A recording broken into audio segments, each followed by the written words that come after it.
When Lu Zhang opened his eyes, he first heard an alarm.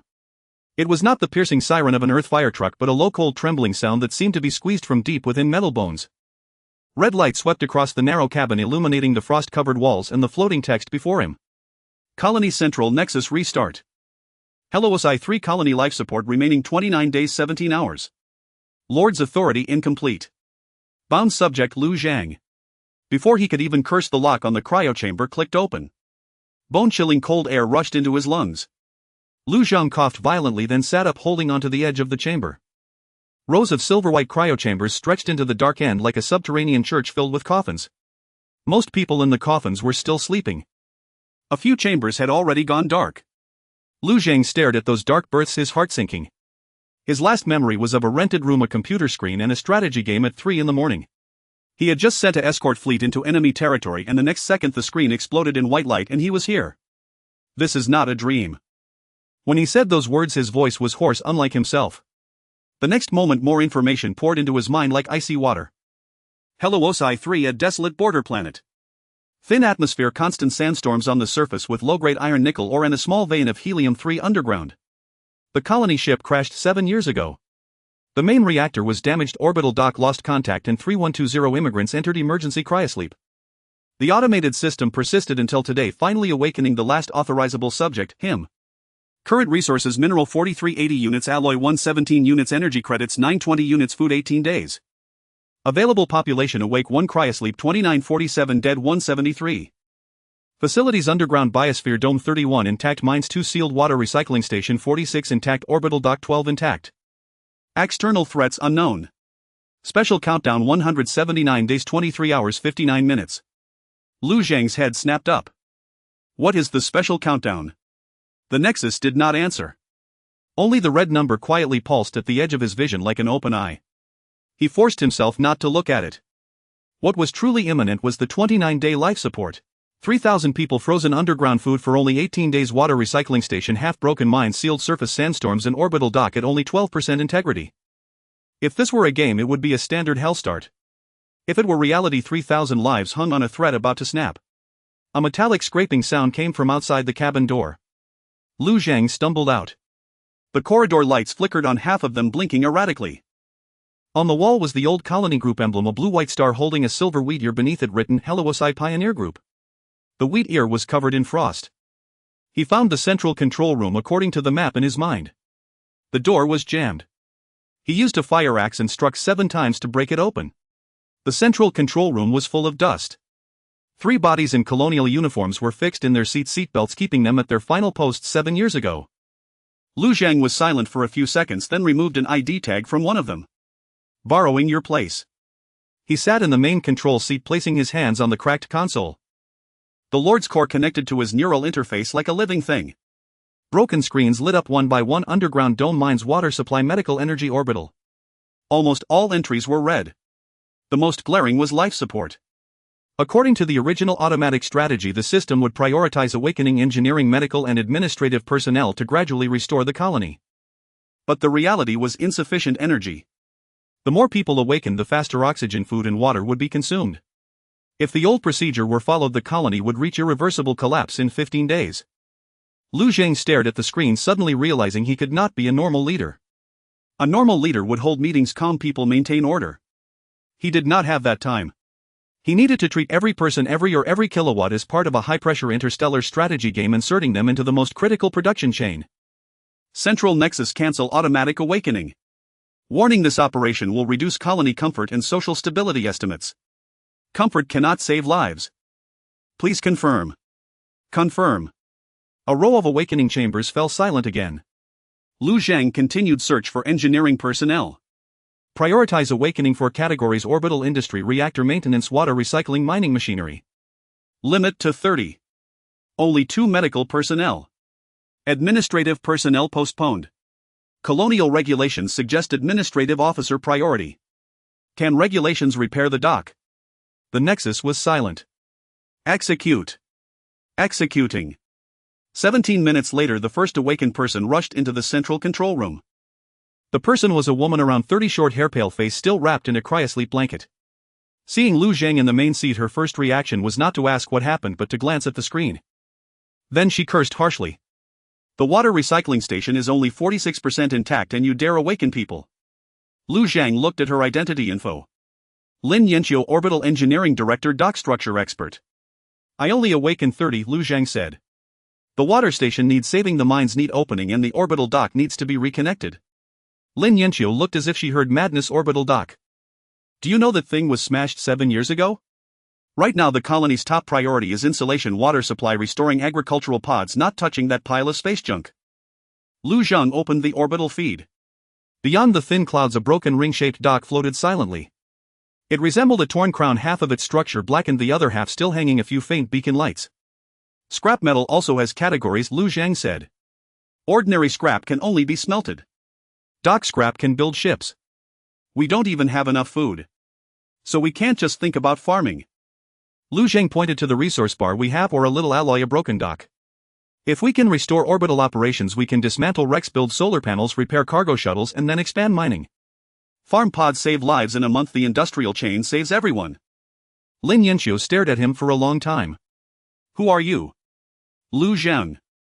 The colony lord recognized by the system now. I don't acknowledge that. Fine. Lu Zhang pushed a temporary authority authorization to her. But whether you acknowledge it or not, we only have 29 days left. Director Lin, you are responsible for judging where I am wrong. As long as you can prove a better solution, I will change immediately. This sentence changed Lin Yanqiu's expression. Not trust. It was the reluctant recognition an engineer gives when seeing a cooperative partner. She took the authority, quickly scanned the dock debris data, and the more she looked, the tighter her frown. 12 modules, 3 can still be sealed. Main shaft broken, berths unbalanced, reactor cold shutdown. Theoretically 1 micro-assembly line can be restored, but it needs at least 400 alloy units, 6 engineering drones, and 1 orbital docking. We only have 117 alloy. So it's impossible. Lu Zhang opened the mine sealing record. There is a batch of old mining machines under mine 2. The reason for scrapping was control core damage, not mechanical failure. Can we dismantle non-essential modules from the living area to make control chips? Lin Yanqiu's eyes sharpened. Possible, but living area comfort will drop to freezing point. Let everyone first qualify to complain about poor living. You'll be cursed to death. That means they're still alive. Lin Yanqiu finally smiled very briefly, like the gleam of a blade. All right, Lord. You want industry first. I'll go crazy with you. Day 130 engineering personnel were awakened. Day 2 entertainment modules, landscape lighting, backup furniture in the living area were all dismantled and turned into mining machine control boards. Day 3 mine 2 restarted and the first cart of iron nickel ore was sent back to the underground furnace along the elevator track. The price was that awake people lived in freezing maintenance base, food rations dropped to minimum, and bathing became a luxury. Of course there was resentment. Day 4 a newly awakened water recycling technician slammed the table in the canteen, claiming Lu Zhang was not from the original colony and had no right to decide everyone's fate. Lu Zhang did not argue. He only projected the central control screen onto the cafeteria wall. Life support 25 days. Mineral income 180 per day. Alloy output 9 per day. Orbital dock repair estimate 21 days to restore micro-assembly line. I rely on this, Lu Zhang said. In 25 days, if you still want to judge me, I'll be here. But today anyone who blocks the mine is killing the people in cryochambers. No one spoke again. Day 7 the first engineering drone stood up in the temporary workshop. It was only 1 meter tall with 4 mechanical legs, 2 welding arms, its shell pieced together from living area wall panels, and it even leaked electricity when walking. Lin Yanqiu named it Number 1 Ugly Thing. Lu Zhang, however, looked at it seriously. Number 1 didn't matter. What mattered was that it proved the production chain was closed. Day 10 6 engineering drones entered near-Earth orbit through the cargo ejection bay.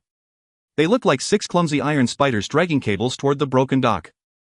In the ground central control room all awake people held their breath. When the first cable connected, the dock shook. When the second connected, the broken segments slowly began to align.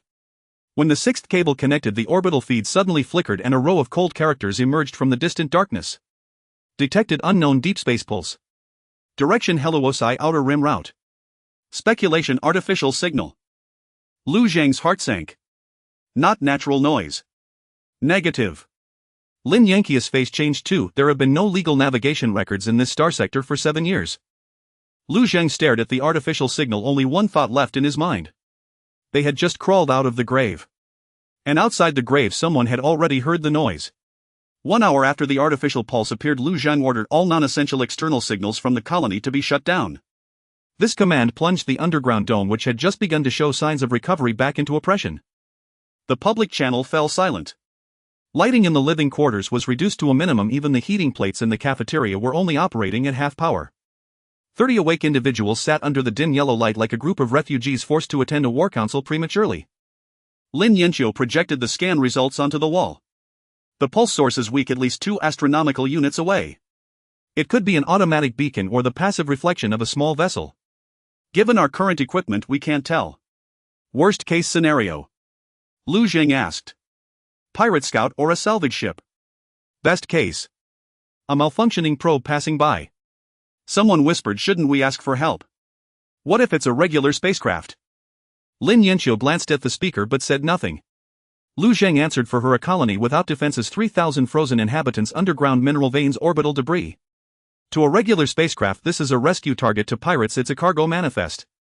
We can't gamble on their morality. The cafeteria grew even quieter. Lu Zhang knew he was becoming unpopular. But the core panel of the Lord wouldn't produce more alloy just because he was liked. What Hellas lacked most right now wasn't hope, but gun barrels that could protect that hope. He opened the production schedule. Mine no. 2 efficiency 43 temporary furnace daily alloy 9.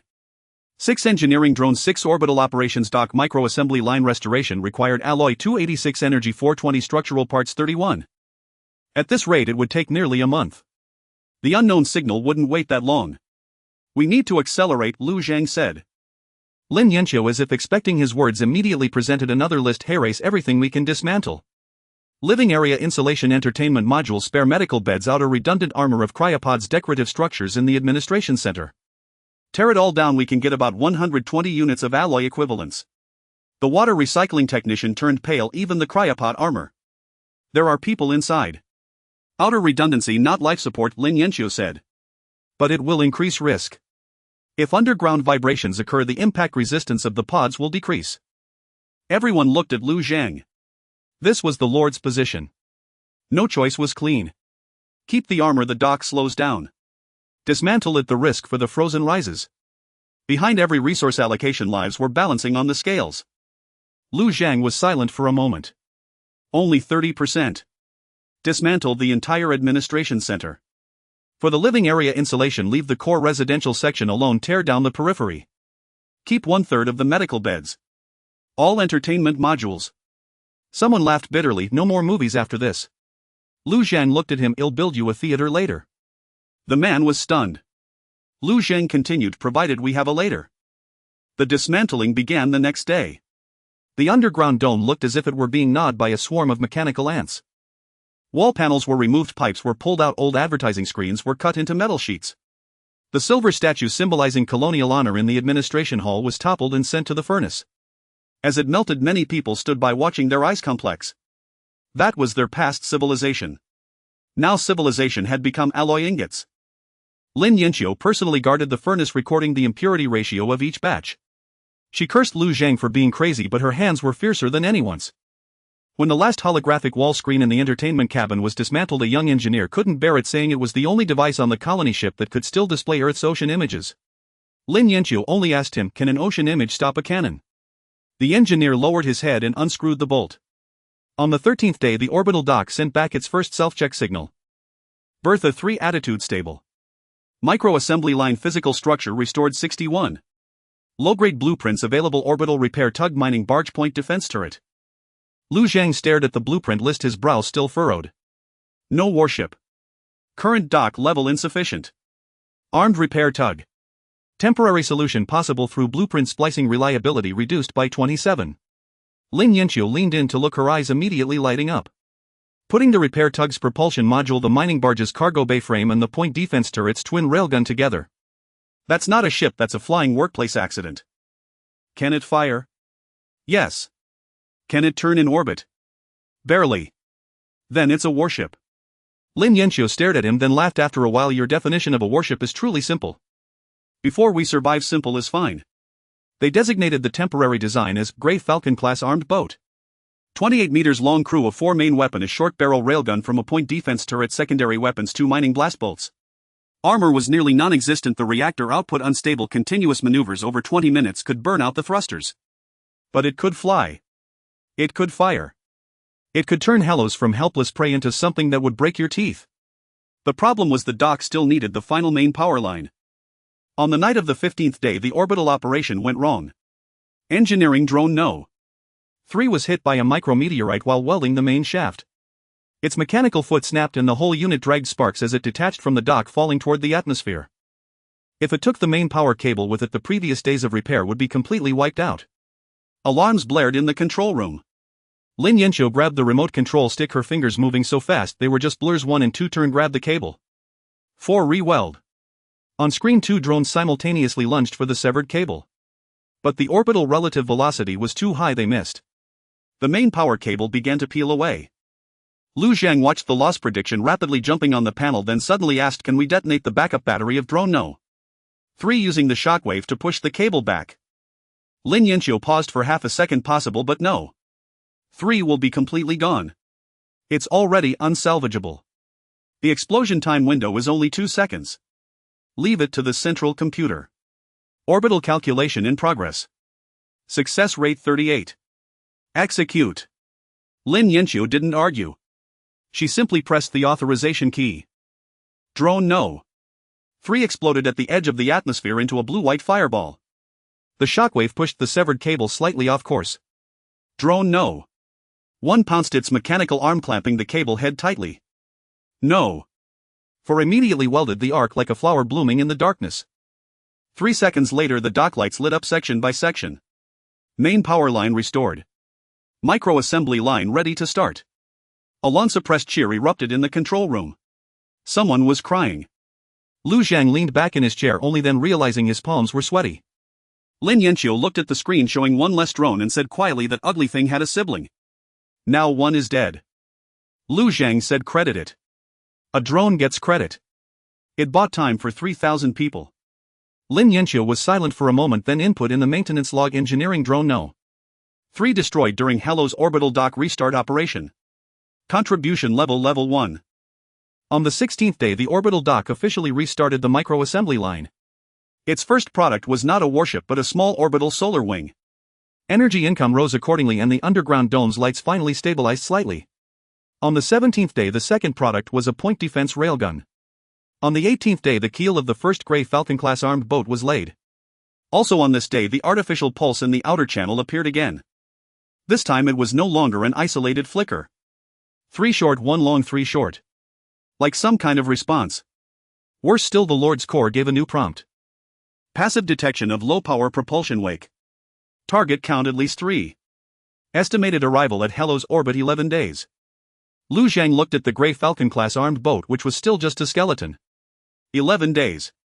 He suddenly smiled. It wasn't ease but the coldness of being backed into a corner. Director Lin. From today the dock doesn't sleep. Lin Yanqiu rolled up her sleeves. It wasn't human to begin with. Neither do the people. She looked at Lu Zhang. People will die. There will be shifts, Lu Zhang said. But the production line cannot stop. In 11 days I want as many things that can fire as possible. Lin Yanqiu nodded. Then keep dismantling comfort into alloy, my lord. After the 11-day countdown began, the Hello's underground dome descended into a near-brutal order. Everyone's sleep was sliced into 4-hour segments. Food rations were recalculated based on job heat expenditure. Miners received an extra half-protein brick, control room staff an additional cup of concentrated nutrient fluid, while non-essential personnel remained in hibernation. All complaints had not vanished, they were merely crushed beneath the sounds of welding torches, mining carts, and the roar of furnaces. Lu Zhang converted the control room into a wartime command post. The walls no longer displayed the colonial insignia but 6 constantly updating lists: minerals, alloys, energy, dock hours, enemy arrival time, and combat-ready units. The most disheartening was the last item. Combat-ready units: point defense turrets 2, Grey Falcon-class armed boat 0. 31 engineering drones 5. 0. 31 warships. The number was absurd, a joke.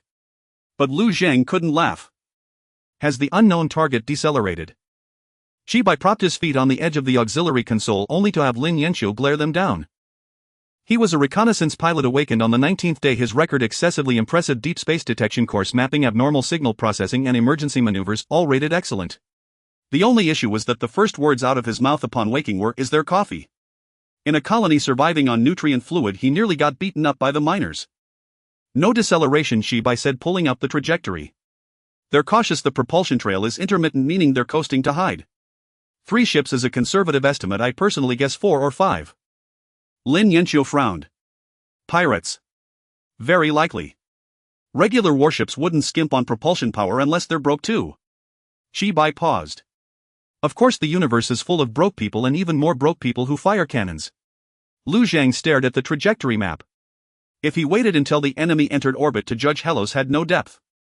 The underground dome couldn't withstand orbital bombardment, and the shipyard couldn't survive a single salvo. He had to see them clearly beforehand. "We need reconnaissance." Lin Yanqiu immediately said, "We have no reconnaissance ships." Lu Zhang pointed to a maintenance boat production line beside the Grey Falcon-class armed boat skeleton. Lin Yanqiu's face darkened. "That's an orbital maintenance boat. No armor, no weapons, and the thruster was salvaged from an old cargo bay. Sending it out of the lane is putting the pilot in a coffin." Shibai raised his hand. "Correction, coffins usually don't leak air." Lu Zhang looked at him. "Can you fly it?" "Yes." Shibai answered quickly. "Probability of returning alive?" "If it's just passive reconnaissance on the fringe with no active contact, 60%. If they have active radar, 30%. If they have missiles, prayer is faster." Lin Yanqiu said coldly, "No. We woke you to repair the navigation database, not to get yourself killed." Shibai spread his hands. "Sister Lin, did you used to scold me like this too?" "I used to scold you worse." Lu Zhang did not give the order immediately. He knew that sending someone on a risky mission was different from dismantling entertainment modules. Equipment could be rebuilt, but a dead man wouldn't respawn. Yet without intelligence, Hellos was just waiting for the blade to fall with its eyes closed. He asked Shibai, "Why are you willing to go?" The jest faded slightly from Shibai's face. "Because when I woke up I saw my sister's cryopod," he said. "She's still inside. I need to know what's coming. If it's rescue, I have to bring it back. If it's pirates, I need to make sure you turn the guns toward them in time." No one spoke in the control room. Lu Zhang stood up and extended his hand to him. "The maintenance boat is renamed the Dawn Needle. Mission objective: fringe passive reconnaissance. Confirm enemy numbers, tonnage, and armament. No engagement, no heroics." Shibai shook his hand. "Lord, the last 2 conditions are usually hard to satisfy simultaneously. Then satisfy the first." 3 hours later, the Dawn Needle launched from the orbital dock. It was even shabbier than a Grey Falcon class, its hull like a slender steel needle covered with makeshift heat shields, its tail thruster flickering unevenly. To reduce detection probability, it made only brief ignitions, coasting on inertia most of the time. Shibai sat alone in the cockpit facing an old radar, a passive optical array, and a cup of hot nutrient fluid that tasted nothing like coffee. He said into the calm channel, "Dawn Needle is underway. Seriously, when I get back, can I request a real cup of coffee?" Lin Yanqiu, "Well, talk when you're back. Lu Zhang, bring back intel and you'll get 2 cups. Deal." The Dawn Needle cut active communication, becoming a silent speck of dust in deep space. For the next 27 hours, Hellos could only wait. Waiting was the most torturous form of warfare. During this time, Lu Zhang compressed the Grey Falcon-class production schedule 8 more times. Lin Yanqiu dismantled the last 2 backup water pumps, exchanging them for 6 units of high-strength structural components. The miners pushed the No. 2 mine shaft to depths not marked on old blueprints, uncovering a richer vein but also causing 2 cave-ins. A miner had his leg crushed. The medics requested waking more medical staff. Lu Zhang looked at the cryo list and ultimately approved only 1 surgeon and 2 nurses. The population drain continued and food reserves dropped from 11 days to 9. For the first time, he felt the weight of the tidal lord as heavy as iron. At the 28th hour, the Dawn Needle transmitted its first batch of compressed data. The images were blurry but enough to send a chill down the spines of everyone in the control room. 3 small armed ships and 1 medium cargo ship converted into a mothership. The hull paint was patchy, the thrusters old, and irregular armor plates were welded onto the exterior. They had not broadcast public identification codes but repeatedly played an encrypted handshake on low-frequency channels. Shibai's text report followed immediately. Confirmed non-official rescue. Suspected pirate scavenger fleet. Armament: 68 light railguns, 2 short-range missile pods, several boarding pods. Their target is most likely the colonial facilities and cryopopulation. Cryopopulation.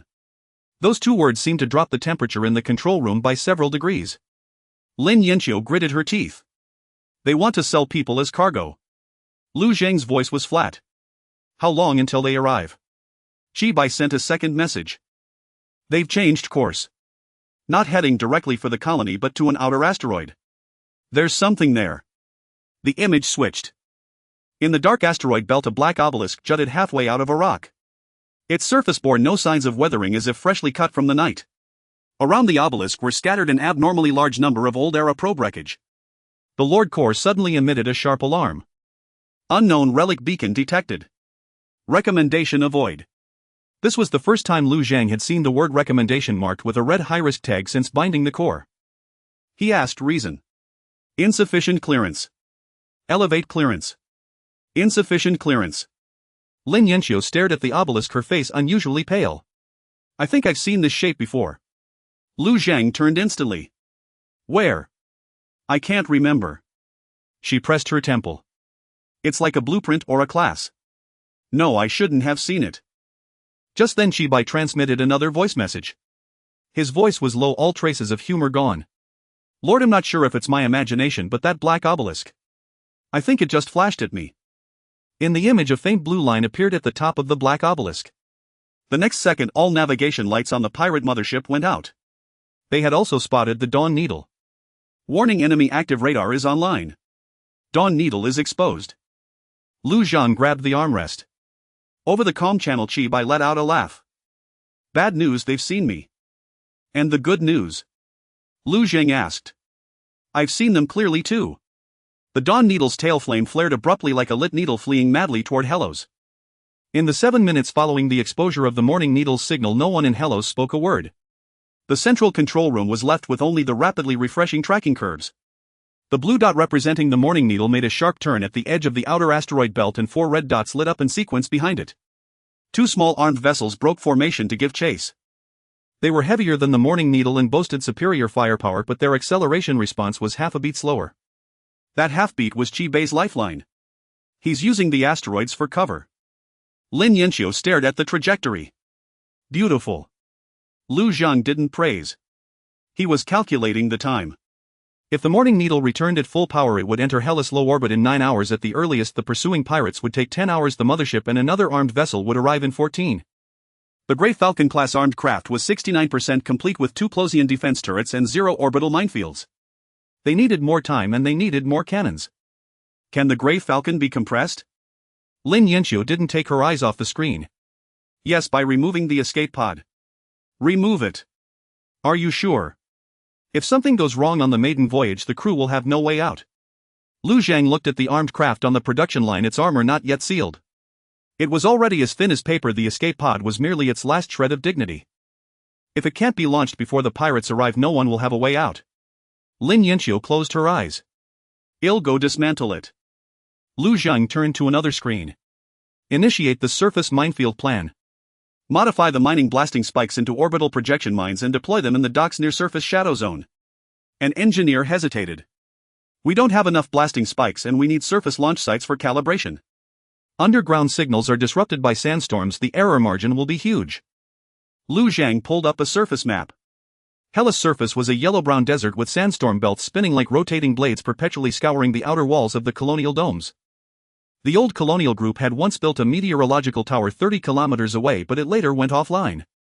If they could restart that tower, they could calibrate the surface launch angles. But it wasn't within the underground tunnel network. Someone would need to go to the surface. How long can the protective suits last? Standard 2 hours. At most 1 hour in a sandstorm.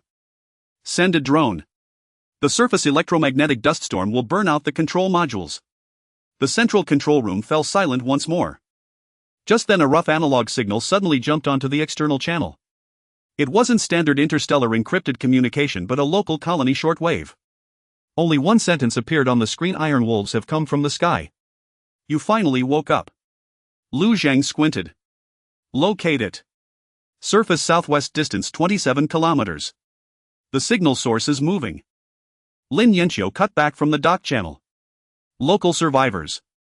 Hellas colonial records mention surface aboriginals. To be precise, they weren't an alien civilization but descendants of modified humans left behind after the first failed colonization. They had thrived in surface caves and old mine tunnels, adapting to the thin air and high dust storm environment. After the colony ship crashed 7 years ago, contact between the two sides was lost. The old files called them Sand People. Lu Zhang opened the public channel. This is Hello's colonial command. Identify yourself. The signal crackled. A young woman's voice came through, carrying a graininess like wind rubbing against stone. Aloya Red Sand Clan. You underground folk slept for 7 years, and the first thing you do when you wake up is attract the wolves from the sky. We didn't attract them. The wolves don't care who attracted the meat. Lu Zhang didn't argue. Do you know what they are? Bone pickers. They came once many years ago and took the people from 3 caves in the north. Aloya's voice turned cold. They peel open the iron shells and pack the sleeping ones into boxes. In the central control room, several newly awakened colonists' faces turned pale. Lu Zhang said, "We're preparing to fight." There was a 2-second silence on the other end of the channel, followed by a short laugh. You. With that sky ring about to fall. With the sky ring, with cannons, with mines, and with people willing to cooperate. When an undergrounder says cooperation, it usually means letting others die first. Lu Zhang was blunt. We need to restart the meteorological tower 30 kilometers away to calibrate the orbital mine launch. You know the surface. Name your price. Aloya seemed taken aback by his directness. Water, she said. Water purification equipment, medicine, and the list of those taken from North 3 Cave by the bone pickers. The first 2 I can give. I don't have the list, but if we win, I'll help you find it from the pirate ships. What makes you think I should trust you? Lu Zhang looked at the enemy pursuit curve, his voice steady. Because if they win, they'll pack you and us into boxes. Because I don't have time to lie to you right now. Because if you help calibrate my minefield, I can blow up 1 more ship. The wind howled through the channel. After a moment, Aloya said, "Send the old meteorological tower permissions." "It'll take my people." Lin Yanqiu whispered a warning, "She might just take the permissions and run." "Then we have no better choice." Lu Zhang split the permissions into a time-limited key and sent it. "Aloya, in giving you a 1-hour key. Once the reboot is successful, the water purification module will be dispatched immediately through Underground Gate 3. And if you go back on your word, you can cut off our surface sensors in the next sandstorm." Aloya laughed again. "Underground Lord, you're very good at handing the knife to others. I'd prefer the knife to point at the enemy." Half an hour later, the surface sensors detected 6 fast-moving heat sources. They weren't wearing standard protective suits, but rather sandwalking armor made from a mix of animal bones and metal plates, running low and fast through the sandstorm. The leader moved the fastest, using the wind to leap over collapsed ravines several times like a red falcon skimming the ground. Aloya. The meteorological tower stood by a cliff, its structure tilted and its base half buried in sand. By the time the Sand People arrived, the first wave of the intense dust storm was bearing down and the screen turned into a blur of yellow-brown. Lu Zhang could only judge they were still alive by the intermittent life signals. 20 minutes. 30 minutes. 40 minutes. The meteorological tower still showed no response. The 2 pirate-armed vessels chasing the Morning Needle had already crossed the asteroid belt. Chibai sent a short message. They opened fire. "Scraped by the tail, no big deal. Just my cup is broken. You owe me 3 cups of coffee." Lu Zhang replied, "Come back alive and I'll build you a coffee-growing pod." At the 51st minute, the meteorological tower suddenly lit up with a single signal bar. Then it went dark again. At the 60th minute, the time-limited key expired. An engineer in the central control room stammered with anxiety, "Should we renew the permissions?" Lin Yanqiu said, "If we don't, we might lose all our progress. If we do, she could access more surface equipment." Lu Zhang asked, "How much more calibration does the minefield need?" "At least the wind speed array at the tower top needs to come online." He didn't hesitate. "Renew for 15 minutes. 7 minutes after the permissions were sent, a white light flashed at the top of the meteorological tower. Surface meteorological array restored. Orbital projection mine calibration error reduced to 4. 7. Cheers erupted in the central control room, but before Lu Zhang could catch his breath, Aloya's communication came through. Her breathing was heavy with fierce wind noise in the background. "Underground Lord, there's something under the tower." "What is it?" "It's not ours and it's not yours." Footage was transmitted. Beneath the tower's base, the sand had been blown away by the wind, revealing a section of black stone. Its surface was smooth as a mirror with a faint blue line at its edge. It was identical to the obelisk in the asteroid belt. The Lord Core's red light surged again. "Homologous relic structure detected. Warning, stellar node fragment. Warning, do not activate." Aloya's voice suddenly dropped. "It's speaking." Lu Zhang's hair stood on end. Who is speaking? The stone Aloya said. It says the door is about to open. At the same time, the Morning Needle entered Hellas' outer orbit with 2 pirate-armed vessels in hot pursuit. The Grey Falcon-class armed craft completion rate 91%. Orbital minefield ready for launch. War waited for no one. When the Morning Needle charged into Hellas' outer orbit, the hull temperature had already soared to the point where the alarm could no longer produce a coherent sound. Chibai shoved the thruster lever to its limit, his entire body pinned to the seat by the force. A crack split open on the right side of the cockpit, the temporary patch rattling noisily. Behind 2 pirate-armed ships flanked their trajectory, one on each side. Light railguns flashed continuously, their projectiles streaking past the Morning Needle, trailing thin white fire lines through the thin outer atmosphere. Hello's tower, this is Morning Needle requesting docking clearance, Chibai gasped. And a heads up, I've brought 2 rather impolite guests along. Lu Zhang's voice crackled over the channel. Approach via Guideline 3. Do not deviate. Chibai glanced at the navigation map. Guideline 3 was not the safest return path. It hugged the dock's shadow zone, cutting through a cloud of mining blasting spikes recently ejected from the surface. Those blasting spikes had been converted into crude orbital mines, their dispersion maintained by magnetic attitude control, with the old logos of mining companies still visible on their casings. They were no standard military ordnance. But Chibai already understood Lu Zhang's intent. My lord, are you sure these little trinkets can tell friend from foe? They can't. Honest. So don't stray. Chibai grinned. I'll try my best not to become Hellas' first self-made firework. The Morning Needle banked sharply, skirting the edge of the minefield as it dove into the dock's shadow. The 2 pirate ships pursued too eagerly, only noticing the anomalous reflections in the orbital path at the last moment. They tried to pull up. Too late. The first mine, grazed by a stray railgun round, detonated its metal jet, triggering 3 more nearby. The chain reaction spread like a string of ignited cold fire across the orbital shadow. The lead pirate ship, its shields already weak, had its belly torn open by a long gash. Its thrusters instantly lost balance and it spun into a piece of dock wreckage. The second ship reacted faster, forcibly jettisoning its outer armor to burst out from the explosion's edge. In the control room, an engineer pumped his fist and yelled, direct hit. 1 heavily damaged. Lu Zhang didn't celebrate. Point defense guns lock onto the second one. Don't let it near the dock. 2 point defense railguns swiveled out from the battered ring dock. Their mounts were hastily welded power lines, exposed, the entire structure vibrating with each shot. The first salvo missed by 3 degrees, the second grazed the enemy's port side, and the third finally punched through the enemy's thruster nozzle. The pirate ship's speed dropped sharply, yet it still turned its guns on the Morning Needle. Chibai had just completed his deceleration for docking and couldn't evade. Where's the Kestrel class? Lu Zhang asked. Lin Yankee's voice came from the dock's production line, the background a frenzy of welding. Armor not sealed, fire control not calibrated, escape pod removed, reactor shaking like a drunk. Can it fly? It can fly. Can it fire? It can fire. Launch it. Lin Yanqio was silent for half a second, then roared, unlock the berth. Kestrel 1 emergency departure. A cloud of white steam erupted from Dock A3 berth. When Kestrel 1 was ejected, 2 outer armor plates still hadn't been locked in place. It looked less like a warship and more like a rough iron blade just pulled from a forge and not yet polished. Piloting it was a hastily assembled 4-person crew, a cargo shuttle pilot, a turret maintenance worker, a mining demolition expert, and a reactor technician who had only been awake for 3 days. They wore no uniforms. Only numbers scrawled on their chests with oil pens. Kestrel 1 charged out of the dock, its short-barreled railgun firing without proper calibration. The first shot missed by 200 meters, the second struck the pirate ship's side armor, and the third pierced its missile bay. The missiles detonated in a chain. The pirate ship looked as if it had been bitten from the inside, flames erupting from half its hull. Deafening cheers erupted in the control room. But Lu Zhang spotted a red dot farther out.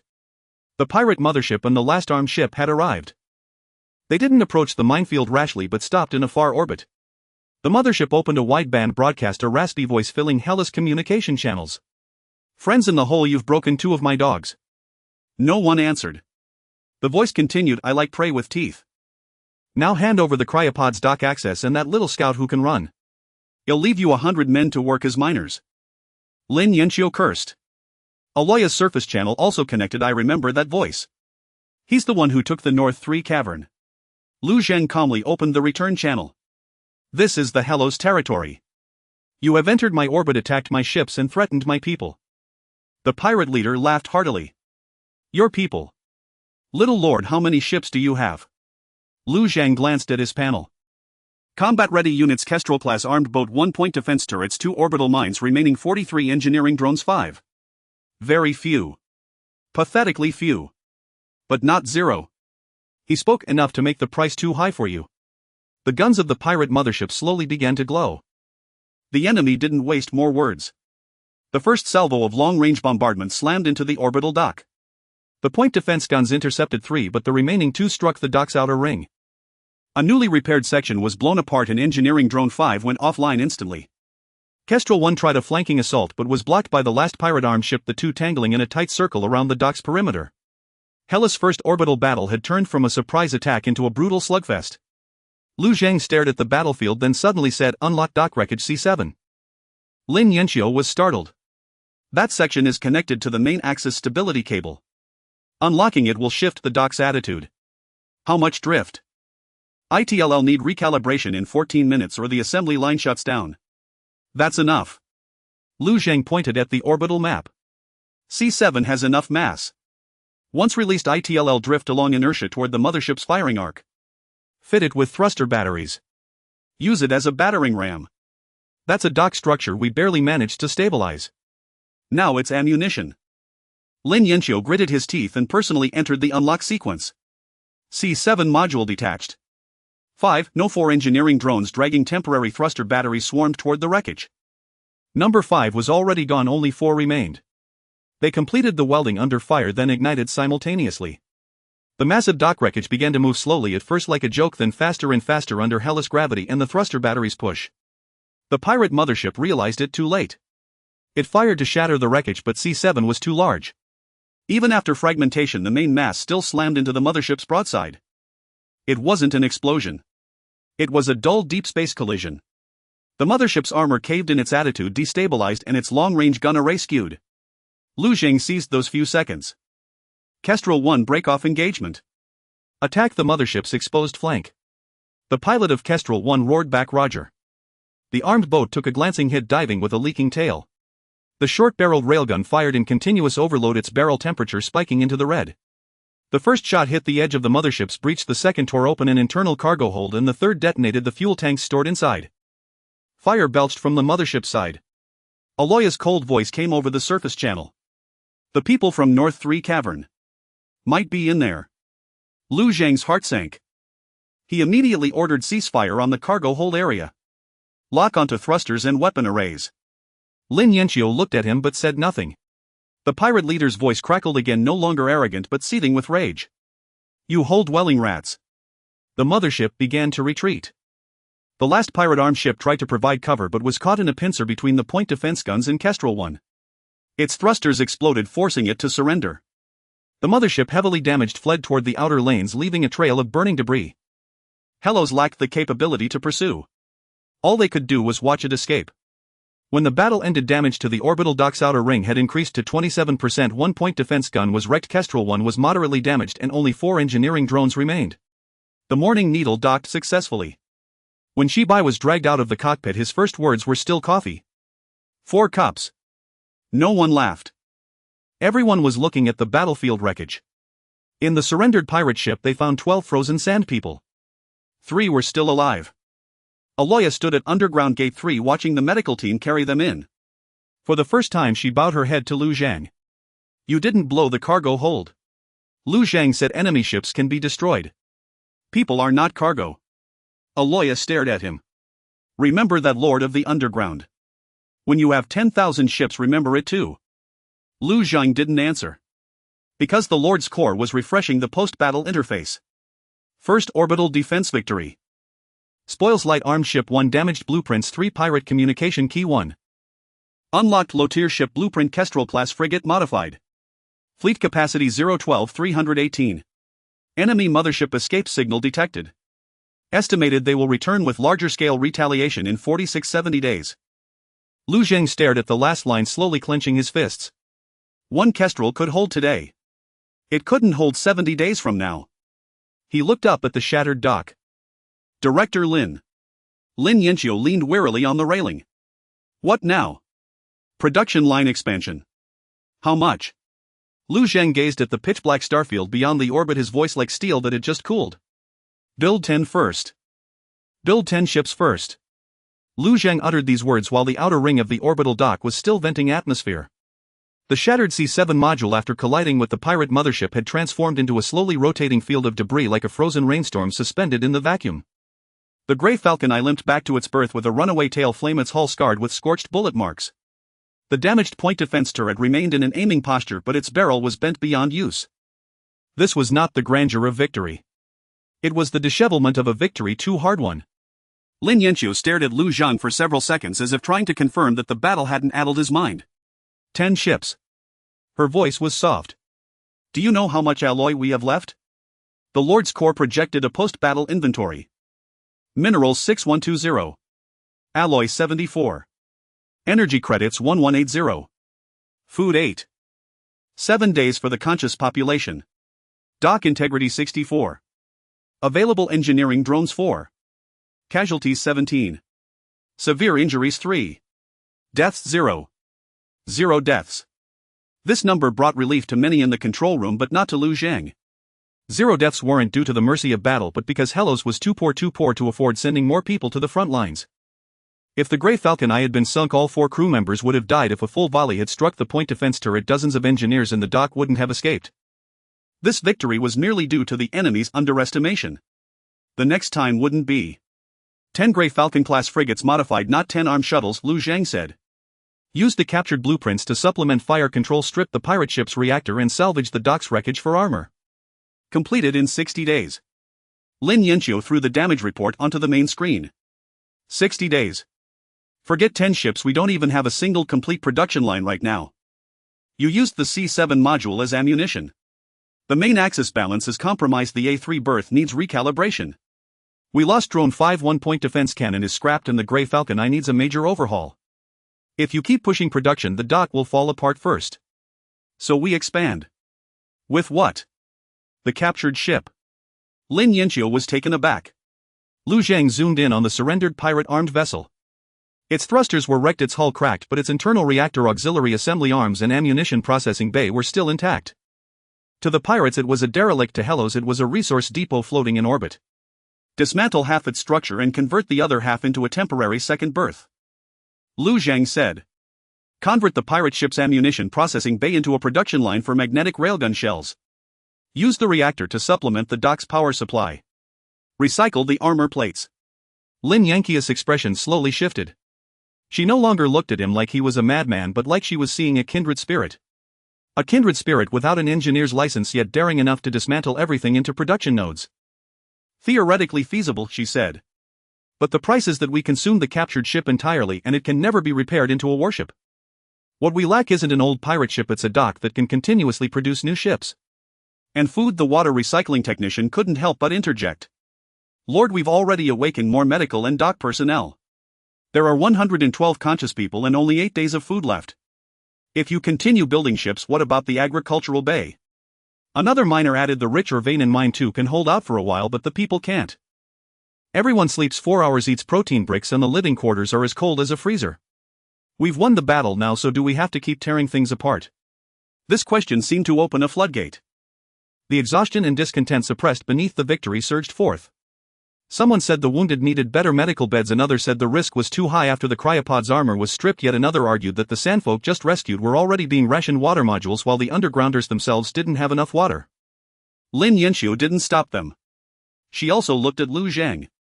Lu Zhang knew this was the first true internal trial. Before the first battle everyone was driven by fear. Now that the pirates were repelled, people would remember the cold hunger, pain and unease. The fleet expansion plan wasn't a passionate slogan, it meant continued sacrifice of living standards, continuing to run the colony like a military factory. He walked to the main screen and displayed the escape trajectory of the pirate mothership. They will return. Maybe not, someone said. Lu Zhang nodded. Maybe not. But if they do return, they won't bring just 2 armed ships.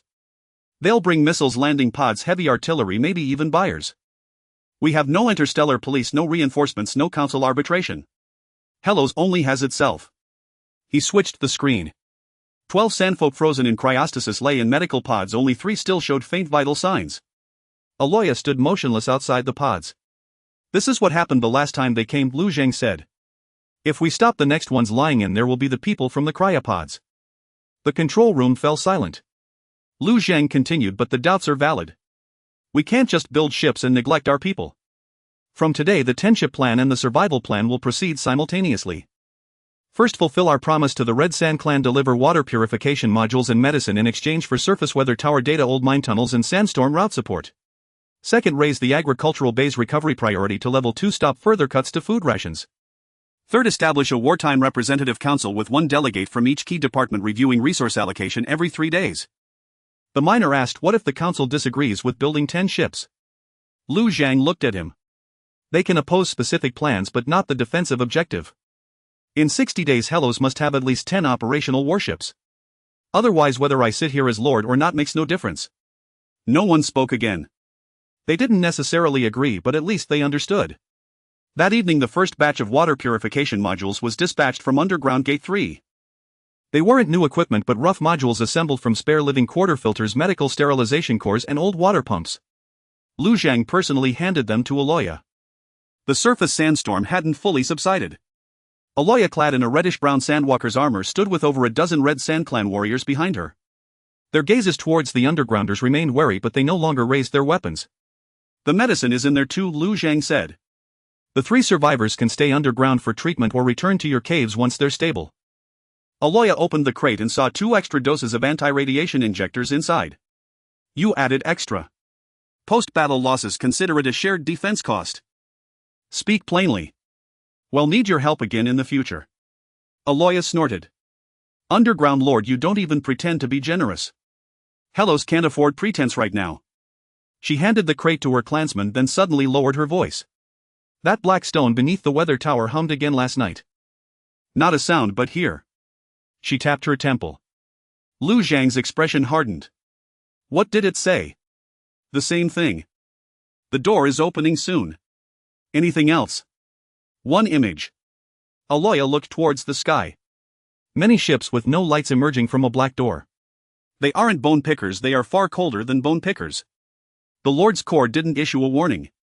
But the special countdown at the edge of Lu Zhang's vision ticked silently. 179 days had become 162 days. For the first time he felt that the pirate reprisal in 60 days might not be the biggest problem. That night the Wartime Representative Council convened for the first time. Lin Yanxiu presented the initial schedule for the 10-ship plan: repair Berth 2 in 30 days, complete 3 modified Grey Falcons in 45 days, reach 7 ships in 60 days and achieve 10 ships in 72 days. If they further stripped the redundant armor from the cryopods they could compress the timeline to 64 days, but the risk would increase. Lu Zhang didn't approve immediately. Let's go with the 7-Titwade plan first, he said. Well, make up time using captured materials and external resources. No more stripping cryopod armor. This time the water recycling technician's gaze towards him softened. As the meeting was about to conclude, the interrogation team delivered the first prisoner's confession. The captured pirate's left arm was fixed in a medical splint. His face pale, but he flashed a strange grin when he saw Lu Zhang. You're finished, he said. You think you drove off a bunch of scavenger dogs? That mothership flew the privateer flag of the Eagle Crest border thief. We were just collecting goods for a noble lord. Lin Yanxiu frowned. The Duchy of Eagle Crest. The pirate grinned wider. This entire shipping lane was registered as Baron Odric's tax hunting ground. This derelict Star the Dock and everyone in cryosleep are all on his ledger. He stared at Lu Zhang, his smile deepening. You stole the Baron's goods and wrecked his ship. What comes next won't be pirates. Lu Zhang looked at him without anger. He simply turned to Lin Yanxiu and said, rename the 10-ship plan. To what? The First Fleet Plan. Because if the enemy was a Star Noble's privateering system, 10 ships were just the beginning. The interrogation room was cold. Not from the temperature, but from the kind of chill that descends when everyone realizes the trouble has just escalated. The pirate captive sat in the fixed chair, a medical splint on his left arm, but a hint of mockery lingered at the corner of his mouth. His name was Baru, formerly a gunner on a pirate-armed vessel. According to Chibai, men like him usually clung to life, were lustunged and feared pain, but as long as they had backing they would suddenly muster a cheap sort of confidence. Now Baru's confidence came from the Eagle Crown Duchy. Lu Zhang stood outside the one-way glass listening as the interrogator repeated the question for the third time. Who is Baron Aldrich? Baru leaned back in his chair. A border noble, the thief holder of the Eagle Crown's 7th star belt. You cave dwellers who've slept for 7 years don't understand, the shipping lanes don't belong to whoever finds them first. The noble lord has a fief charter, a fleet and tax stamps. This Hellos 3 of yours has long been marked as an asset awaiting inventory on their star charts. Does that asset include the cryo-frozen population? Border labor contracts, Baru chuckled. Just a different phrasing and it becomes legal. The interrogator's face darkened. Lu Zhang did not enter. He feared that if he did he might turn the interrogation into a venting of rage. A competent lord could not be led astray by an enemy's filth, especially when intelligence was scarce. Lin Yanxiu stood with arms crossed nearby, her voice as sharp as a blade. I checked the old colony ship archives. When the Hellos pioneering group set out, the Eagle Crown Duchy hadn't extended its influence into this shipping lane. So the so-called fief charter was most likely a retroactive registration filed after the stellar vein collapsed in recent years. In other words, they wrote down a place where no one could speak for themselves into their ledgers. A noble's traditional craft, Chibai said, sitting on the other side, a medical patch still on his forehead. First draw the circle. Then collect taxes. Resistance is rebellion. Lu Zhang asked, how many ships does Aldrich have? Chibai compiled the captive's testimony into a table. Baru doesn't know the exact number. He's only seen the Baron's tax patrol fleet. The standard formation is 1 light cruiser-class tax vessel, 4 to 6 night escort ships, and several privateers. Note Eagle Crown's Knight isn't the kind that charges with a sword, it's a small warship with a noble coat of arms and independent captain authority. Old but with thick armor and stable cannons. Light cruiser class, Lin Yanxiu murmured. Right now we don't even have a proper escort ship. Lu Zhang stared at Baru in the interrogation room. He suddenly understood that after winning the first orbital battle, Hellos hadn't emerged from the crisis, it had merely crawled from the jaws of a beast onto a noble's dining table. Keep questioning him about the ledger, he said. The interrogator quickly pressed on. Where did you get the target list for this operation? Baru was reluctant to speak at first. Chibai had someone connect the captured pirate communication keys to the interrogation screen and pulled up a fragmentary transaction record. It was an encrypted cargo manifest annotated with cryo-labor orbital heritage recyclable alloy and anomalous stone marker. Behind the words anomalous stone marker was an Eagle Crown Kawada Farms watermark. Baru's expression finally changed. You can't crack the full key. Lu Zhang pushed open the door and walked into the interrogation room. Baru looked up at him. Little lord, take my advice and run. Hand over the dockyard authority, the cryopods, and the location of the black stone, and the Baron might just give you a mine overseer's job. Lu Zhang placed the transaction record in front of him. What is the anomalous stone marker? Baru averted his gaze. I don't know. Why did the pirates want the cryo-frozen people? To sell them for money. The dockyard. For the alloy. The black stone. For what? I told you I don't know. Lu Zhang did not threaten. He calmly opened another video feed. It showed 3 sand people rescued from the surrendered ships after the battle. In the medical bay, a teenage boy had just regained consciousness, his eyes full of terror, his wrists still bearing the bruises from the cryo-restraint rings. The smile finally vanished from Baru's face. Don't look at me like that, he said irritably.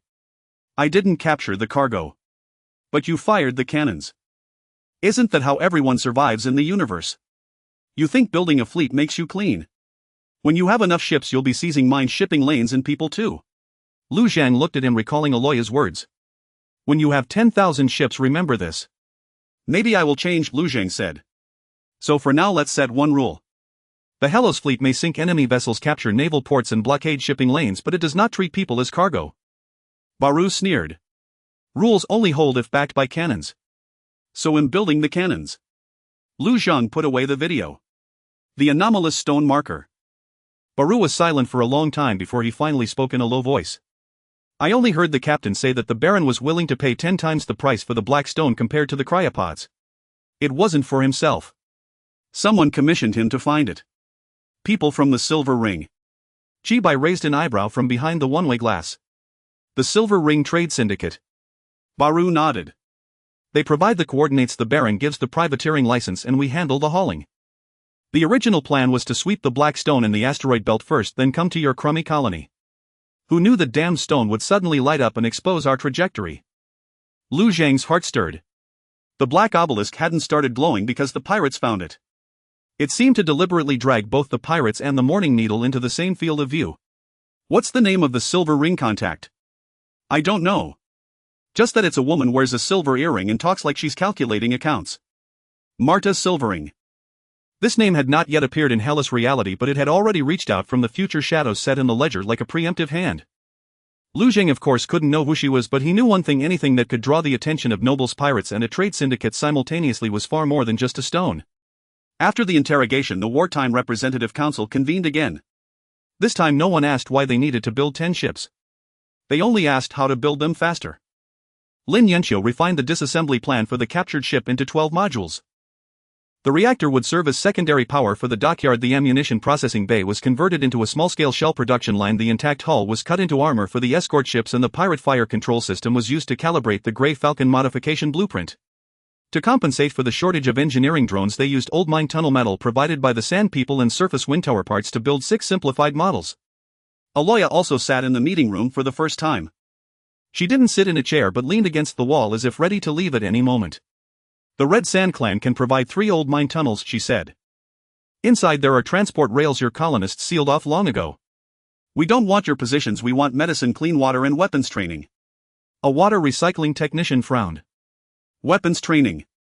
Aloya looked at him. "The bone pickers won't just hunt the underground people."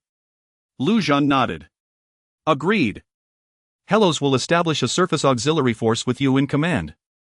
Weapons will be old kinetic rifles and explosive rivets. First dockyard authority is not included." Aloya didn't haggle. "Deal." The meeting moved to the final item: crew. Having ships didn't mean having a fleet. The Grey Falcon modification required at least a standard crew of 6. 10 ships meant 60 crew members, not including rotations, maintenance and command. Hellas' awake population was just over 100, mostly engineers, miners and medical personnel. Waking professional crew from cryosleep would immediately increase food and water consumption. Chi-Bai tapped the table. "I can train the first batch, but don't expect to forge a captain in 7 days. Space combat isn't just about pushing the throttle to the max." Lin Yanqiu sneered. "You've pushed it to the max plenty of times. That's why I'm alive and a perfect negative example." Lu Zheng opened the cryosleep list.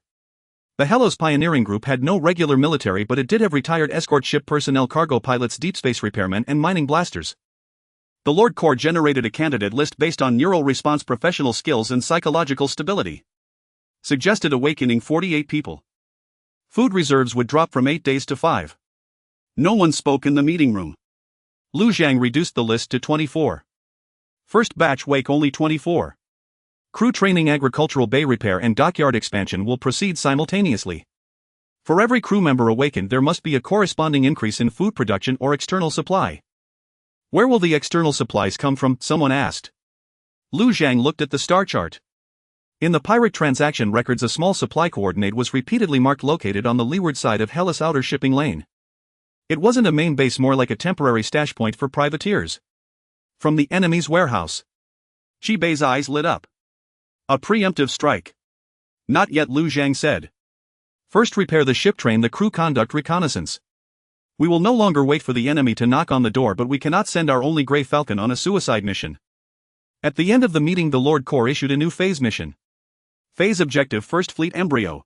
Requirements: Grey Falcon class escort modification 310, crew training completion 60, orbital defense firepower recovery to 150 of pre-war levels. Time limit 30 days. Failure consequence: when hostile forces arrive, colony fall probability 72. Lu Zhang stared at this number and suddenly realized he was no longer afraid of it. Not because the danger had diminished, but because he finally had a production line that could fight back against the danger. That night the first batch of 24 crew candidates woke from cryosleep. Before they could adjust to Hello, 7 years later they were led to the dockyard observation window. Outside, Grey Falcon 1 lay on its repair rack and the captured pirate ship was being cut apart by engineering drone sparks falling like an inverted rain. Chi-Bai stood before them, pale-faced, a medical patch on his forehead but wearing an old flight jacket. "Ladies and gentlemen, welcome to the Hello's First Fleet preparatory class." Someone asked, "How many ships does the First Fleet have?" Chi-Bai glanced back at the half-wrecked Grey Falcon. "Strictly speaking, 1.5. The crowd fell into dead silence. Chi-Bai grinned. "So you all have tremendous room for growth." Meanwhile, deep in the outer asteroid belt, a blue line flickered to life at the top of the black obelisk. No one approached it. Yet it actively emitted an extremely short, extremely faint pulse toward Hellos. This time the Lord Corps did not issue a warning. It merely flickered briefly as if some long-dormant program had heard a knock at its door. On the first day of the First Fleet preparatory class, 3 people vomited inside the simulation pod. The simulation pod was not standard training equipment, it was a monstrosity Lin Yanqiu had cobbled together from a cargo shuttle seat, a maintenance robotic arm and an old inertial platform. Its shell still bore the words Frozen Vegetable Transport Pod, and when activated it emitted a grating screech. Chibai insisted it was perfect for training because the Real Grey Falcon mod felt much the same. The newly awakened crew candidates did not find it amusing. Just yesterday they had been lying in cryochambers, today they were told they had 60 days to learn to pilot a frigate assembled from pirate ships, mining rigs and dockyard wreckage to fight against an interstellar nobles tax fleet. This was more illogical than a nightmare. The logic is simple: if you don't learn we all die. Chibai stood in the center of the training ground, a metal pointer in hand. Lesson 1: space won't give you a second chance to break. Lesson 2: the enemy won't fire fewer shots just because you're a rookie. Lesson 3: the Grey Falcon mod is not a normal warship, it has a bad temper and anyone who pilots it gently will die quickly. A retired cargo pilot raised his hand. Instructor, how many Grey Falcon mods do we have now? One is undergoing major repairs, one is still on the blueprints, and one exists only in the Lord's fond wishes. Muffled laughter spread through the training ground. Chibai tapped the simulation pod. Get in after you're done laughing. Today we start with evasive maneuvers. The goal is to avoid being shredded by virtual pirates for 3 minutes. The first batch of trainees lined up to enter the simulation pod. The first person lasted 47 seconds. The second lasted 1 minute and 12 seconds. The third person, due to excessive maneuvering, threw up. Chibai recorded it expressionlessly. Good, at least you've proven your stomach is still alive. At the other end of the training ground, Lu Zhang stood behind an observation window, not interrupting. Before him was the Lord's core crew training panel. First Fleet Preparatory Class 24 personnel. Average adaptability 31. Cultivatable Captain candidates Chibai Hanzhou Melotam. Psychological stress high. Recommendation: increase victory narratives and collective identity. Lu Zhang stared at the last line, lost in thought. Rapid army building isn't just about building ships. It's also about building the people who can pilot those ships, building the people who are willing to believe in this fleet. If the crew only felt they were being pushed to their deaths, then no matter how many Grey Falcons there were, they would just be flying coffins. He asked Lin Yanqiu beside him, how's the Grey Falcon mod progress? The captured fire control system is more intact than expected and the reactor is usable. The problem is the armor and heat dissipation. Lin Yanqiu spread out the blueprints. The pirate ship has thick armor, but the materials are mixed and the recycling loss is high. If we follow standard frigate armor layout, we only have enough for 2 ships. If we switch to focused protection, thickening the bow and reactor compartment while thinning the sides, we can scrape together 3 ships. Risks. The sides are vulnerable to penetration if hit. Tactically, we avoid exposing the sides. Lin Yanqiu sneered, you can have that engraved on all the casualty notifications. Lu Zhang didn't argue, are there any other materials? There are colonial-era transport rails in the old sandfolk mine tunnels. The alloy content isn't high, but it can be used for the internal skeleton. Aloya's people are dismantling them. There's another option: strip the damaged armor from Grey Falcon 1 and recast it to build 2 and 3 first, then downgrade Grey Falcon 1 to a training ship. Lu Zhang thought for a moment. Keep Grey Falcon 1 combat ready. It's the surviving ship from the first battle, it's good for morale. Lin Yanqiu glanced at him. You're starting to consider morale now. The Corps suggested it. Come on. The system wouldn't tell you what Grey Falcon 1 means to everyone. Lu Zhang looked towards the repair dock. Grey Falcon 1 was scarred and battered with a hastily sprayed white number on its hull, HLS-01. It wasn't beautiful, wasn't powerful, and wasn't even a standard warship. But many people would pause and take an extra look as they passed. It proved that Helis wasn't just meant to be beaten. Then let it live, Lu Zhang said. The corner of Lin Yanqiu's mouth lifted slightly. I was thinking the same thing. At the same time, the underground agricultural bay was also racing against time. To support the awakened population, water recycling technicians along with newly awakened agricultural engineers relayed the abandoned fungal beds. The first batch of high-protein algae sludge was connected to the circulating water tanks. The smell was as foul as rotten seaweed, but it could provide stable nutrition within 5 days. The colonists gave it a name, the Green Nightmare. When Lu Zhang approved the inclusion of the Green Nightmare in the rations, the mess hall erupted in groans. Aloya took a taste without changing her expression. Better than sand lizard innards. The mess hall fell silent instantly. The miners looked at her with a newfound respect. Her Red Sand clansmen also began entering the underground, helping to dismantle and transport the old mine tunnel rails. Initially both sides were wary of each other. The undergrounders found the sandfolk careless with procedures and the sandfolk found the undergrounders too slow. Until a section of the transport rail collapsed. Aloya, using her bare hands, pulled out a pinned engineer. When he woke up his first words were thank you and his second were you're really strong. Aloya replied you're too light. The rift didn't disappear. But there was now a crack in it. On the 7th day the keel of Grey Falcon 2 was laid. On the 9th day Berth 2 completed its temporary fix. On the 11th day 5 people in the First Fleet Preparatory class managed to survive in the simulation for over 3 minutes. Chibai announced they had finally been upgraded from space junk reserves to space junk that might be salvageable. On the 12th day the interrogation team decrypted a set of hidden coordinates from the pirate communication keys. The coordinates pointed to the leeward side of the outer edge of Heli's a small supply cache. Baru hadn't lied. It might contain food, fuel and ammunition from the pirate privateership, and it might also have automated defenses. The wartime representative assembly debated for a full 2 hours.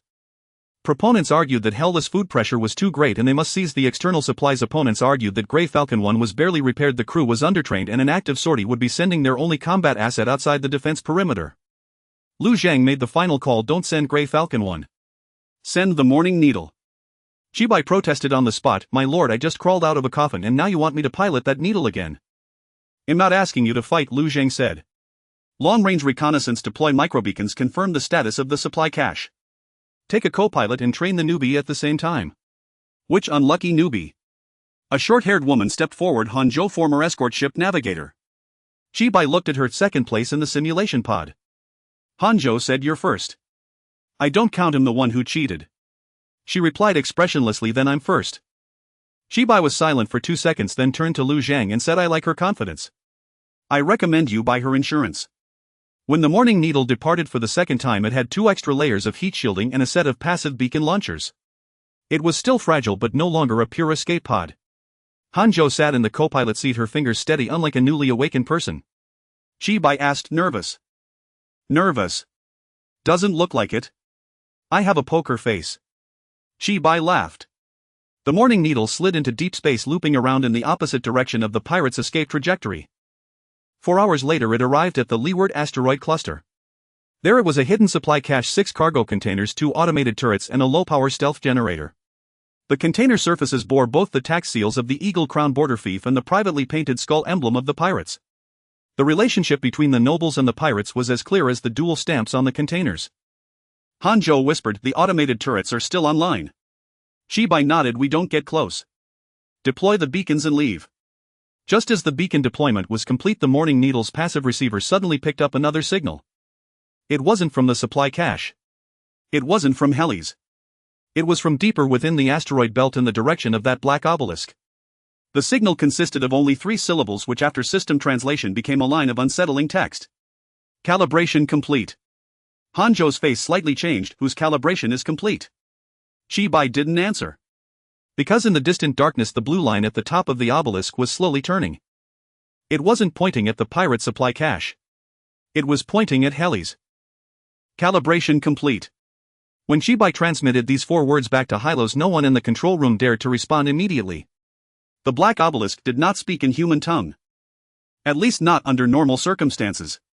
That signal, after triple layer decoding through the Lord Core, the Morning Needle's translation module and the old colonial database, was forcibly rendered into readable text.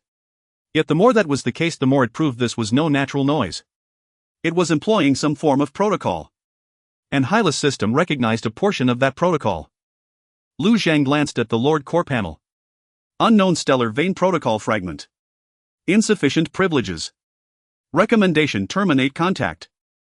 This was the 3rd time insufficient privileges had appeared. Lu Zhang grew increasingly averse to that term. It implied the Lord Core knew something, yet due to some higher-level lock it concealed the most crucial answers. Morning Needle, maintain distance. Do not approach the obelisk any further, Lu Zhang ordered. Return after deploying the supply pod beacon. Chibai's voice came through, understood. Though I'm dying to know why a rock would target us, I'd rather live long enough to drink my coffee. Hanzhou added, the supply pod has 2 automated turrets with overlapping fields of fire. To seize it well, need to bait them into firing first to expose their frequency. Lu Zhang noted it down. File a report upon return. The communication cut off. Lin Yanxiu stood before the main screen, calling up the 3 activity logs of the obelisk. The first time it had illuminated when pirates approached the asteroid belt. The second, the homologous black stone beneath the meteorological tower allowed Aloya to hear, the door is about to open. The third, it had performed the so-called calibration towards Hylos. It's like a beacon, Lin Yanxiu said. For whom? That's the question. Aloya was also in the meeting room. Her complexion was heavier than usual. Since the meteorological tower incident, she had heard faint whispers every night. The Red Sand Clan shaman claimed it was ancestral spirits. Lin Yanqiu said it was neural stimulation from electromagnetic fields. Lu Zhang leaned towards a third possibility. Aloya's body possessed some adaptability to the stellar vein node fragment. It sounded profoundly unscientific. Yet they stood amid the ruins of a starfaring era with no right to dismiss the unknown as mere superstition. It spoke again last night, Aloya suddenly interjected. Lu Zhang looked at her. What did it say? Not a sentence, but shadows of many ships. No banners, no heat, no breath. They passed through a black door, and beyond that door were larger eyes. The atmosphere in the meeting room grew colder. A water recycling technician murmured, could it be psychological warfare by the pirates? Lin Yanqiu shook his head. The pirates don't have that technology. Nor does the Eagle Crown Duchy, most likely. Then shouldn't we stay away from it? Lu Zhang gazed at the black stone coordinates on the star chart. Staying away was certainly safe, or at least seemed so. But the problem was that the obelisk had already pointed its direction towards Hylos, and there was a homologous node beneath the meteorological tower. Closing one's eyes to it did not make it cease to exist. We won't activate it, but we will monitor it, Lu Zhang said. Establish a Blackstone observation project. The Morning Needle will no longer approach alone after the Grey Falcon 2 comes online. Both ships will escort and scan. Lin Yanqiu asked who is responsible for research permissions. You handle the technology. Aloya handles the perception records. Chibai handles the outer perimeter lanes. Aloya frowned. I am not your instrument. So you have the right to refuse, Lu Zhang said. Any contact that makes you uncomfortable can be stopped. Well, record only what you're willing to share. Aloya stared at him for a moment, then nodded. Fine. But if that door really opens, your 10 little ships won't be enough. Then well, build the 10 first. After the meeting, Hylos continued to churn like a machine pushed to its limits. The keel of the Grey Falcon 2 took shape in Dock 2. The captured pirate ship was dismantled down to its main frame. After its reactor was connected to the dock, the energy curve finally exceeded the safety line for the first time. The yield of Green Nightmare in the agricultural bay grew steadily. Though unpalatable, it stretched the food surplus from 5 days back to 9. Those 9 days were not affluence. They were a respite. Lu Zhang converted every moment of that respite into training and production. The First Fleet Preparatory Class began grouping. Chibai was appointed interim chief instructor, and Hanzhou was designated as the standby captain of the Grey Falcon 2. Her simulation scores were terrifyingly consistent. She eschewed flashy maneuvers, pursuing only the lowest loss method to achieve objectives. Chibai commented, she's like a ruler. The downside is the enemy might die of boredom. Hanzhou retorted, bored enemies are easier to kill. On the 15th day, the main assembly of the Grey Falcon 2 was completed. On the 17th day, the secondary point defense cannons were rebuilt. On the 18th day, the surface auxiliary forces completed their first round of kinetic gun training. Aloya led 20 sandfolk in learning to use standard Hylos breaching spikes, and with them they laid a minefield in a sandstorm that even Lin Yanqiu could find little fault with. On the 19th day, the Morning Needle returned. Chibai brought back a complete scan of the supply pod. Of the 6 containers, at least 2 were food, 1 was fuel, 1 was ammunition, and the remaining 2 were shielded and could not be identified. The automated turrets used low-grade Eagle Crown standard identification codes. Their fire control systems were outdated, but their rate of fire was high. We can take them, Chibai said. The wartime representative assembly erupted into debate once more. This time the dispute was not over whether to attack, but over who would do it. The Grey Falcon I had just been repaired, and the Grey Falcon 2 had yet to undergo its trial voyage. If the supply pod was successfully seized, Hylos would gain at least a month's worth of food and a substantial amount of ammunition. If it failed, the First Fleet plan would be directly cut in half. Lu Zhang did not rush to decide. He had Lin Yanqiu run simulations of both the supply pod and Hylos orbital defenses, and had Chibai and Hanzhou submit their tactical plans respectively. Chibai's plan was to approach at high speed, bait the turrets into firing, and then use the Grey Falcon as railgun to pick them off. Hanzhou's plan was to use the Morning Needle to deploy false heat sources, luring the 2 turrets into crossfire against each other, and then have the Grey Falcon I take out the power nodes from a distance. After reviewing them, Lin Yanqiu pointed to Hanzhou's plan. More stable. Chibai sighed. I hate to admit it, but she is indeed less suicidal. But Lu Zhang merged the 2 plans. The Morning Needle deploys false heat sources. The Grey Falcon I doesn't directly snipe the turrets, but first takes out the concealed generators. Let the supply pod be exposed to Hylos passive array. The Grey Falcon 2 conducts its first long-range fire control joint debugging, not leaving the safety radius, providing only 1 long-range salvo. Lin Yanqiu frowned. The 2 hasn't had its trial voyage yet. It won't leave orbit, just fire. The barrel burst probability is 7. Can you lower it? Give me 2 days. You have a day and a half. Lu Zhang. Lin Yanqiu addressed him by name, a rare occurrence. You're pushing everything new onto the battlefield. The enemy won't wait for us to complete acceptance tests. Machines will break, people will be afraid. Lu Zhang was silent for a moment. Then this operation is voluntary. Chi Bai raised his hand first. Han Zhou was second. All 4 original crew members of the Grey Falcon I raised their hands. In the maintenance channel, the standby gunner of the Grey Falcon 2 also raised his hand, even though he had never touched a real naval cannon. Lu Zhang looked at these names and suddenly felt that the fleet capacity on the screen was no longer just numbers. They were people willing to stuff their lives into shells of steel. The operation was set for the 3rd day. Codename Harvest. On the night before the operation, Lu Zhang went alone to the dock's observation window. The Grey Falcon I was docked on the left, the Grey Falcon 2 on the right, like 2 fledglings forced to spread their wings before their feathers had grown. Further away, the dun yellow planet of Hylos 3 rotated slowly, its sandstorm belts like bandages over a wound. The Lord Core suddenly displayed a line of text. Special countdown 159 days. Stellar vein protocol echo detected. Source unknown. Lu Zhang frowned. Unknown. Not the obelisk. Negative. Source direction subsurface of Hylos. Underground. Lu Zhang immediately pulled up the colony's deep structure map. Below Mine 2, in an area originally marked as low-grade, or a faint blue light was pulsing. Flashing on and off. Like the obelisk's breath. Or a door trying to open its eye in the darkness. After the blue light appeared below the No. 2 mine, Lu Zhang's first action was not to send someone down. He sealed off the deep layers of the mine. This order nearly caused an uproar among the mining team. The No. 2 mine is the most stable mineral source for Hylos at present, with the rich or vein just opened. Sealing the deep layers means that the daily mineral income would drop by at least 30%. According to the First Fleet's plan, as the mineral output decreases, the alloy hull and ammunition would also slow down. But Lu Zhang did not hesitate. The obelisk, the weather tower's black stone, and the underground blue light are clearly of the same origin. Without protection research plans or evacuation plans, sending miners down would be like risking their lives to test.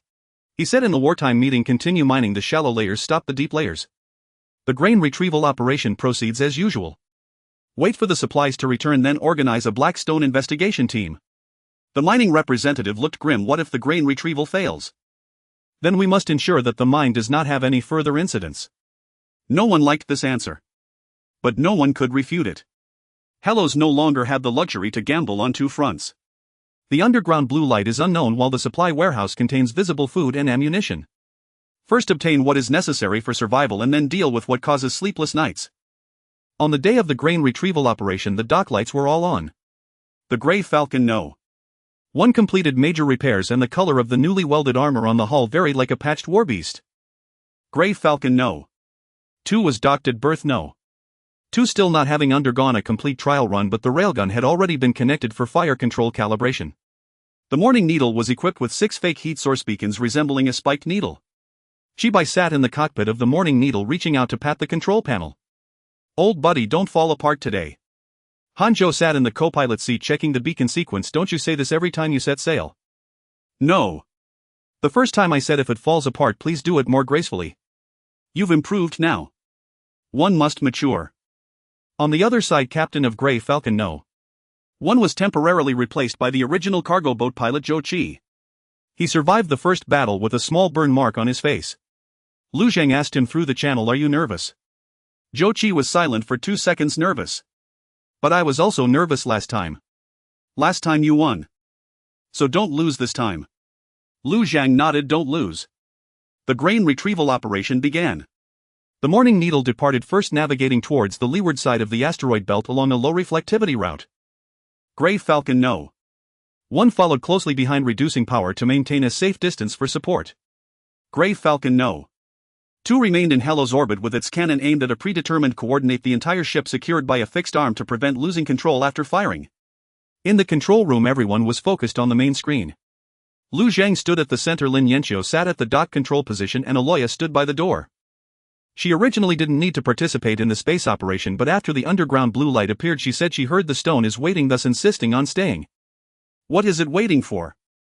Lu Zhang had asked. Aloya replied, waiting for you to open your eyes.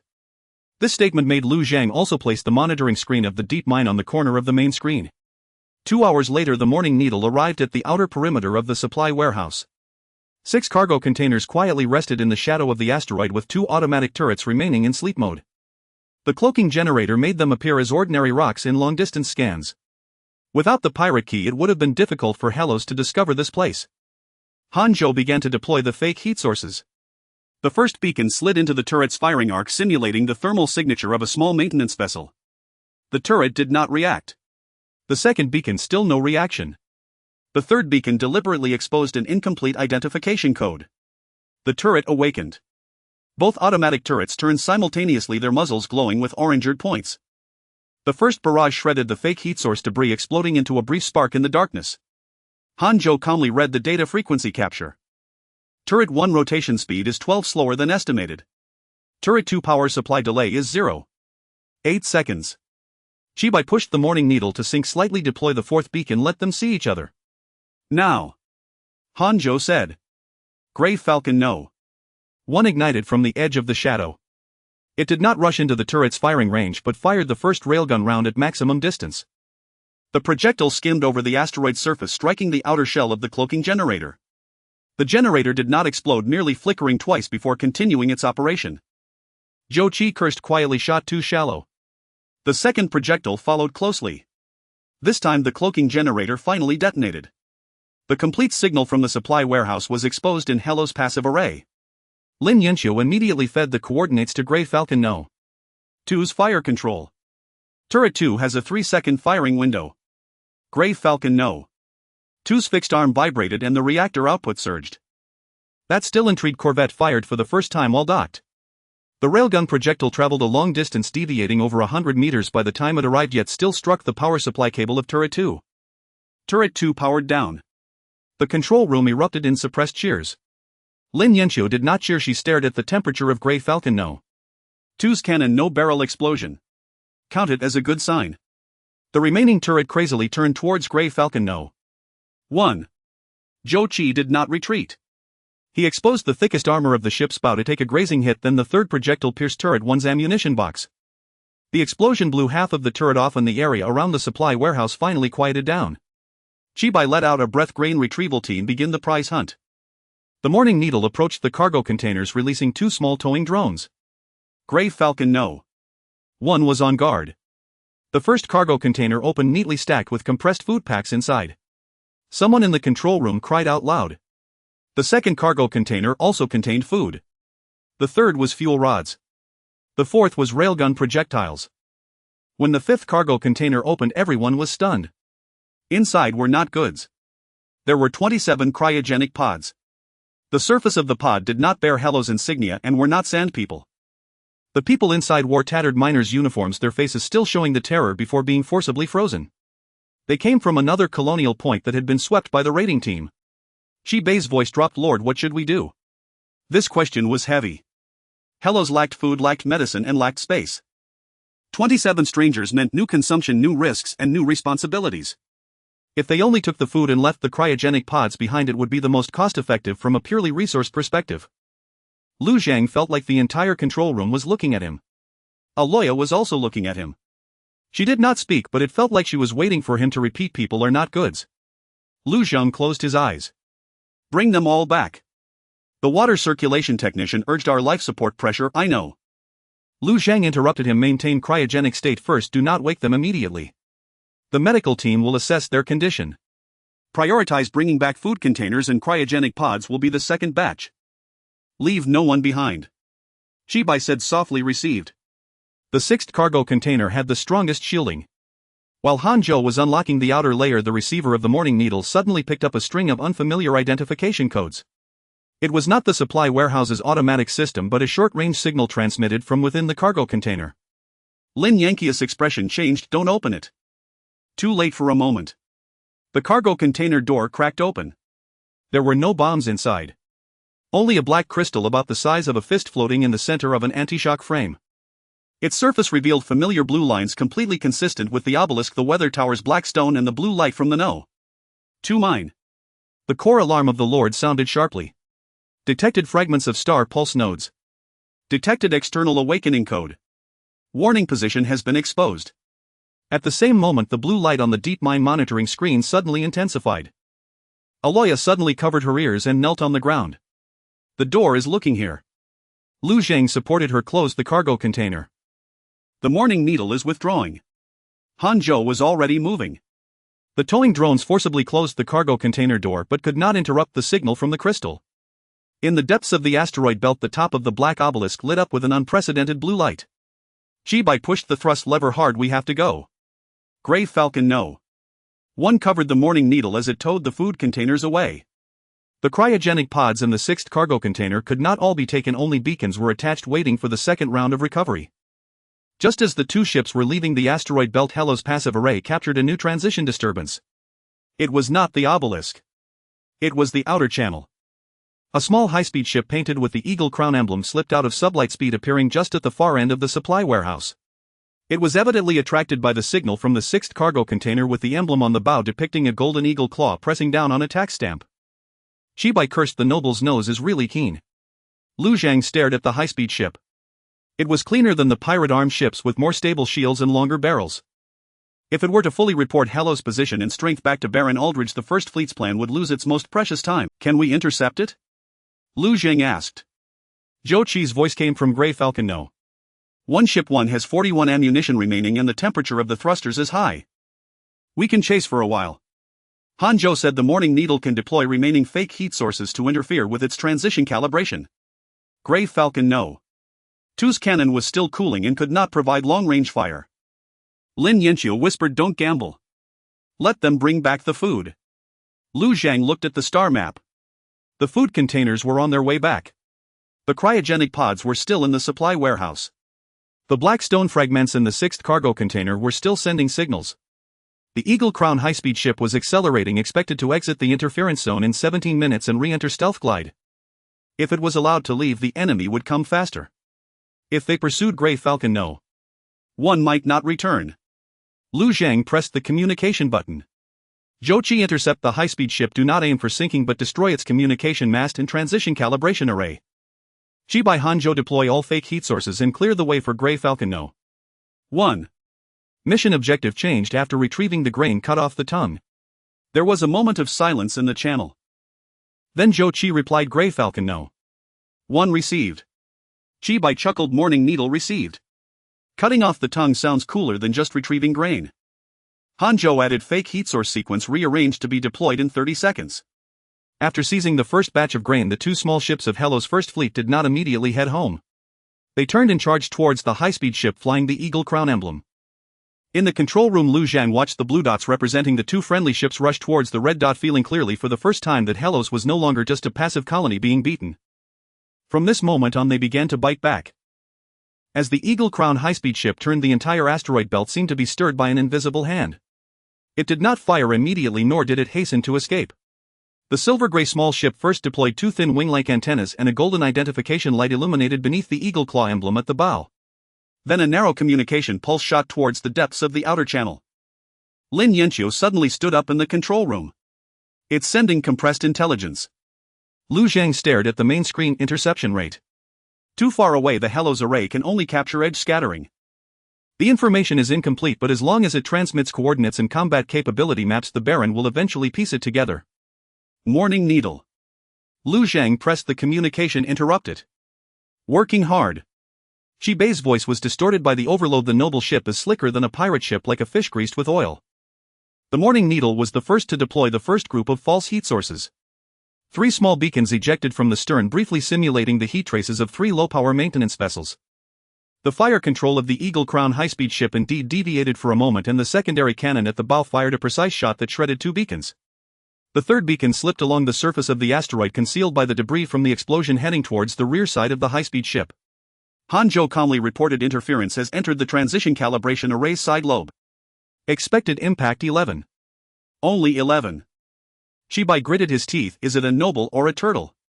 Hanzhou replied, noble turtle. Grey Falcon 1 emerged from the shadows on the other side.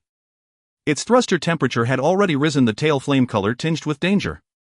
Zhou Qi chose not to pursue in a straight line, but instead used the asteroid's gravity for a quick tail flick, aiming the ship's magnetic railgun at the communications mast of the Eagle Crown high-speed ship. Grey Falcon 1 fire. The first shell skimmed over the high-speed ship, shattering a rock mass. The second shell was deflected by the high-speed ship's shield, creating a spray of blue-white sparks. The third shell hit the base of the communications mast but failed to interrupt, merely causing a brief tremor in the narrow pulse. The Eagle Crown high-speed ship finally counterattacked. Its main cannon was steadier, colder, and more accurate than a pirate warship. 2 magnetic rail projectiles barely grazed the armor of Grey Falcon 1, and the third struck directly at the side of the bow. Grey Falcon 1 jolted violently, its armor alarm flashing red instantly. Zhou Qi grunted as his forehead hit the restraints. The armor layer at the bow number 2 has cracked, the cannon mount has shifted. The gunner shouted. In the control room, the blue dot representing Grey Falcon 1 flickered briefly. Lin Yanqiu cursed under his breath, it can't take a second round. Lu Zhang did not immediately issue a retreat order. He saw that the communication pulse from the Eagle Crown high-speed ship was still ongoing. That beam of light was like a tongue-licking hellish location into the deeper darkness. Zhou Qi, can you fire another round? Zhou Qi's breathing was heavy. Yes. Lu Zhang asked, at what cost? The cannon mount might jam, the thruster might overheat. Only the communications mast and the transition calibration array are left as targets. Understood. Zhou Qi paused for half a second. Lord, if I don't make it back, don't dismantle number 1. It can still serve as a monument. Lu Zhang's voice turned serious. You must bring it back. Zhou Qi chuckled. Received. The Morning Needle deployed the second group of false heat sources. This time Hanzhou did not simulate maintenance vessels but instead mimicked the signal from the star pulse fragments in the 6th cargo container. For a fleeting moment it seemed as if 2 black stone pulse sources appeared in the asteroid belt. The sensors of the Eagle Crown high-speed ship were clearly attracted, and the bow slightly adjusted, with the communications mast extending automatically to the maximum angle to track the source. Qibei's eyes lit up. Hanzhou, your courage is bigger than your face. Set sail. The Morning Needle skimmed through the debris field, intentionally exposing itself on the other side of the high-speed ship. The secondary cannon of the high-speed ship turned towards the Morning Needle, preparing to take out this annoying needle first. At that moment Grey Falcon 1 shut down its lateral thrust, keeping only the main thruster like an anvil flung out, hurtling towards the high-speed ship along an almost irreversible trajectory. Zhou Qi, your angle is too rigid. Lin Yanqiu shouted in the control room. It's hard to turn back after firing. Zhou Qi did not respond. All his attention was focused on the aiming ring. The cannon mount shifted, the ship trembled, fire control lagged, and the thruster overheated. All the red alerts piled up at the edge of his vision like a horde of Grim Reapers. But the communications mast had extended and the transition calibration array was also exposed. He pulled the trigger. Grey Falcon 1's magnetic railgun fired 3 consecutive overloaded shots. The first shot interrupted the midpoint of the communications mast. The second shot penetrated the base of the mast, abruptly halting the narrow pulse. The third shot went slightly lower, hitting the transition calibration array at the rear of the high-speed ship. The silver-gray small ship suddenly tilted, emitting a series of electric arcs from its tail, and the previously stabilizing concealed gliding trajectory instantly collapsed. Someone in the control room roared, it's broken. Yet Lu Zhang saw the main cannon of the Eagle Crown high-speed ship turning towards Grey Falcon 1. The distance was too close. Grey Falcon 1 had just completed the overloaded firing, the cannon mount jammed, and the thruster temperature crossed the red line, leaving no time to evade. Morning Needle. Lu Zhang shouted. Qibai had already moved. The Morning Needle charged madly between the 2 ships, deploying the last false heat source. That beacon did not simulate a ship but directly simulated the thermal peak of Grey Falcon 1's main reactor. The fire control of the Eagle Crown high-speed ship was forced to reassess the target in an instant. The main cannon deviated by half a degree. Half a degree saved Grey Falcon 1. The projectile grazed its belly, tearing through the outer armor and a section of a heat dissipation pipe. Grey Falcon 1 rolled past the side of the high-speed ship, its tail flame flickering like a torch about to extinguish. Zhou Qi's voice was intermittent. Number 1. Has not sunk. The thruster. Can still breathe. Qibai immediately interjected. I suggested breathes less, we should run. The Eagle Crown high-speed ship, having lost its communications mast and transition calibration, had not completely lost its combat capability. It began to turn towards the supply depot, evidently wanting to reclaim the 6th cargo container or at least destroy the evidence. Lu Zhang's gaze swept across the battlefield. The food container had already been pulled onto the return trajectory. Grey Falcon 1 was damaged, the Morning Needle was unarmed, and Grey Falcon 2 was still cooling in the Hello's orbit. The frozen compartment in the 6th cargo container remained in the supply depot. If the Eagle Crown high-speed ship approached, Hello's would not be able to intercept it in a short time. Let it approach the supply depot, Lu Zhang said.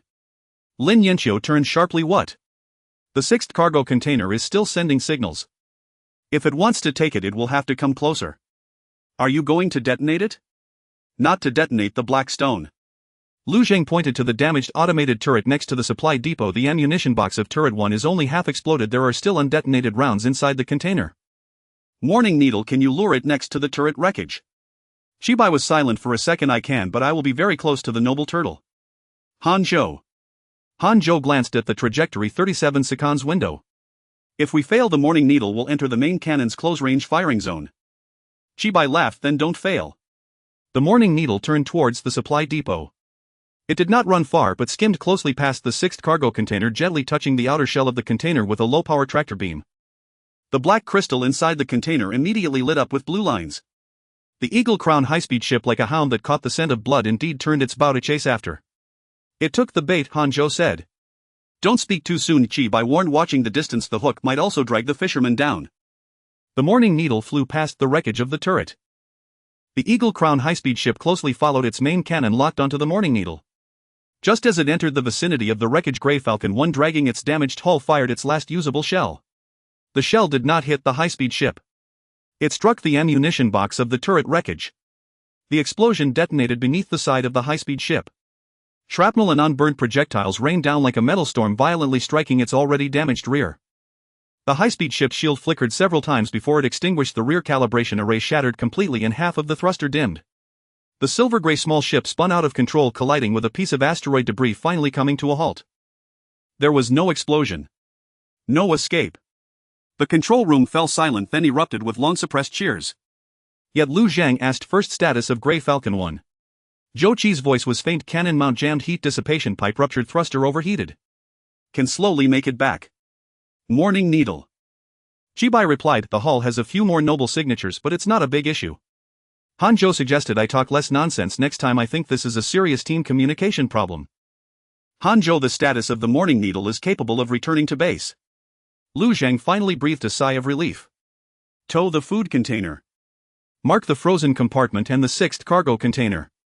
Do not board the high-speed ship for now. First use remote drones to check the self-destruction procedure. Lin Yanqiu glanced at him. You actually didn't immediately order someone to rush up and seize the ship. Noble ships are costlier than pirate ships and are more likely to carry traps. Progress. Lu Zhang did not smile. Because the analysis results of the interrupted communication pulse had come out.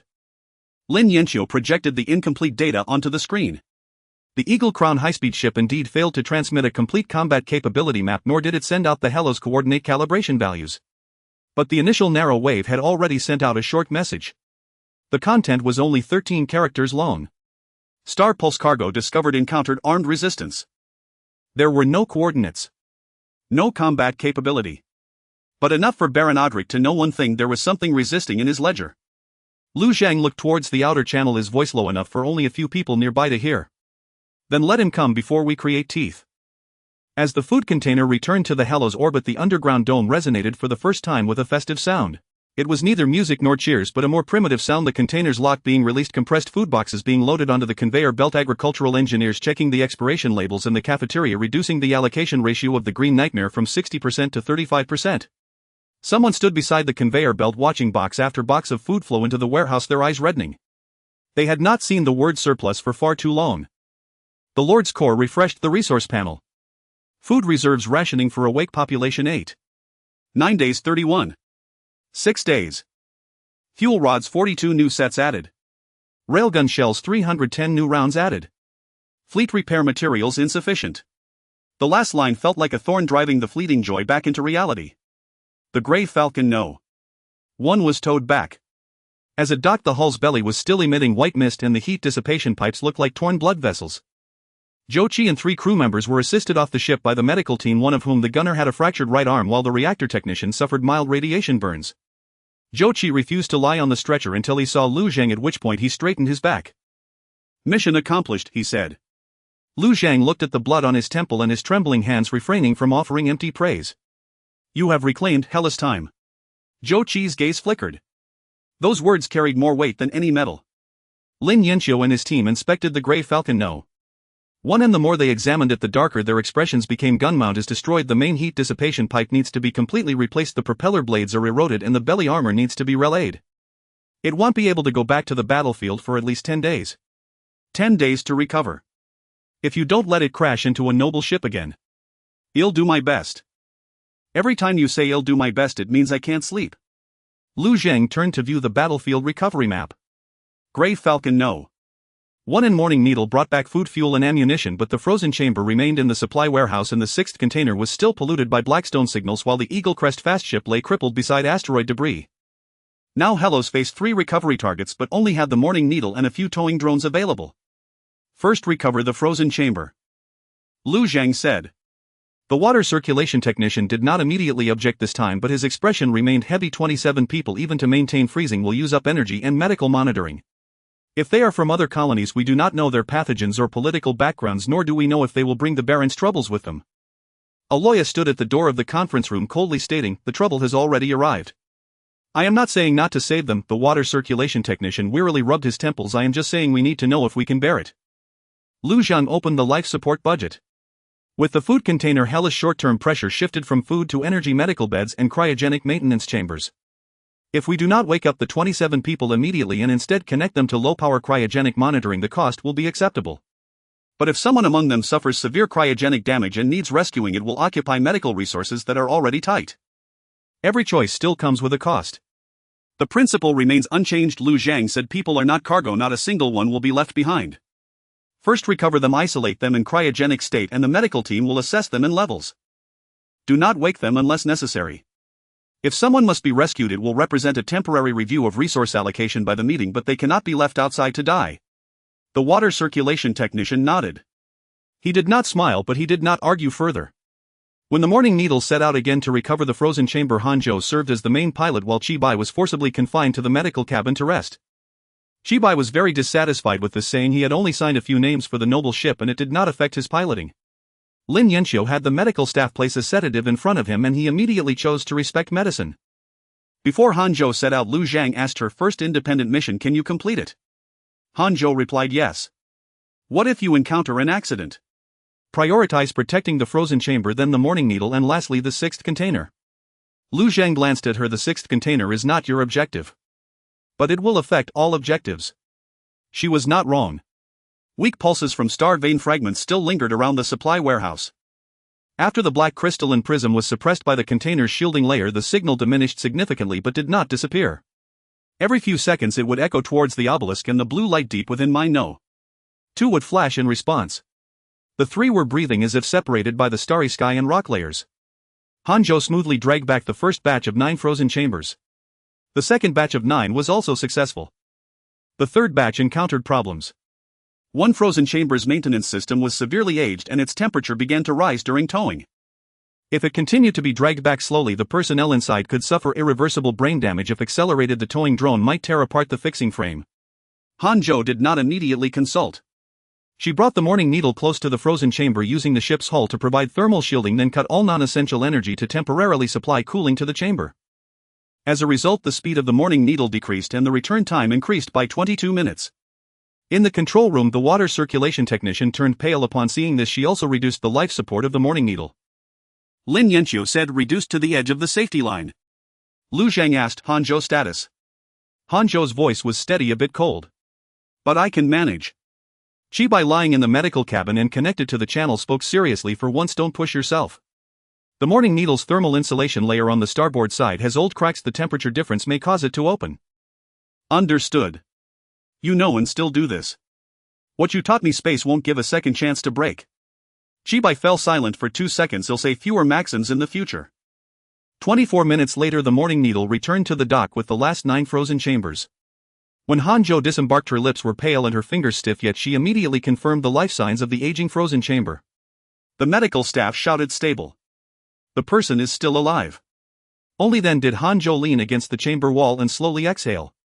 Chibai, sitting in a wheelchair, was pushed over and looked at her. Congratulations, Captain Han.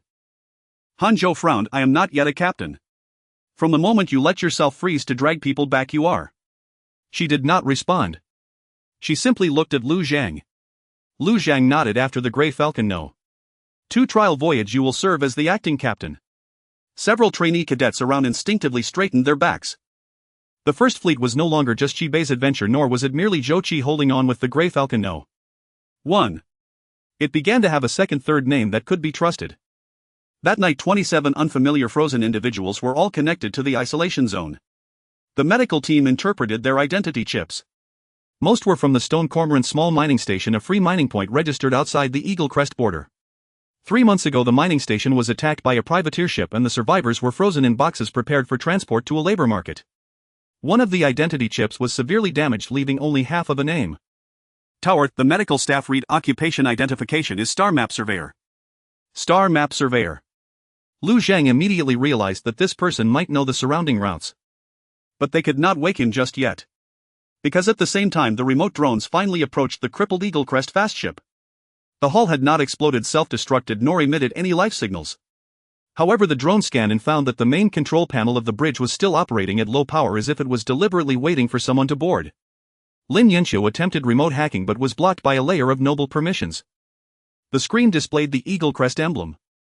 Then came a cold automated announcement. The border tax reconnaissance ship hunting Falcon 17 has been illegally attacked.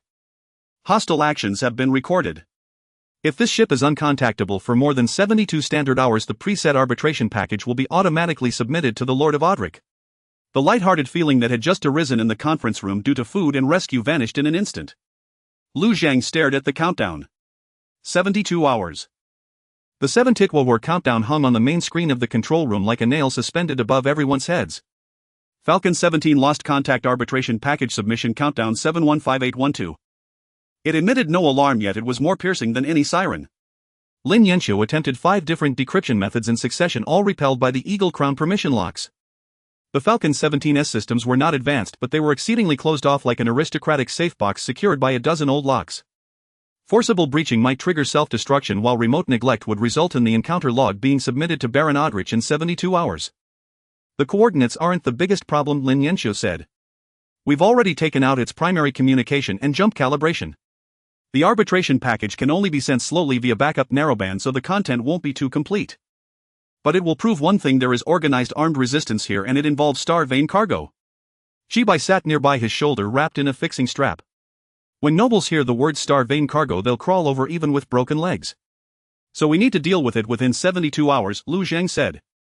The wartime representative meeting listed the options. First, remotely destroy the Falcon 17.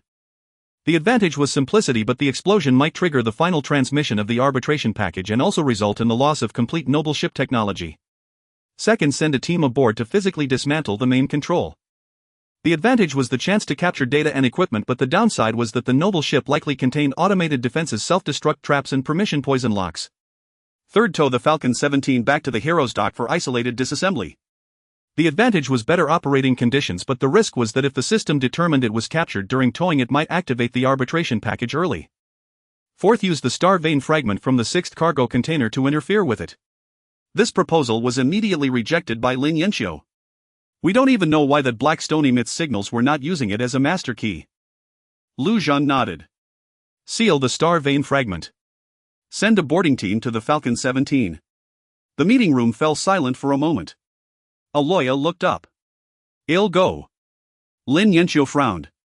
That's a space vessel, not a surface cave. It's narrow, dark, and might have traps, Aloya said. Pretty much the same as a cave. Shibai raised his hand. I'll go too. Lin Yanxiu directly looked at the medic. Can he leave his bed? The medic answered honestly, not recommended. Shibai retorted, not recommended doesn't mean forbidden. Hanzhou sat on the other side. I'll go. The Morning Needle can get close, but boarding requires someone to identify the ship's structure. Instructor Chi should stay and guide. Shibai stared at her. Are you stealing my lines? You need rest. I hate rational people. The final boarding team was set at 6, Aloya leading 2 Red Sands warriors for close quarters entry, Hanzhou responsible for ship system identification, and 2 engineers for dismantling permission locks and physical disconnection. The Morning Needle was tasked with transport. Grey Falcon 2 remained on standby in orbit, and Grey Falcon 1 continued major repairs. Lu Zhang personally saw them off at the dock airlock. Before putting on her space helmet, Aloya glanced at him. What if there are people inside? Confirm identity. If non-combatants, rescue. If combatants, subdue first. You always want to sharpen the blade without staining it with blood. It's not about avoiding blood, Lu Zhang said. It's about knowing where the blood should flow. Aloya fastened her helmet. I hope you always know. The Morning Needle approached the Falcon 17 for the third time. This Eagle Crown high-speed vessel was far more refined than any pirate ship. Even with its tail damaged and communication mast snapped, the silver-gray hull maintained a cold aristocratic line. A small golden nameplate was embedded on the ship's side. Aldrich Fief border tax reconnaissance vessel Falcon 17. Han-jo maneuvered the Morning Needle to dock against the damaged flank. External airlock unresponsive. Cutting entry. 2 engineers activated the cutter's sparks, scattering silently in the vacuum. Aloya and the Red Sands warriors secured themselves to the bulkhead, their movements steadier than many veteran crew members. They knew little about ships but understood danger well. Just as the cutting disc loosened, Aloya raised her hand to signal a stop. There's something inside. Han-jo checked the instruments. No life signs. Not alive. The hatch was slowly pushed open. A silver-white spherical drone hovered silently inside the airlock, its lens aimed directly at them. The next second, a small cannon barrel extended from its underside. Aloya was faster. She kicked off the bulkhead, lunging in like a hunting leopard, and drove her short spear with an electric arc through the drone's shell. The spherical drone exploded in a burst of sparks, pinned to the floor by her weapon. Han-jo murmured, confirmed automated defense. Aloya pulled out her spear. There's more. The boarding team entered the Falcon 17. Internal lighting was reduced to emergency red. The corridors were narrow, with Eagle Crown aristocratic mottos carved into the walls. Han-jo didn't linger. Following the ship's structural blueprint, she led the team toward the main control cabin. Along the way, 3 defense drones were swiftly neutralized by Aloya and the Red Sands warriors. 1 engineer sustained a shoulder laceration from shrapnel but could still move. The real trouble was at the bridge. There were no drones outside the bridge door, only a corpse in an Eagle Crown uniform. The body sat by the door clutching an ID badge. There were no external wounds, but a layer of black frost had condensed inside the helmet visor. After examining it, the engineer's voice tightened. Nerve gas. The ship's purification system vented it, but he activated something before he died. Han-jo looked at the bridge door. A line of aristocratic text appeared on it. Unauthorized boarders submit to family judgment. The countdown jumped to 69 hours. Simultaneously, the main console inside the Falcon 17's bridge lit up and a pre-recorded image was projected before the door. A young noble officer appeared in the framed blonde pale with a look of arrogant weariness. To the illegal attackers. His voice came through the ship's broadcast. You may have thought that disabling the communication mast would silence an Eagle Crown tax vessel. Unfortunately, Eagle Crown ships don't keep accounts with tongues, they use bloodlines, contracts, and debt. The officer in the image gave a slight smile. You have attacked the tax assets of Baron Aldrich and tampered with the entrusted sealed Star Vein cargo. If you possess sufficient wisdom, Neil, now surrender the cargo, the dock, and the settlers, and you may still receive labor amnesty. Aloya asked coldly, can we smash it? Han-jo said, the projection is useless, the main control is inside. The officer continued, if you attempt to hack this vessel, the arbitration package will be submitted early. If you destroy this vessel, the black box will auto-broadcast. If you tow this vessel, the tax tracker will guide the night fleet. The engineer's face grew increasingly grim. This wasn't a safe. It was a porcupine. In the control room, listening to the synchronized feed, Lu Zhang asked Lin Yanqiu, any loopholes? Lin Yanqiu stared at the data stream. Yes. All its trigger logic is in the bridge main control, but it relies on low-power reactor supply to maintain function.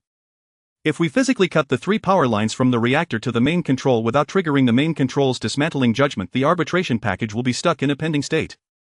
How do we cut them? Through the outer maintenance shaft of the bridge. The space is very tight and there might be more automated defenses. Han-jo heard this. I'll go. Aloya looked at her. You're too slow. I know the way. Then together.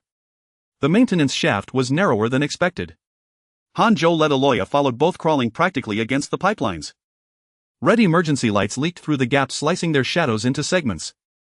Halfway, 2 miniature defense spiders emerged from behind the pipelines. Aloya shielded Han-jo with her arm, absorbing an electric shock, then crushed one of them with her bare hands. Han-jo turned back. You're injured. Aloya said, keep going. When they reached the power node, the countdown suddenly jumped. Arbitration package submission countdown 690211000300. The bridge main control had detected the anomaly. 3 minutes. Lin Yanqiu's voice in the channel became rapid. Han-jo, 3 power lines, blue, white, blue, black, gold, red. The order must be exact. Cut blue, black first, then blue, white, and finally gold, red. The interval between cuts cannot exceed 4 seconds nor be less than 2 seconds. Hanjo's fingers gripped the cutter. Understood. First blue-black. Cut. The ship's lights dimmed. Second blue-white. Cut. The image of the noble officer in the broadcast began to distort. Third gold-red. The cutter suddenly jammed. Hanjo's pupils contracted slightly. Aloya said nothing, directly thrusting her short spear into the pipeline's fixing buckle, prying it open half an inch by brute force. Hanjo seized that half-inch space and the cutting beam sliced through the gold-red power line. The bridge main control went dark. The countdown stopped at 000017. In the control room, everyone held their breath. 1 second. 2 seconds. 10 seconds. No broadcast. No explosion. Lin Yanqiu slowly exhaled. Hard cut successful. The boarding team opened the bridge. The main console had lost most of its permission locks, leaving only the black box on independent power. The engineers carefully removed the data core. Hanjo found a personal record badge beside the captain's seat belonging to the noble officer from the pre-recorded image. Name Leon Wick. Position Aldrich Fief Tax Reconnaissance Deputy Officer. Status deceased. He had died from the nerve gas he himself activated. Aloya looked at the 3 Eagle Crown crew corpses on the bridge and frowned. Do nobles silence even their own people? Hanjo did not answer. Because on the residual screen of the main console she saw an incompletely deleted navigation plan. Falcon 17 forward reconnaissance. Subsequent tax cruise fleet estimated arrival window 3844 standard days. Target Heroes old colonial assets Orbital Dockstar Vane cargo. Hanjo transmitted the data back to Heroes. Lu Zhang looked at that line of time, feeling no surprise, only a cold hard confirmation. The Baron would come. And faster than initially estimated. 38 to 44 days. This number forced a complete reshuffling of Hurof's plans. The 10-ship project had originally targeted 60 to 72 days, with the 3-ship node of the First Fleet project also requiring around 30 days. But the data from Falcon 17 proved that Baron Aldrich's tax cruise fleet was already en route. A light cruiser-class tax vessel, 4 to 6 night-class escort frigates and several privateers, such a formation was not a pressure for Huroth, it was a hammer.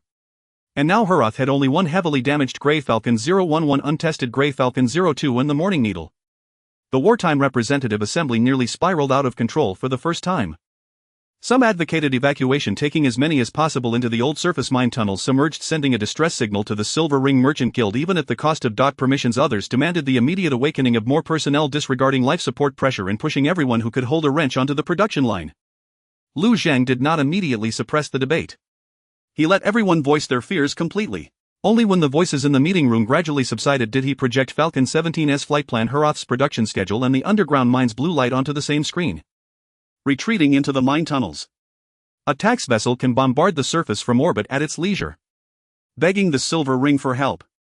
That's just handing the stellar vein cargo over to another group eyeing it. Awakening the population blindly. You'll collapse the life support system before the fleet even arrives. The mining representative asked, then what do you propose? Turn everything usable into fleet combat power, Lu Zhang said, including that thing underground. The meeting room fell into instant silence.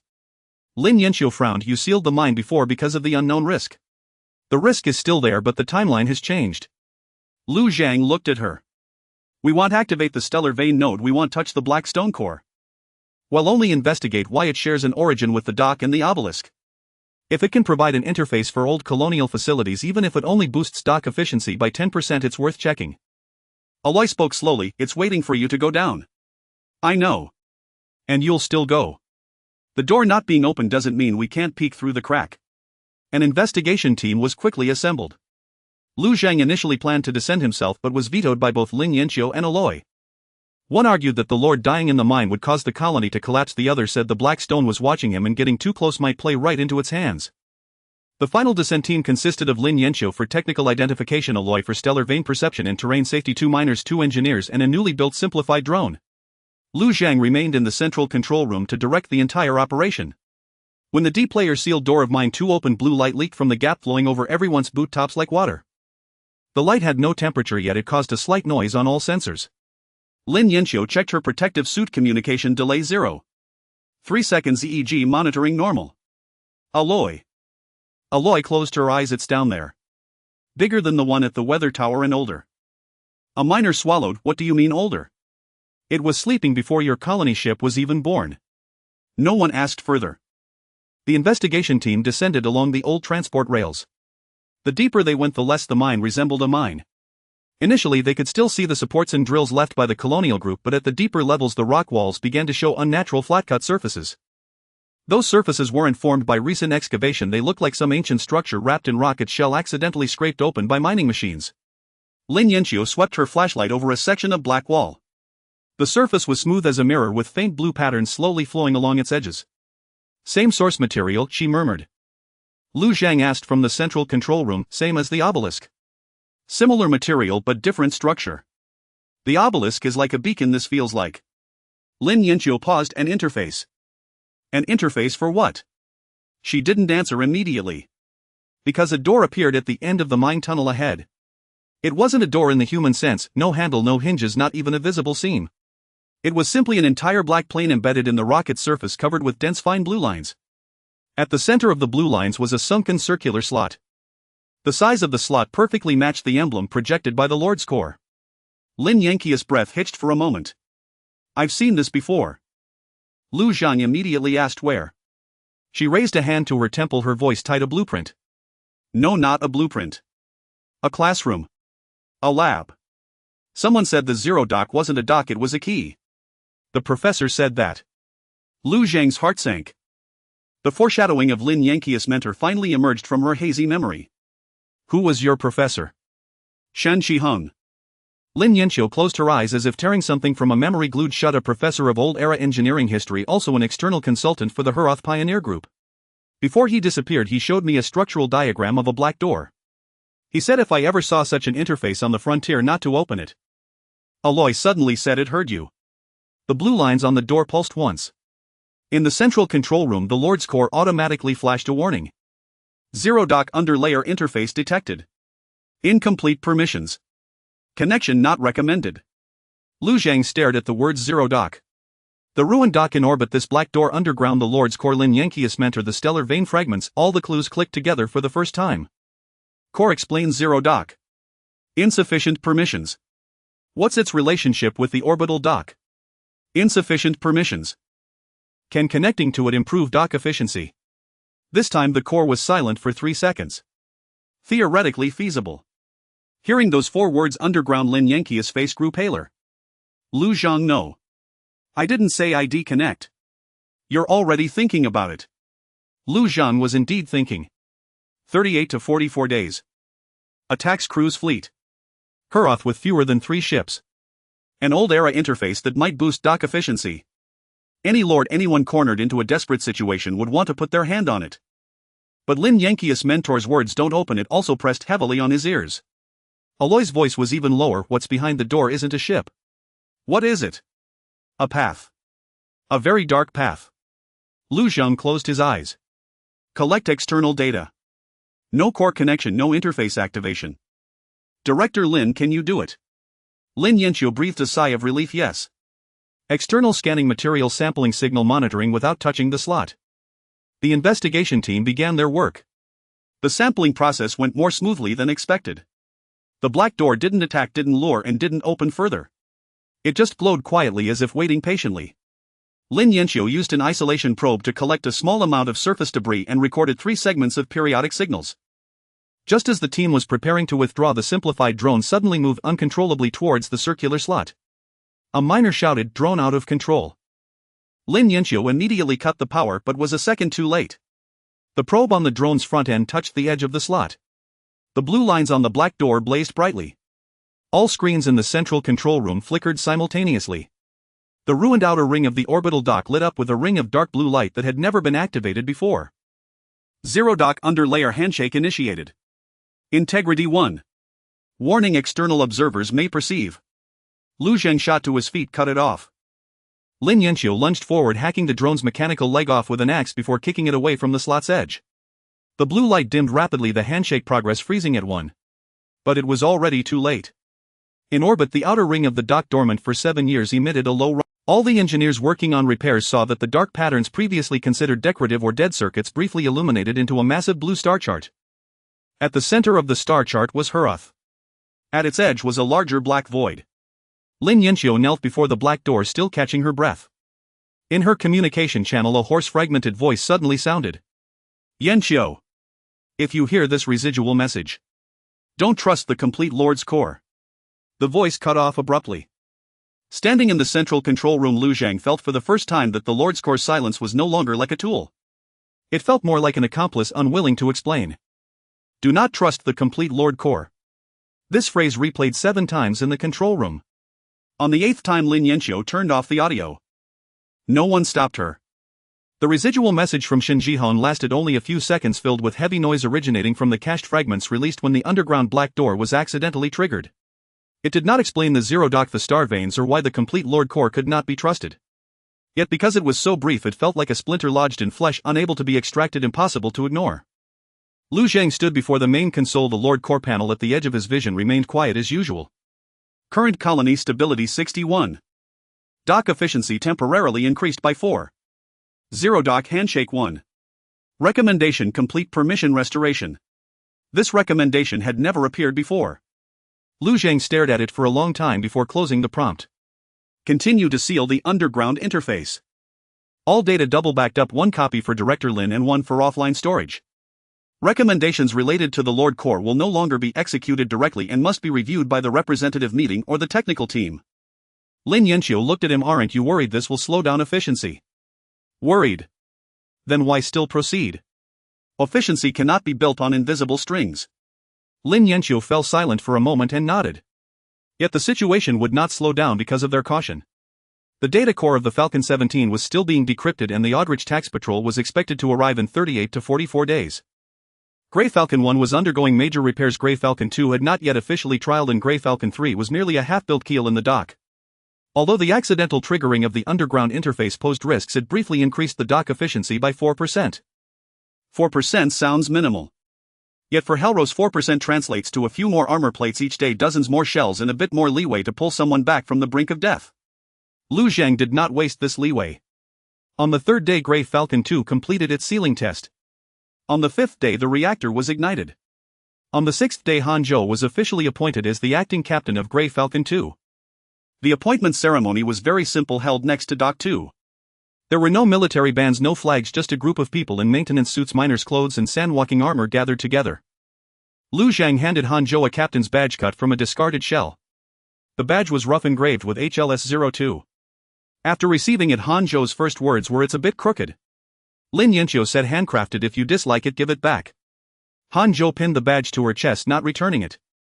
Chibai clapped from the side on a maintenance box. "Congratulations, Captain Han. From today on, you also own a glorious coffin that might leak at any moment."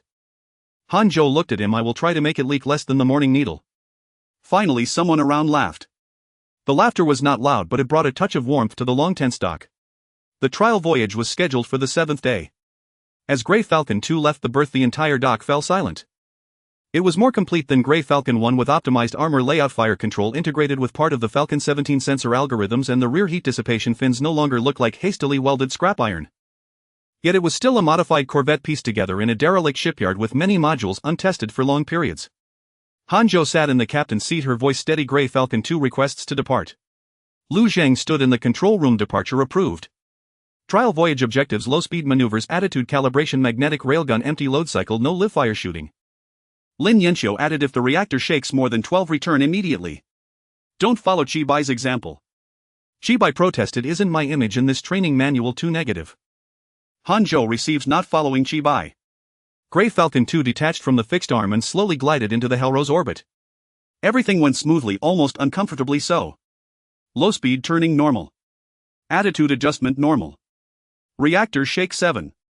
Fire control empty load cycle normal. People in the dock began to cheer quietly. At that moment, the outer passive array captured a small high-speed target. It darted out from the asteroid belt, very small, with a low thermal signature like an abandoned maintenance probe. But its trajectory was aimed directly at the Hellrose orbit, and it emitted a short pulse every 10 seconds. Lin Yanqiu's expression changed. A delayed tracking probe released by Falcon 17. Chibai shook his head. It could also be a pathway sniffer deployed early by the tax patrol.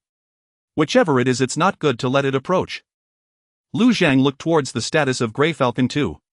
Trial ship not yet tested with live ammunition, the captain commanding independently for the first time. Yet it was currently the only suitable intercepting unit. Han Zhou. I see it. She responded quickly. Trial voyage objective changed. Intercept the probe. Prioritize capture. If capture fails, destroy.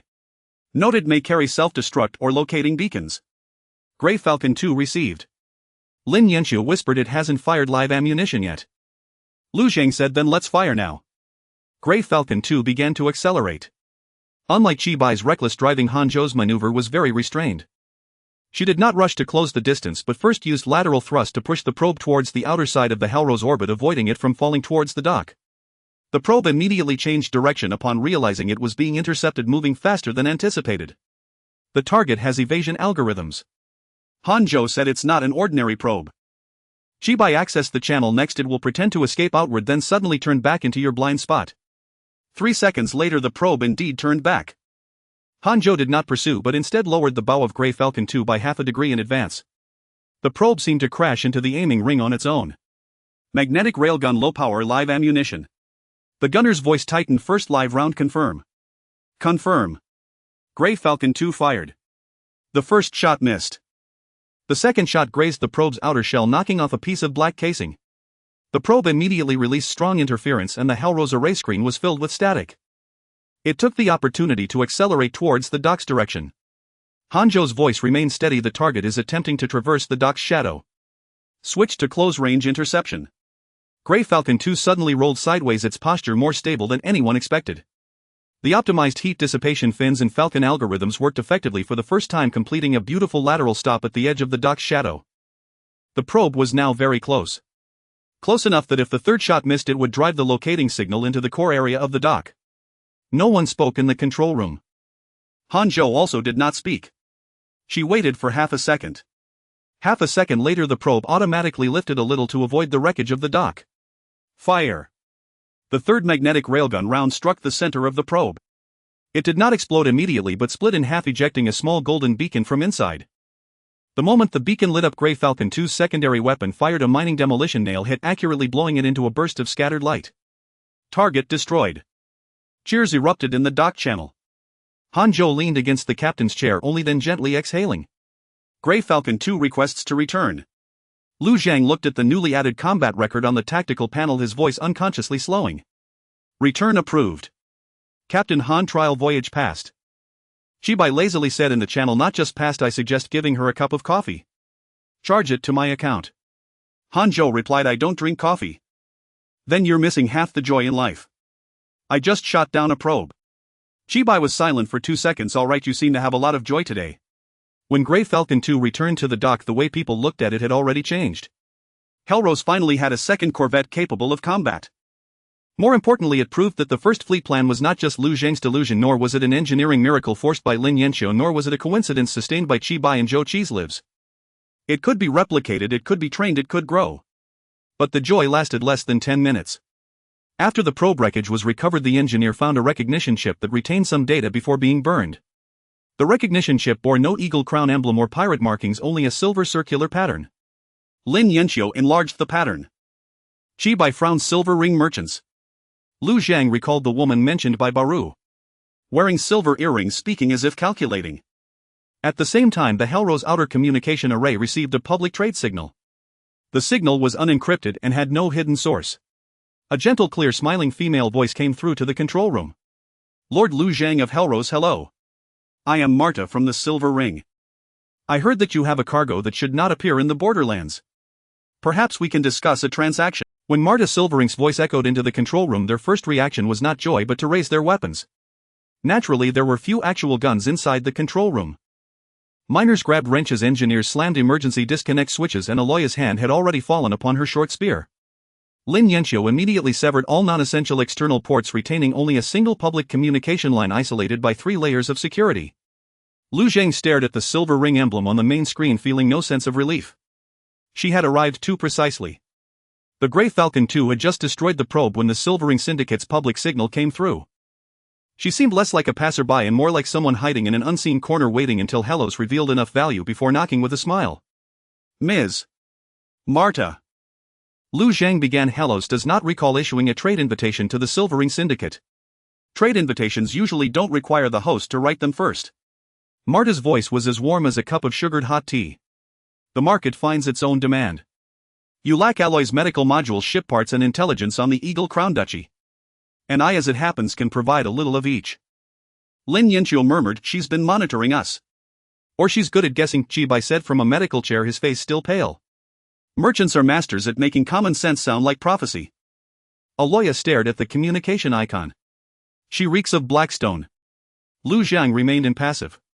Since this is a deal, show me the goods first. Of course, Marta chuckled. My side can provide 3 sets of standard cryomedical modules, 20 tons of usable ship-grade alloys, 4 small dot calibrators, and the latest navigation tax charts for the Aldrich Fief and Eagle Crown. In exchange, I wish to obtain the stellar vein node fragment from Cargo Bay 6. A dead silence fell over the control room.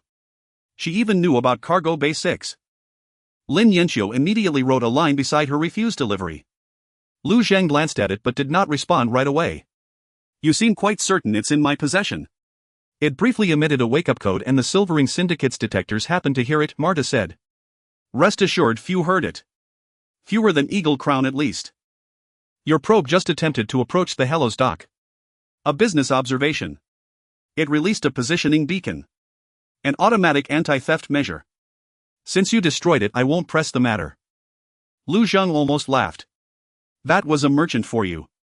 Calling espionage an observation, a tracker, an anti-theft device, and a destroyed probe an act of grace, as if she were the one wronged. The stellar vein fragment is not for sale, Lu Zhang said. Marta paused for less than half a second. The price isn't right.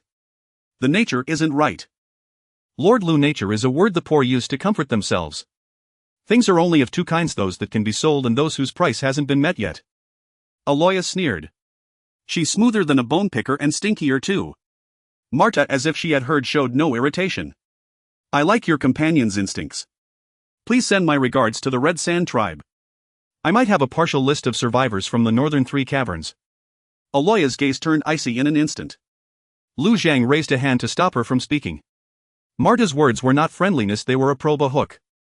She knew the Sandfolk, the northern 3 caverns, and exactly where Hellas' internal wounds lay. The list can be traded, Lu Zhang said. But the stellar vein fragment is not on the table. Then let's do it differently, Marta replied. I won't take the fragment, just one remote reading. 30 seconds isolated channel cut off after reading. I'll deliver 1 set of cryomedical modules first, plus a roster of the Aldrich Tax Patrol's forward outposts. Lin Yanqiu immediately shook her head. A remote reading sounded milder than handing over the goods, but with unknown stellar vein technology a single reading could leak its structure, frequency, wake-up code, or even allow a reverse marker to be implanted. Lu Zhang asked, what if I refuse even the reading?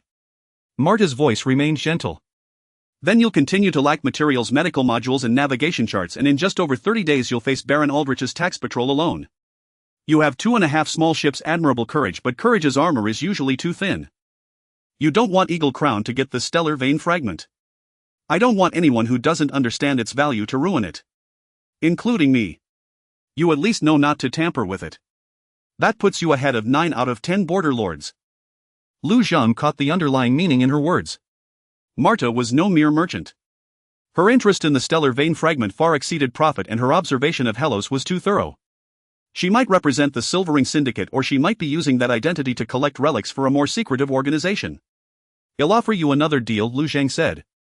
We won't provide a stellar vein fragment reading. You provide the Aldrich forward outpost roster, the northern 3 caverns list, and 2 dot calibrators. In exchange, you'll allow the Silvering Syndicate to set up a one-time unmanned drop point on Hellas' outer perimeter and purchase your medical modules and alloys paid for with pirate loot, partial non-core wreckage of a Falcon 17, and a discount contract on mineral output for the next 3 months. Marta gave a soft laugh. Lord Li, you want to trade a pile of scrap metal and future IOUs for goods that can save lives right now. And you want to trade possibly outdated intelligence for goods that shouldn't exist on this frontier. The calm link fell silent. In the control room no one spoke. Lin Yanqiu looked at Lu Zhang, a hint of surprise in her eyes. She knew Lu Zhang was stalling for time, but she hadn't expected her to hold the line so firmly. The Silvering Syndicate could walk away, but if Marta truly valued the stellar vein fragment, she wouldn't leave easily. After a moment, Marta said, "You are more of a lord than I anticipated." "Is that a compliment?" "It's a risk assessment." She paused. "I accept some of the terms. I can give you the Aldrich forward outpost roster first. The northern 3 caverns list only a third. 1 dot calibrator, 1 set of cryomedical modules, 10 tons of alloy. The drop point must be reached by my unmanned cargo shuttle, and you must not attack it. The cargo shuttle must not enter Hellas near orbit, only the outer coordinates. It must undergo remote scanning before unloading and leave immediately after. If the cargo contains trackers or backdoors, the deal is off and any future silvering probes near Hellos will be destroyed on sight. Marta's smile deepened. You've already destroyed one. That was at a warning price. Very well, Marta said. Before we seal the deal, let me offer you a piece of free intelligence. Baron Aldrich does not know that Hellos has a zero-point dock interface. He only knows the stellar vein cargo is here. Never let him learn of the former, or what arrives won't be a tax patrol. Lu Zhang's pupils contracted. She knew about the zero-point dock interface too. Or was she bluffing? Ms. Marta, Lu Zhang said, her voice steady. A merchant who knows too much makes buyers uneasy. And a buyer who hides too much excites a merchant. A faint crackle came through the comm channel, followed by an encrypted data packet arriving at Hellas' isolated port. Lin Yanxiu didn't open it immediately. Instead, she locked it inside an offline sandbox. Marta spoke one last time. Outer drop point 6 hours from now. Lord Lu, don't disappoint me. The frontier rarely sees someone worth a long-term investment. The communication ended. The control room remained silent.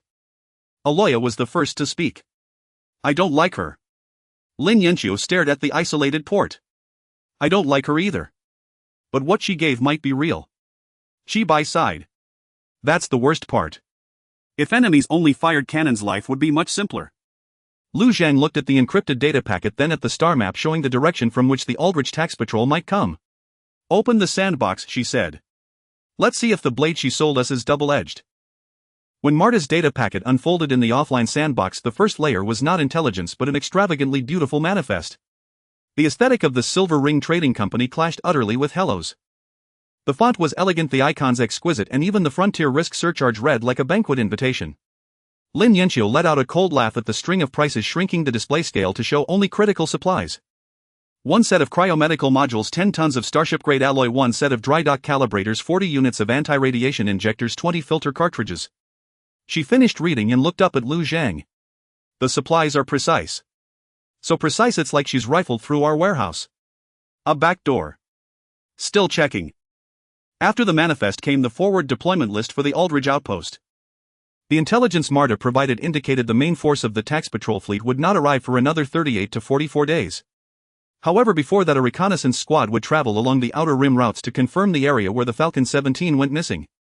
The squad consisted of 2 Hound-class armed boats and 1 small supply boat potentially carrying navigation beacons and tax markers. Estimated arrival window 9 to 12 days. This timeline instantly tightened the atmosphere in the meeting room. Shibai clicked his tongue. The Baron's hounds really do come in packs. Hanzhou asked performance of the Hound class. Lin Yanxiu pulled up a comparison. More standardized than pirate vessels, weaker than the Falcon 17. Weak shields, high-speed, adept at deploying markers. If the two split up, only the Grey Falcon II can reliably pursue. The Grey Falcon I was still undergoing major repairs and the Grey Falcon III was unfinished. 9 to 12 days. They had to get the third ship operational within that time or prepare an ambush plan to fight 3 enemy ships with 2. Lu Zhang continued reading the list of miners from North 3. Marta had only given a third of it, 11 names, 4 confirmed dead, 5 sold to unknown mining sites, the status of 2 unknown. At the end of the list was a note from Silver Ring: the complete list requires an additional transaction. Aloya stared at it, her face expressionless. But her knuckles gripping her short spear turned white. She's using people's fates as bargaining chips. Yes, Lu Zhang said. I want to kill her. You can't right now. What about later? Lu Zhang looked at her. Well, see which side she stands on later. Aloya said nothing more, only copied the list once and turned to leave the meeting room. She was taking those 11 names back to the Red Sand Clan. Lu Zhang didn't stop her. A promise was a promise, even if what the other party provided was an incomplete list, it was better than nothing. Lin Yanqi's backdoor detection yielded results an hour later. The manifest itself is clean, but the intelligence packet has 3 commercial watermarks and 2 tracking lures. Can you clear them? Yes. The problem is the dry dock calibrator and medical module. Hardware backdoors are harder to find than data ones. If we connect them to the main system, it's like inviting her in for tea. Use them externally, Lu Zhang said. The calibrator doesn't connect to the main dock, only to temporary berth 2. The medical module doesn't connect to the main life support grid. Independent power isolated operation. All Silver Ring goods are inspected first, then used. Lin Yanxiu nodded with satisfaction. Now you sound like someone who's been burned before. I haven't been burned yet. It'll be too late once you are. 6 hours later, the Silver Ring unmanned cargo shuttle arrived at the Outer Rim delivery point. It had no escort and made no attempt to hide its silver-white hull like a coin tossed into the darkness. The cargo shuttle stopped at a safe distance as agreed, opening its exterior for scanning. The Hello side dispatched the Morning Needle and the Grey Falcon II to jointly monitor. Hanzhou was in charge of fire control lockon. Shibai strongly requested to join the mission but was vetoed by the medics, and Lin Yanxiu forced to command remotely from the central control room. Scan that bulge under its belly twice more, Shibai said. Trading company shuttles love to hide their little toys under a pretty ass. Hanzhou was silent for a moment. Please keep the channel professional. This is professional experience. The scan lasted 40 minutes. No explosives were found on the surface of the cargo, but Lin Yanxiu discovered an extremely thin passive marker chip embedded in the casing of the dry dock calibrator.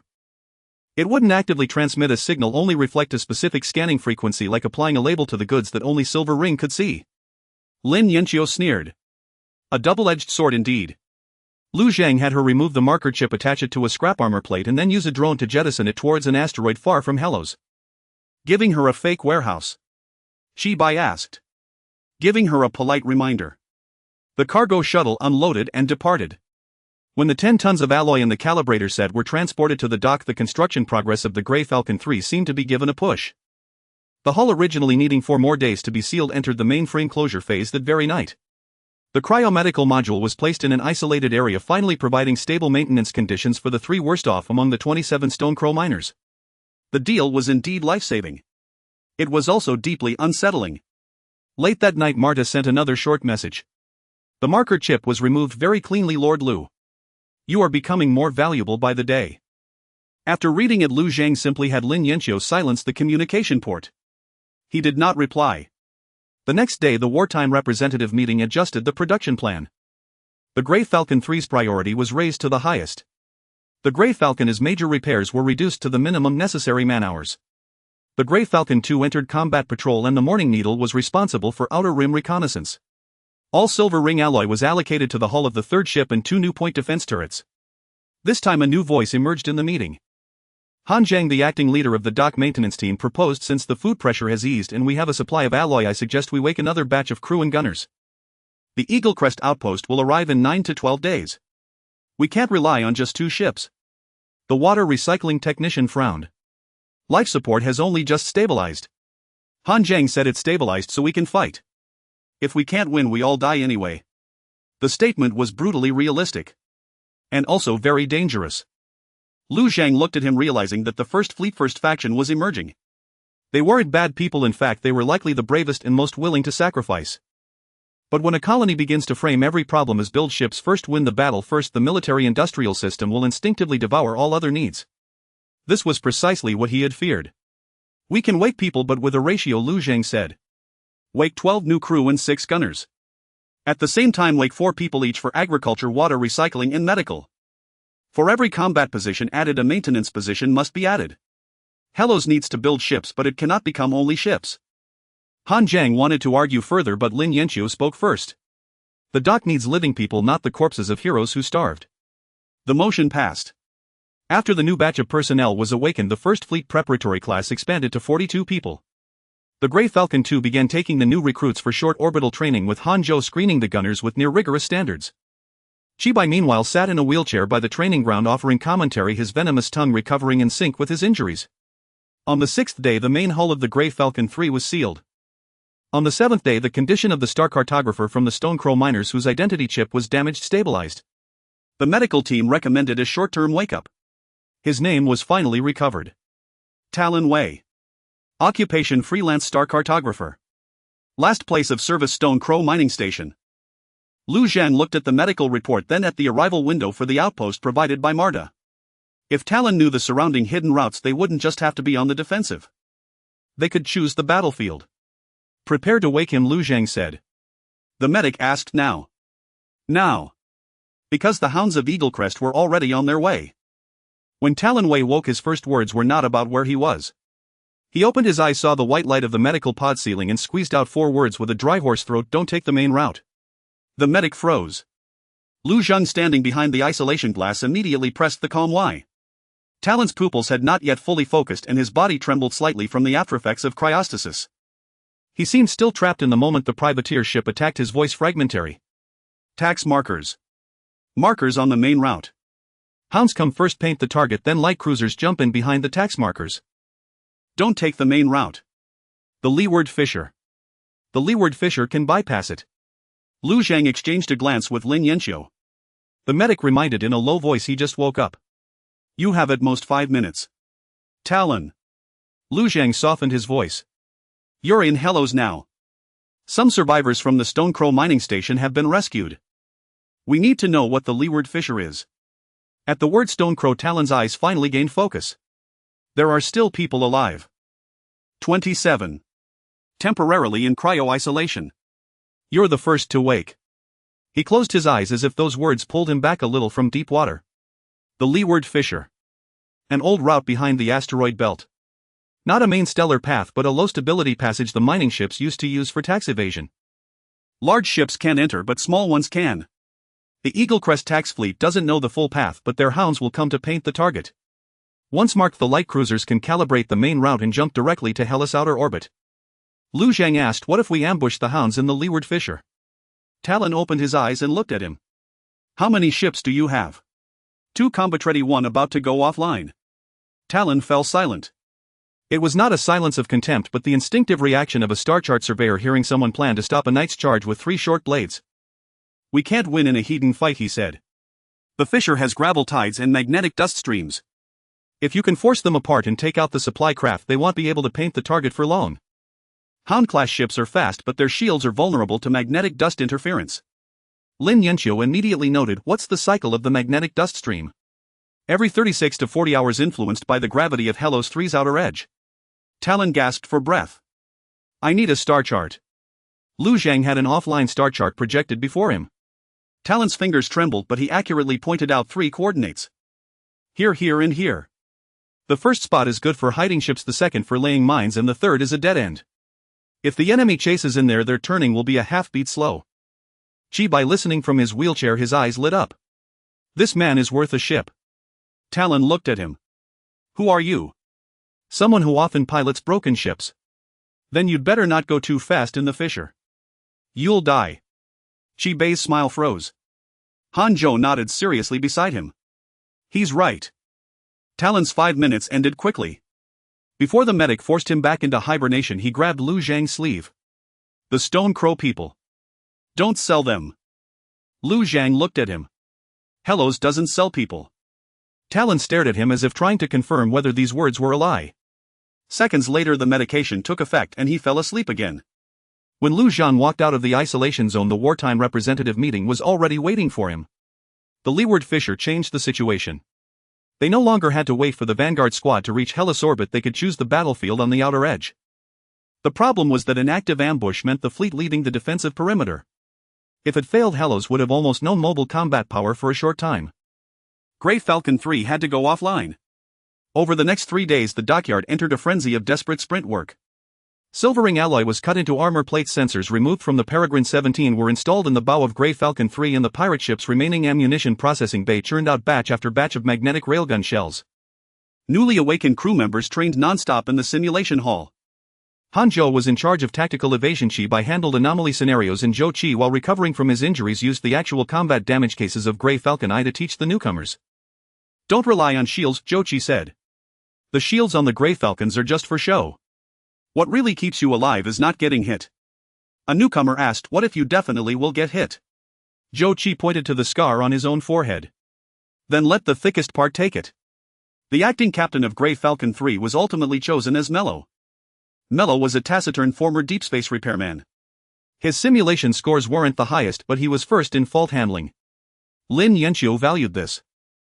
Grey Falcon 3 had been rushed so much that it was bound to have constant minor issues, requiring a captain who could repair the ship while flying it in combat. When Mello accepted the HLS-03 badge, he only asked one question: how many sets of spare pipelines are there? Lin Yanxiu said 1.5. Mello frowned.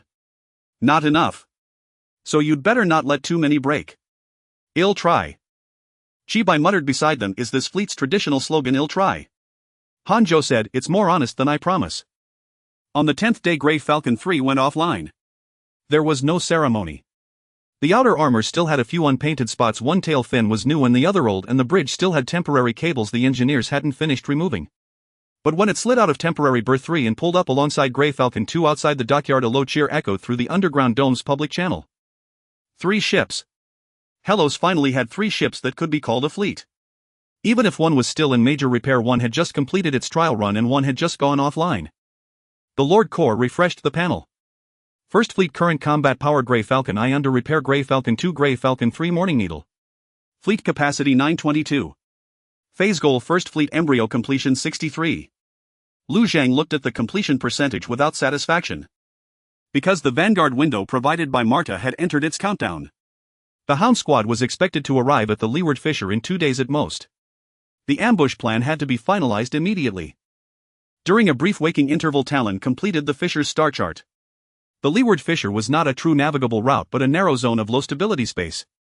Gravel tides surged periodically and magnetic dust streams interfered with shields and sensors. Large ships would easily have their hulls scraped while small ones could navigate along the old mining ship trajectories. Hellas' advantage was familiarity with the terrain. Its disadvantage was few ships, fragile ships and green crews. Lu Zhang wrote the combat objectives on the main screen. First, destroy or capture the supply craft. Second, prevent the Hound-class ships from deploying tax markers. Third, avoid exposing Hellas' true coordinates and the zero-point dock anomaly as much as possible. Fourth, the fleet must return. Chibai looked at the 4th point. The last one is usually the hardest. Lu Zhang said, so I wrote it down. The combat assignments were quickly determined. Grey Falcon 2 commanded by Hanzhou would be responsible for the main attack on the supply craft. Grey Falcon 3 commanded by Mello would handle mine-laying and flank harassment. The Morning Needle piloted by Chibai returning to duty with Talon as the star chart guide would be responsible for luring the enemy ships into the dead end.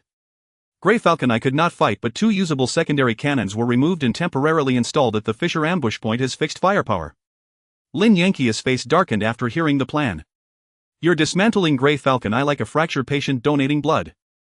Zhou Qi sitting nearby smiled instead. It would agree. Ships don't agree. Then I agree.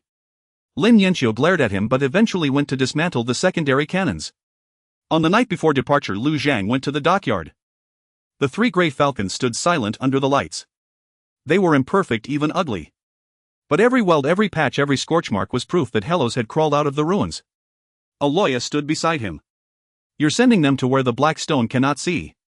The leeward fissure is not far from the obelisk. It's not about distance, she said. There are many broken sounds there. I can't hear clearly. Lu Zhang looked at her. Dangerous. It's an opportunity and also a trap. Lu Zhang was silent for a moment. Many times the two looked the same. In the outer deep space, the magnetic dust stream of the leeward fissure began to ebb. Hellas' first fleet for the first time voluntarily left home. The windward rift resembles not a channel but rather an imperfect wound in the cosmos. Broken stones, ice crystals, metallic dust and thin plasma flows are crammed into this narrow space, sometimes quiet, sometimes rolling like a tide.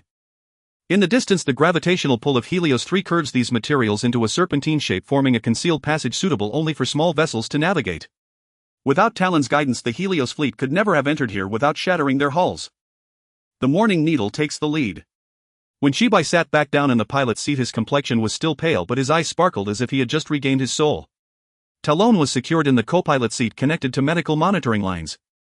His recently awakened body was still quite weak, yet he insisted on guiding personally. 12 degrees to the left, avoid that patch of dust. That's dust. Chibai glanced at the sensors. Magnetic dust clouds. Once we enter the shields, we'll act like they're drunk. How considerate, they'll get drunk along with the ship. Right word. The Morning Needle glided past the edge of the magnetic dust cloud. Behind them, the Grey Falcon 2 and Grey Falcon 3 maintained a low-power follow. The external lights of both ships were turned off and the hulls were coated with a temporary light-absorbing layer, making them appear as 2 pieces of black iron slowly moving through the dust. Hanzhou's voice came from the second ship. Ambush point 1 confirmed. Mello followed closely. The third ship begins to lay mines. The mines are temporary products made from mining explosives, pirate munitions and discarded sensors from the Hunter 17. To the regular fleet they might seem like toys, but in the narrow rift, as long as the positions are tricky enough, toys can become weapons. The 3 coordinates provided by Talon were quickly set up. The first, hiding spot. The second, minefield. The third, dead end. The dead end appeared to be an open stone bay, but in reality there was a hidden surge of magnetic dust flow behind it. If a ship entered at high speed, turning would be delayed by half a beat. Half a beat could determine life or death in space combat. Lu Zhang was not with the fleet. He remained in the Helios control room, commanding the entire operation through delayed communication. The magnetic dust interference in the windward rift was severe, making real-time commands unreliable, so the frontline command was handed over to Han Zhou. This decision surprised many, as Chi Bai had more experience. But Lu Zhang understood very well that Chi Bai was better at finding a way to survive amidst chaos, while Han Zhou was better at ensuring everyone survived according to plan. This ambush required the latter. Frontline command confirmed, Han Zhou said. All ships enter silence. The rift fell silent. Waiting began. Waiting is always slower than battle. The Morning Needle lurked at the edge of the dead end like a needle hidden in the dust. The Grey Falcon II lay in ambush at the first hiding spot. The main cannon locked onto the expected course of the supply ship. The Grey Falcon III hid behind the minefield while Mello monitored the mines while dealing with the small malfunctions constantly occurring on the third ship. The cooling pump on the second ship is shaking. The engineer on the third ship said. Mello glanced down. The gasket is loose. Press it down with your hand. With my hand. Wear insulated gloves. Captain, this does not comply with safety regulations. Our ship has never complied with them. The engineer fell silent for 2 seconds and complied. In the 7th hour, Talon suddenly sat up straight. They're coming. There were no red dots on the sensors yet. Chi Bai didn't doubt it and placed his hand on the throttle. How many? 2 lead noises, 1 slow behind. 2 hounds, 1 supply. 3 minutes later, the Helios passive array also detected a faint heat trace. The Eagle Crown scout team entered the windward rift. 2 Hound-class armed boats formed a staggered formation with shield power kept very low, clearly aware that the sensors here were unreliable. A small supply ship followed behind with a set of cylindrical devices hanging from its belly. Talon whispered, tax marker. Han Zhou's voice rang out in the silent channel. Target confirmed.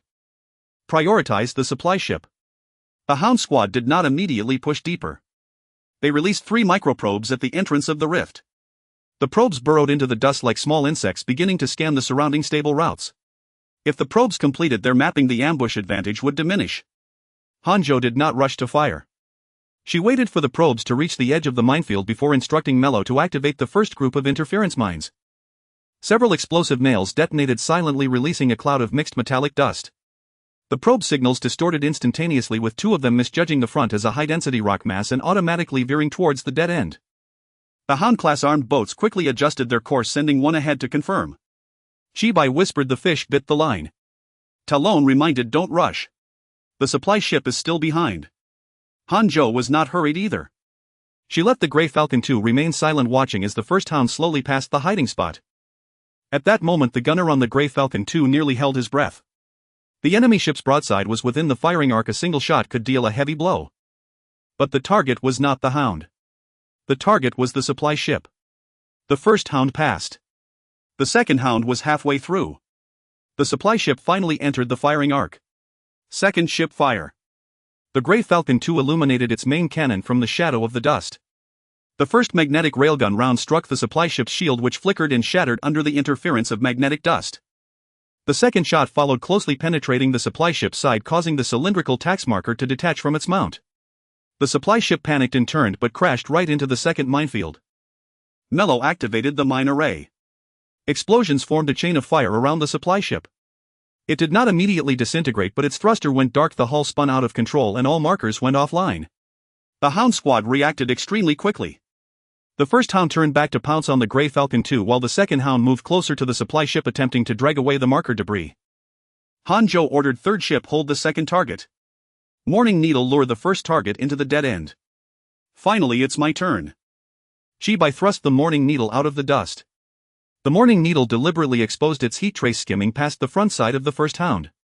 The Hound class immediately locked onto this annoying little ship, firing repeatedly with its secondary guns. Chi Bai flew close to the broken rocks, nearly colliding with the mass several times, causing Talon to turn pale. I told you not to go too fast. Don't worry, I've been very compliant. Is that what you call compliant? I haven't even reached full speed yet. The Hound was being led by the Morning Needle into the dead end. The Grey Falcon II under Han Zhou's command continued to retreat while firing, maintaining distance from the second hound. The Grey Falcon III emerged from the flank, its main cannon aiming not for a hit but constantly forcing the enemy ship to change course, preventing it from approaching the supply ship. Melos' voice remained low. The cooling pump on the third ship is still shaking. Can it hold? Yes. Hold until the target enters the dead end. Understood. The first hound chased the Morning Needle into the stone bay. The captain of the hound clearly realized something was wrong and attempted to slow down and change course. However, the magnetic dust surged right at that moment, causing shields and propulsion to lag by half a beat. Chibai shouted, dead end activated. Hanjo seized the opportunity. The Grey Falcon 2 turned around its main cannon locked onto the hound's rear. The Grey Falcon 3 also opened fire simultaneously. 2 magnetic railgun rounds struck the hound's propulsion chamber, tearing the armor apart from the rear. The hound class lost mobility, crashing deep into the stone bay, hit repeatedly by several high-speed rocks, and finally went dark. The first hound was crippled. The second hound finally realized it had fallen into a trap and immediately abandoned the supply ship, trying to escape toward the rift entrance. It was very fast. If it escaped, the Eagle Crown would still know about the ambush fleet in the Windward Rift. Hanjo ordered a pursuit. Talon suddenly shouted, don't go that route. The magnetic dust tide has arrived early. On the sensors, the previously low tide of magnetic dust suddenly surged, arriving at least 20 minutes ahead of schedule. The second hound seemed to have noticed this too, using the magnetic dust for cover to accelerate its escape. If the Grey Falcon 2 pursued, both shields and sensors would be disrupted. Hanjo hesitated for just half a second. Morning Needle illuminate. Chibai immediately understood. The Morning Needle ejected all remaining beacons at once, illuminating a brief heat trace in the direction of the hound's escape. The Grey Falcon 2 disabled its automatic targeting and switched to manual ballistic correction. Hanjo watched the rapidly vanishing trajectory swallowed by the magnetic dust. Main cannon delay 3 seconds, fire 200 meters ahead of the third heat trace point. The gunner's palms were sweaty. I can't see the target. I know. Fire. The magnetic railgun round shot into the dust flow. 2 seconds. 3 seconds. A faint flash of fire erupted in the distance. The second hound's heat trace violently swayed, its speed dropping by half. It was not destroyed, but the jump marker was knocked off and communications were swallowed by the magnetic dust flow. Mello seized the opportunity and the Grey Falcon 3 pressed up from the rear flank, delivering 2 consecutive low-power shots that disrupted its propulsion. The second hound finally stopped and signaled surrender. The ambush concluded. 1 supply ship was disabled, 2 hounds were either incapacitated or surrendered, and all tax markers were rendered inoperative. The Helios suffered no ship losses. Only the cooling pump on the Grey Falcon 3 was completely wrecked. The Morning Needle's hull had 3 new scratches and the Grey Falcon 2's main cannon overheated. In the control room, Lu Zhang looked at the results of the battle, his clenched hand slowly relaxing. The First Fleet had taken the initiative for the first time and won. Yet Talon did not smile. He stared deeper into the magnetic dust flow, his face growing paler. There's something else. Chibai immediately retracted his smile. What is it?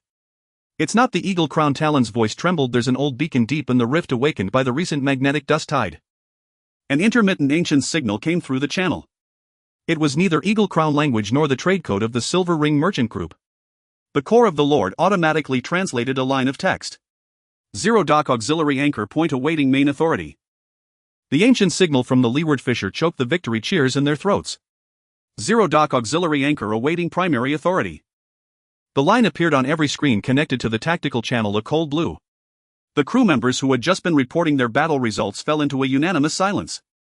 The surrender signal from the Hound-class ship still flickered. The crippled supply vessel drifted within the rubble belt. Magnetic dust streams surged like tides through the fissure's depths, and the awakened ancient beacon lay hidden in even darker recesses. Lu Zhang's first instinct was to disable the automatic response. All ships do not respond to the anchor signal.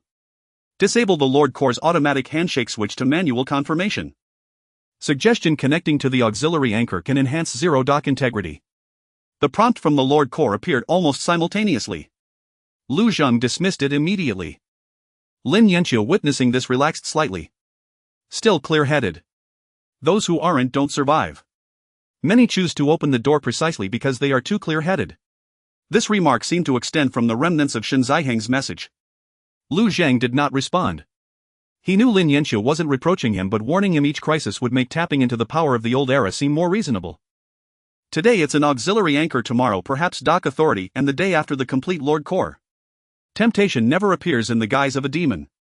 It appears as production efficiency, fleet capacity, or probability of victory. On the frontline channel, Hanzhou spoke first. Should we proceed with salvaging the spoils? Lu Zhang looked at the battlefield. 2 Hound-class vessels, 1 supply ship, the wreckage of a tax marker, and a zero anchor awakened by the magnetic dust tide. Hellos couldn't abandon usable spoils just because of an unknown signal. The thruster shield generators, standard turrets, and supplies from the 3 enemy ships were enough to advance the production schedules of Grey Falcon 4 and 5. Continue salvage operations, Lu Zheng ordered. But do not approach the anchor. Prioritize dismantling the Hound communication arrays, navigation markers, and self-destruct devices. Separate and guard the prisoners. Tow the supply vessel to the fisher's entrance. Don't bring it directly to Hellos. Conduct quarantine inspection first. Han Zhou acknowledged. Chibai asked, what about the old beacon? Pretend we didn't see it. Mark its coordinates, set up passive surveillance, no contact. Talon's voice was weak. We'd better leave quickly. The early magnetic dust tide isn't normal. The fisher's currents are shifting since that anchor awakened. How long can we hold? A safety window of 2 hours at most. Lu Zheng immediately compressed the salvage plan. Mello led Grey Falcon 3 towards the surrendering Hound, first using remote cutting rounds to disable its remaining gunports, then dispatching drones for a close hull inspection. The captain of that Hound was sensible, immediately powering down weapons and surrendering temporary authority. The other crippled Hound was too damaged, only its core components could be salvaged. The supply vessel was towed out of the minefield by Grey Falcon 2, and Han Zhou personally confirmed the destruction of the tax marker remnants in its belly. There were 17 prisoners in total. They were quieter than pirates and more disciplined. Escorted into temporary holding cells, most didn't shout curses, only sizing up the Hellos fleet with complex expressions. Perhaps in their eyes, being ambushed successfully by 2 semi-frontier wreck ships was a disgrace in itself. Passing by, Chibai said to one of the Eaglecrest gunners, "Don't look at us like that. We think it's pretty absurd ourselves." The gunner did not respond. Han Zhou highlighted key items in the salvage list: 2 relatively intact small shield generators, 1 reparable shipboard reactor, 4 standard light railguns, 3 sets of complete thruster nozzles, a large quantity of standard repair parts in the supply vessel, and a crate of unactivated tax markers. Lin Yankee's eyes lit up upon hearing about the repair parts. If those thruster nozzles are genuine, Grey Falcon 1 could be restored 3 days ahead of schedule. Lu Zheng said, "And Grey Falcon 4? Lin Yanqio looked at him. "You're already thinking about 4. I've been thinking about it since the 10-ship plan began. You have 3 ships now. So I still need 7. Lin Yanqio sighed but did not argue. As frontline salvage drew to a close, the zero auxiliary anchor transmitted another signal. This time it was no longer merely awaiting authority but projecting a fragment of incomplete coordinates. The coordinates pointed deeper into the leeward fissure, forming an incomplete triangle with the underground interface of Mine 2 and the remnant ring of the orbital dock. Talon looked at the coordinates, his face pale. "The old star charts don't have that place." Aloya, standing in the central control room, suddenly pressed her hand to her temple. "It says incomplete." Lu Zheng turned his head. "Who?" "The anchor or whatever is behind the door." Her breath was rapid. "It says the dock is incomplete, the key is incomplete, and the people are incomplete." Lin Yanqio immediately cut the stellar pulse monitoring on Aloya's channel. "Enough. Don't listen." Aloya closed her eyes, taking a few moments to recover. "It's looking for the primary authority." Everyone's gaze fell upon Lu Zheng. The Lord Core Binder. He was the most likely target for the primary authority. Lu Zheng did not explain, nor did he instruct the Core to scan. He simply ordered record the coordinates and seal them.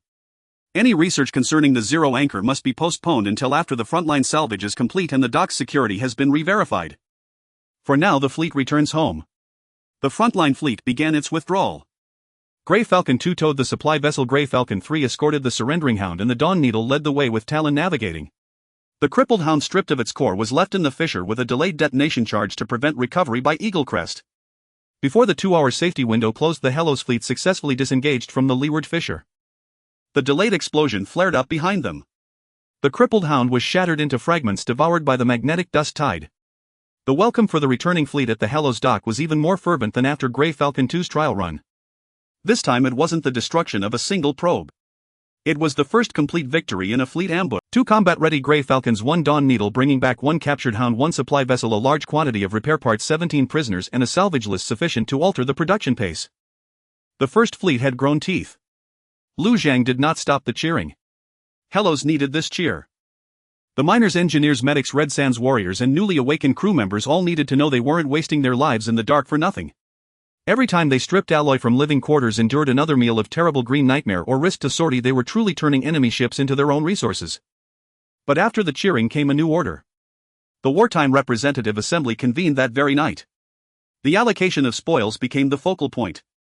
The Fleet Priority faction advocated for using all available components on Grey Falcon 4 and 5, aiming to stack the ship count to over 5 before the arrival of the tax patrol fleet. The water recycling and medical representatives demanded a portion of the energy modules be allocated to life support in quarantine zones, as the frozen miners' prisoners and newly awakened population were straining the system. The debate was intense, yet carried more conviction than before. For they were no longer dividing poverty but distributing the fruits of victory. Lu Zhang made the final decision: thruster nozzles priority for repairing Grey Falcon 1.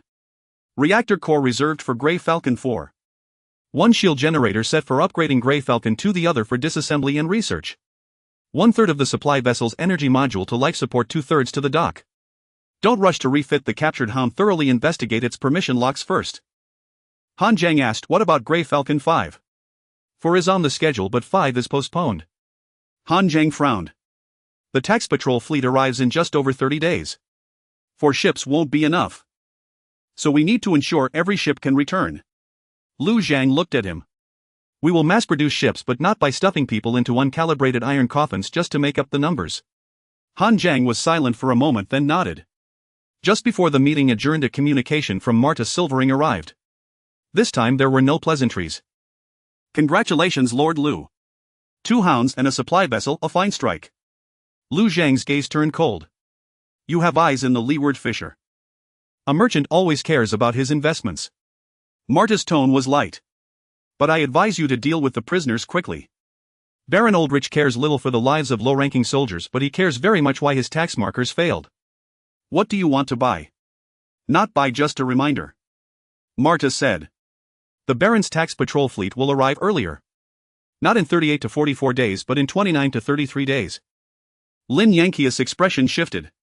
Lu Zhang asked, what's the price? This one is free. Because you just awakened the Zero auxiliary anchor in the leeward fissure, and some listeners might hear it sooner than Eaglecrest. Marta paused. Lord Lu, your little territory is getting interesting. From now on, don't focus only on the Baron. The communication ended. Lu Zhang stood before the main screen watching the countdown for the tax patrol fleet being rewritten. Around 30 days. And deep in the star charts, the newly marked Zero auxiliary anchor in the leeward fissure continued to pulse at an extremely low frequency. Like an eye that had just opened. On the first morning after the Battle of Leeward Fissure, hellos never truly dawned. The illumination of the underground dome slowly intensified in energy-saving mode, yet flames flickered ceaselessly outside the orbital dock throughout the night. The captured Hound-class armed boat was secured on a temporary disassembly frame while the supply vessel rested in an isolated berth. 4 engineering drones crawled around them like a swarm of steel insects feasting on prey. Lin Yanqia stood before the dock's main console, her eyes bloodshot. Good news, the propulsion nozzles of the Hound class are better preserved than expected. Grey Falcon 1 can be restored ahead of schedule. The supply vessel's energy module is also usable, at least enough to suppress the life support pressure in the quarantine zone. Lu Zhang asked, and the bad news? The permission locks are more abominable than those on the Falcon 17. Every critical module bears a tax signature disassemble incorrectly and the chips burn out. Moreover, the captured Hound's main control hides a delayed recognition program. If it doesn't receive an Eaglecrest authorization within 30 hours, it will disguise itself as a malfunction and lure maintenance personnel into restarting the core. And after the restart, it transmits coordinates. Lu Zhang gazed at the silver grey hound. Noble vessels were never clean. Their ships were not mere weapons but an extension of a control system woven into every screw. Even when captured, they would try to gnaw off the enemy's hand. Can it be dismantled? Lin Yanqia sneered, give me 6 hours and I'll bite it back. You only have 4. Then he'll swear. Fine. The dock worked at its limit while the underground interrogation room was equally busy. 17 Eaglecrest prisoners were held separately. Lu Zhang forbade harsh interrogation for a simple reason: well-trained soldiers might not fear pain, but they dreaded proof that the nobility cared nothing for them. For people within such a system, the most effective tool was not intimidation but shattering their faith in hierarchy. The first to speak was the supply vessel's navigator. He was young with unhealed frostbite on his face, his rank so low he was barely an officer. The interrogator asked 3 times about the tax cruise fleet's schedule and he stubbornly claimed ignorance. Until Lu Zhang had Marta's advance intelligence, the Falcon 17's navigation plan, and the fact of the forward squad's loss laid before him. You are not the vanguard of glory, Lu Zhang said. You were probes thrown out to confirm danger. The navigator's face changed color. The Baron won't abandon tax assets. Of course he want abandoned assets, Lu Zhang nodded. But whether you are assets depends on how the ledger is written. Those words weighed heavier than any threat. The navigator was silent for a long time before finally whispering, the main fleet includes 1 tax light cruiser, 4 night-class frigates and at least 3 privateer auxiliary vessels. The Hound forward outpost was merely marking the route.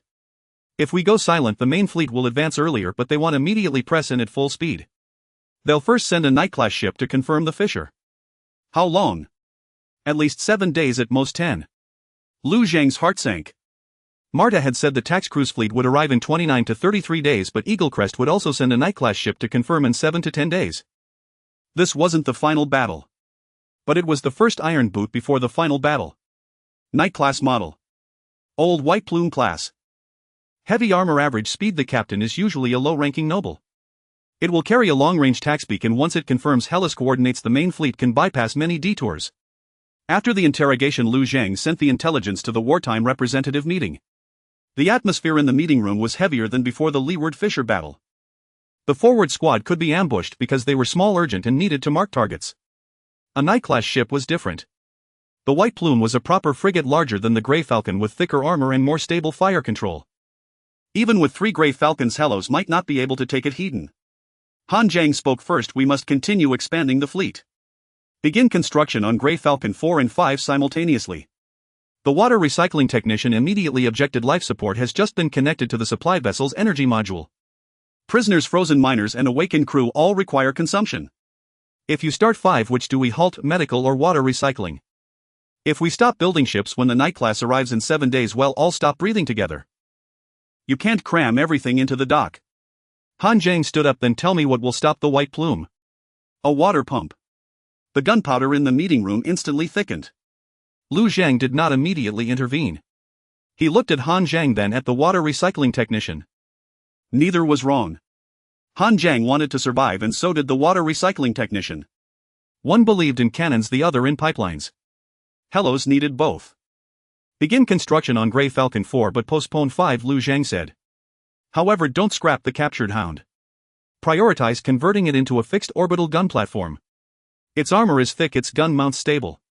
Placing it on the outer ring of the dock as semi-fixed firepower is faster than rushing an unreliable 5.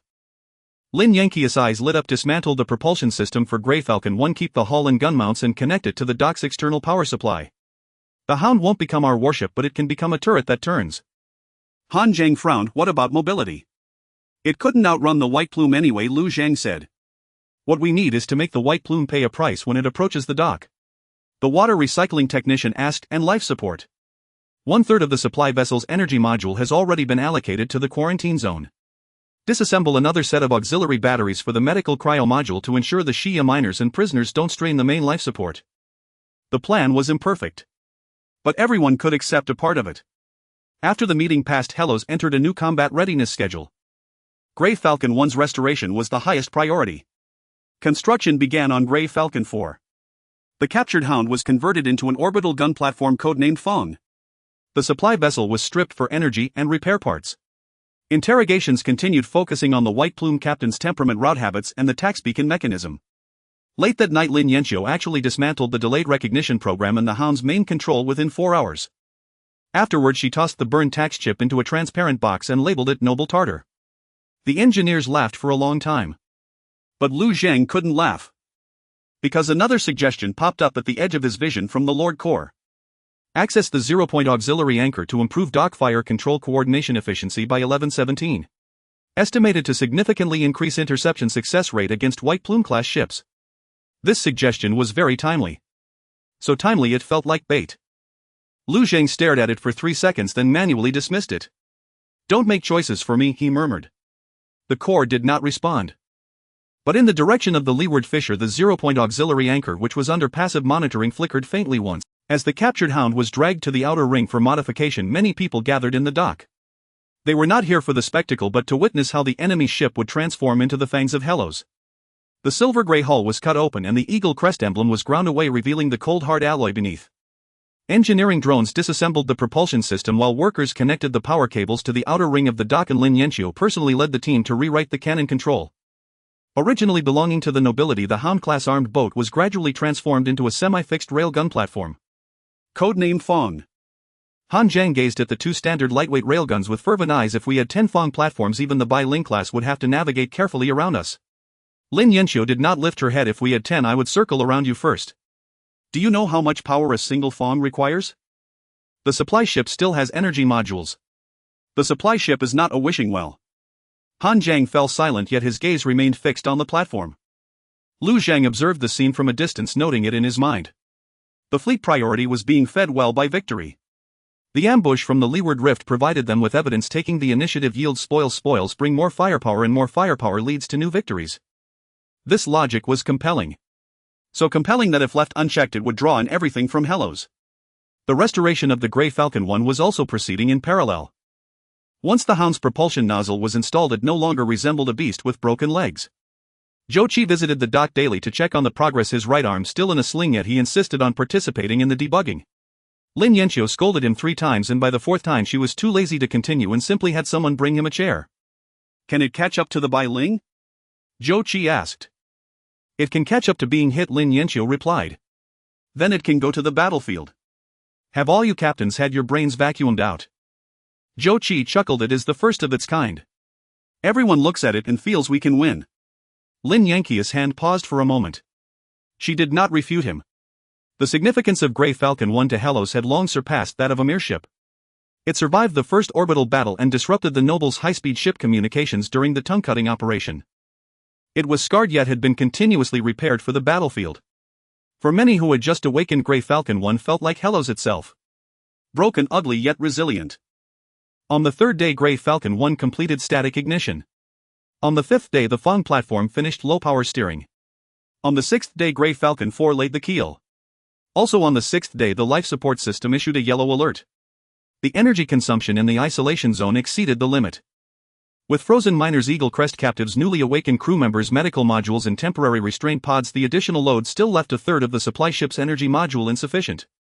The water cycle technician slammed the report on the wartime representative meeting table, his face pale.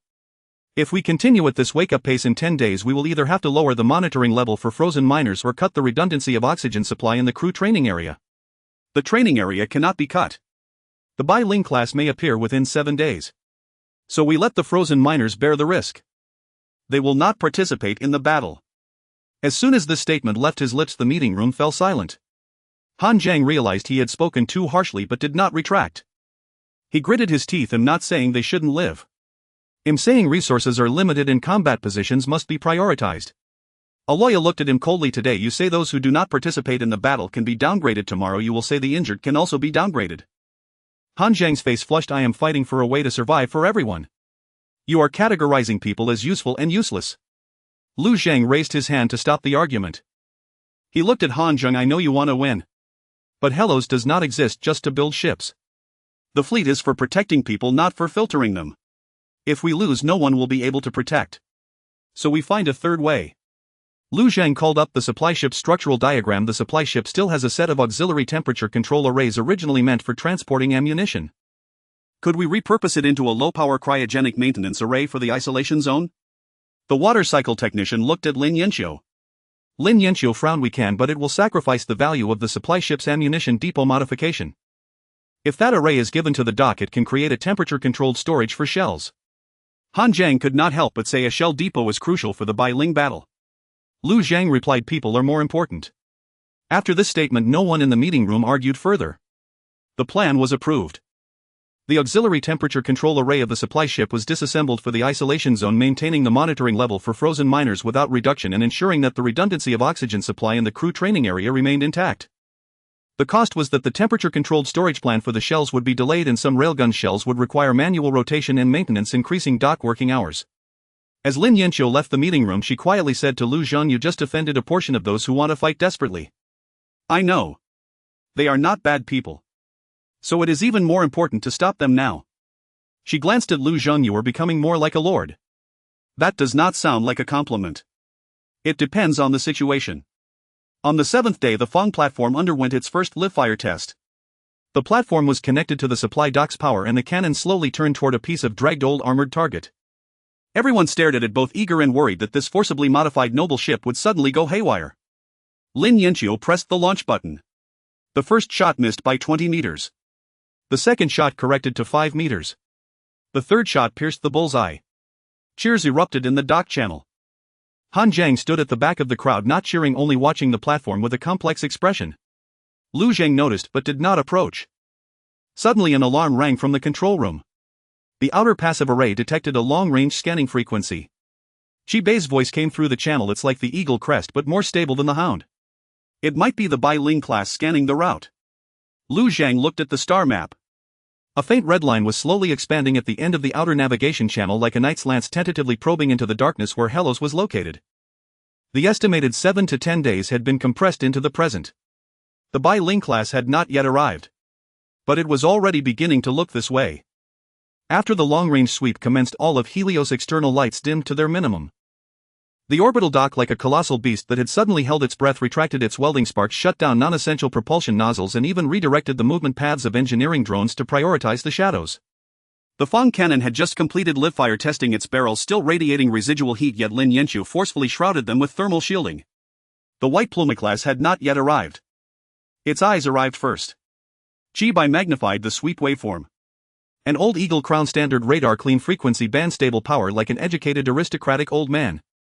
It's not in a hurry to find us, it's searching for the last known trajectory of the forward squad before they lost contact. Han Zhou asked, will it discover the ambush point in the lee crevice? Sooner or later. Talon sat to the side, his complexion still poor. But the magnetic dust storm just past, the residual noise can mask a portion. If they don't have a complete tax marker, it will take at least 3 to 5 sweeps. And after 3 to 5 sweeps, they will know a battle occurred there but may not be able to reverse engineer Helios coordinates. Lu Zhang stared at the red line. May not is one of the most expensive words in the universe. At that moment, Marta Silver Ring's communication request arrived again. Lin Yanqiu said coldly, she certainly knows how to pick her timing. It means she saw the sweep too, Lu Zhang said. Patch it through to an isolated channel. Marta's image appeared on the screen for the first time. She was a woman around 30 with silver-gray short hair, wearing a narrow silver ring on her ear. She wore a sharply tailored dark merchant guild uniform, the background an unidentifiable cabin. Her smile was perfectly measured, neither warm nor distant, like a quotation calculated for risk. Lord Lu, you seem busier than last time. You seem more like trouble than last time. Trouble and opportunity usually share the same face. Marta said, the White Plume class beginning its sweep means your small victory in the lee crevice has attracted the right kind of attention. Right. At least not the worst kind. Lu Zhang didn't take the bait. State your trade. Marta smiled. I can provide a short-duration radar phantom generator. It can create a false dock heat signature for 30 minutes, diverting the White Plume sweep to an asteroid of your choosing. As a bonus, it'll include the old model shield frequency table of the White Plume class.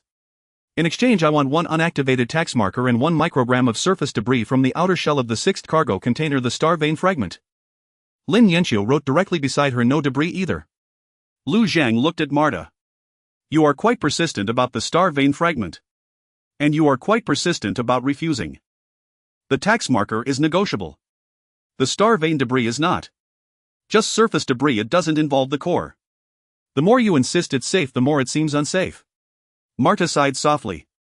Lord Lu, you make trade very difficult. Then don't trade. The communication fell silent. Marta looked at him, the smile in her eyes fading slightly.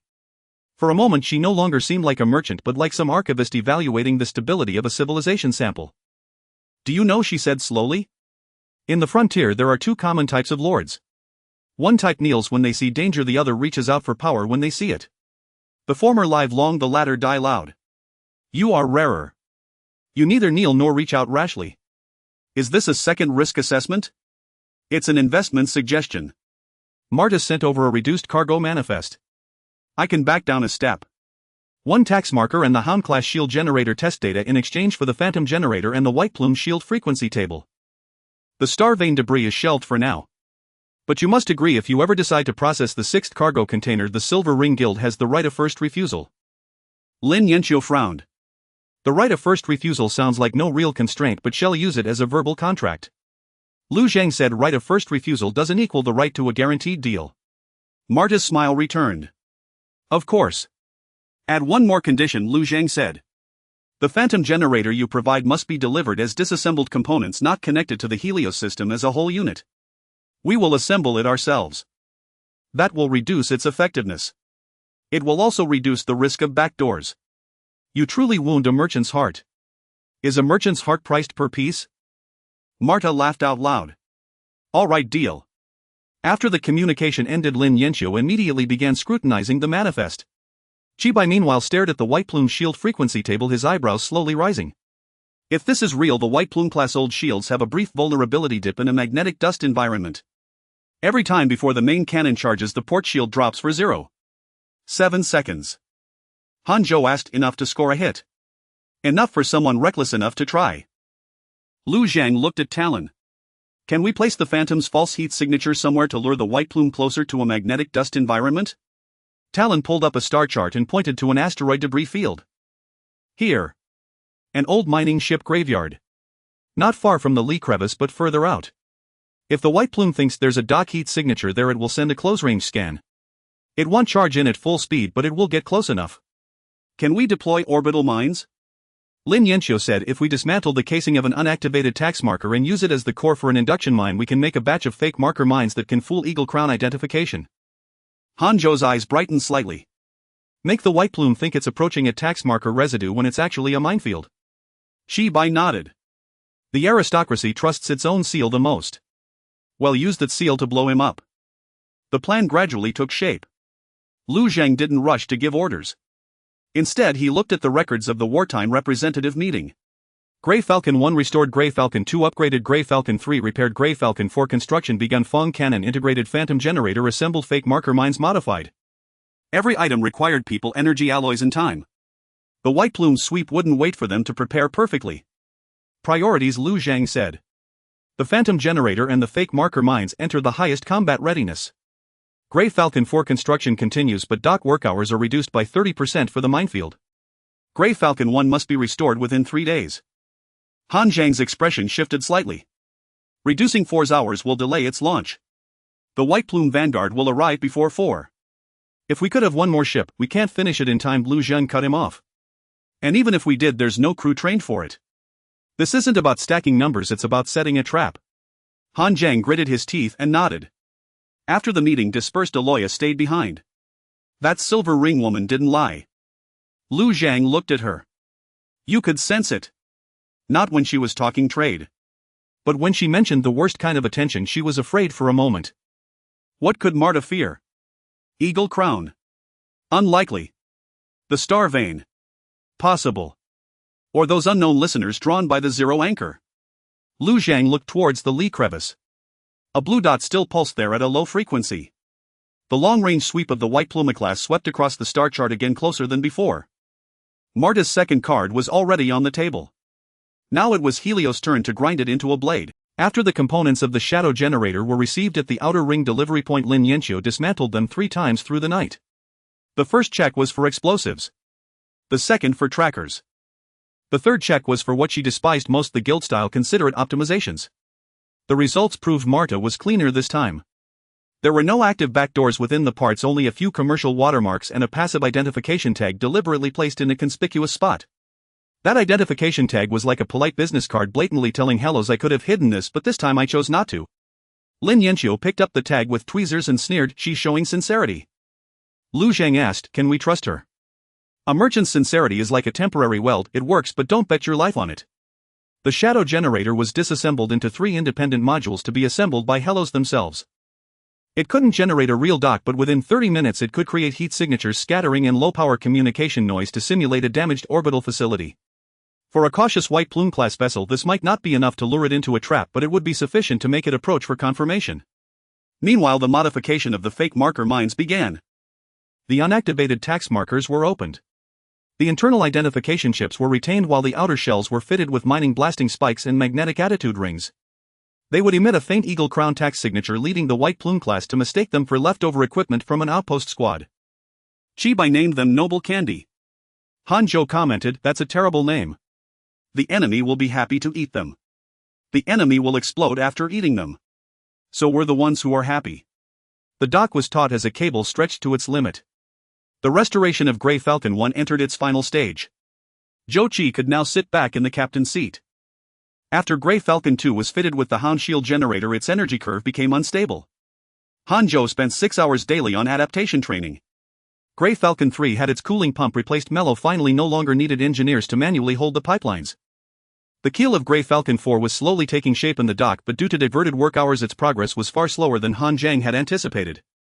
Han Jiang didn't complain publicly, but he began taking a group of fleet priority volunteers for overtime, cramming all their rest time into the construction of 4. When Lu Zhang found out, he didn't stop it but issued one order: anyone working continuously for more than 12 hours would be forced offline. Han Jiang defied him for the first time. "We're not children. We know how long we can hold out." Lu Zhang looked at him. "Fatigue causes weld defects. Weld defects get crew members killed." Han Jiang gritted his teeth. "If 4 isn't ready in time, more people will die. I won't send a faulty ship to fill a route." "Then what will you use?" "Rules." These words silenced the surroundings. Han Jiang regretted saying them immediately, but he didn't apologize. His eyes were bloodshot, a clear sign he hadn't slept well in a long time. Lu Zhang didn't get angry. He simply had the medics take him to rest. Han Jiang refused to go. Finally Lin Yanqiu slammed a wrench against the steel frame beside him.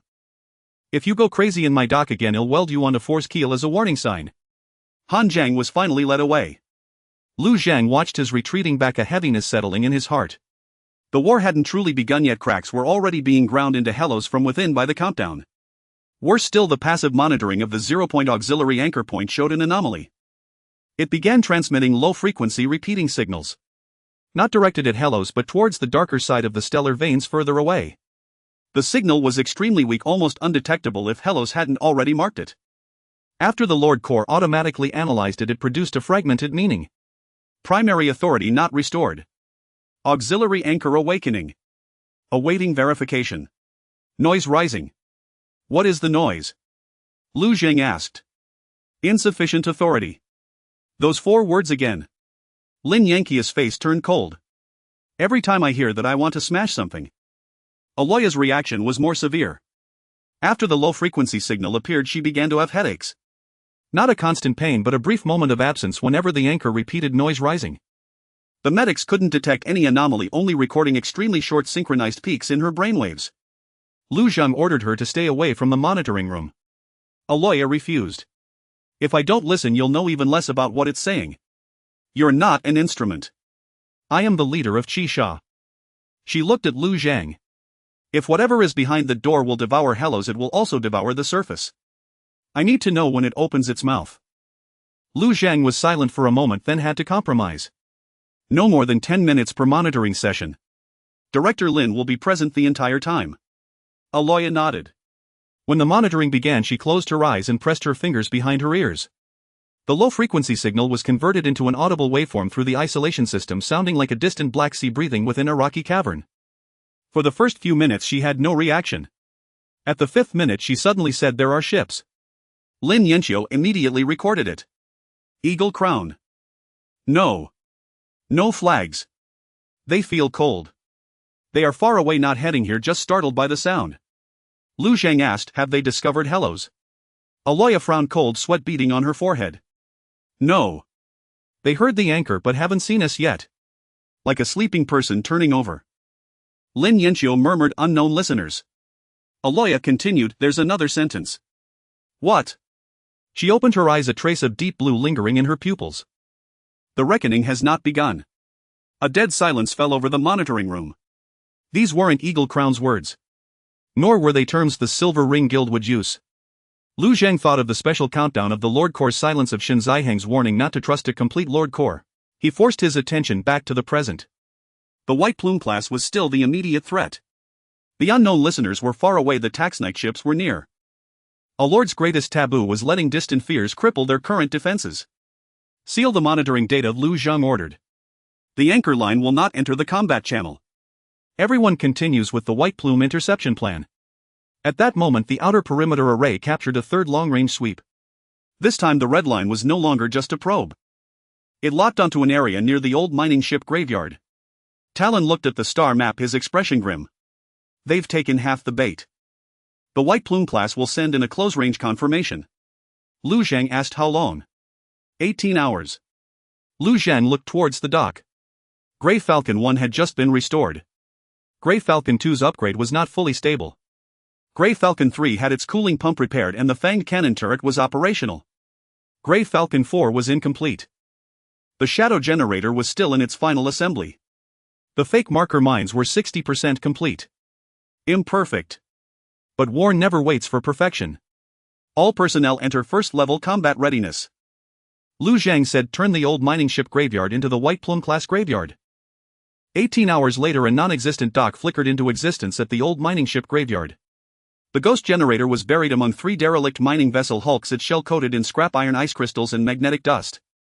Once activated, it emitted intermittent heat signatures and faint communication noise resembling an orbital facility that had just suffered an attack and was attempting to reboot.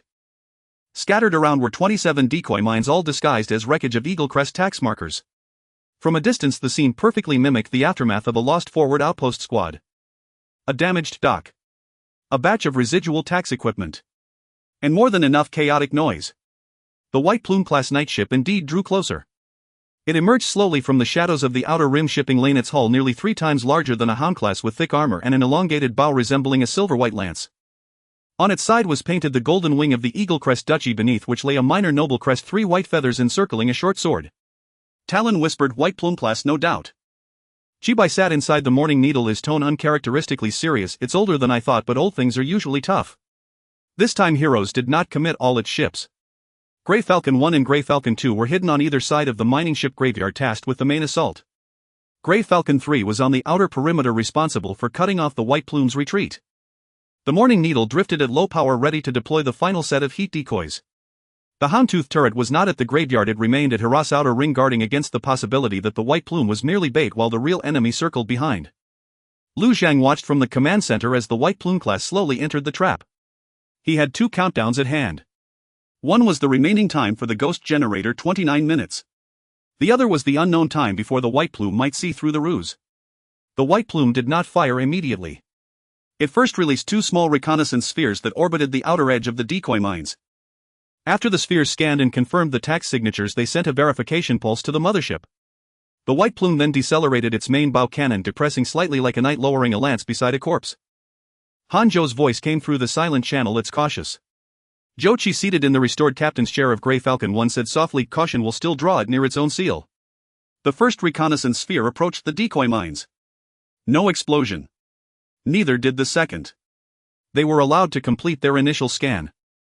The White Plume continued forward. Lin Yanxiu clenched her fingers in the command center a little closer. Detonating now would at most scrape off the White Plume's outer shield. Only when it entered the central zone of the decoy mines could they create a large enough breach in its shields. The White Plume closed to 300 kilometers. 240 kilometers. 190 kilometers. It stopped abruptly. Talon's face changed, it's noticed the heat signature is off. The White Plume's main bow cannon began to charge. According to the shield frequency chart given by Marta, there would be a 0.7-second dip in the port shield before the main cannon was fully charged. But it was still at the edge of the minefield, the distance not ideal. If they missed this opportunity, it might directly destroy the ghost generator and retreat. Lu Zhang did not hesitate. Detonate the outer ring mines. Morning Needle, deploy heat decoys, push it to port. Chibai executed immediately. 9 decoy mines on the outer ring detonated simultaneously. The explosions were not large, but they released a massive cloud of metal fragments bearing Eagle Crest signatures. The White Plume sensors experienced brief confusion, mistaking the area for one where tax markers were under attack, causing the ship to automatically yaw to port to protect the signal source. The Morning Needle launched 3 heat decoys from behind the wreckage, simulating escaping small transport shuttles. The White Plume's secondary cannons turned towards the Morning Needle. At that precise moment, its port shield experienced the brief dip due to the main cannon charging. Grey Falcon 1, Grey Falcon 2 opened fire. Zhou Qi and Hanzhou gave the order almost simultaneously. The 2 Grey Falcons lit up their main cannons from either side of the graveyard. Magnetic railgun shells tore through the debris cloud, striking the White Plume's portside with precision. The first volley hit the shield dip, causing the blue-white energy screen to flicker violently. The second volley followed immediately, piercing the outer shield and slamming into the thick armor, erupting in 2 fireballs. The White Plume was wounded. But not defeated. Its counterattack came swiftly. The main cannon swiveled towards Grey Falcon 2 while the secondary batteries saturated the area where Grey Falcon 1 was hiding. Hanzhou maneuvered, preemptively dodging the main cannon center, but was still grazed by the shockwave, causing his shields to spike. Grey Falcon 1 newly repaired lacked peak maneuverability and its belly was raked by secondary fire, leaving a long deep gash. Jochi gritted his teeth. One can still fight. Lin Yanqiu yelled over the channel, "You better mean you can fight, not that you're ready to die." Copy that. Trying not to die. The inner ring decoy mines entered optimal detonation range. Lu Zheng ordered inner ring mines detonate. 18 decoy mines activated simultaneously. The White Plume finally realized they were not wreckage but mines. It forced its bow up, expanding its shields to full power. But the minefield was too close. The explosions rolled from its port side all the way to its belly, the shockwave pushing it dozens of meters sideways. Large sections of its port armor were melted and eroded, and one secondary cannon was blown clean off. A brief cheer erupted in the command center. But Lu Zhang's eyes were fixed on the White Plume's tail. It wasn't retreating. It was deploying a long-range tax beacon. A silver-white beacon ejected from the ship's belly, trailing a thin exhaust plume, attempting to climb to a sufficient altitude. Once fully deployed, even if the White Plume withdrew, the main cruiser fleet could use it to shorten their arrival time. "Grey Falcon 3, Lu Zhang said. Melas' voice came through, locked on. Grey Falcon 3 cut in from the outer ring. Originally tasked with blocking the retreat, it was now perfectly positioned above the beacon. Mello didn't use the main cannon, its traverse was too slow. He pitched the ship down and fired 2 mining blast bolts from the secondary weapons. The first shot missed. The second hit the beacon's exhaust plume. The beacon tumbled off course but wasn't destroyed. Instead, it initiated an emergency deployment. Its silver-white skeleton unfurled in the vacuum like a dangerous metal flower. Chibai drove the Morning Needle straight towards it. Morning Needle. Lu Zhang's voice deepened. "I see it," Chibai replied, his tone oddly light. "This thing is too aristocratic, even its blooming looks punchable." The Morning Needle had no weapons. It only had a tractor beam and a hull already scarred and battered. Chibai used the tractor beam to grab the beacon's skeleton, forcibly dragging it towards a mining shipwreck. The beacon automatically released an electromagnetic pulse. Half of the Morning Needle's cockpit went dark instantly. Talon in the co-pilot seat was pale but held the star chart calibrator steady. "Left wreckage on the left." "I know." The Morning Needle rolled close to the debris, violently slamming the tax beacon into the reactor shell of an old mining vessel. The moment the beacon hit, Grey Falcon 3's third secondary weapon shot struck true. The metal flower shattered. Having lost its beacon, the White Plume finally began to retreat. It was wounded but still combat capable. If heroes pursued, it might land a dying blow. If they didn't, it would escape with some combat data. Hanzhou requested, "Should we pursue?" Jochi added, "One can still chase for a bit." Lu Zhang surveyed the battlefield. Grey Falcon 1 had a damaged belly. Grey Falcon 2's shields were overloaded. Grey Falcon 3 was positioned too far out, and the Morning Needle's systems were half crippled by the EMP. The White Plume's port side was heavily damaged, its tax beacon destroyed, but its main cannon was still operational. Pursuing offered a chance to sink it, but also a chance to lose a Grey Falcon. "No pursuit," Lu Zhang said. "Maintain suppressive fire and force it to leave. All ships follow the preset withdrawal route." Hanzhou paused only for half a second. "Grey Falcon 2 copies." Jochi let out a breath. "Grey Falcon 1 copies." Before retreating, the White Plume unleashed a saturation bombardment on the mining ship graveyard. The ghost generator was destroyed and the wreckage zone erupted into a sea of fire. But it failed to deploy its desired tax beacon, nor did it confirm Hera's coordinates. Wounded, it vanished into the shadows of the outer rim shipping lane. Heroes won this round. Not a sinking. A repulsion. But for a dead star that had possessed no warships just 30 days prior, repelling an Eaglecrest night ship was enough to make everyone remember this night. As the fleet returned, the dock did not erupt in immediate cheers. First they saw the scorched hull of the Morning Needle, the crack in Grey Falcon 1's belly, the white smoke rising from Grey Falcon 2's shield generator, and the missing half of Grey Falcon 3's secondary weapon mount. Then someone finally whispered their back. The words were like a spark landing on dry tinder. The cheers slowly grew, eventually filling the entire dock. Lu Zhang stood in the command center looking at the tactical panel. White Plume-class night ship repulsed. Long-range tax beacon destroyed. Heroes coordinate exposure probability reduced. Estimated enemy main force arrival still 2,731 days. The victory did not cancel the final battle. It only pushed the blade of the final confrontation a little further away. The communication port suddenly flickered. This time it wasn't Marta. Nor Eaglecrest. The 0-point auxiliary anchor point at the leeward fissure sent an extremely short signal to heroes. Defensive action confirmed. Primary authority compatibility increased. Cleansing noise continuing to rise. Lu Zhang stared at those 3 lines of text. The heart that had just relaxed slightly due to the victory sank once more into the depths. Heroes had driven back the night ship. But it had also allowed something far more ancient to see him more clearly. In the first hour after repelling the White Plume-class vessel, there was no victory celebration aboard the Hurlos. Only the clamor of emergency repairs echoed through the dock. The Grey Falcon 1 was secured in berth 1, its ventral gash resembling a freshly torn wound. Repair crews crawled into the fissure, dragging out charred insulation and deformed conduits. Jochi stood outside, his complexion worse than the hull's. He tried to approach several times only to be driven back by warning lights from Lin Yanqius engineering drones. "Come any closer and I'll list you as equipment awaiting repair," Lin Yanqiu said over the channel. Jochi halted. "How is she? Alive? Can she make the next fight? Is that the only way your captain knows to ask about a ship?" The Grey Falcon 2 was in bad shape as well. The Hound shield generator had overloaded under the White Plume's main cannon impact, with 3 internal crystal lattices burned out. Hanzhou personally oversaw the disassembly. The Grey Falcon 3's secondary weapon mount had fractured, and Marrow led the engineering crew in removing the shattered launch rails piece by piece. The Morning Needle fared the worst. Half its electronic systems were blacked out by the electromagnetic pulse from the tax beacon. Chibai patted its scorched hatch as he disembarked. "Old friend, you've lived another day." Talon stumbled as he climbed out of the co-pilot seat, his face pale, nearly falling. A medic steadied him. "You can't go on consecutive missions anymore." Talon forced a bitter smile. "I don't want to. But no one could guarantee he wouldn't be needed next time." The tactical debrief began 2 hours later. On the main screen, the White Plume-class retreat trajectory played on a loop. It hadn't confirmed the Hurlos coordinates nor successfully deployed its long-range tax beacon. Yet before retreating, it still captured the rough silhouettes of Grey Falcons 1, 2 and 3 along with the false dock thermal signature created by the Phantom generator. "It knows we have at least 3 small warships," Hanzhou said. "And it knows we're good at using decoy mines," Chibai added. "The nobles won't fall for the same trick twice." Lin Yanqiu projected the battle damage report. Phantom generator destroyed. Decoy mines consumed 2727. Grey Falcon 1 moderate damage. Grey Falcon 2 shield system unstable. Grey Falcon 3 secondary weapon damaged. Morning Needle 47 electronic system damage. Fong turret not engaged operational. This victory came at a steep price. So steep that the Hurlos couldn't replicate the same trap anytime soon.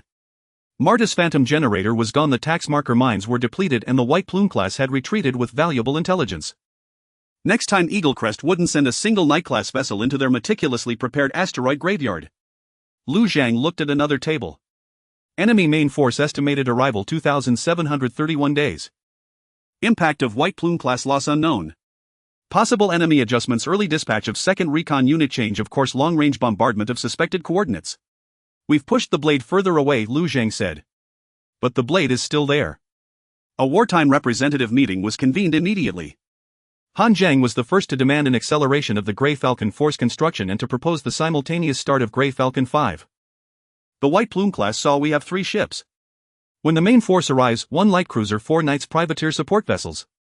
For Grey Falcons aren't enough, and 5 might not be either. We must convert all spoils into hulls." The water recycling technician's face was equally grim. "All. The isolation zone's cryo modules just stabilized. The Morning Needle's repairs will consume critical electronics, and the medical bay is still short on a batch of anti-radiation injectors. If you convert all spoils into hulls, who will sustain the crew?" This time Han Zhang didn't lash out impulsively. He produced a schedule. "I've calculated. If we reduce non-core medical redundancy by 10% and delay the new agricultural module's fungal bed expansion by 5 days, we can start laying the keel for Grey Falcon 5 ahead of schedule. It's not stopping civilian support, it's compressing redundancy. Redundancy is what saves lives when things go wrong," the water recycling technician said. "When the main fleet arrives, redundancy won't save anyone." The tension in the meeting room ratcheted up again. Lu Zhang watched Han Zhang's schedule in hand and realized he was growing. Not more impulsive, but more persuasive. The Fleet First faction was no longer just shouting slogans, they were beginning to use data to compete for resources. This was more dangerous and also more necessary. "Grey Falcon 5 will not be built," Lu Zhang said. Han Zhang looked up. "Lord, but Grey Falcon force construction is accelerated. The Fong turret will be integrated into the outer orbital defense network. The supply shuttle's hulk will be converted into a decoy heat source platform. Pre-cut the keel materials for Grey Falcon 5, but don't occupy the assembly berth. That way once 4 is launched, 5 can be assembled quickly. Han Zhang frowned. Pre-cutting isn't building. But it's better than preparing nothing now. Lin Yanqiu chimed in. And pre-cutting can use low-skill labor hours without tying up the main berth. This plan is feasible. The water recycling technician also nodded. As long as we don't touch medical redundancy. Han Zhang was silent for a moment, then finally sat down. I accept. It wasn't a victory. Just a compromise. After the meeting there was no message from Marta. The Silver Ring Trading Company was unusually quiet. This made Lu Zhan more uneasy. A person like Marta wouldn't miss the opportunity to assess value after a battle with a White Plume class. Her silence meant she was either waiting for a better offer or hiding from something. Late at night, Lu Zhang remained alone in the command center. The Lord Corps popped up a new suggestion. Current defense pressure high. Optional plan access 0. Auxiliary anchor establish primary fire control network. Estimated benefit Fong turret accuracy 23 fleet coordination latency 14. Risk unknown. The word unknown was highlighted in gray. It didn't look like a warning but more like a deliberately subdued footnote. Lu Zhang stared at it, recalling Shen Zihang's residual message, Aloya's words about it seeking master authority, and the blade that had only been pushed a little further away. He dismissed the suggestion. This time the core didn't vanish immediately. It lingered for an extra second.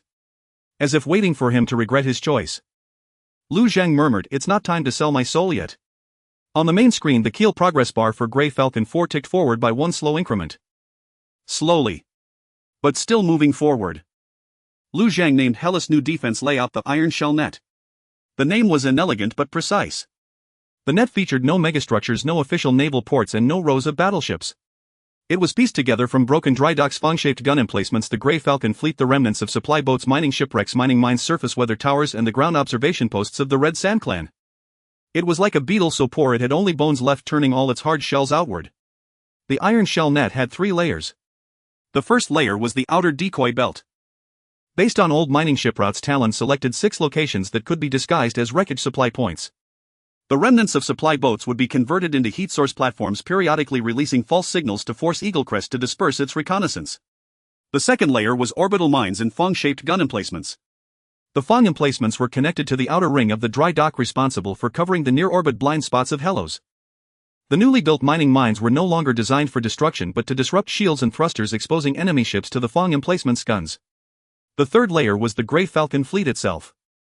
The Grey Falcon was no longer treated as a mere interception unit but as a blade for mobile finishing strikes, cutting off beacons and luring enemy ships into minefields. After reviewing the blueprints, Lin Yanqiu commented, "It looks like a beggar's fortress." Lu Zhang said, "As long as the beggar can bite." The problem is the working hours. She spread out the schedule. Grey Falcon 4 emergency repairs on Grey Falcon 1, stabilization of 2 shields, repair of 3 secondary weapons, reconstruction of the Morning Needles, electronic systems, integration of the Fong emplacements, and deployment of the outer decoy belt. You've crammed 3 months of work for a regular naval port into 27 days. Not 27. What? After the White Feathers retreat, the main force might arrive early. Calculate based on 24 days. Lin Yanqiu was silent for 2 seconds. Right now I want to stuff you into an airlock to cool off. Can the schedule be compressed? It can, but at the cost of aesthetics, lifespan, and my hair. Sacrifice aesthetics first. It's already gone. Grey Falcon 4 became the center of the dry dock. Its keel was more regular than the first 3, using a Hound-class reactor core and some armor fragments recovered after the White Feathers battle. Although the White Feathers had taken the main body during their retreat, the mining ship graveyard still held many blown-off outer armor plates and secondary weapon remnants. Those remnants were devoured by the furnace and spat back out as the bow armor of Grey Falcon 4. Lu Zhang set one requirement for 4: not to pursue speed but to be able to withstand the first volley of a main cannon's glancing shot. Han Zhang was very dissatisfied with this. If 4 were lighter, it could start sea trials 2 days early. Lin Yanqiu directly threw the battle damage photos of Grey Falcon 1 at him. This is what light armor looks like under White Feather's secondary guns. Han Zhang looked at the crack and didn't argue further. He turned and led his team to pre-cut materials for Grey Falcon 5's keel. Lu Zhang didn't stop him. Pre-cutting work didn't occupy the main berth and could also give the fleet priority access to an exit. Completely suppressing people's anxiety would only make it explode elsewhere. The surface was equally busy. Aloya led the Red Sand Clan to expand the weather tower observation network. The ability of the Sand People to move within storms allowed them to deploy simple sensors to high points on the surface that the underground dwellers could never reach. Those sensors were not very accurate, but they could capture atmospheric disturbances before an orbital bombardment, buying the underground dome a few dozen seconds of warning. What can a few dozen seconds do? A newly awakened administrator asked. Aloya looked at him. It lets people get down. The administrator fell silent. Talon meanwhile organized the old mining ship routes into a set of blind navigation charts. His body was still weak, he would tremble after 2 hours of work, but he insisted on clearly marking the risks of each route. The Eaglecrest main force will take the main channel, he said, but privateer auxiliary ships might go around the outer edges. If we only watch for light cruisers, the auxiliary ships will cut our supply lines. Chibai sat nearby. How much tax did you use to evade? Talon's face was expressionless. A surveyor doesn't call it tax evasion, they call it discovering more economical routes. I like that phrasing. The iron shell net gradually took shape. On the 6th day the Fong emplacements completed fire control integration. On the 8th day the first decoy heat source platform on the outer edge was deployed. On the 9th day the secondary weapons of Grey Falcon 3 were repaired. On the 10th day the Morning Needle restored 70 of its electronic systems. On the 11th day Grey Falcon 1 completed its secondary seal test. On the 12th day Grey Falcon 4 entered hull assembly. Progress was faster than expected. The cost was also evident. Agricultural module expansion stalled, public area temperatures were lowered again, and non-essential lighting was turned off. Many people began to get used to eating a mix of green nightmare and compressed food in dim light. Medical personnel found that cases of fatigue syndrome were rising. 2 people from Lin Yankees engineering team were forcibly taken offline due to hand tremors. That night Han Jime along with the fleet's priority team delivered a batch of pre-cut keel materials to the dry dock. Grey Falcon 5's materials are 31 complete, he said. Lu Zhang looked at the neatly stacked alloy parts and didn't criticize. Good work. But your team rests for 6 hours tomorrow. Han Zhang frowned. Lord, that's an order. Han Zhang was silent for a moment. Yes, sir. After he left, Lin Yanqiu walked over to Lu Zhang. You know they'll still secretly work during their rest, right? That's why I have Aloya's people watching. Lin Yanqiu smiled slightly. Using sand people to supervise engineers sleeping. Hellos really has a bright future. Lu Zhang also smiled, but the smile quickly faded. Because the outer decoy platforms had sent back the first set of anomalous data. It wasn't Eaglecrest. A small unidentified spacecraft briefly approached the decoy belt, scanned the heat source platform, and then swiftly departed. It didn't attack nor did it leave any communication, it only dropped a tiny data capsule in its wake. The capsule shell bore a silver ring mark. Lin Yanqiu placed the capsule in an isolation box and said coldly, Mata has passed another note. After the data was decrypted, there was only a star chart. The star chart marked the new course of the Eaglecrest Tax Patrol fleet's main force. They had changed course. Not heading straight for Hellos, but detouring to the outside of the leeward rift, planning to destroy all suspicious decoy points first before pressing towards the main star. Mata had left a message below the star chart. Your iron shell net is good, but the Baron is starting to learn. The new flight route sent by Mata tore a gash through the first layer of the iron shell network's defenses.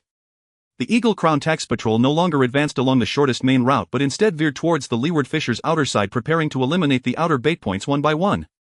This meant that the carefully arranged false heat source platforms of Hellos would be exposed prematurely, and it also indicated that the main fleet would first clear the surrounding ambush terrain before entering close orbit. The nobles began to learn to be clever. This was more difficult to deal with than their arrogance. Lu Zhang had Terran recalculate the flight route, but the results were not optimistic. They are accompanied by light cruisers which won't enter the narrow fissure but can clear the area from the outside with long-range cannons. Terran pointed to the star map. If they follow this line, they will clear 3 bait points within 15 days and reach the outer edge of Hellos in 20 days. A bit slower than before but more stable.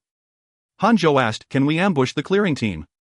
We can, but the main force is too close. Once we are exposed, the light cruisers might turn directly towards us. Chibai stroked his chin, forced them to split their forces. Lu Zhang looked towards the interrogation room. First we need to know who was commanding the light cruiser. Among the captured from the Eagle Crown, a Hound-class vice-captain had remained silent. His name is Ron, a product of the Civilian Military Academy, whose loyalty is not to Odric himself but to a low-tier knight family under the White Feather class. After the White Feather was repelled, cracks appeared in his silence. The noble ship was damaged by a ragtag ship from the border which struck a significant blow to his faith. Lu Zhang personally interrogated him. There were no torture devices in the interrogation room, only a table, 2 cups of water, and a replay of the White Feather class battle. Ron watched as the tax beacon in the footage was dragged towards the wreckage by the Morning Needle, his expression darkening. You are very fortunate. We indeed need luck. Lu Zhang said, but we also need to know the weaknesses of the next ship. Ron sneered, do you think I would betray the tax patrol? You have already been abandoned by the tax patrol. Captives would originally be recorded as missing.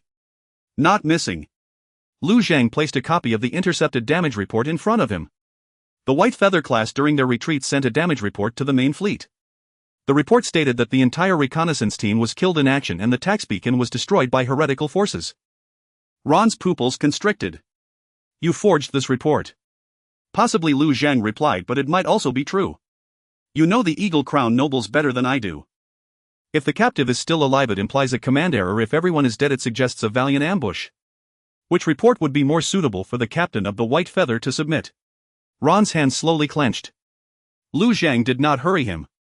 After a long time, Ron whispered, the tax light cruiser is called Genu. The captain is Victor Odric, a cousin of Baron Odric. He is neither a fool nor a warrior. He is cautious, greedy, and fearful of responsibility. He would not personally charge into the danger zone but would let the night ship and privateer clear the way. Weakness. The Genu is an old-style tax light cruiser heavily armored with a large cargo hold and average firepower. Its greatest weakness is greed.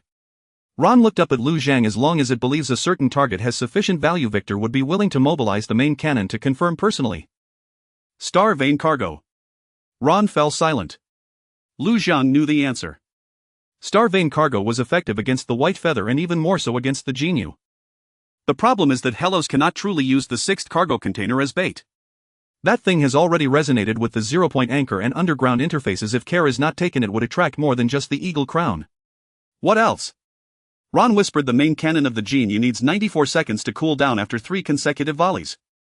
That is an old model's heat dissipation flaw. Victor usually uses a frigate to cover the cooling window. This piece of intelligence was very valuable. The light cruiser's main cannon cools down for 94 seconds. Perhaps this is the only gap the Grey Falcon fleet can approach. After the interrogation ended, Lu Zhang did not immediately send Ron back to the confinement chamber. If you are willing to continue providing truthful intelligence, Hellos will ensure you are treated as a captive. After the war ends, you can choose to leave or stay here as a technical advisor. Ron laughed as if he had heard a joke. Stay on your wasteland. At least here they want record living captives as dead. Ron did not answer. But he did not refute either. The wartime representative meeting revised plans based on the intelligence. The Genu is cautious, greedy, and fearful of responsibility. These 3 words are more important than the ship's parameters. Lu Zhang decided to retain the outer bait points but no longer expect them to remain hidden for long, instead opting to let them expose layer by layer. The first batch of bait points could be easily destroyed by the Eagle Crown, creating a false impression of rough defenses for Hellos. The second batch would be hidden deeper among the wreckage, accompanied by a few real mines. The third batch would be connected to the near-orbit firepower of the Iron Shell network. Let Victor feel as though he is peeling away our layers. Lu Zhang said, but with each layer he peels, he gets closer to the Dogtooth artillery platform and the Grey Falcon ambush zone. Lin Yanqiu nodded. The bait also incurs a cost. Use the wrecks of supply vessels, decommission drones and fragments from the White Feather battlefield. Can do. Han Zhang asked, what about Grey Falcon? No. 4. Continue to accelerate. Lu Zhang looked at him, raise no. 5's pre-cut materials to 50 but do not open the docking port. This time Han Zhang did not dispute, just nodded. Mattis communication arrived after the meeting. She spoke as if she knew Hellos had just uncovered crucial intelligence. Victor Odric is quite an interesting person. He detests 2 things: the most, loss of tax revenue, and being looked down upon by his cousin. Lu Zhang asked, are you trying to sell a psychological profile? This time it's a complimentary edition. Mata said, I would rather remind you that if Victor discovers the value of the Star Vane cargo exceeds that of Hellos itself, he may not shatter you. He would seal it off and then slowly peel away. Sounds like you're worried he might get the Star Vane cargo. I worry about many things. Mata's smile faded a little, such as certain things being awakened by the wrong people. Do you know about the reckoning noise? The other end of the communication fell silent. This was the first time Lu Zhang had made Mata silent for such a long time. After a moment she said, the term should not be spoken from the border colony channel. Lu Zhang stared at her. Then where should it be said? Mata did not answer. She left him with a single sentence. Lord Lu, if you hear the noise, do not touch the door. The communication was cut off. Lin Yanqiu looked at Lu Zhang. Neither of them spoke. For it meant that Shinji Hang, the core of the Lord, the zero-point anchor, and the organization behind Mata pointed towards the same answer, at least at one point. The debate over whether to connect the zero-point auxiliary anchor was finally brought to the wartime representative assembly. It wasn't Lu Zhang who proposed it. It was Han Zhang. He printed the benefit simulations provided by the Lord Corps into 3 copies and projected them onto the main screen. Accuracy of the Hanfang turrets increased, fleet coordination latency decreased, and shipyard fire control linkage was enhanced. All the numbers were beautiful, so beautiful they seemed like a lantern offered in the darkness. We don't need to fully open the underground interface. Han Zhang said only connect to the leeward Fisher auxiliary anchor to establish a one-way fire control chain. The White Plume class battle has already proven that fire control latency determines life and death. The main force of the Golden Feather is coming. We cannot afford to give up anything that could increase our chances of victory. No one in the meeting room immediately refuted him. Because everyone had seen the numbers. A 23 increase in turret accuracy. A 14 reduction in fleet coordination latency. In the eyes of a regular fleet this might just be optimization. In the eyes of the Hellos it could mean the difference between a Grey Falcon dodging a main cannon blast or not. Lin Yanxiu spoke coldly. The Lord Corps also suggests completing the authority repair. Are you planning to stuff Lu Zhang into the underground interface as the key?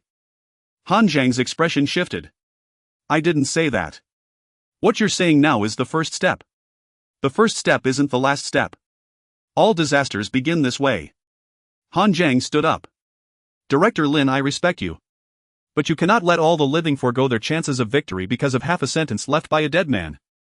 The atmosphere in the meeting room instantly solidified. Xin Zihang's residual message was Lin Yanqi's most sensitive wound. She didn't flare up, just looked at Han Zhang. Half a sentence left by a dead man is at least more trustworthy than a system that refuses to explain its risks. Han Zhang wanted to say more, but Lu Zhang raised his hand to stop him. Let him finish. Everyone looked at Lu Zhang. Han Zhang took a deep breath. I'm not trying to open the door, nor am I trying to sell anyone out. But we're facing a light cruiser main force now. Grey Falcon 4 isn't off the line yet, 5 hasn't started construction, and we only have one Hanfang turret. We've been winning with increasingly risky tactics, and one mistake will finish us all.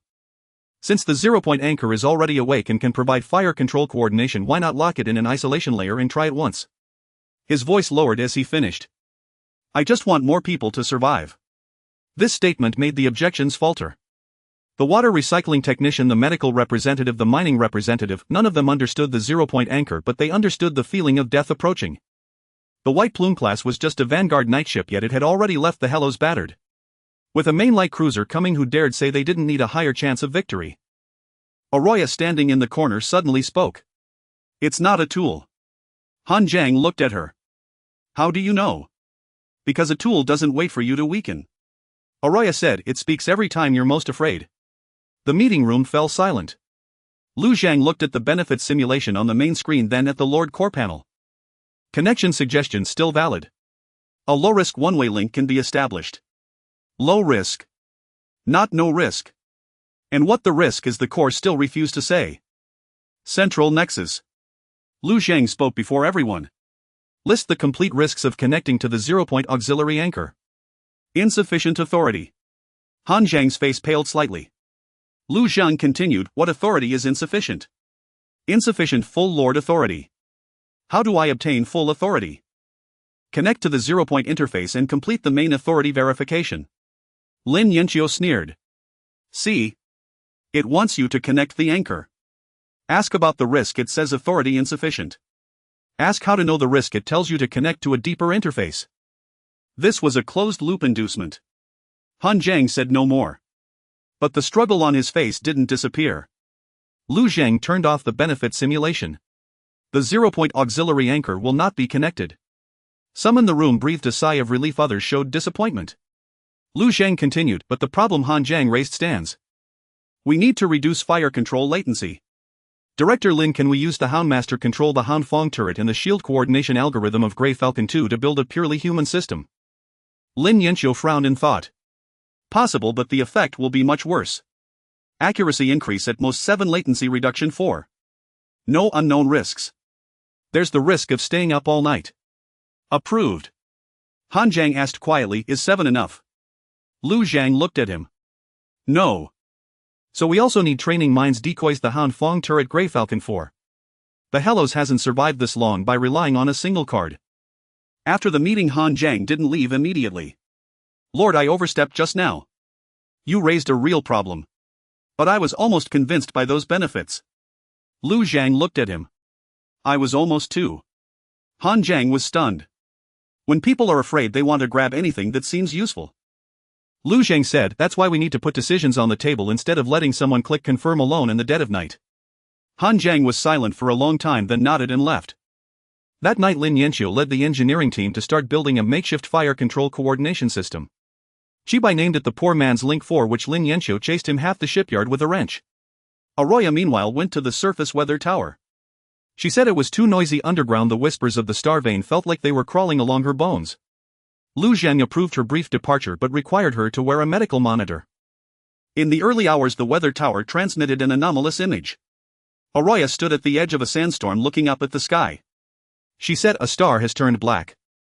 After the astronomical array was calibrated, they found that the direction she pointed to was not a star but a dark zone deeper within the leeward fissure. There was no visible light there, but after the 0-point anchor's low-frequency signal appeared, it briefly obscured the background starlight. After viewing the image, Talon's voice was dry. That's not natural obscuration. It's like something from very far away blocked the light for a moment. Lu Zhang looked at that dark zone. Outside there was the Eagle Crown light cruiser. Inside there was the 0-point anchor. Further away, something stirred by the noise of the liquidation had turned over. He suddenly felt that the Hellos was like a small lamp that had just been lit. Beneath the lamp were the fleet and the people. Outside the lamp were all the eyes drawn by the light. The Golden Feather did not appear directly. What arrived first were 3 privateer auxiliary vessels. They cut in from the edge of the outer shipping lane, their hulls bearing a motley of paint, yet their propulsion trails were far cleaner than those of early pirates. They did not approach Hellos, nor did they enter the old mining ship graveyard. Instead, following the new route marked by Marta, they began scanning the outer decoy points one by one. These were the vanguard of the main tax patrol fleet. Not the eager toe-tag vanguard like the Hound Squad, but cleansers bearing the lesson of the White Feather class. Lu Zhang stood in the control room watching the 3 red dots disperse. They're not greedy, Chibai murmured. It's not that they aren't greedy, someone is holding their leash, Hanzhou said. The Golden Feather is behind them. Talon confirmed the main force should be 4 to 6 hours away. The privateers are confirming the decoys while the Golden Feather maintains a safe distance. Lu Zhang opened the iron shell net. The outer layer had 6 decoy points. As originally planned, the first batch was meant to be destroyed to mislead Hawkrest's judgment. But now the enemy was more cautious. While destroying the decoys, they were also surveying the surrounding dust currents with low-power probes. If allowed to finish part of the iron shell net's second layer, orbital mine deployment would be exposed. They must be made to pay a price. But the main force must not be lured in early. The Grey Falcon fleet will not leave near orbit, Lu Zhang ordered. Fong cannon batteries remain silent. Outer decoy points 2 and 3 prepare for self-destruction to create misleading debris clouds. The Morning Needle will remotely deploy false trajectories. Do not engage. Chibai raised an eyebrow. Scare them without fighting. First let them think we are retreating. When the first decoy point was destroyed by the privateers, the explosion was larger than planned. Lin Yanxiu had packed it with extra metal dust and discarded heat source panels. After the explosion, the debris cloud expanded outward, forming a thermal trail that seemed left behind by a hasty retreat. As expected, the privateers sent 2 probes to track it, but they were led by the Morning Needle's remotely deployed false trajectory into a useless rubble field. When the second decoy point self-destructed, it released a piece of fake communication. The message was very short, like a hasty retreat order: outer point exposed, fall back to main dock. This fake communication was deliberately rewritten using early Hellos pirate encryption keys, crude but fitting for the technical level of a backwater scrap star. After intercepting it, the 3 privateer vessels began to converge in the same direction. Chibai watched them. Halfway on the hook. Lu Zhang said, not enough. The third decoy point did not self-destruct. It feigned a malfunction, its heat source flickering. When the privateers approached to scan, they found a set of incompletely burned tax tag wreckage inside. This was one of Hellas' last fake tag chips, modified by Lin Yanxiu to emit only a single brief Hawkrest identification code. Once the code appeared, the privateers became visibly excited. They mistakenly believed they had found combat remnants from the White Feather class and began moving in to recover them. This was the moment Lu Zhang had been waiting for. Detonate the inner mines at point 3. The explosion erupted from within the wreckage. The first privateer vessel had its side torn open, its thrusters destabilized. The second retreated in time, but its shields flickered from the metal dust impact. The third immediately turned towards the outer rim, preparing to relay the encounter report to the main force. Morning Needle cut their communications. Chibai was already waiting in the distance. The Morning Needle did not approach, only launched a jamming round modified from a Hound Squad communication chip. It detonated ahead of the third privateer, releasing a brief curtain of noise. The communication was not completely severed but compressed to an extremely low rate. It could transmit that they were under attack but not the full coordinates or the iron shell net structure. Hanzhou looked at the tactical map. Should Grey Falcon 2 sortie to finish off the damaged ship? Lu Zhang shook his head. No pursuit. Let them return with false intelligence. The 3 privateer vessels soon withdrew. One heavily damaged, one lightly damaged, and one with its communications disrupted. The information they carried away would lead the Golden Feather to believe the outer rim of Hellos did have remnant defenses, but they were crude, relying on decoys and mines, and the main dock was likely retreating and consolidating. This was not a decisive victory. But it was the purpose of the first layer of defense. However, the Golden Feather's reaction was faster than anticipated. 2 hours later, the outer array detected a long-range main cannon test fire. It was not aimed at Hellos. It was aimed at the 4th decoy point. A brilliant beam of cannon fire lanced across deep space, precisely destroying that still unrevealed heat source platform. The flash of the explosion reflected on every face in the control room like a silent warning. Talon's expression turned grim. They've reverse-engineered part of the decoy distribution. Lin Yanqiu murmured. Victor isn't entirely a fool. Lu Zhang stared at the source of the cannon fire. There on the edge of the star chart a larger red outline had appeared. The Tax light cruiser Golden Feather had entered long-range firepower range. It did not recklessly approach, nor did it even expose its full hull. It merely used its main cannons from a distance to eliminate suspected targets. Victor Aldrich was cautious, greedy, and afraid of responsibility. It seemed he had prioritized caution. Iron shell net first layer is 40 compromised, Hanzhou reported. And the second layer. Orbital mines and Fong cannons remain undetected. Grey Falcon 4. Lin Yanqiu answered. Hull assembly is 82 complete, reactor not ignited. Taking it to battle now would make it a very expensive target. Lu Zhang watched the trajectory of the Golden Feather's long-range cannon fire. If allowed to clear the area like this, the iron shell net would be peeled away layer by layer. But if the Grey Falcon fleet sortied early, they would enter the light cruiser's main cannon range. Hellos had to force the Golden Feather closer but could not use the real dockyard as bait. Activate supply barge hull plan 2, Lu Zhang said. Lin Yanqiu turned her head. Are you sure? That's the fake core reserved for the main battle. If we don't use it now, the Golden Feather won't come in. Supply barge hull plan 2 involved constructing a fake dock core from the remaining shells of supply barges, scrapped medical bay exteriors, and a segment of old dock rings. It could not fool close-range scanning for long, but under long-range bombardment its thermal signature and structural reflections would be enough to resemble a hidden small-scale dockyard nexus. More importantly, it was positioned at the edge of the iron shell net's second layer. If the Golden Feather wanted to confirm it, it would have to advance. Once the fake core was activated, a new heat source lit up on the star chart. Its position was clever, as if it were a truly critical facility that Hellos had hastily relocated after the first layer of decoys was exposed. The Golden Feather did not open fire immediately. It stopped. After a 10-minute silence, a night-class frigate detached from the Golden Feather's aft quarter and began a slow advance toward the fake core. It was not a White Feather class. It was a new night-class vessel. Its bow crest bore a black raven. Shi Bai murmured, the second lance has arrived. Lu Zhang watched the Black Raven night-class vessel, his voice steady. All units assume outer orbit defense positions. Hellas' first true outer orbit defense battle had begun. The Black Raven cruiser advanced slowly. It did not brandish itself like a noble lance as the White Feather class would, nor did it rush to claim glory like a privateer. Its hull was painted a dark gray, the Black Raven emblem nearly melting into the armor, only reflecting a cold glint when it turned. It skirted the edge of the decoy dock core, first deploying probes, then jamming filaments, and only finally aiming its bow secondary cannons at the false heat source. Shi Bai murmured, this one's harder to fool than the White Feather. Talon stared at its trajectory. It's not here to grab loot, it's here to dismantle the trap. In the command center, everyone knew what that meant. Victor hadn't been fooled into approaching personally, but neither had he simply blown up the decoy core from a distance. He had sent the Black Raven to peel away the second layer. Once the Black Raven mapped the orbital mines and hound turret positions, the Golden Feather could dismantle Hellas' defenses layer by layer from a safe distance. Lu Zhang watched the Black Raven's path and asked, has it entered the minefield? Hanzhou replied, the edge. It's probing. The hound turret's firing arc. Lin Yanqiu answered, still 17 degrees off. Firing now would expose the turret, but the hit rate is insufficient. The Grey Falcon squadron remained silent. Grey Falcon 1, 2, and 3 were positioned in the shadow of debris on either side of the decoy core like three concealed daggers. They could not move first. If the Black Raven confirmed the Grey Falcon's positions, the Golden Feather's long-range main cannons would rain down.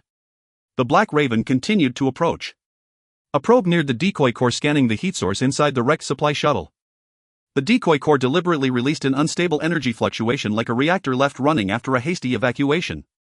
The Black Raven did not take the bait immediately but instead retreated 20 kilometers. Han Zhang, standing by the dock command console, couldn't help but whisper, "It's too cautious." Lu Zhang said, "Caution still requires confirmation." The Black Raven made its choice quickly. It didn't approach the decoy core but instead conducted a low-power sweeping fire on the surrounding debris. The projectiles were weak but enough to scatter the micromines hidden among the wreckage. Part of the orbital mines in the second layer of the iron mesh net were prematurely detonated, strings of fire blooming in the darkness. Lin Yanqia's expression darkened. "It's clearing the mines." "Let it clear," Lu Zhang said. "If it keeps clearing, the mine screen in front of the Hound turret will thin by half. It will think it has cleared them all." 5 minutes later, the Black Raven approached the theoretical firing arc edge of the Hound turret. It still hadn't entered the optimal position. Lu Zhang pressed the comms morning needle, "Deploy the decoy." Chi Bai had been waiting. The morning needle launched a heat source disguised as a damaged escape pod from further out. The heat signal was weak, like a personnel pod fleeing the decoy core. The Black Raven clearly detected it but didn't pursue, only sending an interrogation signal. Chi Bai chuckled, "The nobles have manners." Hanzhou said, "It's confirming if it's a trap." The escape pod decoy didn't respond, continuing its slow drift. The Black Raven finally dispatched a recovery drone. As the drone neared the decoy, the morning needle detonated a communication noise bomb hidden inside it. The noise wasn't an attack but simulated a fragmentary life signal and an early Hellos colonial code. The Black Raven's bow shifted slightly. It had taken half a step of the bait. To confirm the life signal, it moved 30 kilometers to port. Those 30 kilometers brought it into the Hound turret's flank firing arc. Hound, Lu Zhang ordered, "Low-power test shot." The Hound turret rotated for the first time in actual combat. The Hound-class modified gun mount emitted a low rumble and the external power cables flashed a string of blue-white light. The first magnetic rail round didn't target the Black Raven but struck a debris belt 10 kilometers ahead of it. The debris exploded, creating a cloud of metallic dust. The Black Raven immediately retreated. On its retreat path, the real mine screen activated. 3 mining mines detonated close to its stern, shields flickering violently. The Black Raven reacted swiftly, shifting its hull laterally and using secondary cannons to pick off the subsequent mine clusters. It wasn't heavily damaged but was forced to expose its belly to the Hound turret. Hound full power. The second magnetic rail round struck the Black Raven's shields. The third followed, penetrating the outer shield and grazing the belly armor. Grey Falcon 2 under Hanzhou's command made a brief ignition from the shadows, fired a single volley and immediately withdrew. Grey Falcon 1 and 3 remained still, continuing to hide. Caught in a pincer between the Hound and Grey Falcon 2, the Black Raven finally realized this was not a simple decoy but Hela's second layer of defense. It began to retreat while transmitting high-speed compressed intelligence towards the Golden Feather. "Cut it off," Lu Zhang ordered. The morning needle deployed jamming shells. But this time the Black Raven was prepared. Its communication beam was split into 3 segments. The jamming only suppressed one, leaving the other 2 to pierce outward. The Golden Feather would receive partial intelligence. Lu Zhang didn't panic. "Let it send." Lin Yanqiu looked at him. "What it sends is what it saw of the second layer," Lu Zhang said, "not everything." The Black Raven withdrew from the Hound's firing arc with minor damage. In the distance, the Golden Feather was silent for a full 2 minutes. Then the main cannon of the Tax light cruiser lit up. A long-range bombardment tore through deep space, heading straight for the outer ring where the Hound turret was located. Lin Yanqia's face changed dramatically. "It's locked onto the Hound." The Hound turret was immobile. If hit by this main cannon salvo, the newly established outer orbital heavy firepower would be destroyed. Lu Zhang pressed the comms, "Grey Falcon 4, can the reactor ignite?" The entire command center fell silent for a moment. Lin Yanqiu turned her head sharply. "Are you crazy? 4's hull isn't finished." From Dock 4, Han Zhang's voice came hoarse but firm. "The reactor can achieve critical ignition. The thrusters can only sustain a 20-second short burn. The hull seal is incomplete. It's not suitable for manned maneuvers." Lu Zhang stared at the incoming bombardment trajectory. "No crew. Remote ignition. Use 4 as a propulsion target. Push it in front of the Hound." Lin Yanqia's pupils contracted. Grey Falcon 4 hadn't even become a warship yet. Now it was to be used as a shield. Han Zhang didn't hesitate. "I'll handle the operation." "Remote operation. Remote delay is too high." "I'm in the dock control pod." Lin Yanqiu snapped. "The control pod is in the risk zone too." Han Zhang's voice was very calm. "I led the team to rush the ship out. I know where it can be pushed and where it will break. Lu Zhang hesitated for only half a second. Approved. All non-essential personnel evacuate Dock 4. Han Zhang, you must leave the pod in 20 seconds. Understood. Grey Falcon 4 ignited for the first time. There was no naming ceremony, no complete armor, no crew. The semi-finished hull, the moment the docking arms released it, was like a piece of iron ingot forcibly shoved into the battlefield. The short-burn thrusters spat unstable exhaust, pushing it in front of the Hound turret. The Golden Feather's main cannon arrived. The cannon beam struck Grey Falcon 4's unfinished flank. The entire semi-finished hull shuddered violently, the outer structure torn open in a large gash, and the reactor automatically shut down. The residual blast grazed the Hound turret, severing a power cable, but did not destroy the gun mount. The Hound survived. Grey Falcon 4 lay crippled before the outer ring like a shield burned through. Han Zhang was thrown to the ground in the control pod by the shockwave, a grunt coming through the comms. Han Zhang! Lu Zhang shouted. A few seconds later, Han Zhang's voice came through. I'm not dead. He gasped, then gave a faint laugh. And 4 isn't dead yet. In the distance, the Golden Feather's main cannon began to cool. The 94-second window provided by Ron had been verified for the first time. Lu Zhang watched the timer tick. They had finally seen the seam in the light cruiser. The 94 seconds of the Golden Feather's main cannon cooldown felt like a rift that had suddenly split open. All the timers in the command center started simultaneously. The aftermath of the bombardment was still spreading across the outer ring of the dockyard. The semi-finished hull of the Grey Falcon 4 emitted white steam. A power cable on the Fang's cannon platform snapped. The Black Raven night ship was withdrawing from the second layer of defense, and the main cannon muzzle of the distant Golden Feather had dimmed. 94 seconds. For an interstellar battle, this was as brief as a single breath. For Hellos, however, it was the first real chance to get a grip on the Golden Feather's throat. Han Zhou spoke first. Grey Falcon 2 can pursue the Black Raven at short range. Zhou Qi added Grey Falcon 1 can sortie too. Mello reported Grey Falcon 3's secondary weapons are half crippled, but its main cannon is operational. Lu Zhang did not immediately give the order to pursue. He stared at the position of the Grey Falcon 4. That semi-finished hull was blocking the Fang's cannon platform, but it had also become a massive obstacle. If the Golden Feather aimed its next main cannon volley at the Fangs, the Grey Falcon 4 would be utterly destroyed. Han Zhang was still near the control pod of berth 4. Although his life signals were stable, he couldn't evacuate to a safe zone immediately. Rescue him first, Lu Zhang said. Lord Han Zhang's voice came through the channel. Don't worry about me. We can't waste the 94-second window. You're not ammunition. I'm an engineer, Han Zhang coughed. I know where the Grey Falcon 4 can take another hit and where it can't. Let me stay in the control pod. I can adjust the residual attitude to the optimal angle to protect the Fangs.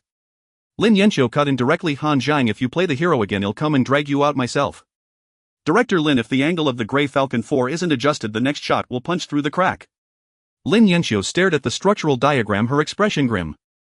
He was right. Lu Zhang asked, how long will the adjustment take? 60 seconds. With a 94-second window, spending 60 seconds to save a cannon platform left only 34 seconds, which wasn't enough for much else. But if they didn't adjust, the Fang's cannon platform might be wrecked in the next volley. Adjustment approved, Lu Zhang ordered. The Grey Falcon fleet will not pursue the Black Raven. Shift to cover the Fangs. Morning Needle rescue Han Zhang. Forced evacuation in 60 seconds. Chibai acknowledged, understood. The Morning Needle, its electronic systems damaged, dragged itself toward the outer side of berth 4. Chibai had no time for idle chatter this time. He flew close to the outer ring debris and used a tractor beam to grab the rescue ring on the exterior of the control pod. Inside, Han Zhang was frantically adjusting the residual attitude of the Grey Falcon 4. The tail of the semi-finished hull spurted out a final burst of unstable thrust, slowly turning, like a red-hot shield being raised once more. Golden Feather main cannon cooldown remaining 13 seconds. The Black Raven night ship withdrew toward its main force but didn't fully retreat. It tried to suppress the Morning Needle with its long-range secondary cannons, attempting to thwart the rescue. Han Zhou didn't give it a chance. The Grey Falcon 2 emerged from the shadow of the wreckage, firing its main cannon twice in quick succession, forcing the Black Raven ship to adjust its shields. The Grey Falcon 1 and 3 simultaneously opened their angles, forming a crossfire deterrent. They didn't pursue, they were like three fierce raptors guarding their nest, protecting the Fangs and the Morning Needle. Golden Feather main cannon cooldown remaining 22 seconds. Han Zhang completed the attitude adjustment. Control pod unlocked. The tractor beam of the Morning Needle tightened violently, yanking the escape module of the control pod from the side of the berth. The next second the main cannon of the Golden Feather lit up again. "Retreat!" Shibai shouted. The Morning Needle tumbled away, dragging the escape module. The second main cannon beam arrived. This time it still targeted the Fang's cannon platform. The wreckage of the Grey Falcon 4 absorbed the main impact. The unfinished hull was torn apart at its midsection. The frame twisted and a dangerous red glow cracked across the outer shell of the reactor core. The Fang's cannon platform was grazed by the shockwave. Its mount shifted and a second external power cable snapped. But the main structure remained intact. 1/3 of the Grey Falcon 4 was completely destroyed. When Han Jiang was towed back by the Morning Needle, he saw the scene through the porthole and his eyes instantly reddened. That was the ship he and his team had built through countless nights. It had been reduced to wreckage before it was even officially commissioned. Lin Yanqiu said softly over the channel, "It saved the Fangs." Han Jiang did not reply. He only said hoarsely, "The remaining 2/3 can still be used." No one laughed in the command center. After 2 consecutive main cannon volleys from the Golden Feather, the cooldown window was further confirmed. 94 seconds after the first volley, 97 seconds after the second. Rorn's intelligence was essentially accurate. Lu Zhang stared at the timing curve and finally gave the order, "Record this as the decisive battle window. The Golden Feather must undergo a long cooldown after every 3 salvos. During that time its escort frigates will push forward to cover it. We want strike when its main cannon is strongest. We strike when it's forced to gasp for breath." The Black Raven ship returned to the Golden Feather with its intelligence. But it had paid a price. Its port shields were damaged, its tail was grazed by the Fangs, and its speed had dropped. More importantly, it had allowed Halos to verify the firing rhythm of the Golden Feather's main cannon. It was a small strategic victory within a tactical defeat. The Fangs survived. The Grey Falcon 4 was half crippled. Han Jiang was alive. The Golden Feather had revealed its breathing pattern. After the battle paused, Victor did not press the attack. He had clearly realized that Halos still had undisclosed near-orbit firepower and that the decoy core was not a simple lure. The Golden Feather withdrew to the edge of long range and began to regroup its privateer and night ships. Halos gained a precious few hours. During those hours the dockyard worked like mad on repairs. The Fang's cannon platform was reconnected to its power cables. The wreckage of the Grey Falcon 4 was towed back to its berth. Lin Yanqiu and Han Jiang assessed whether it could be converted into a short-duration fire platform. The Morning Needle repaired its tractor beam. The Grey Falcon fleet re-ammunitioned. Lu Zhang laid out all the battle data and began designing a true main force interception plan. He wrote 3 words on the main screen. Lure close. Expend cannons. Sever throat. Lin Yanqiu saw it and asked, "What is the throat?" Lu Zhang pointed to the structural diagram of the Golden Feather. The main cannon's cooling heat sink ridges. That was the weakness that a light cruiser had to expose after every salvo. It was also the only place Halos might be able to bite through. That night Marta's communication did not come. But an observation ship from the Silver Ring Trade Syndicate briefly flashed its lights. It was like watching from a distance. Lu Zhang paid it no mind. He knew that the next time the Golden Feather approached it would not be a probe. It would be to peel away their shell. The core of the throat-cutting protocol was not to sink the Golden Feather. At least not at the outset. Lu Zhang dismantled the objective into 3 layers. First, forced the Golden Feather into the edge of near-orbit firepower. Second, induce it to unleash 3 consecutive main battery salvos, compelling its heat dissipation fins to open. Third, concentrate fire from the Grey Falcon fleet and the Fang's turrets to breach the heat dissipation fins, stripping the Golden Feather of its sustained main cannon capability. As long as the Golden Feather could not fire steadily, the Eagle Crest Tax Patrol fleet would no longer be the iron hammer pressing down on heroes.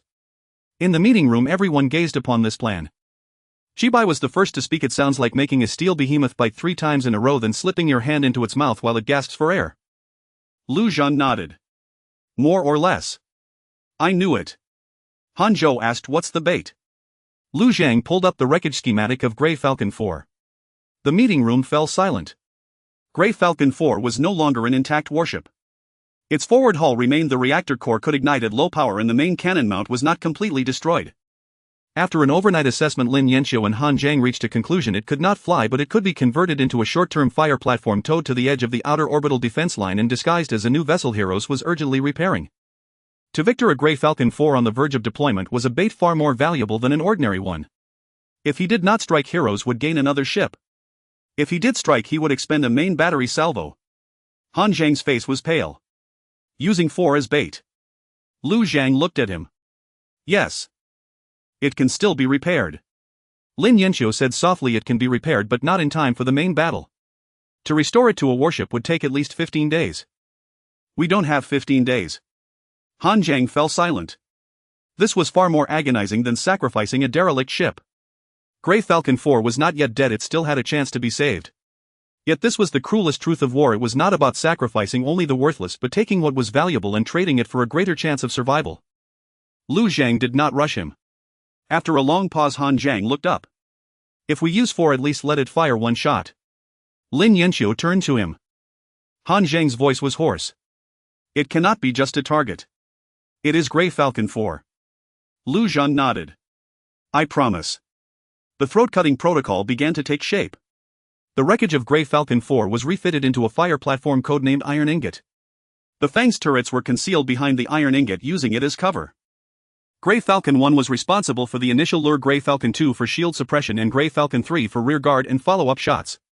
The Dawn Needle carried the last 2 jamming shells tasked with suppressing the frigate's communications when the Golden Feather's heat dissipation fins opened.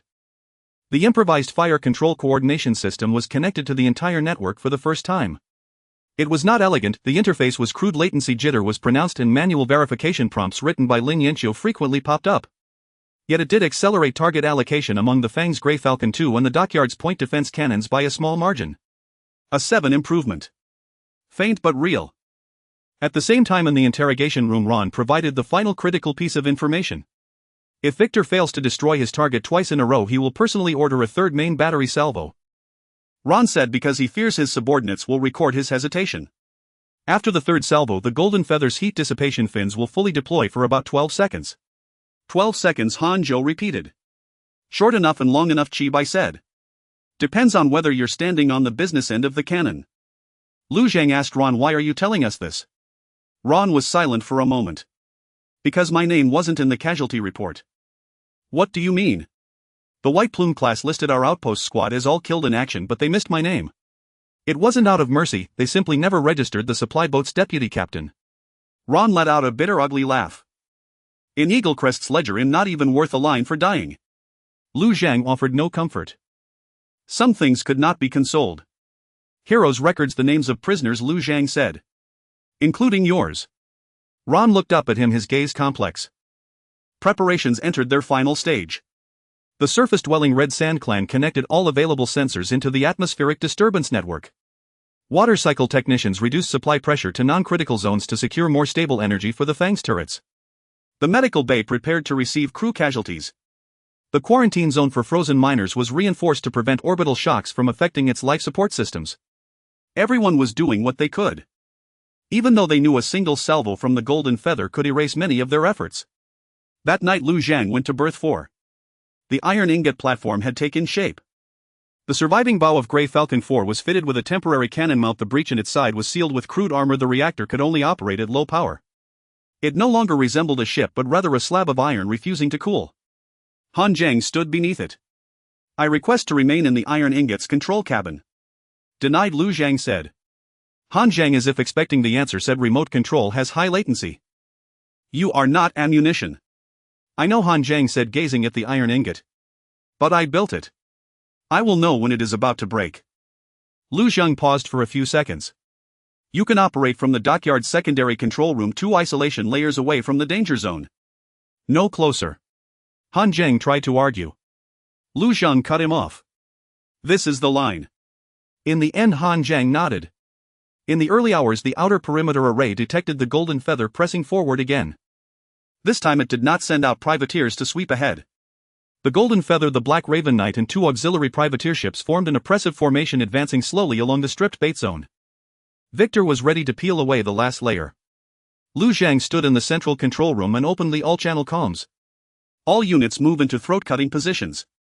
Grey Falcon 1 ignited. Grey Falcon 2 ignited. Grey Falcon 3 ignited. The Fang's turrets slowly rotated. The Iron Ingot platform lit up its low-power reactor.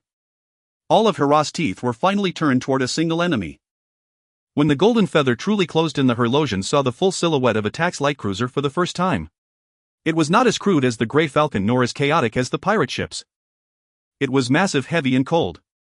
The main cannon at the prow was like a giant lance embedded into the hull, and the sides bore the golden wings of the Eagle Crown Duchy. It was not built for swift maneuvers but for closing in intimidation, taxation and suppression. On the frontier routes a single ship like this was enough to bring many colonies to their knees. Herlos did not kneel. So it came. Victor Aldrich did not broadcast any public demand. He had clearly learned from the encounters with White Plume and Black Crow that wasting words on this derelict star was futile. Upon entering the long-range perimeter, the Golden Feather immediately swept the debris with its secondary cannons. Privateer support vessels deployed probes on both flanks while the Black Crow night ship guarded the light cruiser's port front, preventing a surprise attack from the Grey Falcon fleet. The tactics were steady. So steady it was suffocating. Lu Zhang watched the enemy formation. He doesn't want to make a mistake. Chibai said, then we'll have to help him make one. The Iron Blank platform began releasing thermal signatures. It was a half-truth, half-false signal. The wreck of Grey Falcon 4 indeed had a reactor gun mounts and resembled a new ship under emergency repair. It was not an ordinary decoy, making it harder to see through. The Golden Feather soon took notice. The first main cannon salvo came without hesitation. Iron Blank yaw 8 degrees, Lu Zhang ordered. Han Zhang operated in the secondary control room, his fingers nearly pressing into the console. The Iron Blank platform, dragging its broken hull, slowly turned. It could not dodge, it could only let its thickest remaining armor face the cannon fire. The main cannon struck. The Iron Blank platform was knocked sideways. The temporary armor layer vaporized instantly and the reactor output plummeted. But it did not shatter. It even fired its own first shot as Han Zhang requested. That shot went far off target. Yet it truly flew toward the Golden Feather. The dock channel fell silent for a moment, then someone murmured, "4 has fired." Han Zhang's eyes reddened, but there was no time for grief. After the Golden Feather's first main cannon salvo, a 94-second cooldown began. Lu Zhang did not order the Grey Falcon fleet to sortie. The first round was just the beginning. The Iron Blank continued emitting emergency repair signals like a new ship refusing to die. Victor clearly took note. The Golden Feather did not send its escort ships closer but instead fired a second main cannon salvo after the cooldown. This time the Iron Blank was pierced through its midsection. The low-power reactor core ejected automatically and the gun mounts went dark. The last usable part of Grey Falcon 4 was reduced to complete wreckage. Han Zhang closed his eyes. Lin Yanqiu said quietly, "It has completed its mission." The second cooldown began. The Golden Feather began to hesitate. The Iron Blank was no longer a threat and logically did not warrant a third main cannon salvo. But Herlos deliberately let the Fang's cannon flash a moment of power supply from behind the Iron Blank, allowing the Golden Feather to detect a larger threatening silhouette. What would Victor choose? 10 seconds. 20 seconds. 30 seconds. The Golden Feather's main cannon lit up again. The third salvo. Lu Zhang gripped the armrest. All units prepare for the throat cut. The third main cannon salvo struck the Fang's cannon. This time the Iron Blank could no longer shield it. The Fang's cannon endured the residual blast. Its gun mount shifted, 2 outer ring power cables burned through and the entire cannon was nearly torn from the dock's outer ring. Lin Yanqiu roared from the control station, "The Fangs can fire one more round." At most one. After the third salvo, the Golden Feather's heat dissipation fins deployed. 12 seconds. Grey Falcon fleet sortie. Grey Falcon 1, 2 and 3 ignited simultaneously. 3 small ships surged from different directions out of the wreckage's shadow. The Morning Needle released its final communications, jamming rounds suppressing the coordination channels between the Black Crow night ship and the privateer support vessels.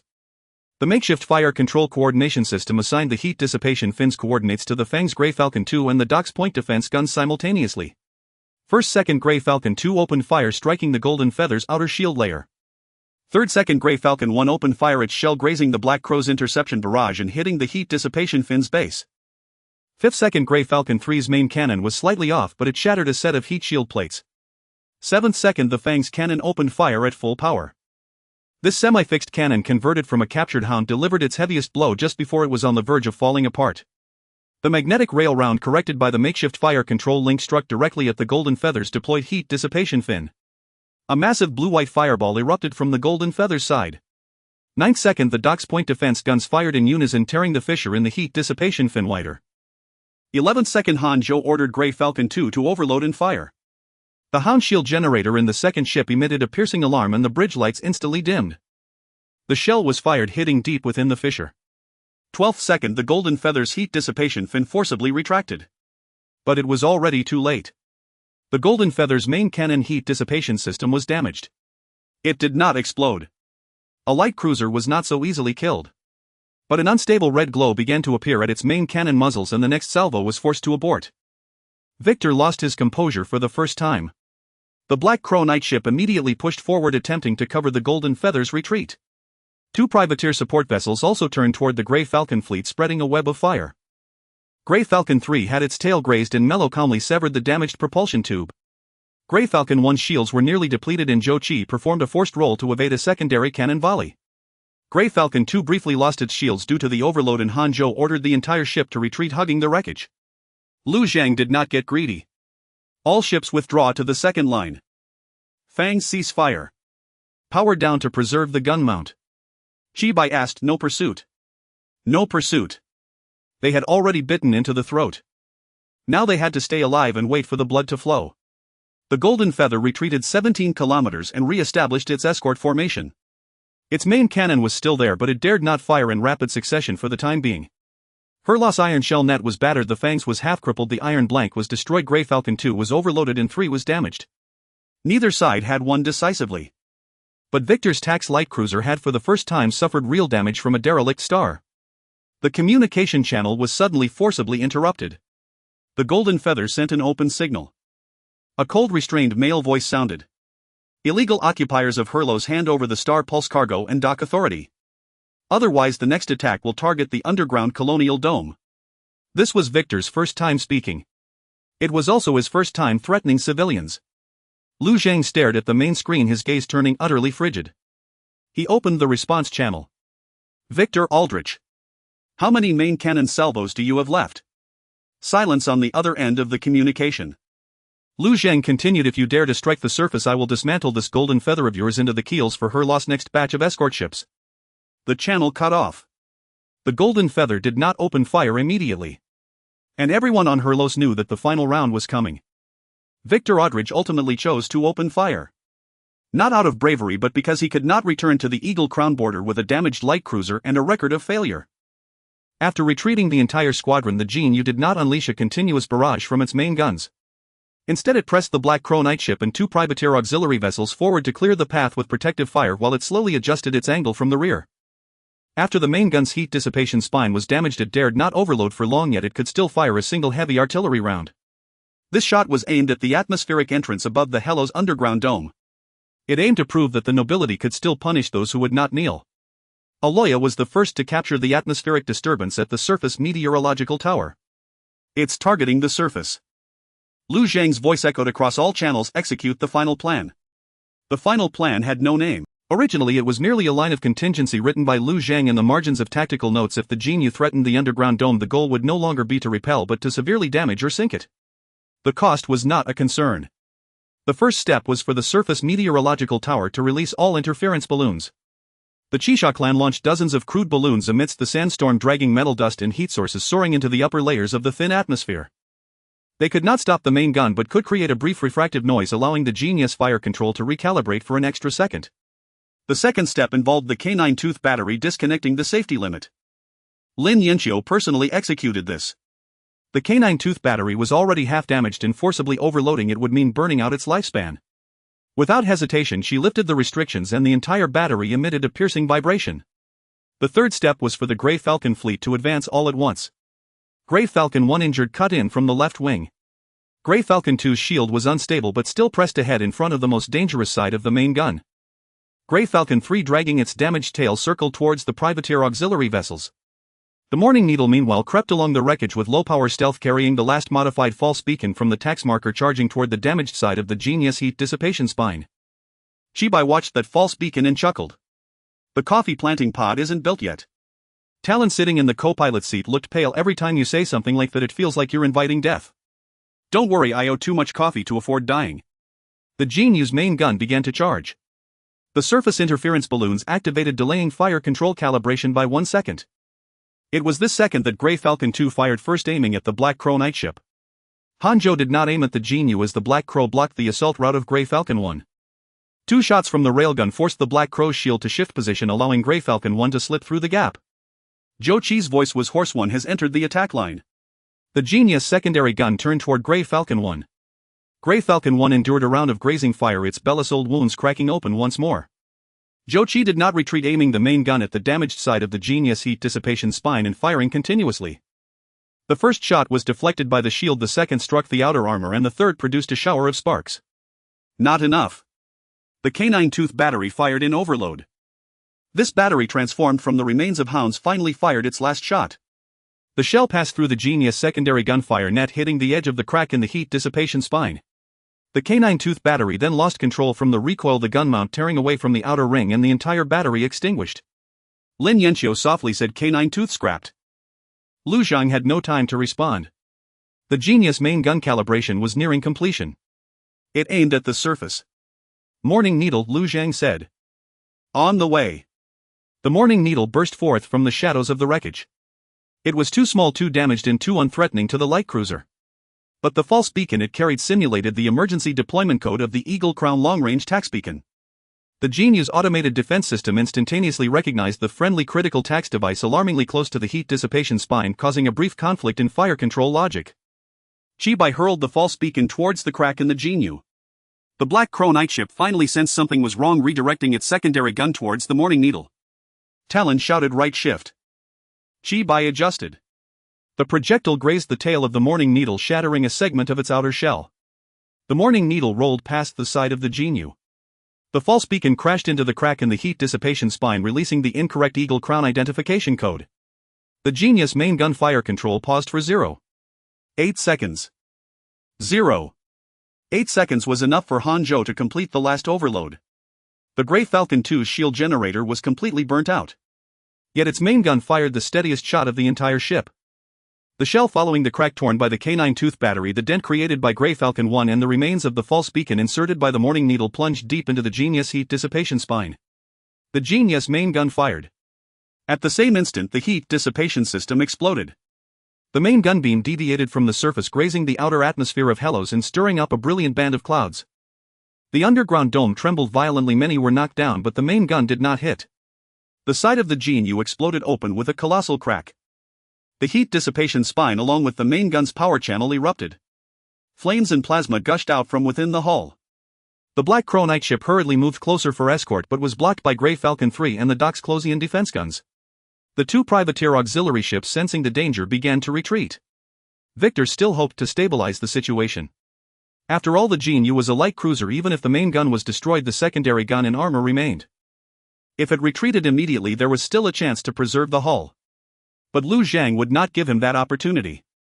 All firepower target the crack. Grey Falcon 1 opened fire. Grey Falcon 3 opened fire. The dock's Closian defense guns fired. Even a small cannon temporarily reattached to the iron embryo wreckage under Han Zhang's remote operation fired a low-power shell. That shell caused almost no damage, yet like Grey Falcon 4's delayed bite, it struck the edge of the Genius crack. The Genius internal secondary explosion occurred. This time the crack penetrated into the ammunition transfer chamber.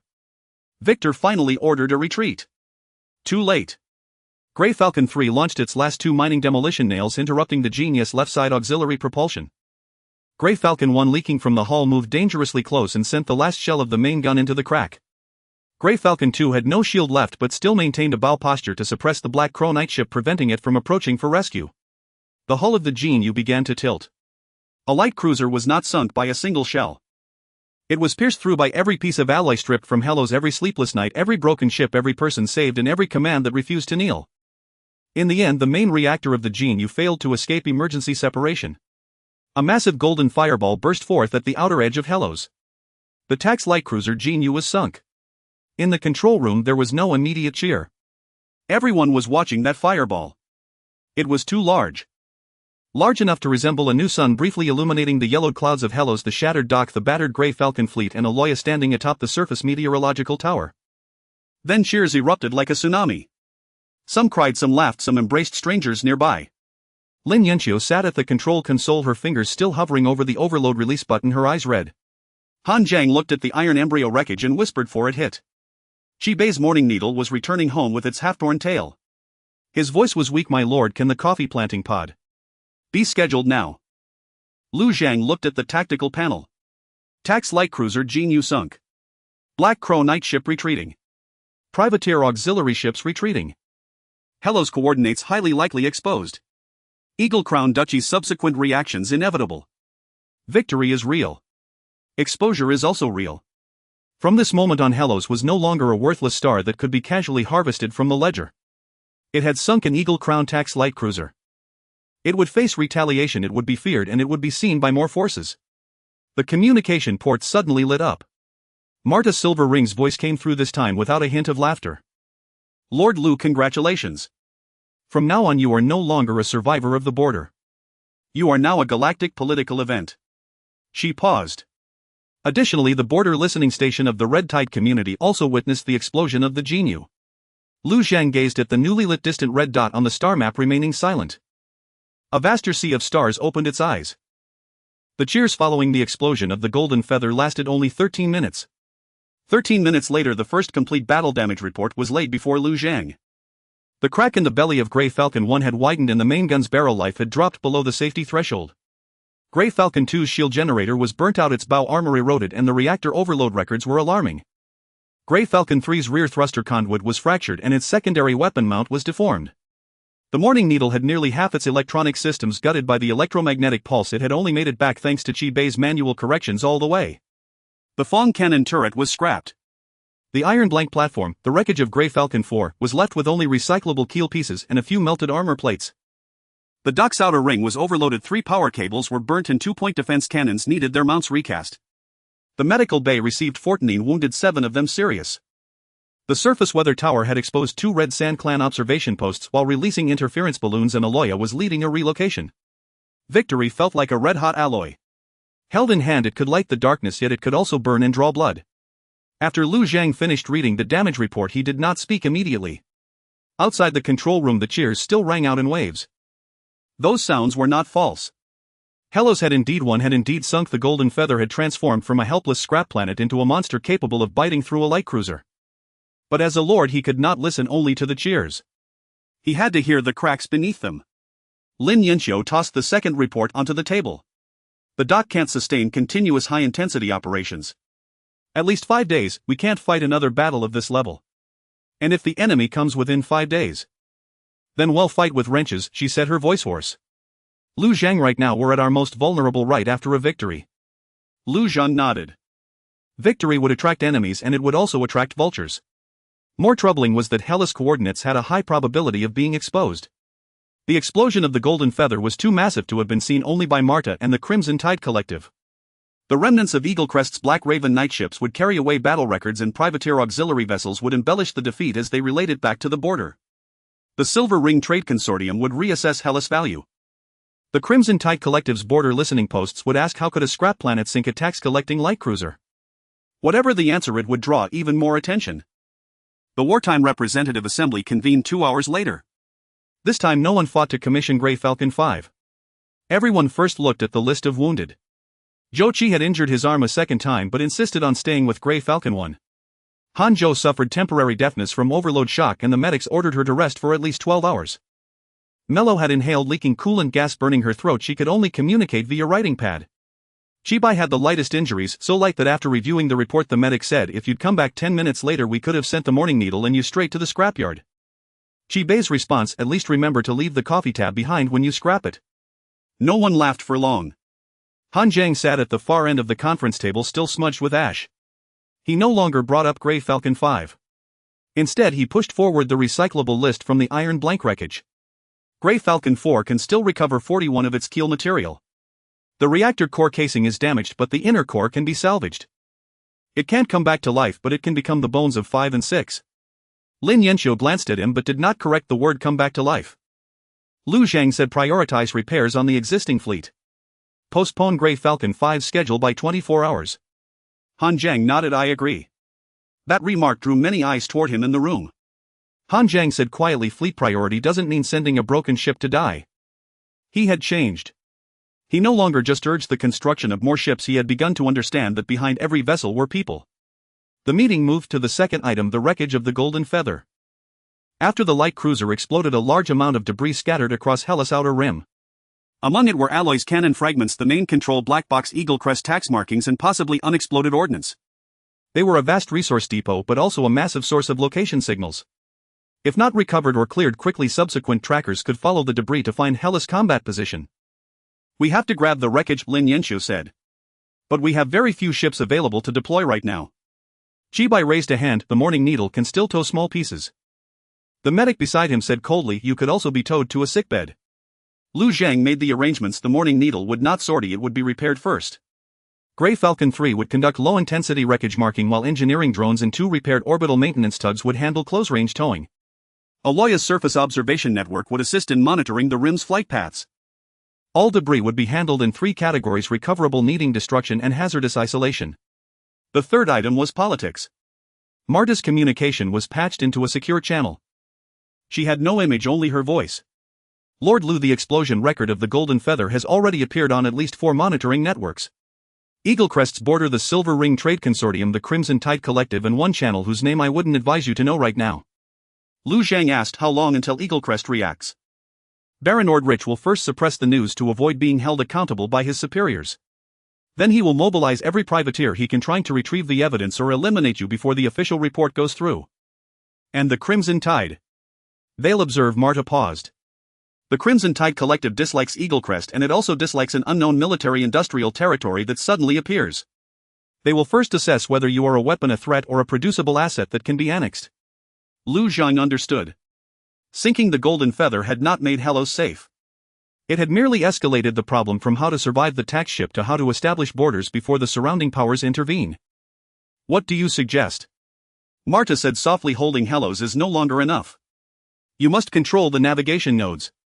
At least 3. Otherwise anyone can push their cannons to your doorstep along the trade routes. Lu Zhang looked at the star map.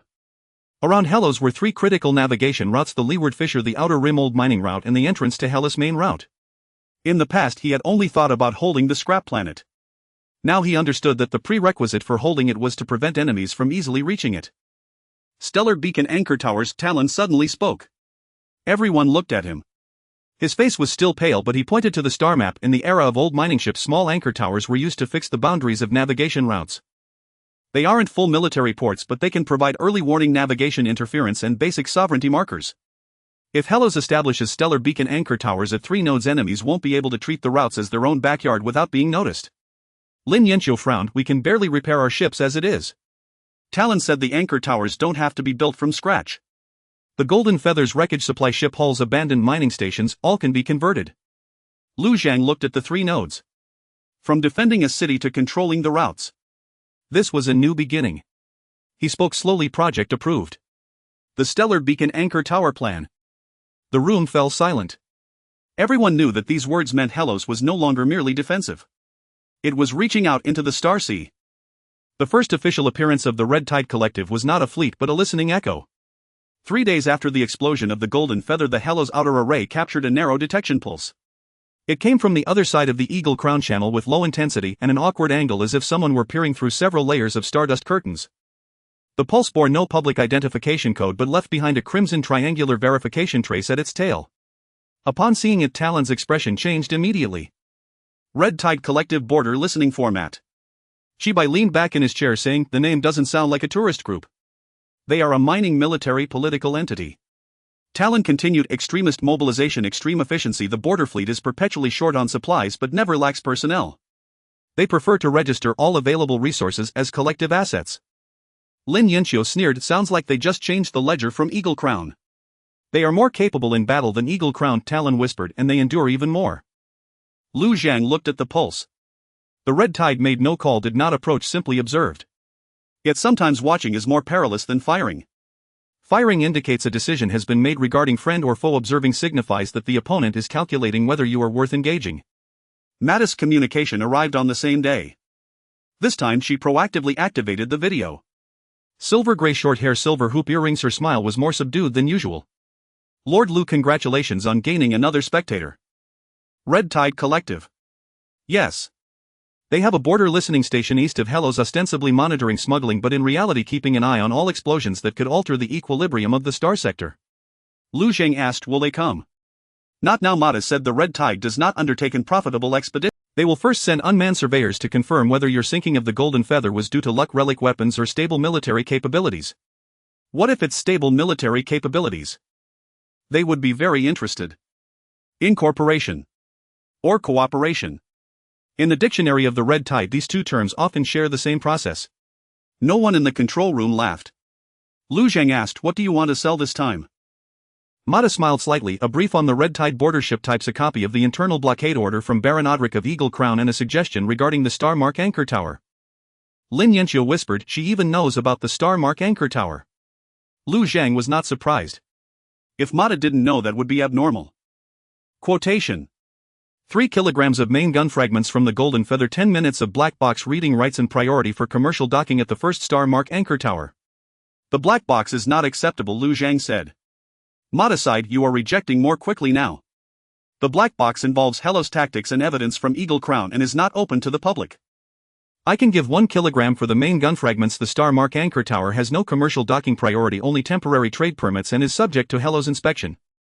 You are becoming less like a border lord and more like a troublesome little government. Thank you. Mata smiled. That's not a compliment. I'll take it as such. The negotiations concluded successfully. Mata obtained 1 kilogram of main gun fragments and a commitment for a temporary trade permit, while Hellos received 3 pieces of intelligence. The first piece was a brief on the Red Tide border ship types. The commonly used vessels of the Red Tide were not as refined as those of Eagle Crown, yet they were sturdy, inexpensive, and easy to maintain. Their small ship type, the minor Scythe class, excels in cluster assaults, while medium support ships can quickly recover and repurpose wreckage on the battlefield.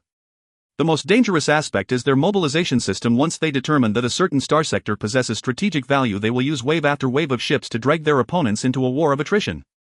The second piece was the Odric blockade order. The Baron indeed did not formally report the sinking of the Golden Feather to his superiors at Eagle Crown. He marked the incident as a border anomaly while summoning privateers and vassal knights preparing to reclaim the wreckage of the Golden Feather and the Star Pulse cargo before the news spread. The third piece was a suggestion regarding the Star Mark Anchor Tower. Mata pointed out that if Hellos wanted to establish 3 anchor towers, they should first secure the abandoned mining station near the Leeward Fisher Auxiliary Anchor Point. The terrain there is complex, capable of concealing construction, and the old mining station's reactor can serve as the core for the anchor tower. Lin Yanxio frowned after reading it. The suggested location is too close to the 0-point auxiliary anchor point. Aloya immediately said no. Talon hesitated. From the perspective of channel control, it is indeed the optimal point. This is where Mata becomes most dangerous. Her suggestions are often useful, yet they are also often thorny. Lu Zhang did not decide immediately. The Star Mark Anchor Tower plan will proceed in 3 steps. First, recover the wreckage of the Golden Feather and establish a light cruiser wreckage processing zone. Second, repair the fleet and restore at least 3 Grey Falcon combat capabilities. Third, discuss the location of the first anchor tower. Han Zhang asked, "What if the Red Tide unmanned surveyor arrives first? Let it see that we are repairing the ships." Lu Zhang said, "Not let it see us opening the door." The words "opening the door" momentarily silenced the conference room. The 0-point anchor point continued to flicker at low frequency. It resembled a silent bait placed beside the optimal navigation node, waiting for Hellos to approach on its own. After the meeting, Aloya sought out Lu Zhang privately. "That silver-ringed woman is pushing you towards the anchor point." "I know. Are you still listening to her?" "Listening does not mean following her instructions." Aloya stared at him. "The door will only open when you have a reason." Lu Zhang gazed at the star map. The Red Tide was observing. Eagle Crown was concealing its flaws. The Silver Ring was making offers, and the 0-point anchor point was waiting. Hellos had just won a war, yet it felt as though it stood at the center of a much larger chessboard. He quietly said, "Then let us first secure the boundaries of the chessboard." When the Star Mark Anchor Tower plan was announced, many people's first reaction was silence. Not in opposition, but in exhaustion. They had just finished the Golden Feather mission, just sent the wounded to the medical area, and just begun to repair the outer docks. Many had yet to recover from the days of "we survived" when Lu Zhang spread out the next star chart, informing them that holding Hellos was no longer enough. They had to push the defense line to the navigation nodes. This sounded like yet another endless war. Lu Zhang did not shy away from this fatigue. The wartime representative meeting expanded into a full broadcast. He projected 3 points onto the public screen: Hellos, the Windward Rift, the old outer mine entrance, and the main navigation entrance. The Golden Feather can reach our doorstep because there are no doors to the navigation channel. He said, "In the past we only had a dilapidated dock waiting for the enemy to come. Now that we have sunk a light cruiser, everyone knows there is value here.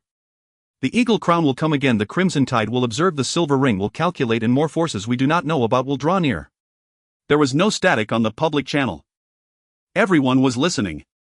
"The Star Mark Anchor Tower is not an expansionist ambition," Lu Zhang said. "It is a latch. We need to establish early warning navigation disruption and sovereignty markers at least at 3 navigation nodes. This way we can see the enemy before they arrive. If the enemy wants to break in, they must first dismantle our doors.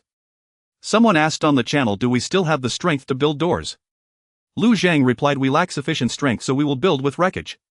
There were 3 candidates for the first anchor tower. The Windward Rift abandoned mine station, best in location but highest in risk, close to the 0-point auxiliary anchor. The entrance to the old outer mine with average resources but safety can control the privateer's detour route. The wreckage area at the main navigation entrance has the greatest political significance but is the easiest for the Eagle Crown to target. Lu Zhang did not choose the optimal point. He chose the entrance to the old outer mine as the first anchor tower. Marta suggested the Windward Rift, and Terran also leaned towards the Windward Rift from a navigation perspective, but Lu Zhang rejected it. The reason was simple: Heloise had just refused to connect to the 0-point anchor. It could not turn around and build the first strategic facility next to the anchor. Lin Yanxiu listened without the usual sarcasm. Conservative. Conservatism is needed now. I like this conservatism. The entrance to the old outer mine has an abandoned automated mine station. Its reactor is cold-stopped, the casing is damaged, but the main framework remains intact. Terran confirmed that the mine station once served the smuggling route of the Shurian mining station, positioned well enough to monitor privateers' detours. If converted into a Star Mark anchor tower, it can provide 3 functions: passive warning, navigation disruption, and low-level supply docking. The problem is the mine station is not in close orbit with Heloise.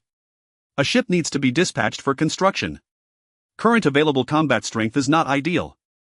Grey Falcon 1 is under repair. Grey Falcon 2 has lost its shield. Grey Falcon 3 can set sail but cannot engage in prolonged combat, and Morning Needle is under major overhaul. There are insufficient engineering drones, dock workers are exhausted, and the wreckage of the Golden Feather has not yet been fully recovered.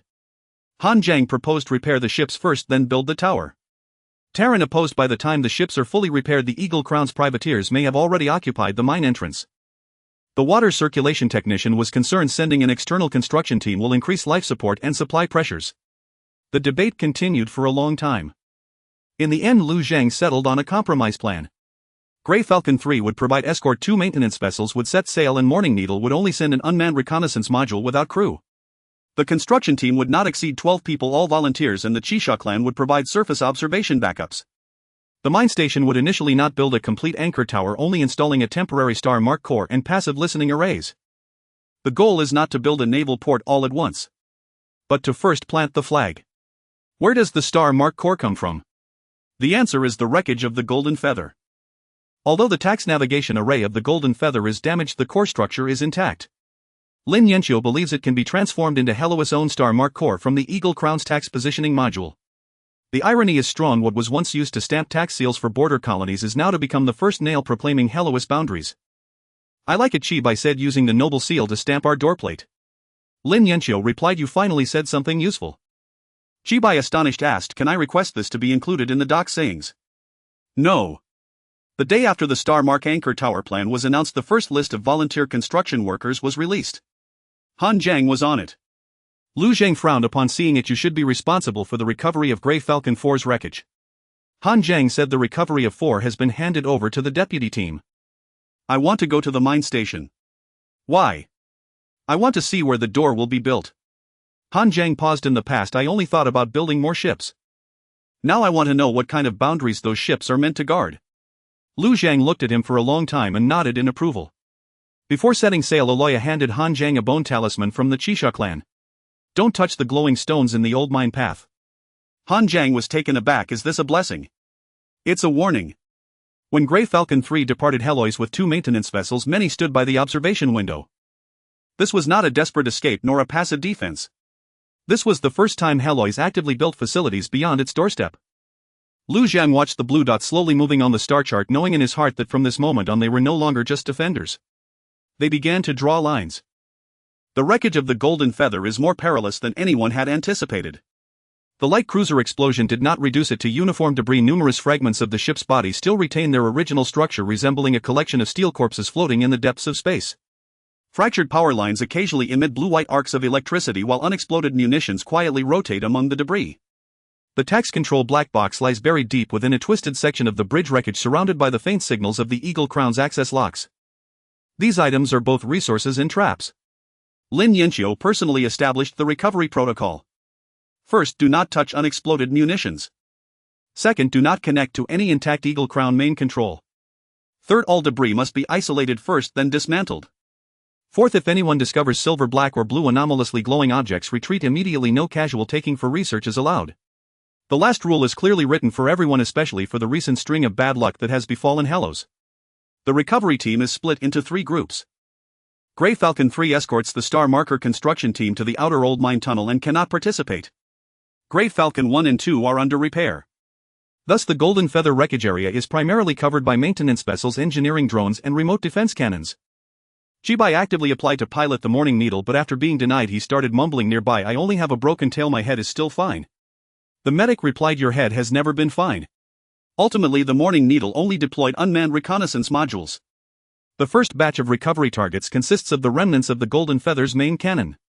That massive cannon which once threatened the surface of Hellos was torn into 3 segments by the explosion. Even the smallest segment measures half the length of a Grey Falcon vessel with severe ablation on the outer layer, yet some internal coils remain intact. When Lin Yanxiu saw the scan images his eyes sparkled like a miner who discovered a rich vein. "If we dismantle this, our magnetic railgun could at least be upgraded by a generation." Lu Zhang reminded, "First eliminate the traps." "I know." The second batch of targets is the light cruiser armor plates. The armor of the Golden Feather is a level higher than that of the Hound and White Feather. Even if twisted by the explosion, it can provide a substantial amount of high-strength alloy after being reprocessed. Han Jiang is not present and another engineering team leader in the dock is responsible for statistics. After calculating, his voice changed. If the recovery rate exceeds 40%, materials for Grey Falcon 5 and 6 will be available. The water circulation technician reminded from the side, "Don't forget the dome reinforcement." The engineering team leader paused. "Right, the dome reinforcement." This statement made Lu Zhang glance at him again. The war in the first volume taught many that while fleets are important, they are not everything. The third batch of targets is the black box. This is the most troublesome part. Ron was brought to the isolation control room. When he saw the wreckage of the Golden Feather's bridge, his expression was complex. That was the noble order that once loomed over him, now turned into a piece of floating scrap metal. "The black box has 3 layers of locks," he said. "Tax lock, captain lock, family lock. Forced dismantling will burn the core, and it might also emit shortwave remnants." "Can it be opened?" Lu Zhang asked. Ron paused for a moment. "I can unlock the first layer. The second layer requires captain's authority and the third layer requires the Aldrich family's key." "What's in the first layer?" "Voyage records, some tax ledgers, weapon usage logs." "That's enough." Ron looked at him. "Don't you want the complete black box?" "I do. But I won't take unnecessary risks for the sake of completeness." Ron nodded and took a seat at the console for the first time. The unlocking process lasted 2 hours. Once the first layer was opened, a large volume of data surged into the isolation sandbox. Lin Yanxiu swiftly severed 3 suspicious feedback loops, confirming that no shortwave remnants were emitted. The voyage records confirmed that the Golden Feather indeed arrived under a secret order from Baron Aldrich to recover border assets rather than as an official military action of the Eagle Crown Republic. The tax ledgers recorded estimates of cryogenically frozen populations, dockyards and star veins goods. The most glaring entry noted that the population left by the Hellos Pioneer Group could be discounted according to labor contracts. The water circulation technician cursed softly after reading. Lu Zhang preserved the evidence. This ledger will be useful in the future, not just to prove the Eagle Crown's corruption. It can also be used to compel other factions to acknowledge that Hellos is not a rebel territory but rather a self-defensive territory forced out by piracy and illegal tax hunting. The fourth batch of targets is to establish a prototype naval port. The largest segment of the Golden Feather wreckage, a lateral structure, was towed back to the outer ring of the orbital dock. Lin Yanxiu planned to transform it into a heavy berth framework. While it won't allow Hellos to immediately possess a light cruiser dock, it will enable the Grey Falcon class production line to step away from a craft workshop towards a semi-formal naval port. "We need to give it a name," Jibai said remotely. Lin Yanxiu replied, "Rec 1. That sounds terrible." "Shut up." Lu Zhang looked at the golden wreckage and suddenly said, "Let's call it the shipbuilding beam." Lin Yanxiu paused. "That works." When the shipbuilding beam was secured, welding sparks lit up the outer ring of the dock once again. Many people stood behind the observation window watching the remains of the Eagle Crown light cruiser being gradually welded into the Hellos dock. This is the tangible evidence of victory. It is also a declaration of war. On the other side, news came back from the outer old mine tunnel. Grey Falcon 3 and the construction team arrived at the abandoned mine station. Han Zhang's voice came through the communication, filled with barely contained excitement. "The mine station's reactor is cold-stopped, but the main framework is intact. We can build an anchor tower here." Just as Lu Zhang was about to respond, Terran suddenly frowned. "Wait a minute. The mine station has old access records. Han Jiang asked whose. Terran's voice turned serious. In the last 30 days someone has been here. The outer old mine tunnel is not empty. Inside the abandoned mining station there were no bodies nor any visible signs of a struggle. This silence was more unsettling than any evidence of combat. As Han Jiang led the construction crew into the main control cabin, the beams from their helmet lamps swept across rows of equipment that had long since fallen cold and silent. Dust blanketed the control consoles, the pipelines were frozen solid, and the old mining corporation's insignia had peeled away into scattered fragments. Yet the access logs that Terran had pointed out could not lie. Within the past 30 days someone had briefly activated the station's external airlocks and its low-power scanning array. The visitors had left no public identification codes behind. All that remained was a partially erased footprint of a temporary access authority. From her seat aboard the Grey Falcon 3, Melas' voice was still raspy from her throat injury as she advised, "I suggest pulling the construction crew back and sweeping for mines first." This time Han Jiang did not argue. "Construction crew, fall back to the repair shuttle. Send the drones in first." 2 engineering drones crawled along the mining station's corridors, scanning the walls, floors, and ventilation ducts. 10 minutes later they discovered a listening device disguised as an old battery in Cargo Bay 2. The device was not a standard Eagle Crown manufacture, nor was it the refined work of the Silver Ring. It seemed to be cobbled together from mining parts. Terran stared at it for a long time. "The Free Miners Guild," he said. "What guild?" Lu Zhang asked from the Helios Command Center. "A fringe faction. Not a nation, not a trade consortium. It's a motley crew of deregistered mining ship smugglers and tax-evading foremen.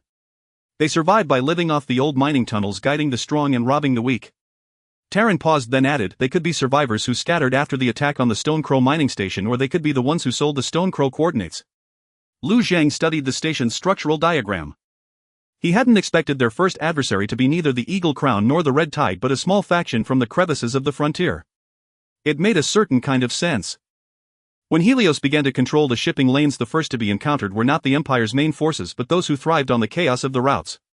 "Can we contact them?" Lu Zhang asked. Terran shook his head. "They usually observe first. If they confirm you are weak, they rob you. If they confirm you are strong, they negotiate." Chibai interjected, "So are we strong or weak right now?" Lin Yanqiu glanced at the battle damage report. "It depends on your perspective. We just sank a light cruiser, but we haven't even finished repairing the tail of the Morning Needle." This was the most awkward state for the Helios fleet at the moment. Its reputation had grown stronger, but its physical condition was still very weak. Lu Zhang ordered, "Continue the occupation of the station, but do not venture into unknown sections. First establish an external temporary beacon. The Grey Falcon 3 remains on highest alert. Do not dismantle the listening device, instead feed it false data." Han Jiang asked, "Feed it what?" "Feed them what they want to hear. That the Helios construction crew is small, that its escort ship is damaged, and that the core anchor tower hasn't arrived yet." Chibai chuckled. "Make them think we're weak.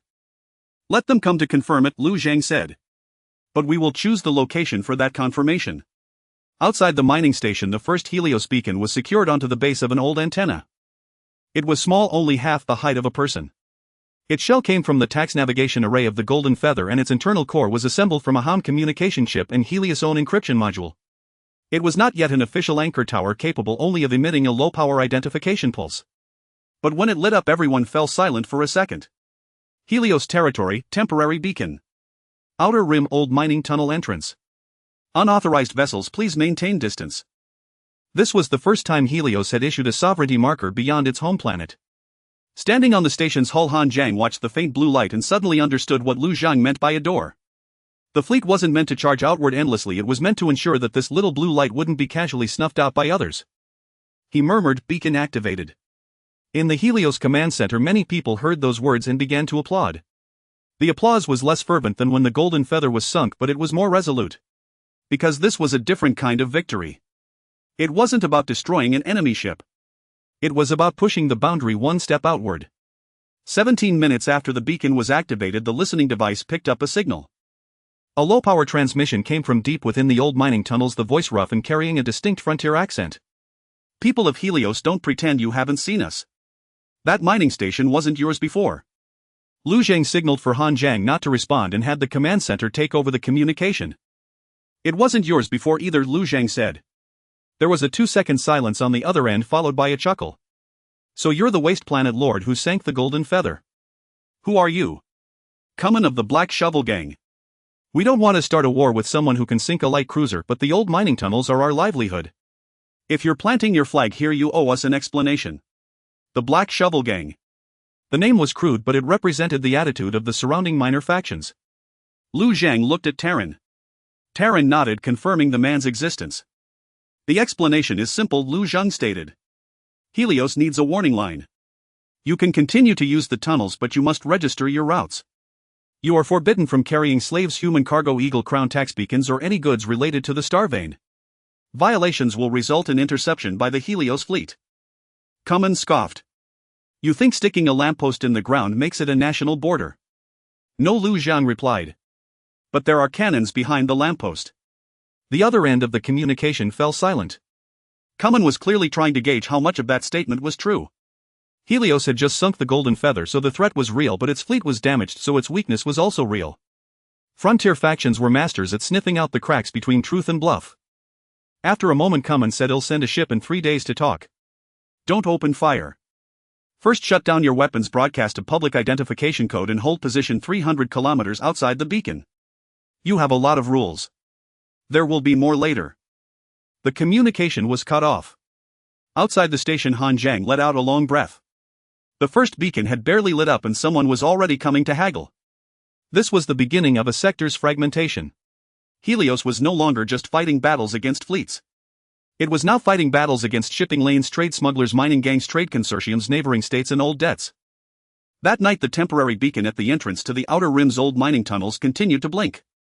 And further away in the leeward crevice, a 0-point auxiliary anchor point flickered once as well. It was as if it had witnessed Helios driving its first nail into the starry sea. Cummon did not wait 3 days. On the second day, his ship appeared deep within the old mining tunnels. It was a modified mining barge, its hull welded as if gnawed by meteors, one thruster bright and the other dim, with 2 old mining containers hanging beneath its belly. No turret adorned its prow, only 4 short-barreled kinetic cannons converted from mining blasters. It broadcast its identification code openly, yet kept its weapon systems in a low-power standby state, like a negotiator whose hand still rested on the hilt of a blade. Han Zhang stood beside the temporary astrolabe, watching the mining barge come to a halt 300 kilometers away. It hasn't fully disarmed its weapons. Mello typed back from the bridge of the Grey Falcon 3. It hasn't fired either. The Grey Falcon 3 was the only warship currently stationed along the outer edge of the old mining tunnels. Its stern had just been repaired and its secondary weapons were not yet fully operational. 2 maintenance shuttles rested in the shadow of the mining station, with a construction crew hurriedly installing the astrolabe's outer shell. Both the Grey Falcon 1 and 2 from the Hero's headquarters were still under emergency repair. The Morning Needle was undergoing major overhaul and the Dogtooth was scrapped. Cummon's choice of timing was no coincidence. He was testing whether Heroes still had the strength to enforce the law. In the control room, Lu Zhang had the communication channel switched to an isolated frequency. Cummon's image soon appeared. He was a man around 40 with a thick beard, rough skin, a cheap mechanical prosthetic eye, and a shoulder guard salvaged from a miner's exoskeleton. He resembled neither a noble nor a merchant, but rather a stone hardened by mineral dust and the vacuum of space. Lord Lu Cummon grinned. Your lamp post is quite bright. It's called an astrolabe. Around here, anything that can be knocked crooked is called a lamp post. You're welcome to try. Cummon's smile deepened, but he did not take the bait. He knew that Heroes had just sunk the Golden Feather, and he also knew that Heroes was now vulnerable. The frontier folk excelled at finding cracks between strength and weakness. Cummon had not come to surrender nor to wage war. He had come to set a price. I'll give it to you straight, Cummon said. The old mining tunnels are how we, the Black Shovel Gang, make our living. We can register our routes, but we won't let you search us every trip. Or fuel scrap contraband. That's how the frontier survives. Lu Zhang asked, does contraband include people? We don't touch cryosleep population. That answer isn't enough. Cummon's smile faded slightly. Lord Lu, don't treat the frontier like your personal underground pantry. You can order your own people not to sell humans, but that doesn't mean you can make every mining gang listen to your reasoning. So I don't use reasoning, Lu Zhang said. I use rules. Human cargo, Eagle Crown tax beacon goods, and Star Pulse cargo, 3 categories are embargoed. Other goods must register their routes and are subject to random inspection. If the Black Shovel Gang cooperates, they can obtain temporary passage permits and pay a low channel maintenance fee. If you don't cooperate, the entrance to the old mining tunnels will be closed. What will you close it with? Lu Zhang did not reply. He simply had Han Zhang activate the second mode of the temporary astrolabe. Outside the old mining station, the half-tall astrolabe's brightness suddenly intensified, emitting a low-power navigation interference signal toward the entrance of the old tunnels. Cummins' mining barge immediately experienced a slight attitude deviation and a burst of static echoed from its cockpit. It was not an attack, but it was enough to prove that heroes could affect navigation in the tunnels. Cummins' expression darkened. A petty trick. It is a petty trick, Lu Zhang said. But if your barge drifts 1 degree in the old tunnels, you know better than I what it will hit. Cummins fell silent. The old mining tunnels were not broad channels, they were filled with debris, abandoned rails, and magnetic dust flows. Hero's astrolabe was still weak, but it was enough to impose significant risk on those who did not register their routes. You want to charge fees, conduct inspections, and have us obey your embargo, Cummins said. So what do you offer? Early warning, Lu Zhang replied. If Eagle Crown privateers enter the old tunnels again, the hero's astrolabe will notify registered ships in advance. When the Red Tide surveyor approaches, it will also broadcast the risk. After registering routes, the Black Shovel Gang can obtain 1 emergency sheltered berth within the hero's astrolabe's range. Cummins' mechanical eye rotated. This was what truly concerned him. Frontier mining gangs did not fear rules, they feared rules that only collected fees without offering protection. If heroes could provide early warnings and shelter, then the channel fees were no longer extortion, they were the price of survival. There's also trade, Lu Zhang continued. Heroes' purchases are scrap ship parts and old reactor components. Payment is made in compressed food filter cartridges, basic medical kits, and weapon repair slots. If the Black Shovel Gang provides intelligence on Eagle Crown privateer movements, it will be priced separately. Cummins' expression finally shifted. You have food. Limited. Filter cartridges. Limited. Weapon repairs. That depends on what you bring. Cummins stared at him for a long time, then suddenly laughed. You don't seem like a noble. Thank you. Nor like a merchant. Even more thanks.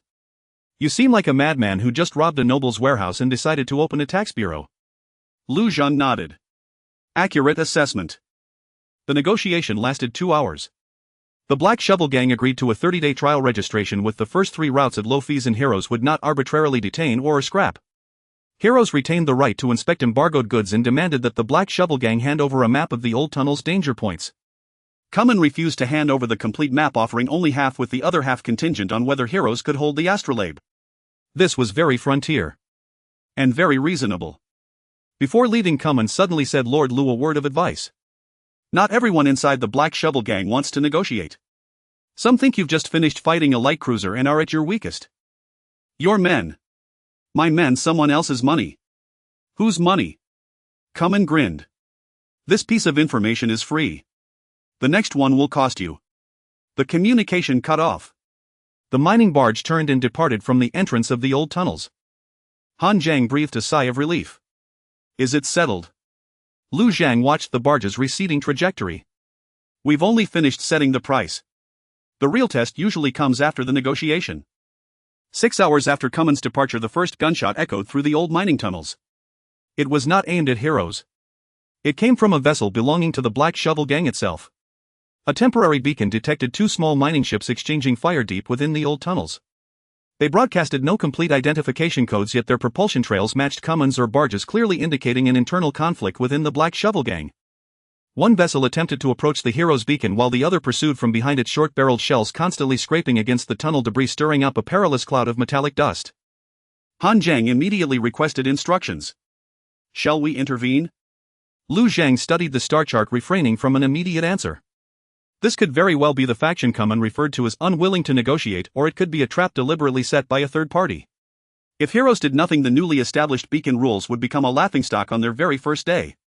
If heroes intervened, they would have to dispatch their damaged fleet into the old tunnels, exposing their limited enforcement capability.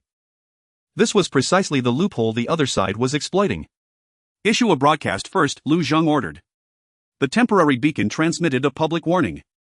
Combat is prohibited within the hero's temporary beacon zone. All vessels must power down weapons and broadcast identification codes. Non-compliance will result in expulsion or interdiction. The pursuing mining ship ignored the warning. Instead, it fired a shell towards the beacon. The projectile did not target the beacon itself but struck tens of kilometers away, a blatant act of provocation. They're testing our range, Han Zhang fumed.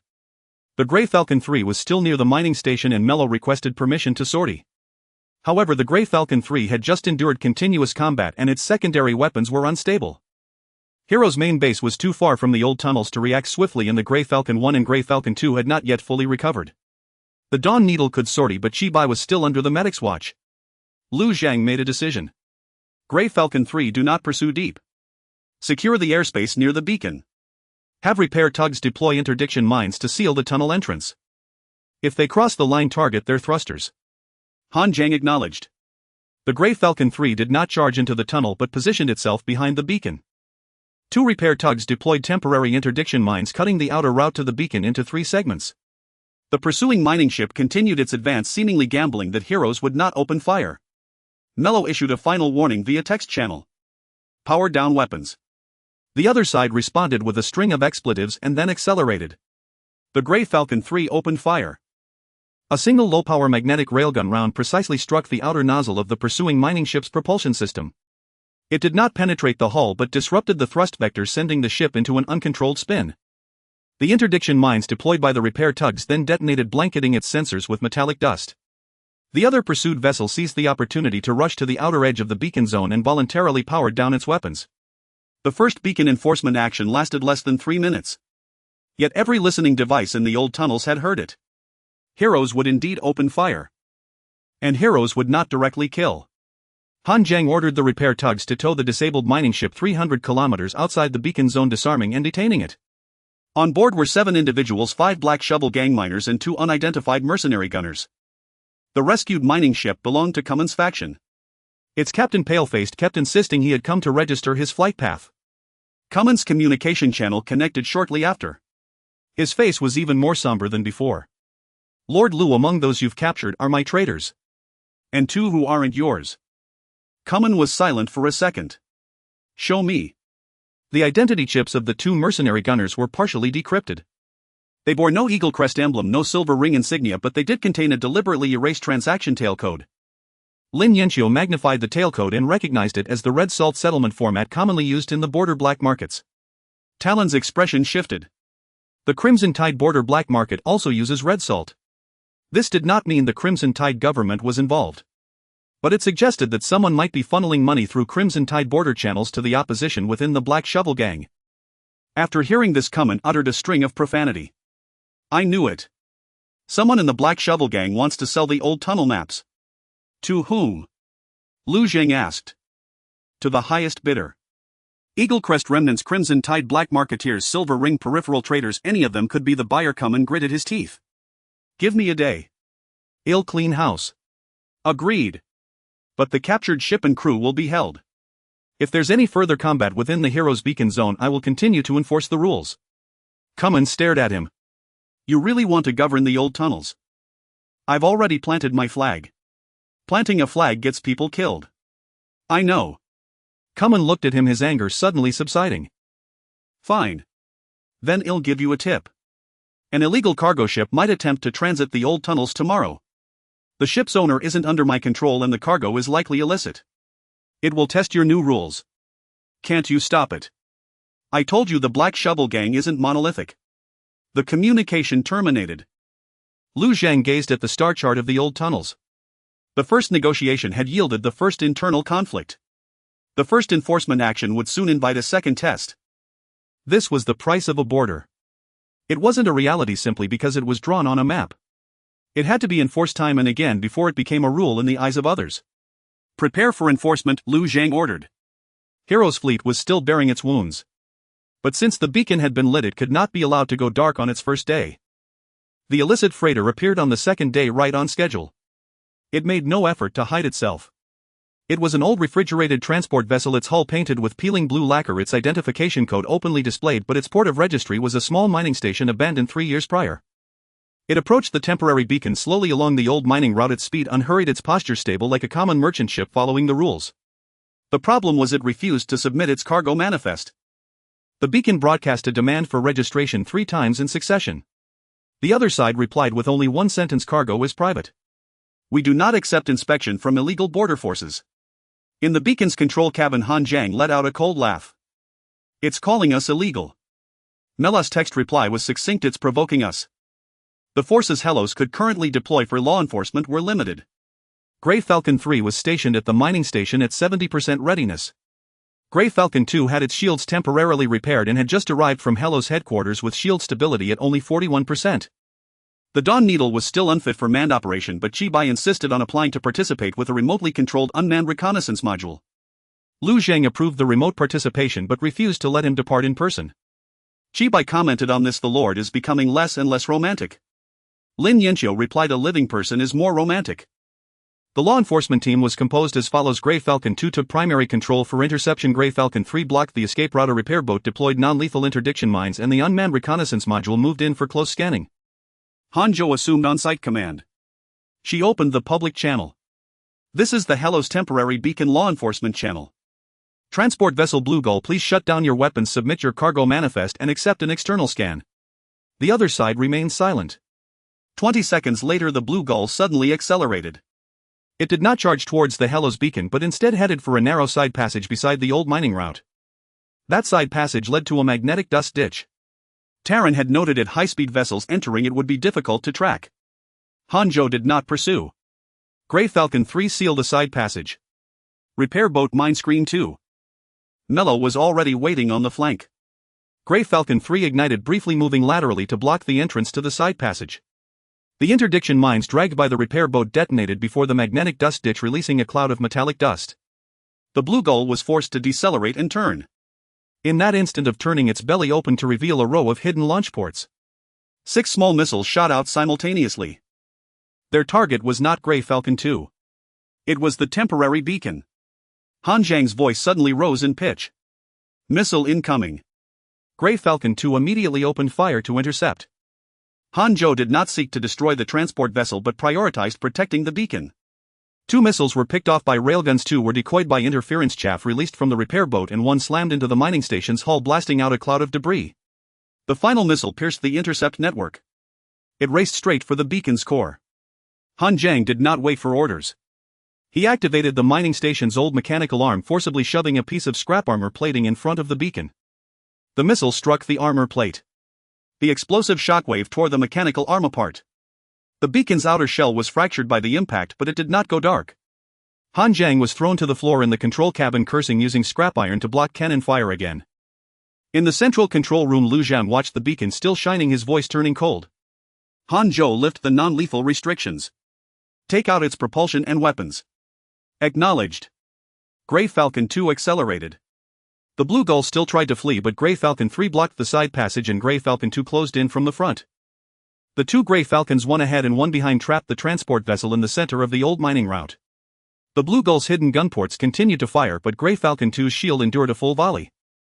Shield stability dropped from 41% to 18%, yet Hanzhou held her course. Main cannon low angle.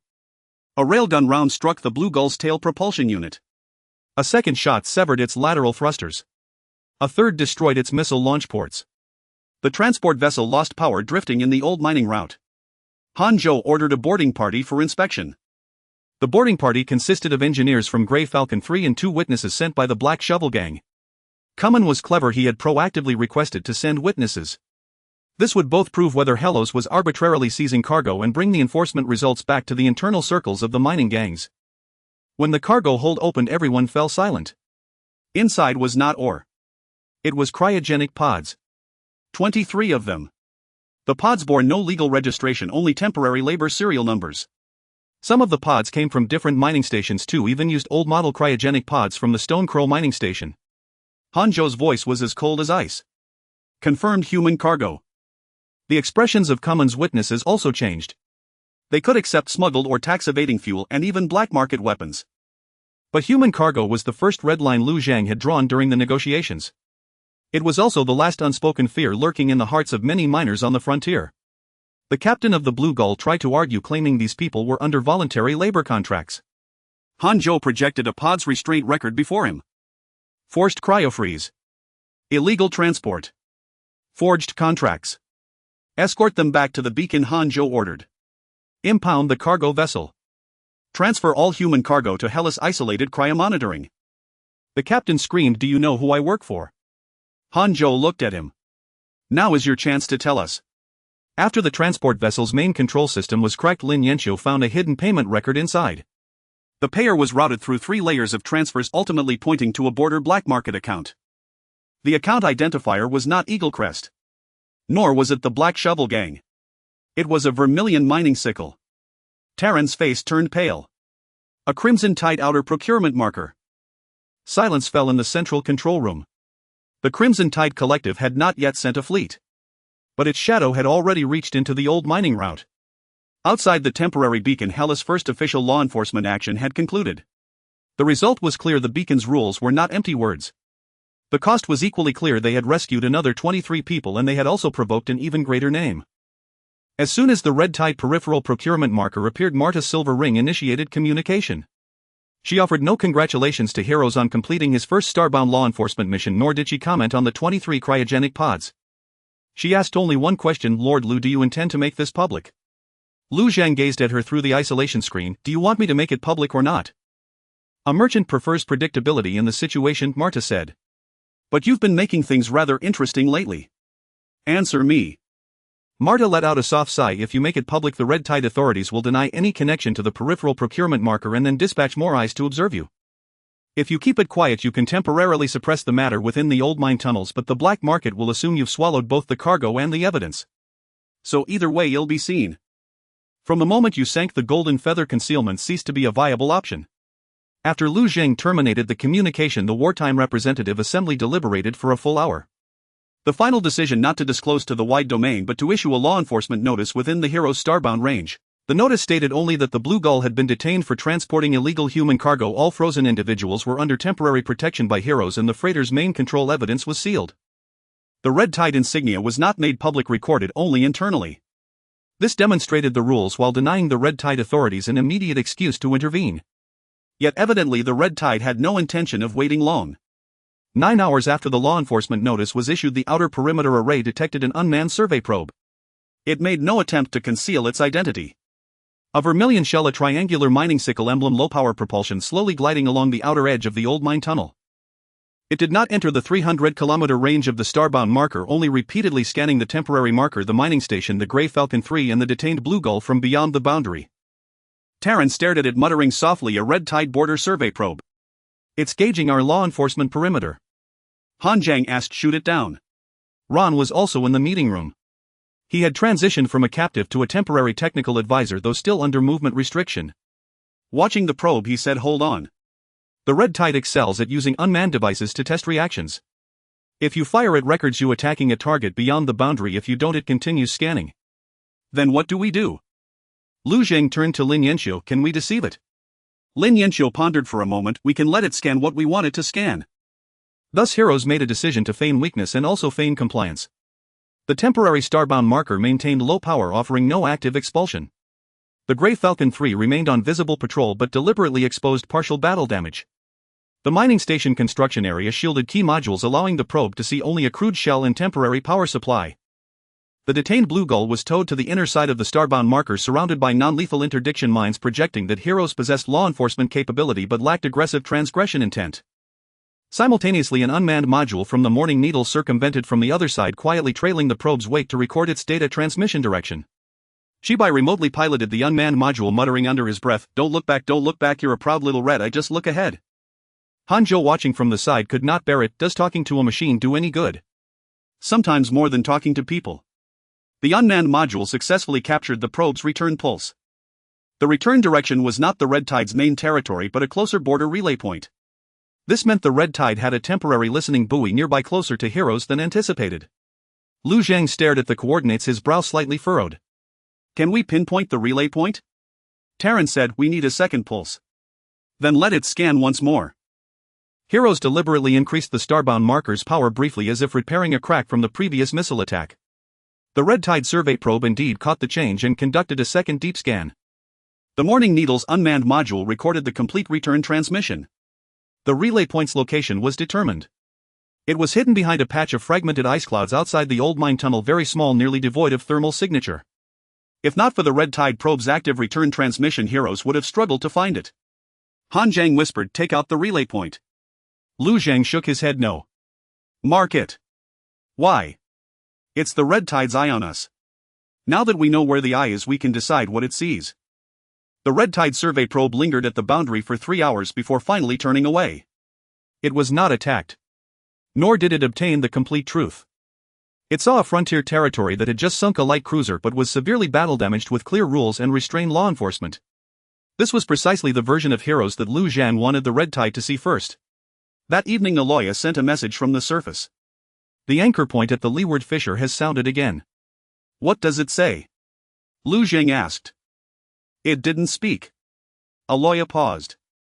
It was listening to the Red Tide survey probe. A chill settled in Lu Zhang's heart. Are you sure? I can sense it. The Red Tide is watching us and it is watching the Red Tide. The Zero anchor was not merely waiting passively.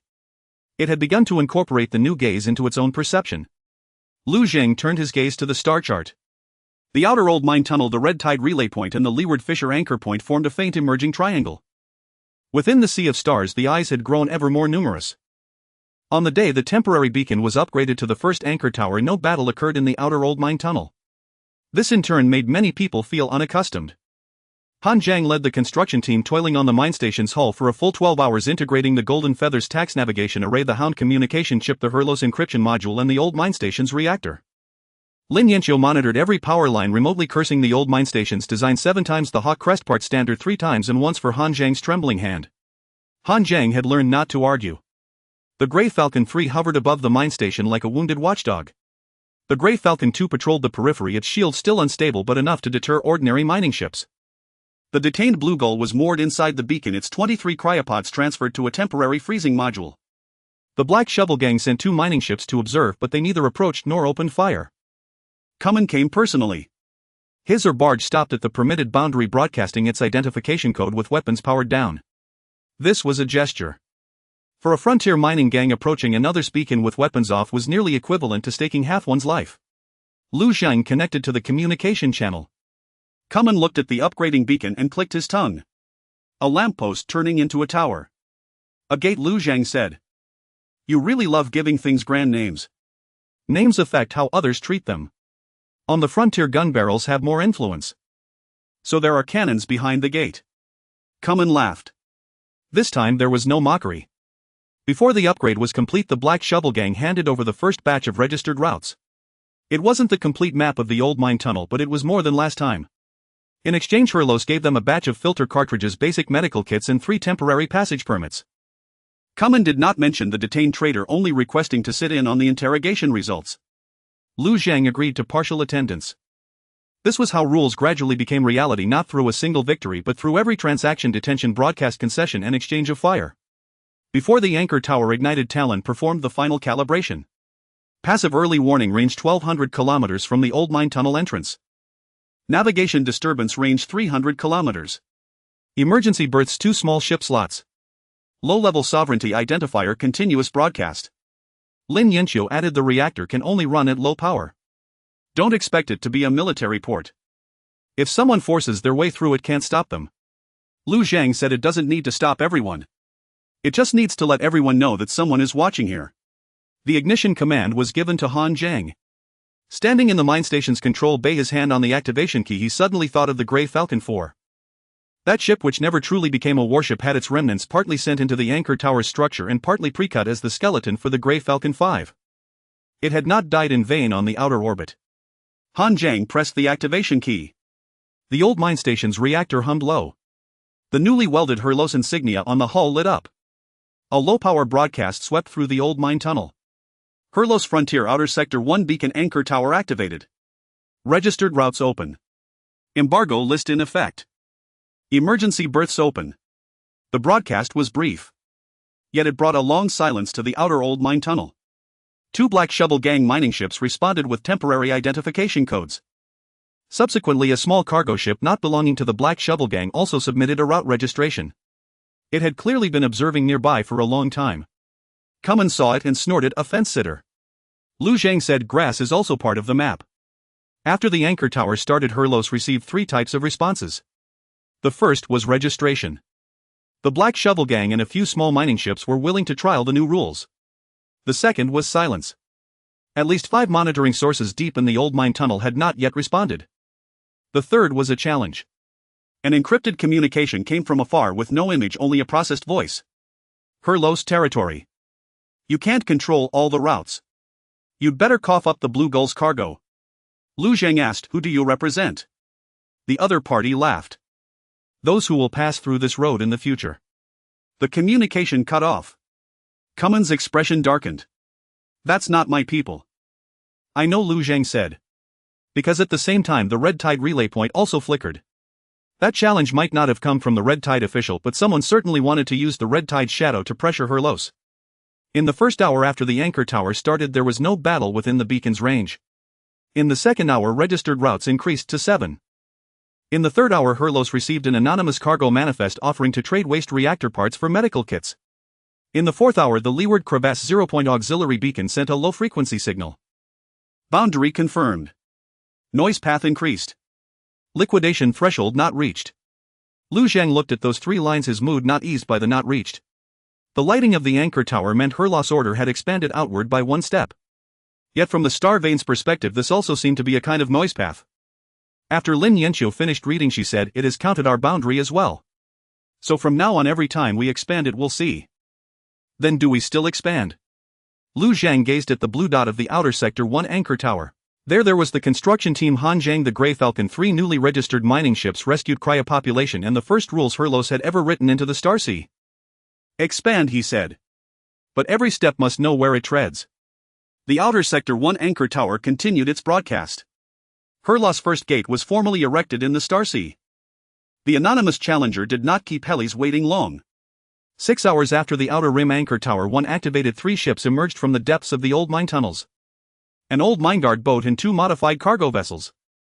They did not broadcast their full identification codes, only temporary frontier general codes. Their speed was not high but their formation was deliberate.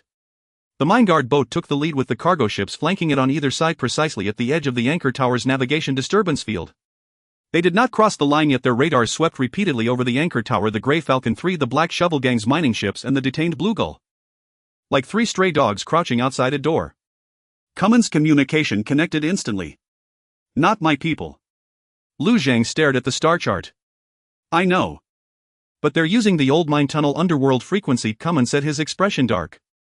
They want others to think it's an internal Black Shovel Gang conflict. Can you identify them? The mineguard boat looks like a second-hand vessel from the Red Salt border. The cargo ships are unclear. They might be mercenaries for hire or specifically sent to test your limits. In the old mining station's control cabin, Han Jiang gripped the control stick, his gaze fixed on the anchor tower's power bar. The outer rim 1 had just activated and the reactor had not yet fully stabilized. The Grey Falcon 3 was escorting nearby but its status was not optimal.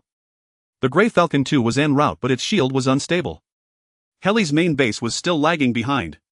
The anonymous party's timing was precise. Lu Zhang opened the public channel. This is Heli's outer rim anchor tower 1. 3 unregistered vessels, please broadcast your identification codes, submit cargo manifests and cease active scanning. There was no response from the other side. 10 seconds later the mineguard boat launched a low-speed metal probe toward the anchor tower's outer perimeter. The probe was unarmed, drifting slowly toward the boundary of the navigation disturbance as if asking, does this line truly count? Han Jiang murmured, it's probing the boundary. Lu Zhang said, destroy the probe. The Grey Falcon 3 opened fire. A single low-power projectile shattered the probe into fragments. The mineguard boat immediately retreated half a ship's length while the 2 cargo ships simultaneously released their cargo holds, revealing stacks of scrap metal containers. They transmitted their cargo manifest to the public channel: waste reactor parts, mining machine components, frozen food. The manifest looked clean. Too clean. Talon took one look and said, fake manifest. No one in the old mine tunnels would store frozen food and waste reactor parts in the same cargo hold. Aren't they afraid of radiation contamination? Cummins also sneered, whoever wrote this manifest has never run the mine tunnels. Finally the anonymous channel crackled to life. Heli's territory cargo manifest submitted. According to your rules we should be allowed through after registration. Lu Zhang replied, submit to an external scan. Frontier cargo is private. Then stop your vessels and wait. You have no authority to detain free merchant ships. Lu Zhang studied the positions of the 3 ships. They remained outside the line, neither crossing the boundary nor opening fire. Their goal was not to force a passage but to compel helis to strike first, proving that the so-called new rules were merely violent extortion. At least 5 silent monitoring sources were watching nearby, as was the Black Shovel Gang, and the Crimson Tide relay point flickered in the distance. This shot could not be fired carelessly.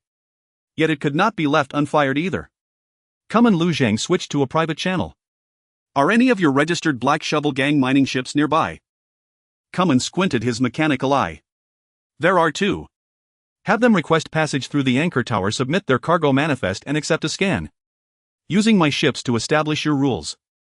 Also to establish safe passage for you. Kum was silent for a moment, then cursed. You really know how to pick a price. 5 minutes later 2 Black Shovel Gang mining ships appeared from another side of the old mine tunnels. They broadcast their identification codes, submitted their ore manifest, powered down their weapons, and accepted the anchor tower's external scan. After the scan was completed, helis cleared them and broadcast the result. Black Shovel Gang registered fleet cargo manifest matches passage granted. This brief broadcast left the 3 anonymous ships stranded in the void. Both were frontier vessels, both traversed the old mine tunnels. Yet some could pass and others could not. The difference was not heli's preference but whether they had accepted the rules. The anonymous mine guard boat fell silent. Kum watched the 3 ships, a smirk curling on his lips. Now it's their turn to look bad. The anonymous channel crackled again, the voice much colder. Heli's territory, are you really going to act as the Black Shovel Gang's enforcer? Lu Zhang said, I provide rules for registered ships. You can also register. And if we don't? Then leave the stellar beacon's range. The 3 ships did not leave. The mine guard boat suddenly activated its active fire control, locking onto one of the Black Shovel Gang mining ships that had just been cleared. It wanted to force helis to protect the registered ship. Lu Zhang did not hesitate. Grey Falcon 3, intercept the fire control. Anchor tower navigation disturbance level 2. The anchor tower blazed with blue light. The mine guard boat's lock wavered and the Grey Falcon 3 simultaneously moved to block its main cannon, locking onto the mine guard boat's thrusters. Melas text warning appeared on the public channel. Attacking a registered ship is considered an attack on the stellar beacon order. The mine guard boat paused for a second. Then it truly opened fire. The target was not the Black Shovel Gang mining ship but the Grey Falcon 3. Mela was prepared. The Grey Falcon 3 rolled to avoid the first salvo and its low-power main cannon retaliated, punching through the mine guard boat's left thruster nozzle. The 2 cargo ships immediately released decoys, attempting to cover the mine guard boat's retreat. At that moment the Grey Falcon 2 arrived at the outer rim. Hanzhou's voice entered the channel. Grey Falcon 2 assumes outer perimeter blockade. With the 2 Grey Falcons forming an inner and outer ring, the 3 anonymous ships were finally caught in a pincer. After the mine guard boat lost its maneuverability, the 3 ships quickly ceased resistance. When the boarding inspection results came in, no one was surprised. There was no frozen food in the 2 cargo ships. Instead there were weapon parts, forged registration devices, 3 fragments of Eagle Crown tax beacons and a Crimson Tide surveyor receiver module with its casing removed. This was not a single faction. Someone had pieced together Eagle Crown remnants, Crimson Tide peripheral equipment and frontier mercenary ships into a single test. Kum's face darkened as he read the list. Someone is buying chaos in the old mine tunnels. Lu Zhang looked at the 3 detained ships. Then let them know that even chaos must be registered. After the anonymous trio of ships was detained, the registered routes at Rim 1 surged from 7 to 19. Fringe powers are pragmatic. Helos allowed the compliant Black Shovel Gang mining vessels to pass, crippled the escort boats that attacked registered ships, and refrained from slaughtering surrendering crew. To many small mining vessels this was more convincing than any declaration. Rules may not be likable, but stable rules allow for calculation. If the numbers add up, people will draw near. If they don't, they will find another route. This was precisely the outcome Lu Zhang desired. Rim 1 began collecting its first batch of channel maintenance fees. The amounts were modest, consisting mainly of ore scrap parts, filter cores and old thruster components.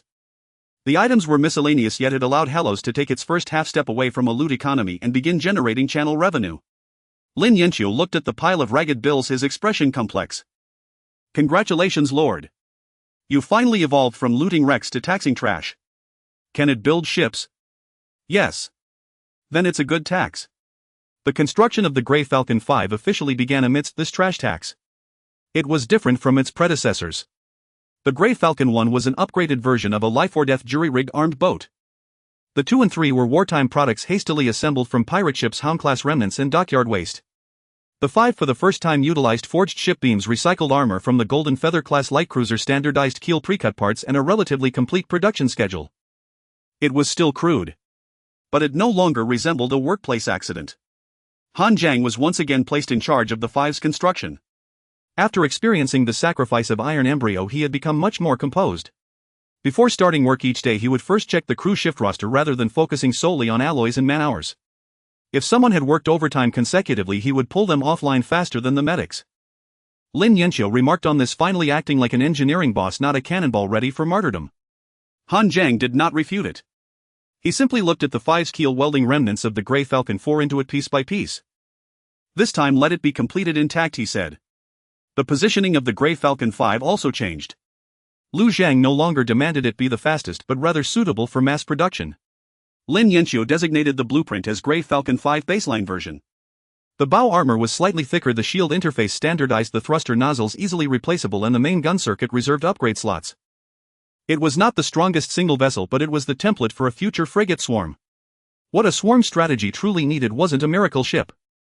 It was a reproducible blueprint. During the production meeting, Lu Zhang stated clearly, after the 5 all-Grey Falcon-class vessels will enter batch production. Each ship can be fine-tuned according to its mission, but the core modules must be unified. Chibai raised his hand. Can I apply for a standardized upgrade for the Morning Needle too? Lin Yanqiu, your needle is a negative example, it won't enter the standard library. It saved lives many times. That's why I'm letting it continue to exist. The construction of the Grey Falcon 5 brought not only hope for combat power but also new resource pressures. The recovery rate of the Golden Feather's wreckage was lower than expected. Many high-grade materials were contaminated in the explosion and required repeated refining. The initial income from channel maintenance fees was limited, and Rim 1's anchor tower also consumed maintenance resources. The 23 rescued frozen personnel still needed monitoring, and the Blue Gull crew and the prisoners from the anonymous trio of ships also required guarding. A water recycling technician brought a new report to Lu Zhang. If we continue to revive crew members, life support will approach the yellow line again. Lu Zhang asked, how many crew does the 5 need? Standard 6, minimum 4. Transfer from the existing reserve squad, no new revivals. Then the rotation for other ships will be tighter. Lu Zhang was silent for a moment. Let the fleet accept tight rotation for now, but no one's continuous duty may exceed the limit. Better to delay the 5's trial voyage than to overwork personnel. The technician nodded. This was the new consensus slowly forming within Hello's mass-produce warships, but do not burn people as fuel. On the same day, Marta sent a communication. After seeing the Grey Falcon 5 under construction, her first words were, "You finally started standardizing." Lu Zhang looked at her. You're even monitoring the dockyard schedule. Trade secret. Espionage. The two often share a communication line. This time Marta brought not a cargo manifest but a public legitimacy proposal. Through the peripheral channels of the Silver Ring Merchant Guild, she could selectively release the Golden Feather's tax ledgers, evidence of the population and cargo, and Eaglecrest's privateering records. This would allow Hellos to be seen by minor fringe powers not merely as a violent scrap world that sank a noble ship, but as a frontier fiefdom resisting illegal tax hunting and human trafficking. This was crucial for Star Standard rules. A name could sometimes be as useful as a cannon. Lu Zhang asked the price. Marta smiled. Priority trade window at Rim 1's anchor tower, 6 hours every 10 days. Lin Yanqiu sneered beside him. She wants to get her foot in the door. Lu Zhang said no priority. Silver Ring can have standard registration rights, queuing by cargo grade. Lord Lu promoting legitimacy requires channel costs. Hellos can publicize it itself.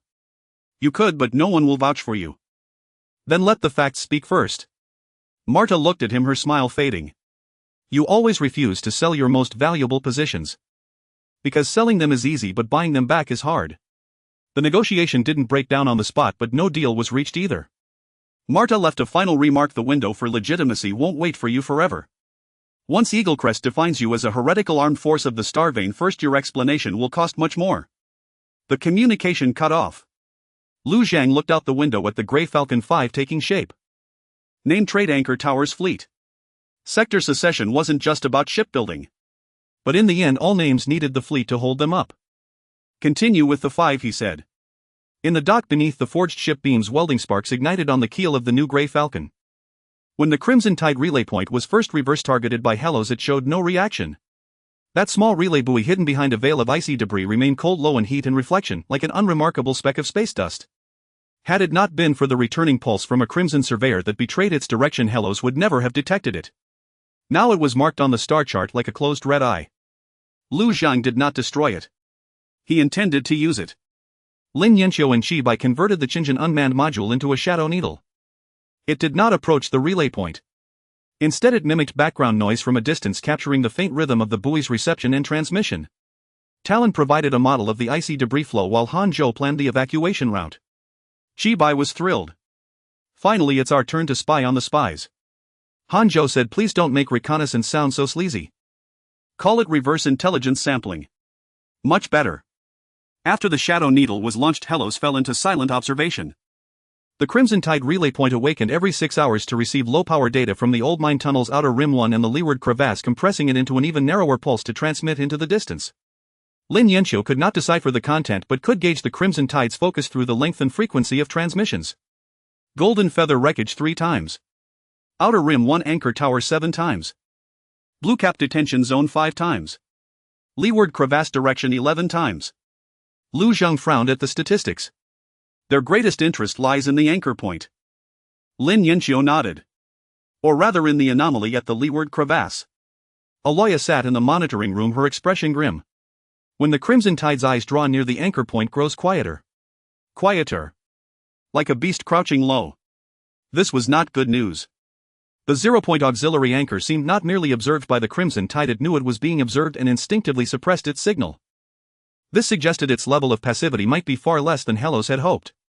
On the second day of the counter-reconnaissance operation, the Crimson Tide made a new move. An unmanned platform disguised as a small merchant vessel approached the registered shipping lane of Outer Rim 1. It broadcast a civilian identification code, submitted an ordinary or manifest, and even simulated crew life signals. But the Shadow Needle had already intercepted its brief handshake with the Crimson Tide relay point. A fake merchant ship. Lu Zheng did not expose it immediately. He instructed Outer Rim 1 to follow standard procedures. Han Zhang broadcast, submit cargo manifest, power down weapons, accept external scan. The fake merchant ship complied. It was exceedingly cooperative, too cooperative for a frontier vessel. The scan confirmed or in the cargo hold no weapons on the hull and stable life signals. Without the Shadow Needle's record, it might have fooled the anchor tower. Lin Yanqiu sneered. The simulation is too clean. No frontier ship is this pristine. Lu Zheng ordered, let it pass, but mark it. Han Zhang was taken aback. Let it pass. Yes, Lu Zheng said. Let it believe it succeeded. Outer Rim 1 permitted the fake merchant ship to pass. However, during the scan, a maintenance craft secretly sprayed a nearly invisible inert dust film onto its hull. The dust film emitted no signal but would produce a faint reflection under a specific stellar frequency. As long as the fake merchant ship continued operating in the old mine tunnels, Helos could occasionally glimpse its position. This was tracking, not expulsion. Shi Bai was delighted. Welcome to Helos, and welcome to being our mobile landmark. After the fake merchant ship passed, the Crimson Tide relay point immediately forwarded a longer pulse. The Shadow Needle captured part of its structure. After analysis, Lin Yanqiu concluded it was reporting on Helos enforcement procedures, scan frequencies, and anchor tower response times. Lu Zheng said change the frequency for its next scan. Already in progress, Lin Yanqiu replied. Let the Crimson Tide get its hands on an obsolete manual. On the third day, the fake merchant ship stopped in a small gravel bay deep in the old mine tunnels, making brief contact with a black market frequency once used by an anonymous challenger. Helos could not discern the content but could confirm one thing: the Crimson Tide's outer perimeter was not acting alone. It was probing Helos rules through border black markets, mining gang opposition, and illegal cargo networks. This was more troublesome than dispatching a fleet. A fleet could be fought. But if the rules were understood, they could be circumvented. The Wartime Representative Council decided to establish graded versions of the Stellar Enforcement Manual. A public version for registered ships, a simplified version for the Black Shovel Gang, and the true version kept only within Helos. Scan frequencies and inspection rules would be adjusted at fixed intervals to prevent crystallization by surveyors. When Kuman heard about this, he cursed Lu Zheng for being like a tax collector. Lu Zheng replied, "I'm trying my best to be a tax collector who can also fire cannons." Kuman was silent for a moment. That's a terrifying thought. The Crimson Tide relay point eventually realized it might be under reverse observation. On the fifth day, it suddenly went silent. No more forwarding, no more awakening, like a closed eye. But just before it closed its eye, the Shadow Needle captured one final pulse. It was not directed toward the depths of the Crimson Tide. Instead, it was sent toward the leeward crevasse. Aloya sent a warning simultaneously. The anchor point has awakened. The 0-point auxiliary anchor at the leeward crevasse flickered at a low frequency, transmitting an extremely short signal. External survey archive. Noise source added Crimson Tide. Lu Zheng stared at those words. The Crimson Tide was observing Helos. Helos was observing the Crimson Tide. And the 0-point anchor had recorded both of them into its When Marta Silver Ring proposed a legitimate transaction for the second time, she brought a draft statement already written. The title was quite elegant. The Hellos Frontier Self-Defense and Channel Security Notice. In the statement, the Eagle Crest Audric thief was described as an illegal tax hunting and human labor trafficking participant. The Golden Wing was labeled an armed border tax vessel without official authorization from the Duchy Parliament, and the Blue Gull incident was framed as evidence of Hellas' crackdown on human trafficking. The wording was restrained, sharp and shareable, neither portraying Hellos as an innocent flower nor as a rebel faction. It shaped Hellos into one thing: the new provider of order on the frontier. After reading it, Lu Zhang had to admit Marta had a way with words. "Which channels are you planning to release it through?" Marta smiled. "The Silver Ring's peripheral trade network, the bulletin boards of 3 free mining stations, 2 black market channels along the Eagle Crest border, and 1 neutral relay point that the Red Tide can see but cannot publicly respond to." "At what cost?" "The Silver Ring trade window at Outer 1 Anchor Tower, 4 hours every 10 days. Last time you asked for 6 hours.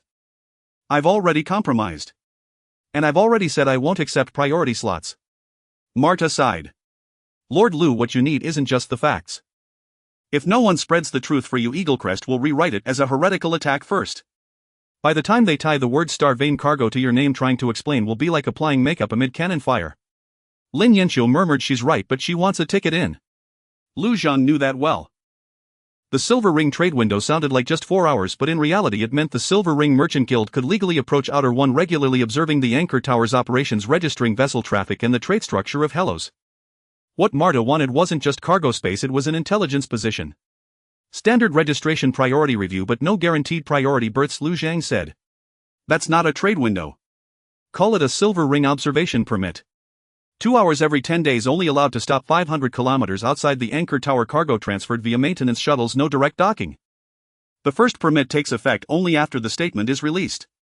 Marta looked at him and suddenly laughed. "You shrunk my window into a crack in the door.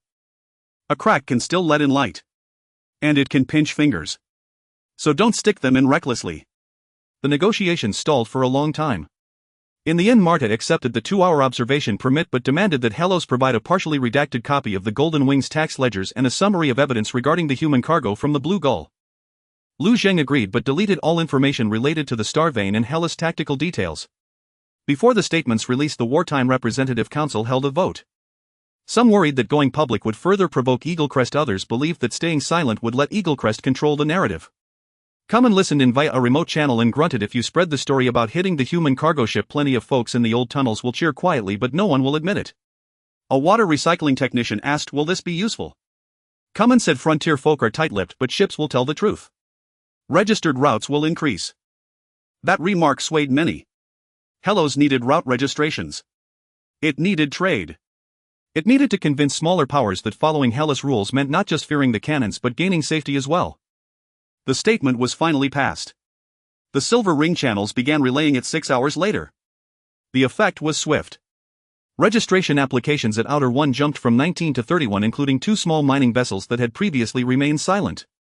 A free mining station sent a brief message to Hellos inquiring about prices for medical kits and filter cartridges. The public frequency of the Black Shovel Gang's internal opposition grew noticeably quieter. Eaglecrest also responded. The Audric thief issued a strongly worded proclamation labeling Hellos as an armed Star-Vane contamination force illegally occupying old colonial assets, accusing Lu Zhang of attacking a tax vessel, detaining free merchant ships, and harboring dangerous relic cargo. Relic cargo. Not Star-Vane cargo. Upon seeing it, Marta immediately sent a message: "They still dare not mention the Star-Vane publicly. It means the Baron is still trying to cover his shame, and it also means you still have time." Lu Zhang asked, "How long?" "Until higher-ups in Eaglecrest take notice. You're really good at comforting people. Comfort costs extra, reminders are free." At the same time, the Red Tide relay point briefly reactivated. It didn't approach nor did it launch surveyors. It only intercepted 1 copy each of the Hellos statement and the Eaglecrest proclamation, then fell silent. Lin Yanqiu observed the records. "The Red Tide is comparing both narratives." Lu Zhang said, "Who will they believe?" Ron murmured from the side, "They don't believe people. They believe in production capacity, shipping lanes, and battle results." That remark was very much like the Red Tide. And very much like the Star Sea. The legitimacy statement brought trade but also new risks. Traffic at Outer 1 Anchor Tower increased, and with it the pressure on law enforcement.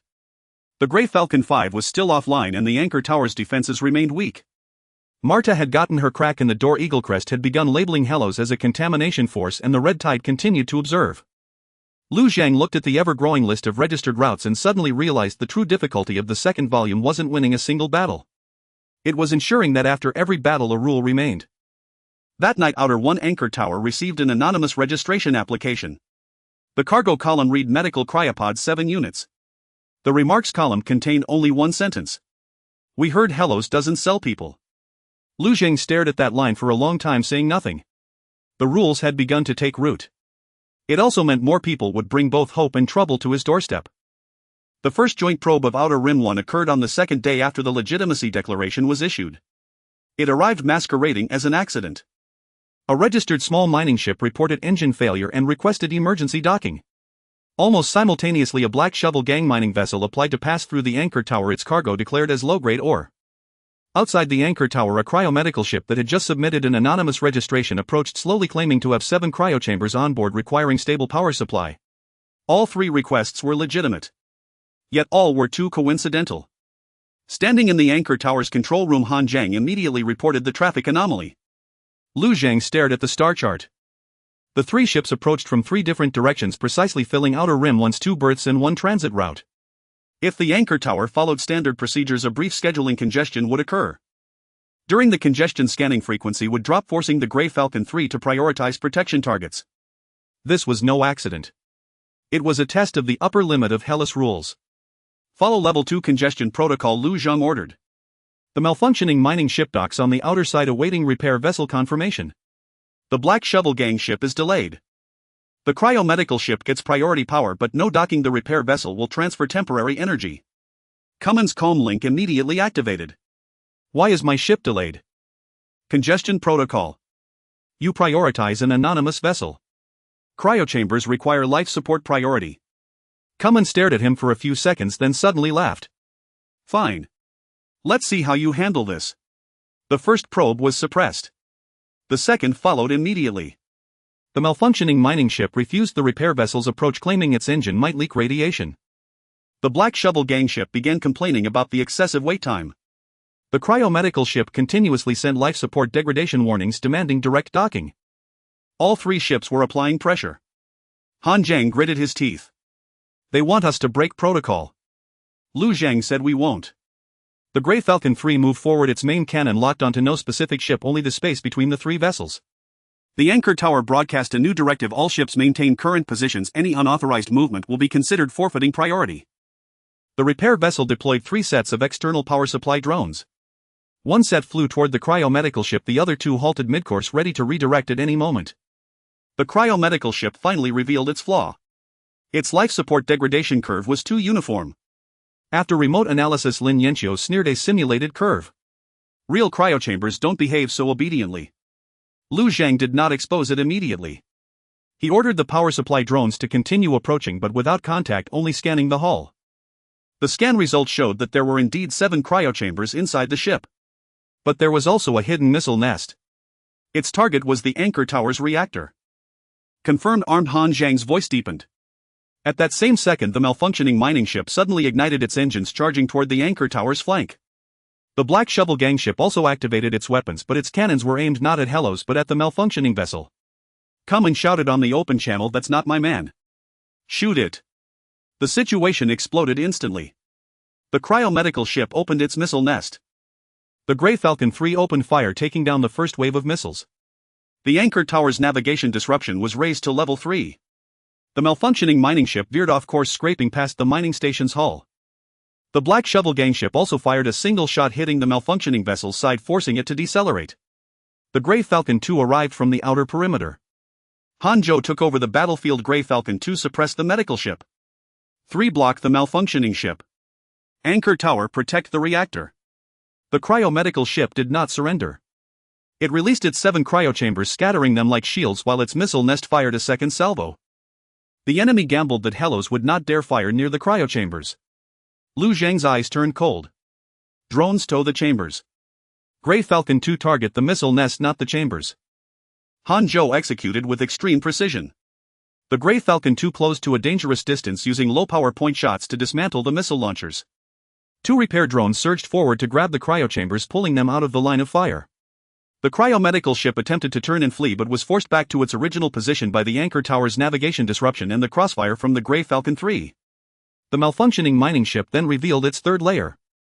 It self-destructed its engine bay. Not to destroy the anchor tower but to create a debris cloud shielding a small data probe as it ejected from the wreckage. The probe raced toward the anchor tower's core, clearly intending to record its frequency and reactor structure at close range. By the time Han Zhang saw the probe, it was too late for the Grey Falcon to turn. He activated the old mining station's robotic arm on the anchor tower's hull. That same arm, repaired after blocking the last missile, swung out once more. This time it did not block a shot. It grabbed the probe and together they were hurled toward the station's abandoned orbital track. The probe exploded and the robotic arm was completely severed. Han Zhang muttered, "Another one gone." Lin Yanqiu said on the channel, "Put it on the tab." Whose tab? The enemy's. The battle lasted 12 minutes. The cryomedical ship was disabled and all 7 cryochambers were recovered. The malfunctioning mining ship was reduced to debris with 2 survivors captured. The Black Shovel gang ship sustained light damage and voluntarily stopped for inspection to prove it was not involved in the attack. Outer Rim 1's anchor tower did not fall. More importantly, under everyone's watch, it accomplished 3 things: protecting a registered ship, rescuing cryochambers, and repelling an armed probe. On the open channel, Kuman, who had been silent for a long time, finally spoke.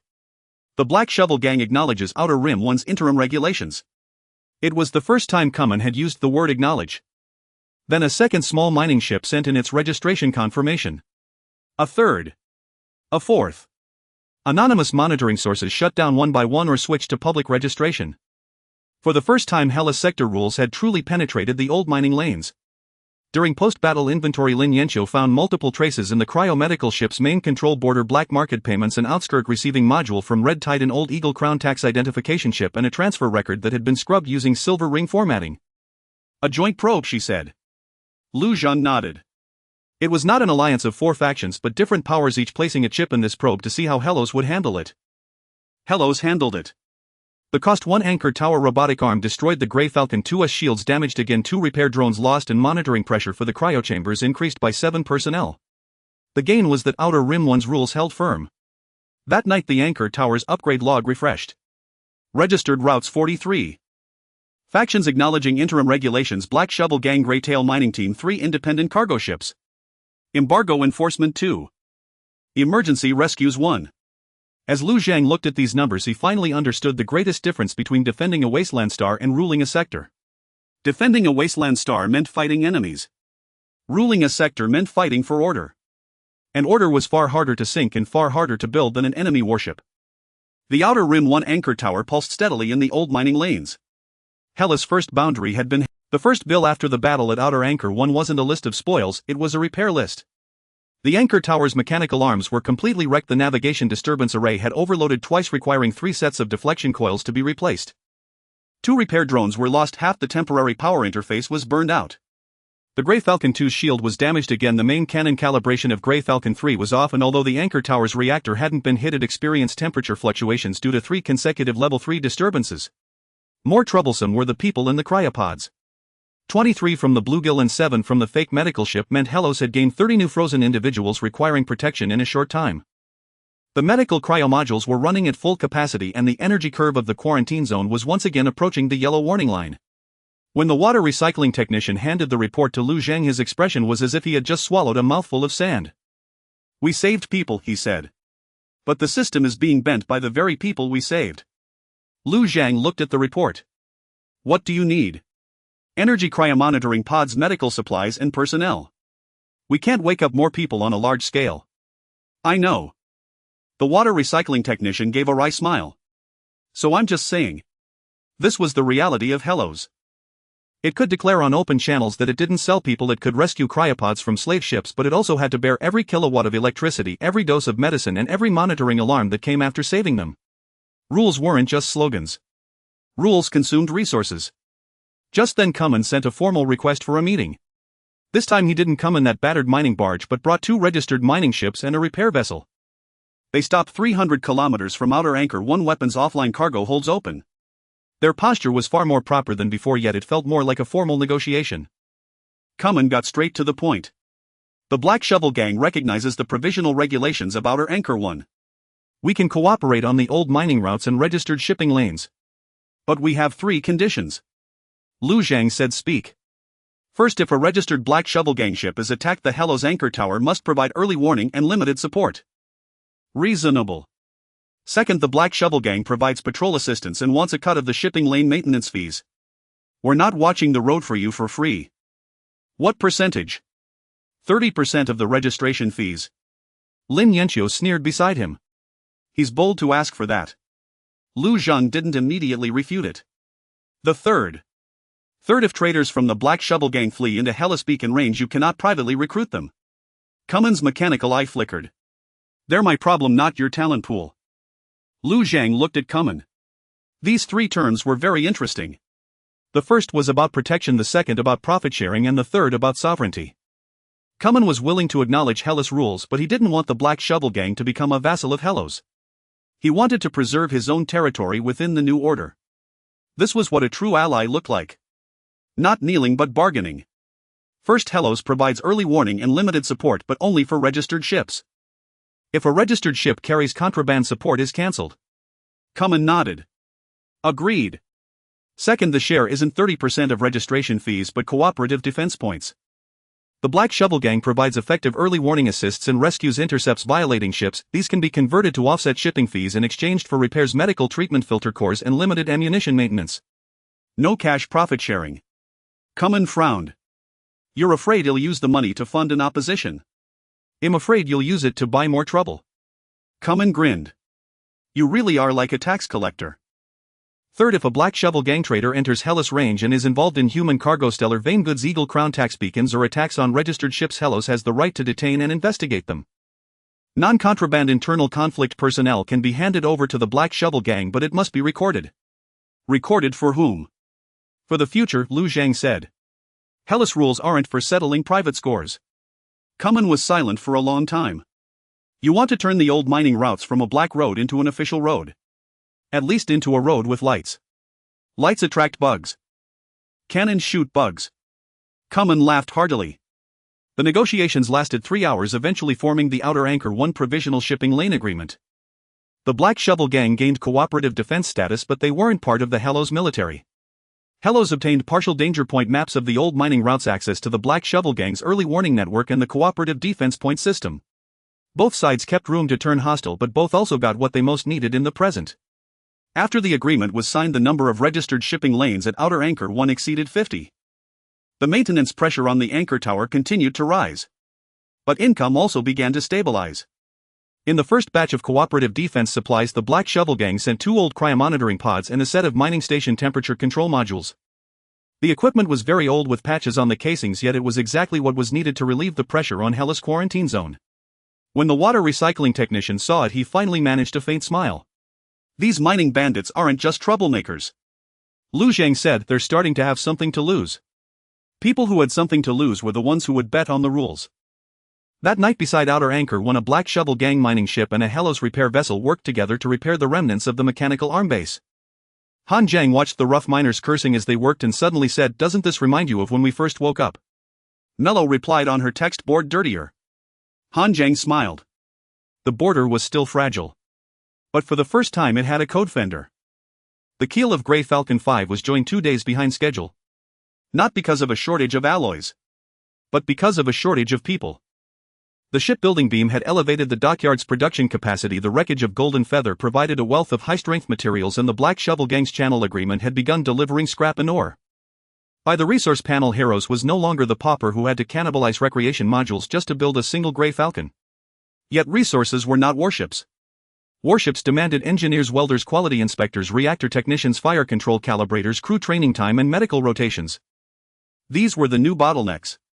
Lin Yanqiu projected the schedule onto the meeting room wall. The alloys are sufficient for 5, and we could even prepare the keel for 6. The problem is dockyard man-hours and specialized personnel. The baseline Grey Falcon 5 is more standardized than before, but standardization is slower at the start. Every interface needs its specifications set, every module needs maintenance margins reserved. If you want to churn them out like dumplings later, you can't just weld recklessly now. Han Zhang stood beside her and nodded. This time he did not urge speed. Following safety procedures, 5 still needs 6 days for its trial run, he said. We could compress it to 3 days, but the failure rate would rise. Lu Zhang asked, your recommendation? Han Zhang took a deep breath. 6 days. Many eyes turned to him. Before this, Han Zhang would have chosen 3 days without hesitation. But now he chose 6. Lin Yanxiu showed a hint of satisfaction. Finally acting like a human. Han Zhang replied, was that a compliment? It wasn't praise. The capacity bottleneck was not confined to the dockyard. Outer Anchor 1 consumed repair parts every day. As registered routes increased, the frequency of emergency berth usage rose. Heroes had to dispatch personnel to handle various minor incidents, thruster failures, Orbital pressure leaks, crew disputes, and mismatched cargo manifests. The more effective the anchor tower regulations became, the higher the administrative costs. Lu Zhang had no choice but to awaken the first batch of true administrative personnel. There were only 6 of them. After they awoke and saw the current state of heroes, they remained silent for a long time. The colonial administrative regulations from 7 years ago were completely inapplicable to the present situation. Matters of resident registration, agricultural rationing, and basic taxation had all been tangled into a mess by interstellar warfare, population rescue missions, channel law enforcement, and anchor tower agreements. An administrator named Su Lan, after reviewing the documents, asked Lu Zhang only one question. You are currently the Colonial Lord, Wartime Commander, Harbor Authority, Tax Bureau, Refugee Agency, and Border Enforcement combined, correct? Lu Zhang thought for a moment. Temporarily, yes. Su Lan pressed her hand to her brow. No wonder every form looks like a bomb site. She was appointed as the interim governance coordinator of Heroes. Her first task was to organize the registration, rescue, embargo, and seizure procedures for Outer Anchor 1 into formal regulations. Her second task was to demand that the Wartime Representative Council acknowledge that fleet scheduling and civilian scheduling must share a common resource table and could no longer rely on Lu Zhang and Lin Yanxiu to make snap decisions on the spot. Han Zhang was initially resistant.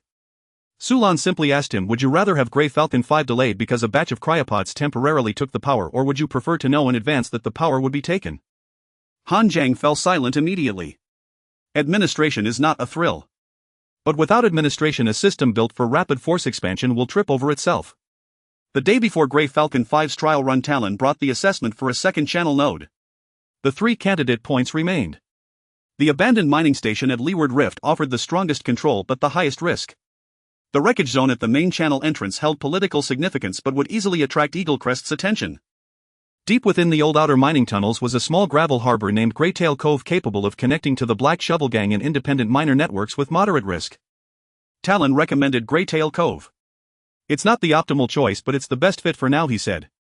It can push Outer Anchor 1's rules a bit deeper into the old tunnels, and it avoids the zero anchor point. The Black Shovel Gang won't like it, but it's negotiable. Upon hearing this suggestion, Kuman was indeed displeased. Greytail Cove was one of our old supply points. Lu Zhang said was. Kuman cursed, you're getting more and more annoying. But you know that place needs rules. Kuman did not refute him. Greytail Cove was where anonymous challengers and black market ships appeared most frequently lately.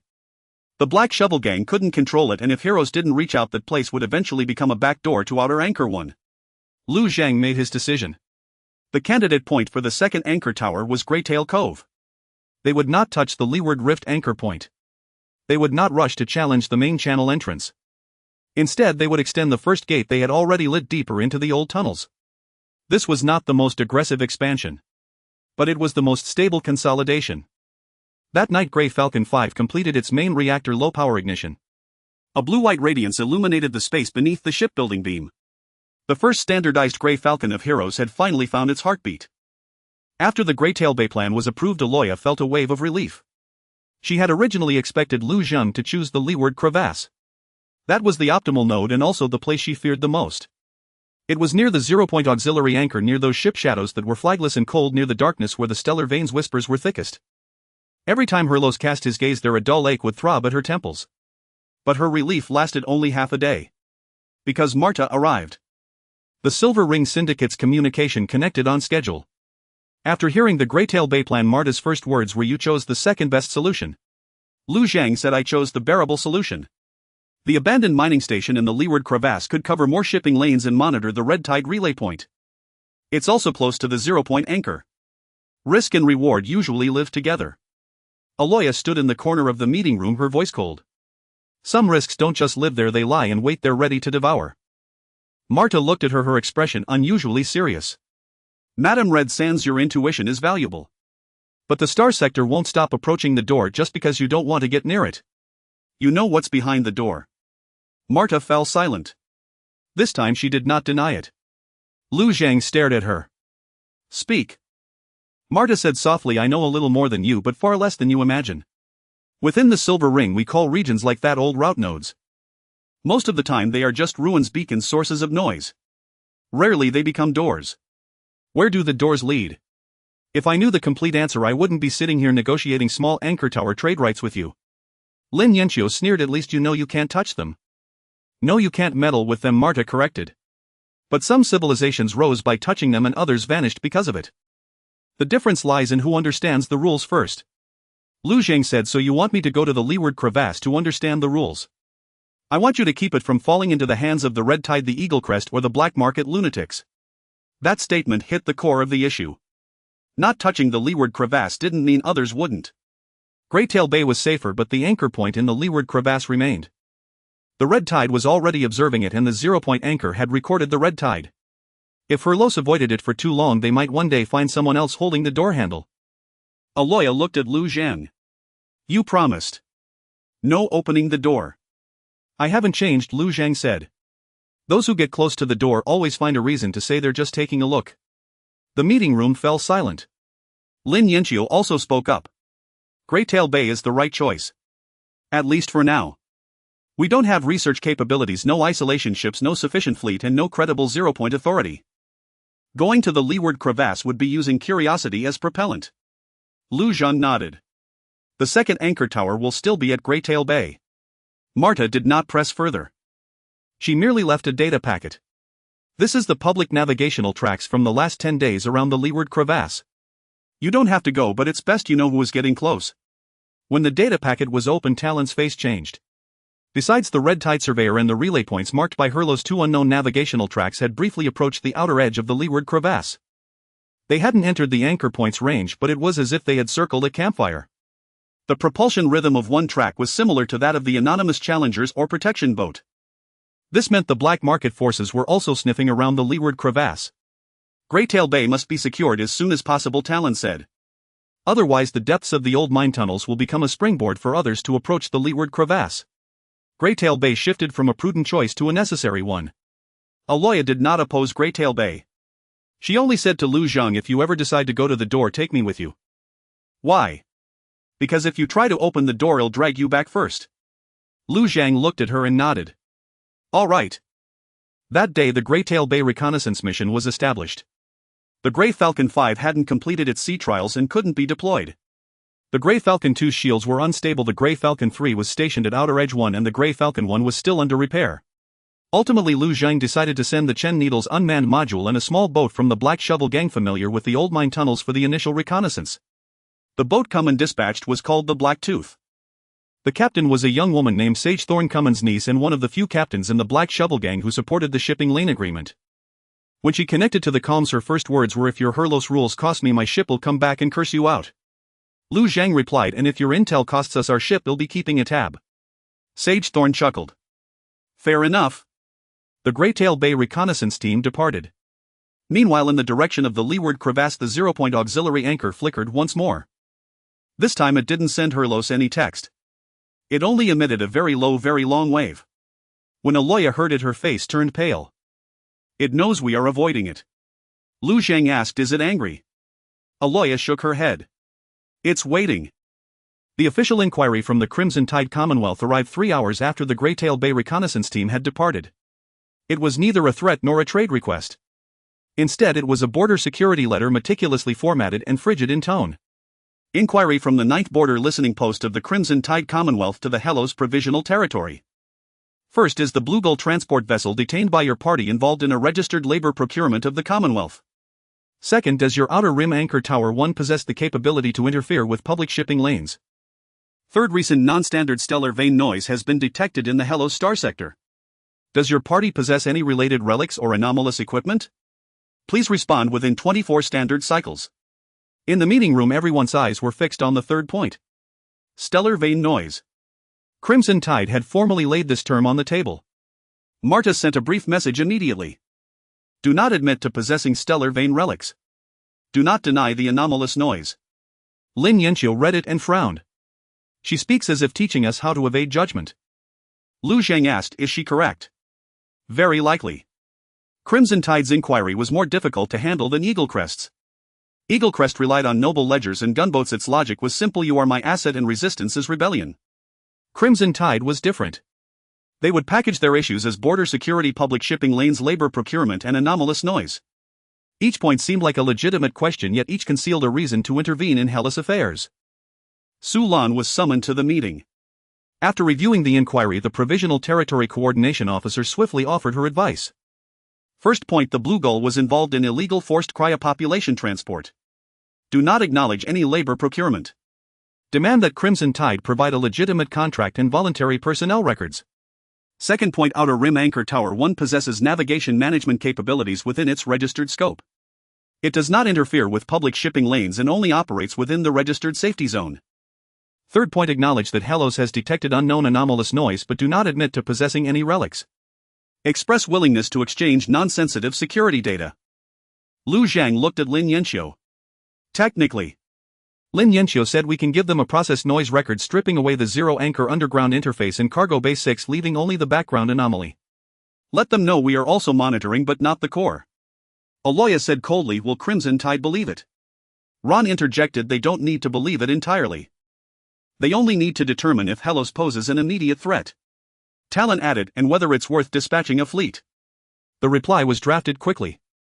Lu Zhang read it word by word, deleted any phrase that could be interpreted as accepting Crimson Tide's regulation, and added a sentence: Outer Rim Anchor Tower 1 of Hellos welcomes non-military vessels that comply with registered rules to apply for temporary passage but refuses any unauthorized survey or transit of personnel and cargo.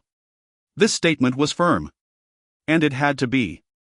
If they yielded at the first formal inquiry, the authority of Outer Rim Anchor Tower 1 would be immediately compromised. After the reply was sent, Crimson Tide did not respond immediately. Silence lasted for 6 hours. During those 6 hours, the Greytail Bay reconnaissance team transmitted the first batch of images. Greytail Bay was a small natural anchorage surrounded by rubble where an old mining tunnel split into 3 branches. One branch led to a common supply line used by the Black Shovel Gang, another skirted the outer edge of the leeward crevasse, and a third led to an unknown black market shipping route. The bay contained abandoned berths, old fuel tanks, and 2 tug arms that could still be repaired. There were also fresh traces. Saji's voice came through from the Black Tooth. Someone has docked here more than one ship. The propulsion residue is very recent. The Chen Needle's unmanned module scanned a shattered cargo container. The container bore the markings of the red salt black market. And there was also a small crimson orsicle insignia. Crimson Tide's inquiry had just arrived, and now Greytail Bay revealed traces linked to Crimson Tide's periphery. This was of course no coincidence. At the 7th hour, Crimson Tide's reply arrived. Received Hellas reply. The Commonwealth reserves the right to verify the source of personnel and cargo. The Commonwealth advises Hellos not to expand unauthorized shipping lane controls. The Commonwealth is willing to dispatch a border observer to assist in assessing the stellar vein noise risk. A wave of cold laughter filled the meeting room. An observer. This word was more troublesome than a survey probe. A probe could be expelled, deceived, or marked. An observer was a person, a political gesture. Allowing them in would be like inviting Crimson Tide's eyes through the door. Refusing them would invite accusations of concealing stellar vein risks. Lu Zhang did not answer immediately. Because the Greytail Bay reconnaissance team had simultaneously sent an urgent alert. The Black Tooth had discovered a small vessel hidden in the shadow of the rubble. It had no identification code. On the vessel's hull, a line of words was painted in red. Don't nail the door shut here. Saji's voice grew tense. Lord Lu, I think we've found the owner of Greytail Bay.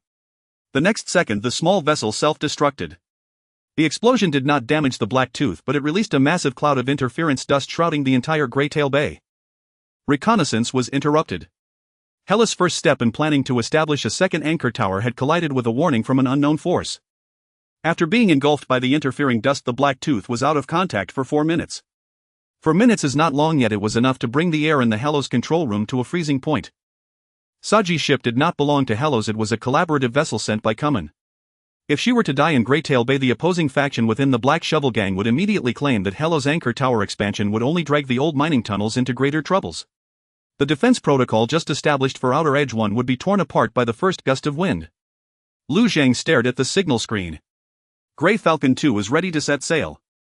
The shield for 2 hasn't stabilized yet, Lin Yanxiu immediately replied. What about Grey Falcon 1? There are hidden dangers in the hull. The risks for long voyages are even higher. What about Grey Falcon 3? Stationed at Outer Edge 1 cannot be easily withdrawn. This was the most distressing aspect of the expansion period. Every new boundary must be guarded by a ship. Yet there are never enough ships. In the 5th minute the signal from the Black Tooth was restored. Saji's voice was crackling. I'm not dead. A drone module was lost and its shell was scratched by debris. There are ambush arrays in Greytail Bay unlike the craftsmanship of the Black Shovel Gang. Lu Zhang asked. Enemy ship. I didn't see a ship, just 3 sets of automated turrets hidden behind the abandoned docks. Also, a very strange navigation interference. Talon quickly analyzed and transmitted the data. That's not the standard of the Red Tide, nor is it the Eagle Crown. It resembles modified equipment from old mining stations, but the calibration is very professional. Marta's communication suddenly interrupted. Lord Lu, if I were you I wouldn't send the main force in now. Do you know who it is? I know a little, Marta said. Greytail Bay didn't only belong to the mining gang in the past. According to the Silver Ring archives, it used to be an unnamed transit point that serviced several undisclosed relic smuggling routes. Later it was abandoned because someone discovered something that should not have been found at the bottom of the bay. Aloya's expression changed. A door. Not a door. Marta paused. More like debris that fell from a door. Lu Zhang looked at the star map. Greytail Bay was initially a safe choice to avoid the leeward rifts. Now it seems that there are no truly clean places in the old mining tunnels. The star veins of the old roads resemble broken root systems, possibly buried beneath every seemingly ordinary node. Why didn't you mention this earlier? Lin Yanqiu asked coldly. Because the archive is incomplete and you didn't inquire about that level. Now that you mention it, what is the cost? Priceless advice, Marta replied. I don't want Hellos to be swallowed by Greytail Bay right after erecting its first anchor tower. Communication was cut off. Lu Zhang had no time to assess her goodwill. There were still Saji the Black Tooth and the remains of the Morning Needle's drone modules in Greytail Bay. Hellos must rescue but also see through the ambush arrays. However, they cannot rush in with only battleships. Handle it like an anchor tower. Lu Zhang said. Lin Yanqiu immediately understood. Establish a temporary external star marker first without entering the bay. Correct. Change the position of the second anchor tower from inside the bay to the outer stone ridge at the bay entrance. First, stake a temporary star marker to establish an early warning and navigation boundary. The interior of Greytail Bay is tentatively designated as a no-entry zone. Talon nodded. This will weaken control a lot, but it's safer. We won't take Greytail Bay just yet, Lu Zhang said. First let's surround it. The rescue plan was quickly drafted. Grey Falcon 2 would not enter Greytail Bay, only pressuring the area outside the bay. The Black Tooth withdrew according to the blind navigation route provided by Talon. The maintenance ship carried the core of the temporary star marker and followed Grey Falcon 2 to the rock ridge. The wreckage of the Morning Needle's drone module would not be recovered to avoid being lured by the ambush arrays. When Kamen accessed the channel, his expression was grim. Saji must return. She will return, Lu Zhang said. If she doesn't come back, the agreement will look very bad. I know. Grey Falcon 2 set sail. Hanzhou sat in the captain's seat listening to the unstable low hum of the shield generator. She did not complain, merely reducing all non-essential loads to a minimum. When Grey Falcon 2 arrived at the bay entrance, the interfering dust was still surging like a sea of grey mist. As Saji's Black Tooth emerged from the fog, sparks trailed from its rear. 3 sets of automated turrets immediately opened fire. Shells chased out from the grey mist, targeting the back of the Black Tooth. Grey Falcon 2 cut in horizontally, firing 3 consecutive shots from its main cannon and destroying one of the turret sets. The second turret set immediately sank behind the rubble while the third turned towards the maintenance ship. Hanzhou did not pursue. She remembered Lu Zhang's order: do not enter the bay.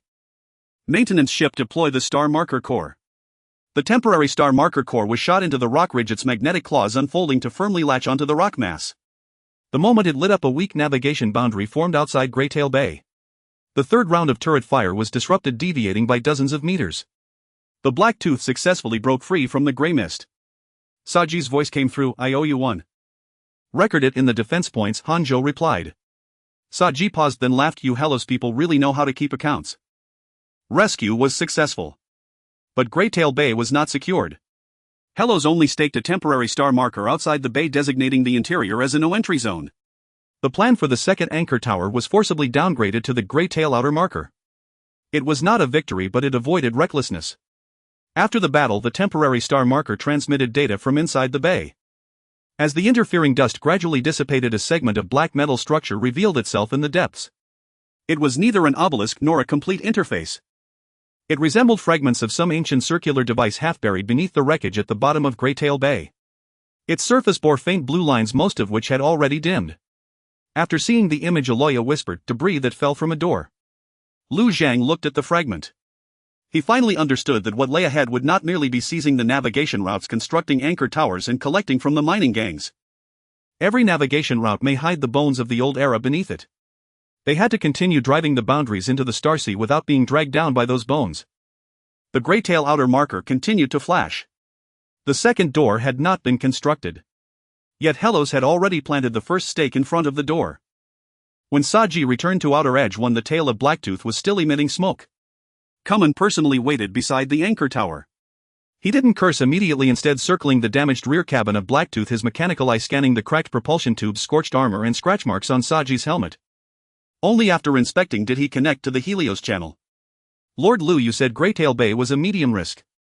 Lu Zheng didn't evade. "We underestimated."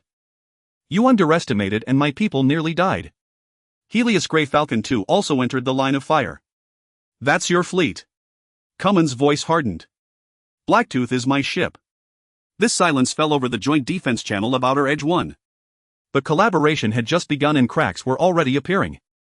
Kamen wasn't being unreasonable. He acknowledged Outer Edge 1's regulations, but that didn't mean he was willing to let the Black Shovel Gang probe old epic traps for Helios. Saji was his niece and also a young captain within the Black Shovel Gang who supported the agreement. She had nearly died at Greytail Bay. The opposition would surely seize this, claiming Kamen sold the Black Shovel Gang out as cannon fodder for Helios. Lu Zhang said Greytail Bay is designated a restricted zone. Helios will cover 30% of the repair materials for Blacktooth. Saji's rescue and reconnaissance this time will count as double joint defense points. Kamen stared at him. "You think points can buy lives?" "No. But the rules must provide compensation." "I want one more thing." Kamen said, "From now on, regarding reconnaissance involving unknown ruins, anomalous signals, or stellar noise, the Black Shovel Gang has the right to refuse. You can't use the passage agreement to push us into those godforsaken places." "Agreed." Kamen was taken aback, seemingly surprised Lu Zheng agreed so quickly. Lu Zhang continued, "Write it into a supplementary clause. Joint defense missions are to be graded into 3 categories: standard passages, armed threats, and anomalous ruins. The Black Shovel Gang can refuse the third category without affecting standard joint defense points. But if participation is voluntary, compensation and risk explanations must be confirmed in advance." Kamen was silent for a long time, his expression finally softening slightly. "Do you really intend to turn every damn thing into a rule? If it can be written, I'll write it. And what can't be written? Then start with the things that kill the most people." Saji suddenly let out a laugh beside them. Her voice was still weak. "Uncle, I think this deal is worth signing." Kamen glared at her. "You were almost blown to bits and you're laughing." "Blacktooth isn't blown to bits yet," Saji said. "Besides, Helios actually came to rescue us. In the old days, who would have cared if we lived or died in the old mine tunnels?" Kamen said nothing. Saji's words were more effective than Lu Zhang's compensation. Soon the opposition within the Black Shovel Gang launched their attack. They questioned Kamen over the old mine tunnel public channel, the Helios anchor tower, brought embargoes, registrations, inspections, and now the risk of unknown ruins. Why should the Black Shovel Gang acknowledge a Lord's beacon that attracted trouble? Kamen didn't respond alone. He made the supplementary clause and Saji's rescue record public on the Black Shovel Gang's internal channel. Along with them, he released the battle record of Grey Falcon 2 blocking fire for Blacktooth at the bay's entrance. The opposition fell silent for a moment. Then they changed their tune. Since Helios wanted the Black Shovel Gang's joint defense, they must provide more repair discounts and safe berths. Kamen cursed. "Now that sounds like our own people." The cracks didn't disappear. But they didn't widen. Helios stabilized the first joint defense trust crisis with a supplementary agreement. Sulan filed this agreement as the Outer Edge Joint Defense Risk Grading Clause, requiring all subsequent allies' joint defenders and contracted ships to sign similar documents. After reading it, Lin Yanqiu said, "So now we need graded approval just to get ourselves killed." Sulan replied expressionlessly, "Precisely to prevent others from assuming we tacitly agree they can be sent to their deaths at will." Upon hearing this, Lu Zhang nodded in approval. That night a new low-frequency echo came from the Greytail outer marker. It didn't originate from the bay's gun batteries, but from that black ring-shaped fragment. The echo was weak, like some dormant device briefly stirring after being stimulated by the sovereignty broadcast of the Greytail outer marker. Aloya pressed her temple and whispered, "It doesn't like us planting beacons at its doorstep." Lin Yanqiu asked, "Any signs of aggression?" "None." "Then let it dislike us." Lu Zhang gazed at the blue dot of the Greytail outer marker. This was the reality of expansion. Every time they drove in another stake, someone would be displeased, some faction would probe, and some ruin would whisper. His task was to ensure these grievances first collided with the rules rather than directly striking at the heart of Helios. On the day of the Grey Falcon 5's trial voyage, there were no cheers in the dry dock. It wasn't a lack of anticipation. Everyone was holding their breath. The 5 was unlike any of its predecessors. It was no longer a hasty assembly born from the crucible of battle, nor a wartime emergency vessel cobbled together from salvaged spoils. Its keel was laid with standardized components, the shield interfaces boasted uniform specifications, the propulsion nozzles could be replaced within 6 hours, the main cannon circuitry had reserved upgrade slots, and for the first time the bridge featured a complete damage control passageway. Lin Yanxiu stood before the main console, her gaze resembling that of someone reviewing a homework assignment that was at last not entirely embarrassing. Grey Falcon 5 baseline version requesting first departure. Han Zhang personally verified all the locks. Keel pressure normal. Reactor output stable. Propulsion nozzle synchronization at 91.2% lower than anticipated but acceptable. Lu Zhang asked Captain. The person recommended by Hanzhou was named Shenwei, a former deep space transport co-pilot. Her scores in the first fleet preparatory class weren't the most dazzling, but her damage control and team collaboration ratings were exceptionally high. She stood in the bridge of the 5, her voice slightly tense but unwavering. Grey Falcon 5 requests departure. Granted, Lu Zhang said. Trial objectives: low-speed maneuvering, standard turns, main cannon dry cycle test, and module replacement drill. When the 5 left its berth, its movements were far steadier than those of its predecessors. It lacked the fierce re-dito-falapart demeanor of Grey Falcon 1, the taut nervousness of 2's first voyage, and the post-rush noise of 3. It was like a steel bird that had finally been meticulously honed. Still not beautiful, but possessing a replicable skeleton.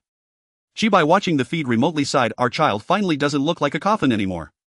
Lin Yanxiu retorted, can you find another metaphor? Like a coffin with an escape hatch.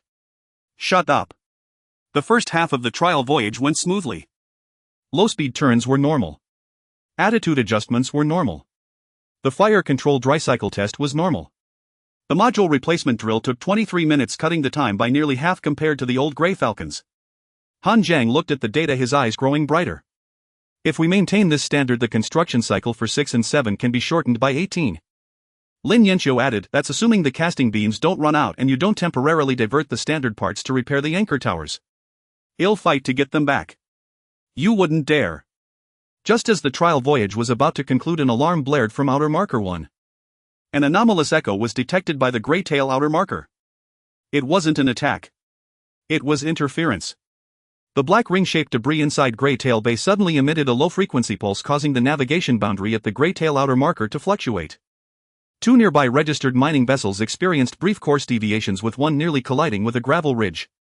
Shenwei immediately requested Grey Falcon 5 can proceed to the outer marker to assist with calibration.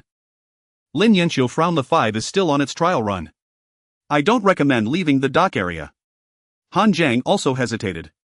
The 5 was the baseline version. If something went wrong on its first mission, it would undermine confidence in the entire standardized production line. Lu Zhang asked distance.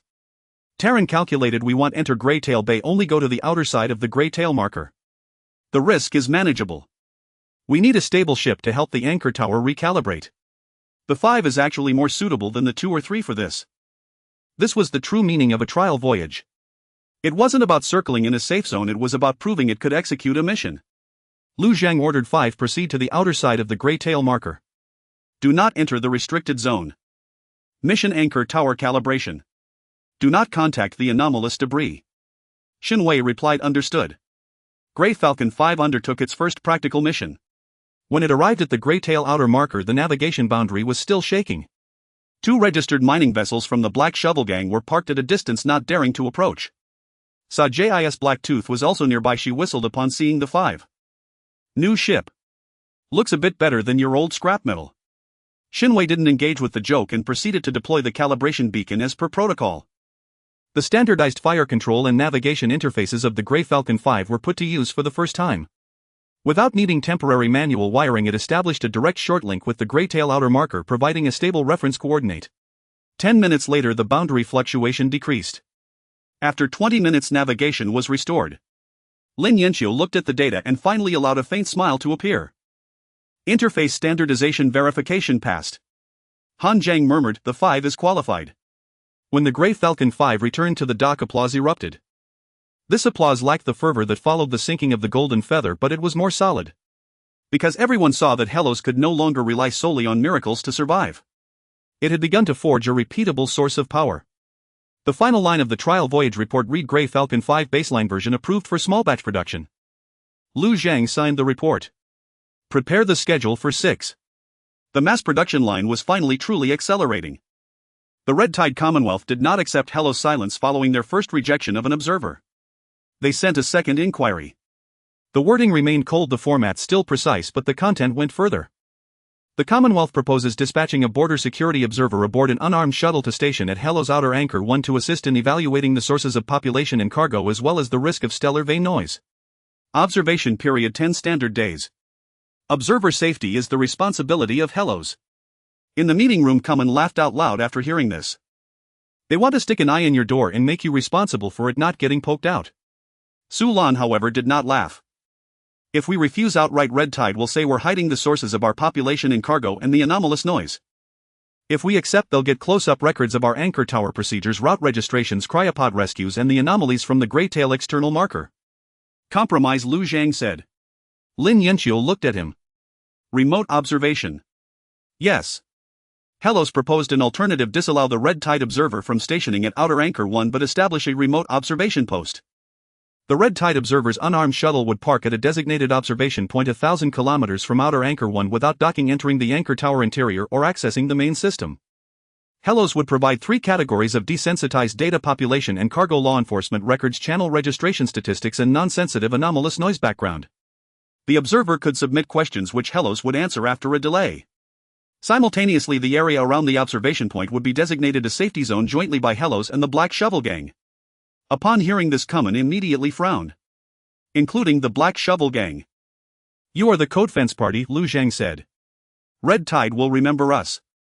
They already know about you. Common cursed. But he did not refuse. After the remote observation post proposal was sent, Red Tide was silent for a full 8 hours. During those 8 hours, Grey Falcon 5 completed its second round of maintenance and Grey Falcon's access schedule entered the pre-cut phase. Registered routes at Outer Anchor 1 continued to increase while the anomalous echoes from the Grey Tail external marker temporarily weakened. On the surface, Hellos was busy as usual, but everyone was waiting for Red Tide's reply.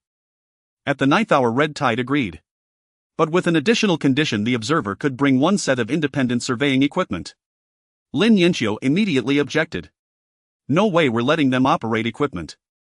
Lu Zhang replied the equipment could be brought but must be sealed if use was required. An application must be submitted in advance and Hellos would provide isolated power supply and a shielded compartment. Red Tide fell silent again. In the end, they accepted. It was a tug-of-war without a single shot fired. Yet it exhausted Lu Zhang more than a small-scale battle. On the day the Red Tide observer arrived, all registered ships at Outer Anchor 1 loitered at the boundary to watch the spectacle. The unarmed shuttle was plain with a crimson paint job and no superfluous decorations on its hull.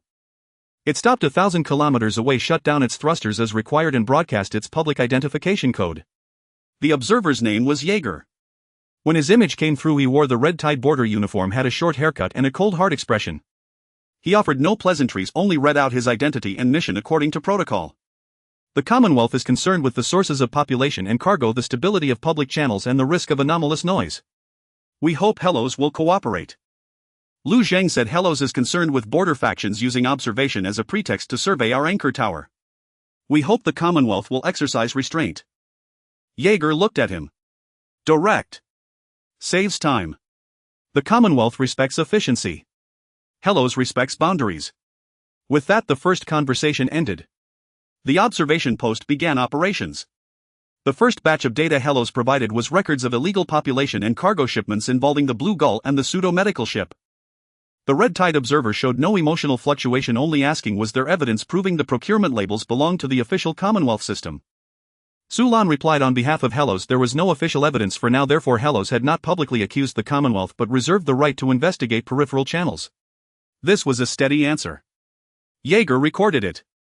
The second batch of data was the route registration statistics for Outer Anchor 1. Jaeger pointed out that the Hellos anchor tower caused navigational disturbances to the old mining tunnels, potentially affecting public navigation. Terran responded the disturbance range was limited to the registered safety zone and had been publicly broadcast, only unregistered high-speed passage would create risk. Common interjected, don't want to hit rocks. Then register. Is that so hard to understand? Jaeger glanced at him. The Black Shovel Gang is not a legitimate political entity. Kamen grinned. But we know this route better than you. The third batch of data was the anomalous noise background. Lin Yanqiu provided processed background waveforms without anchor point coordinates or details of the gray-tail debris. After reviewing it, Jaeger frowned for the first time. The noise has characteristics of an old stellar vein. Hellos is monitoring it too, Lin Yanqiu said. We suggest the Commonwealth Observer conduct a close-range verification. Denied, Lu Zhang said. Jaeger did not press further. But that night the gray-tail external marker captured an extremely brief activation signal from Red Tide equipment. The sealed independent surveying device of the Red Tide Observer had attempted a self-check. Lin Yanqiu sneered. Their box isn't playing by the rules. Lu Zhang looked in the direction of the observation post. Note it. One warning. The remote observation post was not shut down. But Hellos increased the shielding intensity around the observation point by 2 levels. This border standoff without a single shot fired had only just begun. The second echo from the Greytail Bay fragment was 3 times more powerful than the first. It occurred on the second night after the Red Tide observers arrived. The Greytail outer beacon first experienced a brief navigation drift, then a string of meaningless noise emerged on the low-power channel of the anchor tower. After Lin Yanqiu converted the noise into a waveform, she discovered it was not meaningless at all. It resembled a shattered old protocol repeating 3 incomplete beats. Upon hearing it, Aloya's face instantly turned pale. It's imitating the observer's equipment. Silence fell over everyone in the meeting room. The Red Tide equipment's self-check coincided with the intensifying echo from the Greytail fragment. There might not be a direct connection between the two, yet it was dangerous enough. Lin Yanqiu said the Greytail outer beacon must be reinforced with shielding. The direction of the Red Tide observation post also needs additional isolation. Aloya shook her head. Shielding alone isn't enough. That fragment is learning. Learning what? Learning who is watching it. Lin Yanqiu frowned. You can't anthropomorphize every anomaly. And you can't treat everything that responds as a broken machine. For the first time, the two clashed openly in a public meeting. In the past, Aloya was responsible for intuition and the whispers of the stellar veins, while Lin Yanqiu handled engineering and isolation. They often disagreed but could always cooperate. This time was different. The Greytail fragment was not in the core zone of Hellos, yet it lay at the doorstep of the second anchor tower project the Red Tide observers were watching from the periphery. Technical judgment and perceptual judgment directly impacted the next phase of expansion. Lu Zhang did not rule immediately. Submit your respective plans. Lin Yanqiu's plan was engineering isolation, reinforce the Greytail outer beacon's shielding, reduce its broadcast power, deploy 3 passive listening buoys, send no personnel near the fragment, and respond to none of the old protocols. Aloya's plan was more radical, temporarily shut down the Greytail outer beacon's sovereign broadcast to avoid further provoking the fragment and only restore the boundary after she, along with the Red Sandwich Doctor and the Whisper Recorder, conducted remote perception to confirm the situation. Han Zheng immediately objected. Shutting down the outer beacon will make the black market think we're afraid. Kamen also chimed in over the channel. The Greytail outer beacon was just established. Shutting it down would look terrible. Aloya retorted coldly, looking terrible is better than waking up the door. The meeting reached an impasse. Lu Zhang stared at the star chart. The Greytail outer beacon was the first pillar of Hellas' second node. Shutting it down would lead external forces to believe Hellos couldn't handle Greytail Bay. Keeping it open might continuously provoke the old era fragment. The Red Tide observation post was still 1,000 kilometers away, and any anomaly would be recorded by them. A compromise, Lu Zhang said. Don't shut down the outer beacon, but reduce its power to the minimum for maintaining sovereignty. Lengthen the broadcast intervals, disable navigation disturbances, and keep only passive early warning. Director Lin, deploy the listening buoys. Aloya, handle the whisper recording but do not approach Greytail Bay. Aloya wanted to argue further. Lu Zhang looked at her. You said that if I were about to approach the door you would drag me back. Now I'm not approaching it, but I can't pull out the pillar either. Aloya was silent for a moment, then nodded. After the plan was executed, the Greytail echo subsided somewhat. But it did not disappear.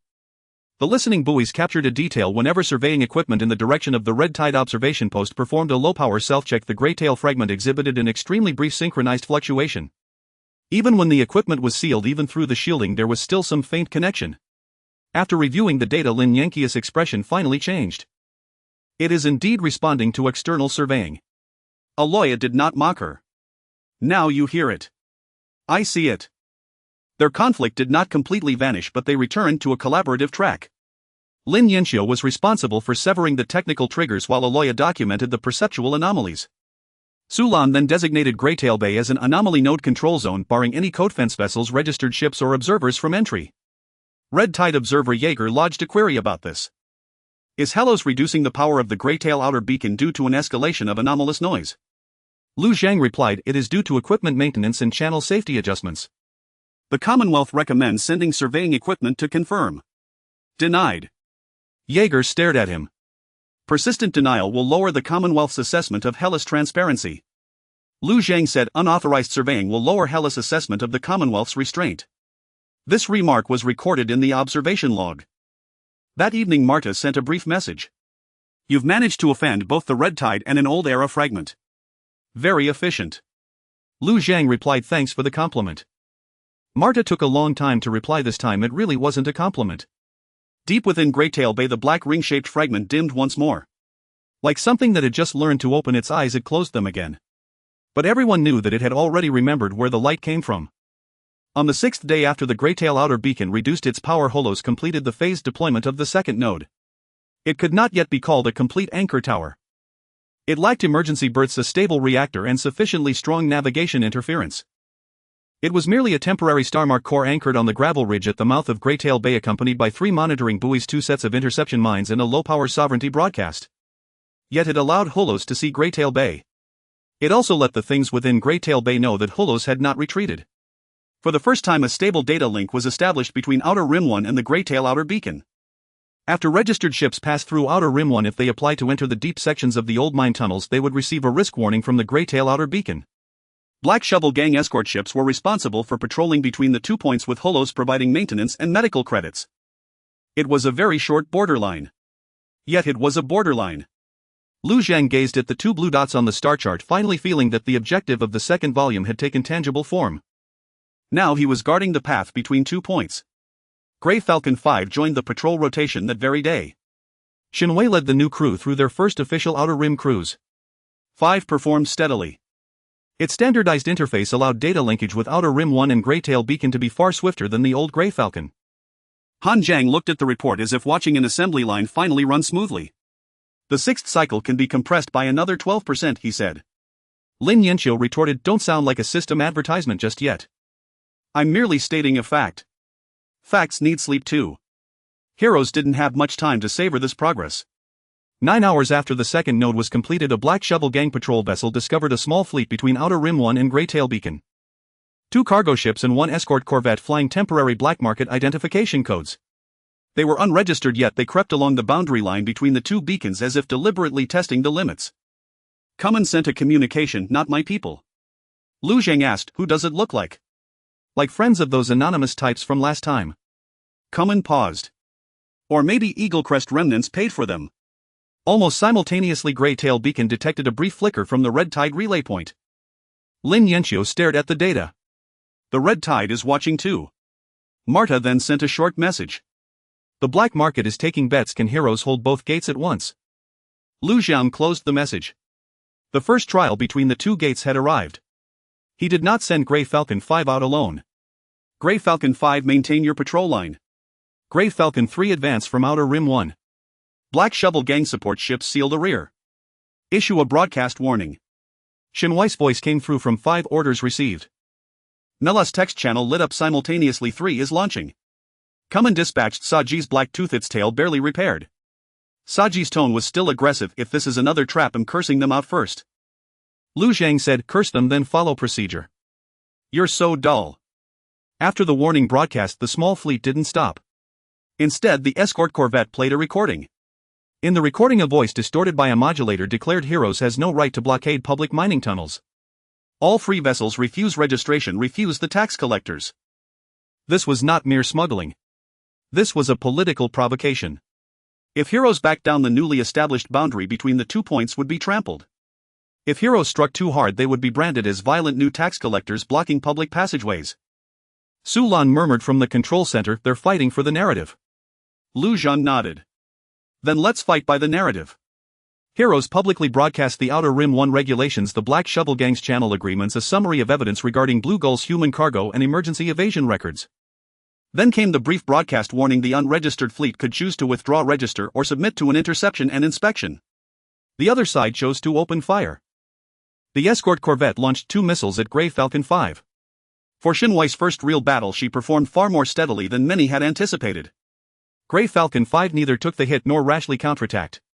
Instead, it followed standard evasive procedures, banking, releasing chaff, and simultaneously feeding target data to Grey Falcon 3. Grey Falcon 3 opened fire from the flank, disabling one of the corvette's gun ports. Blacktooth sealed the escape route using the Minor Guild's crude firepower to force one cargo ship to halt. Grey Falcon 5's main cannon locked onto the corvette's thrusters and fired 2 low-power shells, crippling its maneuverability. The entire engagement took less than 4 minutes. The value of standardization was made abundantly clear in that moment. 5 didn't perform a miracle. It simply completed the task with stability, precision, and adherence to procedure. That was more terrifying than any miracle. After boarding and inspection, the cargo ships yielded a large number of forged registration devices, several crates of old Eagle Crest ammunition, and a batch of jammers targeting the anchor tower's broadcast frequencies. There was no human cargo, no star vein fragments. Their mission was simply to test, disrupt, and propagandize. The payment trail behind them once again led through the red salt black market. But this time it also included the tailcode of an Eagle Crest remnant privateer account. After reading it come and cursed, they're starting to team up.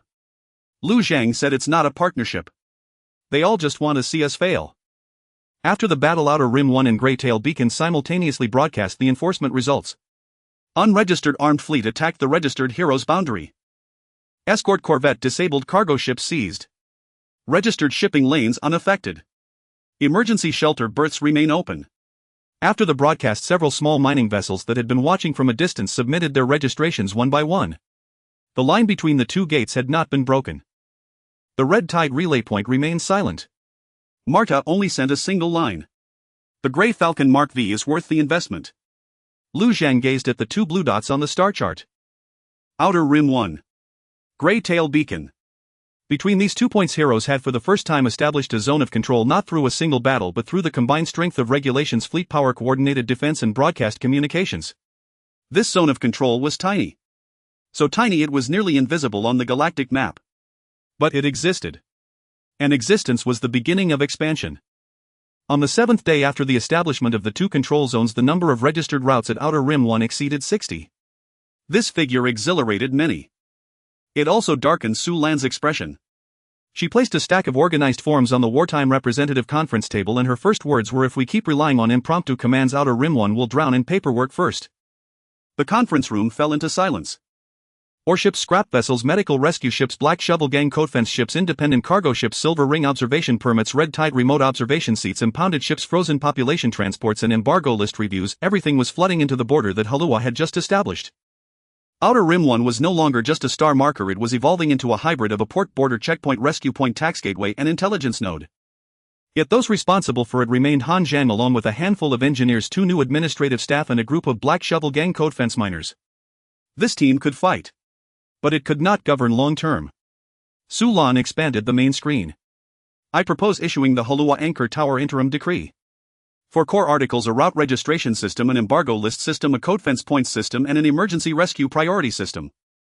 All anchor towers and outer markers are to implement uniformly, no longer subject to the Lord's on-the-spot judgment." Han Zhang was the first to support it. Agreed. Outer Rim 1 now receives dozens of applications daily, many of them repetitive questions. Without a unified process, the engineering team can't even fix equipment. The water recycling technician also nodded. Cryopod rescues must be tiered. Otherwise every ship will cry life support emergency and well be overwhelmed. Common listening in via remote channel let out a chuckle upon hearing the word decree. "You really intend to turn the old mine tunnels into a place governed by rules?" Su Lan looked at the screen. "You can choose not to register." Common immediately wiped the smile off his face. "I was merely expressing surprise." The decree discussion lasted 4 hours. The greatest controversy was over the channel maintenance fee. The Black Shovel Gang wanted more exemptions for codefense ships, independent cargo ships opposed the gang's special treatment, and within Halua there was concern that high fees would drive small ships back to smuggling routes. Ultimately, Lu Zhang made the final decision: a low base registration fee but heavy penalties for violations. Codefense points could offset maintenance and rescue services but could not be directly exchanged for weapons and ammunition, and any shipments involving population cargo, stellar vein cargo, or unauthorized military surveying equipment would be subject to the highest level of seizure. The decree was imperfect. But it was enough to begin with. On the day of its release, the broadcast from Outer Rim 1 was no longer a terse warning but a full summary of the articles. The Halua Anchor Tower Interim Decree has taken effect. Registrants are entitled to early warnings, hazard avoidance, and limited rescue. Violators will face warnings, expulsion, seizure, or armed interdiction. Population cargo, stellar vein-related cargo, Eagle Crown tax beacons, and unauthorized military surveying equipment are classified as highest-level embargo items. After the broadcast, a brief silence fell over the old mine tunnels. Then registration applications continued to increase. Sulan watched the data and finally breathed a sigh of relief. The rules hadn't scared everyone away. This showed that ships on the frontier didn't despise rules themselves, they despised unpredictable rules. If Halua could enforce the rules consistently, people would be willing to pay for security. Revenue began to show as well. In the first week, the channel maintenance fee brought in 3 batches of low-grade or 2 sets of old thrusters, a batch of filtration materials, and 7 boxes of industrial adhesive. The items were nothing luxurious, but they exactly filled the gaps in the Grey Falcon 6 schedule. After reviewing the list, Lin Yanxiu commented, junk but useful. Lu Zhang said, the first bucket of gold from a fractured star sector. The first bucket of scrap metal. Scrap metal can build ships. After the Anchor Tower Decree was issued, changes also took place within Halua. The Wartime Representative Conference began to splinter into several fixed groups: Fleet Production, Anchor Tower Administration, Medical, Cryogenics, Channel Intelligence, and Anomalous nodes. Lu Zhang no longer had to personally adjudicate the cargo manifest of every small ship nor make the call on every rescue priority. The territory was beginning to develop structure. Structure brought efficiency and also new power. Sulan cautioned Lu Zhang, the decree needs enforcers. Enforcers will form habits and habits will create interests. You need to establish oversight as soon as possible. Lu Zhang looked at her. You just pushed through the decree and now you warn me to guard against you. Not against me.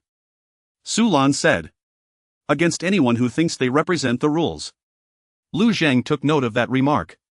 On the same day, the Grey Falcon 6 schedule was officially launched. Its alloys came from the wreckage of the Golden Feather and the channel maintenance fee. Its standard components came from the Grey Falcon 5 baseline version. But its crew was still unaccounted for. The next bottleneck in military expansion had finally shifted from materials to manpower. The keel of Grey Falcon 6 was laid a full 30% faster than that of its predecessor. This should have been good news. The shipbuilding beam operated stably. Standard Type 5 components began batch cutting. Han Zhang's engineering team grew familiar with the new interfaces, and Lin Yanxiu no longer had to personally oversee every single pipeline. On the dock production panel, the progress of Grey Falcon 6 surged forward each day as if propelled by an unseen hand. The problem was that the crew training panel remained stagnant. Chibai spread the roster before Lu Zhang. We currently have 42 reserve crew members, but only 27 are qualified for independent shipboard duty. Grey Falcons 1, 2, 3, and 5 have already consumed most of the rotation pool. If 6 is launched, we either compress rest periods or put unqualified personnel on board. What are the consequences of compressing rest? Increased error rates, worsening tempers, and people starting to think I'm not handsome enough. Han Zhou chimed in from the side, that last one has already happened. Chibai pretended not to hear. Lu Zhang studied the training curve. The baseline Grey Falcon 5 model reduced maintenance difficulty but did not lower the threshold for space combat itself. Every position, Captain Gunner, Reactor Technician, Damage Control Officer, required training. Helos could accelerate shipbuilding, but it could not mass-produce human neural reflexes and judgment like components off an assembly line. Awaken new crew members. Lu Zhang asked. The Water Recycling Technician immediately frowned. We could wake a batch, but life support would again approach the yellow line. Especially now that the number of rescues in cryopods keeps increasing. Sulan added, we also need more personnel for administration. Since the Anchor Tower Decree took effect, Outer Rim 1 generates a massive volume of records daily. 2 newcomers can't handle it all. Every sector was short-staffed. The fleet needed people, administration needed people, medical needed people, engineering needed people. This was the new agony of territorial expansion.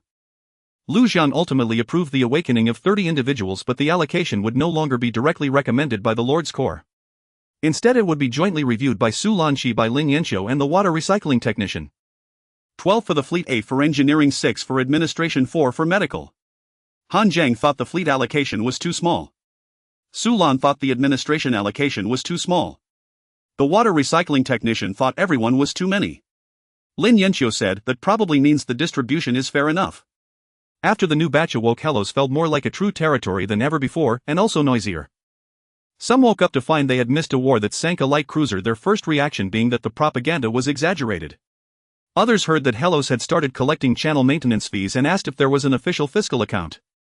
Still others saw the allocation of Green Nightmare and seriously inquired if it was some form of punishment. Chibai was tasked with giving the new crew members their first lesson. Standing before the simulator, he pointed to the battle records of Grey Falcon 5 and said, "Welcome everyone to the First Fleet.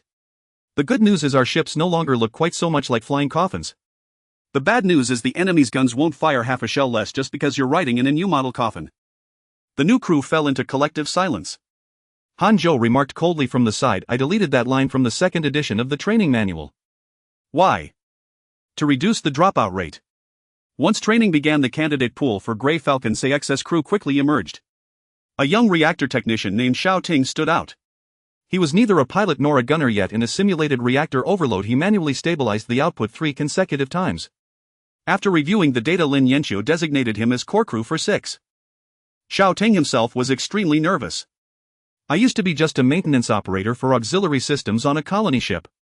Lin Yanqiu said, "Now you are a candidate for warship reactor technician. This promotion is too fast. That's the Hellos way." The captain candidate sparked a debate between Chibai and Hanjo. Chibai favored a daring cargo pilot while Hanjo preferred a steady orbital controller. Their argument concluded when Lu Zheng ordered each of them to run their candidate through the same simulated battle scenario. The result: the daring pilot executed a brilliant evasive maneuver during a sudden missile attack but neglected to protect his teammates. The steady controller performed no spectacular feats but successfully guided the entire squad back to the safety line. The latter was chosen as the captain candidate for 6. His name was Yin Che. Chibai sighed, "You people appreciate romance less and less." Hanjo replied, "Making it back alive is romantic enough." As Grey Falcon 6 entered hull assembly, Outer Rim 1 transmitted a new revenue report. Since the Anchor Tower decree took effect, 78 routes had been registered. Channel maintenance fees, mutual defense credits, emergency rescue offsets and trade taxes had begun to form a closed loop. For the first time, Hellos could use channel revenue to directly purchase materials for the shipyard rather than relying solely on spoils of war and salvaged scrap. Lu Zhang looked at the report and finally sensed the beginning of a snowball effect. Not an overnight fortune, but a system beginning to sustain itself. That day, Grey Falcon 6 completed its hull assembly. Han Zhang wrote in the dockyard log, type 5-second vessel proceeding according to standard procedures. No miracles. No ultimate sacrifices. Just procedures. And that was the best news of all. Jaeger circumvented Lu Zhang for the first time by seeking out Kuman. The Crimson Tide observation post was stationed 1,000 kilometers beyond Outer Rim 1, prohibited by agreement from docking, deploying independent surveying equipment, or crossing the observation boundary. Jaeger adhered strictly to the rules, as rigid and unerring as a piece of iron. But even iron can find a crack. That day, Kuman received a request for a private communication. It originated from the Crimson Tide observation post. Its content brief: the Commonwealth was willing to exchange medical filter cartridges, mining reactor stabilizers, and low-interest fuel contracts for the Black Shovel Gang's records of old mine accidents and historical navigation routes of Grayfin Bay. Kuman did not agree immediately. Nor did he refuse outright. He forwarded the communication to Lu Zheng, attaching only a single sentence: "Does your Hellos code of conduct forbid me from selling my own past?" In the meeting room, Su Lan's expression darkened. No. That was precisely the issue. The Anchor Tower decree stipulated registered routes, embargo lists, and joint defense points, but it failed to specify whether a cooperating party could privately sell non-core Hellos intelligence. The Black Shovel Gang was not a vassal, nor was Kuman subordinate to Lu Zhang. His willingness to forward the message was born of current trust. Had he chosen not to, it would hardly constitute a breach of agreement. This was the crack Jaeger sought. Lu Zhang connected to Kuman. "Do you want to sell it?" Kuman grinned. "The filter cartridges and stabilizers are tempting. The Grayfin Bay historical navigation routes involve anomalous nodes." "I know. That's why I'm asking the price." "You're not asking the price, you're asking about the boundary." Kuman chuckled. "Isn't that how boundaries are defined?" The words rang true. Lu Zhang did not lose his temper. He instructed Su Lan to draft supplementary clauses immediately. Cooperating parties could sell their own commercial records, but information involving Hellos Anchor Tower's anomalous nodes, embargo enforcement, and rescue population data must be reported in advance. Historical navigation routes concerning anomalous nodes required desensitization before sharing, with original coordinates withheld. After reading the clauses, Kuman let out a whistle. "Your laws grow fast." Su Lan replied, "Because you evolve even faster." Kuman laughed heartily. In the end, the Black Shovel Gang agreed to sell only desensitized accident records to the Crimson Tide. Grayfin Bay had experienced numerous navigation failures and vessel disappearances in the past, but no specific historical routes or debris coordinates were provided. In exchange, the filter cartridges and stabilizers supplied by the Crimson Tide had to be registered through Outer Rim 1, with Hellos retaining the right to conduct spot checks. After receiving the reply, Jaeger requested a direct communication with Lu Zhang for the first time. Hellos has restricted the free trade of cooperating parties. Lu Zhang said Hellos has regulated data flow related to anomalous nodes. The Commonwealth considers stellar noise to have public safety implications. Hellos considers unauthorized surveying and the purchase of sensitive navigation routes to carry equally significant public safety risks.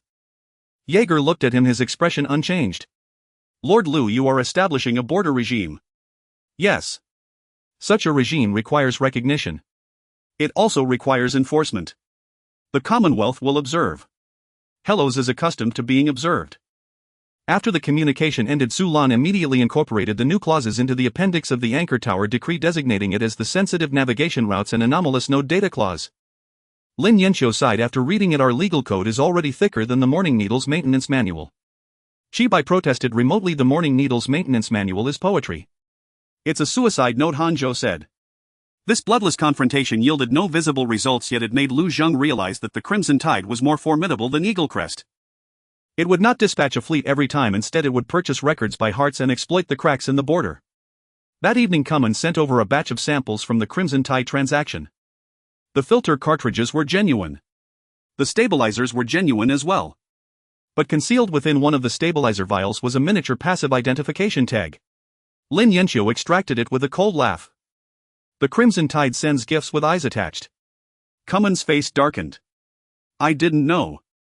Lu Zhang said that's why spot checks are necessary. Kuman was silent for a moment. This time your rules saved me once. Should I credit it to your joint defense points? Kuman cursed but ended up laughing. Jaeger did not acknowledge that the tag originated from the Crimson Tide's official channels.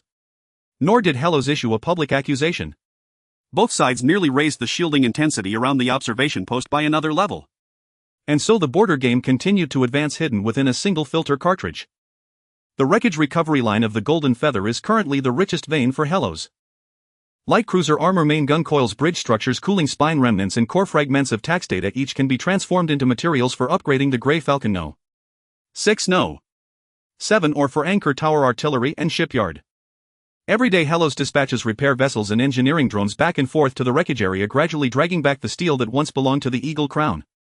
Thus the remnants of the Eagle Crown could no longer restrain themselves. The attack occurred on the way back from the 7th Recovery Team. 2 privateer boats disguised as wreckage tugboats emerged from behind the debris clouds, first taking down an engineering drone, then using magnetic hooks to capture a piece of the main gun coil remnants, attempting to drag it away. They did not communicate, nor did they display identification codes. Their movements were swift, clearly familiar with the distribution of the Golden Feather wreckage. The recovery team only had 2 repair vessels and 1 unmanned escort gun platform. Under normal circumstances it would be impossible to stop them. But this time Grey Falcon No. 5 happened to be patrolling nearby. After receiving the alarm, Shenwei did not request confirmation from Hellos headquarters. According to the Anchor Tower Decree and the Wreckage Recovery Line safety regulations, an attack on the recovery team is equivalent to attacking Hellos spoils transport line, and the patrol vessel can take immediate action. This is the speed brought by the system. Grey Falcon No. 5 is turning towards the wreckage line. All ships on alert. Xiao Ting was not on No. 5, he was assigned to the No. 6 crew. The reactor technician on No. 5 was another newcomer, and he noticeably gasped when he heard the alert order. Shenwei simply said, follow standard procedure. As Grey Falcon No. 5 entered the battlefield, the 2 privateer vessels were dragging away the coil remnants. Upon seeing No. 5, they did not flee immediately, but instead split into 2 paths, trying to force Grey Falcon No. 5 to choose which one to pursue. If it were the earlier Grey Falcons, they might have been forced to gamble on one direction. The 5th generation Standard Edition does not need to gamble. Shenwei released 2 standard tracking beacons, one locking onto the coil remnants and the other onto the left privateer boat. Then she ordered No. 5 not to pursue the vessels, but to first take the magnetic hook. The first magnetic rail cannon round severed the towing hook. The main gun coil remnants broke free. The repair vessel immediately pulled back, dragging the remnants back to the inside of the debris cloud. The 2 privateer vessels realized their target had failed and simultaneously opened fire on Grey Falcon No. 5. 4 short cannons fired in a crossfire attempt to force No. 5 into a maneuvering mistake. Shinwei did not engage in any flashy evasions. She ordered No. 5 to maintain mid-range utilizing standardized shields and attitude control to absorb the outside grazing shots while the main gun continuously fired at the right side privateer boat's propellers. The third shot hit, causing the right side privateer boat to lose speed. The left side privateer boat prepared to flee. At this moment, Grey Falcon No. XS trial signal joined the battlefield. Grey Falcon No. 6 currently conducting low-speed testing in the vicinity. Yan Qi's voice was steady, requesting assistance for interception. Lu Zhang looked at the tactical map in the control room and asked Lin Yanqiu what's the status of No. 6. Low-speed trial weapon heat calibration completed, shields not fully loaded. Can intercept but cannot engage hard. Approve assistance, do not pursue beyond the safety radius. This is Grey Falcon No. XS first entry into the combat edge. It did not fire the main gun but deployed a sheet of chaff as per Yan Qi's order to seal off the escape route of the left privateer boat. The privateer boat was forced to turn, entering No. 5's firing range. Shinwei opened fire. The propeller was crippled. The battle ended. Total duration 7 minutes. There were no miracles, no narrow escapes. 2 standardized Grey Falcons, 1 main attacker and 1 assisting, solved the privateer attack according to protocol. This is the scene Lu Zhang most wanted to see. However, the boarding inspection quickly brought new information. The privateer boat bore the insignia of the Eagle Crown remnants and also had an old key from the Odric fief. The crew was tough, but the mission brief lingering in the main control was clear: seize the main gun remnants of the Golden Feather, sabotage Hello's Grey Falcon production line and confirm whether the casting beam exists. The Eagle Crown remnants already knew about the casting beam. They also knew that Hellos was turning the remains of the Golden Feather into new ships. Lu Zhang's gaze deepened as he looked at the mission brief. They will come again, Lin Yanqiu said, then let them see the Grey Falcon Model 5. This time she did not say it was ironclad.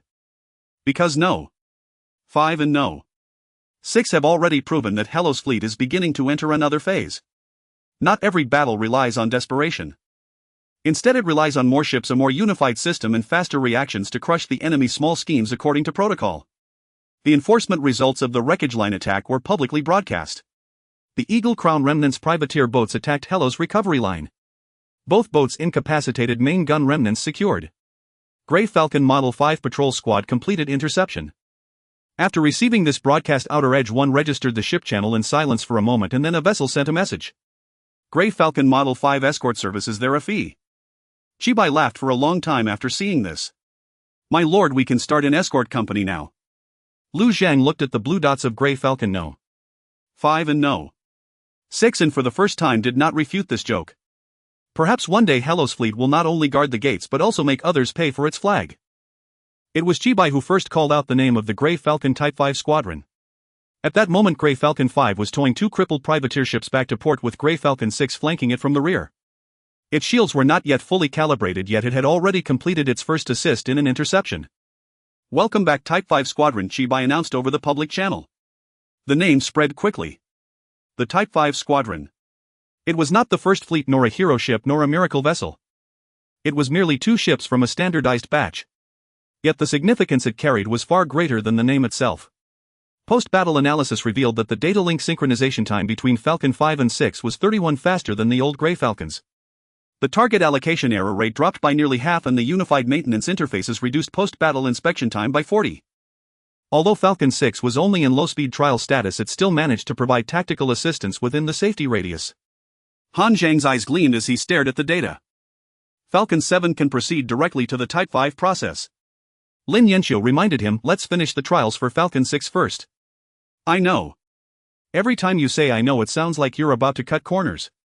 Han Zhang paused for a second. Not this time. The victory of the Grey Falcon Type 5 squadron also brought new economic opportunities under the Anchor Tower Decree.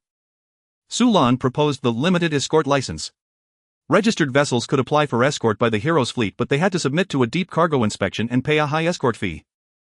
The escort range was limited to the area between Outer Rim 1 and the Greytail Outer Beacon, excluding any risks within Greytail Bay and the leeward crevice direction. After hearing this, Cummins' first reaction was, are you really planning to run an escort company? Su Lan replied, it's a border security service. Cummins turned to Lu Zhang. You Heroes people are starting to sound like the Silver Ring. Lu Zhang said, as long as the accounts are clear. After the escort license was announced, only 2 applications came in during the first batch. But that was already enough. Heroes had taken a step from passively collecting maintenance fees to actively exporting security services. Marta praised this highly. You finally started turning the fleet into a cash flow. Lu Zhang looked at her. You sound relieved. Any merchant would be relieved when their investment target learns to generate profit. I haven't accepted your investment yet. Which makes me even more relieved. It means you still have room to negotiate. This time Marta did not propose a new deal. She only issued a warning after the Eagle Crest remnants attacked the salvage line. Baron Aldridge might lose further control over his privateer forces. Those ships wanted to curry favor with the Baron, plunder Heroes' spoils, and might even sell intelligence to other factions on the side. The chaos will increase. Marta said, your decree will become more valuable but also more of a target. Lu Zhang asked, what about the Red Tide? They'll continue observing the Type 5 squadron. As expected, Red Tide observer Jaeger soon submitted a data exchange request. He wanted to obtain the non-sensitive maneuver data of the Grey Falcon Type 5 squadron during the Wreckline interception battle in exchange for some of the Red Tide's early warnings regarding Eagle Crest privateer activity along the border. This time Lu Zhang did not refuse outright. He had Su Lan and Lin Yanqiu establish a data classification system. Maneuver data was not to be provided. Battle results, enemy privateer identification, and Wreckline attack risks could be exchanged. Jaeger was dissatisfied. The Commonwealth provides early warnings, it requires equivalent data. Lu Zhang replied, Heroes provides border security information, not a fleet training manual. The Grey Falcon Type 5 has assessment value for regional stability. It has even more value for Red Tide's military industry. Jaeger did not deny it. In the end, the deal was only half completed. The Red Tide provided a vague route where Eagle Crest privateers might be active, while Heroes provided a summary of publicly available evidence regarding the Wreckline attack. Neither side was satisfied. But neither wanted to break ties. That was the norm of border diplomacy. That same day, Grey Falcon 6 completed its official sea trials. Yanqiu piloted Falcon 6 through standard maneuvers, coordinated turns, low-power main cannon firing, and full-capacity shield tests. All items passed. Falcon 6 officially joined the First Fleet's patrol rotation. The current combat-ready strength of the First Fleet: Grey Falcon 1, 2, 3, 5, and 6. Falcon 4 was lost. The Dawn Needle was still in service. The construction schedule for Falcon 7 was initiated. Lu Zhang looked at the fleet panel and felt for the first time that the frigate swarm was no longer a distant slogan. It was still small. But it had already found a direction to grow toward the sea. Between the 3 blue dots outer rim, 1 gray tail outer beacon, and the golden feather Wreckline, the Type 5 squadron began regular patrols. On the registered vessel channel, someone called them Heroes Grey Birds. Cummins scoffed, birds. That thing is a hunk of iron. But Saji said a hunk of iron can still block cannon fire. A week later, escort applications at Outer Rim 1 increased to 7. Channel fees, escort fees, or scrap parts and intelligence began to flow into Heroes like tiny streams. And beneath the casting beams of the shipyard, the first section of Grey Falcon 7's keel slowly settled into place. Mass production from this moment onward was no longer just a wartime impulse. It had become a routine part of the territory's daily production. No sooner had the keel of Falcon 7 been laid than Chibai placed an even more troubling report before Lu Zhang. The title was glaring. Assessment of crew shortage for the First Fleet. Constructed under the Type 5 process, Falcon 7 was projected to have a shorter completion time than its predecessor. The standard components for Falcon 8 could also be pre-cut ahead of schedule. The supply of forged ship beams, channel revenue, golden feather wreckage, and scrap from the Black Shovel Gang had finally given the dockyard the confidence for continuous shipbuilding. But there were not enough crew. Not just a slight shortage. A severe one. There were insufficient captain candidates, inadequate gunners for rotation, a critical lack of reactor technicians, and damage control personnel whose training cycles couldn't keep pace. In the final line of the report, Chibai wrote, at this rate the ships will be queuing for berth before the crew does. After reading it, Lin Yanqiu remarked, that's the first sensible thing he said. With a grave expression, Chibai retorted, I've always been sensible, the world just misunderstands me. Hanzhou flipped directly to the training data and said if Falcon 7 launches on schedule, the current rotation cycle for the crew will be pushed to a dangerous limit. The more escort missions and patrols we run, the higher the fatigue. We cannot let the Type 5 squadrons become a fleet of exhausted drivers. Lu Zhang's gaze shifted to the water recycling technician. The latter immediately grew wary. You want to wake them up again? We have to wake them up, Lu Zhang said. But not just the crew. Su Lan interjected, if we establish a fleet training camp, it will need supporting administration, medical staff, psychological evaluators, basic education, and simulator maintenance. We can't keep dragging people out of cryosleep and throwing them into simulators the next day like we did in the early days. Chibai muttered that was a time-honored tradition. Hanzhou retorted that was an accident waiting to happen. And so the first fleet training camp was put on the agenda. It wasn't called an academy. At least not yet. An academy implied a stable faculty, a complete curriculum, and a long-term system. Hellos was not yet so prosperous. The training camp was more honest, short cycles, rigorous selection, role-specific training designed first and foremost to meet the basic needs of a frigate fleet. Lu Zheng approved the first phase of the training camp for 60 candidates. They came from 3 sources. First among the frozen colonists were those with backgrounds in aviation engineering or deep space operations. Second, there were volunteers from the current awake population who passed the psychological evaluation. Third, registered frontier crew on the shipping routes could apply to audit basic safety courses as a reserve of auxiliary crew. The third category sparked controversy. Han Zhang was concerned about spies infiltrating among the frontier crew. Kamen, however, was quite interested. Can the Black Shovel Gang's people learn your fleet's rules? Lu Zhang replied they can only learn basic safety and coordinated defense procedures. Tactical courses are not open to them. That's enough, Kamen said with a smile. The longer our people live, the fewer rescue missions your anchor towers will have to run. The training camp was located in an abandoned storage bay on the lower levels of the dockyard.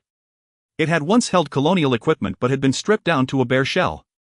The engineering team used wreckage panels from the Golden Feather to build partitions, installing 5 simulation pods, 2 sets of reactor teaching modules, a damage control training chamber, and a classroom so small it was pitiful. Chibai stood at the entrance for a long time and finally gave his verdict: shabby. Lin Yanxiu said you used to throw up in the frozen vegetable simulator. This is already luxurious. The number of applicants for the first phase exceeded expectations. Many signed up not out of passion but because they saw the income and status the Falcon Type 5 squadrons had brought. Being a crew member was becoming a new path to upward mobility on Hellos. Before engineering, mining, and medicine were the jobs that kept you alive. Now the fleet was a high-risk position with both greater glory and higher pay. This also brought a new problem. Su Lan reminded Lu Zhang we must prevent the fleet from draining talent from other departments. So the training camp enacted a rule: personnel in critical civilian roles needed departmental approval to apply. Those who completed crew training were also subject to a territorial rotation system and could not sever their original professional registration. A reactor technician could become a crew member but would still belong to the energy talent pool. A damage control officer could serve on a ship but might also return to the dockyard to teach. Hellos could not allow the fleet to become a black hole that drained the territory. On the opening day of the first phase, Lu Zhang gave no long speech. He simply stood before the 60 candidates and said 3 things. The fleet is not here for you to die. The fleet is here so that more people don't have to die. If all you want is glory, it's not too late to quit. But if you are willing to learn how to bring both the ship and the crew back, then welcome to the first fleet training camp. No one quit. Chibai looked at the tense yet excited group and murmured, I hope they don't regret this later. Hanzhou said they'll have to pass the exams first before they can regret it. The training camp was officially launched. At the same time, the keel of Falcon 7 was 12 complete. The frigate fleet of Hellos had finally begun to fill its most difficult to replicate component: its people. On the 10th day of Hellas escort service, a bounty appeared on the black market. The bounty was simple: destroy or capture 1 Hellos Grey Falcon Type 5, reward 30,000 energy coins. Disrupt the escort route from Outer Rim 1 to Grey Tail Outer Marker, reward increasing based on battle results. Provide a complete hull scan of the Grey Falcon Type 5, reward 8,000 energy coins. The issuer was Anonymous. The payment channel went through Red Salt Black Market with tailcodes mixed from remnants of Eagle Crown privateer accounts and 2 unknown border transit points. When the news reached Hellos, the training camp was in a damage control class. After reading the bounty, Chibei's first reaction was a whistle. Our ships are finally worth something. Hanzhou said coldly, is this something to be happy about? At least it proves the enemy acknowledges the type versus value. Lin Yanxiu looked at the bounty amount with a grim expression. 8,000 energy coins for a complete scan. They want to copy the interfaces and weaknesses. Lu Zhang immediately ordered all external maintenance records of the Grey Falcon Type 5 were to be classified unless necessary. Open hull repairs outside the anchor tower were prohibited. Dynamic posture masking was to be maintained during escort. All registered ships were forbidden from performing close-range scans of escort vessels or it would be considered a violation. Su Lan added this to the appendix of the anchor tower decree. The decree was getting thicker. The enemy was also becoming more pragmatic. After the bounty was posted, escort applications briefly declined. Several independent cargo ships that had been queued up cancelled their applications, fearing they would become bait for attacks on the Grey Falcons. Kuman was very displeased as the Black Shovel Gang had 2 more ships in the escort queue. Your hellish reputation is being targeted and it's affecting our business too. Lu Zhang said, well, handle it. How? By attacking the black market. By attacking the first person who takes the bounty. Kuman was silent for a moment then laughed. That's a language the borderlanders understand. Marta also sent a warning. The bounty's purpose may not be to destroy the Grey Falcons. Making escort clients afraid and making registered ships feel Hellos can't protect them is itself a victory. Lu Zhang knew this. So Hellos couldn't suspend the escort. Not only could they not suspend it, but they had to complete the next escort mission and do it publicly. The first fleet to resume escort consisted of 3 registered cargo ships and 1 Black Shovel Gang mining vessel.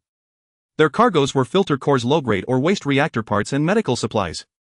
The route was from Outer Rim 1 to Grey Tail Outer Marker with medium risk. Escort vessels Grey Falcon 5 and Grey Falcon 6. Captain Xinwei and Yen Che. The training camp dispatched 4 auditing trainees to board the ships as observers, but they were not to participate in critical operations. This decision sparked controversy. Han Zhou thought it was too early. Shi Bai thought it was just right. If the training camp only learns in simulators, they'll never know how much the sound of cannon fire makes palms sweat, he said. Observers don't touch the controls, they just watch the process. The risk is controllable. Lu Zhang approved. When the 4 trainees were selected, some were excited, some turned pale. Xiao Ting was among them. As a reactor technician candidate, he was assigned to the rear observation post on Grey Falcon 6. Before departure, Han Zhou only told them, watch, don't touch. Ask questions after the battle.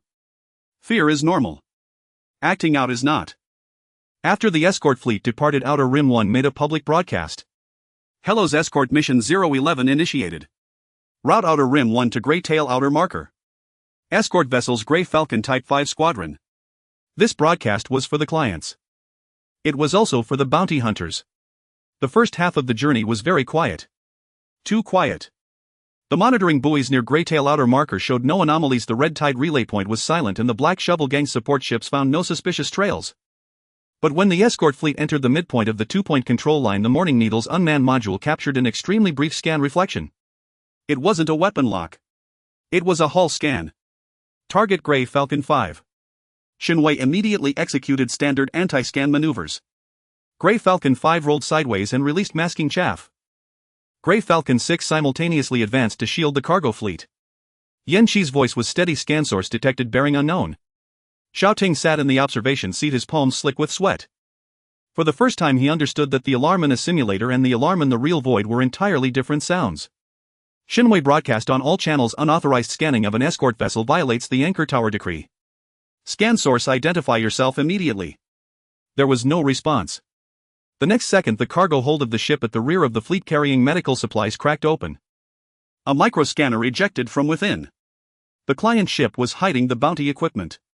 The first blow to the escort line came not from outside, but from among those being protected. As the medical supply vessel deployed its scanner, the fire control system of Grey Falcon 6 had already locked onto it. Yen Che did not open fire, for the ship indeed carried medical supplies, 5 crew members and a batch of registered cryopharmaceuticals. It was not a purely hostile vessel, but rather one that had been bribed, coerced, or implanted with devices, a client ship turned weapon. This was the insidious cruelty of the bounty issuer. They sought to force Hellos into hesitation between protecting a client and safeguarding the fleet. Xinwei, however, did not waver. Grey Falcon 5 deploy interceptor drones. 6 suppress the cargo ship's thrusters without penetrating the cargo hold. 2 small interceptor drones lunged at the scanner. The scanner attempted to flee but was ensnared by an electromagnetic net. Grey Falcon 6 fired low-power shots, severing the medical supply ship's lateral nozzles, preventing it from deploying further equipment. The escort convoy halted in the middle of the shipping lane. In Hellas Command Center, Han Zhou watched the entire process and murmured, "Correct handling." Lu Zhang asked background on the client vessel. Su Lan pulled up registration data. Independent freighter recently registered. The captain once operated in the black market medical line with no clear Eagle Crown affiliations. Kuman cut into the channel. I know this ship. The captain is timid and greedy, but not the type to actively provoke you. Then they were bought or had something planted on board. The boarding inspection was carried out by the damage control squad of Grey Falcon 5 while 4 training camp trainees watched via remote feed. Xiao Ting stared at the screen, his face pale. Real-world law enforcement was far messier than training manuals, crew members wailing, the captain pleading excuses, cargo hold in disarray, a disposable ship scanner hidden among medical boxes. The scanner shell bore no markings but payment records traced back to the red salt black market. The captain admitted he had taken the money believing it was merely a common smuggling probe, unaware that the target was a Grey Falcon 5 model. Even as he spoke, he knew no one would fully believe him. Shinwei acted according to Anchor Tower law. The cargo ship was seized, medical supplies temporarily sealed, crew separated for review, and the scanner sent to Helos for analysis. The escort mission was not cancelled. The remaining 3 cargo vessels would continue to Greytail Outer Marker under the protection of Grey Falcon 5 and 6. On the public channel, Helos issued a brief announcement. Escort mission 011, unauthorized ship scanning equipment discovered. Violating vessel seized. Escort continues for remaining registered ships. This announcement was crucial. It told every client that Helos would investigate internal threats but would not abandon an entire convoy due to one ship's violation. Almost simultaneously, Red Tide observer Jaeger sent an inquiry. Helos has seized a registered vessel during an escort mission. The Commonwealth requests to view the enforcement rationale and fleet disposal records to assess channel transparency. Sulan said coldly he certainly knows his timing. Lu Zhang said provide the enforcement rationale but not the fleet disposal details. Jaeger was dissatisfied. Grey Falcon 5 is conducting armed law enforcement in a public shipping lane. Its procedures affect regional security. Lu Zhang looked at him. You want to see the training camp and fleet protocols. The Commonwealth wishes to confirm that Helos will not abuse its force. Red Tide may review public decrease seizure records, evidence of the cargo ship's violation and the crew's vital status. Fleet training protocols are not open. Jaeger was silent for a moment. The Commonwealth proposes a visit to the first fleet training camp. Several people in the meeting room let out cold laughs simultaneously. That was the real intention. Red Tide wanted to see the talent production line behind the Grey Falcon 5. Lu Zhang refused. Jaeger did not end the communication immediately but said calmly, refusal of military transparency will be recorded. Unauthorized requests for military training systems will also be recorded. Helos is not a recognized military polity. But Helos has the right to self-defense after being attacked. The communication ended. In the training camp, the 4 trainees remained silent for a long time after watching the entire escort enforcement process. Xiao Ting suddenly asked Shibai if that medical ship had continued deploying the scanner and damaged Grey Falcon 6, would we have shot it down? Shibai did not joke as he usually did. Depends on the situation. What situation? Its threat to us, the condition of those on board, whether there are alternative measures, mission objectives, the Lord's orders, the captain's judgment. Shibai looked at him. The scariest thing in space isn't firing the cannon, it's having to decide in seconds where to aim. Xiao Ting lowered his head. This lesson weighed heavier than any simulation pod. The escort mission was ultimately completed, but the scanner incident made everyone realize the more valuable Helos escort routes became, the less the enemy would simply attack from the outside. They would hide their knives among clients' cargo manifests, observers, and demands for transparency. This too was part of the star sector's fragmentation. No shipping lane could be defended by cannons alone. When Marta Silvering proposed investing in the Grey Falcon mass production line, she did not bring a price list. She brought a proposal. The proposal was exquisitely crafted, so much so that Lin Yanxiu frowned the moment she laid eyes on it. The Silver Ring Trade Syndicate offered to provide 3 batches of Starship-grade alloys, 2 sets of small-scale automatic welding arms, a set of standardized crew training simulation plugins, and a market assessment for frigate exports. In exchange, Silver Ring demanded commercial oversight of the Foundry Beam partial non-core production data for the Grey Falcon Mark V and priority procurement rights for Outpost 1's escort services over the next 3 months. Shibai remarked after hearing this, she wants to buy the hen that lays our eggs. Lin Yanxiu said coldly, no, she wants to sit by the nest and count the eggs.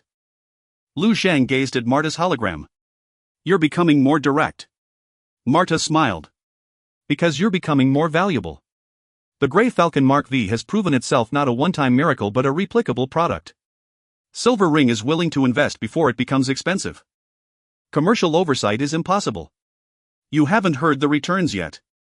Even if I did, it's still impossible. Marta sighed. Lord Lu, your possessiveness over that crack is impressive. The Foundry Beam is not a crack, it is the heart of the shipyard. Then let's rephrase. External audit rights. Even more impossible. Lin Yanxiu added from the side, if you dare connect a Silver Ring plug-in to the training camp, I will dismantle every simulation pod. Marta looked at her. Director Lin, I can guarantee the plug-in contains no backdoors. Your guarantee is as charming as a pirate's clearance sale. The negotiation stalled from the start. But Lu Zhang did not immediately dismiss Marta. Heroes indeed needed investment. The Grey Falcon Mark 7 was already scheduled and the Mark 8 could be pre-cut, but the alloys, welding arms and simulation plugins could significantly accelerate the pace. The crew training camp was even more starved for simulation resources. Every item Silver Ring offered precisely targeted the bottlenecks. The problem was that the price equally precisely targeted the vital points. Silver Ring can purchase escort quotas, Lu Zhang said. Queue up according to Anchor Tower regulations, no priority. You can sell 2 sets of automatic welding arms, but they must be disassembled into parts and reassembled by heroes. For the training simulation plugins, only the question bank and scenario data are acceptable, not executable modules. Grey Falcon production data is not open and the foundry beam is not subject to oversight. Marta was silent for a moment. You've turned an investment into ordinary trade. This is the highest level heroes can accept. Then why should I offer a discount? Because as the Grey Falcon Mark V continues to grow, you will pay a higher price for escort services in the future. Marta laughed. You've learned to be cunning. Learned from merchants. In the end, the deal became a limited procurement agreement. Silver Ring would sell the disassembled welding arms and training scenario question bank in exchange for a research summary of the Golden Feather's main cannon fragment, standard escort quotas for Outpost 1 and priority notification rights for future Grey Falcon Mark V escort pricing. Marta did not get the foundry beam nor the production data. She was not satisfied. But she did not leave either. This showed that the value of the Grey Falcon Mark V was already enough to make Silver Ring concede. After the agreement was signed, the training camp received its first batch of high-quality simulation scenarios: complex cargo ship escort, client ship infiltrators, border surveyor interference, and low-visibility debris field navigation. Lin Yanqiu personally dismantled all the data into static scenarios, confirming there were no executable backdoors before allowing them to be imported into the simulation pods. Chibai tried the first set of scenarios and his expression was unusually serious. This stuff is useful. Han Zhou asked how useful. A bit more useful than me yelling. Then it's indeed very useful. The Silver Ring investment was pared down to ordinary trade, yet it still accelerated the training camp. This made Lu Zhang even more certain of one thing: heroes could not reject all external resources, but every resource must be dismantled, cleansed, and reassembled into its own system. Before leaving, Marta left one final remark. Lord Lu, you always want to take only the tools without letting the hands behind the tools reach in. But in the Star Sea there are no completely clean tools. Lu Zhang replied, then wash them a few more times. The communication ended. In the shipyard, the keel of the Grey Falcon Mark 7 continued to grow. In the training camp, new recruits faced the Silver Ring scenarios for the first time and were thrown into chaos by the client ship infiltrator. Chibai stood outside the simulation pod, finally regaining his familiar smile. Excellent. Starting today you'll understand how dirty the world can be. Han Zhou added, and why procedures matter. Heroes' fleet was not just learning to fire cannons. It was also learning to recognize the knives disguised as trade agreements. The ambush occurred during Escort Mission 017. The convoy consisted of 3 registered cargo vessels carrying filter cores, waste reactor components, and Black Shovel Gang, or respectively. The route was ordinary, the value moderate, and the risk rating secondary. Heroes dispatched Grey Falcon 5 and 6 for the escort, with 4 training camp cadets observing aboard, among whom Xiao Ting was permitted for the first time to conduct controlled operations at the auxiliary reactor station of 6. Everything appeared to be a routine mission where training value outweighed combat value. This was precisely the first layer of the trap. After the convoy departed Outer Rim 1, an abnormal low-power signal emerged from the direction of the Grey Tail beacon. It was not an attack, merely a brief navigation glitch.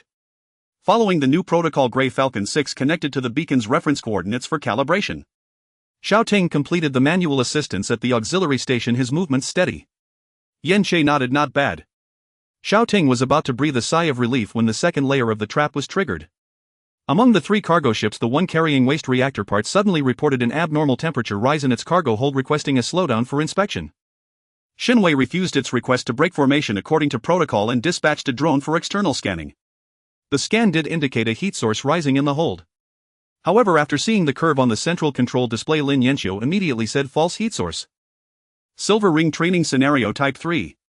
Chibai whistled, applying what you've learned. Shinwei did not halt the convoy, only ordered the cargo ship to reduce internal power and had the drone adhere to the hull.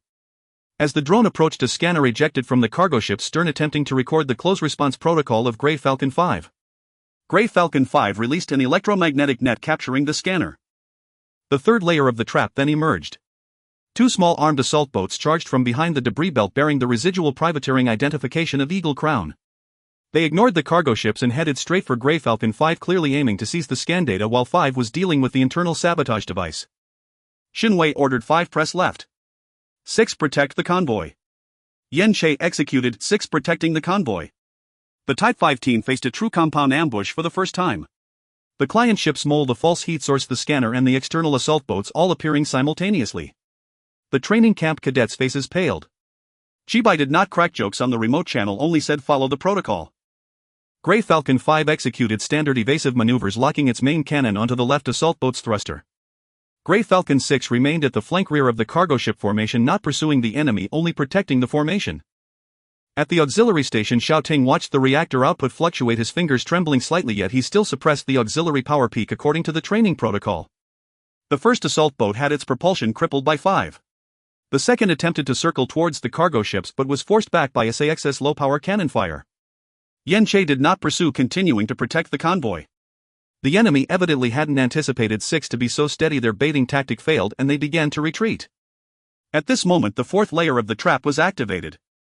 The captured scanner self-destructed, releasing a burst of intense noise. The noise was not meant to damage the ships but to sever the data link between 5 and 6. The Type 5 team's advantage was synchronization. Once severed, they would become 2 ordinary frigates. Shinwei and Yen Che switched to the backup protocol almost simultaneously. This was a new standard established after the Silver Ring scenario training. When the link is severed, the primary escort ship maintains the convoy's axis while the secondary escort ship suppresses the enemy according to the preset sector, no longer requesting real-time confirmation. 5 continued to suppress the left flank. 6 continued to protect the convoy. There was no chaos. No talking over each other. No on-the-spot struggle for command. The enemy's 4th layer of the trap failed. Xiaoting completed his first live combat manual voltage stabilization at the reactor auxiliary station. SAX's main cannon gained a stable output window and Yen Che ordered to fire, striking the second assault boat's broadside. It did not explode but was forced to surrender. Seeing the situation turn unfavorable, the first assault boat prepared to jump out of the debris belt. Grey Falcon 5 did not pursue beyond the escort perimeter. It launched a tracking beacon, allowing the Morning Needle's unmanned module to take over the tailing. The priority of the escort mission was not disrupted. This was precisely a victory brought by the protocol. 15 minutes later, the battle ended. All 3 cargo ships were preserved intact. Half of the mole's scanner wreckage was captured. 1 assault boat surrendered, 1 fled with a beacon attached. The 4 training camp cadets observed the entire process, and Xiaoting, having completed a live combat auxiliary operation, earned a temporary qualification as a reactor assistant technician. After the battle results were made public, the registered ship channels buzzed with activity for a long time. Someone asked, will escort fees increase? Su Lan, on behalf of Heroes, replied, the risks of this escort were borne by the attackers. The rates for registered ships remain unchanged. Those carrying undeclared equipment will face double penalties. Kamen laughed heartily. You guys are really getting better at collecting money. Marta sent an evaluation. Type 5 team protocol maturity improved. Training camp value confirmed. Jaeger also sent an inquiry. The Commonwealth notes the increased frequency of armed incidents along the Heroes escort line. Lu Zhang's reply was brief. Heroes also notes the frequent boundary testing by unregistered armed forces. After escort mission 017 concluded, Grey Falcon 5 and 6 returned to base.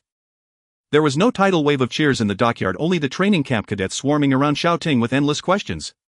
Flustered Xiaoting finally only said, just follow the protocol. Chibai heard this and clutched his chest dramatically. My student actually uttered a quote worthy of Han Zhou. Han Zhou said calmly, it shows he has potential. Lu Zhang stood before the observation window watching the Type 5 team dock into their berths. This victory was not grand. It was not even 1/10th as magnificent as the sinking of the Golden Feather. But it proved something else far more important. Heroes' victories were beginning to be replicable. New ships, new protocols, new cadets, new decrees, new escort lines. Combined, they formed the true foundation for mass production. Beneath the shipbuilding gantry, the progress on Grey Falcon 7 jumped to 43. In the distance, Outer Rim 1 and the Greytail beacon pulsed steadily. The Star Sector Order of Heroes finally possessed its first Iron Fist capable of repeatedly enforcing the rules. After the battle report of Escort Mission 017 was released, the number of training camp applications tripled within 4 hours. In the registered ships channel, someone asked if Hellos accepted civilian crew for cross-training. The Black Shovel Gang was more direct. Saji sent a list of 27 names, including ship helmsmen, demolitionists, hull welders and 2 old-timers who had once repaired thrusters for pirate vessels. They claim they know ships. Chibai said, his expression complicated as he looked at the list. But I suspect what they know is how to sail a ship into someone else's warehouse. Hanzhou said being able to pilot is still a skill. Lin Yanqiu retorted, does stealing a reactor count as a skill? The meeting room fell silent for a moment. Lu Zhang did not laugh. The construction progress of Grey Falcon 7 had already surpassed half. After 7, the pre-cut components for 8 could also be scheduled for the shipbuilding beam. Alloys, welding arms and standard parts were advancing under taut conditions, but what truly constrained Hellos was no longer the hull. It was the people. A Grey Falcon Type 5 could be launched, but 3 shifts were needed to keep it in sustained combat. Captain Gunner, Helmsman, Reactor Technician, Damage Control Officer, Electronic Warfare Station, every position could not be filled by sheer passion alone. A frigate was not a mining cart. One wrong valve could burn down not just the equipment but the entire crew. Su Lan projected a resource table onto the tabletop. If the training camp expands based on current application numbers, we will consume an additional 19% of our food quota and 12% of medical monitoring time over the next 30 days. Maintenance hours will be squeezed by simulator pods. The biggest problem is that the mining zone agricultural pods and life support teams have already started complaining. Zhou Qi added, lose 1 skilled worker in the mine and alloy output drops. Lose 1 maintenance crew in the AG pods and the next algae tank renewal gets delayed. The fleet needs people, but the ground does too. Chibai spread his hands, but without crew Grey Falcon 7 is just a beautiful coffin. So we can't just snatch them, Lu Zhang said. Everyone looked at him.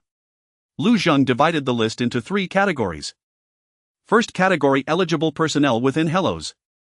They must undergo basic education, psychological evaluation and job matching. No forced transfers from critical civilian positions. Second category, registered crew and external technical personnel. They can only enter the auxiliary crew pool, sign temporary codefense contracts and are not granted access to core ship control or reactor primary authority. Third category, personnel recommended by the Black Shovel Gang. They are independently organized into peripheral codefense squads participating in escort, supply, hull repair and debris towing, but are not directly assigned to the Grey Falcon's bridge. When Kamen heard this plan, he was silent for 3 seconds on the combs. You don't trust my people. I trust interests, Lu Zhang said. And I trust procedures. Members of the Black Shovel Gang can earn codefense points. Points can be exchanged for medicine parts and priority in anchor tower rescues. Perform well and you enter Phase 2 training. Fail and you're out. Kamen snorted, you're treating us like registered ships. You were already under Hellas rules. Saji laughed out loud beside him, boss's words are harsh but the price is low. Kamen finally accepted. It was not submission. It was because Hellas Escort Line had already begun to deliver tangible security and benefits. The Black Shovel Gang could dislike the Anchor Tower decree, but they could not pretend it did not exist. The training camp expansion plan was then announced. The new system was called the crew roster. All applicants were no longer vaguely called trainees but were labeled as different tiers of Fleet Reserves, Observer, Auxiliary Seat, Combat Seat Officer, Candidate and Peripheral Codefense. Each tier had its own training duration, simulation scores, actual ship observation times and disciplinary records. Who got to board a ship depended not on loud voices or connections but solely on the roster. The application frenzy cooled somewhat. Someone complained in the channel that the process was too cumbersome. Su Lan replied only with, Hellos does not lack people who want to fire cannons, it lacks people who can hold their posts under fire. Xiao Ting's name was placed on the first list for the auxiliary seat. He did not stay excited for long because when Hanzhou sent him the new training schedule, the very first item was 6 consecutive hours of reactor anomaly curve identification. I thought things would get easier after passing the actual combat, Xiao Ting muttered. Hanzhou looked at him, passing actual combat only means you're still alive. A chorus of groans rose from the training camp. On the other side of the shipyard, the hull of Grey Falcon 7 continued to close under the glare of welding lights. Lu Zhang stood at the observation window watching the numbers on the new roster stabilize little by little. He did not want a batch of temporary heroes. He wanted a machine that could repeatedly train ordinary people into crew. Late that night, the unmanned module of the Morning Needle sent back a tracking signal. The privateer vessel that had escaped from the escort line did not return to the pirate den but instead headed for an unregistered reef zone between Outer Rim 1 and the Grey Tail outer marker. There were no anchor towers there. And no rules of Hellos. The day Grey Falcon 7 rolled off the assembly line, Hylos did not hold a grand ceremony. Only 3 rows of work lights were lit before the forging beam welding arms retracted in sequence and cooling mist flowed down the hull. The ship's name was sprayed on the side, the font identical to that of 5 and 6 without any extra embellishments or victory mark. Lin Yanqiu said a baseline model should look like a baseline model. Chibai rubbed his chin, but it's the third Type 5 after all. It deserves a bit of fanfare. Hanzhou asked, does fanfare reduce maintenance parts? Chibai shut up immediately. The launch of 7 marked the moment Hylas War production line truly crossed the threshold. 5 proved the model could fight. 6 proved the process could be replicated. 7 proved the dock could sustain continuous output. But Lu Zhang, staring at the resource screen, felt no relief. 3 Grey Falcon Type 5 sat in their berths like 3 freshly sharpened blades. The more blades there were, the more scabbards, whetstones, and hands to wield them were needed.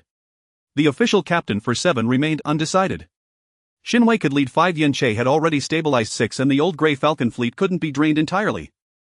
The training camp had excellent cadets, but none ready to take the captain's seat. Shibai proposed a temporary solution: "I'll take 7. Lin Yanqiu looked up. "And who will run the training camp?" "Hanzhou." Hanzhou didn't even glance at him. "I handle processes, not babysitting." Sulan said, "With escort missions increasing, the training camp can't lose its chief instructor. 7 needs a captain who executes standards, not one who shows off on the spot." Shibai looked at Lu Zhang with a hurt expression. "Is she talking about me?" "Yes," Lu Zhang said. In the end, 7 adopted a transitional command group. Mei Luo, the former deputy captain of Old Grey Falcon 2, was transferred as acting captain of 7. Yen Che seconded 2 key crew members from 6 as rotating trainers for 7, and the first batch of auxiliary seats from the training camp boarded the ship in groups. This approach meant that all 3 Type 5s would be understaffed in the short term, but it allowed experience to circulate within the fleet. Hanzhou gave this plan a cold name: 3-ship rotation training. Shibai privately called it splitting the veterans into 3 shares. When Grey Falcon 7 ignited for the first time, all registered ships at Outer Rim 1 received avoidance notices. 3 Type 5 frigates departed simultaneously, forming a triangular formation along the outer ring of the anchor tower. They didn't engage in high-speed dashes or flashy volleys, only performing the most basic synchronized turns: link switching, fire control, mutual backup, and escort axis reorganization. The spectator channels were lively at first, then gradually fell silent. Those in the know understood. 3 Grey Falcon Type 5s were not merely 3 individual ships. They began to move as a single entity. 5 led the front, 6 guarded the flank, and 7 covered the gaps. When the link was severed, each ship entered its preset sector, and when they regrouped, the error was only 1.7 seconds. The number wasn't impressive, but it was practical enough. After watching the drill, Kamen murmured, "From now on, anyone who tries to rob your cargo ships will have to count how many lives they have." Marta sent a new procurement inquiry, the content shifting from simple escort quotas to 3-ship formation level security services. Sulan did not reply immediately. Hylos wasn't yet wealthy enough to casually lease out a 3-ship squad. Before the drill ended, Lu Zhang issued one final test. The 3 Type 5s simulated escorting a virtual convoy through the Outer Rim 1 to Greytail Outer Marker route.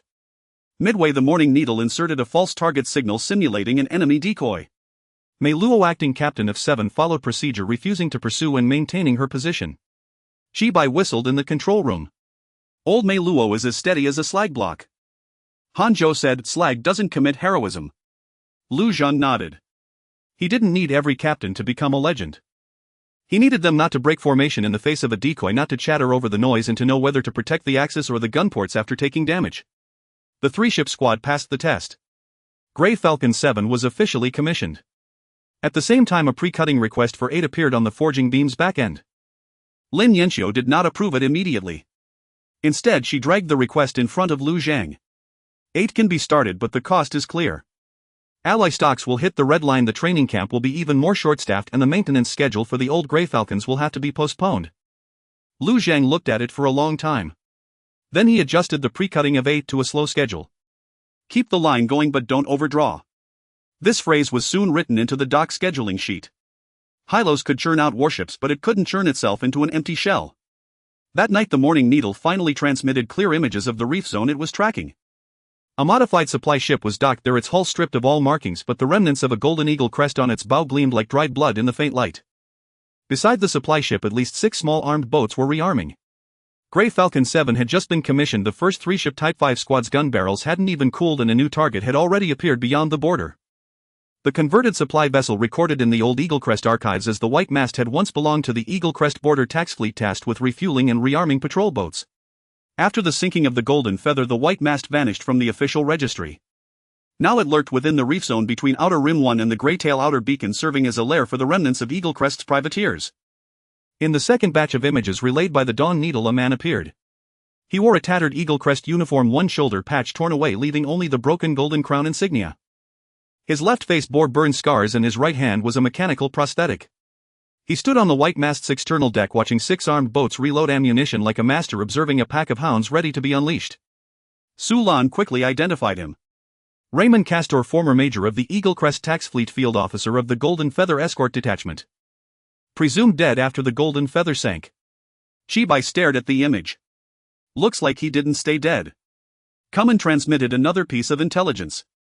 On the black market, this man had a new alias, the Crownbreaker. He refused to acknowledge that the Eagle Crest Duchy had abandoned the Outer Rim nor that Hellos had the right to establish the Anchor Tower Decree. Under the banner of an Eagle Crest officer, he rallied remnants, pirates and unemployed armed crewmen, specifically targeting vessels registered with Hellos. But Lu Zhang noticed something else, not the alias. It was the white mast supply manifest. Mixed ammunition types, fuel from disparate sources, repair parts bearing silver ring outer warehouse tags, and 2 inertial modules stripped from red tide civilian survey equipment. Lin Yanqiu sneered, a hodgepodge of stellar leftovers. Sulan said this kind of leftover is the most troublesome. Without an official flag, anyone can disavow them. The white mast did not directly attack Outer Rim 1. Instead, it broadcast a proclamation across multiple registered ship channels. Hellos illegally occupies Eagle Crest shipping lanes. All who pay anchor tower fees and escort fees are deemed complicit in rebellion. The Crownbreaker fleet will punish Outer Rim 1 within 72 hours. After a brief silence on the channels, a storm of curses erupted. One registered ship captain asked, when did Eagle Crest ever give us aid? Another said, when the Golden Feather collected taxes, did they ever say the lanes belong to everyone? Some began to worry, asking if they should suspend navigation. This was Raymond's true goal. Not to immediately capture the anchor tower. It was to make the registered ships afraid again, to loosen the roots of Hellas' newly established order. Lu Zhang ordered the panic to be contained but did not conceal the enemy's presence. Outer Rim 1 issued a public notice. The white mast and its affiliated armed boats were classified as unregistered hostile forces. Entering the anchor tower's warning zone would be considered an act of aggression. All registered ships could apply for temporary convoy passage. Escort fees would not increase, but penalties for undeclared hazardous equipment would double. Kuman laughed heartily at the last line. Still thinking about fines in the middle of a war. Your anchor tower sure has prospects. Lu Zhang simultaneously convened a war council. With the 3-ship 5-type squadron newly formed, the most tempting option was to strike proactively to pin the white mast down in the reef zone before it could complete its resupply. Chibai supported a raid. Send ships 5, 6 and 7. Let the Dawn Needle guide the way and have the Black Shovel Gang block the escape route. The white mast is a supply ship, not a warship. We can take it. Han Zhou objected. The reef zone lacks anchor tower calibration and the enemy knows the terrain. The 3-ship squadron has just finished drills. It's not suitable for its first real combat to be so far from our rule zone. Lin Yanqiu was more direct. Ship 7 is still running hot. Sulan said, if we don't take the initiative, the registered ships will think Hellos can only guard its gates. In the meeting room, all eyes fell on Lu Zhang. He looked at the star chart. Outer Rim 1 was the first institutional boundary of Hellos. The Greytail Outer Beacon was the second point. The reef zone lay between these 2 points but was not within the effective coverage of any anchor tower. It was precisely because there were no rules there that Raymond could piece together a ragtag Crownbreaker fleet. He wants us to leave the anchor tower to chase him, Lu Zhang said. So we want chase. Chibai frowned. Lu Zhang raised his hand and marked a small derelict navigation beacon on the outer edge of the reef zone. It was an abandoned marker from the old shipping lane era designated C-17. Its location was remote, its power source depleted, long since bypassed by registered ships. Repair it, Lu Zhang said. The others were taken aback. Convert C-17 into a temporary forward outpost. The 3-ship squadron won't enter the reef zone, they will establish fire control reference at C-17. If the white mast wants to punish Outer Rim 1, it must pass by C-17. If it doesn't come out, we will push our rules right to its doorstep. Han Zhou was the first to nod. Lin Yanqiu looked at the energy budget and gritted her teeth. It can be repaired, but only at low power. Defenses will be very weak. That's enough, Lu Zhang said. It's not a fortress. It's a nail. That same day, Hellos issued a second notice. The C-17 temporary forward outpost was scheduled for repair. The navigation segment from Outer Rim 1 to the Greytail Outer Beacon would have its registration range expanded. All vessels passing through that area must submit their flight paths. Aboard the white mast, Raymond Castor read the notice. His mechanical prosthetic hand crushed a cup. He had intended to smash down Hellas' door. But Lu Zhang had instead pushed the door 1 step closer to his hiding place. Raymond looked up, gazing at the long-extinguished old beacon outside the reef zone. Let them repair it, he said. Once they drive that nail in, well, cut off the hand holding it along with the nail. In the 9th observation seat of the Scarlet Tide, Commonwealth Jaeger layered the latest intelligence on Hellos into 3 tiers. The first tier consisted of public information, the outer anchor 1 tower decree escort fees, and the repair notice for the C-17 temporary outpost marker. The second tier comprised data collected by third parties, a synchronized drill of 3 Grey Falcon-type ships, the expansion of the training camp, and fluctuations in sentiment on registered ship channels. The third tier was a projection model, Hellos shipyard production capacity, alloy reserves, crew shortages, and Lu Zhang's potential next military move. Upon the model's completion, a line of crimson text flashed across the screen. Local military organization speed is anomalous. Jaeger did not submit the report immediately.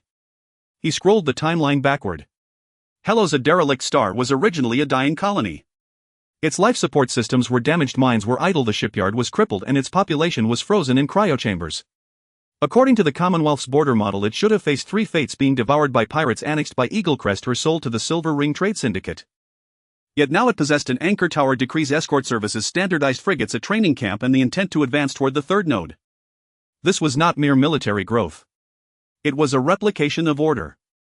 The observation seat's adjutant asked, should this be assessed as a residual variable from the Eaglecrest Civil War? Jaeger shook his head.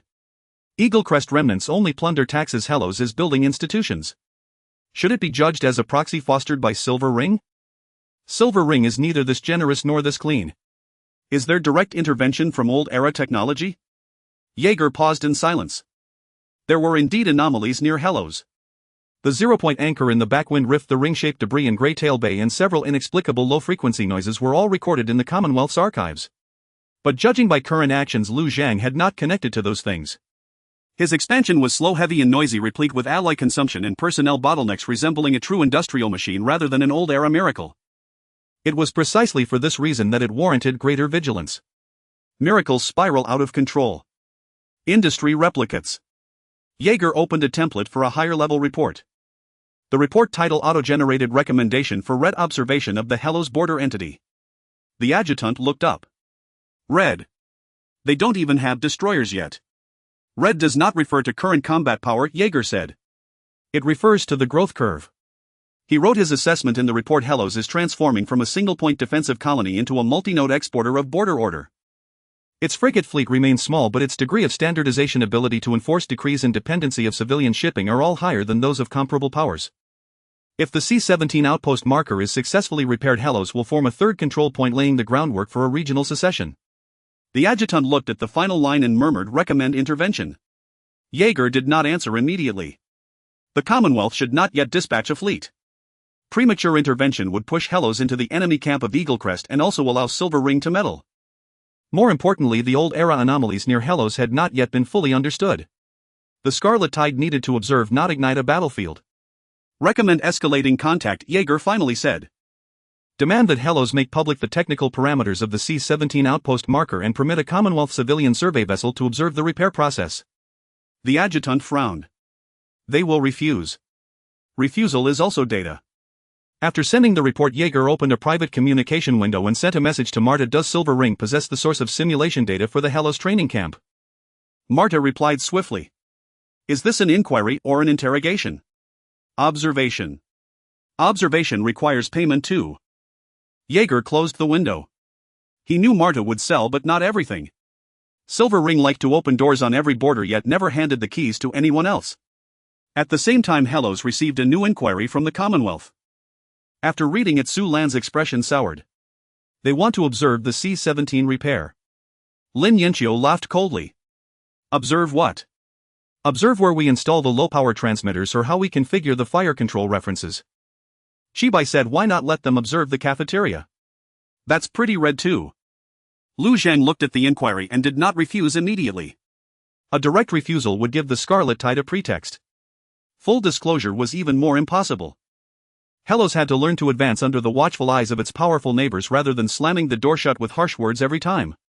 Reply to them, Lu Zhang said. C-17 is a temporary safety facility of Hellos. Core construction is not open for observation. However, a delayed public window can be established at Outer Anchor 1, providing non-sensitive navigation parameters and civilian safety notices. Any Commonwealth survey vessel entering the construction zone will be treated as an unregistered ship. Su Lan nodded and made notes. Chibai blinked. In other words, they can watch the commercial but they can't enter the kitchen. And they have to pay for the meal, Sulan added. After the communication was sent, Outer Anchor 1 was placed on higher alert. The 3-ship 5-type squadron began escorting the engineering vessel in rotation toward the C-17 coordinates. The Black Shovel Gang's cooperative defense team was responsible for towing the old navigation beacon's power module, and the training camp auxiliary seat participated in a real engineering escort for the first time. On the star chart, an unclosed triangular line appeared between Outer Anchor 1, the gray tail outer marker, and the old C-17 marker. From his distant observation seat, Jaeger watched that line and murmured softly, "He is still going to drive it in." The red report entered the Commonwealth's border archives. Meanwhile, on Helos, the first engineering vessel had already departed the port. The C-17's old markings were more worn than the distant images. It resembled a piece of iron left behind by the Sea of Stars, with half of the beacon column embedded in the rubble, its shell pockmarked by countless micrometeorite impacts. The old energy chamber had long since grown cold, its navigation lights extinguished for years, leaving only its identification number barely discernible. As the engineering ship approached, Xiao Ting gazed at it through the porthole for a long time. "Can this thing really be repaired?" Han Zhou replied, "It can't be fixed into a new anchor tower." "Then what can it be repaired for?" "To address the problems that the enemies must deal with." The goal of the C-17's temporary outpost markers was never to become a fortress. It only needed to restore low-power navigation, fire control references and registration broadcasts, and to connect to the delay verification of Outer Edge 1 in order to delineate the boundaries of a chaotic dark reef area. The white mast could still hide, but each time it moved it left clearer traces. This was the third nail. The first day of construction went smoothly. The Grey Falcon No. 5 and No. 6 escort engineering ships, while No. 7 remained at Outer Edge 1 as a replacement. The Black Shovel Gang towed in the old energy chamber, and Saji led his team to weld its shell, sending sparks flying. The training camp's auxiliary team was responsible for material counting and damage control plans. No one regarded them as visiting students anymore. On the second day, the disturbances began. The depths of the dark reef area released a large number of false beacons simulating rescue requests from registration ships. Grey Falcon No. 5 dispatched drones for confirmation according to procedure, remaining on the construction axis. On the third day, an armed boat disguised as a merchant ship attempted to infiltrate the engineering team but was identified by Grey Falcon No. 6 due to abnormal thrust tail flames. After being forced to stop, it was discovered that the cabin was filled with delayed explosive mines. On the fourth day, a civilian surveying ship from the consortium appeared outside the warning circle, maintaining its distance while continuously scanning the construction area. Sulan issued 3 warnings according to procedure. The other party replied the consortium was merely conducting safety observations of civilian waterways. Lu Zhang did not allow anyone to open fire. He simply delayed the public parameters by 12 minutes before releasing them, allowing the surveying ship to see what Helos was willing to disclose and nothing more. On the 5th day, Raymond Cast finally took action. The White Mass did not personally advance but released 8 small armed boats, splitting into 3 routes. 2 routes pressed from the edge of the dark reef towards the engineering ship, while one circumvented to the gray tail outer marker, attempting to force Helos to divide its forces. Meanwhile, the registration ship channel once again broadcasted a severed crown announcement. "Leave C-17. Otherwise all who assist Helos will be deemed accomplices to rebellion." This time the channel did not fall silent immediately. The captain of a registered cargo ship shouted, "You first need to pay back the rescue fees owed from last time." Cummins' voice then interjected, "The Black Shovel Gang is in the construction area, come and try to take it." Raymond aimed to instill fear. Helos had already given some people other choices. The battle erupted in the outer ring of C-17. Grey Falcon No. 5 pressed towards the left flank. No. 6 protected the engineering ship, and No. 7 rushed in from Outer Edge 1, positioning itself on the axis leading to the gray tail outer marker. For the first time, the 3 ships Type 5 squad executed a triangular defense in a real battlefield. The enemy outnumbered them. The armed boats were faster. They sought not to sink the Grey Falcon but to drive the engineering ship away from the beacon column, interrupting the construction. 2 explosive mines skidded along the rubble towards the energy chamber, while Saji and his crew maneuvered the Black Shovel Gang's tugboat hard against them, using the tow cable to fling one of the mines into the open area. The explosion illuminated the hull of the tugboat. Sajai's curses shook the channel, "This will cost extra." Sulan immediately replied, "Defense points doubled." Deal. Grey Falcon No. 7 fired for the first time in actual combat. Mello did not pursue the decoy veering towards the gray tail outer marker but followed the 3 ships' rotation protocol to guard the replacement sector. The enemy boat attempted to cut into the outer marker link but was forced back by 2 rounds of low-power fire from No. 7. Its shots were not glamorous, but they precisely blocked the most critical positions. Deep within the white mast, Raymond watched the battlefield map, his expression growing increasingly grim. Hellos had not been scattered. The Black Shovel gang had not retreated at the last moment. The registration ship channel did not collapse. Most importantly, the construction progress of C-17 continued to advance. "Knock it down," Raymond ordered. The last two armed boats suddenly abandoned evasion, igniting overload propulsion and charging straight at the beacon column. They intended to use their hulls as projectiles to smash the recently connected energy chamber. The engineering ship had no time to withdraw. No. 6 blocked in front of the beacon column, but the angle was insufficient. In the damage control auxiliary cabin where Xiao Ting was, alarms blared sharply. He looked at the reactor output window, countless training curves flashing through his mind. Han Zhou did not press the button for him, only saying, "Make the judgment." Xiao Ting took a deep breath and transferred the backup capacitor from the welding arm to the attitude thruster. The engineering ship suddenly veered, dragging the old energy chamber around half a position. No. 6 got a shooting range. The main cannon fired, piercing through the propulsion chamber of the first suicide boat. The second boat still came crashing in. Grey Falcon no. 5 launched a harpoon missile from the flank. It failed to completely hold it, but caused it to deviate by 3 degrees. 3 degrees was sufficient. The armed boat skimmed past the beacon column, crashing into the rubble and exploding into a burst of white light. C-17 remained intact. 17 minutes later, Raymond ordered a retreat. The white mast did not expose the position of the main ship, only recovering 2 remaining boats and retreating deeper into the dark reef area. The Morning Needle's unmanned module chased for a while but was forced back by intense noise. Hellos did not pursue. Lu Zhang ordered the construction to continue. At midnight on the 6th day, the C-17 temporary outpost lit up. The low-power navigation lights flickered 3 times before connecting to the delay verification network of Outer Edge 1. The registration broadcast covered the outer channel of the dark reef area, and a new safety announcement appeared on all ship screens. "This is the Hellos registered waterway C-17 outpost. Submit your navigation track, accept verification, and enjoy priority for rescue. Those refusing registration and carrying armed personnel will be deemed hostile targets." The registration ship channel was quiet for a moment before someone gently said, "The third one has been lit up." Outer Edge 1 gray tail outer marker in C-17 outpost formed a triangle on the star map. It was still very small. Very fragile. It could not even support true star sector hegemony. But from this moment on, Hellos was no longer just a regional power guarding a wasted star and an anchor tower. It had its first piece of Starsea covered by rules.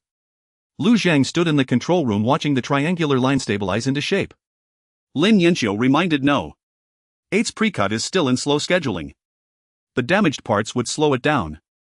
Sulan said the consortium's red observation level has been confirmed. Marta has requested a requote for the 3 ships escort service. Kuman demanded double points. Chibai added, "Raymond is not dead and the white mast is still inside the dark reef area." Every sentence was a problem. Yet Lu Zhang did not divert his gaze. "First, keep the maintenance team for C-17. He said, "Then send the next batch of crew to the simulation chamber." Deep in the star map, the remaining signal of the white mast gradually faded away. In the direction of the distant gray tail bay, the remnants of the old era's circular debris flickered in a low-frequency band, responding as if unnoticed. As Hellos nailed down the third nail, the Starsea also remembered its voice. The first account settled after C-17 was lit was not a victory tally. It was a maintenance bill. Lin Yanqiu projected the damage report onto the central command table, figures scrolling down line by line.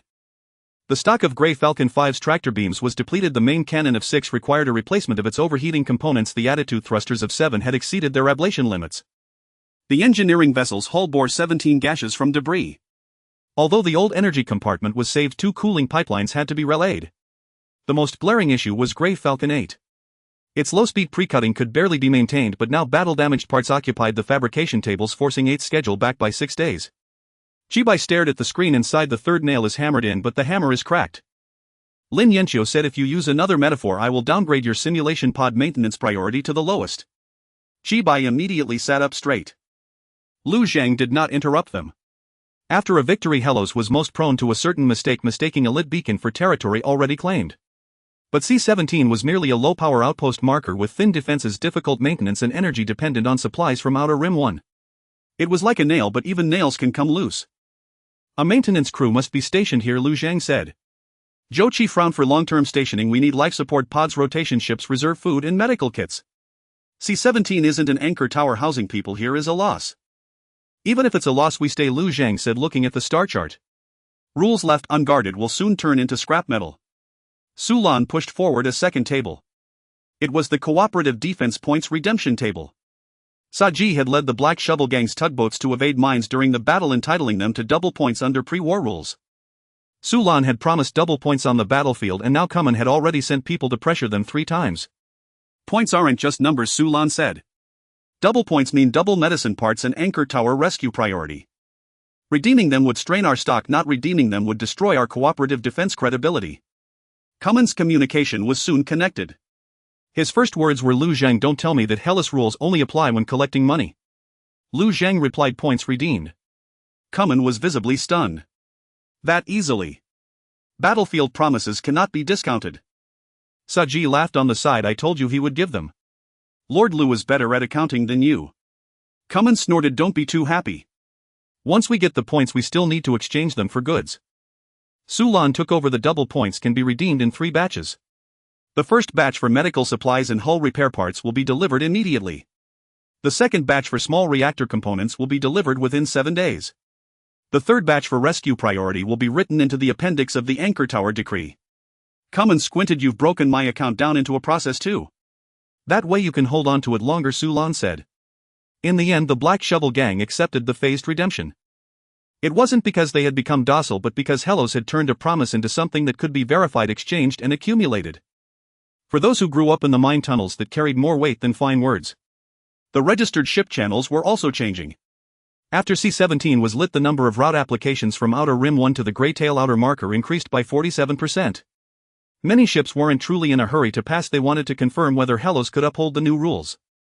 Every registration, every verification, every rescue priority ranking was a vote. Su Lan worked until her eyes were bloodshot. She cut the number of new route applications in half, retaining only those for supplies, repairs, medical aid and core trade. Some complained that Hellas was putting on airs right after a victory. She publicly replied, the C-17 outpost marker is in a post-battle repair phase. Rule expansion does not mean unchecked traffic. Hanzhou copied this sentence into the training camp textbook. Shibai saw it and said, you even grab administrative slogans. Hanzhou replied, anything that can reduce the chance of new recruits dying counts as teaching material. Xiaoting and the first batch of auxiliary crew were dispatched to C-17 for rotation. They didn't board ships to fire cannons, instead they carried cooling pipes, and the maintenance crew calibrated backup capacitors and recorded energy fluctuations. Some were disappointed, others too exhausted to speak.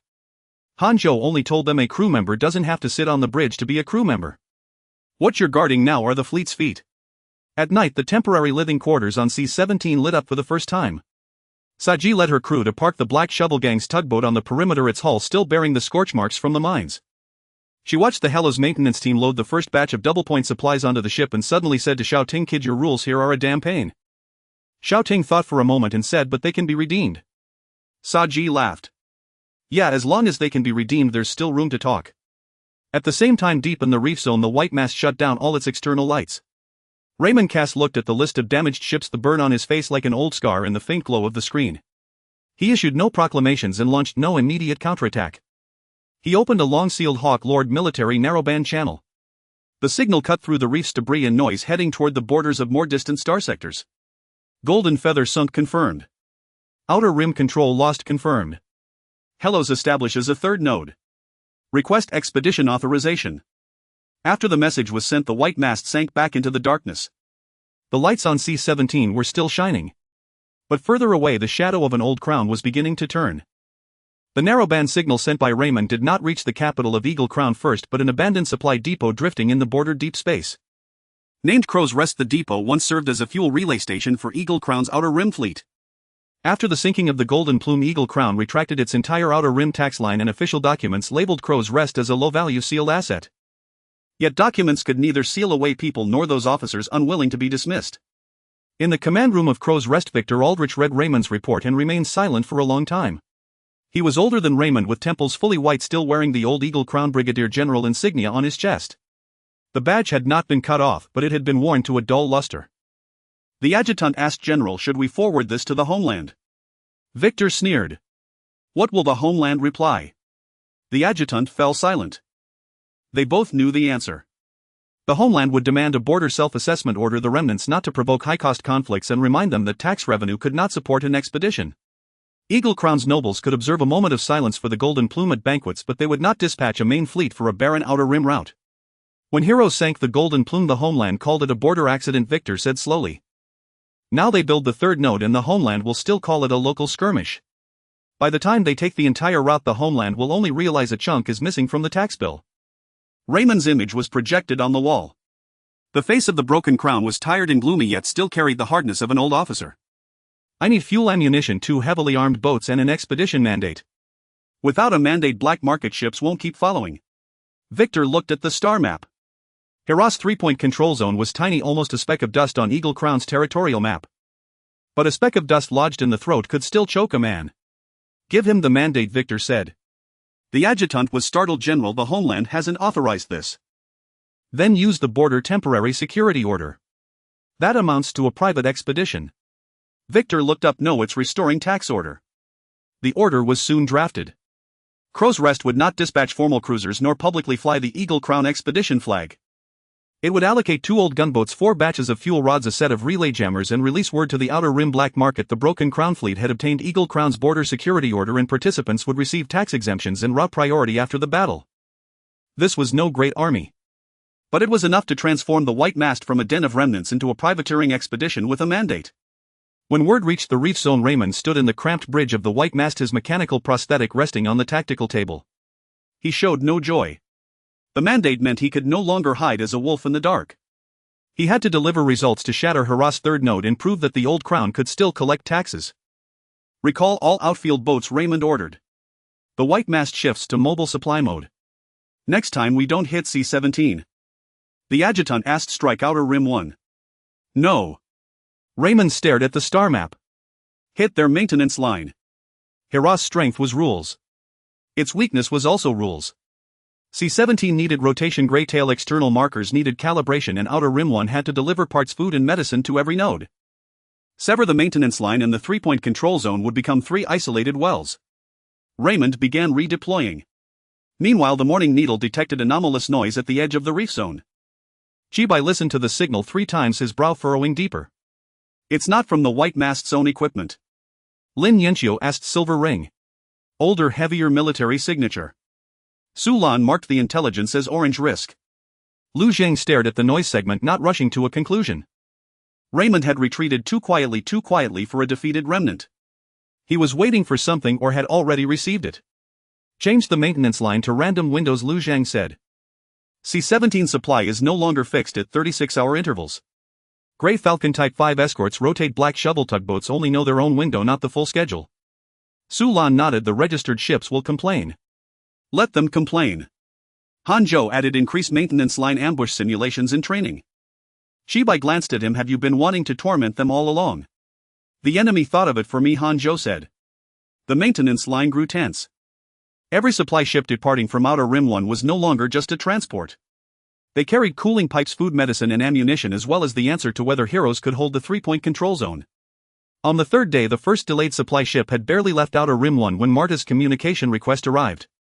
She wore the deep blue formal attire of the Silver Ring Trade Syndicate, but the background was not the familiar trade cabin but an encrypted communication room.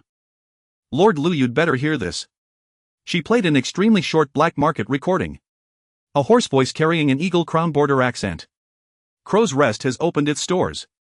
The Broken Crown has obtained the security order. Hera's maintenance line is the priority target.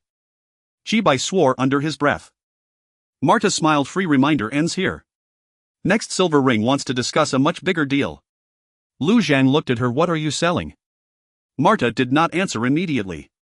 She projected a list onto the screen, cut into 7 segments with most of the content blacked out. Only 2 words on the list's title remained clear. The Shroud. As the words Veil of Silence appeared on the screen, the temperature in the conference room seemed to drop slightly. It wasn't because they knew what it was. It was because of Mattis' overly serious expression. Members of the Silver Ring Trade Syndicate could spin disaster into opportunity package traps as bargains and sell half a scrap of paper for the price of an entire ship. But at this moment, Mata didn't smile too fully. She simply suspended the fragmentary list in the center of the screen, letting the blacked out blank seem more glaring than the text itself. Lu Zhang asked, "What is this?" "A name," Mata said. Or perhaps the shadow of a future war. Chibai muttered a merchant's poetry before naming a price is usually expensive. Mata ignored him. She enlarged the fragment of the list. Among the 7 sections only a few words were legible: Veil of Silence, Cleared Trajectory, Silent Fleet, Stellar Vein Noise, Border Sample, Red Tide, Remote Archive. Lin Yanqiu frowned. Red Tide Archive. One of the incomplete sources, Mata said. The Silver Ring obtained the outer index during a bankruptcy auction, not the complete file. Who holds the full version? I don't know. Sulan asked, why are you bringing this out now? Because Helos has been marked by red observation. Because the Crownbreaker has obtained the Eagle Crest border security decree. Because Lord Lu has just anchored the 3rd node, Mata said, looking at Lu Zhang. From now on you are no longer a survivor of a dead star. You are a border entity that will be recorded in multiple archives. Some lists are only known to those worthy of being recorded. Lu Zhang understood her true meaning. Helos had become valuable. So the trouble had become valuable too. Name your price, he said. This time Mata didn't beat around the bush. First, the Silver Ring obtains the priority negotiation right for the 3-ship escort service on Sector C-17, not the priority execution right. Second, allow the Silver Ring to establish a non-armed trade observation post at Outer Rim 1 with no more than 3 personnel and no connection to the core system. Third, for subsequent updates to the training camp's Silver Ring scenario data, the Silver Ring retains the right of attribution. Lin Yanqiu immediately said the second clause needs to be broken down. Sulan also said the observation post must be subject to the Anchor Tower Decree and the sensitive trajectory clause. Chibai asked, what's the use of attribution? Mata smiled slightly. To let others know that Helos hasn't completely rejected the Silver Ring. That was her real blade. The Silver Ring didn't necessarily need to control Helos. Sometimes a single signboard was enough to make other forces reassess their costs. Eaglecrest would suspect the Silver Ring's hand behind Helos. Red Tide would suspect the Silver Ring had obtained training data, and the black market would see Outer Rim 1 as a profitable venture. The signboard was both a shield and a mark. Lu Zhang didn't refuse immediately. The Veil of Silence list was too vague, yet it touched upon a few words he couldn't ignore: Cleared Stellar Vein Noise, Silent Fleet. The Lord's Core's warnings about old epic relics, the Stellar Vein Whispers. Aloya had heard the low-frequency responses from the Greytail Bay ring fragments, all seemed to be lightly strung together by these 2 words. But he also knew that the more something looked like an answer, the more likely it was a hook. The observation post can be discussed, Lu Zhang said. The location will be on the commercial level of Outer Rim 1. All equipment will be inspected by Helos. Personnel are forbidden from approaching the training camp, shipyard, or Anchor Tower Core. The 3-ship escort service has only a priority negotiation right, not a fixed price. The training data attribution will be changed to a source mark not appearing in the training camp's public announcements. Mata sighed. You're narrowing the door more and more. The door is still open. You can only have one segment of the list. Then the observation post can only be on a 15-day trial. Mata looked at him and finally smiled. Half a deal. She transmitted the first segment of the list. The content was still incomplete but clearer than before.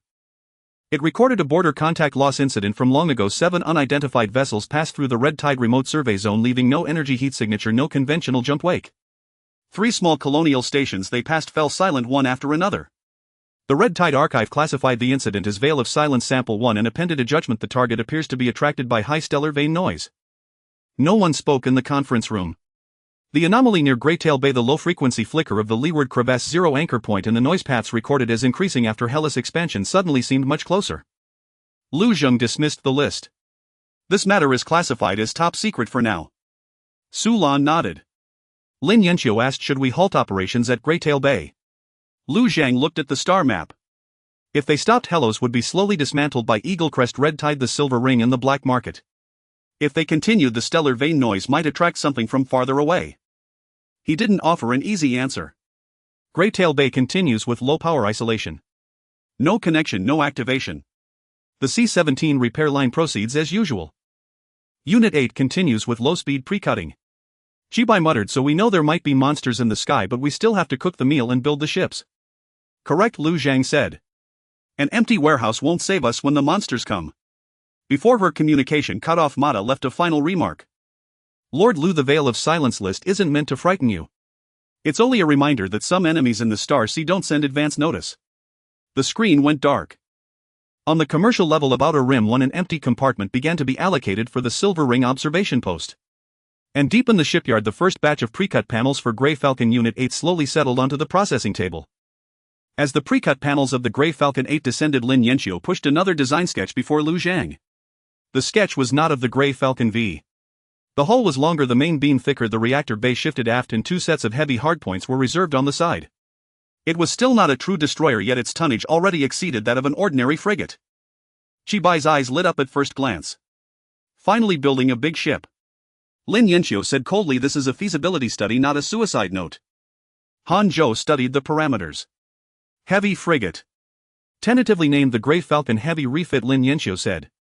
Based on the Type 5 standard components, scaled up by 31%. Retain the existing fire control logic, add either a centerline heavy cannon or 2 missile bays. Armor is improved, speed is reduced, and maintenance hours at least double. Silence fell in the meeting room for a few seconds. The word double weighed heavier than the heavy cannon. Lu Zhang looked at the sketch without showing excitement. The fact was, heroes needed heavier ships. A 3-ship Type 5 squadron could handle armed shuttles, privateers, and small-scale harassment. But once the Eaglecrest border actually dispatched gunboats or remnants of light cruiser squadrons, the Grey Falcon V could only rely on numbers, terrain, and anchor tower fire control to fight a desperate battle. Numbers also took time. Heavier ships could close the firepower gap, but they would devour more alloys, more crew, and more maintenance capacity. What about the preliminary research on the destroyer class? Lu Zhang asked. Lin Yanxiu switched to a second image. This one was even more daunting. The skeleton of a small destroyer required expanding the ship casting beams, a complete redesign of the reactor, insufficient materials for the main gun, and crew requirements at least 3 times that of the Grey Falcon V. Given Hero's current production capacity, forcing a start would shut down Line 8 and Line 9 and drain the C-17 maintenance line. Chibai was silent for a moment.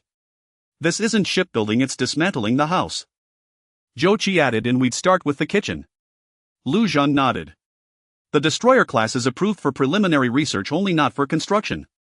The Grey Falcon Heavy Refit enters paper verification and module prototyping without occupying Line 8's main schedule. Lin Yanxiu visibly relaxed. She had laid out the worst-case scenario first, fearing Lu Zhang might be blinded by larger tonnage. Rapid expansion wasn't about building any big ship that came along. If a large ship collapsed the supply chain, it would only turn Heroes from a shipyard that churned out vessels like dumplings into a graveyard with a half-finished keel. Han Zhou asked, how do we adjust crew training?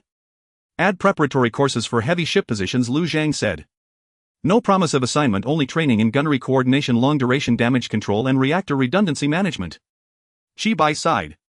The recruits are going to curse me again. Han Zhou said, they're already cursing. Then I can rest easy. The heavy ship plan was quickly broken down into 3 parts. First, continue production of the Grey Falcon V, keep Line 8 at a low rate and use Line 9 only for material stockpiling. Second, for the Grey Falcon Heavy Refit prototype, only the critical modules, reinforced main beam, compact centerline gun mount, and redundant cooling piping. Third, for the destroyer class preliminary research, establish only theoretical parameters and dock expansion requirements without occupying current ship casting beams. Sulan compiled this plan into an internal document titled Layered Fleet Construction Draft.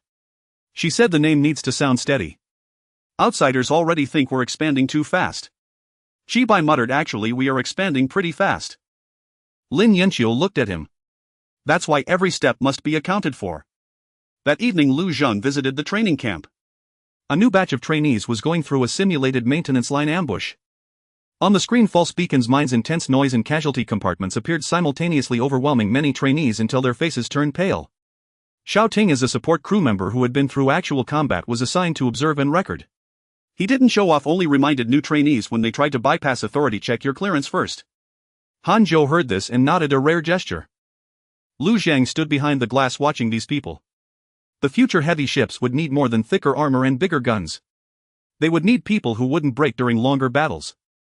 That night, the Lord's Corps popped up a new production simulation. Current industrial base can support stable low-rate mass production of Grey Falcon V. If Grey Falcon Heavy Refit module prototyping is initiated, Grey Falcon V production efficiency drops by 1117. If destroyer-class construction is initiated, colony comprehensive risk rises to red. Lu Zhang locked the destroyer construction option. Then he approved the first module prototyping for the Grey Falcon Heavy Refit. Not to build a big ship immediately.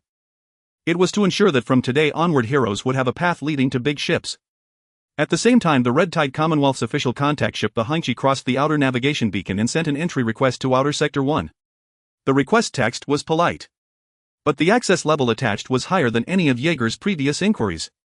Commonwealth Border Observation Group requests entry into Heroes registered shipping lanes to conduct on-site contact with Red Observation Entity. When the scale arrived at the outer edge's first alert perimeter, none of its cannons were raised. This silence was more unsettling than an outright threat. It was a standard contact vessel of the Crimson Tide Collective, its hull sleek and devoid of any superfluous ornamentation save for a single dark red identification stripe running from bow to stern. Its armaments were modest, at least on the surface. Yet the scanning array's diplomatic encryption module and mapping equipment it carried were sufficient to transform a mere conversation into a full-scale dissection. Sulan issued a command according to the Anchor Tower Decree. Scale, please submit your complete flight log, crew manifest, non-aggression declaration, and scanning equipment inventory. You are not permitted to access the outer edge's primary channel without authorization. The reply came swiftly. The Collective respects Herass interim security protocols. The requested data has been submitted. Chibai noted the word interim and raised an eyebrow. They certainly know how to needle us. Sulan, expressionless, amended the entry permit to temporary access permit. Lin Yanqiu remarked, "You're pretty good at that yourself." The scale was ultimately assigned to an outer commercial berth prohibited from approaching the dock's training camps or the Anchor Tower's core. No sooner had the Silver Ring observation room designated the berth than the Crimson Tide contact vessel arrived, casting a palpable air of unease over the commercial deck. Marta sent a single comment, "Your doorstep is getting rather lively." Lu Zhang replied, "Lively doesn't mean open for business." Jaeger appeared in person within the contact delegation. He wore the Collective's deep crimson uniform devoid of any ostentatious medals, bearing only a small observer's badge. When he met Lu Zhang, he dispensed with lengthy pleasantries. "Lord Lu, the Collective has confirmed Herass elevation to Red Observation level." The air in the meeting room tensed. Sulan asked, "Is this a threat or a notification?" Jaeger said, "It is a classification." Chibai muttered under his breath, "That sounds even worse." Lu Zhan looked at Jaeger. "What is the basis for this classification?" Jaeger presented a simplified report. Herass fleet growth, the Anchor Tower Decree, the training camps, the C-17 outpost beacon, the 3-point control zone, the Black Shovel Gang's defense coordination, and the Silver Ring trade window. Each item was marked as a variable. The report was neither exaggerated nor slanderous, which made it all the more unsettling. The Collective had not come to hurl accusations. It had come to take Herass measure. Herass is developing the capacity to project border order, Jaeger stated. The Collective needs to ascertain whether this capacity will lead to regional instability. Lu Zhang countered, "Does the Broken Crown fleet obtaining the Eagle's Crest security mandate count as regional instability?" "It does." "Then will the Collective require Eagle's Crest to make its border mandate public?" Jaeger paused. "The Collective will issue inquiries to the relevant parties." Chibai nearly laughed aloud. Sulan stomped on his foot under the table. Lu Zhang did not laugh. This was the reality. The order of great powers was never entirely fair. A weaker power's military expansion was a risk, while an old aristocracy's privateering was merely pending verification. If Herass wished to survive, it could not rely on others to seek justice for it. "Herass accepts the on-site contact," Lu Zhang declared. "But we will not permit dock inspections, open our training camps, core data halt, C-17 repairs, or freeze our fleet deployment schedule." Jaeger looked at him. "Even if this increases the Collective's risk assessment." "A risk assessment won't stop a gunboat," Lu Zhang replied. "A fleet will." The room fell silent. Jaeger was not angered. Instead, he diligently recorded the statement. "The Collective can offer one piece of border security advice," he said. "Suspend expansion toward Greytail Bay to prevent old-era anomalies from overlapping with military nodes." Lin Yanqiu and Sulan both looked at Lu Zhang simultaneously. The ring-shaped debris at Greytail Bay had just begun to emit low-frequency responses. For the Crimson Tide to bring this up now could not be a mere coincidence. Lu Zhang asked, "What data does the Collective have on Greytail Bay?" Jaeger answered cautiously, "Not enough to disclose. Enough to advise caution." "Then Herass offers the Collective a piece of advice in return," Lu Zhang said. "Do not package caution as a command." Jaeger was silent for a moment, then nodded.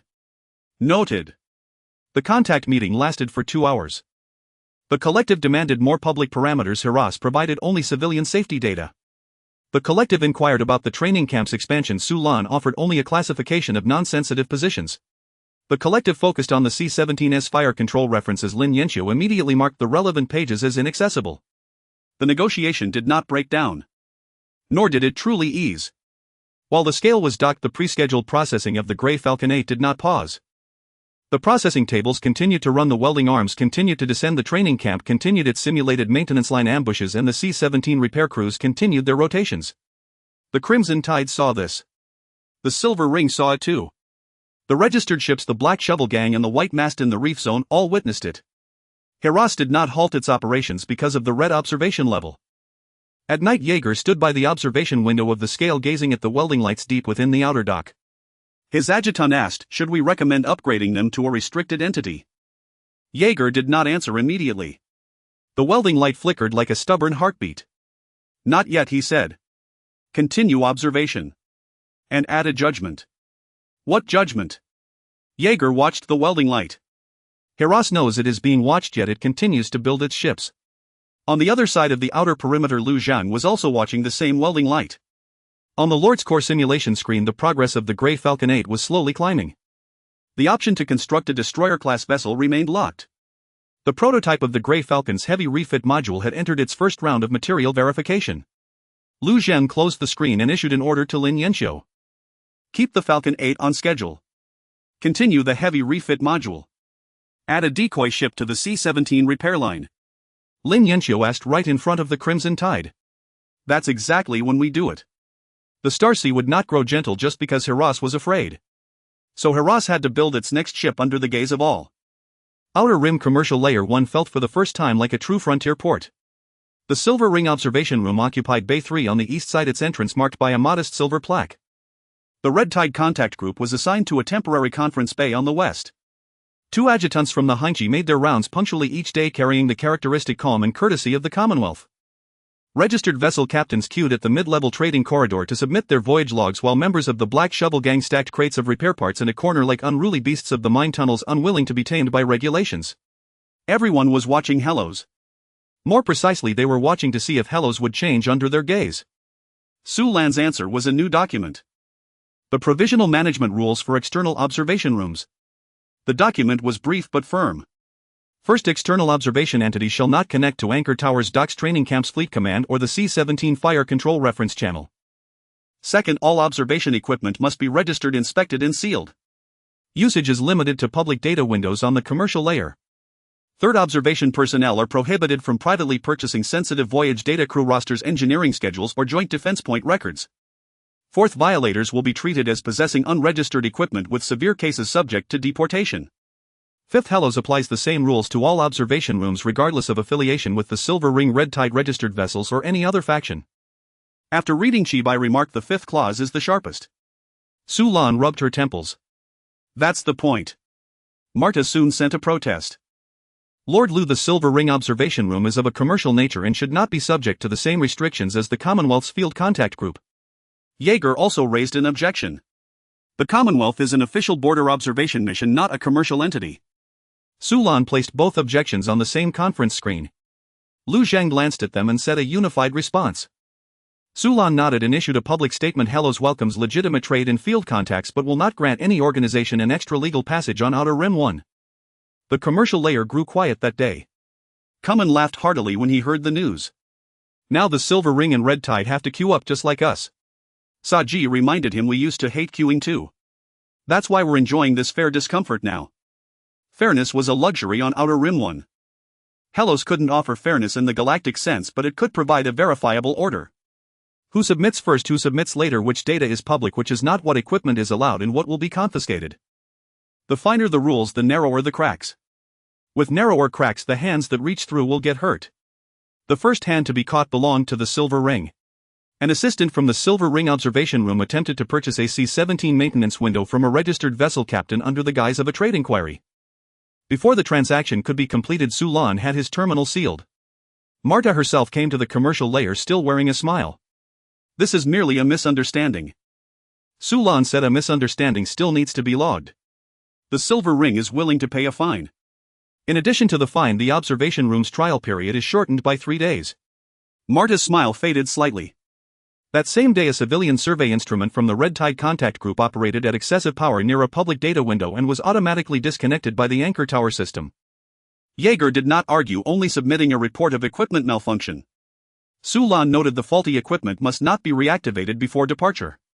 Chibai privately remarked, she's like a fortress that drafts clauses now. Lin Yanxiu said, more ammunition efficient than a fortress. The pressure of external observation did not halt the dockyard. The Grey Falcon 8 continued its slow progress. The first sample of the reinforced main beam for the heavy modification module took shape on the processing table. A red-tide adjutant passing by the commercial layer's public window saw the distant welding light flare up. He paused and recorded 3 seconds. Marta saw it too. She did not record it but said to her companion, "Hello's most valuable asset isn't their ships, it's that they dare to keep building them under everyone's watchful eyes." That night Su Lan handed the day's violation records to Lu Zhang. One from the Silver Ring, one from Red Tide, 3 instances of registered vessels privately spreading fake maintenance windows, and 2 brawls among the Black Shovel Gang. Lu Zhang asked, "Have they been dealt with?" "All according to the rules." "Then continue." Su Lan was silent for a moment, then said, "The more rules, the higher the enforcement cost. The more fleets, the higher the maintenance cost." Lu Zhang looked out the window. "But without rules, no matter how many ships we build, we'd only be raising a herd of armed chaos." The lights of Outer Rim 1 came on layer by layer during the night shift. The commercial layer, the dockyard, the training camp, the anchor tower core, the distant C-17 maintenance bay, all were like gears in a colossal machine. And deep within the reef zone, Ramon Cast finally received a new window for the maintenance line. It was a seemingly ordinary supply ship. Its departure time was irregular, its escort vessels unobtrusive, and its manifest listed cooling pipes and food. After reviewing the voyage track, Ramon said coldly, "Bite it." Raymond had taken the bait. The supply ship Greybag 3 left Outer Rim 1 with a hull scarred and propulsion tailfins unstable, looking exactly like a makeshift maintenance line workhorse. Its manifest was genuine cooling pipes, food, medical kits, C-17 backup capacitors, all accounted for. But hidden beneath the cargo hold were 2 sets of passive listening arrays. Of the crew roster, 1/3 were training camp observers, 1/3 veteran repairmen, and the final third were bold crew members handpicked by Chi Bai. Their true mission was not to win but to survive and bring back the enemy's bite marks. Grey Falcon 7 did not provide close escort. It hung far behind on the flank of the shipping lane, staying off the public flight path. 5 and 6 were stationed at the rotation points of Outer Rim 1 and C-17 respectively, as if genuinely separated by dispatch. Jaeger knew the ship had left port. Marta knew as well. Someone on the registered ship channel also knew. Hellos had not tried to make the bait completely invisible because a real maintenance line could never stay hidden forever. Lu Zhang wanted to test where Raymond would strike and whether he had new teeth. 27 minutes after Greybag 3 entered the edge of the debris belt, the first layer of interference appeared. It was not gunfire. It was a forged distress signal from a C-17 maintenance team. Xiao Ting sat in the auxiliary seat, his palms sweating. He had heard dozens of fake distress calls in the simulator, but the voice on the real channel sounded more like a living person, even carrying breaths and static. The old repairman looked at him. "Kid, what do we do?" Xiao Ting stared at the authorization table. "Per maintenance line protocol, a distress signal does not alter the main course. Cross-verify first." "What if it's a real person?" Xiao Ting gritted his teeth. "Then we still verify first." The listening array recorded the reverse phase of the distress signal. Hanzhou saw the data on Outer Rim 1 and nodded. He passed the first test. The second layer of interference came right after. 2 armed boats emerged from behind the rubble bearing no Eagle Crown insignia, yet using the same outdated military formation. They did not open fire, only locked onto Greybag 3 with fire control radar, forcing it to slow down. Greybag 3 released cargo heat sources as per procedure, feigning a reactor overload. The armed boats drew closer. The third layer of teeth was revealed. A relay jammer activated further away, attempting to cut off the delayed communication between Greybag 3 and Outer Rim 1. The jamming waveform was clean, far more stable than the black market equipment once used by the White Mast. Lin Yanxiu stared at the screen. "This isn't Raymond's original gear." Chibai said, "The crow's nest gave it to him." Lu Zhang ordered, "Close the net." Grey Falcon 7 ignited. It did not charge at the armed boats but instead pounced on the flank of the jamming source. Mei Luo stood steady as cold iron on the bridge. The 7's main cannon locked onto a faint thermal trace behind the debris belt, firing 2 low-power shots to force out a hidden platform. It was not a complete ship. It was a military relay jammer mounted on a small propulsion frame, its exterior still bearing the scratched-off Eagle Crown supply port number. The armed boats immediately attempted to retreat. Greybag 3's cargo hold ejected an electromagnetic net, slowing one down. The other accelerated away but was tagged with a tracking beacon by the unmanned module of the Morning Needle already flanking from the side. 7 did not pursue far. It shielded Greybag 3, towing the damaged listening array and the half-wrecked jammer back to the shipping lane. The entire battle lasted only 9 minutes. No massive explosions. No spectacular volleys. Yet it weighed heavier on the meeting room atmosphere than many victories. Lin Yanxiu opened the jammer's casing and found a worn serial number inside. Crow's Nest Port 7th Relay Warehouse. Sulan compiled the evidence chain into 3 copies. 1 internal military file. 1 public safety notice for registered ships. 1 non-sensitive brief sent to the Red Tide Collective and the Silver Ring Syndicate. After receiving the brief, Jaeger was silent for a long time. Eagle Crown Border Security Intervention level rising, he said to his adjutant. Record it. Marta's reaction was more direct. Lord Lu Crow's Nest gear appearing on the maintenance line will raise escort service prices. Lu Zhang replied, already raised. Silver Ring priority negotiation rights. Get in line. Marta sent a helpless smiley face. When Greybag 3 returned to port, there was applause from the commercial sector. The crew did not look particularly heroic. Xiao Ting's legs were a bit weak as he disembarked. The old repairman patted his shoulder and said, "You nearly scared me to death just now." Xiao Ting smiled bitterly. Because I didn't go rescue the fake signal. Because you did the right thing. That day a new course was added to the training camp after action review of the bait ship operation. Han Zhou included Xiao Ting's actions in the textbook but did not write his name. He said, procedures can be credited but heroes don't need to be named every time.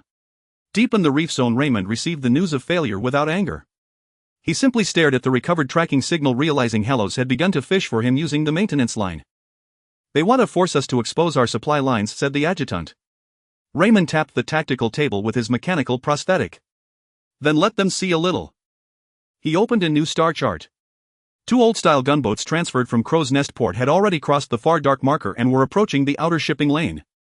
Grey Falcon 8 was launched quieter than its predecessor. Not because heroes underestimated it but because everyone was simply too busy. The C-17 maintenance crews were rotating the combat records of Greybag 3 were still awaiting review. The Red Tide Contact Group submitted new observation issues daily and the Silver Ring Observation Room, recently penalized, was still seeking any loophole. At the dockyard workstations they patched battle damage while pushing forward with prototype refit modules. Lin Yanxiu had not slept 4 hours in 3 days. It was amidst this chaos that the 8 completed its final cabin pressure test. When the hull number was sprayed on its side, only a small team of dockworkers paused their labor, clapping a few times from behind the safety line. Chibai stared at the new vessel and suddenly remarked, "Now this feels like a war surge." Han Zhou asked, "Does it count without a ceremony?" "The less time for ceremony the more ships we have," Chibai replied.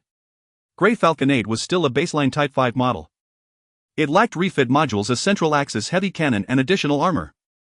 Lu Zhang insisted on keeping the 8 as a baseline version to prevent the production line from being torn apart by new ideas before it stabilized. The advantage of standardization is not that every ship is extraordinary but that every ship can be quickly understood, rapidly maintained and easily crewed. The captain selection still employed a rotation system. Yen Che was temporarily assigned to the 8 for short-term training. The 6 was under its deputy captain while Melo continued to stabilize the 7. This temporarily reduced the maturity of the 3-ship squadron but allowed Type 5 experience to spread to a 4th vessel. Sulan recorded the new organization in the crew roster. Hero's first fleet evolved from a 3-ship Type 5 squadron into a 4-ship Type 5 rotation team. The name was not resounding but it was highly practical. When the 8 ignited its engines for the first time, 3 Red Tide personnel appeared behind the observation windows of the Hongqi. Someone from the Silver Ring Observation Room was also recording in the open channel. On the registration ship's channel a captain joked if Hero's frigates would pile up like slag. Kuman replied, "Even slag can block a path." The message was quickly forwarded. However, the problems in the dockyard did not diminish with the 8's launch. The prototype refit module failed its first trial. A sample of the thickened main beam developed fine cracks during low-temperature stress testing. The cracks were small but sufficient for Lin Yanxiu to immediately reject the entire batch for remelting. The reason was simple: the high-strength alloy salvaged from the Golden Feather's wreckage had higher impurities than estimated. It was adequate for the Grey Falcon Type 5 but began to reveal defects when used for scaled-up structures. "We need purer alloys," Lin Yanxiu stated. Jochi reviewed the mining report and said, "The mines can increase raw ore output but our refining capacity is the bottleneck. To get purer alloys we need to build a secondary refining line." "How long will that take?" Lu Zhang asked. 28 days if we aren't attacked," was the reply. Chibai murmured, "That sounds like a luxury now." The secondary refining line immediately became the new bottleneck. Without it the Grey Falcon refit remained on paper and as small samples. Without the refit, heroes still relied on numbers and terrain against Eaglecrest's old-style gunboats. More numbers required more ships, which demanded more crew, who in turn needed more training resources. A war surge is not a straight line. It is a mass of bottlenecks, each vying to be the first to snap and choke the entire effort. Lu Zhang did not force the refit. He approved the plan for the secondary refining line while demanding the 8 complete its shortest cycle combat integration. The 4-ship Type 5 rotation team must first become a viable combat force before considering heavier vessels. In the training camp, the preparatory course for heavy ship positions was not cancelled. Hanzhou told the trainees material failure does not mean training pauses. If we wait until the alloy is qualified, it will be too late to start training. Xiaoting asked, what if the refit never gets built? Then the redundancy management you learn here might give a Type 5 an extra 10 minutes of life, Hanzhou replied. 10 minutes. In the vastness of a star battle, 10 minutes could mean the difference between a node's life and death. On the second night after the 8 was commissioned, the Morning Needle relayed long-range imagery. 2 old-style gunboats appeared on the periphery of the reef zone. Their course was cautious, their formation experienced. They did not approach the C-17 or attack the repair lines but slowly cruised outside Hero's 3-point control zone. No official Eagle Crest flag was on their hulls. However, their turret configuration matched perfectly with the Eagle Crest border gunboat data in the Golden Feathers wreckage database. Lu Zhang looked at the imagery and knew that Raymond had finally brought something heavier. Grey Falcon 8 had just been launched. The refit module had yet to pass its material phase. The enemy's gunboats were already at the door. The vintage gunboats did not strike immediately. They drifted in silence like 2 lumps of iron pressing against the shipping lane, occasionally activating their fire control radar before quickly shutting it down. They never crossed the C-17 warning line, nor did they respond to Hellas registration requests. Their mere presence served as a constant reminder to every registered vessel Eaglecrest's cannons were still trained on them. Registration applications dropped by 30% that day. Su Lan did not conceal the figure. Intimidation worked, she said. Chibai stared at the star chart. So we fight. Hanzhou countered, fight which one? The gunboats, the white mast, or every moving shadow in the reef zone. Silence fell over the meeting room. Hellos now possessed 4 Grey Falcon Type 5s, which sounded far stronger than before. But the enemy had the white mast, 2 vintage gunboats, remnants of armed skiffs and jamming equipment supported by Crow's Nest port. Venturing deep into the reef zone would mean forfeiting all the rule-based advantages brought by the anchor towers C-17 and the Grey Tail outer marker. Lu Zhang circled 3 points on the star chart. We are not going deep into the reef. Chibai raised an eyebrow. Nailing down another point. Not this time, Lu Zhang said. It's compression. The plan unfolded swiftly. Hellos did not seek to annihilate the white mast in a single battle, nor did it attempt to lure the vintage gunboats into a decisive engagement. The sole objective was to compress the supply space on the outer edge of the reef, making it more difficult, more costly, and more exposed for Raymond's fleet to sortie each time. Step 1. The C-17 forward outpost beacon increased its registration broadcast frequency, expanding trajectory verification over the reef's outer fringe. Step 2. Greybag 3 and 2 other decoy vessels sortied in rotation, carrying different cargo manifests and escort ranges to prevent the enemy from pinpointing the true maintenance line. Step 3. The Black Shovel Gang's tugboat fleet led by Sa Ji cleared several old minefield markers on the reef's outer edge, charting the small hollows that could conceal armed skiffs.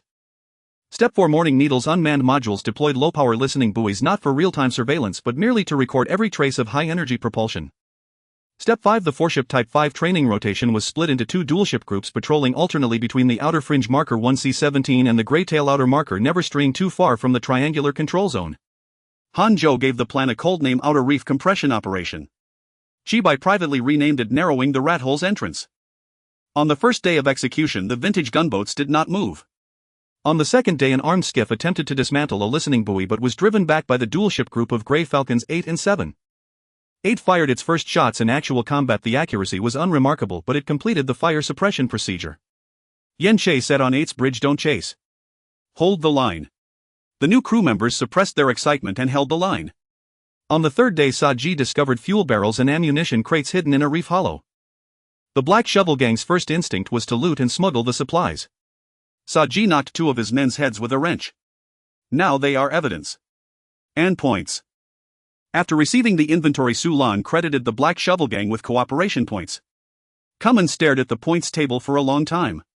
He suddenly realized that Hellos was reshaping the Black Shovel Gang's instincts through rules. In the past, they would have seized unowned supplies. Now they began to consider how much reporting them could earn. It was not submission. Yet it was more troublesome than submission. On the 4th day, the vintage gunboat finally opened fire. It did not target the Grey Falcons or the C-17 but destroyed a newly deployed listening buoy from long range. The bombardment was precise, the energy ample, and the range exceeded the effective counterfire distance of the Grey Falcon Type 5's main cannons. Lin Yankee's face darkened as she reviewed the ballistic data. In a heat-and fight we lose. Lu Zhang nodded. This was the stark reality of higher tonnage. The Grey Falcon Type 5s could form a net with numbers, but as long as the gunboat stood outside the net it could snip the threads one by one. Keep deploying, Lu Zhang said. It will shoot again. Then let it keep exposing its ballistic trajectory. On the 5th day the second buoy was destroyed. On the 6th day the third. With each destruction Morning Needle recorded a more complete profile of the gunboat's position, range, charge cycle and withdrawal path. Raymond thought he was snipping the threads, but Hellos was measuring his scissors. Jaeger saw this. On the Hunchi he said to his adjutant, Hellos lacks the strength to suppress the gunboat Hedon, so it chooses to exhaust the enemy's stealth. The adjutant asked, is it effective? Jaeger looked at the increasingly dense trajectory data. If they can sustain the cost, it will be. The cost was precisely the problem. On the 7th day Lin Yanqiu reported that the inventory of listening buoys had dropped to the warning line. The secondary refining line contingency plan was also delayed due to part allocation. Although Grey Falcon 8 had been commissioned, it required more time for crew integration. Just as everyone thought the compression operation would have to pause, Marta delivered a new quotation. Silver Ring could sell a batch of low-power listening buoys. The price was exorbitant. The additional condition was the restoration of the Silver Ring observation room trial operation for 3 days. After reading the quotation, Su Lan sneered, she wants to buy back even the 3 days we find her. Lu Zhang did not refuse immediately. He gazed at the gradually narrowing activity zone on the outer edge of the reef on the star chart. War is sometimes not about who is braver. It is about who can persist in doing expensive things longer than the enemy. Negotiate, he said. Deliver the buoys as components and Hellos will reassemble them. The observation room will be restored for only 1 day. Su Lan nodded. Deep within the reef zone, Raymond frowned for the first time as he looked at the supply consumption table. Hellos had not charged in. Yet it made every sortie he attempted feel like squeezing through a door that was growing ever narrower. After the 12th surveillance buoy was destroyed, Hellos finally received what it desired. Not the coordinates, but the rhythm. Each time the 2 old gunboats fired, they would withdraw 7 to 9 minutes to the north of the reef area, entering a strong noise zone for cooling and reconcealment. The byway was not there, but there must be a temporary supply point, at least with energy coolant and interference relay. The Morning Needle overlaid the 12 trajectories, creating a narrow shadow. Chibai said after watching, I found the gap in the mouse hole. Lin Yanqiu corrected, it's just a gap, not a hole. Is it enough for us to stuff something in? The unmanned module of the Morning Needle can enter, but its carrying capacity is too small to blow up the supply rack. Sachi took the initiative to take on the task. We'll use the tugboat. Everyone in the conference room understood the weight of this statement. The 4 ships and 5 type team could escort but could not go deep. The Black Shovel Gang's tugboats were familiar with rubble and old mine tunnels but couldn't withstand a round of frontal fire from the gunboats. The unmanned module of the Morning Needle can enter, but its carrying capacity is too small to blow up the supply rack. Sachi took the initiative to take on the task. We'll use the tugboat. Kuman immediately opposed. Are you crazy? That's the gunboat's cooling zone. Sachi looked at him. We've drilled through worse gaps when stealing ore. No one has ever used a military gunboat to watch you. Sachi laughed, so this time the points must be tripled. Su Lan did not agree immediately. Lu Zhang did not either. The Black Shovel Gang was a cooperative defense partner, not a vassal of Hellos. Using points to push them into a deadly mission was no different from compelling people to their deaths with tax documents like the old nobility. Change the mission to prioritize unmanned operations, Lu Zhang said. The tugboat is only responsible for delivering the unmanned module to the outer edge, with the module advancing on its own from there. Sachi, you are not going into the gunboat's cooling zone. Sachi frowned. Then the success rate will be low. Even if it's low, we won't sacrifice lives. Kuman glanced at Lu Zhang but said nothing. The final plan was set. The Grey Falcon 5 and 6 created a routine patrol illusion outside the C-17 while 7 and 8 escorted the Black Shovel Gang's tugboat to the outer edge of the reef. The unmanned module of the Morning Needle carried 2 sets of small remote-controlled mines which drifted into the cooling zone along the old mine tunnel after being released by the tugboat. The mission objective was not to sink the gunboats but to destroy the temporary supply racks and interference relays, rendering the gunboats unable to maintain stable external suppression. Before the operation began, the Heinchi submitted an observation application. Su Lan directly rejected it. Jaeger did not argue but wrote in the log, Hellos was about to implement limited military operations. Marta sent a message. Wishing you success in blocking the door. Lu Zhang did not reply. The operation started at 2300 C-17 Standard Time. The Black Shovel Gang's tugboat turned off most of its external lights, slipping into the rubble area like an inconspicuous scrap of metal. Sachi personally took the helm, and although Kuman scolded for half an hour, he ultimately gave her his best thruster. 7 and 8 maintained a distance outside the support range. Yenche stared at the fire control screen on the bridge of 8, reminding the new crew member, today we are not here to steal credit. We are the rope, the tugboat is the hand, and the unmanned module is the needle. After the unmanned module was released, everyone began to wait. 1 minute. 3 minutes. 7 minutes. On the 8th minute, the gunboat's radar swept across the outer edge of the reef. 7 actively released a false heat source, redirecting the scan to the other side. The gunboat did not open fire, but the interference relay in the cooling zone briefly increased its power. At this moment, the Morning Needle seized the opportunity. 2 sets of unmanned modules drifted towards the source of the increased power close to the supply racks like dust. The first set of remote-controlled mines was detected early and destroyed by Closian fire. The second set stuck to the relay base under the cover of rubble. Lin Yenchio whispered a countdown. 3, 2, 1. A dull light illuminated the north side of the reef area. The explosion was not large, but it was just enough to topple the temporary supply rack. Coolant leaked into a white mist and the relay signal suddenly cut off. The 2 old gunboats simultaneously activated, and for the first time their formation was in chaos. Grey Falcon 5 and 6 immediately advanced but did not cross the line. 7 and 8 covered the tugboat's withdrawal. Sachi laughed in the channel triple points. Sulan almost simultaneously replied based on actual risk assessment 2.5 times. You hellos are even bargaining over life-saving money. You didn't enter the cooling zone. Sachi cursed but laughed even louder. The operation was successful. But the success only lasted 20 minutes. Deep in the reef area, new jump fluctuations appeared behind the byway. 1 ship, 2 ships, 3 ships. They were not gunboats. They were 3 armed patrol ships bearing the temporary Eagle Crown security identification. They were larger than the Grey Falcon 5 type, and although their firepower was inferior to that of a regular light cruiser, it was enough to overpower any single ship currently held by Hellos. The hulls were old with chaotic numbering, but their formation was intact. The voice of Raymond Castle spread across the 3-point control area for the first time via the public channel. Hellos illegal armed forces immediately revoked the C-17 forward marker, ceased detaining the Eagle Crown shipping lane. The registration ship channel fell silent in an instant. On the Hanchi Jaeger stood up. In the Silver Ring observation room, Marta retracted her smile. In the central control room of Outer Edge 1, Lu Zhang gazed at the suddenly heavier enemy markers on the star map. 4 Grey Falcon 5 types. 1 low-power C-17. A group of cooperative defenders and registration ships recently bound by the system. Opposite them was the Eagle Crown border security fleet, which finally revealed its flag. Shibai asked softly, should we fight? Lu Zhang did not answer quickly. He first looked at the status of the Grey Falcon 8, then at the C-17 maintenance inventory, and finally at the heavily modified module that had not yet passed the material test. All the numbers were unappealing. But the triangular lines on the star map were still lit up. Notify all registration ships to enter the risk avoidance lane. Lu Zhang said the 4 ships and 5 types will enter combat rotation. C-17 will not withdraw. The alarm rang at Outer Edge 1. Hellos First Star C welcomed true formal military pressure. After the 12-hour countdown began, Outer Rim 1 did not erupt into screams. It entered the procedure. In the first minute, the anchor tower broadcast switched to wartime mode.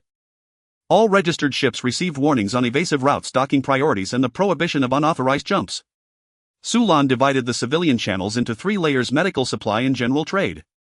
General trade vessels were to immediately withdraw from Sector C-17. Supply ships were ordered to dock at the rear berths of Outer Rim 1, while medical ships retained minimum passage rights. By the 3rd minute, the training camp had suspended all non-essential courses. Observers entered the shelter pods, and auxiliary crew were assigned to repair teams, ammunition handling groups, and damage control reserves according to the roster. Hanzhou spoke only one sentence: now is not the time to prove your bravery, it is the time to prove you remember the procedures. By the 5th minute, Grey Falcons 5, 6, 7, and 8 were integrated into the combat rotation schedule. Xinwei led 5 to guard the forward sector of C-17. Yen Che returned temporarily to 6, responsible for the axis from Outer Rim 1 to C-17. Mello led 7 to cover the direction of Grey Tail Outer Marker. 8 was under the deputy captain for training with Chi by personally boarding to serve as the fire control advisor. Lin Yankee's comment was, don't turn the new ship into your suicide note. Chibai smiled, don't worry, I haven't finished writing the training manual yet. By the 10th minute, the Black Shovel gang channel connected. Cummins' face appeared on the screen, the background a dimly lit mine tunnel-like tug cabin. He didn't start by discussing the price as usual, but silently looked at Lu Zhang for a few seconds. This time it's not a few privateer boats, Cummins said. Yes. They're flying the Eagle Crown security identification. If it comes to a real fight, the Black Shovel Gang won't just be assisting in defense, it will be choosing sides. That's true. No one urged in the meeting room. Lu Zhang didn't tempt him with points or lecture him. The Black Shovel Gang wasn't Hellas troops. Cummins had the right to judge whether his people should be dragged into a formal military conflict. Saji couldn't help but say beside him, "Boss, if C-17 falls, they'll come for our mine tunnels next." Cummins glared at her. I know. He took a deep breath. The Black Shovel Gang won't enter the main battlefield. Well, guard the rear of the Grey Tail outer marker and the evasive routes responsible for towing damaged ships. Points will be calculated according to wartime code. Fence and casualty compensation will be written into the Anchor Tower Decree. Su Lan immediately responded, agreed.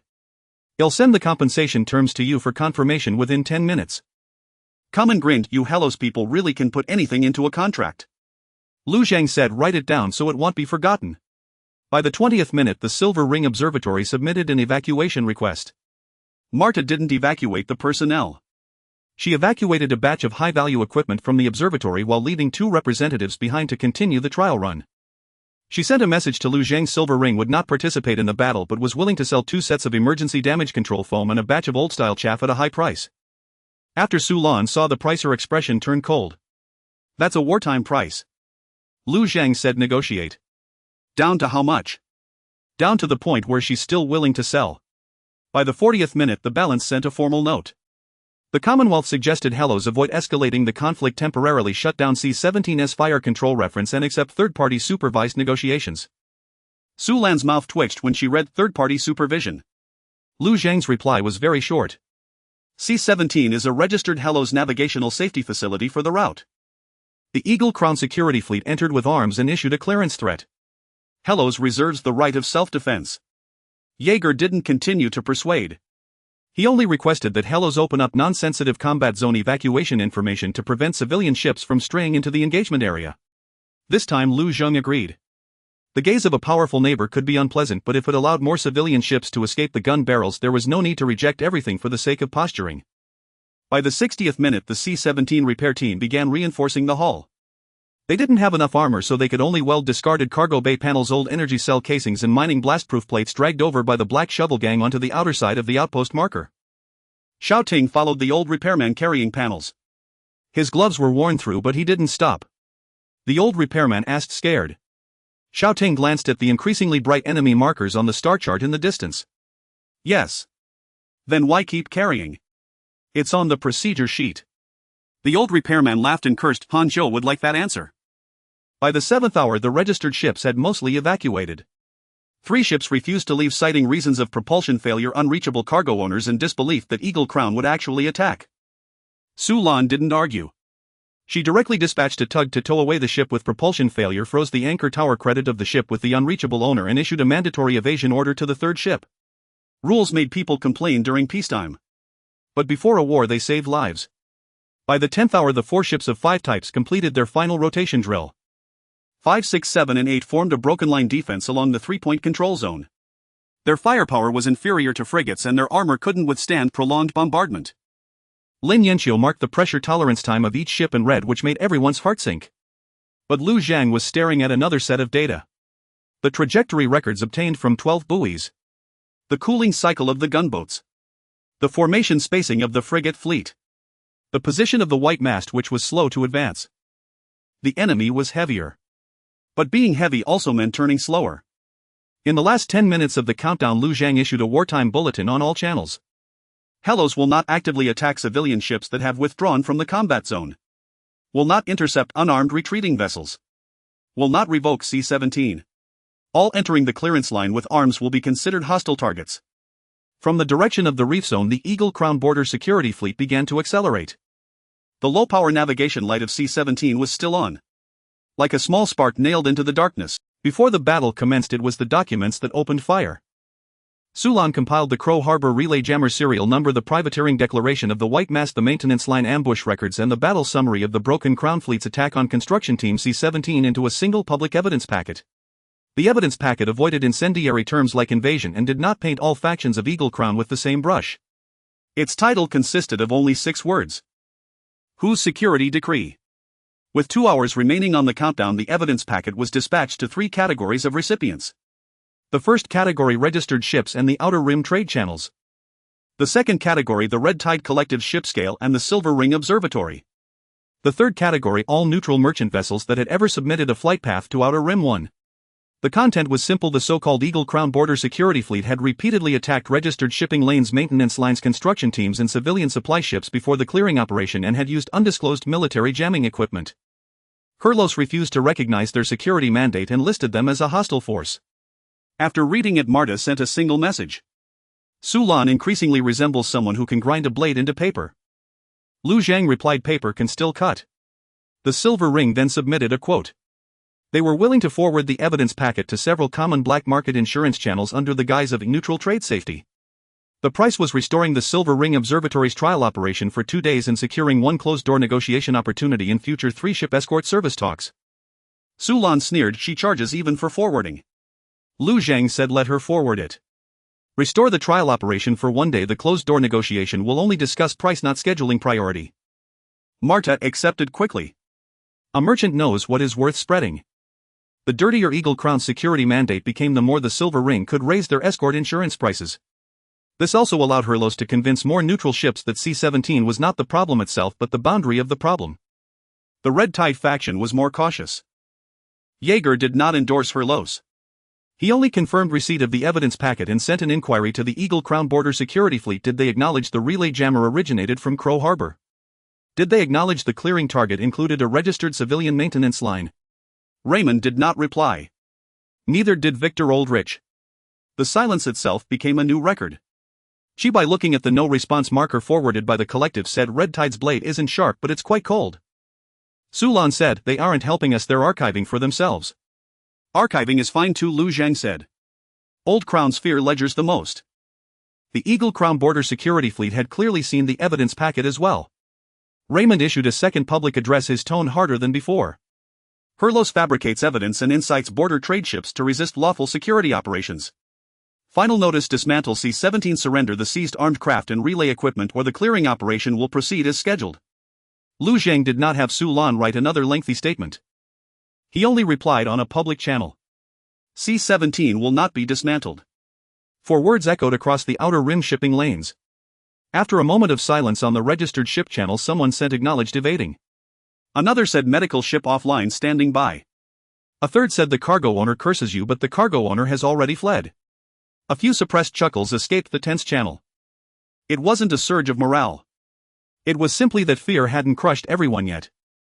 Aboard the scale, Jaeger watched the channel logs and said to his adjutant, Kurlos is turning military defense into a contest of legitimacy. The adjutant asked, can they win? Jaeger looked at the star chart at the approaching patrol ships.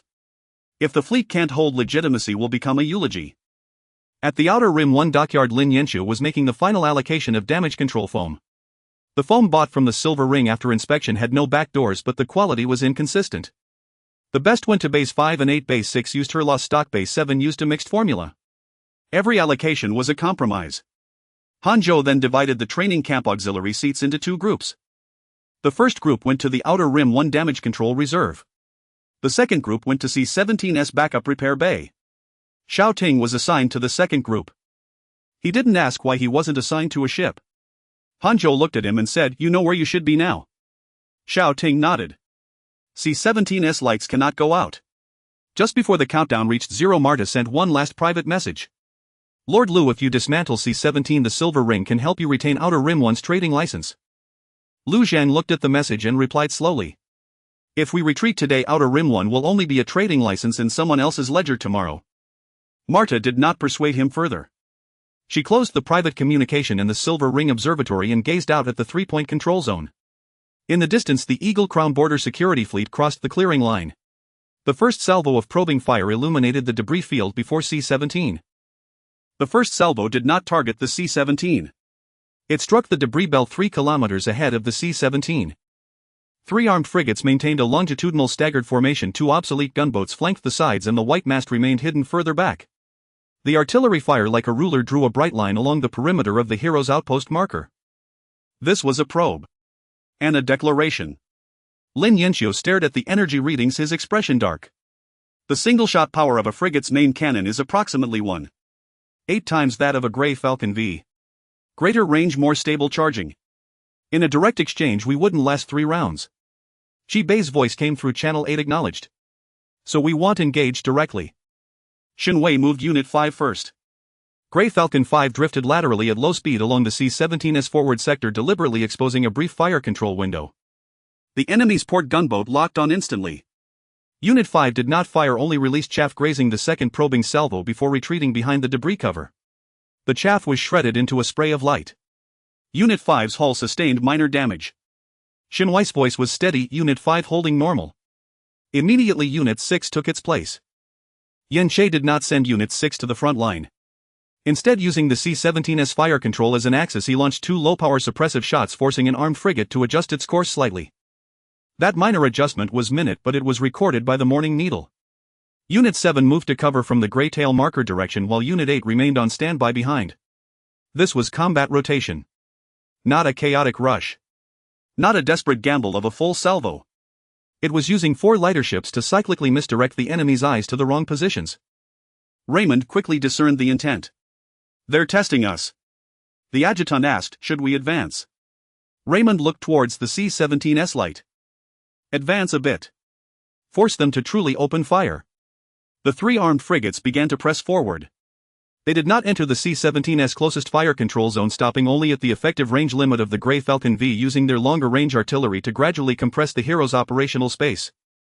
The 2 obsolete gunboats were responsible for flank interdiction. Any Grey Falcon attempting to circle out would be locked on by them in advance.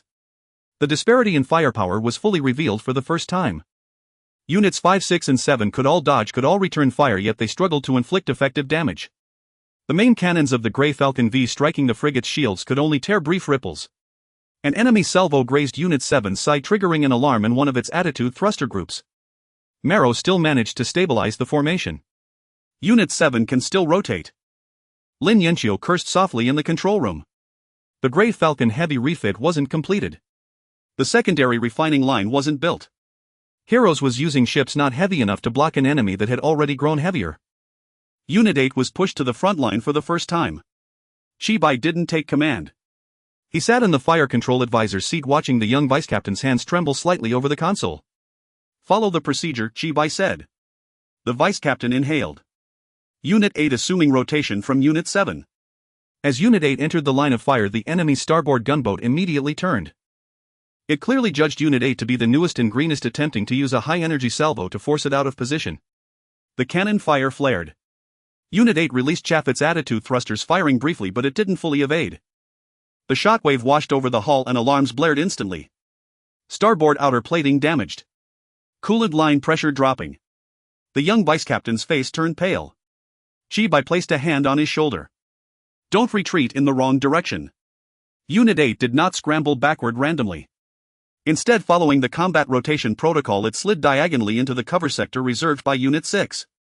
Unit 6 immediately laid down a round of suppression. Unit 5 moved forward again, and Unit 7 withdrew with damage for repairs. The entire rotation had a delay of 1.5 seconds. But it didn't break. On the outer periphery, Han Zhou watched Unit 8's trajectory and nodded slowly. Qualified. The first exchange of fire lasted 26 minutes. Heroes had not damaged any frigates. The enemy had not extinguished the C-17. But the cost was already evident. Unit 5's hull lightly damaged. Unit 7's attitude thrusters damaged. Unit 8's coolant lines under pressure in 4 buoys lost in front of the C-17. The enemy had only expended gunboat coolant and a portion of their shields. The firepower gap stood like a wall before everyone. Raymond issued his third public broadcast. The Heroes fleet has proven unable to stop the clearing operation. Evacuate the C-17 to avoid further casualties. The registered ship channels were silent. In the C-17's repair bay, Xiao Ting was pressurizing a backup coolant pipe with an old repairman. He heard the broadcast, looked up at the low-power navigation beacon. The light was still on. Lu Zhang's order came through immediately. First phase concluded. Execute second phase. Lin Yanqiu turned his head. You want to let them in? Lu Zhang looked at the enemy fleet's advanced trajectory. Not let. He superimposed the data from 12 buoys, 3 gunboat coolant cycles, and the enemy's turning data after Unit 8 was hit. It's an invitation. The core of the second phase was not to sink enemy vessels. It was to make the enemy believe they were winning. Helos began to retreat. Units 5 and 6 withdrew closer to the C-17. Unit 7 retreated toward the Grey Tail outer marker under the pretense of repairs. Unit 8, dragging its damaged coolant lines, limped back toward Outer Rim 1.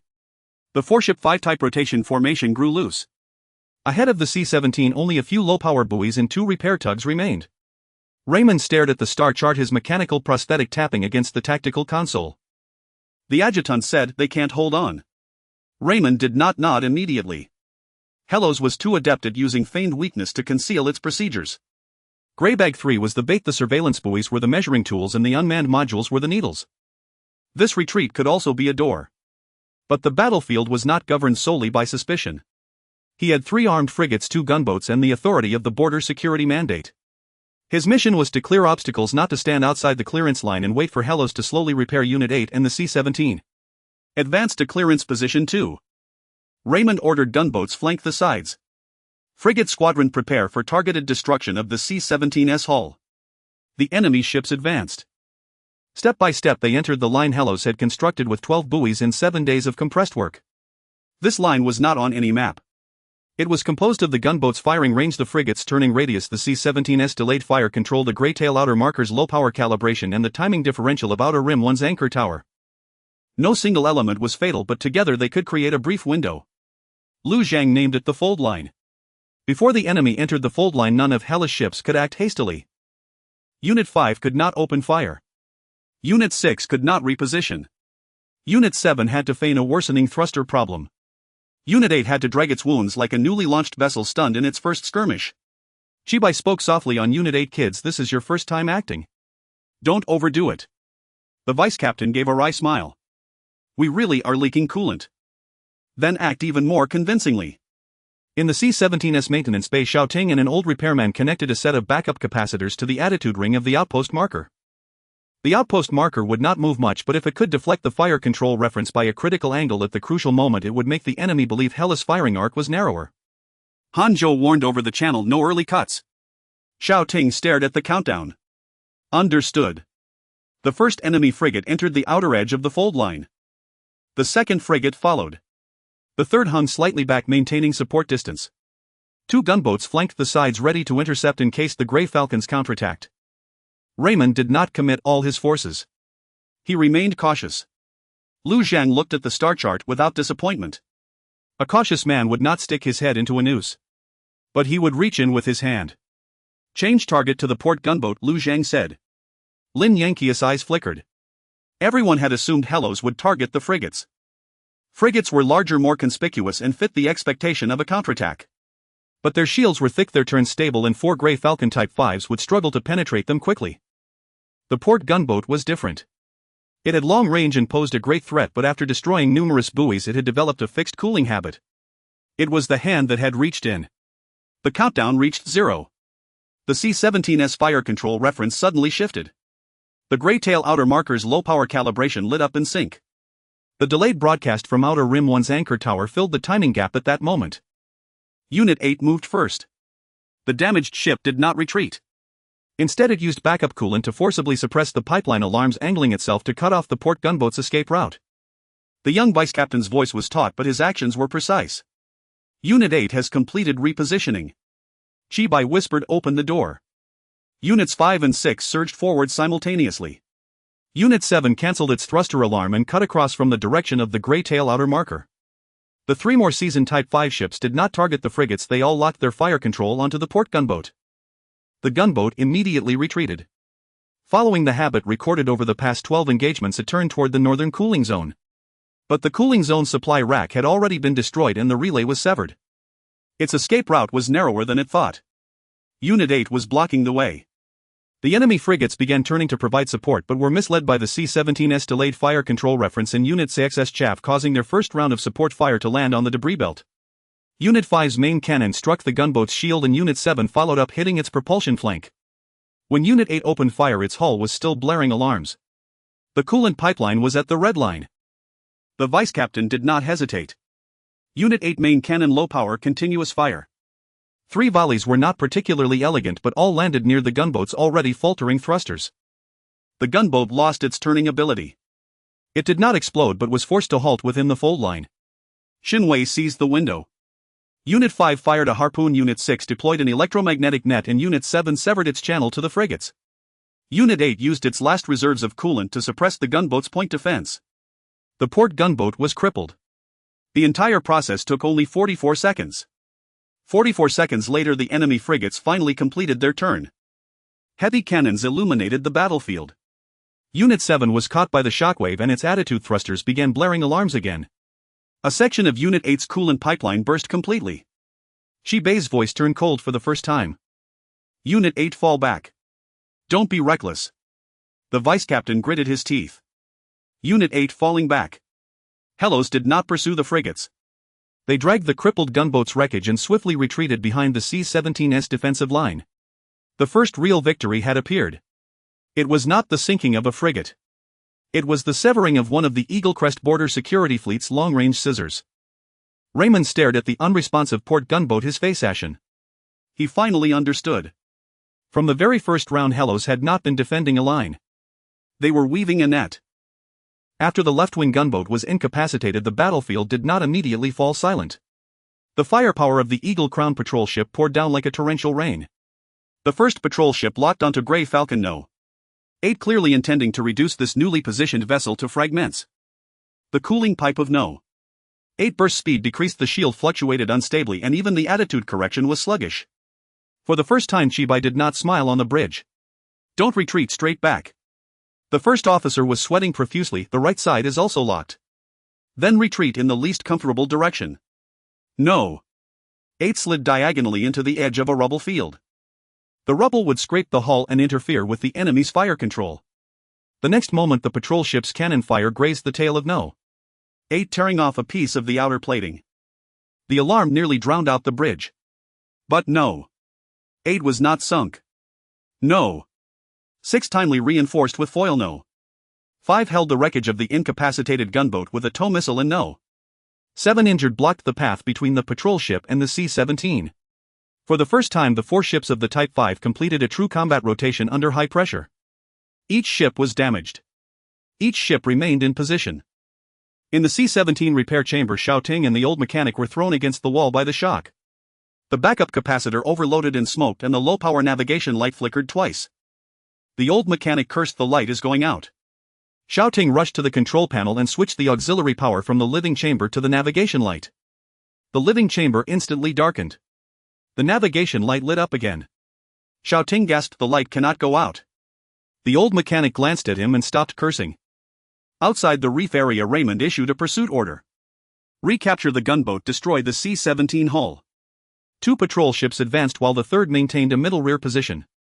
The remaining right-wing gunboat attempted to bypass the rubble field and restore long-range suppression. Raymond no longer believed that Helios had collapsed, but he could not accept the loss of a gunboat. This was the second window that Lu Zhang was waiting for. The enemy wanted to save it. To save it, they would have to enter a narrower line. Release the decoy wreck beacon. Lu Zhang said. The unmanned module of Morning Needle activated, popping out 3 disguised wreck signals beside the incapacitated gunboat. They mimicked the escape beacon of the gunboat's core compartment and military data box, forcing the patrol ship's fire control system to be momentarily distracted. Lin Yanqiu accessed the C-17 fire control reference, directing all available power of the outpost beacon to one direction. It can only last 9 seconds. That's enough. No. 5 and No. 6 no longer dragged the wreckage of the gunboat but suddenly let go. The wreckage drifted toward the patrol ship's forward pathway due to inertia. The enemy thought that Helios towing had failed, and the first patrol ship immediately reduced speed to prepare for recovery. The 9-second window opened. The C-17 fire control reference locked onto the rubble field beneath the patrol ship. It was not locking onto the ship. It was locking onto the rocks. Grey Falcon No. 5 No. 6 and No. 7 fired simultaneously, targeting not the patrol ship's shield but the marked rubble nodes. After 3 rubble points were shattered, they formed a cloud of high-speed scattering like a rough yet gigantic sand knife sweeping across the flank of the patrol ship. The patrol ship's shield could withstand artillery. But it had just reduced speed and the side was struck repeatedly by the rubble cloud, causing the shield to experience localized overload. At this moment, No. 8 completed its final position. It was supposed to retreat for repairs. Shibai however saw the first officer's hand resting on the fire control confirmation button. Have you made up your mind? The first officer's voice was hoarse. Low power for 1 round, we can still shoot. Shibai looked at him and released his hand. Fire and then retreat. The main cannon of No. 8 fired. The low-power shot pierced through the crack in the shield created by the rubble cloud and hit a group of external sensors on the patrol ship. The damage was not fatal, but it caused that patrol ship's fire control to be temporarily blinded. Shinwei did not waste the opportunity. The main cannon of No. 5 followed closely, hitting the same area. No. 6 supplemented with an electromagnetic spike, while No. 7 completed lateral suppression with its damaged nozzle. The patrol ship was forced to retreat. It did not sink. It did not even lose its main propulsion. But it retreated. The clearance line of the Eagle Crown border security fleet was pushed back for the first time by Helios. In the registration ship's emergency channel, someone lowered their voice and asked, did they hold them off? No one answered immediately. Because the battle was not over. Raymond realized that continuing the strong attack would come at a greater cost. He still had 2.5 patrol ships, 1 gunboat, the White Mast, and nominally, but if losses were recorded by the Red Tide Balancer, the Silver Ring observation room, and numerous neutral ships, the so-called security order would become a joke.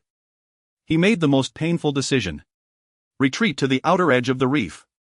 Release remote block floating mines. The Eagle Crown fleet retreated. But before retreating, they dropped 6 block floating mines, attempting to turn the C-17 segment into a high-risk zone.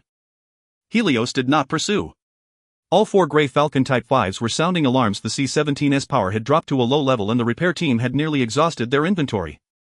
Lu Zhang ordered, clear the mines first, do not pursue. Shibai leaned against the chair back on the bridge of No. 8, finally letting out a breath. The new ship is intact. The first officer's voice trembled. It was close. Close is still intact. 30 minutes after the battle ended, Helios released the battle report. The Eagle Crown border security fleet's clearance operation was halted. The Helios C-17 outpost beacon continued to operate. 1 enemy gunboat was incapacitated and 1 patrol ship was damaged and retreated. All 4 Helios ships suffered battle damage and the C-17 entered emergency repairs. No exaggeration of achievements. No concealment of losses. Yeager looked at the battle report and said they won with restraint. The adjutant asked, is restraint also a win? For small forces, being able to hold their ground and admit to bleeding is a win. In the Silver Ring observation room, Marta forwarded the battle report to the internal merchant group, adding only 1 sentence. The price of Helios escort has increased. Reason they really can hold it. Deep within the reef area, the White Mast began to relocate. The left-wing gunboat was incapacitated, the supply rack destroyed, and the patrol ship damaged, forcing Raymond to pull out a deeper backup supply line. He thought his movements were sufficiently covert but failed to notice a Helios tracking spike still blinking on low power on the wreckage of the incapacitated gunboat. The Morning Needle captured it. On the star map, a thin trajectory extended from the rear of the White Mast into the deeper reef area. It was not a nest. It was an old supply route leading to Crow's Roost Harbor. Lu Zhang looked at that line, knowing that the true closing target of the second volume had finally revealed its outline. The light of the C-17 was still on. Helios had held the 3rd spike. The next step was to pull out the tube supplying blood to the broken crown. The first thing after victory was to dismantle the mines. 6 floating mines hovered outside the C-17 flight segment like 6 unblinking eyes. They did not explode immediately, nor did they pursue actively. They simply floated quietly among the rubble, emitting low-frequency signals to warn all ships it is still possible to die here. Lu Zhang did not allow the Grey Falcon to pursue the retreating Eagle Crown fleet. He dispatched all the operational unmanned modules, Black Shovel gang tugs, and repair teams to clear the mines. This decision left Shibai silent for 3 seconds. Then he said, correct, but it feels constraining. Lin Yanxiu replied, feeling constrained is better than having the new ship shattered into pieces. When Grey Falcon No. 8 was towed back to its berth, the starboard outer panel looked as if it had been bitten by a giant beast. The ruptured cooling pipes were still emitting white mist, and the vice captain's legs went weak as he disembarked, prompting Shibai to support him without a hint of jest. Remember this feeling, Shibai said, there will be a next time. The vice captain forced a smile. You really know how to comfort people. I'm just charging in advance. The outer shell of No. 5 was slightly damaged and the main gun rail needed recalibration. The shield generator of No. 6 had overloaded twice and must be disassembled for inspection. The attitude thrusters of No. 7 were continuously damaged, yet Marrow insisted on submitting the combat records before heading to the medical bay, only to be pinned down by Hanzhou to sign a rest order. All 4 ships survived. However, none could immediately return to full operational status. C-17 fared worse. The outer shell reinforcement plate of the forward outpost was shaken off by a third. 2 sets of fire control reference arrays were burned out, spare capacitors were depleted, and after the life pod lost power, it only restored minimal oxygen supply. Xiao Ting and the repair team worked for 16 consecutive hours, bloodshot eyes betraying their fatigue. The old maintenance worker handed him a cup of cold nutrient solution. Drink. Xiao Ting shook his head, still short on line 3. If you fall, will line 3 connect itself? Xiao Ting paused for a moment before accepting the nutrient solution. In the control room of Outer Edge, no. 1. The list of losses resembled a bombing without gunpowder. Traction missile inventory red. Low power buoy inventory red. Damage control foam yellowish red. Spare cooling pipes red. C-17 standard maintenance kit depleted. Gray Falcon no. 8 repair estimate at least 6 days. Secondary refining line scheduling postponed again. Jochi looked at the resource chart, his voice dry. We won a battle but emptied half of the maintenance warehouse. Sulan said the number of ships applying for restoration of passage is increasing. Let them wait, Lu Zhang replied. Sulan nodded. The post-war restriction notice has already been issued. The C-17 flight segment currently accepts only medical repair and necessary supply passage. When Cummins' communication connected, his expression was also grim.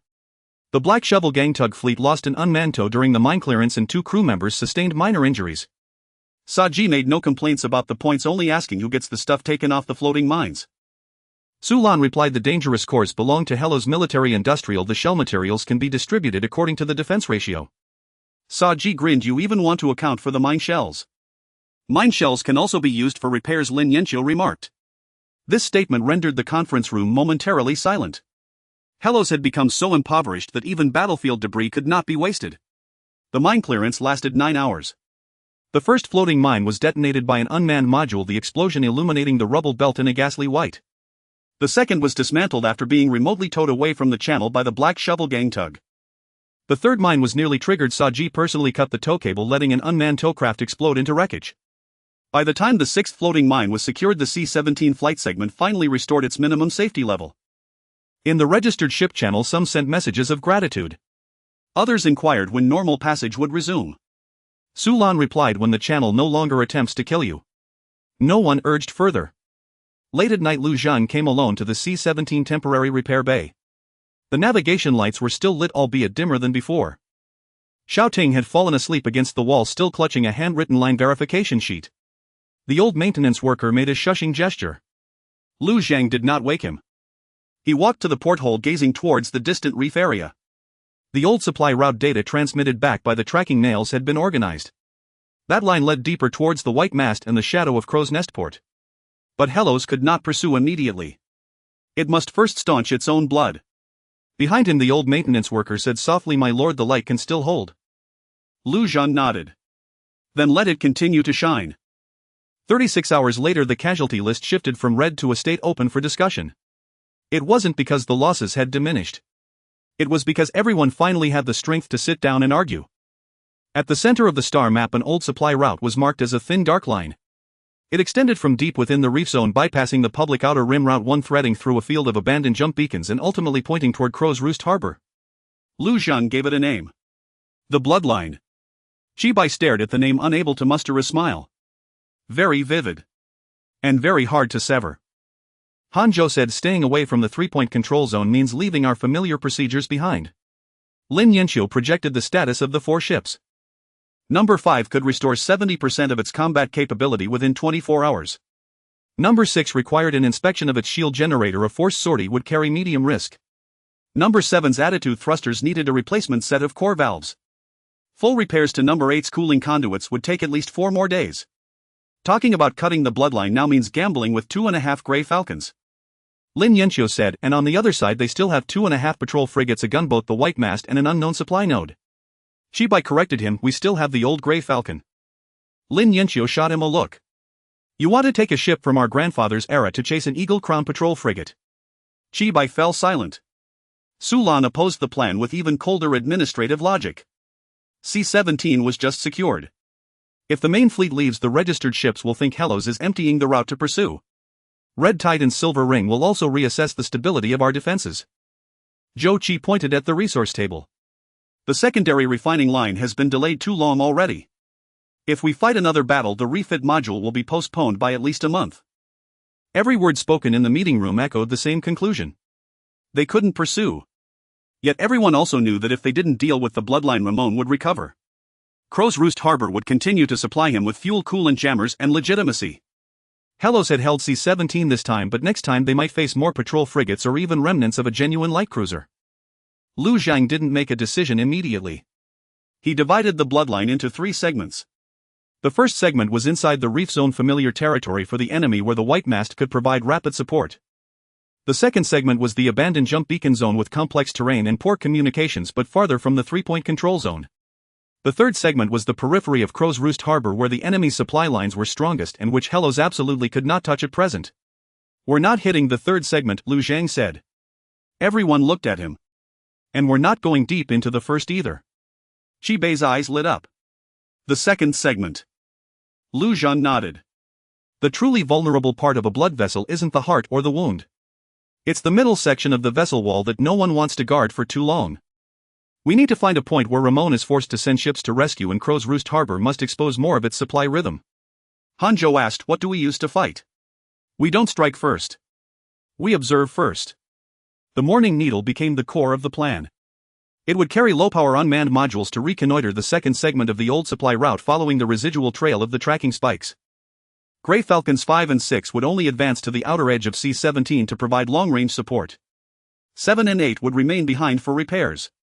The Black Shovel Gang would not enter the reconnaissance sector, handling only peripheral recovery. The plan still carried risks. But the risk was far lower than a direct assault. Sulan laid down a condition: the reconnaissance operation must have a public explanation. "We can't let the registered ships think we're preparing to abandon our defensive line." Lu Zhang said, "Issue a post-battle safety patrol notice for C-17. The scope only mentions the outer reef zone, don't disclose the depth." Lin Yanxiu said, "If we lose the Morning Needle, we'll lose our most crucial reconnaissance asset." "So no greed," Lu Zhang said, looking at Shibai. "If you see a supply node, don't attack. If you see the white mass, don't pursue. If you see Crow's Roost Harbor markings, record and withdraw." Shibai sighed. "You're starting to sound more and more like Hanzhou." Hanzhou said flatly, "It means he has a future." The reconnaissance plan was tentatively approved. It wasn't stirring enough to inspire passion, but it was sufficient to shift Hellos from passive defense to the next proactive choice. After the meeting ended, Lu Zhang kept Sulan behind. "Red Tide and Silver Ring will guess we're looking at the bloodline." Sulan said, "It would be strange if they didn't." "Let them guess. But don't let them know how much we've seen." Sulan nodded. Rules, evidence, lies, and silence would all become part of the battlefield. On the star map, the old supply route glowed quietly. It was like a blood vessel hidden deep within the reef. Hellos did not yet have a blade. But it had already found where to make the cut. 3 days after the battle, the entrance of Outer Edge No. 1 was even more bustling than before the fight. The Silver Ring was the first to make a new offer. Mata did not bring a single cargo list but a complete post-war recovery cooperation plan. Damage control foam, backup cooling pipes, low-power buoys, secondary refining line catalysts, and analysis services for old patrol ship armor materials. Each item struck directly at the wounds of Hellos. Chibai finished reading and said, "Did she install eyes in our warehouse?"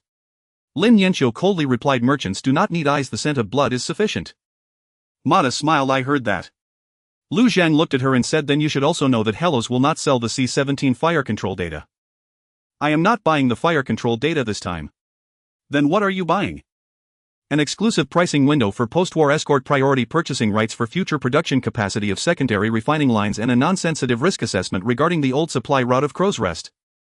The conference room fell silent for a moment. Mata had indeed guessed it. Sulan said, "The Silver Ring observation room is not allowed to purchase sensitive military inferences." "That's why I said non-sensitive." Mata spread her hands. "For example, whether the insurance premiums for a certain route need to be adjusted in the future." Lu Zhang was not led astray by her. "Damage control foam and cooling pipes can be negotiated. Buoy dismantling can be discussed. Secondary refining line catalysts must be inspected before use. An exclusive pricing window is impossible, and priority purchasing rights are also out of the question. Risk assessments are only available for public war zone routes, not for old supply routes." Mata sighed, "You are already installing valves in the door seams." "Because more and more hands are reaching out. After Silver Ring came Red Tide. Yeager did not offer a quote, he submitted a border stability proposal. The community is willing to provide a batch of civil mine clearance agreements and low-power channel safety algorithms on the condition that Helos does not expand military facilities towards Greytail Bay within the next 72 hours and shares the C-17 post-war channel safety data with the Hongqi. Lin Yanqia's first reaction was algorithms cannot connect to the system. Su Lan's second reaction was the 7-Titwahor limit cannot be written as a commitment. Lu Zhang's final reply was that Helos could accept the textual reference of the civil mine clearance agreement but would not integrate executable modules, could share non-sensitive channel safety data, maintain existing low-power isolation towards Greytail Bay, and would not accept external restrictive clauses. After Yeager received the reply, he simply said record. His records grew thicker. The Black Shovel Gang's offer was the most straightforward. Kamen personally came to Outer Edge No. 1 with Saji. He did not take the VIP commercial passage but entered through the maintenance berth, his boots still carrying the metallic dust from mine clearance. Kamen slammed a handwritten list on the table. We need more rescue priority, more medicines, 3 sets of mining thrusters, and the rights to process C-17 outer waste mine. Su Lan glanced at him. Is this a quote or a robbery? A robbery with discounts for cooperative defense partners. Saji added beside him, we can also provide something. Old mining navigation experience marking hidden spots outside reefs and a batch of fearless tugboat operators. Lu Zheng corrected, no need for those who are fearless. Then let's say a batch of more obedient fearless ones. Kamen was silent for a moment and said, if you want to see that old supply line, the Black Shovel Gang will not enter the deeper section. But we can wait at the recovery point. He knew. Everyone knew Helos would not stop at C-17. The only difference was how much they were willing to bet. In the end, Helos reached 3 incomplete cooperation agreements with the 3 parties. The Silver Ring sold some materials but could not obtain the exclusive window. Red Tide provided a textual mine clearance agreement and obtained non-sensitive channel data. The Black Shovel Gang gained more rescue priority and rights to process waste mines, providing peripheral recovery points and marking old mining hideouts. There were no allies. Only a group willing to recalculate because Helos had held on to C-17. After Su Lan archived the 3 agreements, she let out a long breath. Victory is truly expensive. Lu Zheng said failure is even more costly. That night the Morning Needle Reconnaissance module completed its modifications. Silver Ring dismantling Red Tide textual agreements, Black Shovel Gang old mining markings, and Helos own tracking tags were integrated into a reconnaissance package that was not pretty but practical. Chibai stood in front of the control panel of the Morning Needle and whispered, just take a look and leave. Hanzhou said, you better remember this phrase. As the Morning Needle's unmanned module departed, there was no broadcast from Outer Edge No. 1. Only on the star map did a small gray dot glide towards the old supply route. The old supply route was filthier than the star charts suggested. It was not a true shipping lane but a seam stitched together by abandoned beacons, rubble shadows, and brief jump windows. In the past, the Eagle Crest Outer Rim fleet used it to bypass public routes ferrying fuel tax bills and military orders to the border. Now the White Spar in Crowhaven had picked it up again like a needle hidden in an old wound. The Dawn Needle's unmanned module advanced along the residual signal of the tracking spike. Chibai sat at the remote control station, his fingers far from the active propulsion key. Hanzhou stood behind him. Don't be greedy. You've said that 7 times. You haven't come back yet. Chibai was speechless. The first segment of the route revealed no enemy vessels. Only some abandoned fuel casings and expired military markings. Lin Yanqiu took a remote glance and confirmed they were from Crowhaven's old stock. This conclusion was not new, but it solidified the chain of evidence. The second segment began to narrow. The unmanned module had to shut down active scanning, relying solely on passive reception of rubble reflections and low-frequency beacon signals. The calibration signal from the Greytail outer beacon was already weak here, and the delay from Outer Edge Anchor Tower 1 had stretched to an uncomfortable degree. Chibai said in a low voice, any further and we're in someone else's kitchen. Lu Zheng said from the central control room, just look at the doorway. At the entrance to the third segment, the Dawn Needle captured the first fresh thermal trace. It was not the White Spar. It was a small supply skiff towing a coolant tank along the old route. It displayed no identification, but its thrusters used Crowhaven maintenance protocols. The unmanned module did not close in, only releasing a miniature passive spike from a distance. The supply skiff continued onward. 17 minutes later it arrived at a temporary supply node hidden behind the rubble. It was not large. A foldable supply rack, 3 coolant tanks, 2 sets of jamming relays, a simple maintenance bay, and berths for 7 small armed boats. The White Spar was not there, nor the patrol frigate, but this was clearly their mid-journey blood bag. Chibai's eyes lit up. Hanzhou coughed. I know. Chibai gritted his teeth. No attacking. The unmanned module circled halfway, recording the node's structure entry and exit vectors, jamming frequencies and patrol boat rotation times. Just as it prepared to withdraw, a military narrowband signal suddenly lit up from deep within the node. The audio was intermittent yet clear enough. Crowhaven Outpost 2 confirmed. Next coolant shipment arrives in 26 hours. The Broken Crown fleet must maintain debris clearing pressure pending the Commodore's further authorization. Victor Odrich's shadow for the first time had transformed from a name into a locatable outpost. Sulan immediately marked it. Crowhaven Outpost 2. Lu Zhang remained silent. He stared at the node's position, realizing this was precisely the thin wall of the blood vessel they were looking for. It was not close to the 3-point control zone, yet not so distant as to be untouchable. The enemy believed it was hidden enough to forego heavy ship defenses. If Helos could destroy it, Raymond's debris clearing pressure would immediately ease. The question was how to strike. The unmanned module continued its retreat. Just as it left the rubble's shadow, a patrol boat suddenly changed course. It hadn't detected the module, but it had sensed some anomalous reflection. The jamming relays within the node began to increase power. Chibei's hand hovered over the propulsion key. Hanzhou said, "Withdraw." 2 more seconds. 1 second. Chibai initiated the retreat. The unmanned module slid out, slowly hugging the rubble as 2 scanning beams swept past its former position. It was not exposed, but the data packet it brought back was partially corrupted by jamming.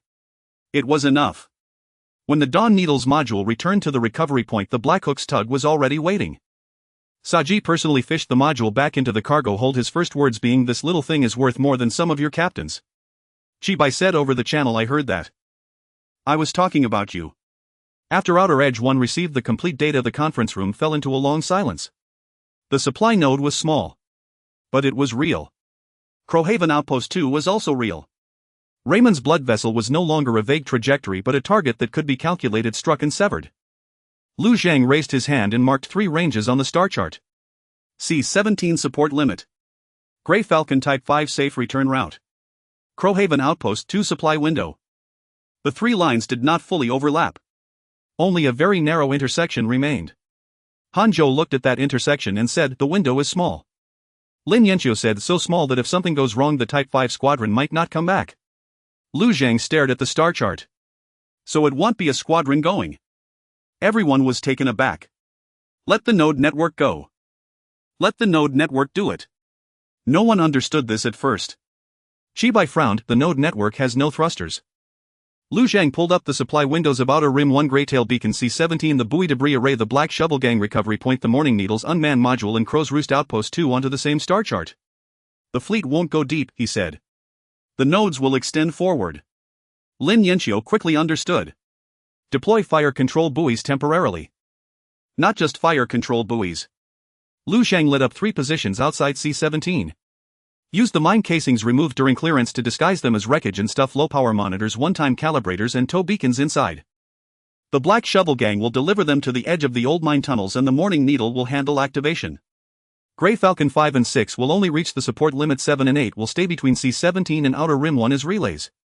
Hanzhou took over. "The goal isn't to capture Outpost 2 but to set up a fixed-point interdiction at the supply window. Hit the coolant tanks and relays. Don't chase the white mass, don't get bogged down, don't leave the return route," Lu Zhang said. Chibai stared at the star chart, his eyes growing brighter. This was not a traditional expedition. It was more like dismantling Hellas rules into temporary bones, quietly reaching toward the enemy's veins. The fleet was only responsible for firing within the shortest window. What truly brought them into range were the node's buoys, calibrators, decoys, and timing differences. Swarming wasn't just about building more ships. It was also about building more points where ships could function. Lin Yanqiu began calculating. The casings removed from the mines can be modified into 6 disguised wreckage pieces.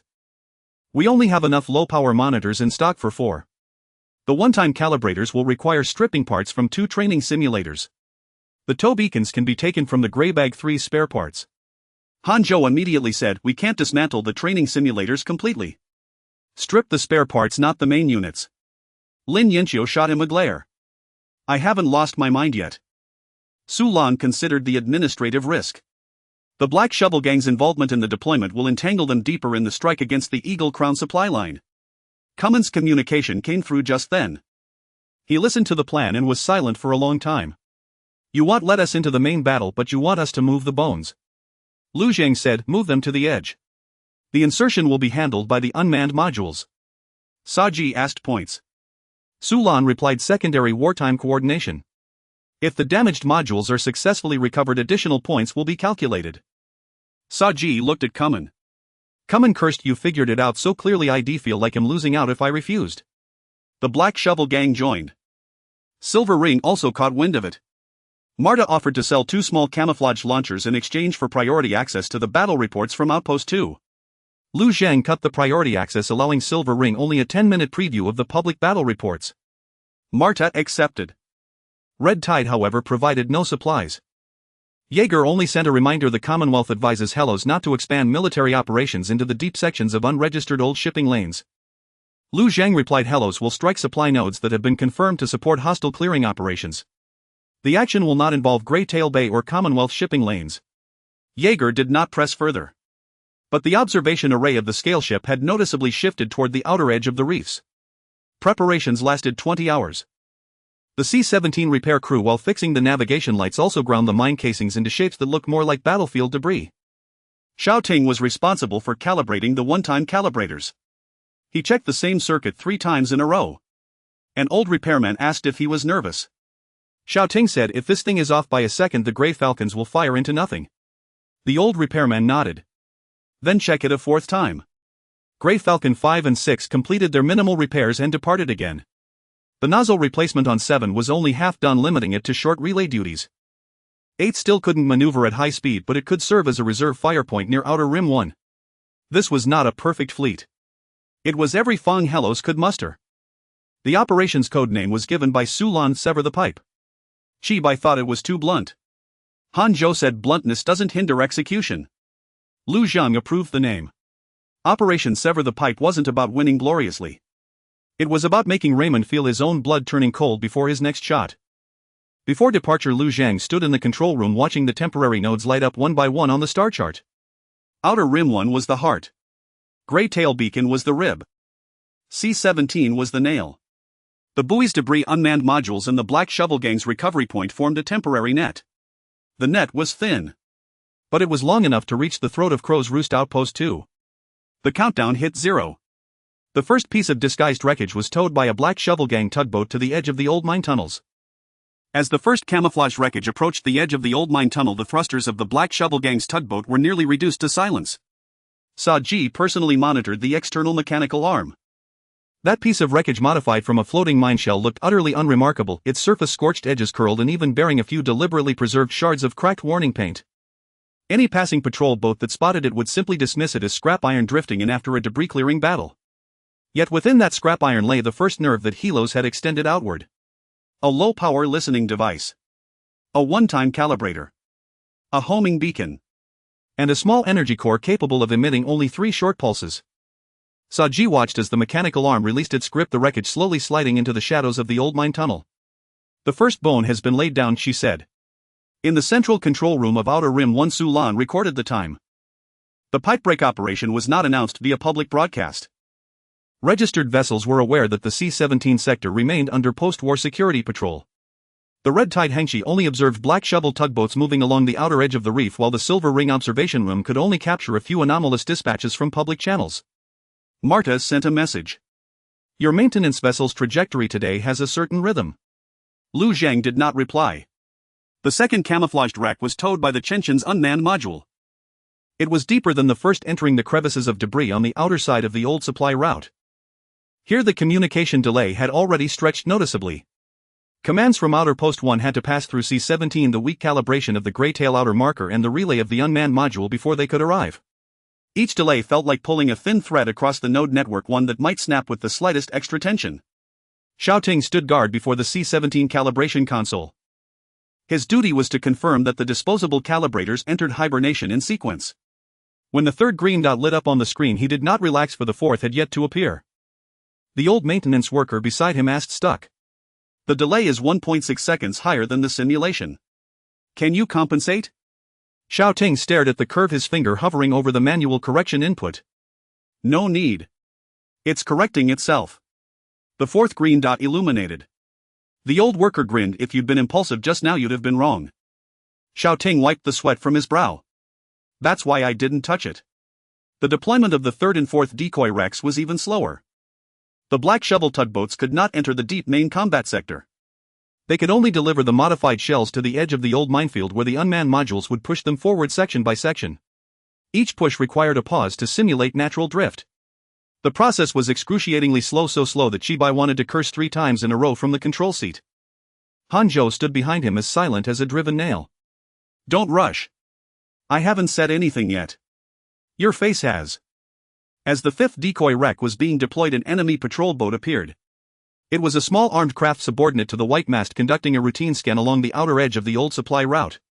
It did not detect the equipment hidden within the wrecks, but it did note an anomalous drift speed in one patch of debris.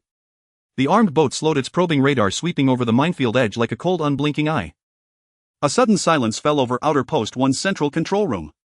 Saji's tugboat was still nearby. The Chenshin's unmanned module had not yet fully retreated into the shadows. If the patrol boat drew closer, the pipe break operation would be exposed before a single shot was fired. Lu Zhang did not order an attack. To attack would be to tell Raymond that Helos had deployed assets here. Release mineral dust, he commanded. The stern of the Black Shovel tugboat ejected a cloud of low-energy mineral dust resembling the natural residue from an old mine collapse. The dust spread slowly, obscuring the area of anomalous drift. The patrol boat scanned the area once but received no definitive result, only sending a low-priority report back to Outpost 2. Debris clearing residue detected in the outer rubble zone. Clearance recommended before the next supply window. Raymond did not personally handle this report. Crow's Nest Outpost 2 did not immediately raise an alert either. The first hurdle was cleared. The deployment of the 6th decoy wreck failed halfway. It scraped against debris at a corner of the old minefield, its shell cracking open and its beacon prematurely exposed. The Chenshin's unmanned module could only remotely shut down its energy core, turning it into genuine scrap metal. Lin Yankee's expression was grim. 6 deployed, only 5 successful. Lu Zhang looked at the node network. 5 faint green dots flickered on the star chart like a seam not quite fully stitched. Is it enough? Su Lan asked. Chibai did not rush to answer as he usually did. He calculated for a long time before replying. Enough for 1 strike. Not enough for a second. From that moment, the pipe break operation lost its redundancy. 5 temporary nodes, 2 Grey Falcons capable of forward deployment, only and a half relay capable Grey Falcons, 1 damaged outpost marker, and a fleet of Black Shovel tugboats unable to enter the deep sector. These were all the fingers Helos could extend towards Crow's Nest Outpost 2. In the distance, the supply window countdown for Crow's Nest Outpost 2 had begun. The coolant transport vessel would arrive in 47 minutes. By the time Grey Falcon 5 and 6 reached the limit of their support range, the starfield ahead was no longer the one Hylos knew. The signal from Outer Rim Anchor Tower 1 had grown sluggish here. The calibration of C-17 felt as if seen through thick glass, and the Grey Tail beacon could only offer intermittent low-power references. Beyond lay the shadows of the old supply routes, territory more familiar to the White Mast in Crow's Nest Outpost 2. Shinwei stared at the lagging numbers on the fire control screen, his voice steady. 5 in position. Yen Che immediately followed, 6 in position. The 2 Grey Falcon Mark Vs advanced no further. They halted within the return route like 2 bows drawn to their breaking point. What truly extended forward was a temporary node network made from 5 disguised wreckages. Xiao Ting was responsible for the first cross-range calibration. He sat before the C-17 calibration console, his finger pressed against the confirmation key. Before his eyes were 5 green dots and a timeline that trembled unceasingly. Each node could emit only 3 short pulses. A single misstep could throw the fire control reference off by several kilometers. Hanjo stood behind him silent. The old repairman was silent too. They both knew that nothing spoken now would make a difference. First node pulse, Xiao Ting said. The green dot flickered. Outer Rim Tower 1 received the delayed echo. Lin Yanchio immediately adjusted the parameters, deviation of 2.4 seconds. Prepare second node. Someone in the conference room drew a sharp breath. Xiao Ting did not look up. The residual echo from node 5 is sufficient. Lin Yanchio glanced at the data, a subtle shift in his gaze. He was right. Although node 5 was partially obscured by debris, the tail end of its echo could still provide a vague reference. It was not precise enough to target a ship, but it was sufficient for stationary targets like coolant tanks and collapsible supply racks. Cross-segment calibration complete. The first time. The only complete window. At firing position 8, Chibai murmured, "Little Xiao Ting, you've made us proud." Hanjo said flatly, "Don't let him hear that, it might affect his mindset." Crow's Nest Outpost 2 entered its supply window. A small transport shuttle dragging a coolant tank slowly approached the collapsible supply rack while 2 armed boats patrolled the perimeter. The jamming relay was operating at low power, clearly not anticipating a long-range strike. Raymond's white mast was not near the node. This was precisely the opportunity heroes had been waiting for. Target locked, Shenwei said.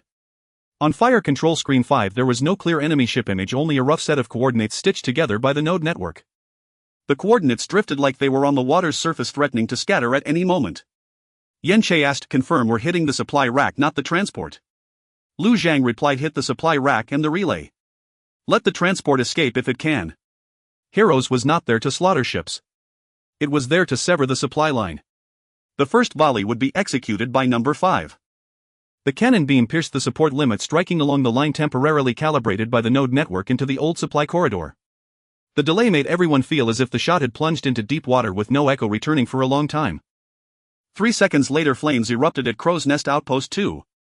The first shot missed.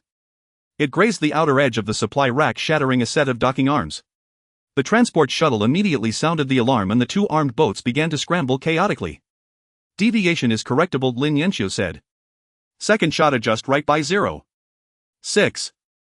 Number 6 opened fire. The second shot hit the connecting pipeline of the coolant tank. White vapor gushed out and the entire supply node was instantly enveloped in a cloud of coolant. The jamming relay increased its power, attempting to block the last echoes of the node network. Xiao Ting stared at Node 5, his voice suddenly rising.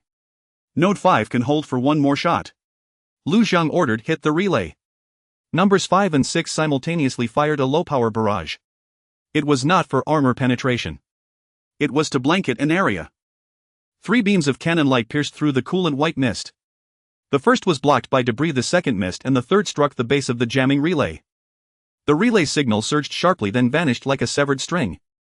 The supply window of Crow's Nest Outpost 2 had been shattered. In the outer rim control room 1 there was no cheering. Because the node network was beginning to collapse as well. The fire control references for units 5 and 6 rapidly thickened. Continuing to fire would waste ammunition and might even inadvertently strike the unmanned modules. Lu Zhang commanded ceasefire. Withdraw as planned. Chibai frowned, we haven't finished yet. We've already hit the target, Hanzhou said. Deep within the old supply route, Crow's Roost Outpost No. 2 descended into chaos. Supply racks snapped, coolant tanks leaked, relays extinguished, and a transport vessel dragged its ruptured tank in a desperate attempt to flee. 2 patrol gunboats finally deduced the direction of the attack and began charging toward the outer edge of the node network. At the same moment a powerful signal emanated from deeper within. The white mast turned. Raymond had struck back. The byway did not go to rescue the supply pod. Raymond's first reaction upon seeing the attack on Outpost 2 was to cut off the losses. His second reaction was to bite down on the hand that Hellrose extended. He understood all too well what this attack signified. The Grey Falcon V had not ventured deep into the old trade route yet. Its artillery struck Outpost 2, indicating that Hellrose had set up temporary nodes on the outer edge of the reefs. As long as they traced back along the node network, they could locate the unmanned module, the Black Shovel Gang's recovery point, and even force the Grey Falcons V and 6 to their limits of support. Do not pursue the artillery line, Raymond ordered, pursue the wreckage. The byway changed course with 2 armed boats darting towards the edge of the old mine tunnel from the periphery of the supply node. The damaged interference relay was abandoned and no one attended to the leaking coolant tank. The transport vessel dragged a half-torn tank, fleeing deeper like a severed blood bag. In the central control room of Outer Edge 1, alarms blared one after another. Black Shovel Gang's first retrieval point entered the enemy's advance prediction line. Saji's voice came through the channel, they're coming for us. Sulan immediately said, per the evacuation plan, abandon the retrieval point. Saji glanced at the 2 unmanned modules still unrecovered outside the tugboat. The modules haven't returned yet. Modules aren't people, Sulan said. Modules are expensive too. Your people are more expensive. Lu Zhen cut into the channel, pull out. Saji cursed but did not defy the order. The Black Shovel Gang's tugboat began to retreat, releasing mineral dust and waste heat decoys from its tail. 2 armed boats pierced through the mineral dust, their fire control radars sweeping like blades across the spot they had just vacated. The first unmanned module was destroyed. On the control seat of the Morning Needle, Chi Bei's fingers tightened. That module carried the calibration records from the latter half of the node network. Hanzhou said, don't mourn the dead. I know. Chi Bei's voice was heavy. The second unmanned module was still returning. It carried the complete echo from Outpost No. 2's relay before its destruction, along with the first segment of the white mast's turning trajectory. If it couldn't be retrieved, heroes could prove the supply node was hit but couldn't precisely calculate the white mast's new reaction path. Raymond was clearly aware of this as well. The white mast advanced, personally releasing a dense wall of noise like a great hand pressing down on the edge of the old minefield. The noise didn't directly destroy the module but caused its navigation error to swell drastically. Before the C-17 calibration station, Xiaoting watched the module's trajectory deviate, his face paling. "It's going to crash into the debris belt." The old repairman asked, "Can we pull it?" "The beacon has one charge left." "Then pull it." Xiaoting didn't press immediately. If he used the beacon now, the module could avoid the debris, but it would expose the Black Shovel Gang's retreat direction from the retrieval point. If he didn't, the module might be lost outright. Hanzhou watched him. This time he still didn't decide for Xiaoting. Xiaoting gritted his teeth and delayed the beacon by 3 seconds. In those 3 seconds, the module nearly scraped the debris. After 3 seconds, the beacon lit up, not toward the retrieval point but toward a zone of derelict wreckage. The module veered with the beacon's pull, bypassed the debris, and drifted like a runaway toward a heap of scrap. The white mast's scan followed the feint. The Black Shovel Gang's tugboat seized the chance to break away. Chibai murmured, "Beautiful." Hanzhou nodded, "Could be written into the textbooks." Raymond soon realized he had been deceived by the false drift. He didn't continue chasing the module but instead ordered the armed boats to press toward the Black Shovel Gang's retreat line. The 2 armed boats were fast closing in on Saji's tugboat. No. 7 was forced to relay. Mellow with the Grey Falcon. No. 7's nozzles, not fully recovered, cut in from the C-17's outer flank to support the line. No. 7 couldn't maneuver at high speed but could deliver a round of suppression. Its main cannon lit up, forcing the first armed boat to turn. The second kept pursuing. No. 8 also moved. It couldn't stray far from outer rim. No. 1, its cooling lines weren't fully repaired yet, but as a close-side reserve fire point it could insert an electromagnetic spike between No. 7 and the retrieval line. Chibai wasn't on No. 8. The young vice captain ordered the firing himself. The electromagnetic spike grazed past the Black Shovel Gang's tugboat and struck the propulsion flank of the second armed boat. The armed boat didn't explode but was forced to decelerate. Saji laughed heartily. "Little No. 8 is impressive." The vice captain didn't reply. He was busy preventing No. 8 from blowing another pipe. The white mast didn't pursue further. Raymond had already seen No. 7 and No.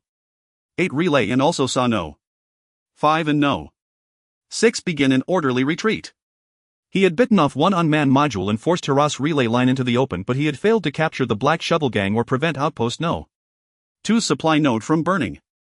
"Withdraw to the deep sector," he said. His adjutant was reluctant. "What about the supply node?" Raymond stared at the white plume of coolant mist. "Take what you can, burn what you can't." The fire of Crow's Nest Outpost No. 2 continued to flicker deep within the old lanes. Hera's node network had been torn open by half. But the blade had already cut into the vein. The most perilous part of the pipe-breaking operation was not the opening fire. It was the retrieval. On the battlefield, nothing breeds illusion more than the thought that the mission is complete. The supply rack was severed, the relay destroyed, the coolant tank leaking, and the white mast retreated. Yet the node's modules, tugs, and vessels that Heroes had extended had not all returned to their own order. If they failed to return, victory would transform into loss along the return route. The second unmanned module drifted into the scrap heap and completely lost its active propulsion. It was still alive. But it was only alive. Chibai stared at the module's signal. His voice hoarse. "Can it self-destruct?" Lin Yanqiu said yes. "But the data would be lost." Hanzhou asked, "Is the data worth risking a person?" That question silenced the channel for a moment. Lu Zhang looked at the star chart. The Black Shovel Gang's tug had already escaped the most dangerous zone. Units 7 and 8 had completed the relay while Units 5 and 6 were returning to the support line. The white mast retreated, but 2 armed boats still lingered at the edge of the old mine tunnel. The scrap heap where the unmanned module lay was neither too close nor too far from the Black Shovel Gang's retrieval point. "Unmanned retrieval," Lu Zhang said. "No personnel go in." Saji immediately cursed. "There's only one unmanned retrieval frame left, and that thing is slower than an old miner's legs." "Slow, but it goes." Cummins' voice cut in. "Listen to him." "No personnel go in." Saji was silent for 2 seconds. "Fine." The last unmanned retrieval frame was deployed. It crept along the rubble, its pace maddeningly slow. The 2 armed boats were still sweeping the perimeter. If they turned, the retrieval frame would be torn apart like a sheet of paper. Several times Chibai wanted to remotely accelerate the Morning Needle, but Hanzhou held him back. "Accelerating will expose us." "I know. You've known a lot today." Shut up. The unmanned retrieval frame finally reached the scrap heap. It extended its mechanical claw. The first grab missed. The second caught the unmanned module shell, but it got jammed by scrap metal. On the third attempt, the module signal suddenly dropped. At that moment, the residual noise from the white mast swept back like a tail flicked before departure. A cascade of electronic snow filled the scrap heap, having the control signal to the retrieval frame.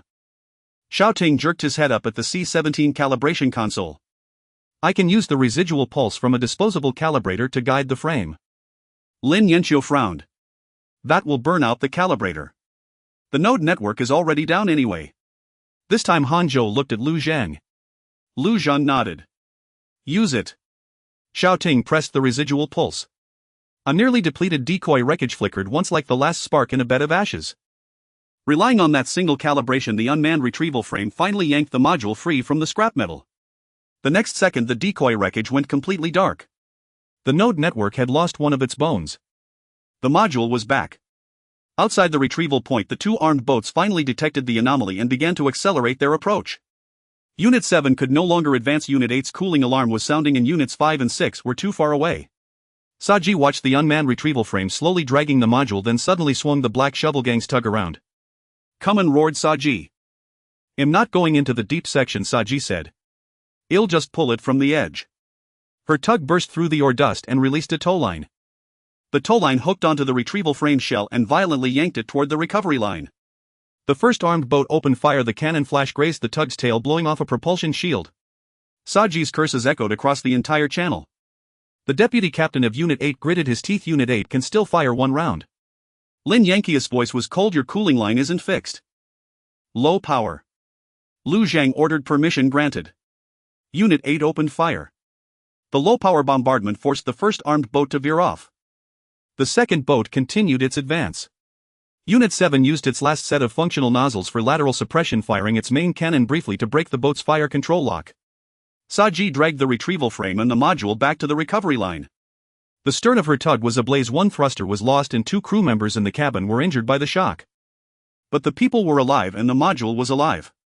Retrieval successful, Su Lan said. Her voice was steady. Yet her hands were clenched white.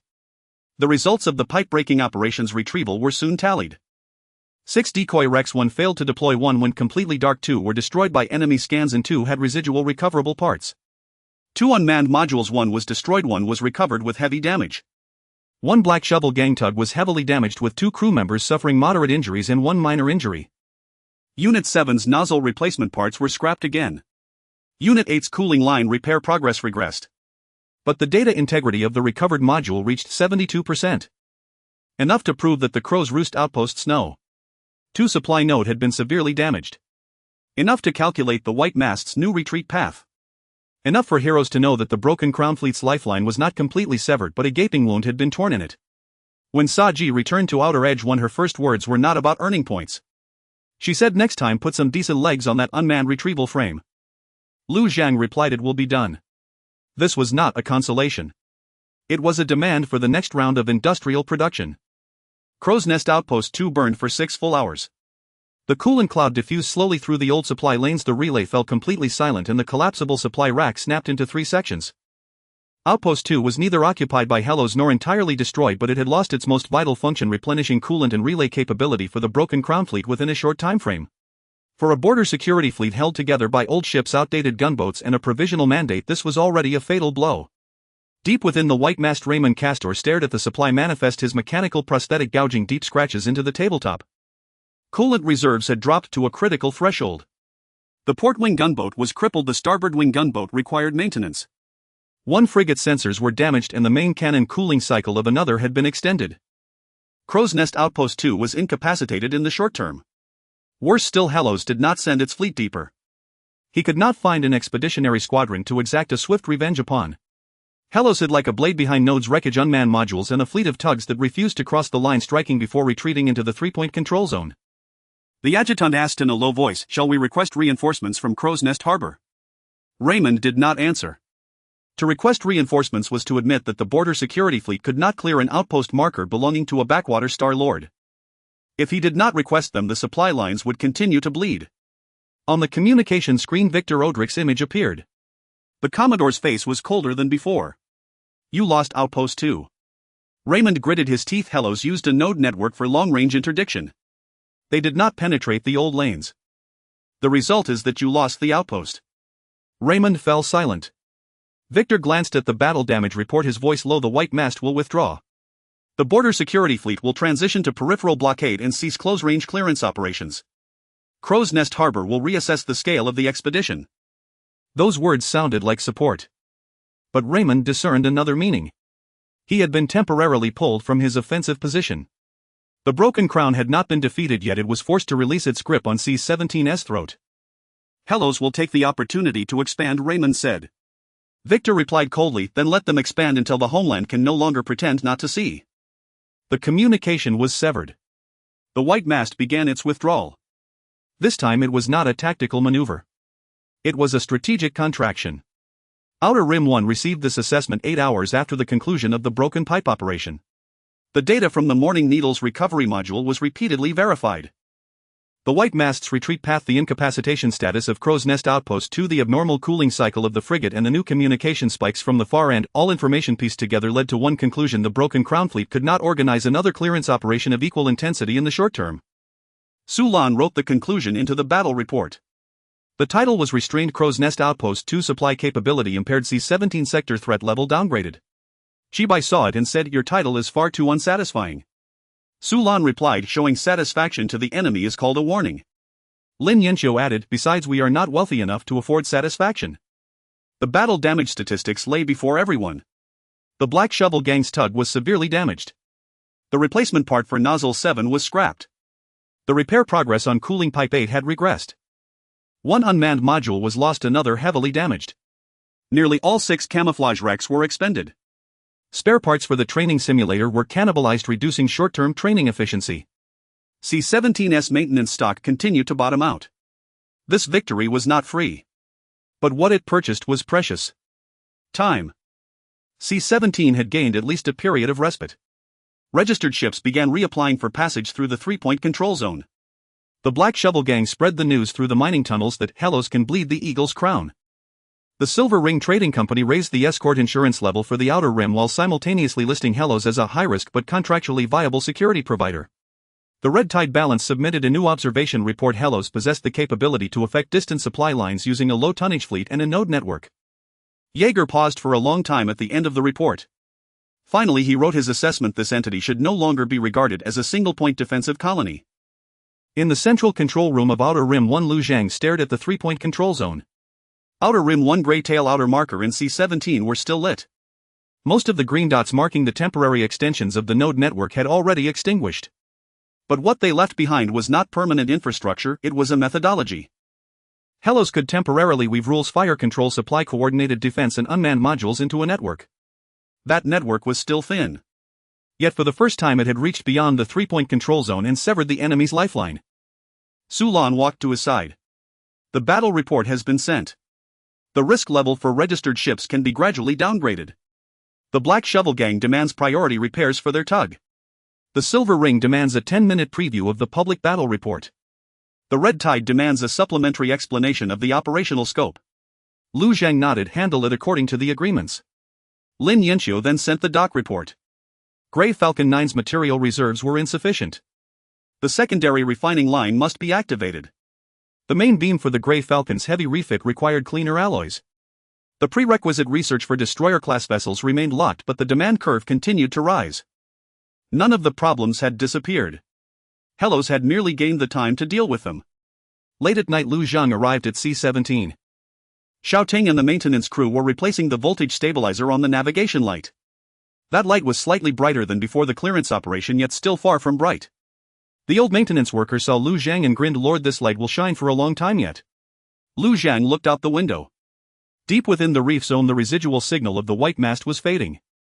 Further away, new communication spikes rose from the direction of Crow's Nest Harbor like an old crown finally lifting its head. He knew this was not the end. The Broken Crown had nearly withdrawn. Victor and Crow's Nest Harbor still remained. The true expeditionary force of the Eagle's Crown would eventually come. The Red Tide would also file Hellos into a higher-grade archive. The Silver Ring would continue to price every crack in the door. And the silent fleet on the Umbra list still waited in the deeper darkness for some kind of noise. Lu Zhang did not stop because of this. He opened the Lord's Core and dragged the secondary refining line from the proposal into the formal schedule. Confirm activation of the secondary refining line. This project will consume part of Grey Falcon 9's material reserves. Lu Zhang selected confirm. The ship could be slower, but the first foundation of the alloy throne must be cast from now on. The light of C-17 shone steadily behind him. Helos had held its first stretch of starry sea. The next step was to turn it into a true fleet factory. The time bought by the pipe-cutting operation was far from favorable on the ledger. When Su Lan projected the post-battle settlement table onto the conference room's central display, the first line listed the maintenance priority for the Black Shovel Gang's tugboat. One of the tugboat's rear thrusters had been knocked out, its hull had 2 layers burned through, and the crew had sustained 2 moderate injuries and 1 minor injury. Under the terms of the Mutual Defense Pact, Hylos was obligated to provide maintenance man-hours, medical supplies, and a batch of replacement thruster components.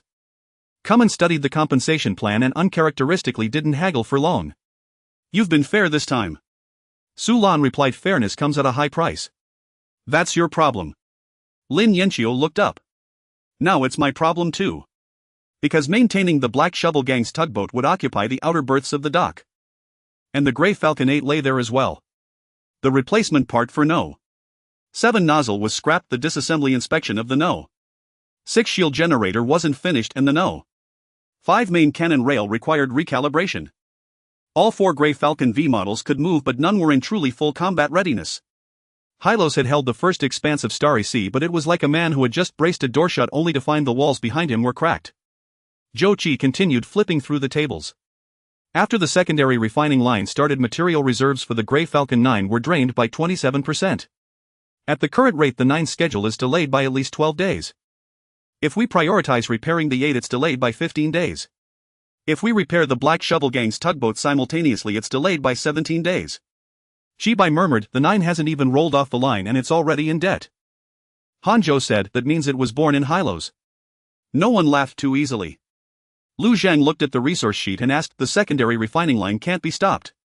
Lin Yanqiu immediately responded, "If we stop it, the Grey Falcon refit plans are still just scraps. Forget about the destroyer class. Then let the 9 proceed on a slow schedule." Lu Zhang said, "Don't cancel it and don't poach materials from the refining line. Prioritize repairing the 8 and 7 to combat-ready status. Maintain the Black Shovel Gang's tugboat per the Defense Pact, but split it into 2 phases." Cummins complained, "Installments again." Su Lan caught on quickly. "Phase 1 restores its mobility, Phase 2 restores full towing capacity. What you need most right now is to be mobile." Saji rubbed his chin. "It sounds harsh, but she's right." Cummins glared at her. She pretended not to notice. On the public channel of Outer Rim, 1 registered vessels reapplied for passage through the 3-point control zone. The news of the pipe-cutting operation hadn't been exaggerated, but it was enough to make many captains realize Hylos wasn't just capable of holding the gate but also cutting off the enemy's supply lines beyond it. This caused an increase in escort applications. It also made Su Lan busier. She didn't open up all the routes, only downgraded the risk level of the C-17 route from wartime blockade to restricted passage. All vessels passing through had to comply with new regulations: delayed verification, random waiting periods, a ban on carrying undeclared scanning equipment, and a surcharge for post-war repair subsidies. Someone on the channel complained about the additional costs. Su Lan replied, "Time is expensive and safety is expensive. When both exist simultaneously, it's especially expensive." That remark was quickly forwarded by registered vessels. Marta saw it and sent a comment, "Ms. Su Lan would be suited for insurance." After reading it, Su Lan's expression remained impassive as she pushed a postponement request for the Silver Ring observation room to the bottom of her stack. The red tide balance demanded a supplementary explanation of the pipe-cutting operation's scope. Yeager's wording remained restrained. The collective needed to confirm that Hylos had not expanded its military operations into the anomalous zone of Greytail Bay nor used old era facilities for fire control enhancement. Lu Zhang instructed Su Lan to reply the operation's scope was limited to the No. 2 supply node of Crow's Nest outpost, which had been verified as supporting hostile clearance actions. It had not accessed the Greytail Bay anomaly and it had not used any old era facilities. This was the truth. But the truth didn't guarantee satisfaction. That night, the first batch of equipment for the secondary refining line was towed into the lower decks of the dock. They were not brand new machines but a patchwork assembled from the mines, the Golden Feather wreckage processing line and the dismantling bench of the old reactor. Their shells were mismatched in color, their interface specifications were a jumble resembling a steel beast that hadn't been fully stitched together. Lin Yanxiu stood before the equipment and for the first time a glimmer of light appeared in his eyes. It's a bit ugly, Chibai said. As long as it can produce good alloys, that's all that matters. Lu Zhang looked at the refining line that had yet to be ignited. The Grey Falcon 9 would be slow. Repairs would be slow. Training would be slow.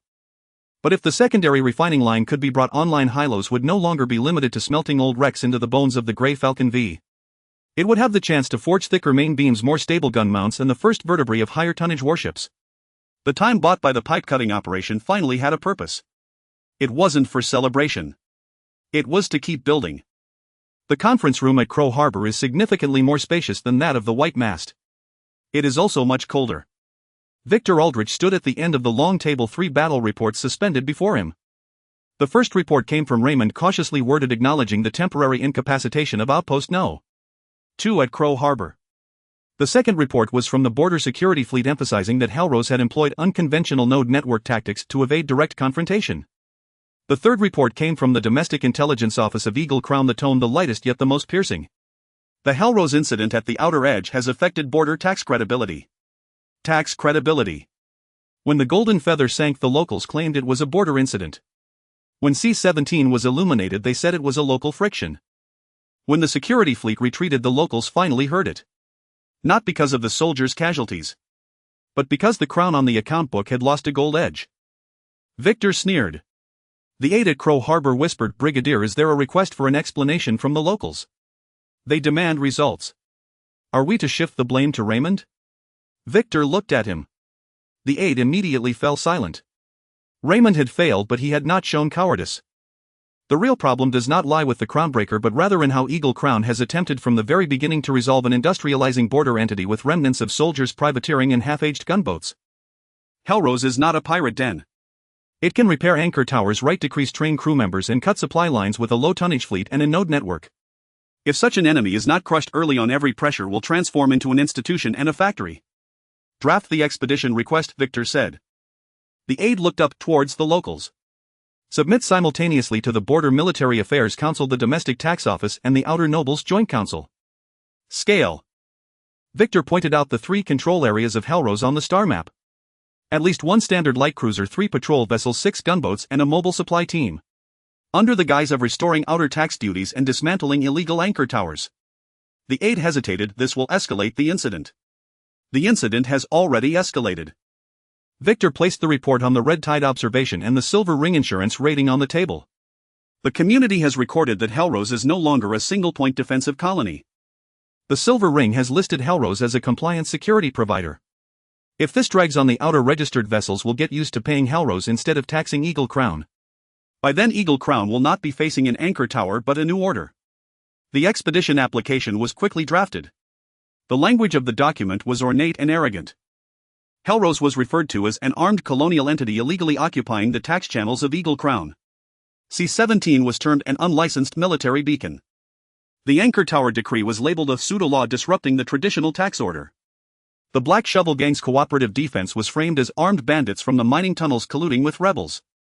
The Silver Ring Commerce Group was subtly warned not to fund illegal security services at the outer edge. As for Outpost No. 2 at Crow Harbor being cut off, the document merely stated border supply facilities were remotely damaged. Failures in noble documents always tend to become very brief. When Raymond saw this copy of the application, he felt no anger.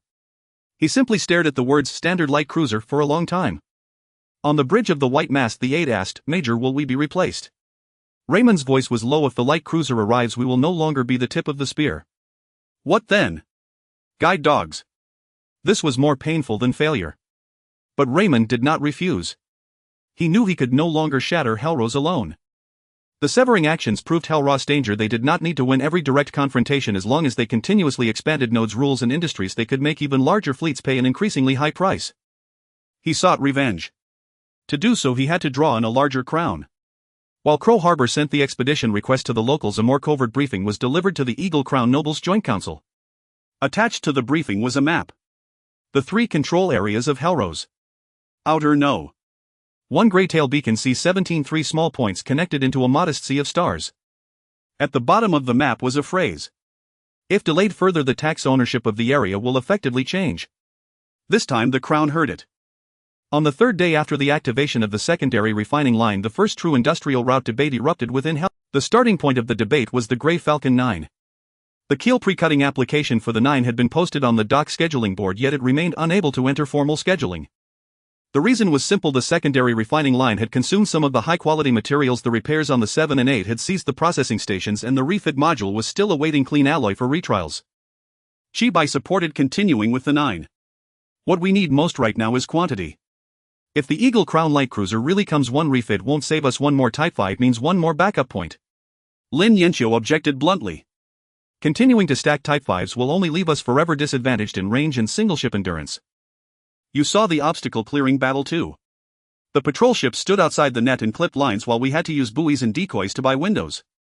If a proper light cruiser comes next time, no matter how many Type 5s we have, they'll be suppressed by longer-range guns.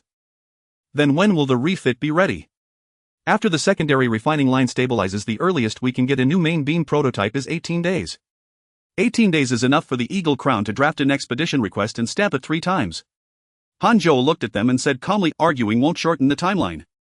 Shibai turned his head. Whose side are you on?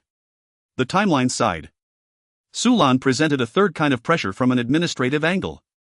Registration requests for escort ships continued to rise, and escort services had become a major source of revenue for Hellos. If the 9 kept getting delayed, the 4-vessel Type 5 fleet tasked with maintenance, training, patrol, escort, and preparing for the Eagle Crown expedition would be stretched to its limit. Zhou Qi then laid out the livelihood report. The secondary refining line needs people. It's not something you just drag machines in and it runs. The mines, the reactor, the cooling system, and the maintenance crews all need to be drawn from. If we push to build the 9 at wartime intensity, the agriculture modules and life support maintenance will be squeezed. The conference room fell silent. This was the most frustrating part of being a lord. Not every correct choice could be made simultaneously. Lu Zhang looked at the 3 reports. The 9 represented quantity. The refit represented quality. The secondary refining line represented the future. Livelihood represented the foundation.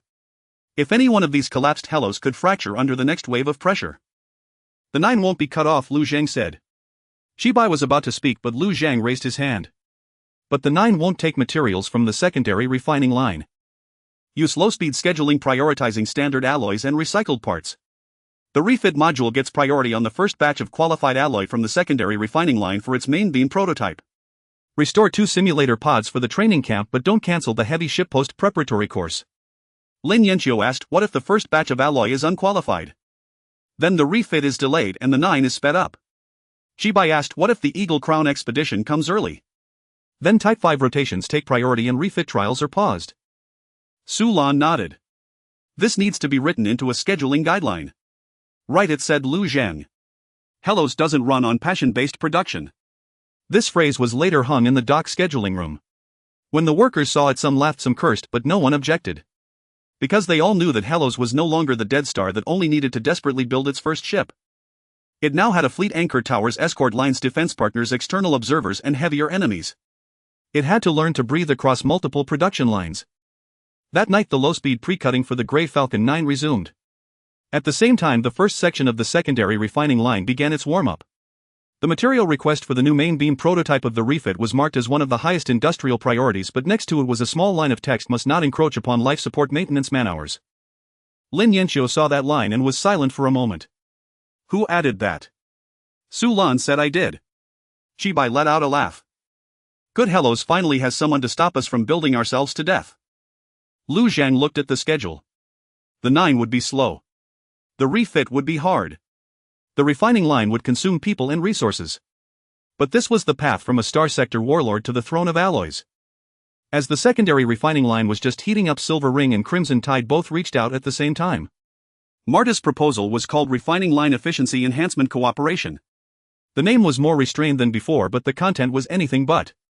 Silver Ring offered high-purity catalysts, 3 sets of micro-quality inspection instruments, a batch of high-temperature assistant cooling valves, and 2 refining process consultants. In exchange, Silver Ring demanded the right to audit non-core production capacity of the secondary refining line, priority pricing lock for future escort services for Grey Falcon refits, and a monthly summary of alloy yield rates. After reading it, Lin Yanqiu said consultants are not allowed inside the line. Shibai added audit rights are not allowed through the door either. Sulan was more direct: the yield rate summary is military-sensitive data. Marta spread her hands. Folks, you can't accept Silver Ring's catalysts and then ask Silver Ring to trust your production capacity blindly. Lu Zhang looked at her. We can. Marta's smile froze for a moment. Lord Lu, you're becoming more and more like a true border lord now. Is that a compliment? It's a price hike notice. Before Silver Ring's hand had fully withdrawn, Crimson Tide's restriction proposal arrived. Jaeger delivered it personally.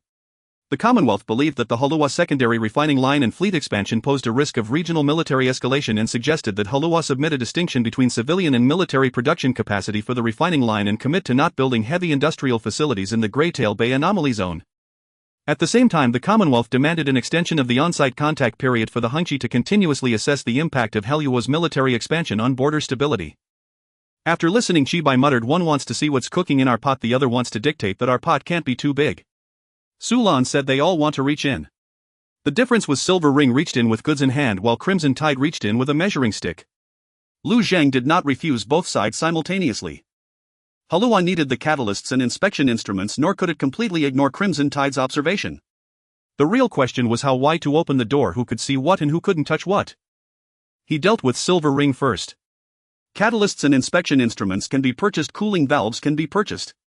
Consultants do not enter the refining line, they can only provide text-based process advice. No production capacity audit rights. No price lock for Grey Falcon refit escort services, only a one-time quote consultation right. No yield rate summary, at most a delivery stability report for civilian alloys. Marta sighed. You've turned investment into trade again. Familiar. Very. Then came Crimson Tide. Sulan drafted the reply. The Halua secondary refining line is a colonial industrial recovery project with output used for ship repair, anchor tower maintenance, civilian structural components and security fleet upkeep. Halua will not build heavy industrial facilities in the Greytail Bay anomaly zone. The Hongqi's on-site contact period can be extended, but access permissions must not be expanded. After reading it, Jaeger asked, no submission of military production capacity ratio. Lu Zhang replied, no submission. This will raise the Commonwealth's risk assessment. Halua is already under red observation. Jaeger was silent for a moment. Aren't you worried about being restricted? I am. Lu Zhang said, but I'm more worried that when the next light cruiser arrives, we'll still be dreaming with substandard main beams. Jaeger recorded that sentence. He always seemed to be recording. After the negotiations ended, Marta and Jaeger briefly met in the Outer Rim 1 commercial layer. The Silver Ring merchant smiled. What did the Commonwealth's measuring stick find? Jaeger replied calmly, Silver Ring's hand reaches too far. Long hands make money. And get pinched off easily. That depends on who closes the door. The two brushed past each other. The door of Outer Rim 1 was not closed. But on the doorframe, Sulan had added 3 new clauses. External technical advice must not be connected to executable systems. External observation must not extend to the core workstations of the refining line.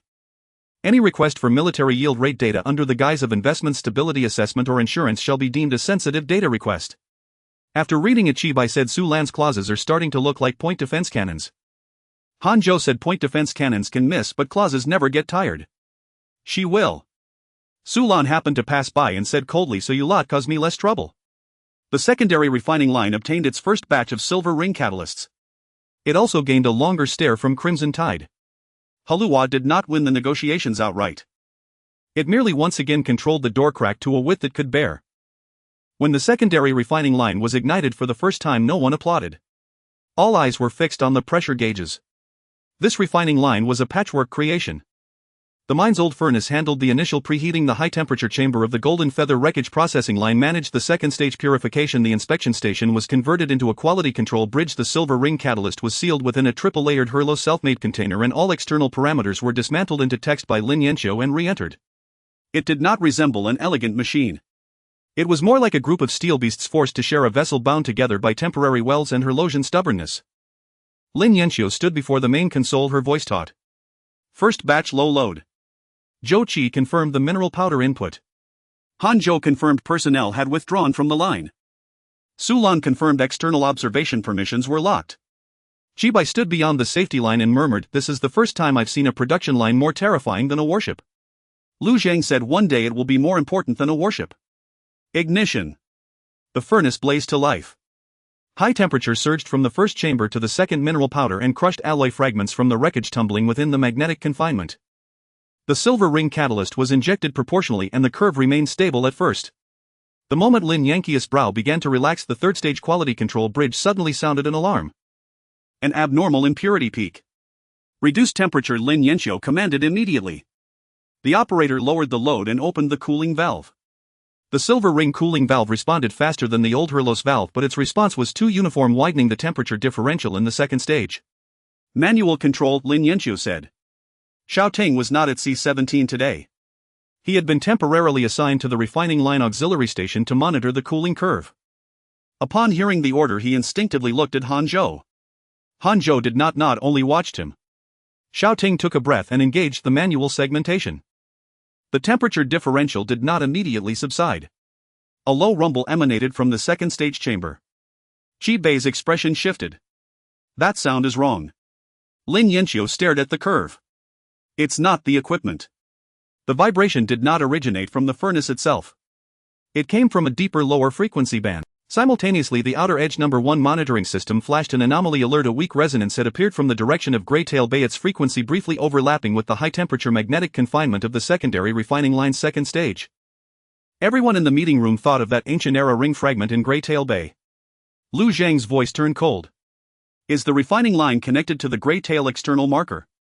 Lin Yanqiu answered immediately no. Physical isolation. Stellar pulse low frequency.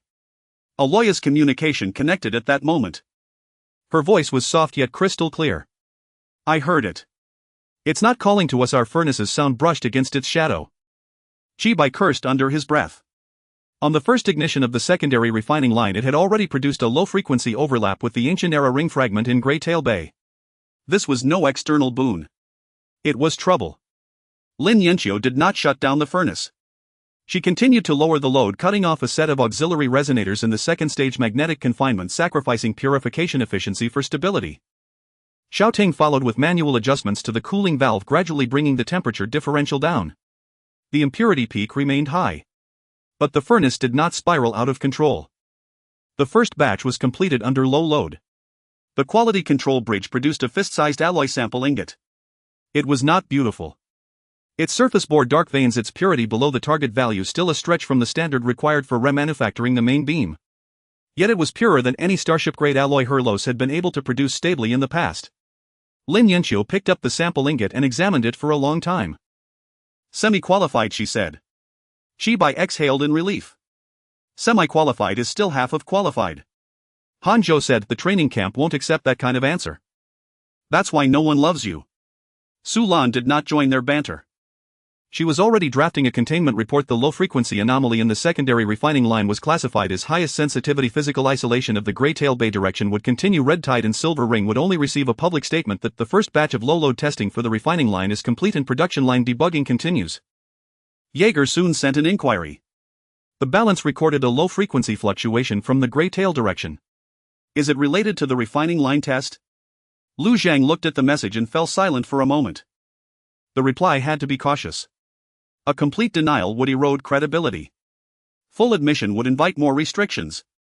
Su Lan finally wrote, Hurlos recorded a non-systemic SS low-frequency environmental fluctuation. The refining line was not connected to the Greytail anomalous zone and has been reduced in load and isolated. Jaeger replied, the Commonwealth recommends suspending further tests. Lu Zhang looked at the first semi-qualified sample ingot. Reply to him. Su Lan looked up. Lu Zhang said, Hurlos will continue low-load debugging. At the same moment, deep within Greytail Bay, that ancient-era ring fragment in a low frequency unseen by any responded once more gently. The first batch was not a success. But the furnace fire for the alloy throne had already been kindled. When the first semi-qualified sample ingot was locked into the transparent sample case, Lin Yanqiu did not allow anyone to celebrate. She ordered everyone to conduct a review. From ignition to load reduction, from the response of the silver ring cooling valve to the widening temperature differential in the second stage, from the abnormal impurity peak to the low-frequency overlap in the direction of the Greytail, every single curve was dissected. The secondary refining line had proven for the first time that it could produce cleaner ship-grade alloy. It had also proven for the first time that it could push Hellas industrial noise right up against the shadow of the old epic. This was more troublesome than failure. Failure merely required starting over. A semi-success, however, tempted one to continue taking risks. Lin Yanqiu pressed the test load for the second furnace down to 31%. Chibai saw the parameters and couldn't help but say, what's the difference between this and simmering soup over a low flame? The difference is that soup won't wake up Greytail Bay. Chibai fell silent. Lu Zhang did not urge her to increase the load. He approved a new set of procedures with a lengthy name: low-frequency isolation and load reduction commissioning procedures for the secondary refining line. Su Lan found it too long and eventually shortened the internal designation to isolation procedures. The first rule of the isolation procedures: before each ignition of the refining line, the Greytail external beacon must be reduced to its lowest calibration mode and all non-essential broadcasts must be shut down. The second rule: the magnetic confinement in the second stage of the secondary refining line must not use resonator combinations that overlap with the anomalous frequency bands of Greytail Bay. The third rule: Aloya or any star pulse perception personnel must stand by at the low-frequency observation post but must not connect to any system. The fourth rule: Red Tide, the Silver Ring and other external observers will only receive delayed publicly released safety status updates and must not obtain the raw low-frequency curves. The fifth rule: if the low-frequency overlap persists for more than 12 seconds, immediately shut down the furnace. After reading it, Han Zhou asked, where does the 12-second limit come from? Lin Yanqiu replied, the overlap in the first furnace lasted 7 seconds. 12 seconds is the upper limit I am willing to accept, not a safe value. So there is no safe value. Correct. The meeting room fell silent for a moment. Helos had always dealt with things that had no safe values. The life support on the Wasteland Star had no safe value, the first Grey Falcon had no safe value, Outpost C-17 had no safe value. Only this time the risk wasn't enemy warship fire but an invisible low-frequency response. The pressure from Red Tide came swiftly. Jaeger demanded that Helos submit the complete low-frequency fluctuation curve so the Commonwealth could assess the risk of an old epoch anomaly spread. Su Lan refused. The complete curves involved core operational parameters of the refining line and were not open for release. Jaeger took a step back and requested an on-site verification of the low-frequency isolation procedures. Lu Zhang did not agree for the time being. He will keep pushing, Su Lan said. Let him push, Lu Zhang replied, looking at the preparation curve for the second furnace. Well, refine our own procedures first.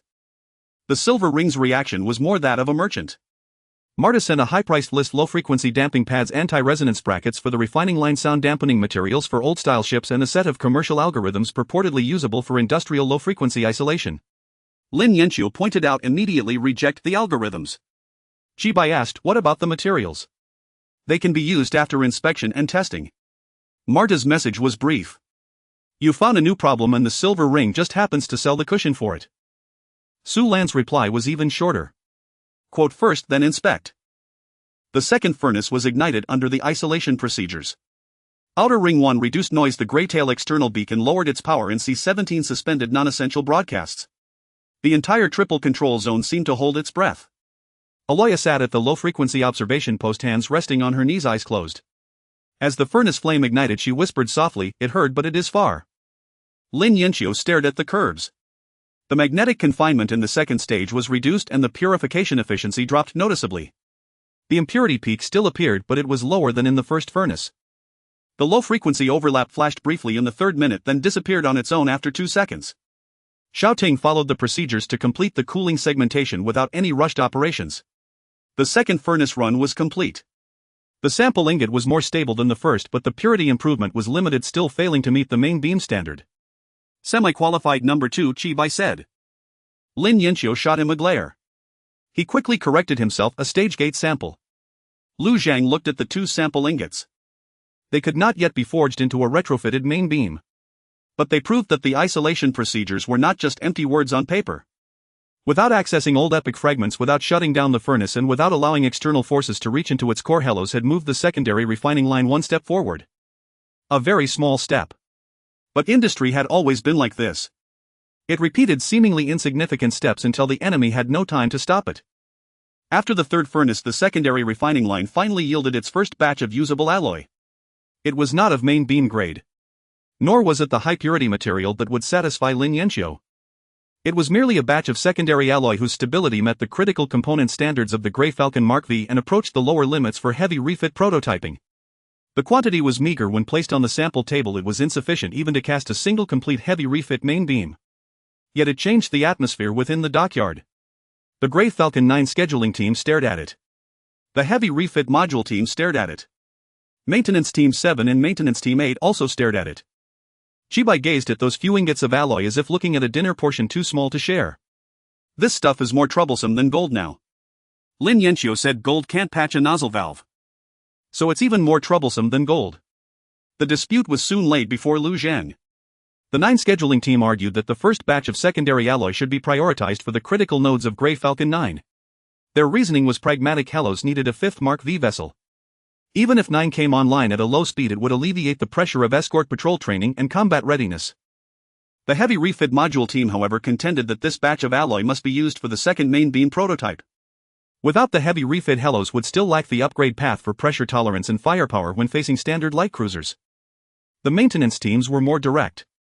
If the 7 nozzle valve and 8 cooling pipeline were replaced with secondary alloy, short-term combat capability recovery would be faster and the risk of pipeline bursts in the next battle would be reduced. Every direction was correct. Every direction was insufficient. The tension in the meeting room was heavier than before. Chibai insisted that 9 must not go offline. The Mark V is the fist we can use now. The heavy refit is the hammer for the future. The enemy won't wait for us to finish sharpening the hammer. Lin Yanqiu retorted coldly, if we only ever patch the fist, we will forever be pinned outside the range of light cruiser cannons. Yan Che spoke up for the first time on his own initiative. The 8 cooling pipeline must take priority. It came back last time due to luck and an unbroken process. That luck may not hold next time. Mei Luo also said the 7 nozzle can no longer use temporary parts.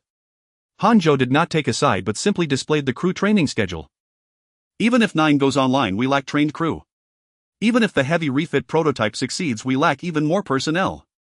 If maintenance is not completed, our existing crew will be exhausted by damage control. Su Lan added an external pressure chart. The Eagle Crest expedition authorization request had not yet been approved, but communication peaks at Crow Roost Port were rising. The Red Tide on-site contact was extended. Silver Ring's insurance rating was upgraded. Escort applications from registered ships increased. Hellos could not easily abandon any direction. Lu Zhan looked at all the tables and finally divided the first batch of alloy into 3 portions. The largest portion went to the 8 cooling pipeline and the 7 nozzle valve. The second portion went to the heavy refit main beam prototype, only for a short section, not the entire beam. The smallest portion went to the critical keel connection components of 9, maintaining the low-speed schedule to keep it from going offline. Chibai frowned. None of the 3 sides will have enough. So none of them will be fully equipped, said Lu Zhang.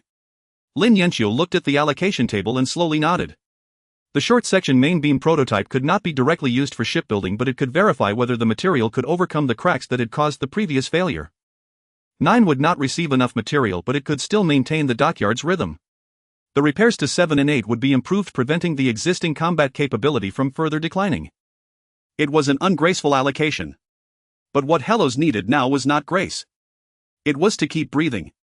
That day the first batch of secondary alloy was cut. One part was sent to the 8 cooling pipeline workshop. Another part was sent to the 7 nozzle valve machining station. Another part entered the short section mold for the heavy refit main beam. The final few small pieces were locked away by the 9 scheduling team like treasures in the keel connection component bay. As Xiaoting helped the refining line personnel transport the alloy, he quietly asked an old maintenance worker, "Does this count as success?" The old maintenance worker looked at the several transport tracks heading in different directions. "It counts as a start." A start is usually not satisfying. But it meant that the next argument would no longer be just about arguing over an empty warehouse. The verification requirements from the Crimson Tide Commonwealth arrived as the 3rd batch of alloy was being cut open. This time Jaeger did not offer a suggestion. He issued a formal note. The Commonwealth Border Observation Mission demanded an on-site verification of the low-frequency isolation process on the Heroth secondary refining line to confirm that the anomalies of the Greytail Bay Old Era had not been induced or exploited by industrial facilities. The scope of verification included the low-frequency monitoring station records of isolation process execution, the Greytail external standard load reduction logs, and the resonator configuration of the 2nd segment of the refining line. Su Lan finished reading and the meeting room fell silent for 2 seconds. Chibai said, to translate, "They want to see the kitchen, the pot, the heat, and the recipe."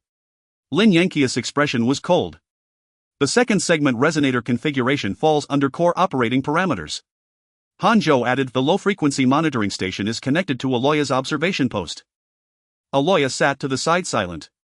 She did not interface with the system yet. She could hear the stellar low frequencies. If the Crimson Tide gained access to the low-frequency monitoring station, they would see not only the industrial processes but might also begin to infer her perceptual abilities. Heroth could not expose its people-like equipment to external forces. Lu Zhang looked at Su Lan. What scope can be opened? Su Lan had clearly prepared for this. First, disclose the isolation process text. Second, provide the low-frequency safety status after delayed processing without the raw curves. Third, allow the hangshi to observe the status lights of the next low-load test through a public window on the outer rim's first commercial level. Fourth, do not open the second segment of the refining line, do not open the Graytail external standard logs, and do not open Aloya's observation post. Lin Yanqiu nodded. I can accept this. Chibai murmured, the Crimson Tide cannot. As it turned out, he was half right. After hearing the reply, Jaeger did not refute it immediately. He simply asked Lord Lu, the Commonwealth is not demanding your military-industrial data but seeking confirmation that the old era risk has not spread. Lu Zhang replied, confirming the risk does not mean entering the core. The Graytail low frequency is not an ordinary risk. Therefore Heroth continues its physical isolation, no connection, no activation, no expansion of heavy industry in the Graytail direction. These are all your own assertions. And entering the core is your own assertion that you will exercise restraint. Jaeger was silent for a moment. The words were harsh. But they were not unreasonable. The Commonwealth's credibility was better than Eaglecrest's, yet that did not mean Heroth had to hand over all the keys to its doors. Especially when those keys were linked to the refining line, the Graytail anomaly, and Aloya. Jaeger shifted his approach. If Heroth refuses the verification, the Commonwealth may classify the secondary refining line as an industrial facility associated with the old era anomaly. Su Lan's gaze darkened. That label was dangerous. It would grant the Crimson Tide a higher mandate for future restrictive actions, prompt the Silver Ring to reassess transaction risks, and cause registered vessels to worry that Heroth was attracting strange things from the Starsea. Lu Zhang did not answer immediately. He looked at the star chart. Outer Rim 1 Graytail External Standard C17, the 3 points were still lit. Heroth had just managed to hold them. If they opened the refining line core now just to avoid the label, it would be seen through on a military-industrial level, understood on a personnel level, and pried open on an institutional level. Then let it be recorded, Lu Zhang said. Jaeger looked up. Heroth refuses core access, Lu Zhang continued. It accepts limited public windows. The Commonwealth may write the risk into its report, and Heroth will also record the Commonwealth's demand for military-industrial core configuration in its own contact log. In the meeting room, Su Lan immediately began taking notes. Jaeger stared at Lu Zhang for a long time. You are turning the observation into a reciprocal record. Yes. Heroth is not yet an entity of equal standing with the Commonwealth. But Heroth keeps accounts. The negotiation did not break down. Yet it grew much colder. The hangshi ultimately accepted the limited public window but appended a risk advisory to its observation report. Crimson Tide personnel could see the safety status lights of the next low-load test through the public window on the commercial level, but not the raw curves or core operating parameters. Aloya's observation post was moved behind the physical isolation chamber. Hanzhou personally checked the access permissions. You don't need to be seen by them, he said. Aloya whispered, I'm not afraid of being seen. This isn't about fear. She gazed into the distance towards Graytail Bay. I know. They want to know what I hear. Hanzhou did not respond. Before the next low-load test, Jaeger stood behind the public window watching the safety status lights on the refining line illuminate one by one. Green, yellow, green. No red. But he knew that all the truly important curves lay behind the walls. And behind those walls Heroth was learning to insulate the industrial furnace from the whispers of the old era. As soon as the Red Tide's verification request was blocked at the core, Marta arrived with a second offer. She seemed to time her arrivals to every breath Heroth took after pressure. This time Silver Ring wasn't selling catalysts. They were selling isolation. The quotation listed low-frequency damping pads, industrial resonance absorption frames, ship-grade soundproofing materials, non-networked quality inspection probes, and a set of used mining vibration isolation structures. None of the items were cutting-edge, yet each precisely filled the gaps in the isolation process of the secondary refining line. After reviewing it, Lin Yanqiu said, these are useful. Su Lan immediately asked, at what cost? Marta smiled. Very reasonable. Silver Ring requests the establishment of an independent quality inspection window on the outer layer of the refining line to verify the stability of civilian alloy deliveries. The window will be managed by Heroth. Silver Ring will send one non-engineering observer on site. We want access. The system won't enter the core and will only look at civilian samples. After hearing this, Chibai turned to look at Su Lan. This time the crack in the door seemed small. Su Lan didn't relax. Cracks always start small. Marta spread her hands. You can refuse. But low-frequency isolation materials are rare in the borderlands. The Commonwealth won't sell them, and Eaglecrest certainly won't. That statement was brutally realistic. Hiras could scrap old ships, modify wreckage and reorganize Silver Ring's goods, but it couldn't conjure all materials out of thin air. The higher industrial upgrades climbed, the more they hit the ceiling of the local supply chain. External resources were necessary, the problem was how to avoid being leashed by them in return. Lu Zhang asked, what will the independent quality inspection window look at? Civilian structural component samples, delivery stability batch numbers. No military alloys. Of course, Marta said with a sincere smile. No on-site presence. Her smile faded slightly. Lord Lu, the non-engineering observer, won't touch the core. People are harder to inspect than equipment. Shibai nearly laughed out loud. Marta glanced at him, then back at Lu Zhang. Then what are you offering? Lu Zhang laid out the terms. Hiras would purchase the low-frequency damping pad, soundproofing materials and vibration isolation structures. All goods would be inspected, disassembled and reassembled before use. Silver Ring could not station personnel on site. They could only view civilian delivery stability reports generated by Hiras from a commercial-level observation room. The reports would have a 7-tit-hour delay and would not include raw yield data, refining line load, low-frequency curves, or military batches. Marta was silent for a few seconds. You've turned the window into a painting on the wall. A painting can still show that we're delivering. But it won't show how you deliver.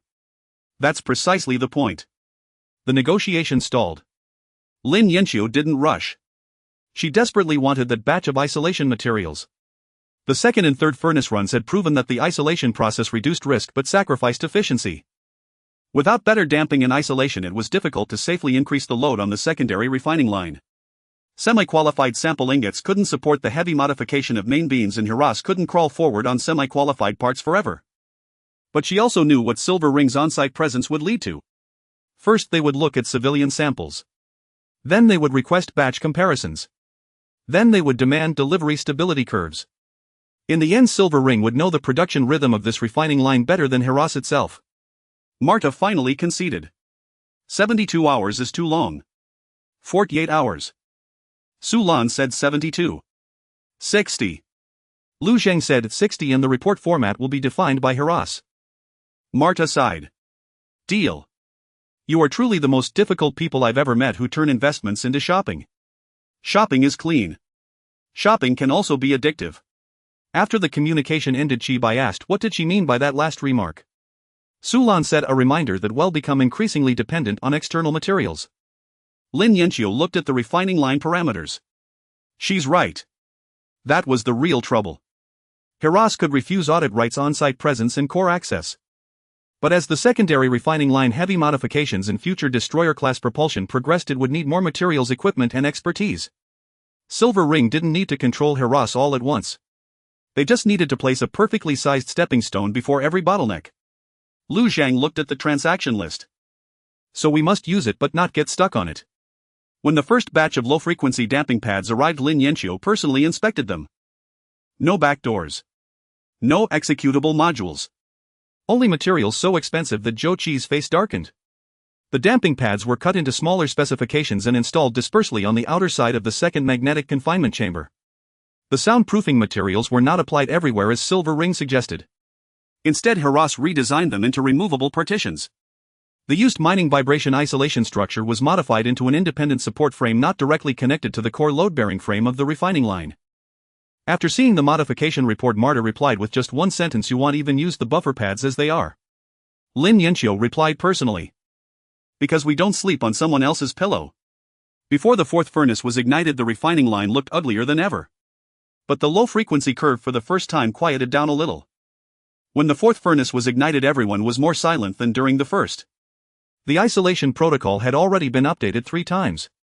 The Silver Ring damping pads were shredded and reinstalled, soundproofing materials were converted into detachable partitions, the gray tail external indicators were reduced to the lowest calibration mode, and C-17 suspended all non-essential broadcasts.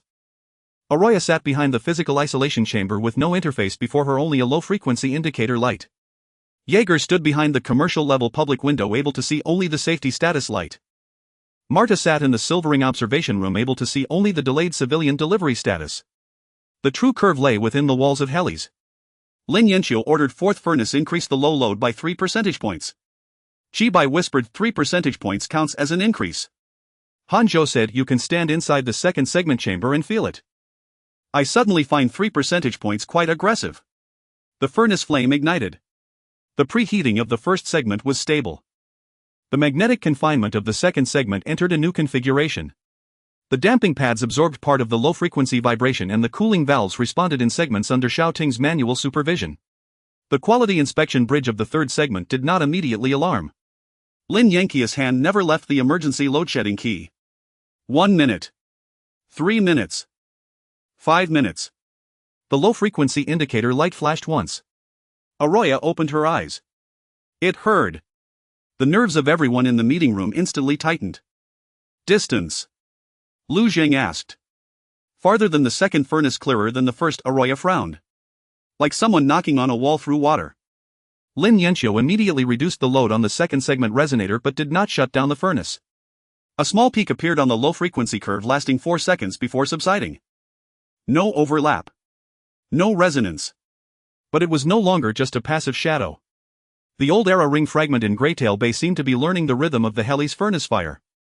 Xiaoting stared at the cooling curve, his voice tight. Temperature difference is stable. Lin Yanqiu said, continue.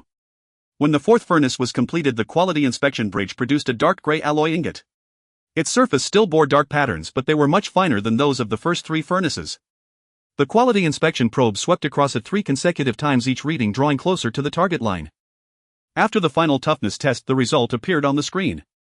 Main beam short segment trial production lower limit met. No one spoke. Shibai opened his mouth then closed it. Lin Yanqiu picked up the alloy ingot, her fingers pressing so hard that her knuckles turned white. The first qualified ingot, she said. Not a perfect ingot. Not mass production alloy. Not material that could immediately forge the Grey Falcon heavy modification main beam. But it had crossed that line. Heli's finally had its first secondary alloy qualified for the trial production of a short segment of the heavy modification main beam. Zhou Qi began calculating the new costs in a low voice. At this efficiency, forging a complete main beam requires at least 6 qualified ingots. Considering the failure rate, more than 10 furnaces. Or powder consumption will compress the night schedule and coolant is insufficient. Sulan added, the red tide will question the low-frequency fluctuations. The silver ring will demand civilian delivery reports. The registered ships are also waiting for the escort to resume. Hanzhou looked at the alloy ingot. The training camp's heavy warship position preparatory course finally has a physical sample.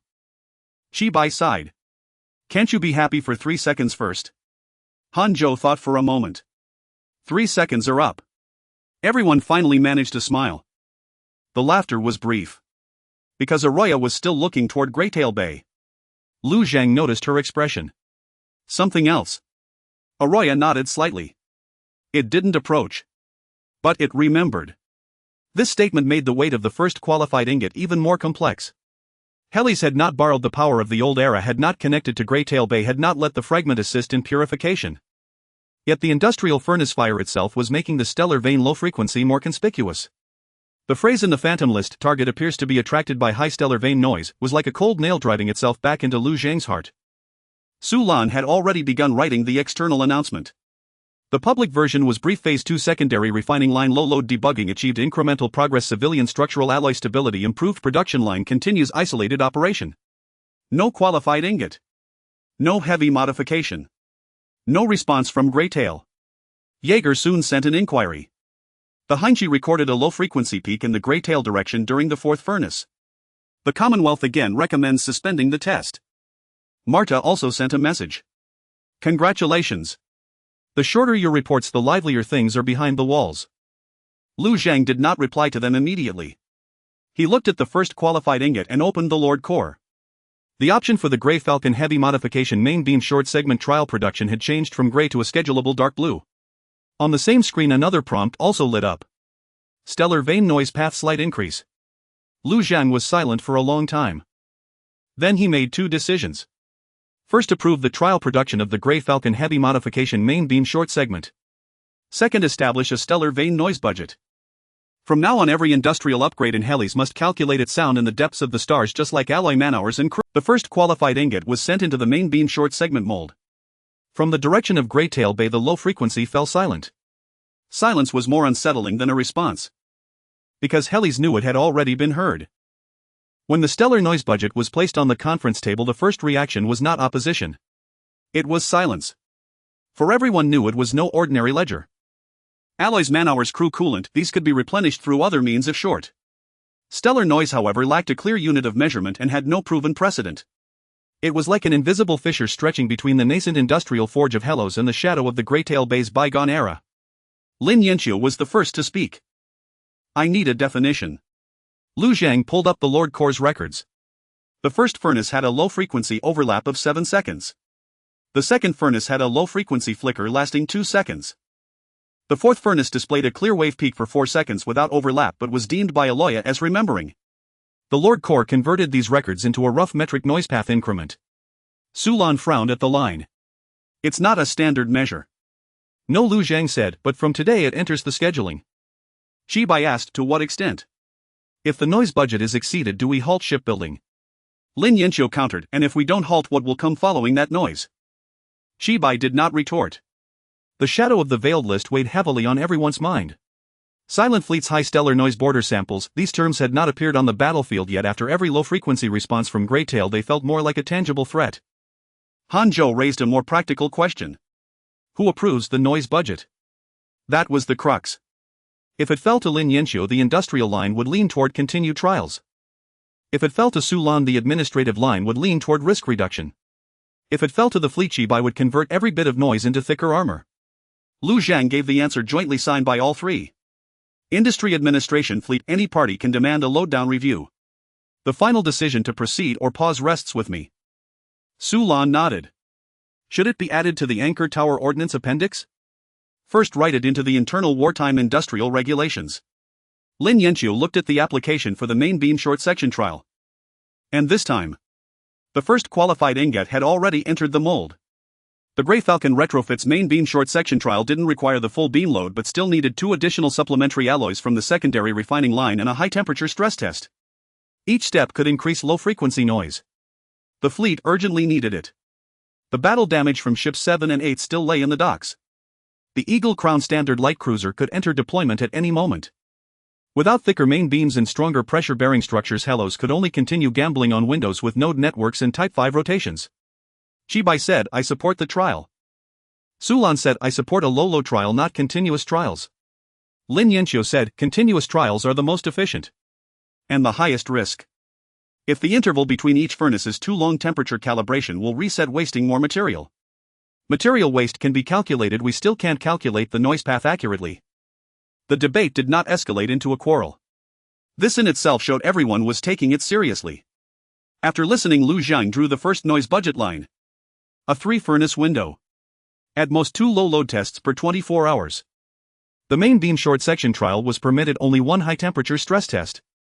Before and after the test, the Greytail external markers would be load-reduced. C-17 would suspend non-essential broadcasts in both Aloya's observation post and the Lord Corps would simultaneously record low-frequency changes.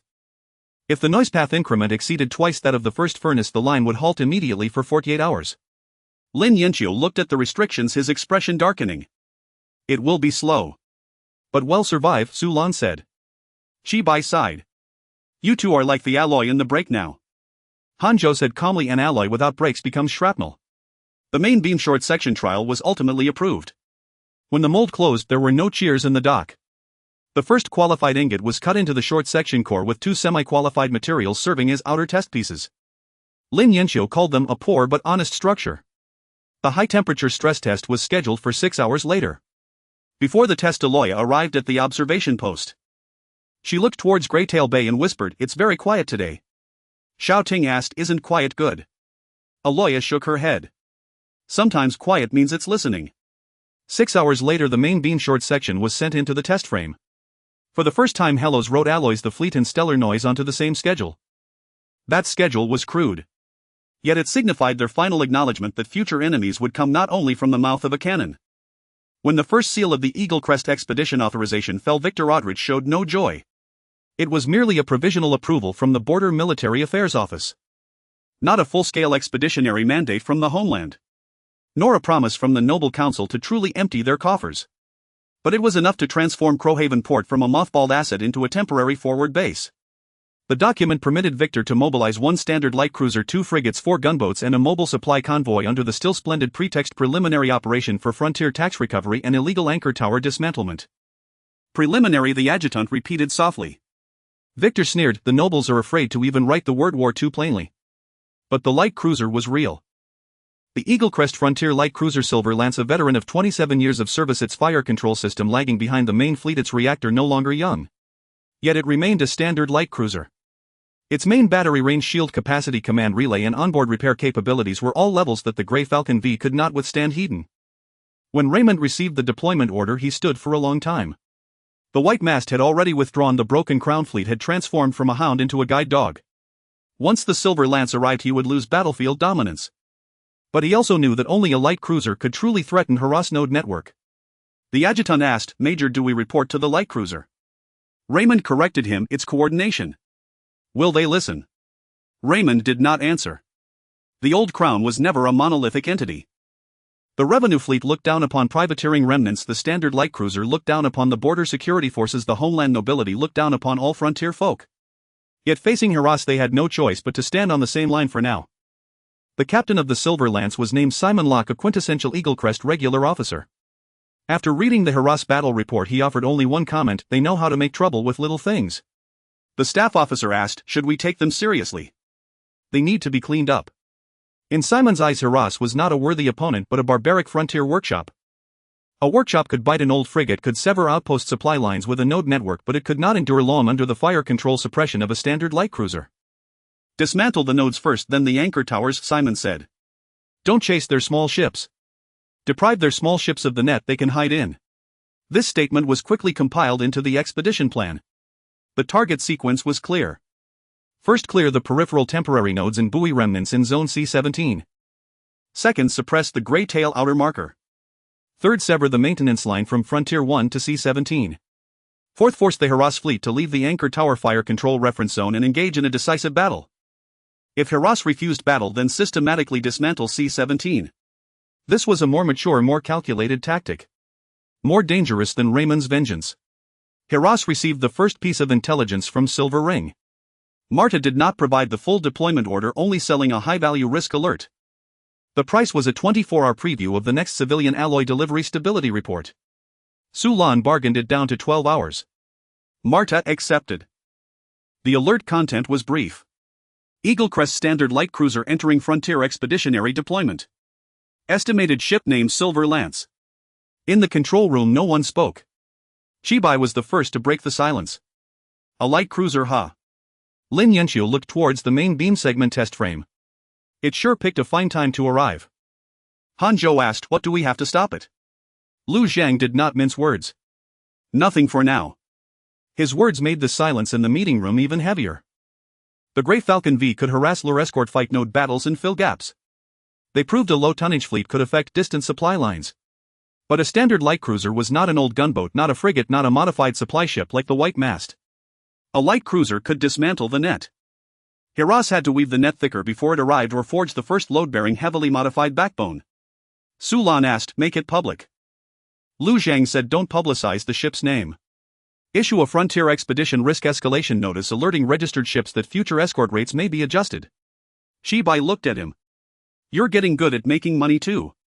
War doesn't get cheaper just because we don't charge for it. That day the high-temperature stress test for the main beam segment began preparation 2 hours early. Lin Yanxiu didn't say it was because of the light cruiser. Everyone knew it was because of the light cruiser. In the distance the scheduling lights of Crowhaven port flickered on one by one. The old Crown had finally stopped merely extending its fingers.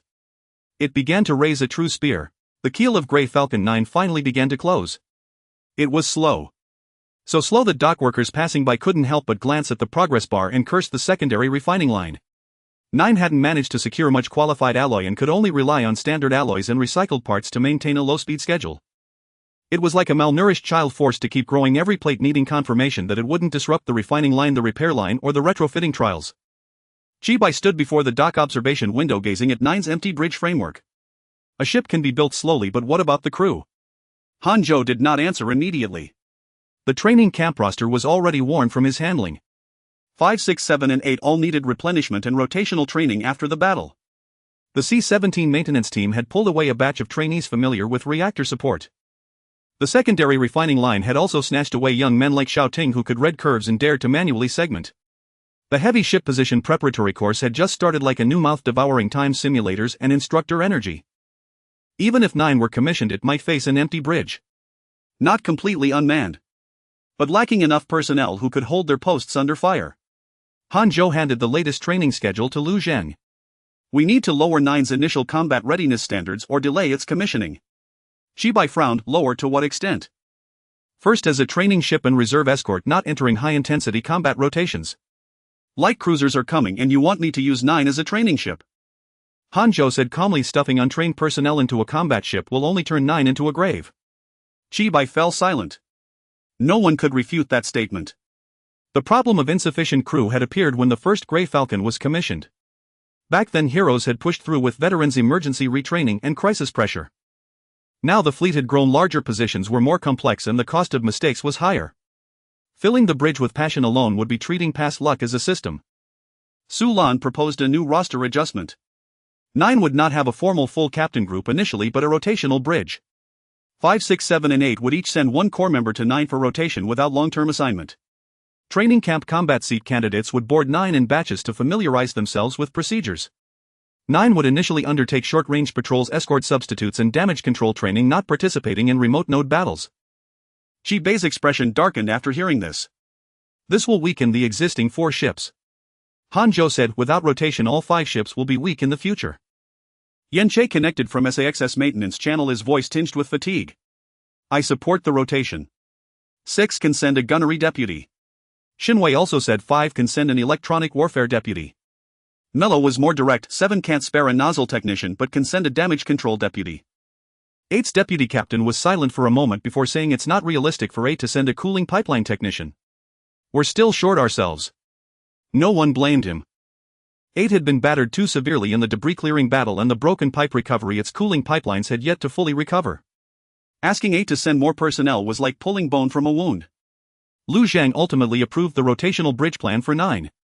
Meanwhile, the priority for restoring simulation pod spare parts at the training camp was raised.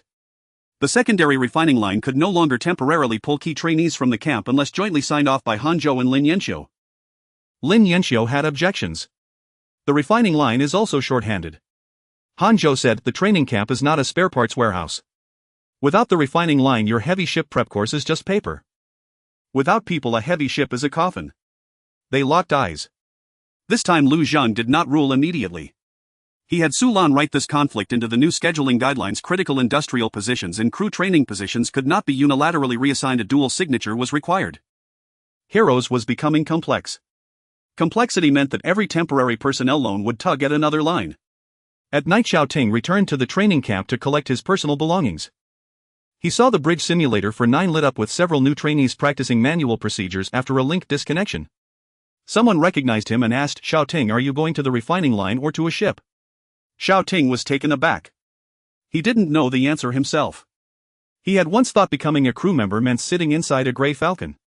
Later he had connected power on the C-17, studied curves on the refining line, and pressed the residual pulse button in front of the node network calibrator.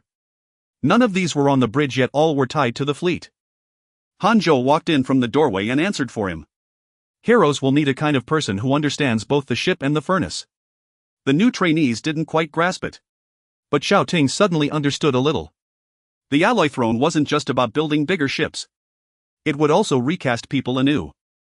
The Crimson Tide Commonwealth's second risk report was shorter than the first. It was also heavier. The Hello secondary refining line exhibits a low-frequency correlation with the anomalous existence of the Greytail Old Epic.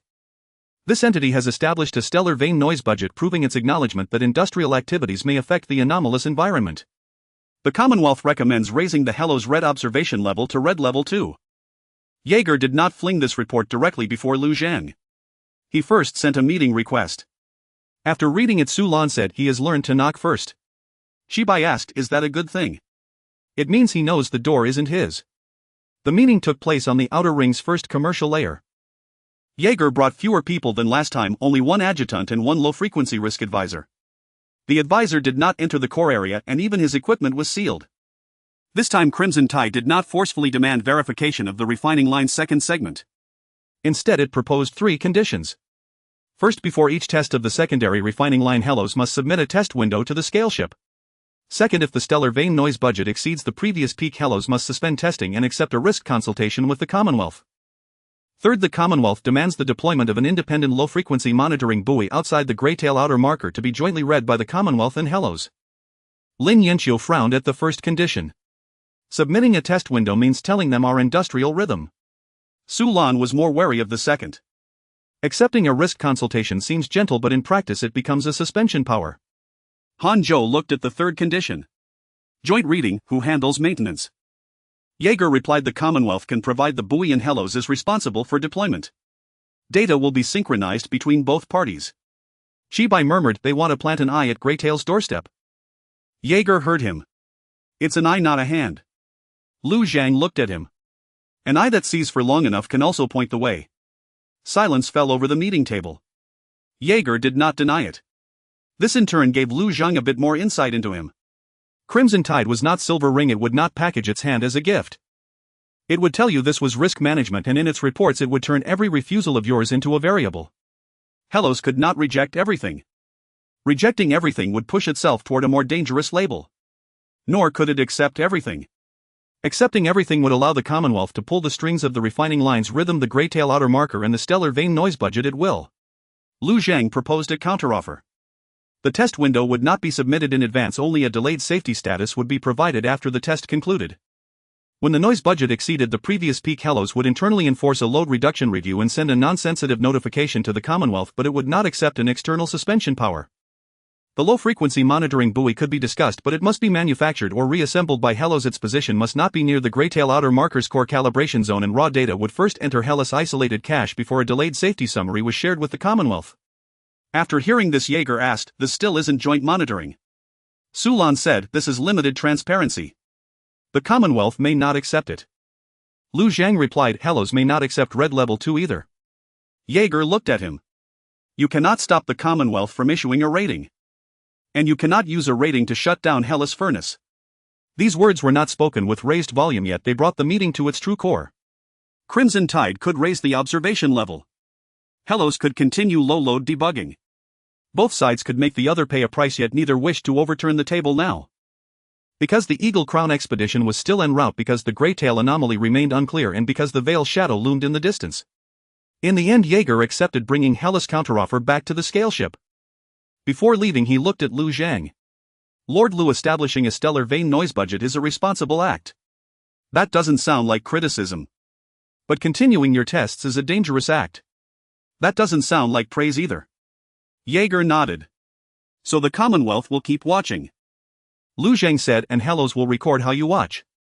After the meeting, Su Lan inscribed the phrase "limited transparency" into the appendix of the external observation rules. Not complete transparency. Not complete closure. It was the minimal way to keep one's furnace alight under the gaze of a powerful neighbor. That night the scale ship did not depart from port. Its observation array still pointed toward Greytail. And on the outer ring's first lower layer, the heating lamp for the main beam short section trial framework was still lit. Before the main beam short segment test began, Lin Yanqiu drove everyone beyond the danger line. Including Chibai. Chibai stood behind the safety glass, his expression deeply wounded. "I just wanted to witness history up close." Lin Yanqiu did not turn back. "History doesn't need you to press your face against it." At the center of the test frame, the Grey Falcon modified main beam short segment was secured between 6 sets of stress arms. It was only 1/7 the length of a full main beam. Its core material came from the first batch of qualified secondary alloy, while its outer layer sandwiched 2 furnace loads of semi-qualified material in standard ship alloy. It was imperfect, even somewhat shabby. But it was the first heavy warship bone cast by Hellos itself. Lu Zhang stood in the control room watching 3 tables unfold simultaneously. The stress test table. The stellar vein noise budget table. The fleet demand table. These 3 tables had never before appeared on the same screen. Now they had to look at each other. The test began. Phase 1, low temperature tension. The main beam short segment emitted a faint metallic resonance, the curve steady. The fine cracks from the previous failure did not appear. Lin Yanqiu's shoulders relaxed slightly, but her hand remained beside the stop button. Phase 2, high temperature torsion. Stress fluctuations emerged in the outer semi-qualified material, and a yellow alert flashed at the edge of the short segment. Xiaoting, responsible for cooling support, applied segmented cooling according to isolation protocols, not rushing to suppress the fluctuations but allowing them to release within a controllable range. Han Zhou saw this and murmured, "He's learned not to force it." Chibai asked, "Is that a compliment?" "It is." Phase 3 Impact Simulation. This time everyone fell silent. The impact simulation corresponded to a near miss from a patrol ship's cannon fire, the most likely scenario when facing light cruisers. The Grey Falcon Mark vs. Skeleton could only endure such impacts through evasion and damage control. If the modified version could not withstand this, there was no point in continuing the trial production. The stress arms lit up. The impact landed. The main beam short segment shuddered violently. At one edge, a piece of semi-qualified material spalled off. The alert turned red for half a second before the core structure pulled it back to yellow. Lin Yanqiu stared at the curve unblinking. 10 seconds later the test ended. The result appeared on the screen. Core structure intact. Outer composite material partially failed. Main beam short segment trial restricted level test passed. Passed. Not a complete pass. Not mass producible. It was a restricted level pass. Yet Chibai clenched his fist hard. It's enough. Lin Yanqiu did not correct him. Because she knew it was indeed enough. Enough to prove the secondary refining line was not burned in vain. Enough to prove the Grey Falcon modification was not a paper fantasy. Enough to prove that Helos could finally forge bones heavier than the Mark V frigate. At the same time, a brief fluctuation appeared on the stellar vein noise budget table. Lower than the fourth furnace run. But not zeroed out. Aloya closed her eyes and said, "It's not knocking on the wall. It's listening for the echo." Lu Zhang recorded those words in the highest sensitivity archive. The alloy passed. The noise remained. This was the path of Hellas' future. The test results were not immediately made public. Sulan drafted an internal announcement first. Grey Falcon modified main beam short segment completes restricted level test. Secondary refining line enters controlled low-load production phase. Stellar vein noise budget incorporated into wartime industrial scheduling. Chibai read it. "This doesn't sound like history at all." Sulan said, "If history is written too loudly, the enemy will hear it." But Lu Zhang added one line at the end of the announcement. Alloy Throne project officially established. The meeting room fell silent. Lin Yanqiu looked up at him. Zhou Qi also stopped his cost calculations. Hanzhou reopened the heavy ship position preparatory schedule for the training camp. Sulan did not delete that line. Alloy Throne. This name was not for show. It meant that from today onward Helos would no longer set its sights merely on building a few more Grey Falcon Mark vs. It would establish a secondary refining line, trial produce the modified heavy ship, expand the crew system, plan for destroyer-class vessels, and ultimately forge the first stretch of Star Sea into a military-industrial foundation capable of withstanding the pressure of a great power. This also meant greater noise, higher resource consumption, stronger external attention, and more dangerous enemies. Lu Zhang did not shy away from these. He issued orders to all core personnel. Grey Falcon 9 continues low-speed scheduling. Modified main beam enters second short segment design. Secondary refining line maintains low-load production within noise budget. Training camp establishes heavy ship engineering and bridge joint preparatory course. C-17 maintenance continues uninterrupted. Greytail direction remains isolated. The orders came down one by one, like new keels settling into the dry dock. At the same time, the expedition scheduling at Crowhaven continued to advance. The Red Tide Balance incorporated the Helos Alloy Throne project into a new observation report. Within the Silver Ring Trade Syndicate, Hellas Industrial Rating was raised by 1 tier. In the depths of Greytail Bay, the old era ring fragment remained silent, offering no response. In that silence, the first modified main beam short segment was sent into the storage rack. On the first day after the official establishment of the Alloy Throne project, Lu Zhang did not hold a celebration meeting. Instead, he convened a disassembly meeting. At the center of the conference room, there was no longer just a single fleet star chart but 4 engineering schedules laid out side by side. The secondary refining line, the Grey Falcon Heavy refit, the Grey Falcon 9, the heavy ship engineering, and the combined bridge preparatory program. Each schedule resembled a ravenous beast, its maw wide open, demanding alloy man-hours, crew coolant, simulation pods, and safety budget. Lin Yanqiu pointed at the first schedule. The secondary refining line must maintain low-load continuous production. It cannot run at high load, and it cannot be shut down for too long. If it's idle for too long, the temperature calibration will need to be redone and the yield rate will drop. Zhou Qi immediately added, continuous production means a stable supply of ore powder. The mining operations must expand shifts and the reactor cooling must also expand shifts. Sulan looked at him. Where will the people for these expanded shifts come from? Zhou Qi fell silent. People never simply materialize out of thin air. The second schedule belonged to the Grey Falcon Heavy refit. The first main beam short section had passed the limit class inspection and the design for the second short section had already commenced. But a short section is not a complete main beam and a heavy refit is not simply scaling up the Type 5. It requires a thicker pressure-bearing skeleton, a more stable cooling circuit, more complex damage control zoning and new bridge crew position standards. Shibai stared at the design drawings, a gleam in his eyes. If this thing can be built, at least we won't have to figure out how to dodge every time we see a patrol frigate. Lin Yanxiu said coldly, right now it's not even half a ship. Every dream needs a skeleton to start. Skeletons can break too. The third schedule was for the Grey Falcon 9. The low-speed production schedule for the 9 continued, but its role was changed to a rotation training bridge and reserve escort vessel. It wouldn't immediately become a frontline combatant, but its production must continue. Otherwise the Type 5 production line would stall and the crew rotation training system would lose a physical ship platform. Hanzhou supported continuing the 9. No matter how good the simulation pods are, they can't replace a real bridge. Shibai glanced at him. You're actually supporting shipbuilding. Hanzhou said, I support not turning training into a fantasy. The fourth schedule was the most troublesome. The heavy ship engineering and combined bridge preparatory program. This wasn't simply adding another course. It required crew members to understand longer-term damage control, more complex reactor redundancy, heavier fire control coordination, and for engineering personnel to comprehend the decision-making rhythm of the bridge. People like Xiao Ting, who understood both the ship and the reactor, could no longer be a mere coincidence, they had to become a training objective. The training camp would become busier as a result. The simulation pods were not yet fully restored. There weren't enough instructors.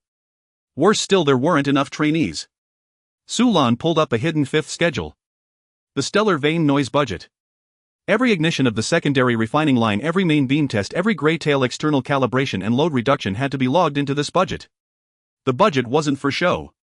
It was to prevent heroes from drawing the old-era fragments of Grey Tail Bay closer and closer in its pursuit of ever larger vessels.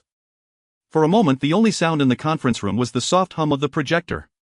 Lu Zhang looked at the 5 schedules. This was the true alloy throne. It wasn't a single warship nor a single production line, but an entire industrial system, one that dragged against itself, competed with itself and supported itself all at once. Priorities, Su Lan reminded. Lu Zhang began issuing orders. The secondary refining line is the first foundational priority. It must not be interrupted, but it must adhere to the stellar vein noise budget. Repairs for the existing 4 ships are the combat readiness priority. Ships 7 and 8 must not continue to enter high-risk missions while damaged. The Grey Falcon 9 maintains its low-speed schedule. It will not compete for heavy refit main beam materials, but it must ensure the rotation training bridge is completed on schedule. The second short section of the heavy refit enters the design and prototype trial stage, but it will not enter the full main beam production schedule. The training camp will restore simulation pod spare parts and simultaneously establish the heavy ship combined preparatory program without forcibly pulling personnel from the C-17 maintenance team. Su Lan recorded each order, each one like applying a bandage to a different wound. After the meeting concluded, the lower levels of the shipyard began to be renumbered. The secondary refining line was labeled Throne Furnace 1. The heavy refit short section trial zone was labeled Heavy Bone Workstation. A new sign for the rotation training bridge was erected beside the keel of the Grey Falcon 9. The training camp received its first heavy ship combined preparatory curriculum. Maintenance requests for the C-17 were reprioritized under the wartime maintenance red line, no longer easily preempted by the refining line. Shibai looked at these new names and sighed, we're starting to look more and more like a real nation. Su Lan said a real nation would have even more schedules. Hanzhou added, and more people complaining about them. Lu Zhang stood by the observation window watching as the furnace fires in the lower shipyard and the skeletal frames of the ships above illuminated simultaneously. The silver crown lance rested at the outer docks of Crow's Rest Harbor like a beast that was old yet still dangerous. The hull bore multiple patches, the main gun's mount was darkened by years of wear, the shield generator was not the latest model, and the reactor output curve was less impressive than that of the core fleet's main light cruisers. Yet when it completed its first low-power ignition, every straggler and privateer in Crow's Rest Harbor fell silent. This was a standard light cruiser. Even old, it was not something a Grey Falcon V could face head-on. As Captain Simon Locke descended the boarding ramp, Ramon Cast was already waiting for him. Their uniforms were similar in color, yet their auras were utterly different. Ramon was like a blade that had been shattered and then sharpened anew, while Simon was like a regulation sword that had rarely left its sheath for too long. Simon glanced at Ramon. Crown Breaker. Ramon returned the greeting. Captain Locke. There was no warmth. Nor any unnecessary words. In the conference room of Crow's Rest Harbor, Victor Aldrich projected the hero's data onto the star chart. Outer rim 1 Grey Tail, outer marker C-17. A 3-point control zone. Suspected activation of a secondary refining line. Indications of a heavily modified Grey Falcon prototype. Strike records against the node network's remote supply lines. After reviewing it, Simon paused only on the last item. They don't like leaving their web. Victor nodded. So your mission isn't to chase ships? Simon said, dismantle the web.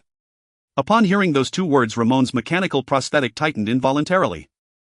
He had once tried to crush Heroes' ships only to discover later that what truly made Heroes formidable was the web woven from Rule's anchor towers, buoys, repair lines and allied defense partners. Now Simon had seen this at a glance.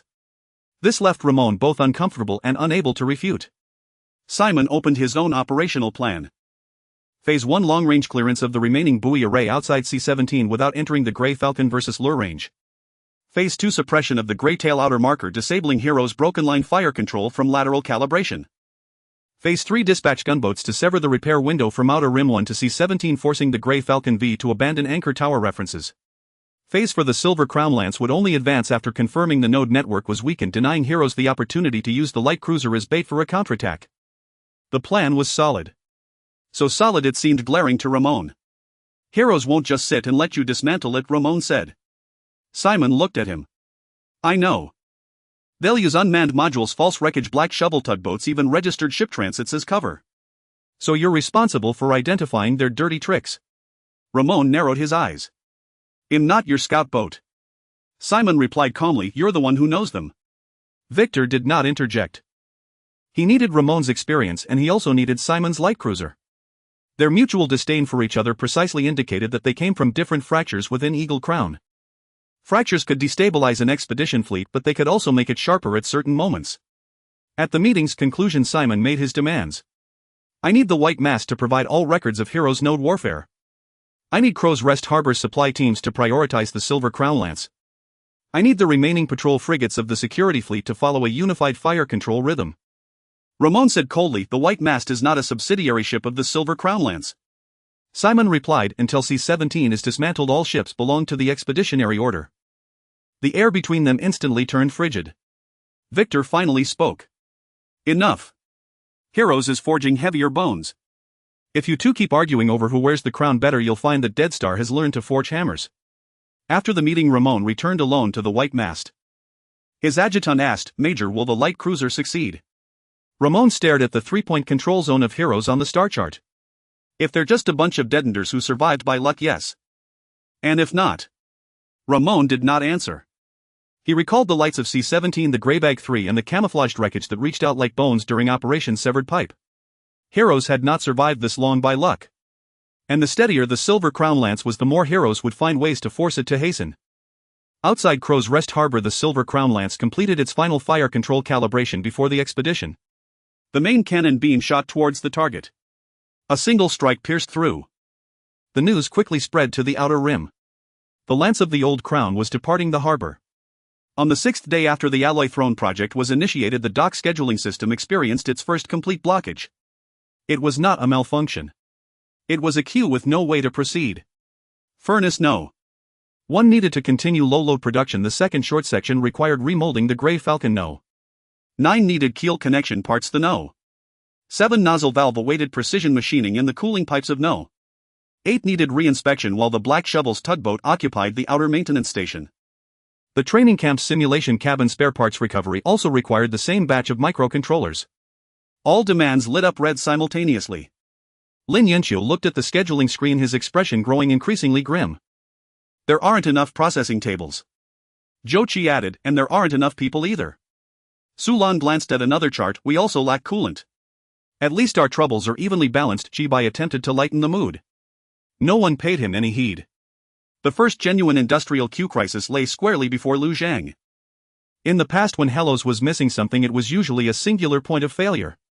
Lacking alloy, they would dismantle wreckage. Lacking crew members, they would open a training camp. Lacking shipping lanes, they would pin down a C-17. Now it was different. Every line was growing, each beginning to compete for the same chassis. This was the price of the Alloy Throne. It demanded not only more resources. It required Helos to learn to decide who would wait first. Lin Yanqiu advocated for prioritizing the remolding of the second short section. The Silver Crown Spear has already left port.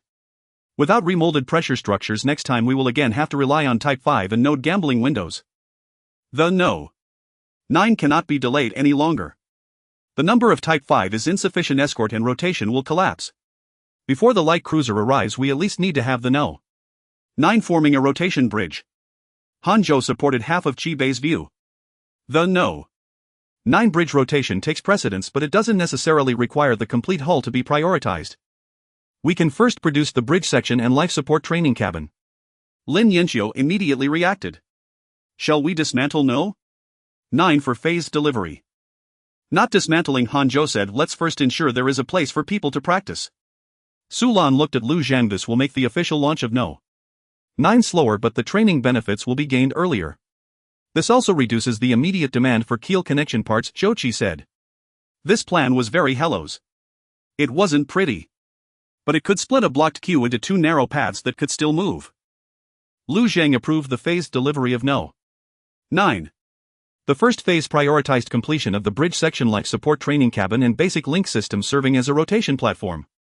In the second phase, keel closure and propulsion systems would continue with low-speed scheduling. In the third phase, armed and shield combat systems would await remolding of the second short section and maintenance of No. 7 and No. 8 for further scheduling. Chibai looked at the new table and sighed. Before No. 9 is even born, it is already scheduled for classes. Hanzhou said this indicates it has great potential from a young age. The remolding of the second short section was also split. The trial production of the complete short section was delayed by 2 days and fatigue testing of node materials would be conducted first. This approach allows for validating the design of the second short section with less alloy without occupying the controller and life support station of the No. 9 bridge section. The priority of the No. 7 nozzle valve remains. The re-inspection of the cooling pipes of No. 8 was delayed to the next shift but must not exceed 12 hours. The Black Shovel's tugboat maintenance continued in phases which displeased Saji. You are dividing again. Sulan said your tugboat can operate No. 8 cannot burst pipes No. 9 can train and remolding can be tested. Which one do you want to stop? Saji pondered for a long time, then cursed. You people and your charts are really annoying. Thank you for your understanding. I don't understand. But she did not argue further. The Q crisis had not been resolved. It had merely been sliced open, diverted, labeled and compressed into a finer process. That night the lower level of the dock remained lit. Furnace No. 1 operated at low load. The remolding material fatigue testing platform glowed with a yellow light. The No. 9 bridge section began installing the first group of basic links.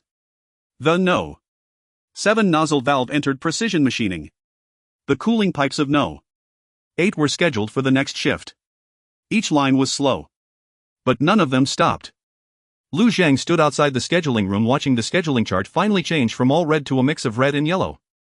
He suddenly realized that the desire for ships to keep increasing was never about infinite production. Rather, it was about maintaining the production line's breadth even when everything was insufficient. The Red Tide Commonwealth secondary observation level coded red officially took effect just as the Hellos queuing crisis was suppressed. The Hanchi sent a notification to Outer Rim 1. The wording remained polite, yet the substance carried immense weight. Based on the Hellos secondary refining line stellar vein noise estimates, anomalous low-frequency responses from the Greytail Old Epoch, and the initiation of the Ally Throne project, the Commonwealth upgrades the Hellos border observation level to Red Secondary. Red Secondary was not a sanction, but it entailed more records, stricter advisory restrictions, higher frequency inquiries, and a more substantial justification for the Commonwealth to adopt preventive stabilization measures in the future. After reading the notice, Su Lan remarked, "They have replaced the measuring stick with the blueprint of a chain." Chibai asked, "Can it be severed?" Not yet.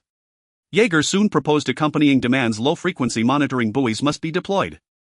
The Commonwealth conceded, no longer insisting on raw data synchronization or requiring the buoys to approach the core zone of the Greytail outer beacon. However, it demanded that the buoys possess Commonwealth-certified seals. Their deployment positions must cover the low-frequency sector outside Greytail Bay, and the delayed summary must not exceed 6 hours. Lin Yanqi's first reaction was there must be nothing inside the seals. Sulan's second thought followed: 6 hours is too short. Aloya offered no technical assessment. She merely gazed toward Greytail and said, "If you place an eye there, it will know." The meeting room fell silent. It referred to that old epic ring fragment within Greytail Bay. The concern was not merely preventing the Red Tide from observing too much, but also guarding against the Greytail anomaly becoming more alert due to increased monitoring equipment. Every past external surveyor approaching Greytail had triggered a response. Now the red tide intended to place a low-frequency monitoring buoy. Even if positioned on the periphery, it was no trivial matter. Lu Zhang asked, can it be made a passive one-way device? Lin Yanqiu nodded. If Hellos restructures it, yes. The buoy only listens, emitting no active scans. The energy core is miniaturized summaries forwarded by Outer Rim 1, preventing self-broadcast. Upon hearing this proposal, Jaeger frowned. Commonwealth certification seals require confirmation that the buoy has not been tampered with. Sulan said the seals can be inspected before deployment with no active communication permitted afterward. Then how does the Commonwealth verify data credibility? Lu Zhang replied, you can verify the casing. Hellos assumes responsibility for data credibility with errors documented on record. Jaeger shook his head. This is not joint monitoring. It is a limited low-frequency summary within Hellos territory. Red Secondary demands greater transparency. Red Secondary is not a transfer of sovereignty. This assertion chilled the talks once more. The Hanki's adjutant looked displeased. Yet Jaeger did not immediately apply pressure. He fixed his gaze on Lu Zhang and suddenly asked, if the Greytail anomaly is truly attracted by industrial noise, would Hellos be willing to halt the Alloy Throne project? Everyone turned to Lu Zhang. The question was too sharp. Halting would mean Hellos would forever lack a crucial piece when facing the Eagle Crown light cruisers, Red Tide observation, and the Silver Ring supply chain. Continuing meant stellar vein noise might increase, drawing the distant shadows on the Phantom Veil list nearer. Lu Zhang did not offer a polished answer. If the noise budget proves we are triggering uncontrollable risks, I will stop it, he said. But not because the Commonwealth demands it, but because Hellas' own instruments tell us it is time. Jaeger was silent for a moment. Is there a difference? Yes. One is having another hand press down on ours, the other is learning to apply the brakes ourselves. Jaeger ultimately agreed to continue negotiations. Red Secondary took effect. The low-frequency monitoring buoy plan was revised. Hellos restructured. Red Tide sealed passive listening, only a 12-hour delay for summaries instead of 6, and data containing only safety levels and trends, not raw curves. The Red Tide was dissatisfied. Hellos was not relieved either. Yet the buoy did not shatter the negotiations. On deployment day, Aloya stood at the observation window watching the tiny buoy being towed toward the outer sector of Greytail. It conducted no active scans, resting like a silent ear at the edge of the darkness. From the depths of Greytail Bay there was no response. The absence of a response brought relief to everyone. It also prompted Lu Zhang to add a new line item to the noise budget: the cost of external monitoring equipment. Henceforth, not only did the furnace emit sound, but even the eyes observing that sound would themselves become part of the noise. The bridge section of Grey Falcon 9 was completed before the hull itself. That sounded absurd. The keel of the ship had yet to be closed, the propulsion system was still in low-speed scheduling, and the armaments and shields were even further behind, yet the first row of cold white lights had already illuminated the bridge. A life support training pod was connected to temporary pipelines. The basic link system began its low-power cycle, and a damage control simulation panel was mounted on a bulkhead still lacking its outer shell protection. Chibai stood at the entrance of the night bridge, silent for a long time. Hanzhou asked, what, not satisfied? It's too empty. That's why it's called the empty bridge. Chibai shook his head. It's not that kind of empty. It's that it hasn't seen battle yet. Too pristine. Hanzhou watched the new trainees file into the bridge. Pristine is fine. Let them first know how the procedures are supposed to look before they learn what the battlefield will do to them. The 9th rotation training bridge was officially activated. The first batch to enter was not the ace trainees, but a mixed group: of 5th Seat Deputy for Electronic Warfare, a 6th Seat Deputy for Gunnery, a 7th Seat Deputy Chief for Damage Control, 2 candidates for battle stations from the training camp, and an industrial support trainee like Xiao Ting. Xiao Ting stood before the reactor simulation deputy station feeling uneasy. "I'm not bridge crew," Hanzhou said. "In the future a heavy ship won't need people who only understand the bridge." Chibai added, "And it won't need people who only understand the furnace." The first training session on the 9th bridge was simple. Link disconnection. Cooling anomaly. Low-frequency noise budget alarm. All three occurred simultaneously. The trainees thought they would first practice routine startup procedures, but their first lesson threw them into a combined malfunction. Xiao Ting saw the cooling curve and instinctively sought the logic for segmenting the refining line. The gunnery deputy tried to seize fire control priority, only to be rejected by the electronic warfare deputy. According to protocol, the damage control deputy chief meticulously recorded everyone's mistakes. 10 minutes later the simulation ended. The results were abysmal. Yet Chibai did not curse. He said, "Welcome to the Alloy Throne project. You weren't piloting a ship just now. You were piloting a production line, an outpost marker, a noise budget table, and a heavy ship that hasn't even been finished." The trainees' faces turned pale. Hanzhou said, "He put it harshly, but not harshly enough." Elsewhere, the material fatigue test for the second short segment of the refit was completed. The result was more stable than the first short segment. Not because there was suddenly more material, but because the isolation process and alloy distribution of the secondary refining line had matured. The second short segment could still only be considered a trial piece, yet it was enough to outline the first section of the Grey Falcon refit's frame. Lin Yanqiu projected the models of the two short segments into the control room. They hung within the translucent hull skeleton, occupying only a tiny part of the entire refit. But everyone saw what they represented. The Grey Falcon refit was no longer just a parameter sheet. It had a prototype. Zhou Qi immediately poured cold water. At the current production rate, completing the full load-bearing frame will take at least 46 days, assuming no Hawk Crown light cruiser, no new low-frequency anomalies, and no coolant shortage. Shibai said, "Your assumptions are about as realistic as a fairy tale." Lin Yanqiu did not refute. "So first we create the frame prototype. We want talk about completion." Lu Zhang gazed at the projection. The ninth bridge rotation training had commenced. The refit frame prototype had appeared. The secondary refining line had stabilized 4 furnaces at low load. The red tide low-frequency buoy had not triggered a gray tail response. The Black Shovel Gang's tugboat had completed its first phase of repairs, and Saji had regained a thruster that could run but not fast. Each progress was insufficient on its own. Together, however, they felt like a true industrial throne was laying its foundation. At that moment, Outer Rim 1 received an encrypted forward from Silver Ring. Marta dispensed with pleasantries. The Silver Crown Lance has departed Crow's Nest port, escorted by at least 2 patrol frigates, 3 gunboats, and a mobile supply convoy.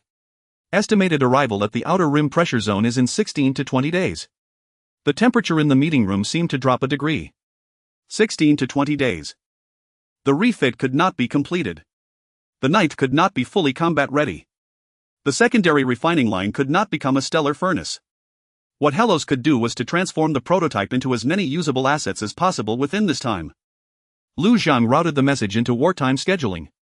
"The Alloy Throne project enters phase 1 wartime tempo," he said. The ninth will run 2 shifts daily.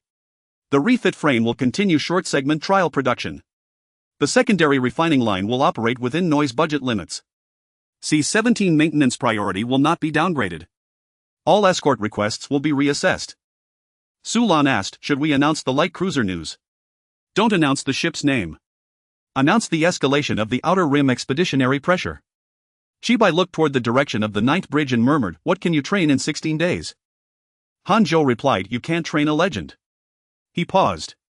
"But you can train them not to panic." Inside the empty ninth bridge, the second batch of trainees had already taken their stations. In the refit trial production area, 2 short frame segments were locked into the same projection. Furnace number 1 of the throne hummed softly. In the distance, the lights of C-17 remained on.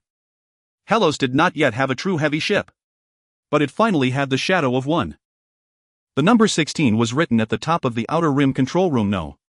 1. It was not a countdown clock, but a red line pressed down on all scheduling charts. Sulan insisted on not revealing the ship name of the Silver Crown Spear and only issued an upgrade notice regarding the pressure of the Outer Rim expedition to registered ships. In the public channel, many captains only knew that a larger fleet named the Hawk Crown was approaching, unaware that it was a standard light cruiser. The core layer knew more, thus the pressure was heavier. Lu Zheng divided the 16 days into 4 segments. The first segment was 4 days. Recover current combat capabilities. Ships No. 5, 6, 7, and 8 must complete the minimum combat readiness inspection. The C-17 shell and fire control reference array were repaired to withstand remote disturbances. At least 2 tugboats from the Black Shovel Gang must be restored to participate in towing and retrieval. The second segment 4 days. Perfect the node network, supplement the unmanned module of the Morning Needle, reconstruct the camouflage debris, low power sensors and towing beacons that were exhausted during the broken pipe operation. The delay calibration between Outer Rim No. 1 gray tail marker in C-17 needs to be redefined. The third segment 4 days. Advance the Alloy Throne, keep the Throne No. 1 furnace operating within the noise budget at low load production, overhaul the third short section frame for trial production, and the No. 9 training ship bridge will operate 2 shifts daily. The heavy ship joint preparatory team must complete the first round of assessments. The fourth segment 4 days. Pre-battle integration, all fleet's maintenance lines, node networks, escorting cooperative defense with the Black Shovel Gang, and incoming observation windows enter a wartime rhythm. Shibai remarked after reading, "You've broken down the 16 days as if they were 16 months. Zhou Qi replied, "The problem is that we only have 16 days. Lin Yanqiu stared at the third segment. "The trial production of the third short section requires more qualified alloys. Given the current furnace speed, the risk is very tight. Sulan looked at the second segment. The incoming observation window needs to be compressed. After the red tide of the second level, any reconstruction of the node network will be monitored by them. Hanzhou only asked, what if the training camp doesn't have enough personnel? No one answered immediately. The biggest issue with the 16-day sprint chart is not that a particular line is too difficult. It's that every line is too difficult. Lu Zhang did not change direction but eliminated all the pretty goals. Grey Falcon no. 9 does not pursue complete combat readiness, it only seeks stability in the training ship bridge and the minimum conditions for mobility tests. The Grey Falcon's overhaul does not aim for a complete frame, it only focuses on the trial production of the third short section and the data for the 3 segments. The node network does not aim to cover the old supply routes, it only restores the defense and decoy layers of the 3-point control area. The second level refining line does not mention load but only improves the qualification rate. The training camp does not expand its recruitment, it only screens for those who can withstand the processes within 16 days. Sulan wrote these as formal orders. The title was First Phase Wartime Industrial Sprint Chart. After the order was issued, Outer Rim no. 1 felt as if it was being tightened by an invisible hand. Outside the dock, the installation of the No. 7 nozzle valve was completed and the No. 8 cooling pipeline entered its final inspection. Ships No. 5 and 6 began to alternately connect to the C-17 fire control reference to test delays. Old Grey Falcon No. 1, 2 and 3 were reintroduced into a low-intensity patrol schedule, taking on the near-side alert of Outer Rim No. 1. Below the throne No. 1 furnace stabilized at low load. Before each ignition, the gray tail marker reduced its load and low-frequency buoys entered passive recording mode while Aloya stood by. Lin Yanxiu did not allow anyone to exceed the noise budget in a rush to meet the schedule. In the training camp, the No. 9 training ship bridge changed from 1 shift a day to 2 shifts. The trainees began to familiarize themselves with a strange kind of warfare. They had not yet boarded a complete ship yet, they had to simultaneously understand the bridge, the factory, the outpost markers and the noise budget. After the second shift, Xiao Ting leaned against the cabin wall exhausted. Someone asked, can we really stop a light cruiser like this? Xiao Ting did not boast. We cannot. The person's face paled. Xiao Ting continued, but it can help us stay calm when the time comes. If we can stay calm, we might live for a few more minutes. A few more minutes and other lines might connect. This statement was overheard by Hanzhou. He did not exaggerate but simply wrote it into the training camp's daily record. At night, Lu Zhang stood in the control room watching the first batch of progress bars on the 16-day sprint chart light up. Each bar was very short. Each one was moving. The silver crown spear was still far away, but its shadow had already pressed into every workstation of Hellos. The first time the No. 9 training bridge connected to the real fleet's data link, it failed outright. Not an explosion. Not sparks. Just 3 indicator lights turning yellow simultaneously. The basic link latency exceeded the standard. The life support training pod status was out of sync. The damage control simulation board could not read the new parameters for No. 7 nozzle valve. Chibai stared at the 3 yellow lights silent for 2 seconds. This is more embarrassing than an explosion. Hanzhou said, an explosion at least proves you connected. The No. 9 bridge segment was not yet a full ship. Its bridge was in place, the life support training pod was there and the basic link existed, but the keel was unsealed, the propulsion system was not installed and the weapon systems were mere empty interfaces. To make the training more realistic for fleet operations, the engineering team attempted to feed the No. 9 bridge segment with latency data from units 5, 6, 7 and 8 simulating a real fleet status. The result was that the bridge failed in the very first round. Xiao Ting, standing in the deputy position of the reactor simulation, watched the latency curve, his face flushing. The cooling parameters weren't aligned.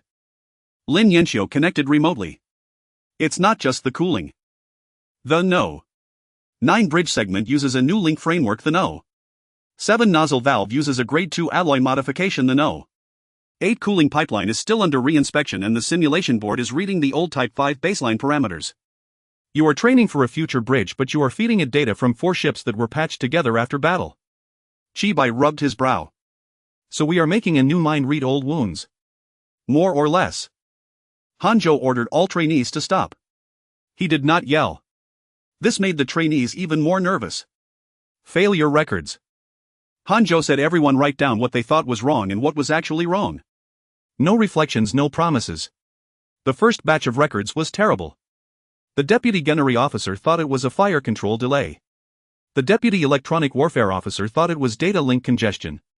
Xiao Ting thought it was the cooling segment. The deputy damage control officer for Unit 7 came closest. There was no unified validation layer for the old and new parameter tables. After Lin Yanqiu confirmed this, she defined the problem as cross-version interface failure of the training bridge. That name was ugly. The problem was uglier. Hella's past advantage was standardizing all the Grey Falcon Type 5s as much as possible. But battle damage Grade 2 alloy repairs, low-speed modifications, the training bridge and the new precourse for heavy ships were creating cracks in that standardization. Every ship was being altered slightly just to survive. Together these changes left the No. 9 bridge segment unsure which standard to read. This wasn't a problem with No. 9. It was the problem of the mid-phase of rapid fleet expansion. The more ships, the more modifications, the more battle damage, the more likely reality would tear the standards apart. After hearing the report, Lu Zhang only asked, can it be turned into a process? Lin Yanqiu said, we need to establish a Type 5 status intermediary layer. All battle-damaged modifications, Grade 2 alloy replacements and temporary repair parts must first be converted into readable parameters for the training bridge. Han Zhou added, the training camp needs to learn this too. Otherwise the crew will find that the simulation is different from reality. Shibai asked, how long? We can make a simplified version in 2 days at best. Another task was added to the 16-day sprint schedule. The Type 5 status intermediary layer. Zhou Qi's expression went numb when he saw the new task. Need more people again. Lin Yanqiu said, we need 2 engineers, 1 data clerk and cooperation from the training camp. Su Lan asked, who do we pull from? No one spoke in the meeting room. Finally Lu Zhang inserted this task into the first half of the third phase, forbidding it from encroaching on the king's throne. No. 1 furnace duty shift or pulling from the C-17 maintenance crew. Personnel would be drawn half from the No. 9 training group and half from the dockyard data group. Han Zhou was dissatisfied. Training will be affected. Training is already affected. Lu Zhang said, now we are repairing the training itself. The next day the No. 9 bridge did not continue to force the link connection. The trainees were sent to review the actual maintenance records of Units 5, 7 and 8. For the first time Xiao Ting understood that a warship's parameters were not neat numbers from a textbook but a trail of burn marks, weld repairs, replacements and compromises, each a scar. He wrote in his record, a bridge must read a ship's wounds, not just its blueprints. Han Zhou paused when he saw this sentence. This time he wrote 2 words beside it. Retain. The third short segment required better alloy. The statement sounded like a platitude. Yet in Hello's platitudes often heralded new crises. The first short segment proved that secondary alloy could sustain the core structure. The material fatigue test in the second segment stabilized the framework's preliminary form. The third segment must connect the first 2, bearing more complex torsional and impact transfers. If the material purity was insufficient, fusing the 3 segments would only yield a false bone destined to tear itself apart under artillery fire. Lin Yanqiu proposed a solution. Increase the load on throne furnace 1 by 5 percentage points for 2 consecutive batches. Su Lan objected outright. The noise budget does not permit it. Lin Yanqiu projected the curve. Under the current low load, the yield rate of qualified ingots is insufficient.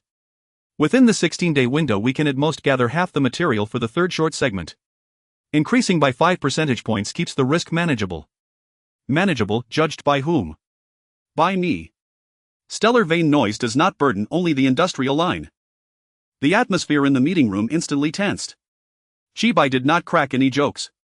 He knew this time Lin Yanqiu was not rushing for speed. The Silver Crown Spear had already departed. Completing the full refit framework was impossible, but the data from fusing the 3 segments was crucial. It could tell Hellos whether a future refit hull could ever withstand the edge firepower of a light cruiser. If they did not act now, all judgments when facing the Silver Crown Spear next time would rely solely on guesswork. Han Zhou asked, after increasing the load, where will the noise budget stand? Lin Yanqiu replied, theoretically at 70% of the upper limit. Su Lan said, theoretically. Lu Zhang looked at Aloya. Aloya remained silent for a while. Greytail Bay has been very quiet these past 2 days. Not distant, it feels like waiting. That remark made 70% no longer sound safe. The low-frequency buoys had recently recorded no abnormal active peaks, and the delayed summary of the red tide also indicated stable safety levels. Yet Aloya's perception made everyone understand that the silence of the old era fragments did not mean they were asleep. Lu Zhang did not immediately veto the load increase. He broke the plan into 2 stages. For the first batch, increased the load by only 3 percentage points to observe the noise path.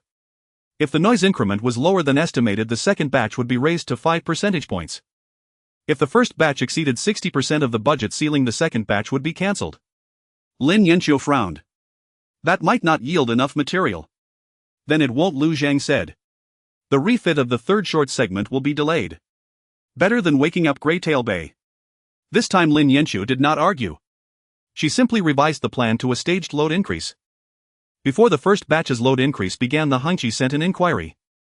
The Commonwealth has detected an adjustment in the testing window for Throne Furnace 1. Does it involve an increase in refining load? Su Lan looked at Lu Zhang. Lu Zhang said, respond with limited transparency. The reply was brief. Hellos would conduct low-load process optimization within the noise budget, maintaining isolation toward Greytail. Jaeger was not satisfied, but neither did he stop them. The first batch ignited. The 3% jet point increase made the sound of Throne Furnace 1 distinctly heavier. Not a sound audible to the ear, but rather a pressure that seemed to weigh down the entire lower level of the dock. Xiaoting sat before the auxiliary console, staring at the cooling curve and low-frequency indicator lights. Aloya closed her eyes. It heard. Lin Yanqiu did not stop. The low-frequency curve rose. 3 seconds. 5 seconds. 7 seconds. The noise budget meter slid from green to yellow. Shibai murmured, that should be about enough. At the 8th second the curve began to fall. No overlap. No knocking on the wall. But the noise path increment reached 59% of the ceiling. No one in the meeting room breathed a sigh of relief. Because the line Lu Zhang had just set was 60%. It was only a hair's breadth away. Lin Yanqiu looked at the production forecast. The material quality is sufficient for half of the third short segment score. If the second batch is cancelled, the short segment trial can only produce a semi-structure. Su Lan said, according to the rules the second batch hasn't been auto-cancelled yet. Everyone looked at Lu Zhang. 59%. A mere thread away from the pause line. Continuing might yield material for the third short segment. Stopping meant the refit framework's progress would be halted by the silver crown spear. Lu Zhang stared at the noise budget table and finally gave the order. Cancel the second batch. Proceed with the semi-structure test. Lin Yanqiu closed her eyes. Understood. It was not the most efficient choice. Yet it was the first time Hellos truly applied the brakes according to the stellar vein noise budget. From the direction of Greytail Bay there was still silence. The silence offered them no reward. But at least there was no response. The silver crown spear did not wait until it reached the outer pressure zone to strike. On the 6th day of its voyage it dismantled one of Hellas' remote listening posts. That listening post was not within the 3-point control zone nor even within C-17's standard outer defensive perimeter. It was a low-power residual spike left behind by the Morning Needle after Operation Pipe Snap, hidden at the edge of an old shipping lane originally tasked solely with recording large-scale jump fluctuations in the direction of Crow's Haven. It was small. It was quiet. Lei Meng had never detected it. The silver crown spear did. The last image the Morning Needle received was a razor-thin fire control scan sweeping through the shadow of debris. There was no brutal bombardment, no large-scale interference, just a pinpoint micro-munition threading through gaps in the wreckage, shattering the listening post into a silent spray of light. In the central control room of Outer One, Shibai stared at the extinguished signal, his expression uncharacteristically grim. It didn't find it by chance. Lin Yanqiu said, it's searching using a logic based on node networks. That was the worst news of all. Captain Simon Locke of the Silver Crown Spear had not been led astray by Hellas' past decoys. He hadn't chased the path once exposed by the white mass, nor had he rushed to press towards C-17. He was sweeping along the places where Hellos might have placed its eyes, treating every faint node as a genuine threat. A second listening post went silent 3 hours later. This time the Morning Needle caught the distant fire control rhythm of the Silver Crown Spear in advance. It hadn't fired its main cannon. It had used calibration rounds launched by its accompanying gunboat. The light cruiser hunted the gunboat dismantled. Their coordination was chillingly calm. Lei Meng had been like a hound sinking its teeth into any target it saw. Simon was more like a janitor scrubbing clean every inch of ground the hound had once trodden. Su Lan looked at the intelligence and immediately adjusted the public narrative. We can't let the registered ships know our peripheral eyes are being dismantled. Shibai said, they'll notice the shipping lane warnings slowing down sooner or later. Then announce a remote maintenance window adjustment. Hanzhou asked, what about the node network? Lu Zhang looked at the data from the Morning Needle. Contract. A hush fell over the meeting room. The node network had been one of Hellas' most effective tactics for dozens of chapters. It had allowed the Grey Falcon Type 5 to influence distant supply lines with low tonnage, making C-17 not just a beacon but a thorn. Now facing a light cruiser's ability to dismantle networks, actively contracting the node network sounded like a retreat. But Lu Zhang understood clearly that continuing to leave vulnerable nodes on the periphery would only let the Silver Crown Spear pick them off one by one while also exposing Hellas network deployment habits. All residual remote spikes go dormant, Lu Zhang said. C-17's peripheral nodes will be switched to short-duration activation. The Morning Needle will no longer deploy its eyes deep alone, it will switch to mobile drone modules. The node network changes from a permanent network to a wartime pop-up network. A glimmer of understanding crossed Qi-Bei's eyes. Invisible in peacetime, only deployed when needed. Correct. Lin Yanqiu said this will require more drone modules. So replenishing the Morning Needle's modules goes on the sprint list. Zhou Qi was already numb. Another item. Sulan said we have to add it whether we like it or not. The light cruiser is already dismantling our old tactics. The Silver Crown Spear's third move was even more direct. It didn't find a listening post but destroyed an old debris marker that Hellos had once used as a reference point for camouflaged wreckage deployment. That marker itself had no equipment left, but it held coordinate significance within Hellas node tactics. Simon was dismantling even the bare bones. In Outer One, everyone finally understood completely the light cruiser wasn't just a larger patrol ship. What it brought wasn't simply firepower superiority. It was a superior ability to organize the battlefield. It would systematically clear away the debris markers, buoys, decoys and delay windows that Hellos depended on, stripping the Grey Falcon Type 5 of the fulcrums it used to amplify its own value. Qi-Bei stared at the distant points fading from the star chart, murmuring, "He's dismantling our terrain." Lu Zhang nodded. Then we make the terrain temporary. That night a new item was added to Hellas' tactical table. Pop-up node network. Nodes would no longer be permanently suspended in the star sea waiting for the enemy to destroy them. Instead, they would be briefly deployed, briefly calibrated, briefly used, then destroyed or recovered before combat. It would be more expensive, more complex, more demanding on training. But the Silver Crown Spear had already proven that the old network would be dismantled. Hellos could only weave a new kind of web, one that was harder to see in advance. The third modified short segment ultimately failed to form a complete structure. After Lu Zhang cancelled the second furnace's load increase, Lin Yanqiu could only use the available materials to create a semi-structured short segment. It lacked a complete outer composite material with partial load-bearing paths replaced by temporary supports resembling a shaved-down bone. Qi-Bei's expression was complex when he saw the physical object. Can this thing actually be assembled? Lin Yanqiu said, it can be assembled, but it cannot be mounted on a ship. Sounds like a hero's specialty. Poverty is not a specialty. But it is stable. The 3-segment assembly test was conducted at the heavy bone workstation. The first short segment passed the limited impact test, the second passed the fatigue test, and the third was only semi-structured. Assembling them was not to obtain a usable hull but to verify whether the modified framework would experience catastrophic stress transfer during multi-segment connection. If the 3-segment assembly failed, the Grey Falcon modification would remain at the prototype short segment stage. If it passed, Heroes could begin designing the first version of the skeletal blueprint for the complete framework. At the same time, the Grey Falcon 9 underwent minimal maneuverability testing. It was not a full ship maneuver. The 9 lacked a complete hull and main propulsion. The test target was the attitude simulation linkage between the bridge segment and the life support training pod. The engineering team connected a micro-attitude platform to the bridge segment, allowing rotating trainees to perform link disconnection, cooling anomalies, damage control, diversion and bridge command delay processing under real inertial feedback. Hanzhou called it the minimum motion sickness test. Qi-Bei said, your naming sense is getting less and less ambitious. Motion sickness leaves no room for ambition. The 2 tests ran simultaneously. It was not the ideal arrangement, but the 16-day sprint schedule allowed no room for idealism. Inside the heavy bone workstation, the 3 short beams slowly closed in. The first connection point was stable. The second connection point showed slight misalignment. The temporary supports of the third semi-structured segment emitted a piercing screech. Lin Yanqiu ordered a pressure reduction. Stress was redistributed. A yellow alarm lit up but did not turn red. On the other side, the 9's bridge segment began attitude simulation. The first batch of rotating trainees quickly turned pale. Previously they sat in fixed bridges reading data, now the platform beneath their feet simulated hull attitude changes, each link delay causing physical illusions. Xiaoting sat in the reactor simulation co-pilot seat, cold sweat sliding down his temple. A cooling anomaly popped up. A low-frequency budget alarm popped up. The bridge segment tilted left. The artillery co-pilot instinctively reached for fire control priority. Xiaoting suddenly shouted, stabilize the cooling segment first.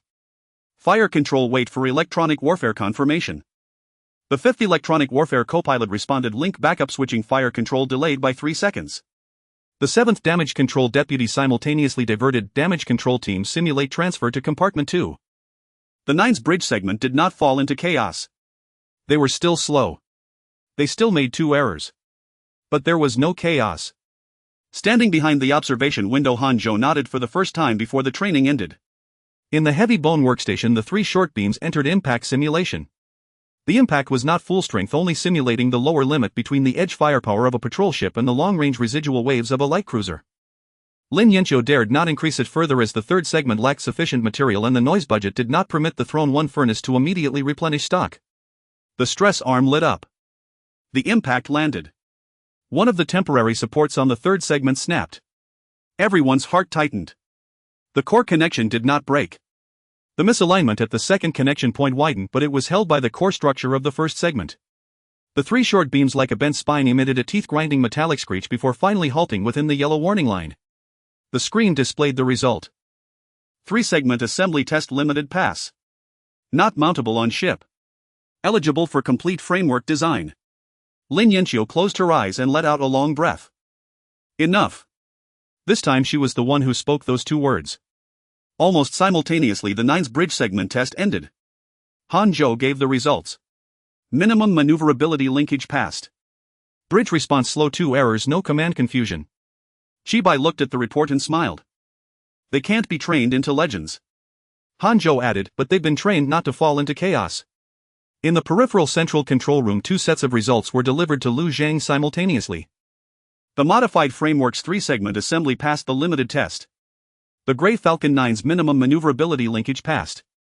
This was not a victory sufficient to defeat the Silver Spear. It was not even enough to give Heroes one more true heavy ship against a light cruiser. But it signified 2 things. Heroes now had the qualification to design a complete modified framework.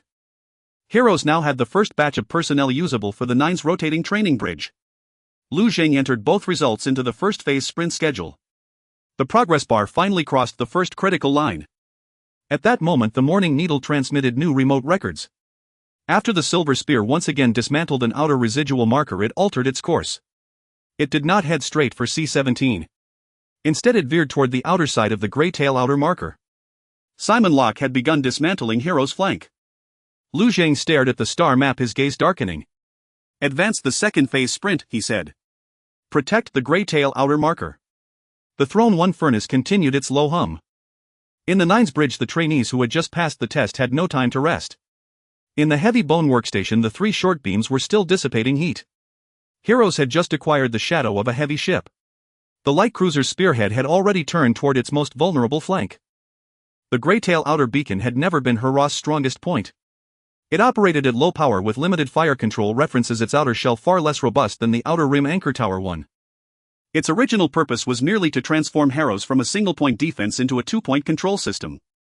Later, when C-17 was activated, a 3-point control zone took shape and the Grey Tail outer beacon became a lateral support. A lateral support is not as vital as a heart. But if it breaks, the entire net warps. After the Silver Crest Lance turned to the outer flank of the Grey Tail outer beacon, Lu Zhang advanced the 2nd phase of the sprint. Sulan first restricted the public shipping lanes. All registered vessels were prohibited from approaching the outer sector of the Grey Tail outer beacon, and 3 short-haul routes that relied on the Grey Tail outer beacon for calibration were temporarily closed. Complaints arose on the registered vessel channel. Sulan only issued one statement: the Grey Tail direction has entered a wartime calibration maintenance window. Shibai looked at the announcement and asked, will they believe it? Whether they believe it or not, they'll have to detour, Sulan said. Lin Yanqiu meanwhile handled the nodes. In the past, there were a few low-power permanent nodes on the outer side of Grey Tail used to assist the Grey Tail outer beacon's calibration. Now that the Silver Crest Lance had proven its ability to dismantle nodes, leaving them in place would only make them targets for the enemy. Lu Zhang ordered old nodes to hibernate, critical nodes to be recovered, and those unrecoverable to self-destruct. The Morning Needle lacked sufficient unmanned modules, the Black Shovel Gang's tugs were too slow, and the old Grey Falcon 1 was temporarily dispatched to tow 2 proximal calibration buoys. It was like an aging worker, not fast but steadily pulling the buoys back behind C-17. Hanjo looked at the star chart and said the outer side of the Grey Tail outer beacon will go blind. Lu Zhang replied, better blind first than have the enemy gouge our eyes out. The Grey Tail defense reorganization quickly took shape. First layer, the Grey Tail outer beacon reduced power to lower the probability of being locked onto. Second layer, units 5 and 6 took turns patrolling between Grey Tail and C-17, never leaving the 3-point control zone. Third layer Units 7 and 8 remained between Outer Rim Anchor Tower 1 and C-17, serving as a reserve for reinforcement. Fourth layer, a deployable node network, was prepared for brief deployment on the outer side of Greytail. The nodes would not activate early or stay long, they would only appear briefly to create false references and decoy sectors when the Silver Crest Lance conducted long-range sweeps. Fifth layer, the anomalous zone of the Greytail Bay from the old era remained quarantined, with no nodes allowed to approach the direction of the ring-shaped debris. This last rule was the most difficult. The outer side of Greytail had complex natural terrain. The best positions for hiding nodes were unfortunately partially close to the edge of the Greytail Bay anomaly. Placing them there would yield better tactical results but also carry a higher low-frequency risk. Shibai looked at the star chart and couldn't help but say the best positions are unusable. Aloya softly murmured that space is not empty. The meeting room fell silent for a moment. She spoke softly, but it reminded everyone of one thing: the darkness of Greytail Bay was not a no man's land on the map. There were ring-shaped debris from the old era low frequencies that would respond to industrial furnaces and things lurking in the shadows of the spectral list that might be drawn by the noise. Lu Zhang crossed out all 3 node positions near the anomaly's edge. Lin Yanqiu said the effectiveness of the deployable node network will decrease. Write it into the budget, Lu Zhang said. For the first time, the stellar pulse noise budget influenced tactical deployment, not just industrial testing. Sulan codified this into wartime rules: node deployment in the Greytail direction must simultaneously satisfy fire control value and low-frequency safety value. Fire control gains alone could not override low-frequency risks. Shibai sighed. In the future we'll have to calculate whether we'll wake up the antiques when we fight. Hanzhou said the living should indeed keep their voices down. When the Greytail outer beacon entered its power-reduced state, it appeared almost on the verge of extinguishing. C-17's lights shone brightly in the distance. The Outer Rim Anchor Tower 1 flickered steadily, but Greytail was like a candle with its flame lowered. Simon Locke was approaching from afar. Harrows had no heavy warships. No complete heavy refits. Unit 9 was still just an empty bridge and a half-finished training pod. What they could field were Type 5 rotations, a deployable node network, a 3-point control zone still under repair, and a tactical table that had begun to factor in noise. Lu Zhang looked at the low-power signal of the Greytail outer beacon. "Let it dim," he said. "But it must not go out." The Silver Crown Spear fired its first shot towards Greytail, not aiming at Greytail's outer marker. It targeted a dormant old calibration node. That node was far from the Greytail outer marker, and Hellos had assumed it was quiet enough. But Simon Locke clearly read more than just energy signatures. He extrapolated from Hellas' past calibration habits, firing a calibration round into the shadow of rubble, precisely tearing open the node's shell. The old node dissolved into fragments of light. After the morning needle recorded the trajectory, Chibei's expression darkened. "He's striking the positions we once used." Lin Yanqiu said, "He's not dismantling the net, he's dismantling the memory." Simon was in no hurry. The Silver Crown Spear held its position at the far end, with accompanying gunboats firing calibration rounds while the light cruiser's main array focused on searching and marking. It was like a methodical demolition crew, first clearing every potential node position outside Greytail before even considering approaching the true outer marker. This was more agonizing than a direct assault. A direct attack could lure the enemy, allow for counterattacks, and use Type 5 rotations to gamble for an opening.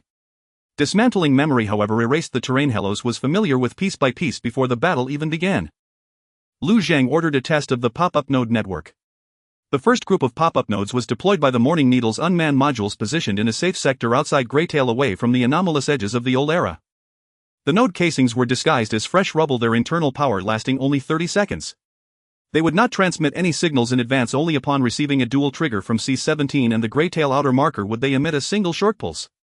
Xiao Ting was temporarily assigned to the node trigger station. He stared at the countdown, his fingers growing stiff. Hanzhou stood behind him. "No need to wait until the last second this time." "I know. And don't trigger it early either." Xiao Ting gave a wry smile. "That's like saying nothing at all." The second wave of calibration rounds from the Silver Crown Spear arrived. It wasn't targeting the pop-up nodes but another old remnant marker.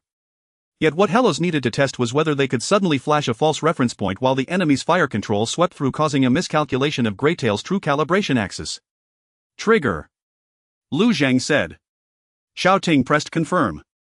3 pop-up nodes lit up simultaneously, their brief pulses like 3 faint sparks flickering on the outer edge of Greytail before swiftly extinguishing. The distant fire control array of the Silver Crown Spear registered the change, causing the subsequent correction of the second calibration wave to deviate. The shell struck empty rubble beside the old remnant marker. It hit neither the node nor the outer marker. Shibai murmured, "It works." Lin Yanqiu immediately poured cold water. "It was used only once. Simon will analyze it."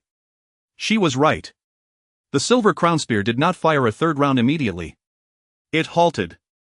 The longer it paused, the more it indicated they were calculating. In the central control room of Outer One, everyone stared at the star map. The pop-up nodes had gone dark, their power cores self-destructed, their casings reduced to mere rubble. They left no permanent signal to be dismantled, yet they could not be used again. This tactic was costly. Each pop-up burned through materials, unmanned modules, calibrators, and training time. Sulan looked at the consumption table. At this rate, we can't sustain a long-term defense of Greytail. Lu Zhang said, so we can't compete with him in dismantling. Then what do we compete in?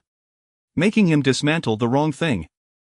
The second group of pop-up nodes was no longer placed in the highest fire control value positions but in suboptimal locations deliberately made to look like compromises Hellos had to make to avoid anomalous zones.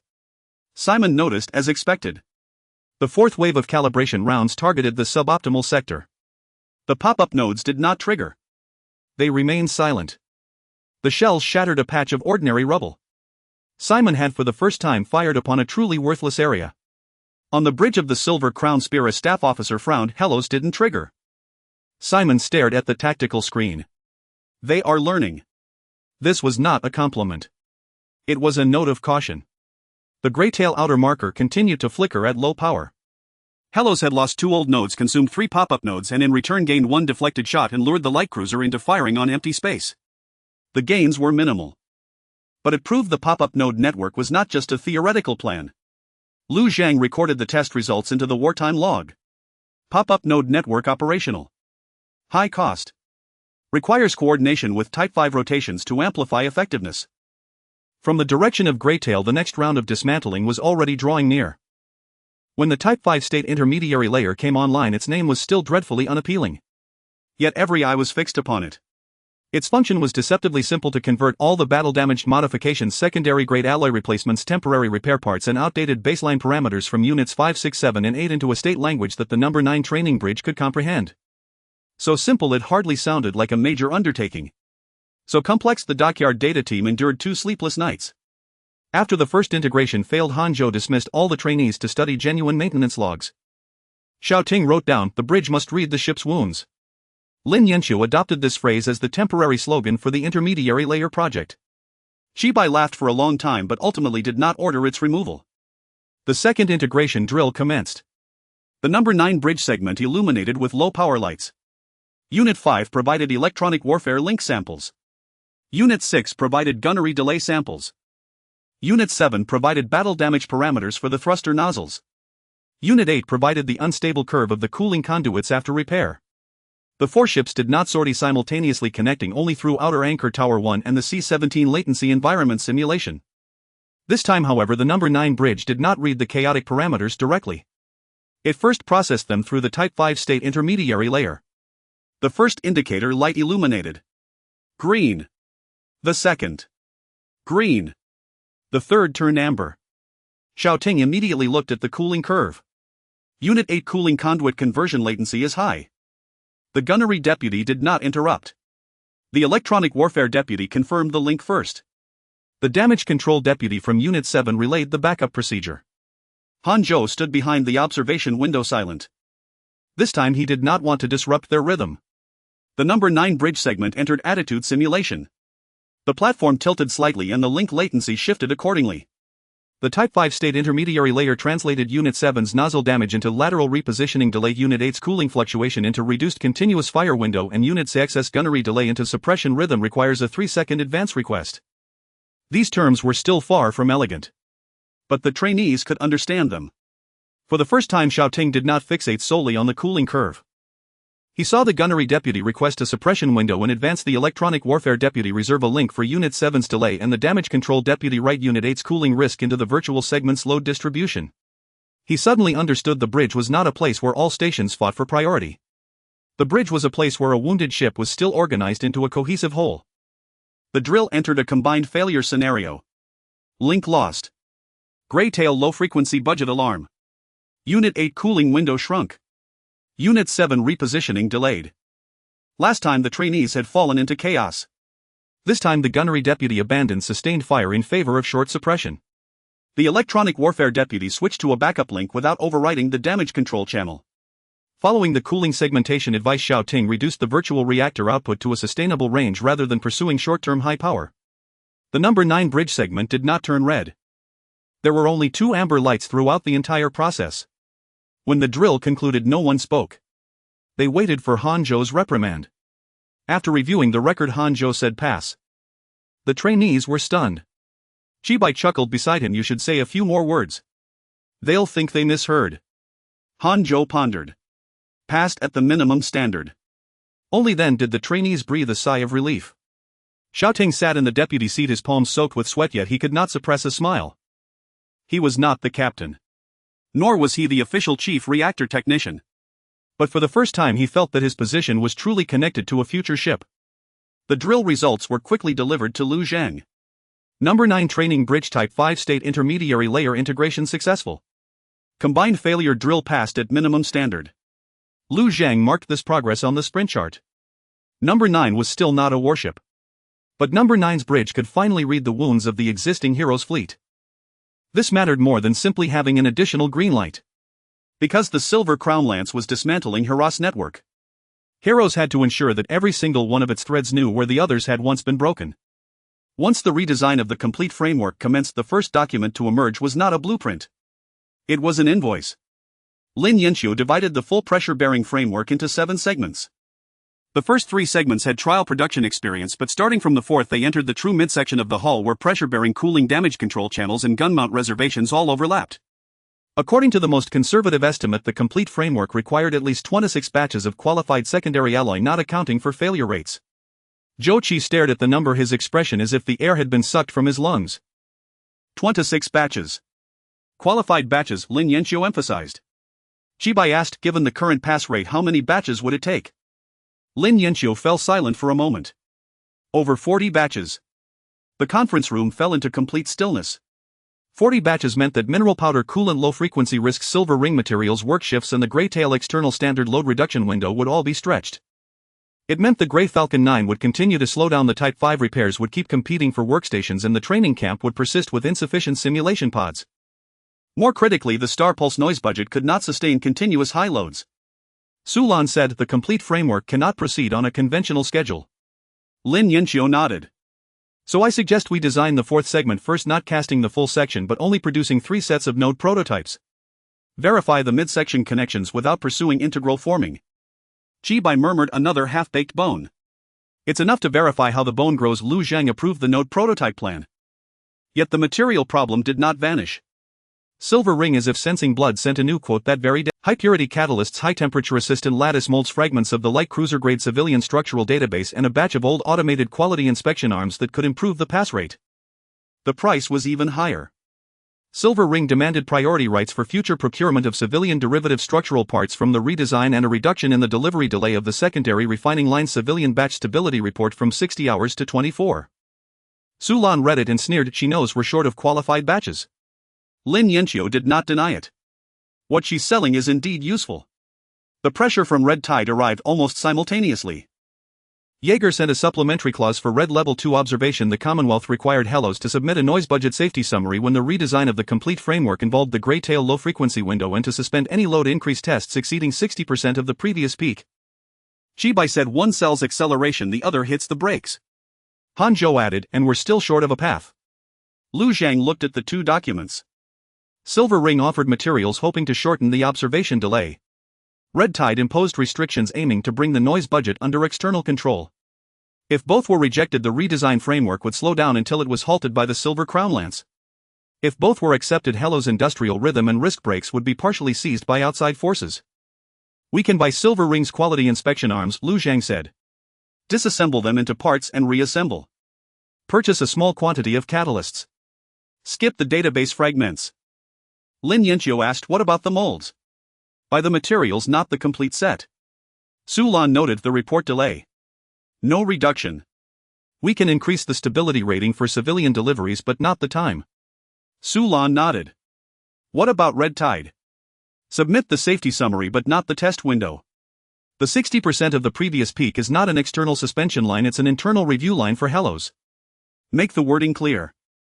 Sulan quickly drafted 2 replies. After Marta received hers, she sent a single message: Lord Lu, you are always hardest to negotiate with when you need things the most. Lu Zhang replied. Because that's when it's easiest to sell the wrong things. Jaeger's reply was colder. The Commonwealth records that Hellos has rejected the external suspension line. Sulan replied on behalf of Lu Zhang. Hellos records that the Commonwealth attempts to define Hellos' internal industrial breaks. After these two exchanges, the atmosphere in the Outer Ring 1 commercial sector grew even chillier. But the dockyard did not stop. The Silver Ring quality inspection arms were disassembled and stored. The design for the 4th segment node prototypes commenced. The Throne Furnace 1 continued at low load. The Nines Bridge continued its rotation training. Outside the Greytail, the pop-up node network entered its second deployment phase. The Alloy Throne project truly began to reveal its weight. Every step forward came at a cost. Some costs were paid in alloy, some in time, and some in the price of refusing to let others reach in. The first disassembly strike of the Silver Crown Lance against the Greytail external marker occurred 9 hours after Hellos completed the second round of pop-up node deployment. Simon Locke did not push the light cruiser forward.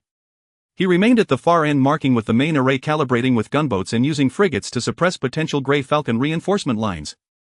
The target was not the Greytail external marker itself, but a low-power calibration path between the marker and C-17.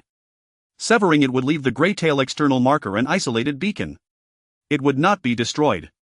But it could no longer provide lateral support to the 3-point control zone. In the outer perimeter's primary control room, everyone saw this. Chibai murmured, he truly knows how to pick the seams. Lu Zhang ordered first group prepare to deploy nodes.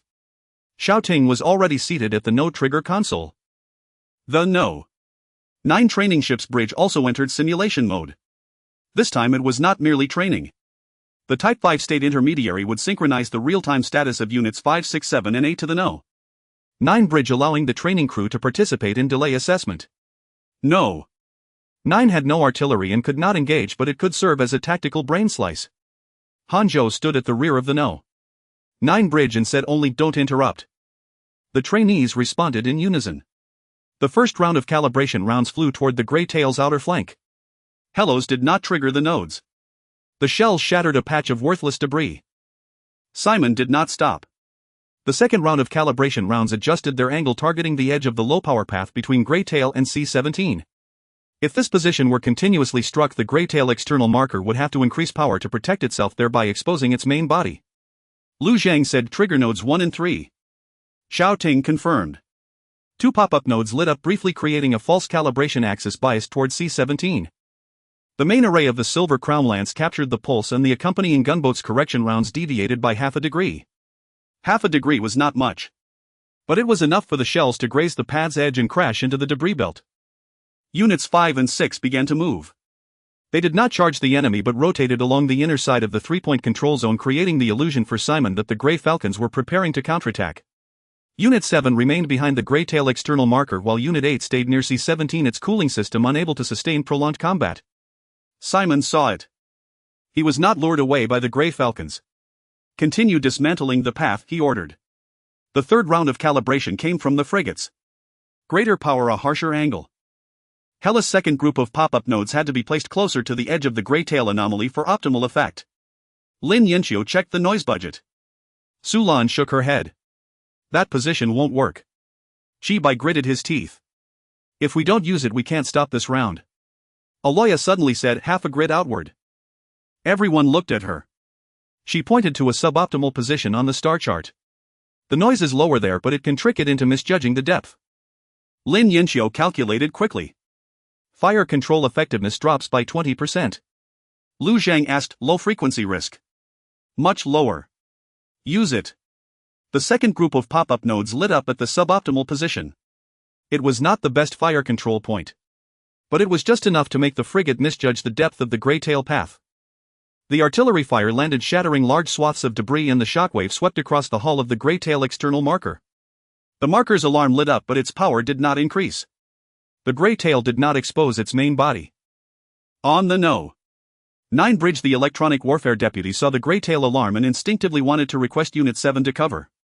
Xiaoting warned first, Unit 7's nozzle is delayed, it can't move early. Let Unit 5 fill the false axis first. The gunnery deputy added, Unit 5's false axis request has been sent. The Type 5 state intermediary translated Unit 5's current status into an available window. Unit 5 released a low-powered decoy pulse. Simon shifted his attention away from the gray tail path for the first time for half a second.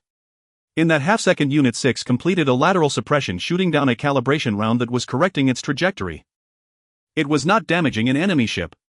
It was merely shooting down a single round. But that round would have forced the gray tail external marker to increase its power. Chibai murmured on Unit 5's channel. Beautiful. Hanjo said on the No. 9 bridge, record the procedure. In the fourth round, the Silver Crown Lance finally fired a low-power main battery calibration itself. It was not full power. But it was enough to turn the entire gray tail outer sector into a cold white blaze. Helos did not attempt a hard block. The third group of pop-up nodes self-destructed, releasing a cloud of fake debris. Units 5 and 6 withdrew. Unit 7 briefly took their place, and Unit 8 provided electromagnetic interference near C-17. The gray tail external marker continued to reduce power like a lamp pressed low by the wind. The main battery calibration grazed the fake debris cloud, pierced the remnants of two pop-up nodes, and ultimately deviated from the gray tail path. The gray tail external marker's light flickered once. It did not go out. No one cheered in the control room. Because the cost was clear. All three groups of pop-up nodes were depleted. Unit 6's main gun was overheating. Unit 7's nozzle was alarming again. Unit 8's cooling curve was approaching the yellow line. The entire training crew on the No. 9 bridge was pale. The gray tail path was preserved. But merely preserved. On the distant end of the Silver Crown Lance, Simon stared at the tactical display, silent for an unusually long time. A staff officer asked, "Shall we continue?" Simon shook his head. Their new network can be effective in the short term. Record this. Change tactics. The Silver Crown Lance ceased its current disassembly operation, maintaining distant pressure. What Helos had won was not a victory. It was a pause. Lu Zhang looked at the gray tail external markers still lit low power lamp. "The gray tail is not extinguished," he said. Su Lan wrote this sentence into the internal battle report. She sent it to no registry ship. Not to the Silver Ring. Not to the Red Tide. This was something Helos itself needed to remember. When the standard light cruiser first reached out to dismantle its flank, they used the shadow of an unformed heavy ship, a network of pop-up nodes, Type 5 rotations, and the empty No. 9 bridge to keep a low-power lamp burning. It was barely managed. But the lamp was still lit. The battle report of the Grey Tail's demise circulated internally for only 37 minutes. Then it was transformed into repair orders, inventory sheets, and queue notifications. All three ejection node clusters were depleted. The sixth main cannon overheated, requiring disassembly and inspection of its rails and cooling rings. The seventh nozzle triggered another alarm, a microfracture appearing on the newly replaced secondary alloy valve. The cooling curve of the eighth unit approached the yellow line, though no pipes had burst. A full inspection of the entire branch circuit was mandatory. The fifth unit was in the best condition, which was only relatively speaking. Chibai stared at the list, his voice low. "We kept one lamp burning, but we burned through a chest of eyes." Lin Yanxiu replied, "More than one chest." The listener's short pulse energy cores, camouflage shells, and traction microcomponents for the ejection nodes are all depleted. Sulan added, "The inventory of unmanned modules for the Morning Needle is also insufficient. After the old residual anchoring points contracted, our long-range perception narrowed." Zhou Qi projected the new Q list. The number 1 furnace of the throne must continue supplying materials for the heavy refit framework. Units 7 and 8 require secondary alloy microcomponents for repairs. The ejection node inventory needs listeners and energy cores. The Morning Needle needs unmanned modules. The Black Shovel Gang's tugboat is not yet fully repaired. The 9th rotation training bridge must continue expanding the intermediate layer of the Type 5 state. Every item is marked urgent. It was impossible to fulfill all demands simultaneously. Lu Zhang studied the table and asked, "What if we prioritize replenishing the ejection nodes?" Lin Yanxiu answered, "Then the sample node for the 4th segment of the heavy refit will be delayed by 3 days, and the 7th nozzle valve can only receive a temporary reinforcement. Prioritize repairing Units 7 and 8. The ejection node inventory cannot sustain another Grey Tail level defense. Prioritize the Morning Needle." We could see farther, but we couldn't hold the line. Silence fell in the meeting room. This was the price of the new network. The pop-up node network solved the problem of permanent nodes being dismantled early by light cruisers, but it transformed consumption from gradual maintenance into a batch burned in a single battle. It was harder to dismantle, yet also harder to sustain long-term. Han Zhou proposed a compromise. The training camp can take on part of the node assembly. Lin Yanxiu frowned immediately. Nodes are not training toys. Not by letting new recruits touch the core. Let the heavy ship joint preparatory course assemble the camouflage shells, label the energy core batches, and sort the recyclable parts. The core components will still be handled by the dockyard. Chibei's eyes lit up. Tie training to production. Hanjo said they will use these things to fight in the future. Let them first know how expensive each node is. Sulan nodded. It can also reduce low-level man-hours at the dockyard. Lin Yanxiu pondered for a moment, then reluctantly agreed. Only for the outer shell and batch sorting. If one is wrong, I will dismantle the training camp. Hanjo said calmly, get in line. For the first time, the training camp was formally integrated into the rebuilding of the ejection node inventory. Trainees from the 9th Rotation Training Bridge practiced link protocols during the day and sorted camouflage shells at night. Xiaoting led a team to inspect the labels of short pulse energy cores, discovered a batch of old cores with high output fluctuation, and promptly returned them to the dockyard. Lin Yanxiu saw the record but offered no praise. He simply changed the batch of energy cores to not to be used for graytail direction. That was already high recognition. The Black Shovel Gang also came to negotiate. The Sawthorn tugboat could move but was slow. However, she proposed helping Hellos recycle the remnants of the ejection nodes on the condition that their unmanned tug frames thrusters be upgraded. Sulan asked, aren't you complaining that those tug frames have short legs? Sawthorn said, that's why we need to change the legs. Kamen added beside her, we won't go into deep sections. We'll only recycle at the graytail's outer edge and the credit will be counted as usual. Lu Zhang approved the negotiations. But he defined the recycling scope very strictly: no approaching the anomalous edge of the graytail, no unauthorized disassembly of node cores, and no retaining low-frequency recordings. After reading the terms, Sawthorn cursed. Your rules are becoming more and more like chains. Sulan replied, shackling the hands is the only way to save the lives. On the first day after the graytail defense, Hellos did not advance the heavy refit. It did not accelerate the 9th. It did not expand the node network. It merely began to reweave the burnt network back together piece by piece. Simon was learning from afar. Hellos was learning too. Both sides understood that the next encounter would not be a repetition of the last. Simon Locke did not immediately strike at graytail again. He changed his direction. The Silver Crown Spear maintained pressure from a distance while the accompanying gunboat flotilla began to prowl the outer perimeter of the C-17 repair line. They did not enter Heli's tripoint control zone, nor did they offer the Grey Falcon MKVA window for counterattack. They only released scans and calibration rounds in the distant sector that the repair ships had to pass through. The objective was clear. Not to dismantle the lamp, but to cut off those who supplied it with fuel. The C-17 forward outpost had not been severely damaged in Graytail's defense, but it had never been fully repaired. Hull reinforcement fire control reference arrays, backup capacitors, life support, oxygen, every single component required a steady stream of parts and personnel from Outer Rim 1. Once the repair line was pinned down, C-17 would slowly become a lamp that still shone but grew ever weaker. Chibai stared at the star chart and cursed. He's not biting the flesh, he's starting to gnaw at the veins. Sulan corrected, it's the repair line. Your administrative jargon is so lifeless. Lu Zhang did not laugh. Simon's tactics were far more calculated than Raymond's. Raymond would have used the white mass to counterattack the recovery point, trying to grasp Heli's outstretched hand. Simon, however, continuously forced Helis to choose defend Graytail or defend C-17, reinforce the node or reinforce the repair line, deploy the MKV forward or retain the rotation within the inner side of the tripoint control zone. This was not a single battle. It was the dismantling of a system. The mobile supply convoy of the Silver Crown Spear also began to appear. It did not approach the front lines, merely replenishing coolant and calibration rounds for the gunboat flotilla from a distance. Simon used the light cruiser's main array as eyes, the gunboat flotilla as hands, and the mobile supply convoy to keep those hands strong. Helis had just severed the enemy's blood vessels in Operation Sever the Pipe. Now the enemy had returned with a more complete vascular system. Lin Yanxiu observed the activity frequency of the gunboat flotilla and said, they can afford to grind. Jochi said, but we cannot. The departure plan for the repair ship Greybag 4 was forced to be cancelled. The C-17 repair team sent a message, only 3 sets of backup capacitors remain. The hull reinforcement plates must be delivered within 2 days, otherwise the next long-range perturbation will destabilize the external fire control reference.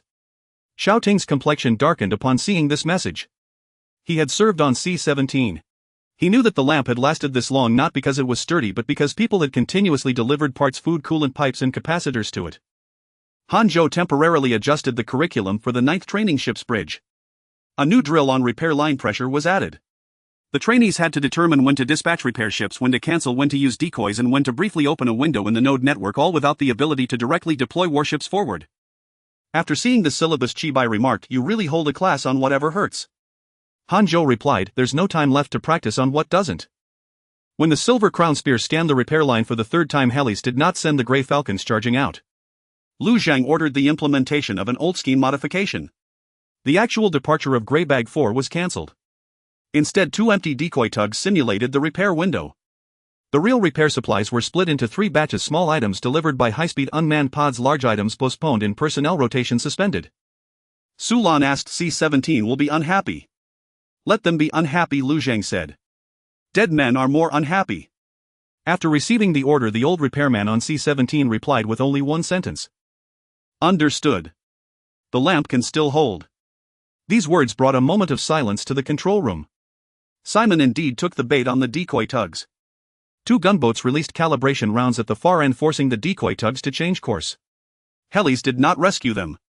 The decoy tugs self-destructed, automatically releasing a cloud of fake supply crates and heat sources. After the gunboat flotilla scanned the empty structures, they did not pursue. Simon's assessment was swift. "They've broken up their repair line." A staff officer asked, "Should we escalate the pressure?" Simon looked at the star chart. "No rush. Let every repair they make become more expensive." This statement was soon reflected on Heli's pressure gauge. C-17's repairs were not interrupted. But every delivery now required batch-splitting decoys, unmanned pods, delayed windows, and node cover. Costs doubled. Efficiency halved. Simon had not won a battle. Yet he had begun to make every act of Heli's maintaining the status quo more costly. Lu Zhang looked at the new consumption table for the repair line. He knew the next minor climax would not occur just at Greytail's outer perimeter. Simon had already reached for C-17's veins. The pop-up node inventory reconstruction stalled on a single leg. Not a human leg. It was the thruster of an unmanned tow frame. Operation Broken Pipe and the Greytail defense had sequentially proven that Helos required a vast number of small unmanned devices to deploy camouflaged wreckage, retrieve node casings, tow short pulse energy cores, and haul scrap back to the safety zone before enemy fire control swept through. The Morning Needle's unmanned module was responsible for seeing, but the tow frame was responsible for moving. Inability to see meant death. Inability to retrieve meant poverty unto death. Saji put it bluntly. She stood by Outer Berth 1, pointing at her tugboat, which had just completed its first phase of repairs. "Our tug can run, but not fast. Your unmanned tow frames are worse, like mineworms with broken legs. If you want us to help retrieve pop-up nodes outside Greytail and C-17, you have to give the tow frames new legs first." Sulan asked the price. Saji raised 3 fingers. 3 sets of mining microthrusters, 20 sets of heat-resistant tow cables, and the Black Shovel Gang's code fence points upgraded by 1 tier. Also 30% of the non-core materials from the retrieved casings. Zhou Qi's face darkened. "You're robbing us in a crisis." Saji nodded. "Yes." Her admission was so candid that it left everyone momentarily speechless. Cummins' communication came through. "Don't pretend you're not in a hurry. The Silver Crown Spear is backlogged on repairs and the pop-up nodes are burning faster than miners' lamps. If you want our help, you have to let us come back alive." Lu Zhang wasn't angry.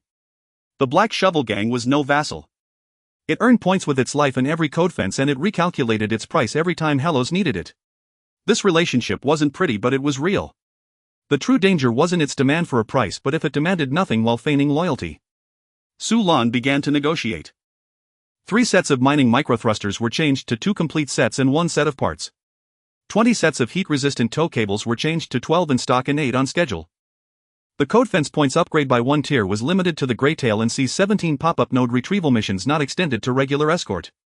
The 30% of non-core casing materials was changed to 25% and must be allocated after Helis inspection. Saji frowned. 25% sounds terrible. Sulan said, "Then make it 2.5 tenths. Even worse. But it's the same amount." Cummins chuckled. "Deal. You Helos people even write decimals when you're robbing." The Black Shovel Gang joined the pop-up node retrieval system. Meanwhile, replenishing the Morning Needle's unmanned modules remained difficult. Silver Ring was willing to sell small reconnaissance modules, but at an exorbitant price, with a priority inquiry right for failed module retrieval attached. Lin Yanqiu vetoed it directly. "They want to study our node battle damage." Chibai asked, "Then we don't buy." "Buy components, not modules." Lu Zhang said. Hellos chose to disassemble again. They purchased sensor lenses, microthruster nozzles and anti-interference shell materials from Silver Ring, and the Morning Needle team reassembled them. This was slower and less reliable, but it wouldn't hand over the entire reconnaissance module system to Silver Ring. The training camp was also drawn in. Cadets from the Heavy Ship Joint Preparatory Course were assigned a new class node shell identification and retrieval marking. Hanjo told them that on the future battlefield not everyone could fire a cannon, sometimes being able to distinguish which scrap could be retrieved and which would explode was also saving the fleet. The cadets didn't understand at first. Not until Chibai projected the Greytail defense consumption table for them. 3 sets of pop-up nodes were depleted. The materials, labor, transport, camouflage, calibration and retrieval value of each node set were broken down into columns. The last line read: unretrieved casings equal 1 fewer node next time. No one complained that the class was boring anymore. That night the first batch of upgraded unmanned tow frames ran a trial on the outer layer of Outer Berth 1. Their thrusters were still unsightly and one even veered off and crashed into a scrap bin. After watching, Saji laughed heartily, went over personally and adjusted 2 nozzle angles. "You're good at building ships, but your mining legs still need work," Lin Yanxiu said coldly, "as long as they can run back." On the second trial run, the tow frame finally dragged a simulated pop-up node casing back to the retrieval line. It wasn't fast, but it was twice as fast as before. Lu Zhang looked at the trial results and added pop-up node retrieval rate to the wartime sprint table. The node network wasn't just about deployment. It was also about retrieving them as much as possible. This was the Hellos style of force generation. So poor that even a used net had to be washed clean and woven again. After the pop-up node recovery rate was added to the wartime sprint table, the scheduling of Furnace No. 1 on the throne was once again thrust into the spotlight. Recasting the complete framework required qualified ingots. Maintenance for Units 7 and 8 required small secondary alloy components. The pop-up node needed a short-pulse energy core casing and a heat-resistant camouflage layer. The new unmanned module for the Morning Needle required anti-interference materials. The Black Shovel Gang's upgraded towing frame also needed heat-resistant tow cables and small thruster parts. All demands ultimately converged on one place: the secondary refining line. Lin Yanxiu placed the new furnace schedule on the table. Run another furnace. Sulan looked up. "You know, the last time we increased the load to 59%. This time we're not increasing the load," Lin Yanxiu said. "We increased the frequency. Maintain a low load but shorten the cooling interval between furnaces." Zhou Qi immediately frowned. "Coolant consumption will rise. It's safer than increasing the load." "What about the noise budget?" Sulan asked. Lin Yanxiu was silent for a moment. "In theory the single peak doesn't rise, but cumulative noise might increase." Sulan looked at Lu Zhang. This was another classic Hirosian dilemma. A high load was like shouting, easily heard by Greytail Bay.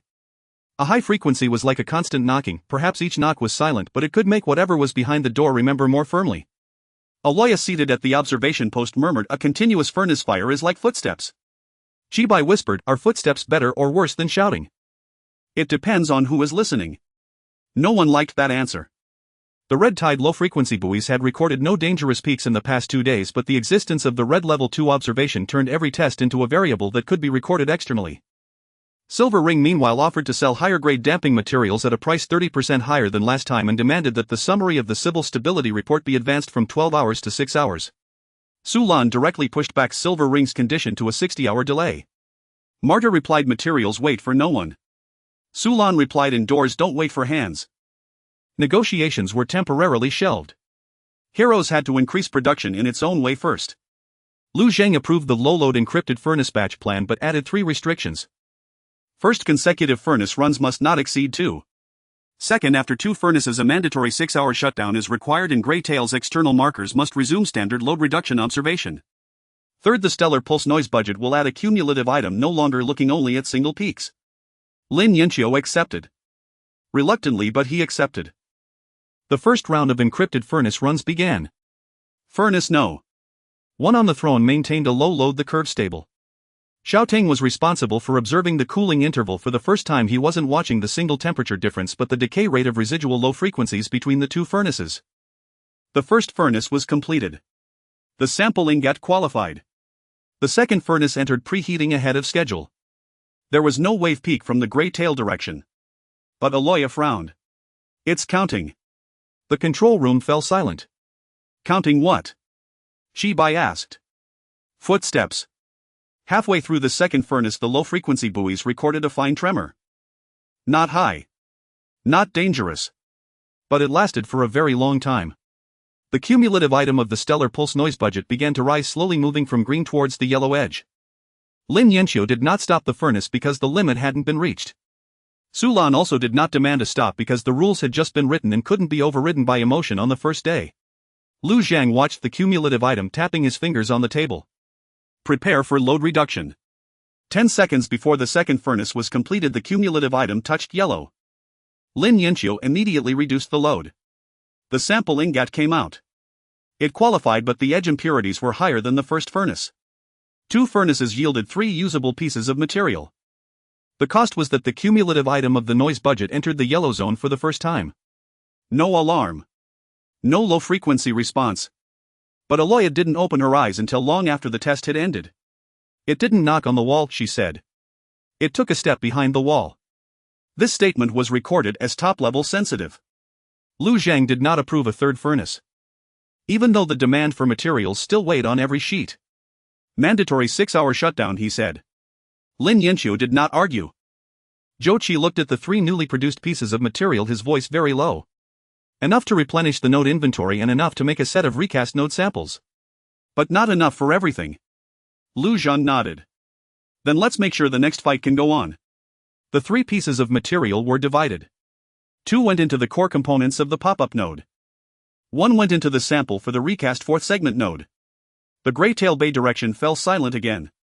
But this time the silence felt like footsteps stopping just behind the door.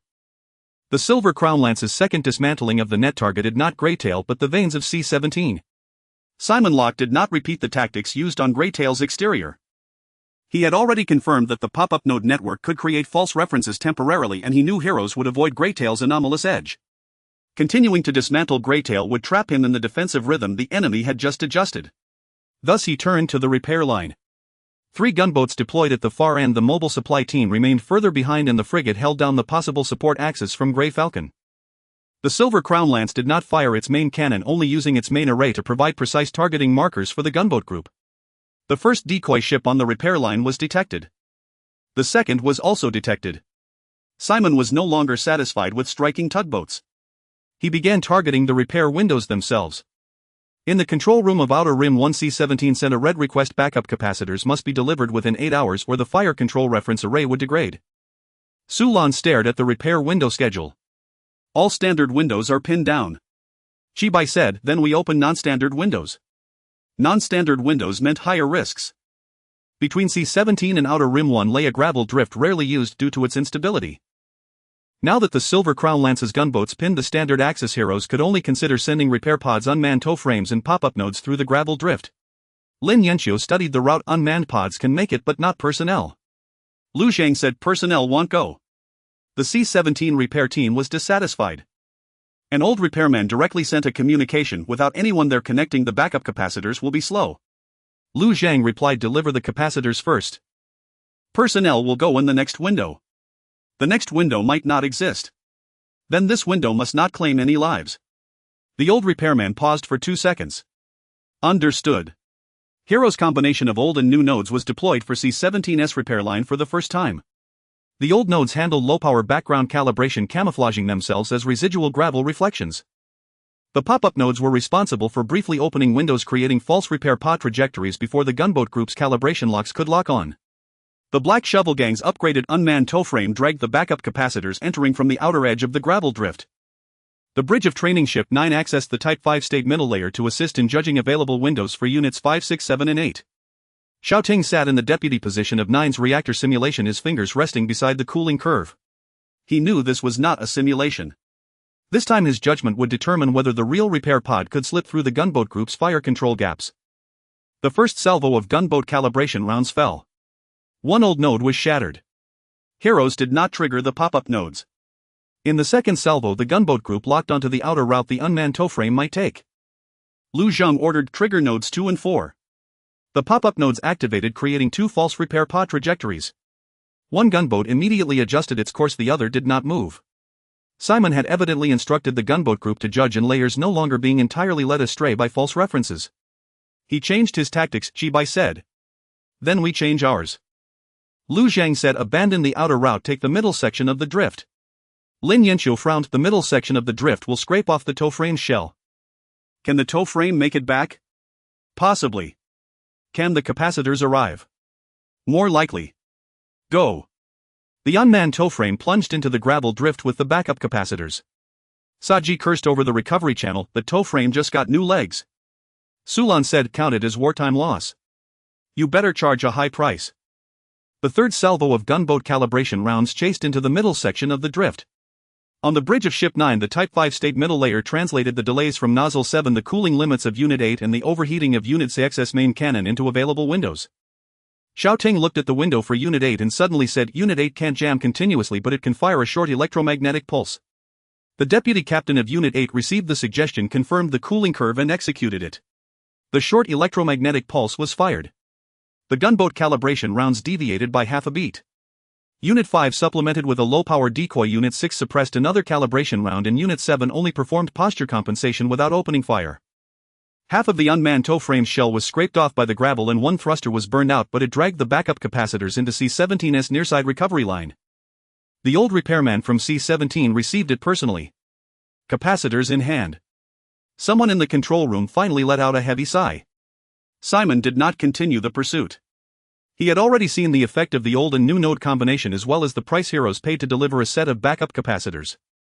A staff officer asked, should we expand the gains? Simon shook his head. Record this. They can use old nodes for background and new nodes to open windows. Next time, target the background first. The silver crown lance withdrew to a distant pressure position. C-17's fire control reference array did not degrade. But the cost lay before heroes. 2 old nodes were lost. 2 pop-up nodes were expended. 1 unmanned tow frame was heavily damaged. Unit 8's cooling curve once again approached the red line. Unit 6's main cannon overheating issue was prolonged. The backup capacitors had arrived. C-17's vanes had not been severed. Lu Zhang watched the green lights flicker back on along the repair line. This was not a great victory. It was merely another act of keeping one light burning. Yet beneath the shadow of the silver crown lance continuing to burn was in itself Hero's most resolute answer. The first table drawn up after securing the C-17 repair line was the fleet rotation schedule. It was a far more grim sight than the battle reports.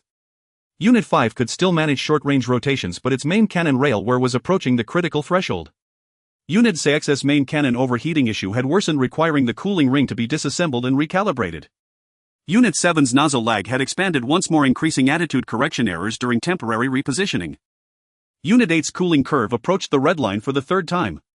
Lin Yanqiu promptly removed it from the continuous jamming duty roster.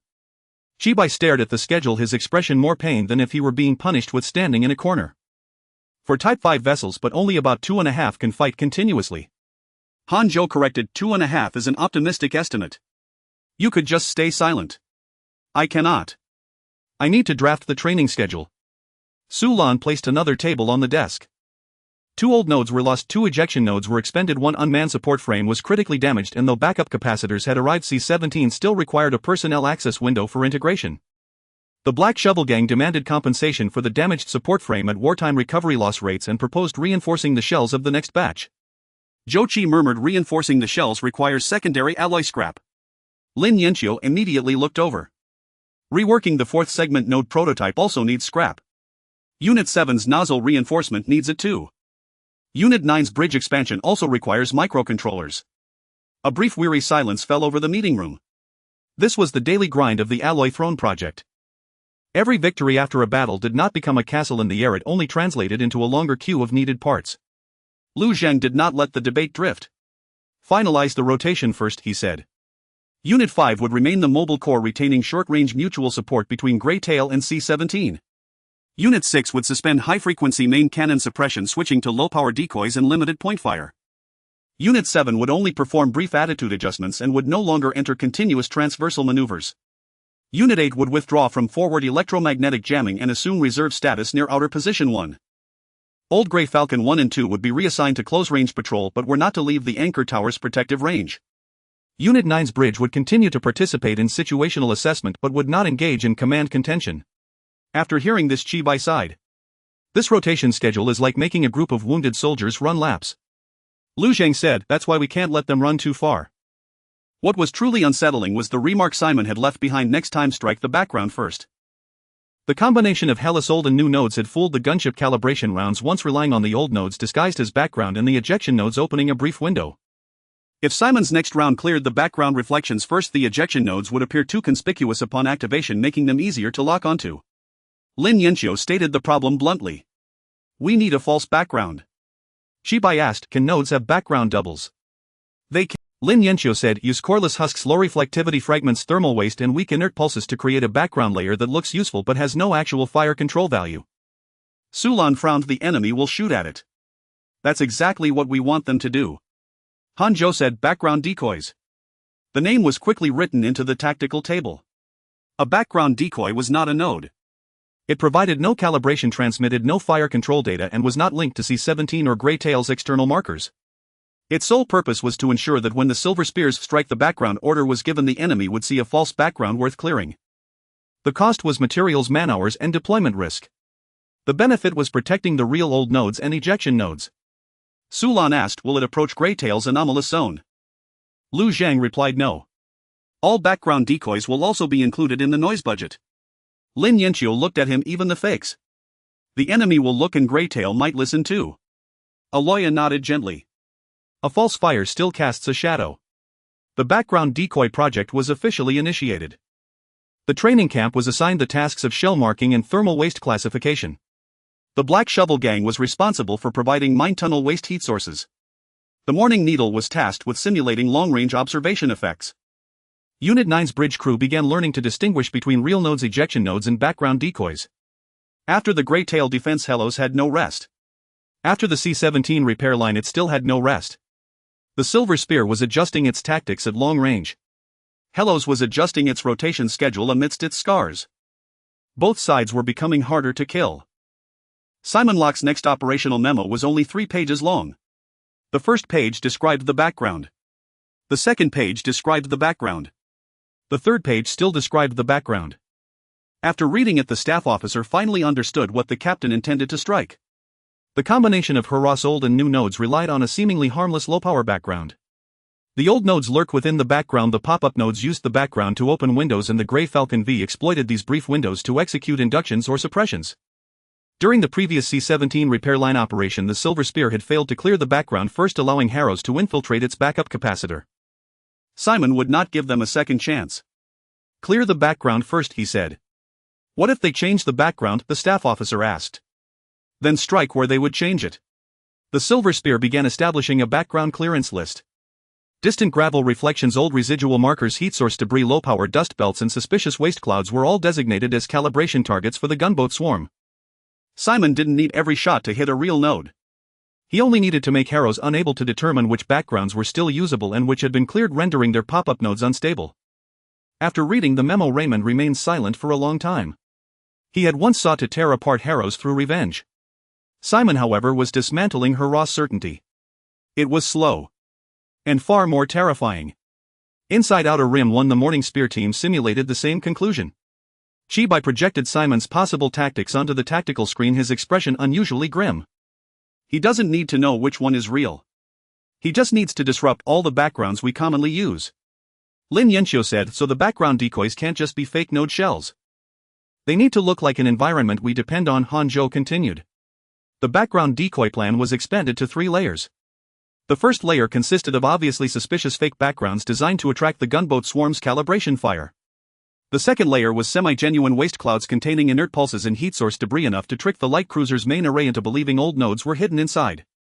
The third layer was the real background, which remained silent and avoided exposure in the first round. After listening, Sulan said, so we have to disguise our own disguise. Shibai nodded. Sounds dirty, so it might work. The Black Shovel Gang provided waste heat sources from the mines, a batch of old heat pipes and damaged small reactor shells previously used to fool mine scanners. Saji said these things were called ghost lights in the mines. They looked like someone was there, but up close they were just scrap. Lin Yanqiu liked the name. Ghost light background. Sulan didn't like it. It can be an internal code name, but don't put it in official documents. Trainees were assigned to mark the waste clouds. Xiaoting led a team to calibrate the inert pulses, ensuring they wouldn't accidentally trigger C-17 or Grey Tail external markers nor stray into the Grey Tail's anomalous frequency bands. Arroya stood nearby listening for a while. This sound is dirty. Shibai asked, is it dangerous? Lighter than furnace fire. Like many people whispering lies. Sulan immediately noted this in the noise budget remarks. The background decoys also had a sound. But its sound was more like a noisy crowd than the furnace fire pounding on walls. Lu Zhang approved the deployment of the first batch of background decoys. Their positions were not at the edge of the Grey Tail anomaly nor on the C-17 main axis but in 3 secondary sectors outside the repair line. They appeared to be low-grade backgrounds hastily deployed by Harrows to cover the next repair window. This was precisely the decoy. But a decoy had to seem worth dismantling to the enemy. The Silver Spear soon discovered them. Simon did not open fire immediately. He had the main array scan them 3 times. The staff officer asked, looks like a real background. Simon said, too much like one. When this remark reached Harrows, the Morning Spear only detected a change in the distance scanning frequency, unaware of Simon's judgment. But Lu Zhang, seeing the enemy hesitate to fire, realized the first layer of decoys wasn't dirty enough. Add the second layer, he ordered. The semi-genuine waste clouds were deployed. The ghost lights ignited. In the distance, a gunboat from the Silver Spear finally opened fire. Its calibration round shattered the first waste cloud. There was nothing inside. But the heat source after image it produced looked exactly like the residual waves of a shattered old node. Simon stared at the screen and frowned for the first time. Harrows had begun to write lies into the background. And he had to decide which lie was worth wasting his shell. The rework of the 4th segment node prototype marked the first step for the Grey Falcon's refit from merely assembling bones to growing a body. The first 3 segments primarily validated the main beam and the forward load-bearing path. The 4th segment began to involve the midsection of the hull, where the cooling main ring, damage control passageways, turret mount reserve structures and reactor auxiliary pipelines would connect. It was not a simple beam but a complex cluster of joints. When Lin Yanqiu projected the design, Shibai stared at it for a long time. This thing looks like a knotted spine. Your analogy is more accurate, Lin Yanqiu said. But accuracy did not guarantee feasibility. The 4th segment node prototype required a more stable secondary alloy and 2 sets of high-toughness connecting plates. The Throne 1 furnace had just entered the yellow zone for its noise budget cumulative item due to encrypted runs and could not be further encrypted in the short term. The Silver Ring quality inspection robotic arm had not yet been fully reassembled, and the Black Claw Gang's support frame had diverted a batch of heat-resistant materials. Zhou stared at the material list, his voice laced with fatigue. If we prioritize the 4th segment prototype, the ejection node core component will have to be delayed. Shibai immediately shook his head no. Simon is now focused on the background and maintenance lines. The node cannot be broken. Lin Yanqiu said the 4th segment cannot be delayed indefinitely either. Without it, the complete framework design for the refit can only remain in the projection. Sulan asked, can we use semi-qualified materials for non-load-bearing verification? Lin Yanqiu paused for a moment. We can do shape validation but not impact testing. Hanzhou asked, will the training camp be useful? Yes. It will help the joint engineering and bridge preparatory team understand the midsection layout of the refit, but it's meaningless for hull strength. Lu Zhang looked at the demands from all 3 sides. This time he did not try to give every line a little something. Make 2 prototypes for the 4th segment, he said. Lin Yanqiu looked up. 1 set of semi-qualified shape prototypes for training and wiring verification. Another set of high alloy core nodes reduced in size for local impact testing only. The ejection node core component will not be delayed. Zhou immediately calculated. This will increase man-hours. But it won't steal resources from the node. The refit progress will slow down. Lin Yanqiu said. But it won't stop. This judgment became the trial production plan for the 4th segment. The heavy bone workstation was split in 2. One side worked on the shape prototype with materials not good enough but dimensions close to the real thing. Training camp trainees were allowed to observe the midsection pipeline layout from outside the safety line. When Xiao Ting saw the internal structure of the refit's midsection for the first time, he stood still for a long time. This is far more complex than the Type 5. Lin Yanqiu said, so you can't use the Type 5 mindset to think about the heavy ship. On the other side, the core node prototype was scaled down to 1/3 of the actual size, only verifying local impact and connecting plate toughness. It required 1 qualified ingot and 2 nearly qualified materials. The Throne 1 furnace had to run 1 more ordinary low-load cycle. The noise budget was still on the yellow edge. Before entering the observation position, Aloya whispered, it's very quiet behind the wall today. Shibai asked, is this quietness a good thing? She shook her head. I don't know. The low-load furnace run began. The curve was stable. No peaks. The low-frequency buoys only recorded background noise. Instead, everyone became more tense. After the previous incidents, heroes no longer trusted mere silence. The furnace run was completed. The alloy met the standards. The noise budget did not increase. Lin Yanxiu immediately sent the material into the core node mold, leaving no room for anyone to reconsider. The fourth segment core node prototype completed its initial forming 6 hours later. It was very small. Much smaller than the joint needed for the complete refit midsection. But its curve showed for the first time that the secondary alloy could maintain an acceptable stress distribution within the complex structure of the midsection. Lin Yanxiu looked at the results, his eyes bright as furnace fire. We can move into the midsection. Lu Zhan nodded. At the same time, a remote reminder arrived from the Morning Needle. The gunboat group of the Silver Crown Spear was again approaching the outer edge of the C-17 maintenance line. The refit could move into the midsection. But war would not wait for it to finish growing its body. The Red Tide suggestion to pause arrived after the fourth segment core node sample was formed. Jaeger did not resort to threatening language. He merely updated the Crimson secondary observation report with a single line. The Hello Stellar Vein Noise Budget cumulative item continued industrial testing even after entering the yellow zone. The Commonwealth advised the entity to suspend non-essential furnace runs on the secondary refining line for 72 hours pending restoration of the low-frequency environment. 72 hours. For the Commonwealth it was prudence. For Hellos it meant 3 days of furnace fire. 3 days were enough to rework the fourth segment and push forward enough to pop out a batch of node stock refills, enough for Units 7 and 8 to obtain 2 sets of secondary alloy small components. It was also enough for the Silver Crown Spear to compress the C-17 maintenance line another notch. Sulan finished reading the suggestion and said, they've finally started applying our brakes. Jibai asked, can we ignore it? We can, Sulan said, but the red secondary report will look uglier. Lin Yanxiu looked toward Lu Zhang. The Throne 1 furnace just stabilized. If we stop for 72 hours, we'll need to recalibrate temperature control on restart. The pass rate will drop. Aloya did not join the debate. She sat beside the observation post, her expression weary. The continuous low-frequency monitoring was not connected to the system yet, it still drained her spirit. She said Greytail Bay was quiet, but the quiet itself felt like a kind of waiting. Lu Zhang did not reply to Red Tide immediately.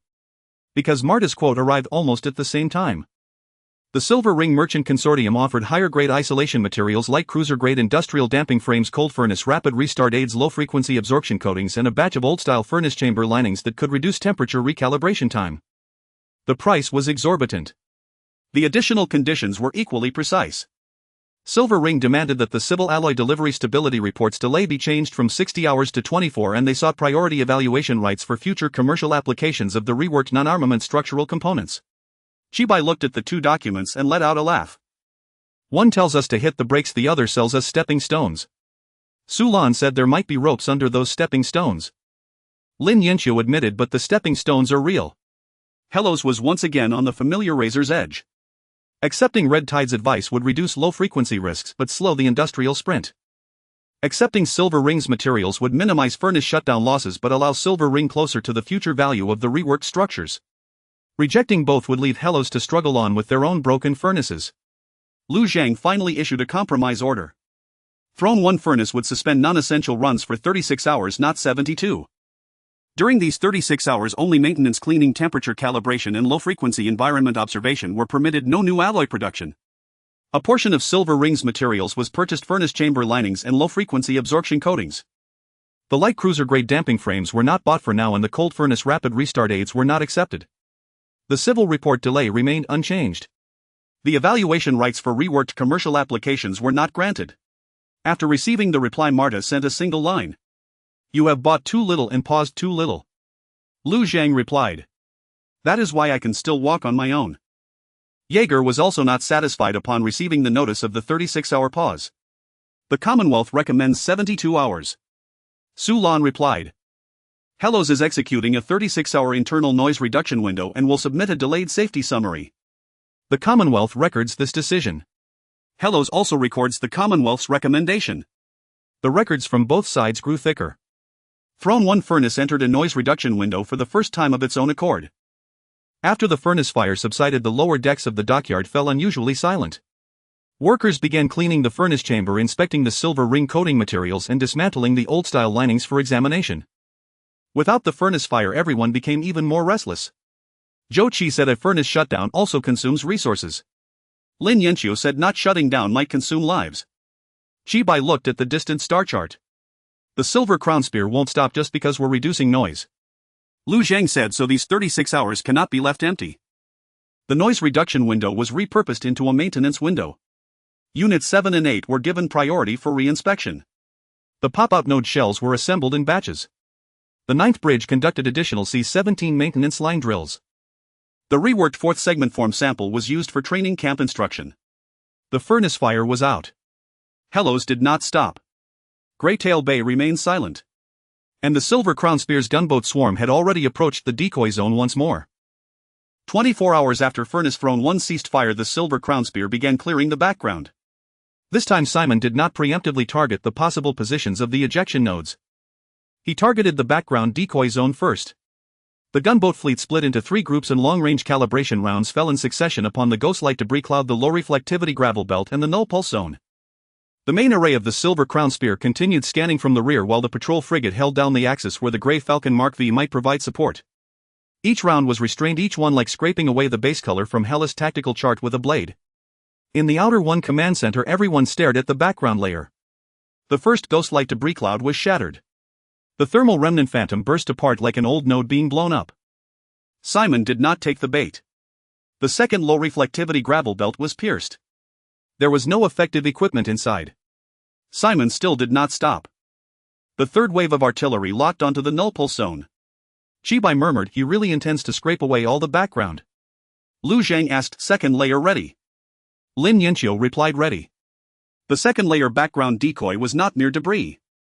It consisted of camouflaged wreckage marked by the training camp waste heat sources from the Black Shovel Gang's mine tunnels, simulated old node aftershocks from the Morning Needle, and one genuine short-term listening device. It looked like a backup background core Hellos had hastily hidden. It contained a sliver of truth. And precisely because of that sliver of truth, it seemed like the most worthwhile target among the fakes. Simon indeed took notice. The main array of the Silver Crown Spear locked onto the second layer decoy, and the accompanying gunboats began adjusting their calibration rounds. Hellos did not trigger the ejection nodes, did not move the Grey Falcon, and did not alter the C-17's power output. Everyone was waiting. Xiao Ting sat in the know. 9 bridge, his palms slick with the mark versus status midlayer display showed no.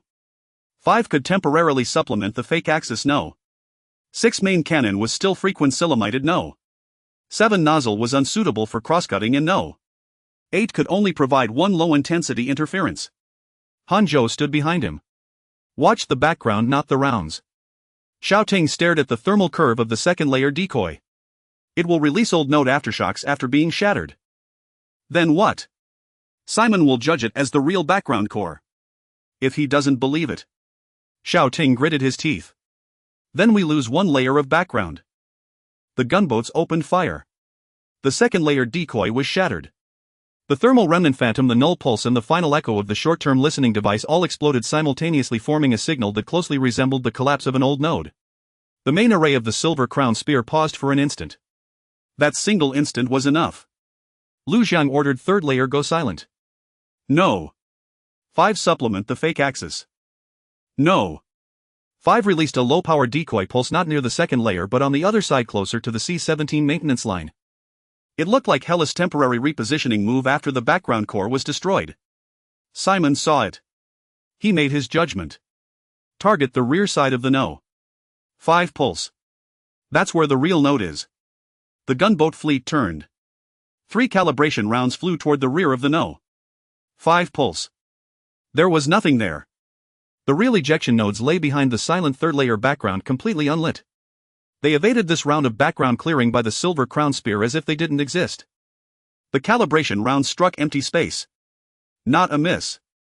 They hit the position Hellos had deliberately led Simon to believe in. In the command center, Chibai clenched his fist fiercely but made no sound.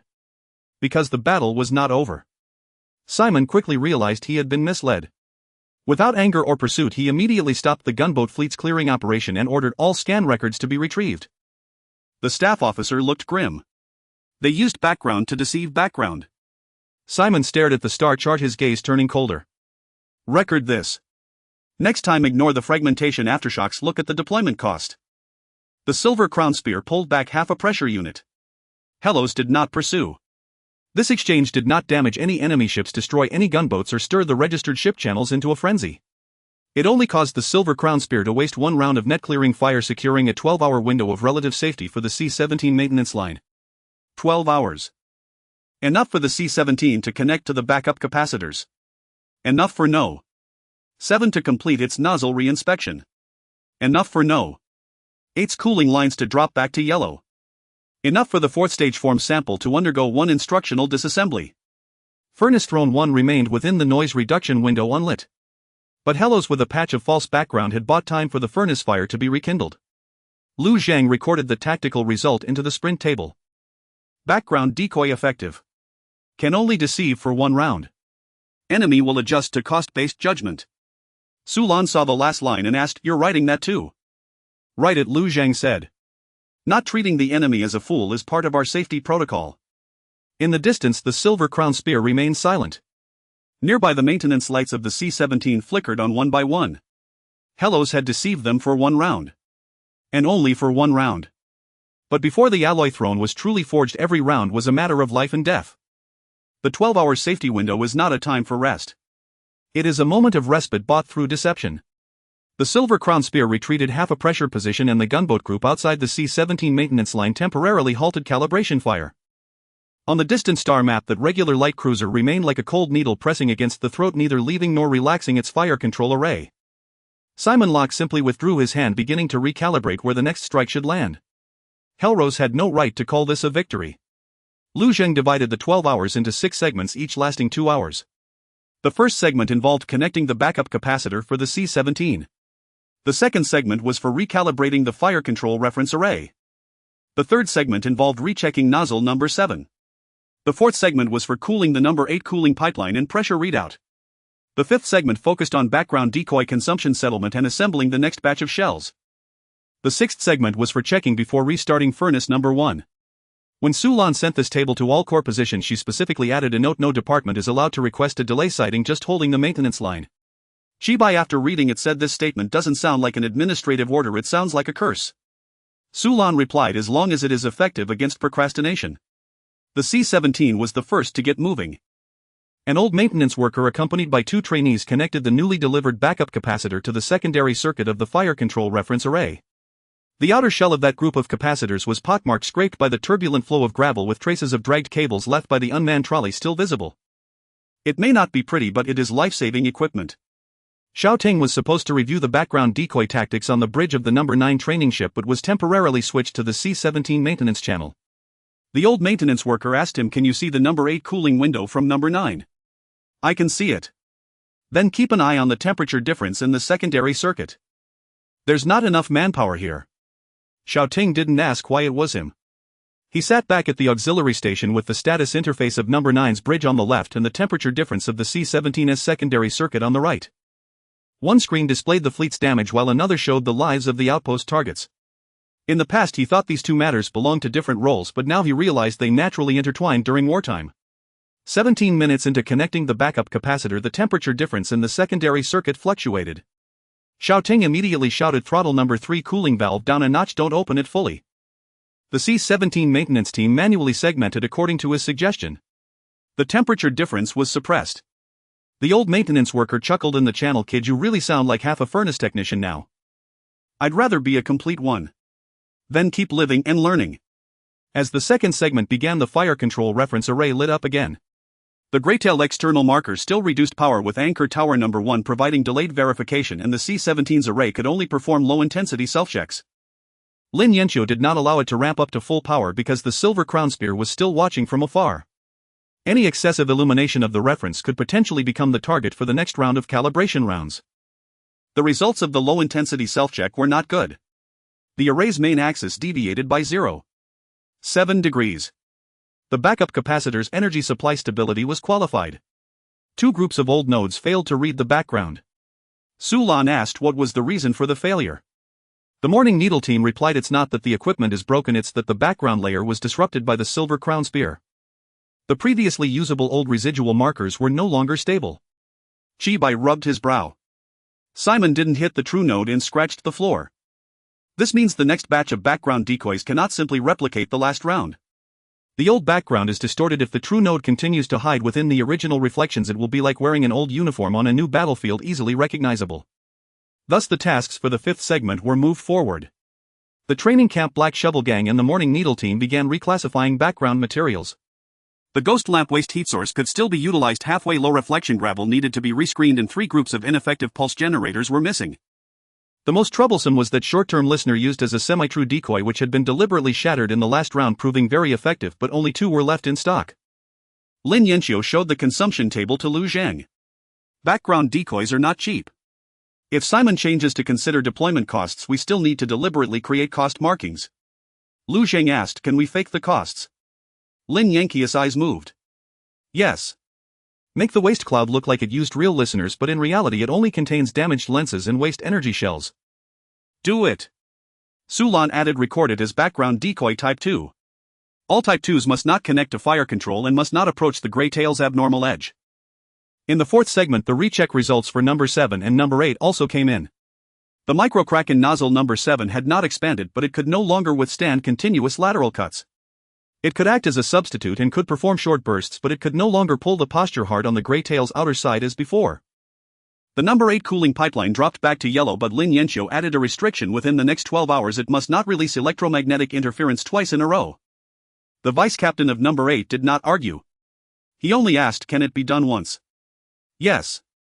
Then that's enough to save a life. This remark was overheard by Chi Bai. He whispered, don't treat every mission as if it were the last. The vice captain of number 8 replied, aren't we living like that now?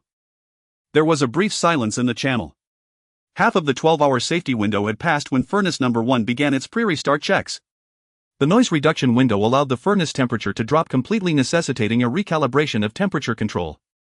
The inspection version of the silver ring furnace lining performed adequately with no peeling of the low-frequency absorption coating. Aloya sat in the observation position and listened for a long time. The Grey Tail is very quiet. Sulan asked, safe? Aloya shook her head, it's just quiet. Lu Zhang did not allow furnace number 1 to ignite immediately. He waited until the C-17 fire control reference array passed its low-intensity self-check for the second time before approving the furnace fire to enter preheating. Because now every ignition was no longer merely an industrial act. It would alter the star pulse noise budget and change external forces' judgments on Halrose. When furnace number 1 reignited, the workers in the lower dock did not cheer. They simply affixed the new alloy batch list. The goal of this furnace was not to completely modify the entire frame. It was not the Grey Falcon number 9. Instead, it was the heat-resistant shell of background decoy type 2, the core components of the pop-out node, and a set of strengthening plates for nozzle number 7. Chibai looked at this allocation table and suddenly chuckled. Our throne furnace, the first furnace to restart, is not to create bones for the throne but to fabricate shells for false backgrounds. Lin Yanxiu said, if it can deceive a light cruiser's shell, it counts as part of the throne. Before the 12-hour window ended, the C-17 sent the final report. The connection of the backup capacitor was complete. The fire control reference array had not degraded. The life capsule's oxygen returned to the safety line. The maintenance team could endure the next round of pressure, but shell reinforcement was still incomplete. Xinwei sent a short message from the C-17.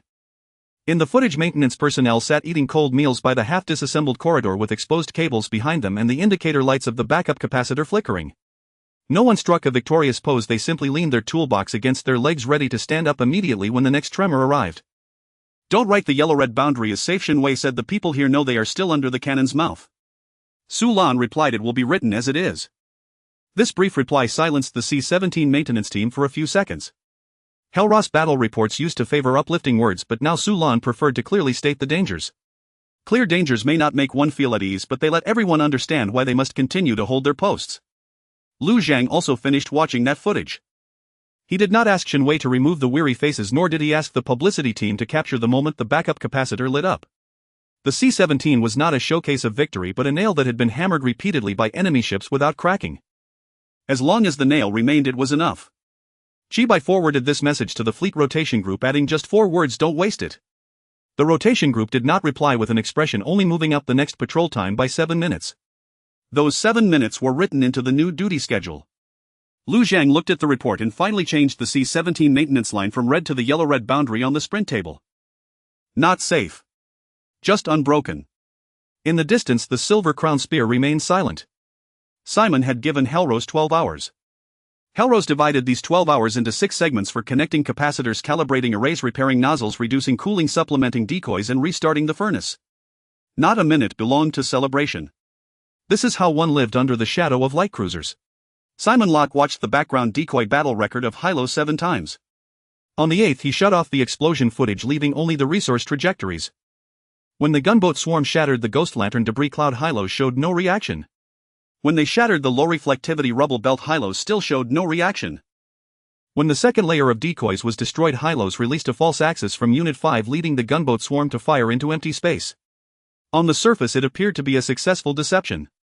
But what Simon saw was not the deception itself. It was the cost. Truly low-value decoys Hylos would not save. After decoys equipped with short-term monitors, null pulses, and thermal residue phantoms were destroyed, Hylos immediately deployed a false axis from Unit 5, indicating that layer of decoys was valuable enough to warrant a coordinated performance. Yet the actual ejection node never lit up from start to finish. This meant Hylos had learned to conceal the true asset behind a facade of false costs. The next step then was not to watch the explosion aftermath. It was to observe how they delivered the cost into the battlefield. Simon marked 3 chains on the tactical display. The first was the material chain. Ejection nodes, background decoys, short-term monitors, and camouflage shells all required materials from Outer Rim Dock 1 and Throne Furnace 1. The second was the deployment chain.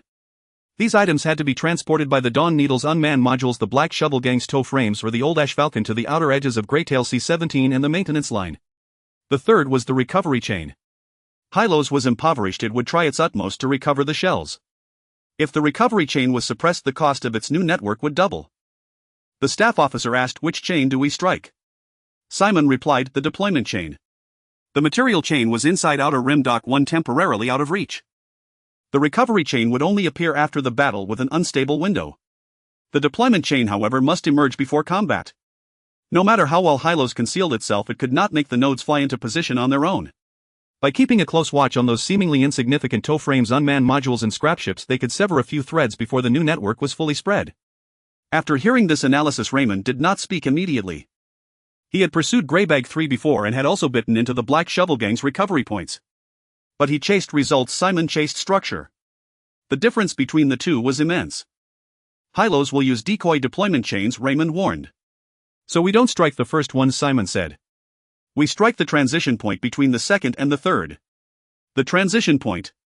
The tow frame releases the background decoy and withdraws. The unmanned module takes over to activate the node, and the Old Ash Falcon or Black Shovel Gang vessel provides the recovery marker.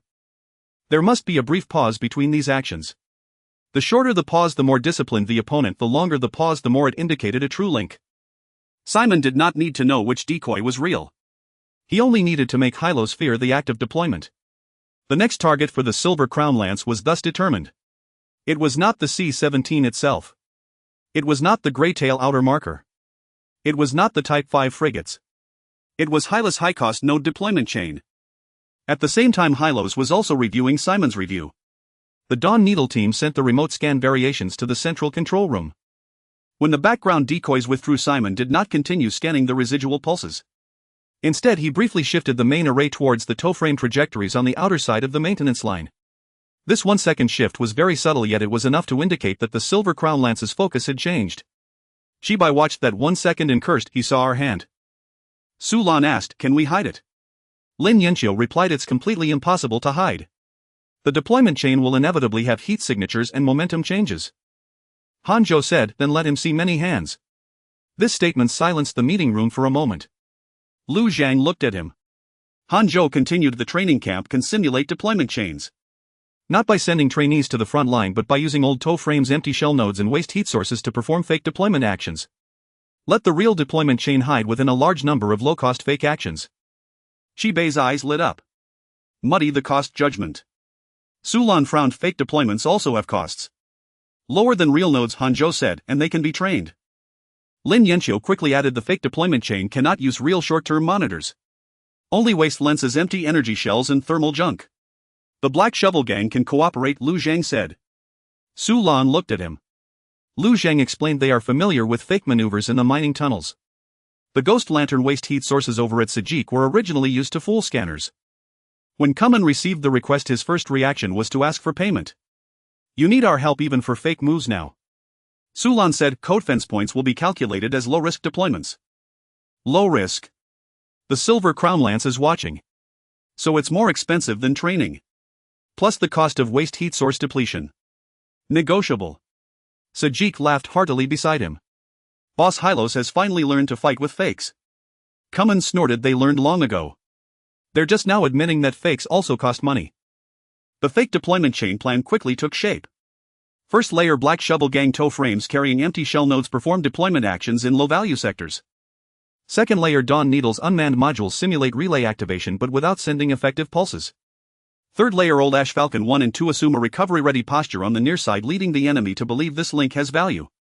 The real deployment chain would shorten its actions and reduce pauses, trying not to let Simon catch the transition point. Han Zhou named this plan Dirty Ledger. When Su Lan heard the name, she frowned slightly. The official record can't be written like that. Then write it as low-cost multi-target deployment camouflage, Han Zhou said, but the trainees must remember it as Dirty Ledger. A clean ledger Simon can read, a dirty one makes him calculate an extra step. Lin Yinqiu added a constraint. All fake deployment actions had to have a pre-planned recovery route. Shells could not be discarded arbitrarily into the Greytail rubble belt just to fool the enemy. The low-frequency environment near the Greytail outer marker was already chaotic enough. Any uncontrolled wreckage could become bad debt in the next noise budget. Lu Zhang approved this constraint. Hylos could use false costs to deceive, but it could not use false costs to drag itself into a deeper pit. The No. 9 training ships bridge was required to participate in this drill. Xiao Ting looked at the new training task and couldn't help saying, now we even have to schedule fake moves. Han Zhou replied, fake moves without a schedule become real mistakes. The first round of drills quickly proved this point. One trainee ejected an empty shell node too early and the thermal curve on the screen broke into 2 segments like a hand that suddenly stopped. Another group of trainees had the Old Ash Falcon 2 hold its recovery posture for an extra 4 seconds, inadvertently exposing the low-power tail flame of the unmanned module behind it. Xiao Ting did not reprimand anyone. He simply overlaid the 2 errors into the simulated field of view of the Silver Crown Lance. If Simon had been present, the first error would have caused the gunboat swarm to press forward early and the second would have allowed the main array to lock onto the real deployment chain directly. No one in the training pod spoke of fake moves as simple anymore. Han Zhou sent the failure records back to the central control room while Su Lan wrote the consumption into the budget. 3 waste heat sources, 2 empty shell nodes, 47 minutes of simulator pod power and the attitude thruster lifespan of 1 old tow frame. They did not yield any battle results, but they bought the opportunity to make fewer mistakes next time. Lu Zhang approved the continuation of the drills. In his annotation he wrote only one sentence: fake things must also be managed with the cost of real ones. Xiao Ting posted this sentence below the training screen on the No. 9 bridge. Every time the trainees looked up they could see it and also see the steadily decreasing material reserves beside it. Hylos was not playing tricks from a position of abundance but allocating a portion of its scarcity to buy a moment of hesitation from the enemy. After reviewing the drill playback, Chi Bai redivided the recovery actions of Old Ash Falcon 1 and 2 into 8 beats. The old ships could no longer perform elegant maneuvers, they could only rely on the precision of the beats. Each second slower made it look genuine, each second faster made it seem like a panicked escape. The hardest part of a fake deployment chain was not the fakeness itself but making every clumsiness appear reasonable. This made the veteran crew members deeply uncomfortable, yet no one withdrew. They knew that if clumsiness could deceive the enemy, it was also a weapon. And weapons must be honed repeatedly even if it wore away the already scarce margins. By the time Xiao Ting drilled the 8 beats for the 3rd time, the training pod's lights flickered briefly, a reminder that the power quota was being pushed to its lower limit. No one stopped because everyone understood that when the real battle came, the Silver Crown Lance would not fire fewer shells just because Hylos was saving electricity. Throne Furnace 1 was still operating at low load after its restart. C-17 had just obtained a 12-hour window. The Greytail outer marker was still shining at low power. The Silver Crown Lance was watching the costs from a distance. Hylos began to manufacture false costs. The war had shifted from the mouths of cannons to the deception between ledgers and actions. The first complete furnace cycle after the restart of Furnace No. 1 did not bring cheers to Hylos. The alloy ingots in the furnace cooled down, their surfaces glinting with a dark blue metallic sheen resembling ice pressed into the night. Lin Yinqiu stood in front of the testing station, flipping over the 3rd sample ingot, tapping it twice with her gloved fingers. The sound was crisp yet not steady. The hardness is sufficient, she said. Chi Bai immediately asked, can we proceed to the 4th stage of the heavy modification? Lin Yinqiu did not answer right away. She sent the sample ingot into the slicing machine. The thin metal sheet magnified under the light screen, revealing intricate lattice patterns. The front half was beautiful but the latter half bore an almost invisible dark line. Sulan could not comprehend the lattice, but she understood Lin Yanqia's expression. Is there a problem? It's not a strength issue. Lin Yanqia pushed the image onto the central control desk. It's thermal backflow. Lu Zhang turned away from the Greytail tactical screen. On the screen, the silver crown spear was still maintaining pressure at the far end. Simon did not recklessly advance nor retreat from Greytail Bay. He only allowed the reconnaissance array to slowly slide along the outer side of the deployment chain like a knife gliding against the skin in search of a vein. Lu Zhang glanced at the lattice diagram. State your conclusion. The core node sample of the fourth stage can undergo static pressure testing and low power pulse testing. Lin Yanqiu said, but it cannot be integrated into the complete framework, nor can it withstand continuous maneuvers.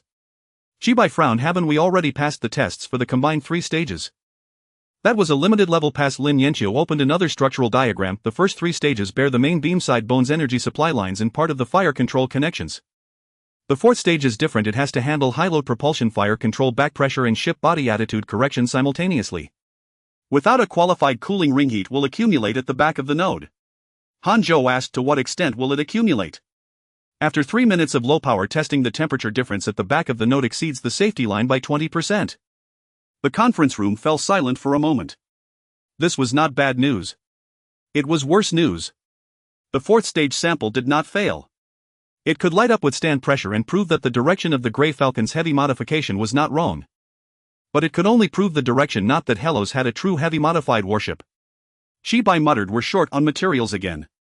Lin Yanqiu did not refute. Hellos had already squeezed everything that could be squeezed. Scrap ship beams, old gun mounts, mining area track beams, remnants of the Golden Feather high-strength materials dismantled from Raven's outpost, no.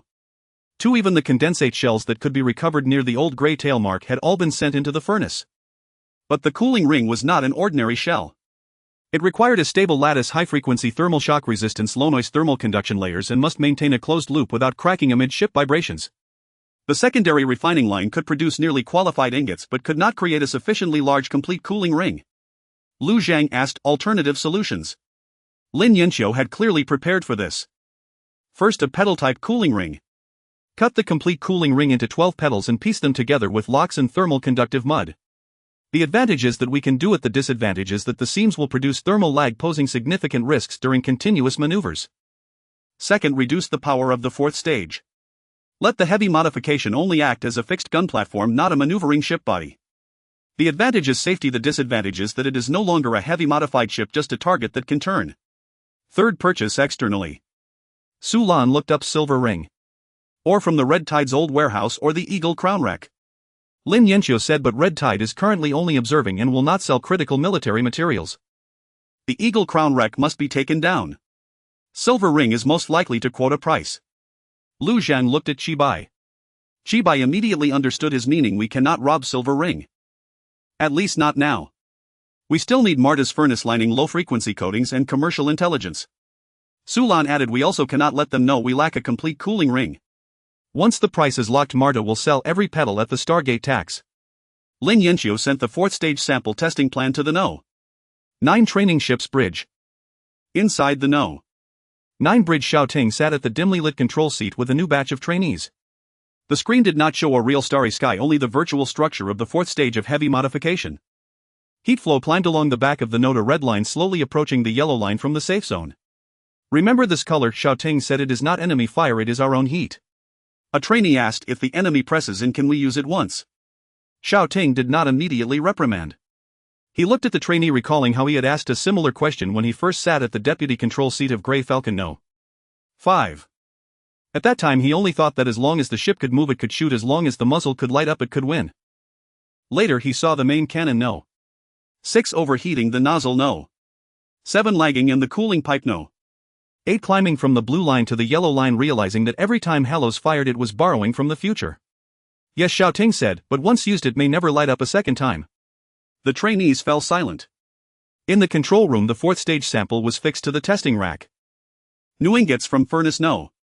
1 were cut into support plates. Old thermal conductive mud sent by the Black Shovel Gang was refiltered, and the Chunjin had dismantled 2 groups of mini pumps no longer suitable for distant monitoring, temporarily modified for low-power cooling circulation. This was a Gila-style testing platform. Not beautiful, not expensive, and even somewhat shabby. But it could work. Lu Zhang stood behind the observation window watching the testing rack slowly close. Begin. Lin Yanqiu pressed the confirmation button. In the first second the core node emitted a dim red glow. By the 10th second the heat flow spread along the back cooling channel. At the 30th second the main beam pressure reading stabilized. 1 minute later the fourth stage sample completed its first low power pulse. Chibai could not help but clench his fist. No one cheered. Because after the second pulse the temperature difference began to enlarge. After the third pulse the simulated seams of the pedal replacement ring showed local thermal lag. Before the fourth pulse could begin Lin Yanqiu cut off the power supply. The light in the testing rack dimmed. The alarm did not sound. This instead indicated she had cut it off early enough. Lin Yanqiu removed her gloves, her voice slightly hoarse. The direction of the fourth stage core node is correct. The sample passed the initial test. The conclusion is that the complete framework cannot continue to be forcibly pushed. Sulan wrote in the engineering log, lacking key cooling ring materials. Chibai stared at the testing rack. How much is missing? Lin Yanqiu opened the list. According to the minimum standards for the complete ship body, 3 sets of main cooling rings, 2 sets of spare half rings and 12 groups of thermal shock buffer plates. We can currently produce buffer plates ourselves. Half rings can barely be pieced together, but there is a 70% gap in the main cooling rings. Hanzhou said softly, if Simon knows he will directly attack our material chain. Lu Zhang looked at the gray-tail tactical screen. The reconnaissance array of the silver crown spear was still sliding along the outer side of the deployment chain. They still did not know Hellos was lacking cooling rings. But Simon was already looking at costs. From costs to materials, from materials to gaps, from gaps to the next transaction. Lu Zhang said seal the test results. Release only one message to the outside. Sulan asked what message? The fourth stage sample passed the initial test and the heavy modification framework has entered the next phase. Lin Yanqiu looked at him. Lu Zhang completed the latter half of the sentence, do not mention the cooling ring. Sulan nodded, what about internally? Report truthfully internally. Lu Zhang said let the dock training camp and Black Shovel Gang defense team all know that the heavy modification is not a miracle, it still lacks bones and blood vessels. Chibai grinned, that sounds unpleasant. But it can save lives, Lu Zhang said. That night the public channel of Hellos released an engineering brief. The core node sample of the Grey Falcon's heavy modification fourth stage passed the low power initial test. Dock workers looked up at the screen in the cafeteria, some tapped their food bowls and some laughed and cursed that they finally didn't waste their night. At the same time the internal engineering list was sent to each department's encrypted terminal. The gap in the main cooling rings was 70%. Lin Yanqiu did not hide this line in the appendix. She required everyone involved in the heavy modification to read it first before reading the conclusion of the sample passing the initial test.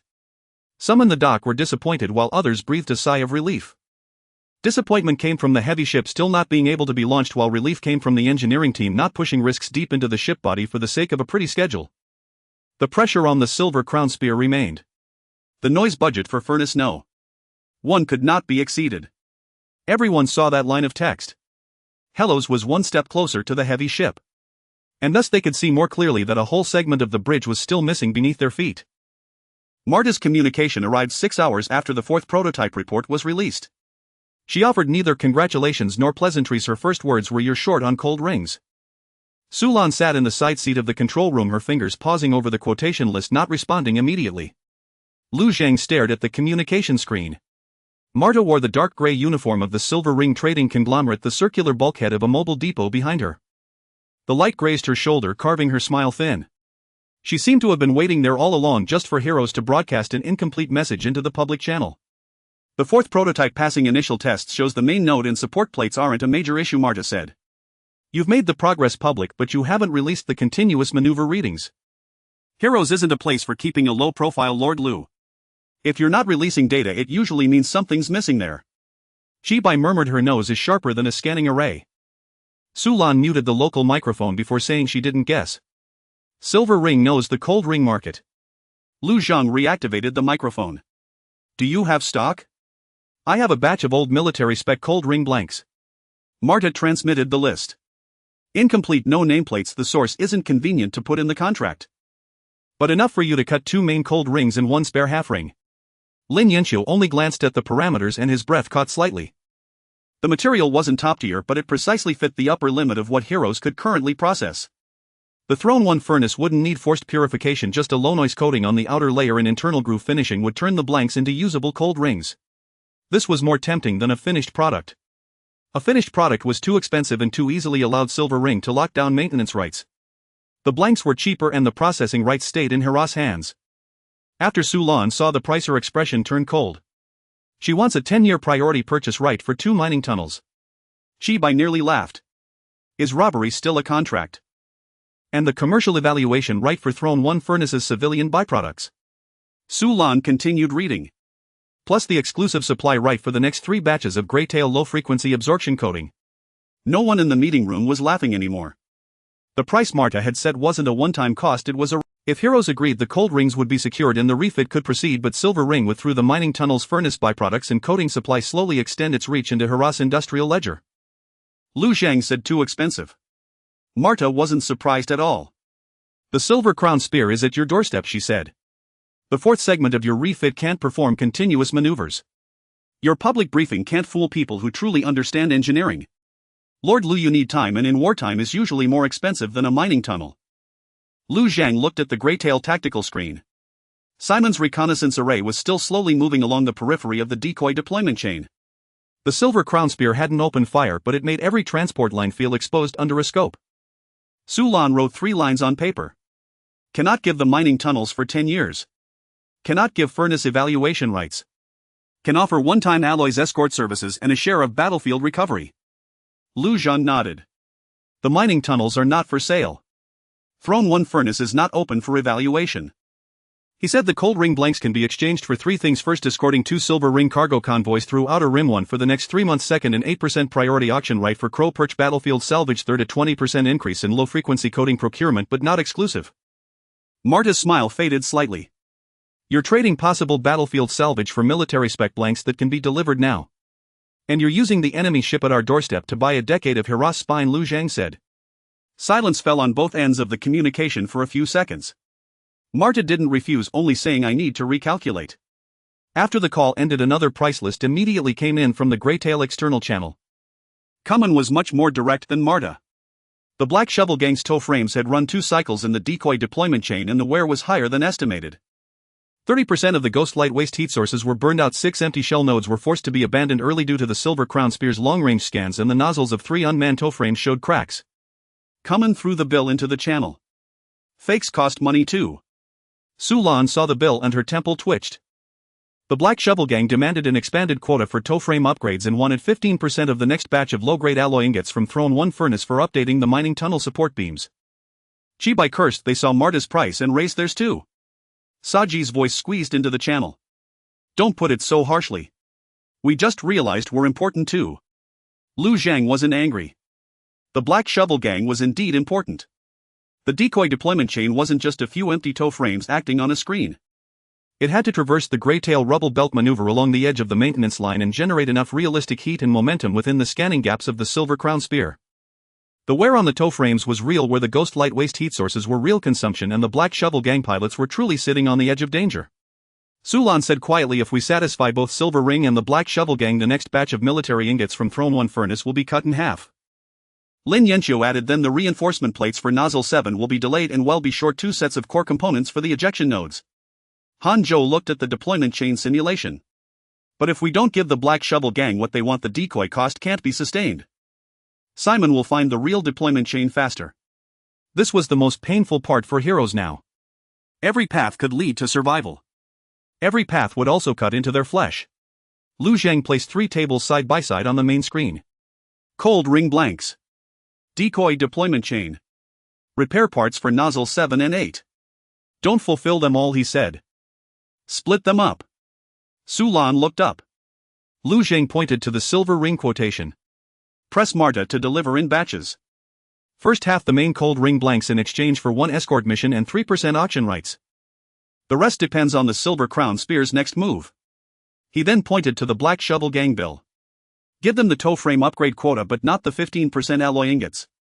Change it to 7% spot 5% post-war settlement plus the nozzles for 3 frames repaired by the Heroes dockyard. Kamen was silent for a moment after hearing the reply. You're managing us like a wartime budget too. Lu Zhang said, if you're making money on the Heroes defense line, you live by the Heroes defense line's rules. Saji chuckled. I like that line. It's more solid than a blank check. Kamen ultimately neither agreed nor refused, only asking Su Lan to put the terms into a hard contract. An hour later Marta transmitted a new quotation. She could deliver half the main cold ring blanks first, but she demanded that when Silver Ring cargo convoys pass through Outer Rim 1, heroes must not inspect non-military compartments. Sulan replied with just 2 words. No. The second round of negotiations continued. The third round of negotiations continued. It wasn't until the Throne 1 furnace's second low-load ignition that Marta conceded accepting a reduced inspection rate rather than complete exemption. The Black Shovel Gang also stamped Cummins' mark on the contract. That night heroes didn't gain an extra ship or an extra cannon. It had only managed to piece together a few contracts, a few cartloads of alloy, a few tow frames, and half a set of cold ring blanks not yet delivered, laboriously fitting them into the war machine. After the dockyard's accounting office posted the new allocation table on the internal network, complaints quickly spread from the maintenance area to the mess hall. The reinforcement plates for Nozzle 7 were pushed back 1 shift, only the 3 most dangerous sections of the cooling pipeline for Nozzle 8 could be replaced, and the training camp's simulator power was cut by half an hour. No one liked the arrangement, but no one demanded a withdrawal. Everyone knew that without the cold rings the refit would remain on the test stand. If the decoy deployment chain broke, the Silver Crown Spear's next shot would find the real node. Sulan added explanations after every cut. Not to appease, but to prevent rumors. In wartime, the worst fear isn't a shortage of alloy but the suspicion that someone else has stolen it. Heroes could be poor and stretched, but the accounts had to be laid out in the open. Open accounts would invite complaints, but they would also suppress suspicion. Sulan preferred to hear complaints rather than let suspicion fester in the shadows of the dockyard. She also specifically left an appeal channel for the maintenance area to point out calculation errors in the allocation table. In the first hour, 3 opinions were rejected and 2 were accepted. The 2 accepted suggestions only saved half a box of thermal paste and a set of old valves, but they noticeably quieted the complaints outside the accounting office. Lu Zhang stood in the control room watching the resource table turn from red to a deeper red. Sulan said, "This doesn't feel like victory." "In war many victories don't," Lu Zhang replied. In the Greytail direction, the reconnaissance light point of the Silver Crown Spear suddenly paused. The Morning Needle sent an alert. The enemy ship's scanning array began to contract. Simon was no longer just counting costs. He was preparing to cut one of the chains. Before the Silver Crown Spear opened fire, there were no threat broadcasts. The far-end module of the Morning Needle first captured the array's convergence. 3 thin white lines extended from the enemy ship's front side like 3 straightened needles, pointing respectively at the Greytail marker, the outer edge of the C-17 maintenance line, and the second relay point of the Black Shovel Gang's fake deployment chain. When Han Zhou saw the third line, his back immediately tensed. "He's not targeting the nodes." Chibai asked, "Then what is he targeting?" "The relay action. He wants to cut the deployment chain at the breaking point." The alarm immediately sounded. The secondary cannon of the Silver Crown Spear fired first 3 calibrated rounds, not aiming at any of the lit nodes but falling toward the blank area between the 2 fake drag frames. There was nothing there, only a preset route and a handover window. 17 seconds later, Simon saw through part of the fake cost. He didn't need to know which shell was real and which waste heat source was fake. As long as he shattered the handover point that the drag frame had to pass through, both the real and fake deployment chains would be forced to reroute. Rerouting would reveal the rhythm. Once the rhythm was exposed, the real nodes would be found. In the control room, the deployment chain simulation map instantly turned red. The Black Shovel Gang's second drag frame was approaching the breaking point carrying a shell node. The third drag frame was 800 kilometers behind. Its exterior was also a shell, but it concealed the core component of a real pop-up node. It wasn't a complete node, but it was a key component of the next round's maintenance line background bait. If the third drag frame followed its original route, it would be caught by the main array of the Silver Crown Spear. If it withdrew immediately, Simon would confirm its value. Chibai gritted his teeth, let the second one blow up cover the third. Sulan immediately retorted, "There are Black Shovel Gang pilots on the second one." Chibai fell silent for half a second. "Eject." "There's no time," Han Zhou said. Lu Zhan looked at the connection status of the 9th training ship's bridge. The Grey Falcon No. 9 was still not a warship. It lacked a complete hull, main cannon, and propulsion array. But it had a bridge section, life support training cabin, and a 5th type status intermediate layer. At this moment, the battle damage curves from NOS 5, 6, 7, and 8 surged onto the No. 9 screens, simultaneously compressing the available thrust, fire control, delay, cooling surplus, and attitude deviation of the 4 ships into an extremely difficult to read scheduling map.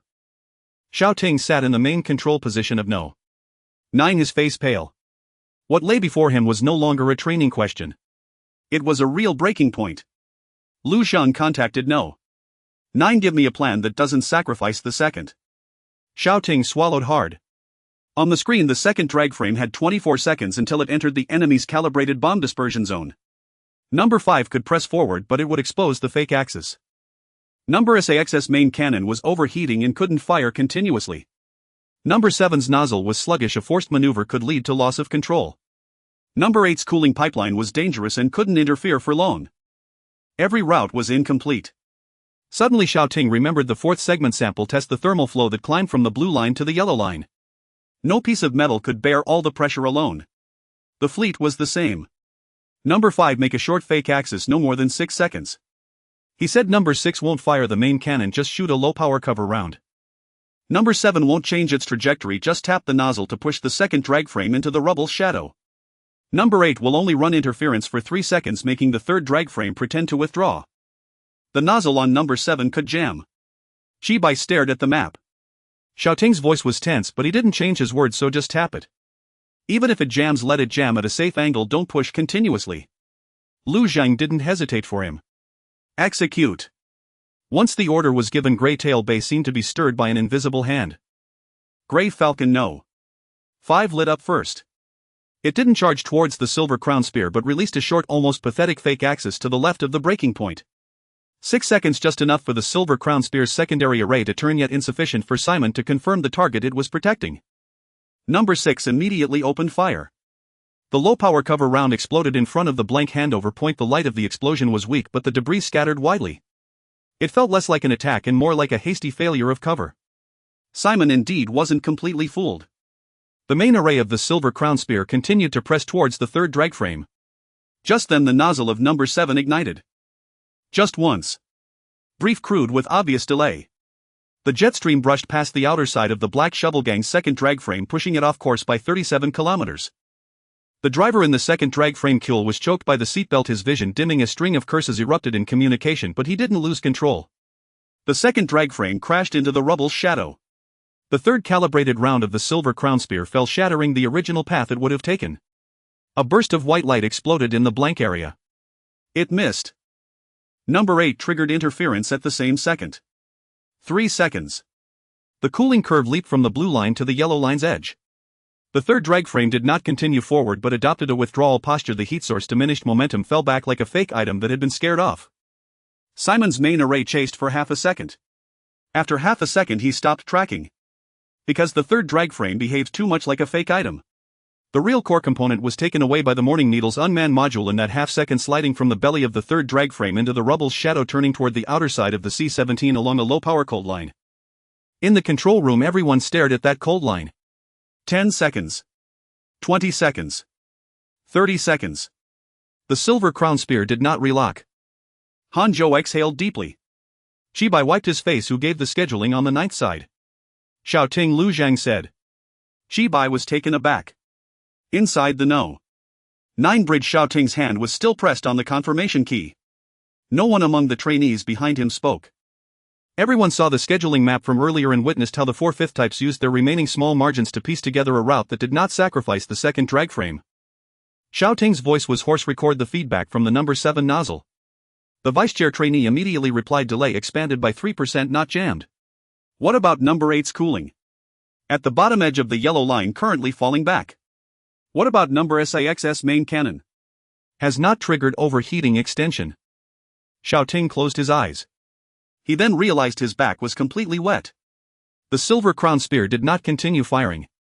Simon sat on the bridge watching that deployment chain he almost cut off re-enter the background. He felt no anger nor ordered a pursuit, only marking the signal fluctuations of the No. 9 bridge in the records. Heroes has added another scheduling layer. He said. The adjutant asked, should we prioritize taking it out? Simon shook his head. Not urgent. It's still young. He paused for a moment and then said, young systems fear being forced to be correct continuously. Prepare the next group of pressure, let them continue to choose.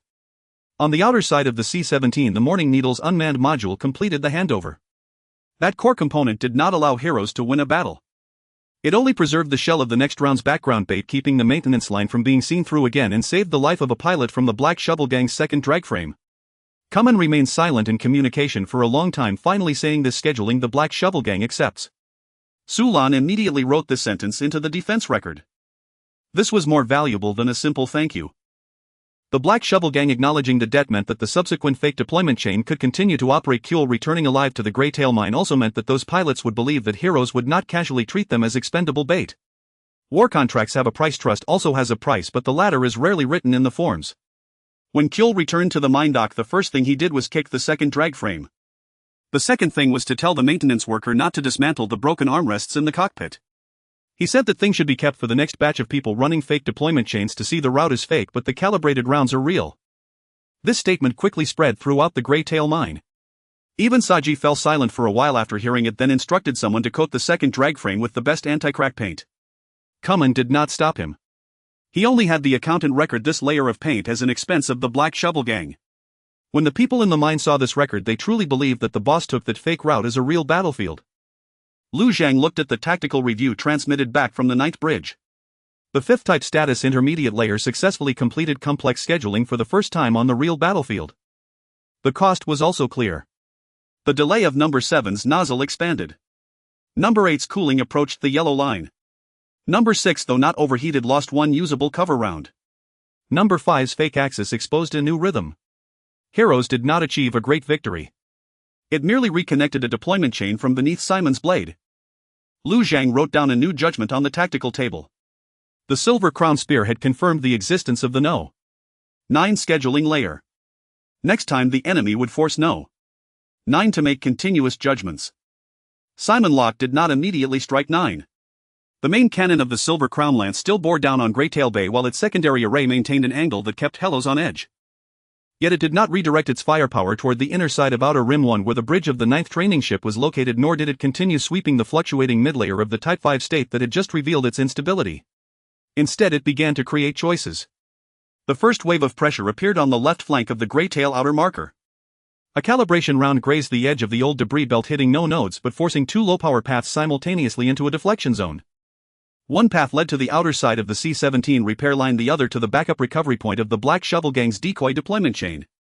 Neither was lethal, yet neither could be completely ignored. Inside the 9th bridge, Xiao Ting stared at the screen. His first instinct was to order 5 to advance. As his hand began to fall, Han Zhou's voice rose beside him. "Hold." Xiao Ting froze. The mid-layer of the Type 5 state compressed the status of the 4 Grey Falcons into a single chart. 5 was available. SX's main cannon needed cooling, 7's thrusters lagged, and 8 could not sustain prolonged jamming. It was on these remnants that the deployment chain had been retrieved in the previous round. Now Simon did not strike the pain points. Instead, he pressed simultaneously on 2 spots that were not particularly painful. A light press made the judgment harder. "He's testing our first choice," Han Zhou said. Xiao Ting drew a breath. "Don't move 5.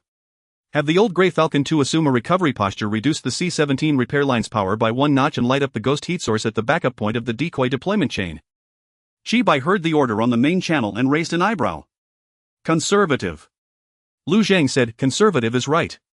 The first wave of pressure passed and the Silver Crown Lance did not follow up with bombardment. The second wave arrived 7 minutes later. This time Simon had the gunboat group approach the outer side of C-17 while sweeping the main array toward the Greytail outer marker. The gunboat seemed poised to pressure the repair line. The flagship appeared to be dismantling the flank, but the true danger lay in the unmanned module transfer gap between them. The cadets in the 9th bridge began exchanging glances. Xiao Ting did not let them deliberate long. "Deputy seat to the repair line, second seat to Greytail, third seat monitors only the unmanned module gap," he said. "Write the reasoning for every judgment before giving the action." The deputy seat cadet froze. "Write reasoning now." "Now," Xiao Ting said. "Without writing the reasoning, you won't know why you were right nor why you'll be wrong next time." This new rule was added to the 9th's duty system overnight after Chapter 145. Previously, the 9th was merely a training bridge. Cadets made judgments, instructors reviewed them, and mistakes could be redone. Not anymore. The 9th had already helped Helos secure a deployment chain on a real battlefield, and Simon had confirmed its existence. It was still not a warship, but it had become a system node in the enemy's eyes. A system node cannot rely on a single flash of genius. When Lu Zhang signed off on the duty system, he changed only one thing. All wartime judgments on the 9th required dual endorsement. Xiao Ting could propose a plan, but a veteran fleet officer or a central control staff officer had to confirm the execution path. Cadets could participate in wargaming but could not bypass the remainder table to give direct orders. After each pressure wave, the reasoning actions and costs had to be logged in the 9th's journal. Su Lan named this system Continuous Judgment Record. Chibai thought the name too cold. Hanzhou said cold is better. Passion makes people think they can always be right. During the second pressure wave, the ninth did not seize the gunboats nor the main array. It had the Morning Needle's unmanned module slide early into the shadow of the debris, kept the C-17 repair line at its original power, and reduced the gray tail outer marker's brightness by only 3%. This was a small move, yet it concealed the unmanned module transfer gap that Simon truly wanted to see. The Silver Crown Lance still did not open fire. The third pressure wave appeared 15 minutes later. This time Simon presented Hellos with a seemingly tempting opportunity. An Eagle Crown gunboat broke formation, its thrust curve briefly unstable as if it had failed to stabilize its attitude after the previous maneuver. If Grey Falcon 5 immediately advanced supported by CXS low-power cannon, it might cripple the vessel. Crippling a gunboat would greatly boost the fleet's flagging morale. The air in the ninth's bridge grew warmer. Someone murmured, "We can take it." Xiao Ting knew they could take it too. He could already see the shortest path. 5 short jumps 6 provides cover. The old Grey Falcon 1 edges in forcing the gunboat into the debris zone. The plan was beautiful, clean, and promised results. It also looked exactly like the opportunity Simon would want them to see. Xiao Ting held the confirm key and did not issue the order. He sent the plan to Chibai. Chibai replied with only 3 words. "Don't bite the bait." Xiao Ting smiled, but his palms were drenched in sweat. The ninth abandoned the attack, instead recording the gunboat's unstable curve while ordering the Black Shovel Gang's tug frame to retreat half a safety unit. 20 seconds later, the gunboat regained its posture and the Silver Crown Lance's main array swept across its rear. If 5 had advanced earlier, it would have been briefly locked into the main array's rhythm. In the training pod, the cadets' faces turned pale. For the first time, they understood that continuous correctness meant more than just spotting danger. Sometimes it meant resisting a seemingly sweet victory. The fourth pressure wave came lighter. No bombardment, no unstable gunboat, only the Silver Crown Lance's reconnaissance array lingering on Outer Rim 1 for 3 seconds. Those 3 seconds were enough to remind everyone that the ninth had been exposed. Xiao Ting instinctively glanced at the bridge's bulkhead. There was no heavy armor, no ship hull shell, no main cannon feedback here. The ninth consisted only of the bridge segment, a life support training pod, and a midlayer connected to the Type 5 state. If the Silver Crown Lance truly wanted to strike at Outer Rim 1, would have to shield it. It was not a warship. Yet it was already bearing the pressure that only warships should bear. Lu Zhang cut into the channel. "The ninth will not relocate." Su Lan looked at him. Lu Zhang explained relocating now would confirm to Simon that it is more important than the deployment chain. Hanzhou added, "But we stage a fake relocation." So Outer Rim 1 released 2 empty life support module pods, slowly moving them along the inner repair track. The ninth's main body remained still, its power supply unchanged, only cutting some training pod lights to the backup line to make it appear as if the bridge was being dismantled. The Silver Crown Lance did not open fire. Simon watched the 2 empty modules and finally smiled. They've learned to protect new organs. The adjutant asked, "Should we continue the pressure?" Simon shook his head. Enough for today. For consecutive waves of pressure had sunk no ships, shattered no nodes, yet they had transformed the ninth's bridge from excitement into silence. Everyone felt as if they had fought a battle without explosions, hearing only the system prompts and their own breaths. Xiao Ting logged the 4 judgments. First wave conservative correct. Second wave division of labor correct. Third wave foregoing the gain correct. Fourth wave fake relocation correct. After finishing, he added one more line. Continuous correctness cannot rely on an individual state. Hanzhou saw the line and nodded.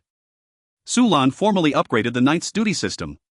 From that day forward, the ninth training bridge would no longer operate on a training shift schedule but on a wartime 3-shift system. Each shift must include 1 cadet primary judge, 1 veteran crew member for review, 1 central control staff officer for recording, and 1 engineering seat responsible for remainder veto. Any plan that crossed any hard limit of cooling thrusters, main cannon, or node inventory could be directly halted by the engineering seat. Lin Yanqiu was finally satisfied upon hearing the last rule. Giving the engineering seat veto power is more useful than giving them applause.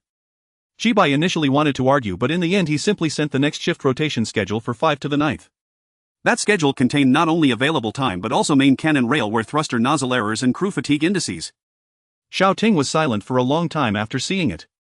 He used to think bridge judgment was a tactical problem. Now he understood that tactics were always built upon a pile of unglamorous numbers. The veteran crew review seats were quickly assigned.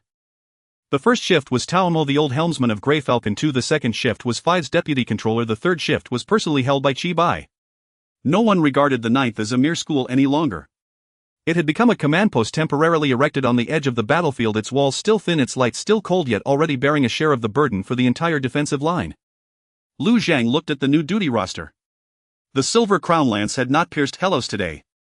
It had merely forced Hellos to acknowledge one thing. The ninth was no longer just the shadow of a future warship. It was already a part of the current fleet. And a part of the fleet must learn to be continuously correct amidst fatigue, temptation, fear, and misjudgment. Marta loaded half of the cold ring blanks into a cargo vessel bearing no silver ring insignia. The ship named the White Gull had a hull so patchy it looked pieced together from 3 different shipping lanes, and its propulsion curve was deliberately calibrated to be uneven. It blended into a small merchant convoy approaching the Hellos control zone at low speed from the outer shipping lane, appearing to be a shipment of ordinary maintenance materials and food supplies. But everyone in Hellos knew the real treasure was hidden in the third cargo hold, half a set of main cold ring blanks. Not finished products, not enough to immediately retrofit the Grey Falcon into a warship, but sufficient to take the fourth section from a test rig a crucial step closer to a complete framework. Sulan cast the contract terms onto the central control room display. The silver ring accepted random inspections, but the inspection ratio was reduced. Hellos would provide 1 outer perimeter escort. A 3 priority bidding right for materials recovered from the Crow's Nest battlefield took effect. The low-frequency coding purchase volume was increased, but not exclusively. Every clause was written in cold hard terms. Yet behind those cold words lay the silver ring's fear of being caught by Eaglecrest in a military-grade blank trade, and Hellas' bottom line of not ceding control over the mine tunnel and throne furnace assessment rights. Chibai watched the White Gull's trajectory. She really dares to take this route. Hanzhou said if she doesn't, the cold ring won't arrive. If she does, Simon might see. Lu Zhang asked, has the silver crown lance moved? The Dawn Needle sent back an image. The silver crown lance had not advanced. It only detached a beam from its reconnaissance array to sweep the edge of the convoy. That scan was not strong, not like an interception, more like casually flipping open a ledger page. But it was precisely this casualness that tightened the atmosphere in the central control room. Simon had already learned to read the costs. An ordinary merchant convoy wasn't worth Hellas' tension. A convoy that Hellas overprotected was worth tearing apart to examine. Sulan said, we can't provide heavy escort the whole way. Shibai nodded. Number 5 can't get too close. Number SAXS main cannon can't be revealed either. Lin Yanqiu added, and we can't let the throne furnace prepare the cold ring processing procedure in advance. Preheating the furnace chamber would leave a noise curve. Lu Zhang looked at the ninth bridge channel. 9 participate in escort coordination. Xiao Ting's voice came quickly. 9 online. This was the second shift after the new duty system was implemented. The primary judge was trainee Chen Yan. The review seat was held by Tao Mo, an old helmsman from the Grey Falcon 2. The central records were handled by a clerk sent by Su Lan, and the engineering seat was temporarily filled by a young engineer named Meng Xiao, whom Lin Yanqiu had assigned. Meng Xiao looked even more nervous than the trainee. He clutched the remaining capacity gauge like a verdict that could burn his hands at any moment. For the first leg of the voyage, Hellos did not move. The White Gull and the convoy entered the farside identification zone of outer perimeter 1 at a normal speed. 2 black shovel gang skiffs pretending to be mine tunnel transport slowly drifted past from the other side, carrying a load of real slag and a load of fake waste heat sources. The Grey Falcon V was parked further away, feigning a routine patrol. Marta sent a communication. Lord Lu, your escort looks quite perfunctory. Su Lan answered for Lu Zhang. The contract says escort, not a parade. Marta laughed. I'm just reminding you, if something happens to the third cargo hold, your retrofit will remain a skeleton specimen. Su Lan's expression was blank. If you keep emphasizing the third cargo hold on an open channel, I will deduct payment according to the confidentiality clause. The communication went silent. Shibai almost laughed. On the second leg, the silver crown lance intensified its scan. It didn't lock onto the White Gull directly, but scanned an empty area ahead of the convoy. That empty area was the most comfortable rendezvous point for a Hellos escort ship to advance. Simon wasn't watching the cargo ship, he was watching where Hellos would reach out. In the ninth bridge, Chen Yan stared at the route map, sweat beading on his forehead. Recommendation: keep number 5 stationary, have the old Grey Falcon I enter the outer flank of the rendezvous point, and have the black shovel gang skiffs dump a batch of slag early to cover the convoy's flank. Tao Mo asked, reasoning. Chen Yan answered immediately. If number 5 moves, it proves the convoy is high value. The old Grey Falcon I is outdated, a routine rendezvous is plausible. The slag is real, dumping it won't seem deliberate. At the engineering seat, Meng Xiao glanced at the remaining capacity gauge. The old Grey Falcon's thrusters can handle this lateral shift, but not a second consecutive one. Tao Mo nodded. Execute. The order was given. The old Grey Falcon I moved laterally slowly and clumsily, perfectly matching the posture of an old ship on patrol. The Black Shovel Gang skiffs grumbled as they dumped the slag, and on the public channel they deliberately complained about Hellas' slow inspections delaying their return to the mine tunnels. The Silver Crown Lance's skin swept over the slag cloud without pausing. The White Gull continued forward. On the third leg the problem arose with the inspection. According to the contract, Hellas had to inspect the Silver Ring's cargo hold. Inspecting too little would grant the Silver Ring privileges. Inspecting too much would make Marta think Hellas was deliberately stalling, leaving the White Gull exposed to the Silver Crown Lance's scans for longer. More troublesome was that Simon knew this too. The Silver Crown Lance's secondary array suddenly turned towards the outer perimeter 1 inspection track. It didn't need to know what was in the third cargo hold. By forcing Hellas to make an unnatural choice between expedite clearance and strict inspection, it could determine the value of this cargo ship. Su Lan looked at the contract, her voice cold. The inspection ratio cannot be changed. Chibai asked, what about the time? We can compress the process, but we cannot skip items. In the 9th bridge, Chen Yan proposed a plan. Inspect holds 1, 2 and 4 first. Leave the third hold for last. Upload the public records in order, but delay the actual scan data by 30 seconds. Meng Xiao immediately shook his head. Inspecting the third hold last will let the Silver Crown Lance see we are avoiding it. Tao Mo tapped the table. Change it. Chen Yan's face turned pale. Xiao Ting did not speak for him. The continuous judgment record wasn't meant to prove a trainee's cleverness, but to ensure mistakes could be intercepted before execution. Chen Yan re-examined the map. Then conduct a random inspection, but disclose the random seed in advance, he said. Use the docking tail number of an ordinary merchant ship that entered outer perimeter 1 in the previous hour as the seed, not one we choose on the spot. If the third hold is selected, perform a low-power outer layer scan without opening the inner compartment seal. Su Lan heard this and immediately took over the plan. Feasible. The contract allows outer layer scans. The random result was generated quickly. The third cargo hold was selected. The central control room fell silent for a moment. Marta's communication came in simultaneously, her tone dangerous. Is this your idea of random? Su Lan publicly uploaded the seed source calculation process and inspection authority. Yes, she said. You can check. The low-power outer layer scan began.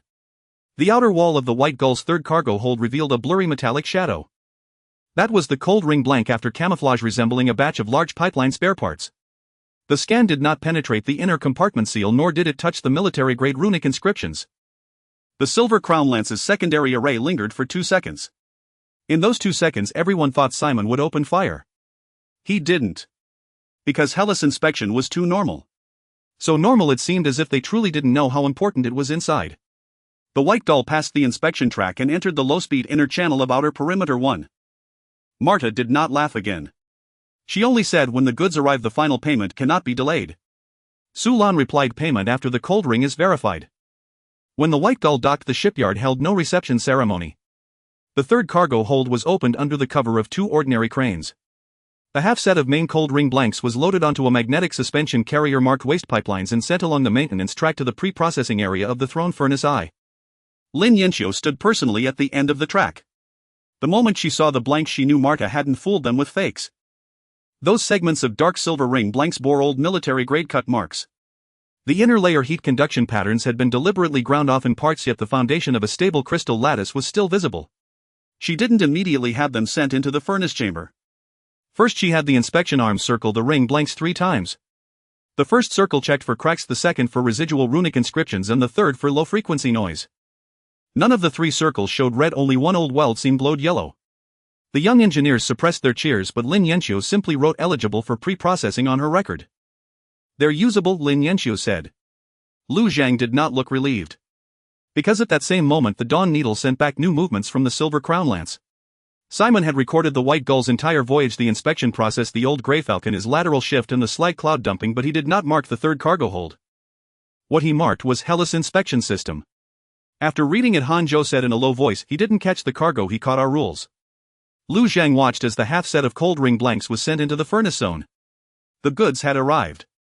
But Simon had also obtained a new ledger. Before the half set cold ring billet entered the furnace, the throne no. One furnace remained silent for 40 minutes. This was not a shutdown. It was listening to the furnace.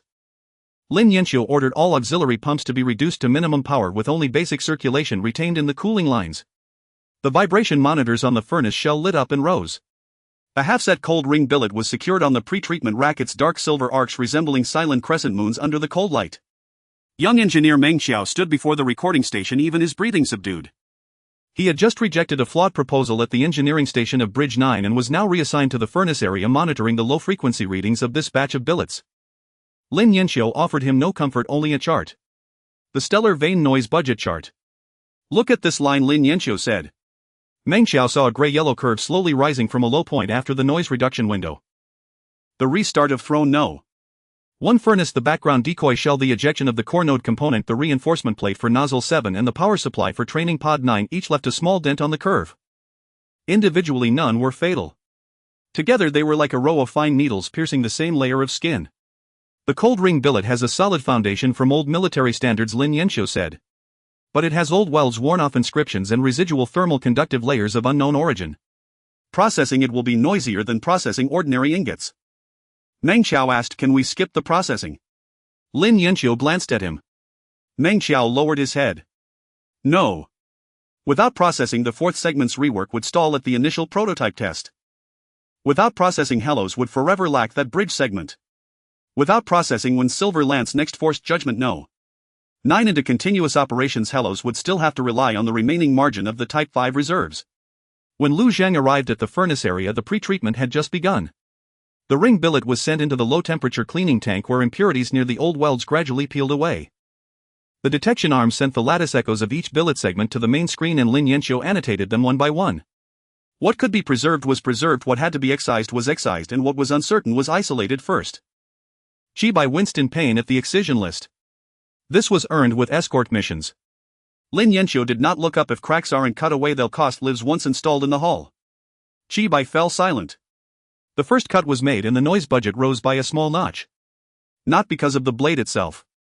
It was because when the residual thermal conductive patterns inside the ring billet were broken, a low-frequency echo was released. The echo was very brief, like someone striking an empty pipe in the distance. The monitor captured it and the gray-yellow curve lifted slightly. Aloy, standing outside the observation window, suddenly pressed a hand to her ear. Lu Zhang immediately looked at her. Hear something. Aloy closed her eyes and after a few seconds said not a sound.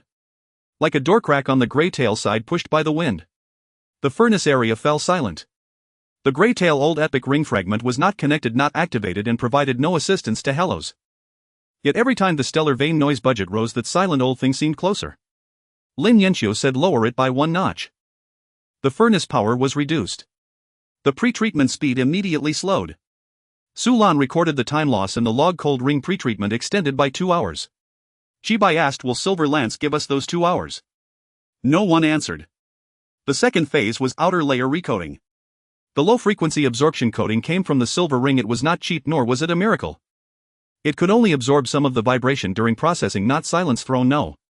One furnace entirely. When the coating was sprayed onto the ring billet, the dark silver surface acquired a near-black film like a layer of ash covering the crescent moons. Meng Xiao stared at the readings. Noise decreased by 12%. Lin Yanxiu said not enough. Add more coating. It would affect thermal conductivity. This was the choice Hellos knew best. A bit quieter, a bit worse performance. Better performance, higher noise. Lu Zhang asked minimum acceptable standard. Lin Yanxiu projected 2 sets of plans. The first was low noise processing. The cold ring product could support low power continuous maneuvers for the fourth segment but not high load fire control back pressure. The second was wartime processing. The cold ring product could support one limited high load test, but the noise budget would approach the yellow upper limit and the red tide observation equipment would inevitably record it. Su Lan looked at Lu Zhang. This was not a mere engineering choice. Low noise processing was safe but would keep the rework stuck in a state where it could move but not fight. Wartime processing was dangerous but would allow Hellos to present a truly significant bargaining chip during Silver Lance's next round of pressure. Lu Zhang did not choose immediately. He had Bridge 9 access the furnace area plan. Xiao Ting on second shift duty was silent for a long time after hearing it. Without the limited high load test, can judgment no 9 hold through the next round? Lu Zhang asked. Xiao Ting did not bluff. It can hold for 1 round but not a second. Shibai added no. 5 can be pushed once more no. 6 has few jamming shells and nos. 7 and 8 cannot sustain continuous operations. If Simon turns today's 4 group pressure into 8 groups, well be exposed. Lin Yanqiu looked at the noise budget. Wartime processing is possible, but 2 breaks must be added. First, force a furnace shutdown before reaching the yellow upper limit. Second, process only a half ring, not a complete main ring closure. Can a half ring be used? It can provide limited support but cannot serve long term. Lu Zhang nodded. Proceed with wartime half ring processing.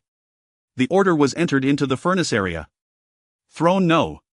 1 furnace was brought back to power. The furnace sound deepened.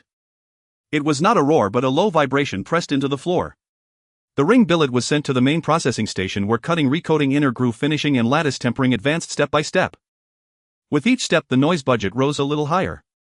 Meng Xiao's voice grew increasingly tense as he reported yellow lower limit. Yellow midpoint. Upper yellow midpoint. Aloy's hand remained pressed to her ear. She no longer mentioned the door crack but her face grew paler. Lu Zhang stood at the observation window without urging. Lin Yanqiu also did not look up. Everyone knew that the real difficulty was not raising the power but knowing when to stop just before success. When the final inner groove finishing of the half ring was completed, the reading approached the yellow upper limit. Meng Xiao shouted 3 more minutes to close the stabilization layer. Lin Yanqiu looked at the curve. 3 minutes. If they continued, the half ring's quality would be better. If they stopped, subsequent assembly would be more troublesome. Lu Zhang said stop. Meng Xiao was stunned for a moment. Lin Yanqiu had already pressed the furnace shutdown. The furnace sound descended layer by layer like a beast forcibly subdued back into its cage. The half-ring billet came to rest at the processing station, its stabilization layer not fully closed, leaving a ring of dark patterns at the edge that required manual finishing. Chibai cursed under his breath. This is truly tormenting. Lin Yanqiu removed her goggles. It's usable. Hard to install. But usable. Sulan recorded the operation in the wartime log. Wartime half-ring processing of thrown no. 1 furnace completed. The noise budget approached the yellow upper limit but did not cross it. At that same second, the red tide observation equipment also sent an automatic acknowledgement. The scale ship did not interject and Jaeger did not appear on the channel. There was only a cold detached record. A short-duration high-noise processing operation occurred on Hellas' secondary refining line with peak levels approaching the yellow upper limit. A description of the purpose is recommended. Su Lan's gaze turned cold at the word recommended. A recommendation in wartime was never just a simple suggestion. It meant that Red Tide had already filed this furnace sound in its archives, meaning that next time they could use the same curve to demand that Hello shut down, downgrade, or even grant broader observation privileges. Lu Zhang said delay the purpose description. Sulan nodded. Handle it as wartime confidential. Reply within 12 hours. Lin Yanqiu did not participate in the administrative judgment. She had already gathered the engineering team around the half-ring. The stabilization layer was not fully closed, meaning assembly would require manual finishing to supplement the dark patterns at the edges. The automated arm could handle most of the work, but the final 7 fine gaps had to be dealt with by personnel in thermal suits working up close. Meng Xiao volunteered. Lin Yanqiu looked at him. You just came off duty from Bridge 9. So I know it can't afford to wait, Meng Xiao said. Lin Yanqiu did not praise him, she only assigned him one of the shallowest gaps. Hellos was not short of passion. What it lacked were people who would not be consumed by it. Aloy finally lowered her hand. She looked toward Grey Tail, her voice very soft. The door crack has closed back up. But whatever is inside knows. We knocked again. No one responded. The lights in the furnace area came back on. The half-set cold ring billet had become an imperfect wartime half-ring. It could not turn the Grey Falcon's rework into a true heavy vessel, but it could allow the fourth segment to briefly endure heavier fire during the next wave of pressure. Lu Zhang looked at the half-ring. Hellos had taken another step forward. The price was that deeper within the stellar vein a louder footstep had been recorded. Jaeger connected to the communication before the 12-hour deadline. The background of the measuring scale was nearly cold and clean. The observation seat of the Red Tide community had no unnecessary decorations, only a narrow red flag and several rows of constantly scrolling monitoring data. Jaeger stood before the data as if standing behind an invisible wall. He did not first inquire about Throne No. 1. Instead he asked about No. 9. Has Hellos added a dispatch layer, and is it connected to automatic tactical decision-making? Sulan sat to the left of Lu Zhang with 2 draft responses beside her. One explained the furnace voice and the other explained No. 9. She had originally thought that Red Tide would first grasp the noise budget, but unexpectedly Jaeger focused the knife on the dispatch layer. Lu Zhang replied No. Does it possess cross-fleet command distribution capability? Limited capability. Can it bypass the single ship captain to directly adjust the tactical actions of the Type 5 Grey Falcon? Chibai sneered beside him. This question seemed technical but was in reality political. If no, 9 could bypass the captain to directly dispatch Type 5, then Red Tide could define it as a high-risk automated tactical corps.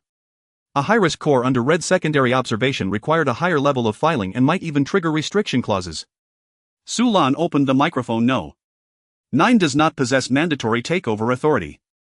All actions must be confirmed and executed by the corresponding vessels. No. 9 only provides status integration and dispatch suggestions. Yeager looked at her. In the 145th chapter during the deployment chain breakpoint. No. 7's nozzle ignited briefly. No.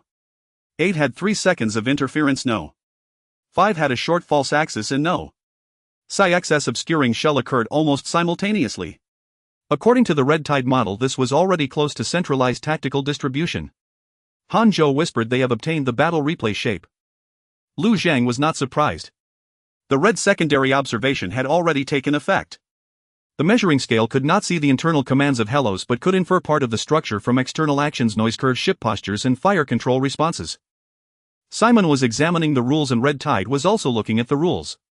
Every advancement of Hellos provided external forces with another reason to restrict it. Sulan said proximity does not equal equivalence. Synchronized actions come from pre-plans and manual confirmations. Yeager asked, please submit the confirmation link. The meeting room fell silent. The confirmation link included the No. 9 duty system, the Type 5 intermediate state, the engineering seat's veto power, and specific names like Xiao Ting, Tao Mo Chen Yan, and Meng Xiao.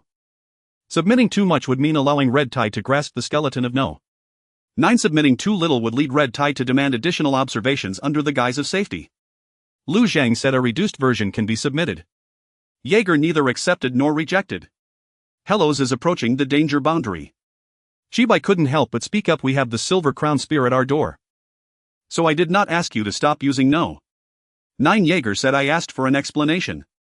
This statement was more troublesome than a threat. The right to explain is a soft rope. Each time Hellos explains, it must expose a bit of its structure. Failing to explain would write it into the risk file. Red Tide does not need to fire, it only needs to define Hellos as an opaque high-risk military entity to occupy the moral and security grounds in future negotiations. Sulan flipped through the reduced version of the plan.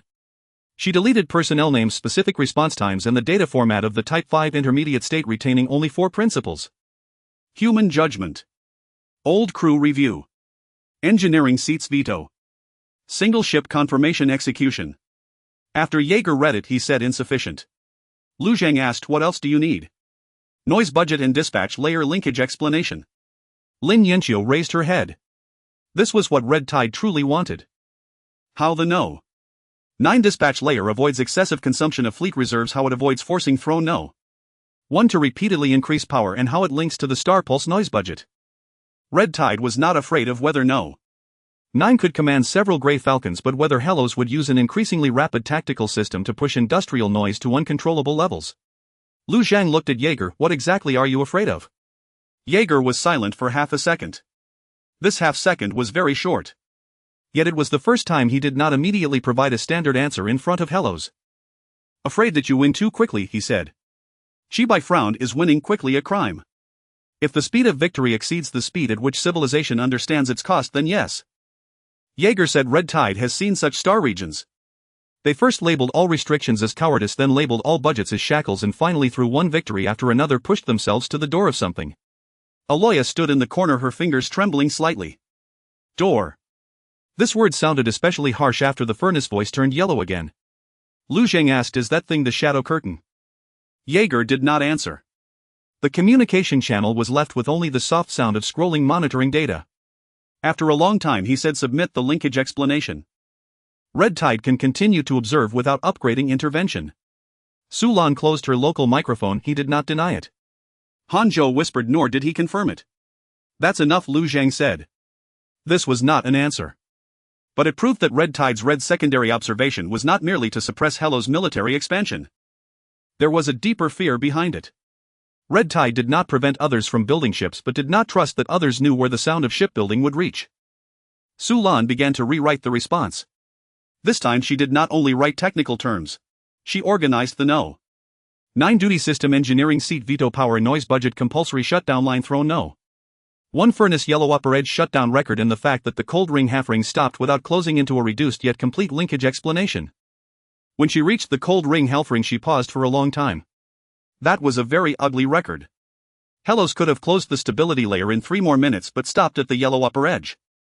Handing this over to Red Tide would mean admitting that Hellos also feared noise. Not handing it over would lead Red Tide to believe Hellos would only say break in the report but would still step on the gas at critical moments. Lu Zhang said write it down.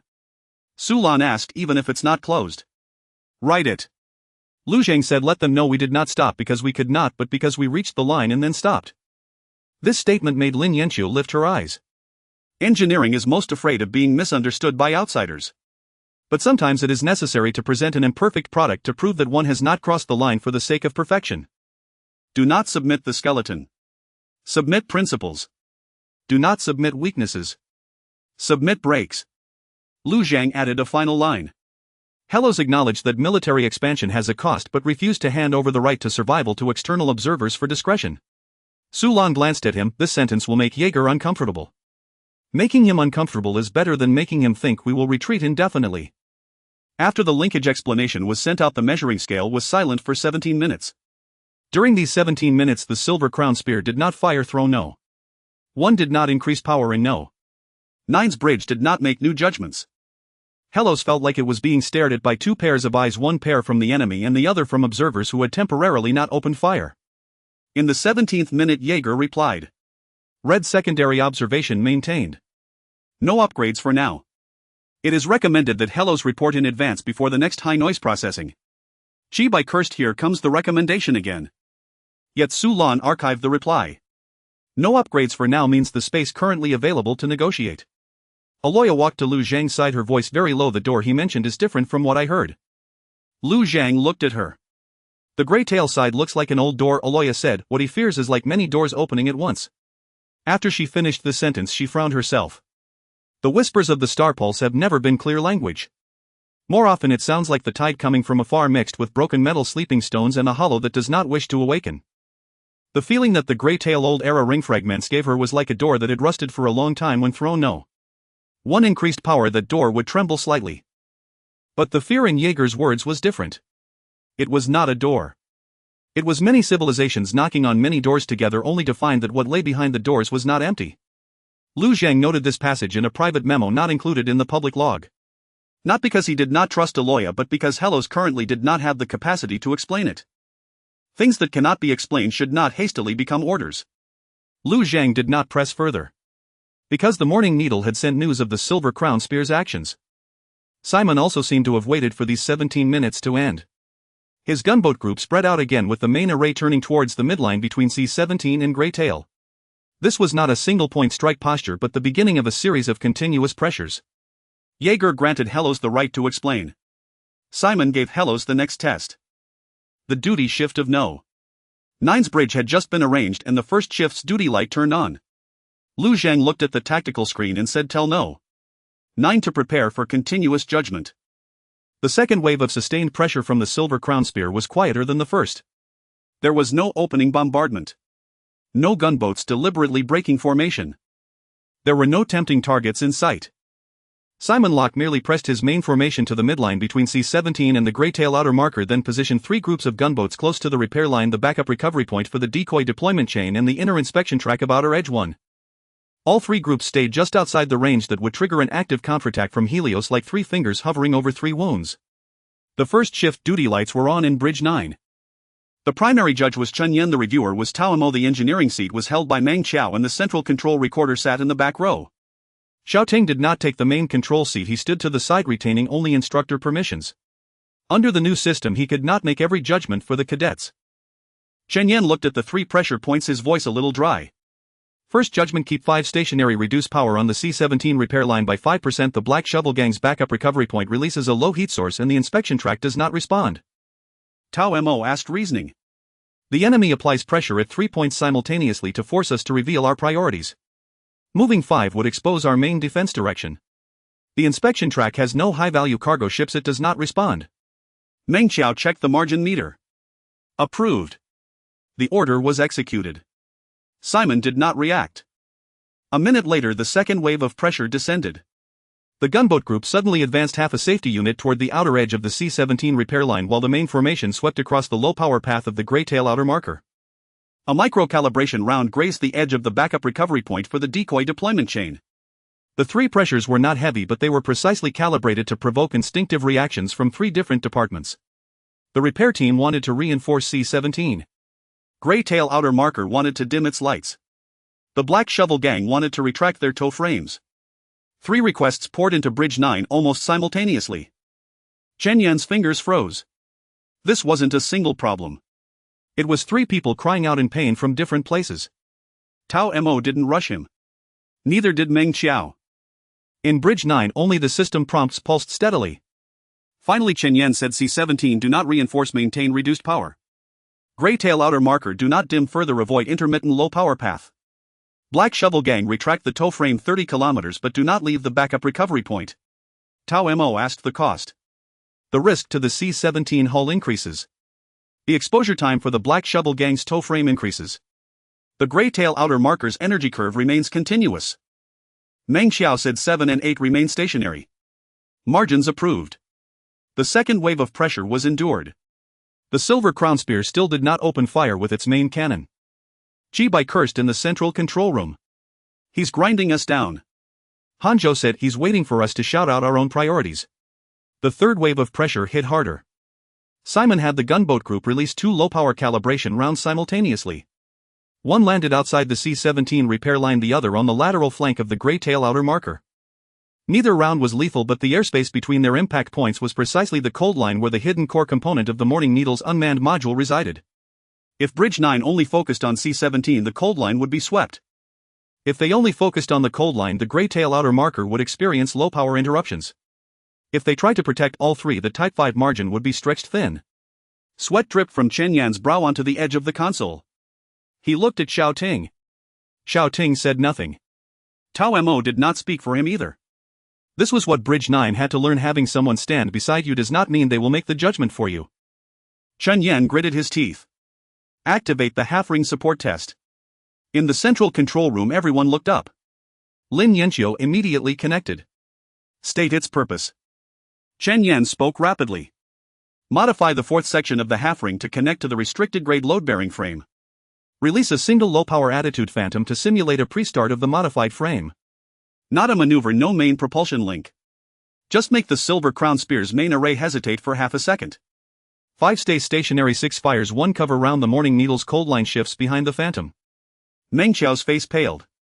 The half-ring had just been manually repaired and hadn't undergone a full assembly verification. It could withstand 1 restricted grade load, but if the readings exceeded the line, the dark veins on the half-ring's edge could expand. Lin Yanqiu asked engineering seat's judgment. Everyone looked at Meng Qiao. Meng Qiao stared at the margin meter, his fingers trembling. He had participated in the manual repair of the half-ring and knew that one of the 7 fine seams was his own work. He also knew that if he vetoed this now, Bridge 9 would have to use the remaining Type 5 margin to directly withstand the 3-point pressure, forcing at least one of 7 or 8 to move. He took a deep breath. Approved, but with a hard line. Load duration not to exceed 12 seconds. Temperature difference exceeding the yellow line triggers an immediate cutoff. No connection to fire control back pressure. Lin Yanqiu said authorization granted. Lu Zhang said execute. The modified workstation beside the Throne 1 furnace area lit up. It wasn't a ship. It was just the core node of the Grey Falcon's modified fourth section, a temporary load-bearing frame, half-ring supports, and a low-power attitude phantom generator. It had no hull, no armor, no thrusters, and couldn't even leave the workstation. But the moment the half-ring connected, the entire structure briefly glowed with a dark red light, like a spine not yet fully grown suddenly straightening. The Silver Crown Spear's main array shifted for the first time. Only half a second. But it was enough. The SAXS low-power cover round detonated in front of the cold line, and the Morning Needle's unmanned module carrying the core component slid behind the Phantom. The C-17 repair line maintained its reduced power. The Grey tail outer marker's low-power path did not break, and the Black Shovel gang's tow frame did not evacuate the backup recovery point. At the 7th second, the half-ring's temperature difference approached the yellow line. Meng Qiao shouted disconnect. Lin Yanqiu had already cut the load. The dark red light receded from the modified fourth section, leaving a very fine heat trace on the half-ring's edge. The detector didn't trigger an alarm, but it marked the heat trace as a yellow item requiring reinspection. Chibai muttered, was it worth it? Lin Yanqiu looked at the readings. If there isn't a second time, then yes. But Simon gave a second time. The fourth wave of pressure followed almost immediately. This time the silver crown spear was no longer fooled by the half-ring phantom. It swept its main array directly towards Bridge 9's likely scheduling rhythm while its gunboats pressed into the shadow zone where the Morning Needle's coal line had just transferred. Simon wasn't deceived for long. He merely confirmed that Helios had one more new trick, then immediately forced them to decide if they could use it again. Chen Yan's voice was hoarse. The half-ring cannot be used again. Meng Xiao immediately said engineering seat vetoes a second load bearing. Tao Mo nodded. Alternative plan. This time Chen Yan didn't freeze. Abandon the rear section of the cold line. The core component has passed the safety point. The rear section is expendable. 5 releases a short false axis for 3 seconds. 8 provides interference for 2 seconds. The Black Shovel Gang's tow frame ejects a dummy node to cover the shadow. Chi by connected. 5 can do 3 seconds. 8 2 seconds no more. Cummins' voice also squeezed into the channel. Dummy nodes cost money. Su Lan replied coldly, well, settle accounts after we're alive. The Black Shovel Gang's tow frame ejected the dummy node. 5's short false axis lit up for 3 seconds. 8's interference shut down immediately after 2 seconds, its cooling curve skimming the lower edge of the yellow line. The gunboat group shattered the rear section of the cold line but failed to touch the core component. In Bridge 9, Chen Yan's face was grim as he saw the rear section lost. Prompt. Tao Mo said, remember this feeling. Chen Yan looked up. A correct judgment doesn't always save everything, Tao Mo said. Sometimes being correct means knowing which part you can afford to lose. The 5th wave of pressure did not come immediately. The silver crown spear pulled back half a pressure unit.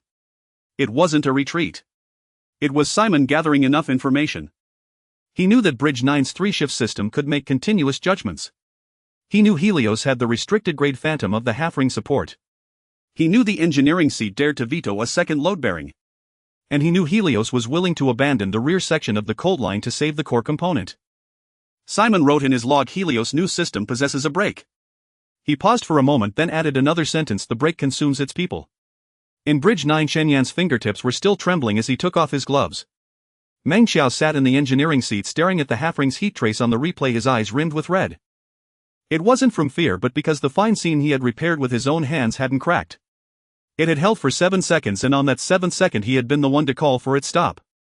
Lin Yanqiu logged the half-ring status into the engineering record. Restricted grade load bearing once. Edge heat trace 1. Requires re-inspection. Not to be used consecutively. Su Lan logged the tactical results into the wartime record. C-17 repair line intact. Gray tail outer marker low power path intact. Core component secure. Cold line rear section lost. Black Shovel Gang dummy node 1 expended. 8's cooling approached yellow line. Psi excess cover round inventory continues to deplete. There was no glorious victory. Only a string of costs followed by 3 words we held. Lu Zhang watched the light point of the silver crown spear as it withdrew. He knew Simon would return. The red tide was still watching. And deep within the star veins the door had also noted the heavier footsteps of the throne furnace. But Helios did not break today. The half-ring had withstood 1 fire. And Bridge 9 had withstood its first true test of continuous judgment. Simon Locke did not press the attack immediately after the second round of sustained pressure. He ordered the silver crown spear to pull back half a pressure unit, recalling the gunboat swarm to the safe perimeter. On Hellas' tactical display the enemy's light dots lay still like a cluster of temporarily closed eyes.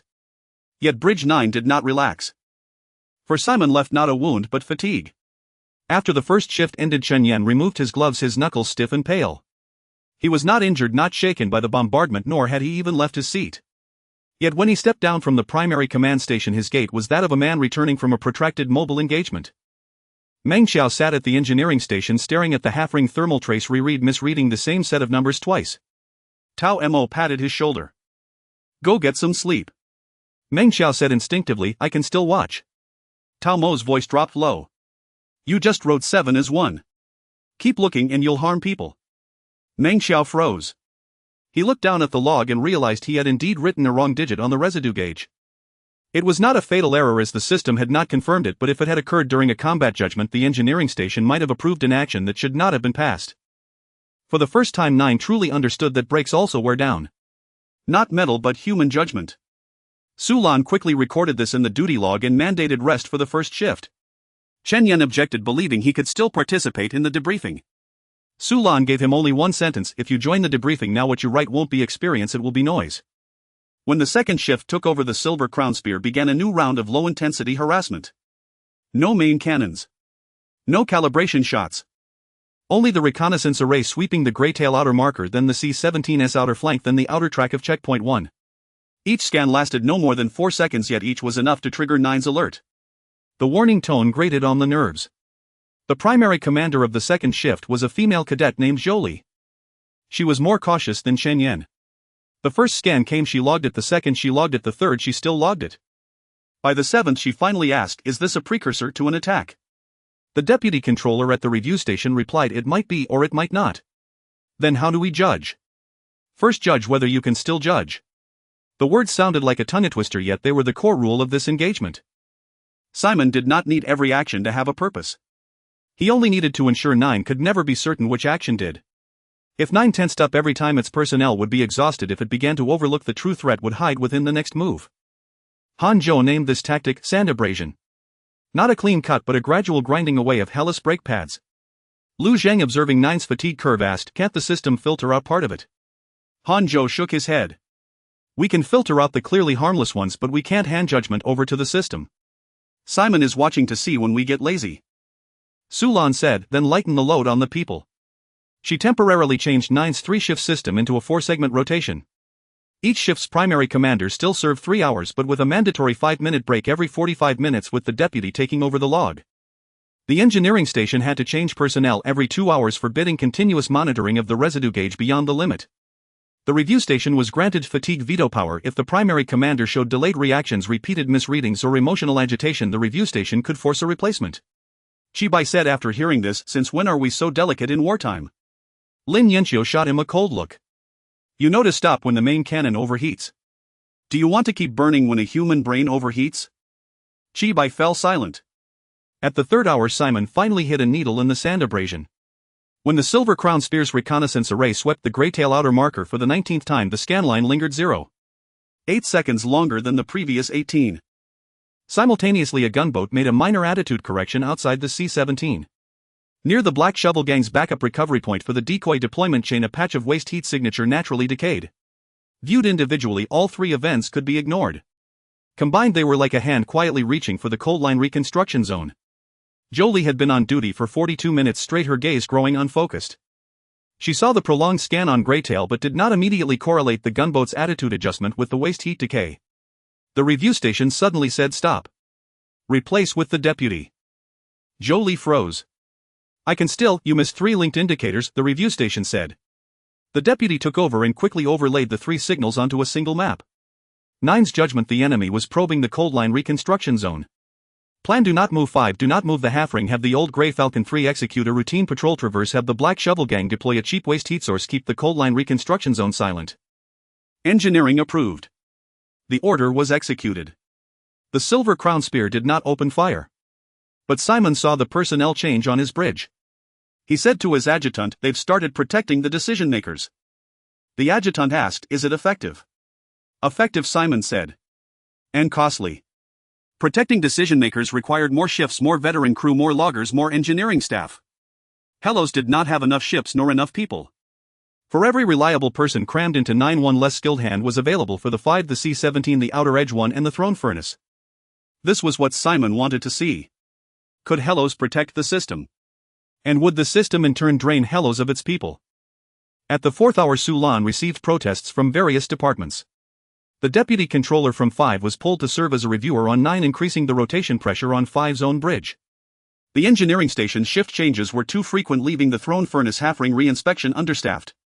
After the central control logger was assigned to 9, the C-17 maintenance log was delayed by 12 minutes. The Black Shovel Gang also lodged a complaint. Cummins said their tug pilots were not Hellos fleet cadets and could not be pulled away every time 9 needed a real mining tunnel maneuver for drills.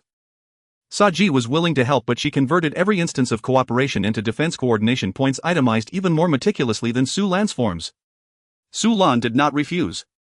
She placed the Black Shovel Gang's points 5's rotation pressure, the throne furnace re-inspection delay, and the C-17 log delay onto a single chart. The chart was ugly, but it made everyone see one thing: 9 was not a free new brain. Every time it turned, all of Hellos had to supply it with blood. Every protest was reasonable. Each one showed that Nine's three-shift system did not emerge from nowhere, it was drawing blood from Hellas' other organs.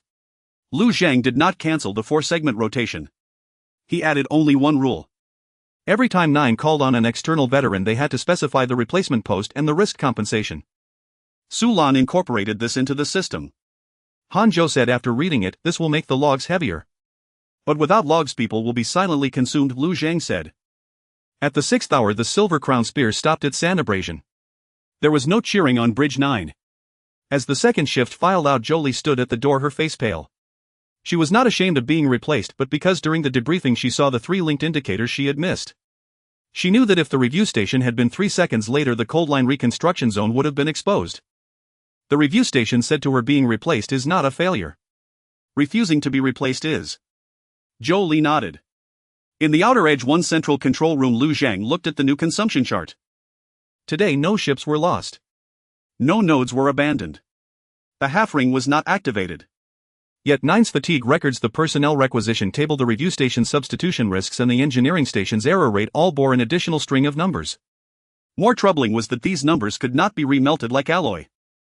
A vacancy left by a pulled crew member forced another to work an extra shift. A fatigued decision-maker needing rest sent the next shift on duty early. An engineering station misreading a number, even if caught by the system, made everyone double-check the next confirmation. Double-checking takes time. And in Simon's hands, time was also a kind of ammunition. Lu Zhang circled this line and sent it to all department heads. There was no inspiring speech, only a single order: register fatigue as battle damage. This order silenced many. Because from that moment on, being unable to hold on was no longer a shame but a damage report to be filed. Su Lan then formalized it into an official form. The form was short yet heavier than any slogan. Every column required a signature. And a signature meant responsibility and a price to pay. Simon did not break through Hellos. He merely proved that Hellas' braking system would overheat. And next time he would make it burn even hotter. The semi-ring thermal scar proved more troublesome than Lin Yanxiu had anticipated. It neither fractured nor propagated along the stable layer. The first line of the inspection report was written with clinical detachment. The edge scar measured 3.7 mm in length, its depth failing to penetrate the primary thermal layer, thus temporarily not affecting static pressure tolerance.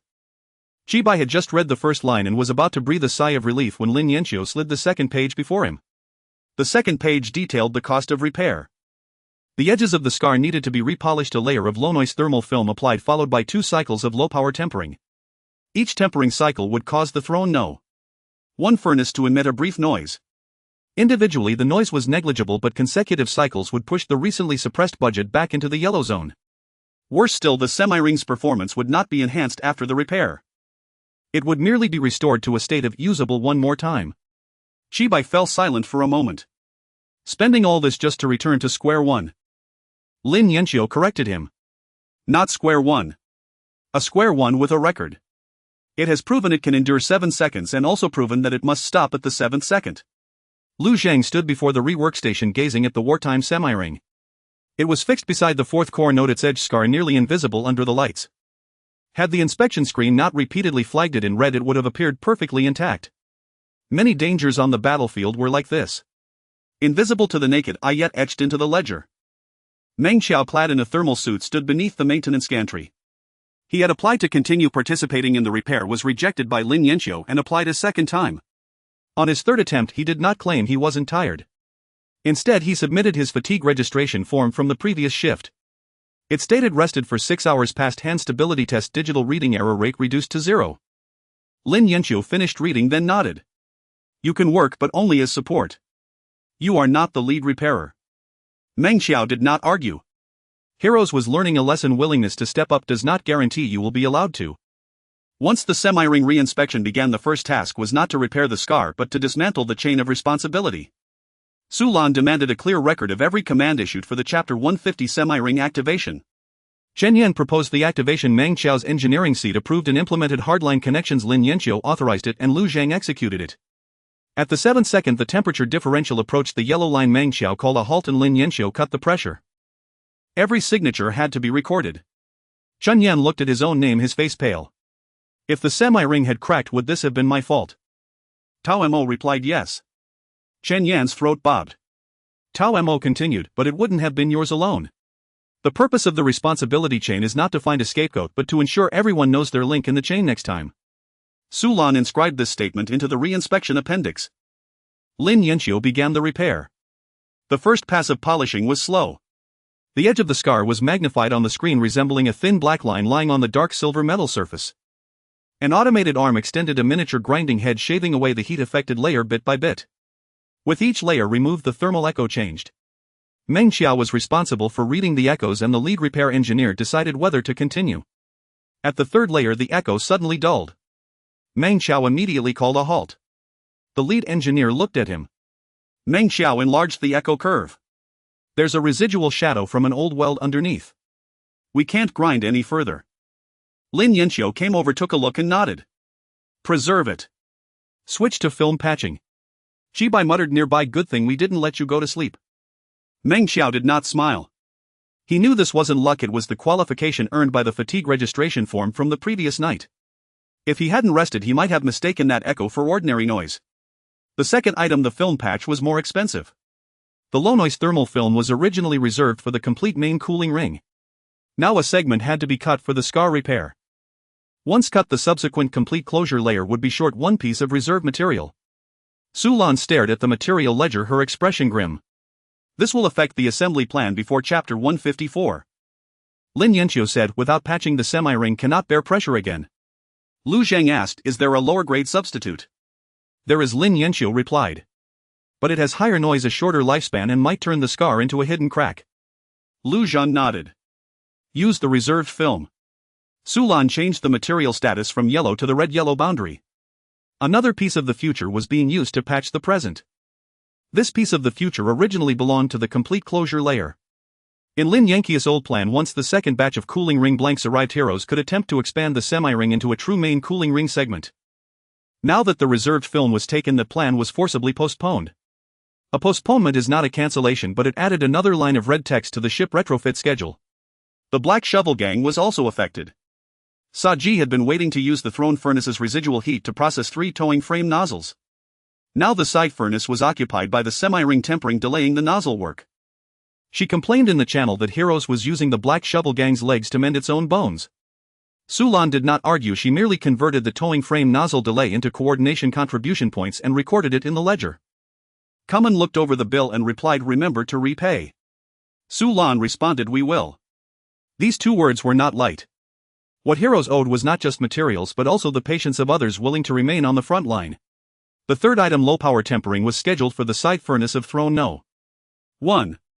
The main furnace could no longer have its power easily increased as the red tide observation equipment had just recorded high noise processing. The side furnace was quieter but less efficient. The 2 tempering cycles, which should have taken 40 minutes, were stretched to 2 hours. Jaeger's automated monitoring receipt arrived after the first tempering. It was still a suggestion. Suggesting Heroes explain the purpose of the processing. Sulan simply replied with the serial number of the previous coordination explanation, offering no new clarification. She did not want to turn every repair into a confession of guilt submitted to external forces. When the tempering was finished, the color of the semi-ring scar had lightened and the red indicators on the inspection screen dropped to yellow.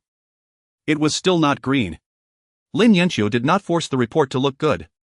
The conclusion was brief: wartime semi-ring repair complete. Eligible for 1 more restricted level pressure bearing. Must be dismantled and inspected after the second pressure bearing. Not to be used for continuous fire control back pressure. Not to be commissioned as a complete retrofit main cooling ring. Jibai looked at the string of must-nots inside. This thing is like an invalid. Lin Yanxiu said, it was always an invalid, just one that can still be carried on a stretcher. In the afternoon, the restricted level assembly for the 4th segment began. This was not a final ship assembly. It was merely assembling the semi-ring core node, temporary pressure frame, damage control channel, sample segment and posture phantom generator into a test section that more closely resembled an actual hull. It still could not leave the workstation, but it could withstand a single low-power posture phantom more stably than in Chapter 150. Dock 9 was connected to the assembly simulation. Chen Yan looked at the structure and suddenly asked, what if it can't hold up next time? Xiao Ting replied, then you cannot base your plan on the assumption that it definitely will. But if we don't use it, the Type 5 might not hold up. So you need to draft a second plan. Chen Yan fell silent. He finally understood that true resource allocation wasn't about finding the most elegant path but knowing which ugly path to take when the beautiful one collapses. When the assembly was complete, the semi-ring readings stabilized at the yellow-green boundary. The C-17 maintenance team also received these readings. Shinwei did not ask if the semi-ring could save them, she only transmitted the current hull status of their maintenance line. Backup capacitors were stable, the fire control reference array was not degraded, but the hull reinforcement was still missing 2 support beams. Her message was clear: don't treat the semi-ring as a miracle. The C-17 blood vessel still needed its own bone plate. Lu Zhang incorporated the C-17 status into the next combat schedule. One card cannot be used as an entire deck. The dock workers did not cheer. They simply affixed a new label beside the test section. Restricted level usable. One time. As the label was being applied, Meng Xiao reached out and pressed down its corner. The gesture was gentle, as if afraid to disturb the newly mended metal within. The lead repair engineer saw it but did not laugh at him. Everyone at the workstation understood that this was not superstition but reverence. Every piece of equipment Heroes now used was holding the line for them not far from the scrap line. Reverence is not retreated, is knowing how steady one's hand must be the next time it reaches out. Lin Yanxiu wrote this sentence into the workstation reminder. It was to be read aloud before every shift. No one thought it superfluous. Because they had all seen the scar and they had all seen the edge that had nearly fractured. Lu Zhang stood before the label gazing at it for a long time. Heroes had gained another card. But on the back of this card was written a litany of must-nots, one-time re-inspections and costs. The signal from the Sanctified Tribunal did not originate from the distant fleet. It was embedded within the Silver Ring Trade Syndicate's public channel announcements like a golden seal slipped into an ordinary bill. The Outer Rim 1 communications officer initially mistook it for a syndicate encrypted advertisement until the system recognized the triple-ring interlocking light pattern and the entire control room fell silent. Su Lan magnified the announcement. Golden characters floated at the center of the screen. The Sanctified Tribunal's Outer Rim pilgrimage delegation will pass through the Crow's Roost, Greytail Outer Rim 1 corridor in the near future to conduct post-catastrophe order assessment, military industrial expansion review and stellar vein pollution inspection. The phrasing was very polite. Polite as a freshly wiped blade. After reading it once, Chibai asked since when did they count Greytail as part of their pilgrimage route. Hanzhou replied since they decided there was value here. Lu Zhang remained silent. He stared at 3 words within the announcement. Military industrial expansion. Stellar vein pollution. Post-catastrophe order. Every single word could be applied to Helos. Helos was expanding its military, the throne no.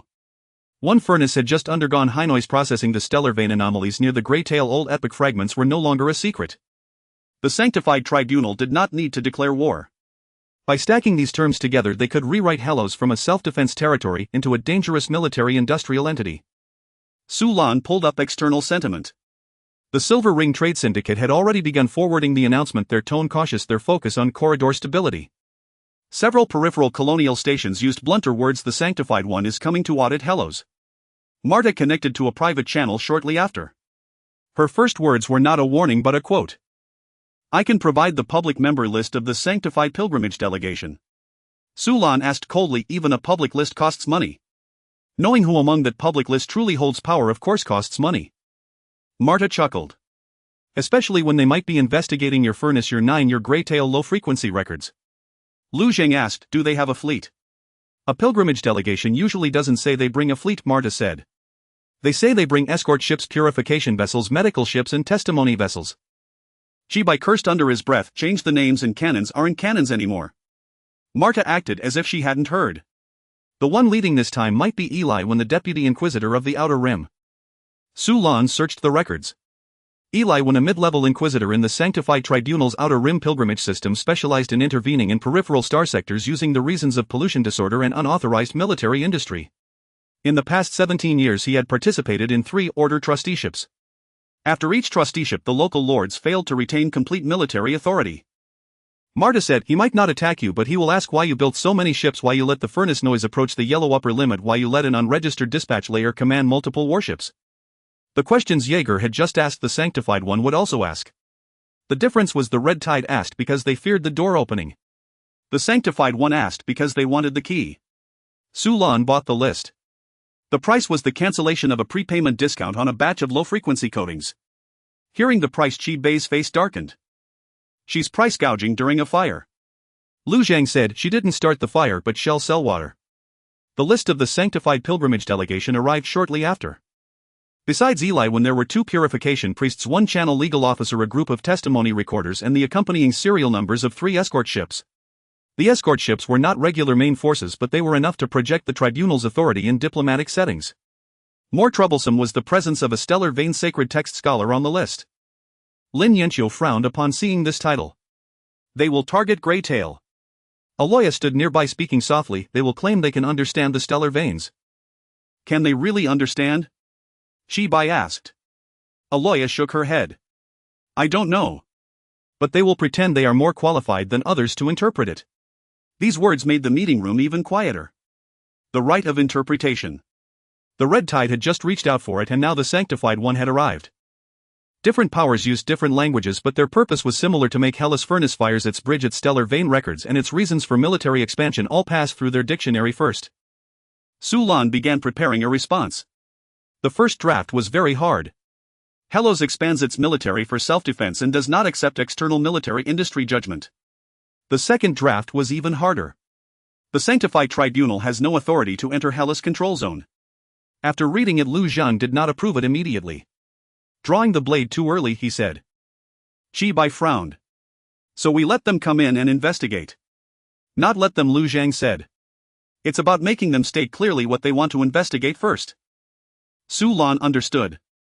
Hellas could not reject everything from the start. That would give the Sanctified One the excuse of opacity, refusal of order assessment. Nor could they open up completely. That would allow the tribunal to follow the trail of military expansion and stellar vein pollution reaching into the throne. No. One furnace and the 9 dispatch layer. The response had to be like a door. With a crack. But with a lock. Su Lan wrote the third draft. Hellas welcomes post-catastrophe order assessment on public corridors and is willing to provide non-military zone transit records, merchant convoy safety reports, and a public summary of Greytail corridor pollution. Hellas refuses any unconfirmed inspection of military industrial facilities, wartime dispatch layer review, or access to core stellar vein anomaly data. Hellas reserves the right to self-defense military expansion. Lu Zhang added one final sentence. Any pilgrimage delegation approaching the current combat pressure zone must bear the fire risk of the Silver Crown Spear on their own. Su Lan looked at this sentence, the corner of her mouth twitching slightly. This sentence was very Lu Zhang. It didn't threaten the Sanctified One, only reminded them you can come to investigate, but first see if the cannons of the Eagle Crown light cruiser are willing to make way for you. After the response was sent, the Sanctified One did not reply immediately. The Silver Ring Trade Syndicate, however, became lively first. Marta sent a short message: you've tied Eli Wen's pilgrimage route to the Silver Crown Spear's pressure zone. He won't like it. Lu Zhang replied, I don't like him coming either. Marta sent back a laugh symbol. The Red Tide's balance ruler also captured the Sanctified announcement. Jaeger offered no formal evaluation, only sent a summary of an old case. In the summary, the Sanctified Tribunal had once forcibly taken over a peripheral shipyard on the grounds of stellar vein pollution and unauthorized military-industrial expansion. In the third year after the takeover, that shipyard's fleet structure was dismantled and its industrial lines were integrated into the Sanctified's escort system. After reading it, Su Lan saved the summary into the Risk archives. She finally understood. The Sanctified One had not come to compete for the same battlefield as the Silver Crown Spear. They were waiting for Hellas to prove itself dangerous, and then they would decide who was qualified to manage that danger. More troublesome was that the Sanctified One was adept at writing management as salvation. They wouldn't start by saying they wanted to take Hellas furnace. They would first demand a public summary, then an ethical explanation, and then send testimony recorders to interview merchant convoys and colonial stations affected by the war. As long as they found enough fear, they could organize that fear into a request. Once the request was written into sanctified documents, the next step would become victims calling for order intervention. Su Lan broke this process into 5 steps and posted it on the internal network of the administrative group. First, demand an explanation. Second, expand the hearing. Third, define the risk. Fourth, propose trusteeship. Fifth, take over the armed forces. She demanded that all external messaging avoid one trap. Hellas must not appear to be denying the risk. Hellas must acknowledge that the furnace noise was dangerous, that military expansion had a cost, and that the Greytail stellar vein anomaly required vigilance. Only by acknowledging these things could it claim to have already built its own brakes rather than needing someone else to step on them. Lu Zhang approved this messaging framework. He wrote a line at the top: we acknowledge the danger, but we do not hand over the steering wheel. This sentence subsequently became Hellas' bottom line in responding to the Sanctified One. The bottom line could not be written softly, nor could it be written chaotically, and it certainly could not be handed over for others to rewrite and reinterpret. In the evening, the reply from the Sanctified Tribunal arrived. Only 3 lines. The Sanctified One acknowledges that Hellas is currently in a combat pressure zone. The Sanctified One demands that Hello submit a public summary of stellar vane noise and an ethical explanation for military-industrial expansion. The Sanctified Pilgrimage Delegation reserves the sacred right to enter the Greytail Corridor. Chibai stared at the word sacred right and let out a cold laugh. But Lu Zhang looked towards Greytail. The silver crown spear was still in the distance. The red tide was still observing. The golden shadow of the Sanctified One had also fallen upon the corridor.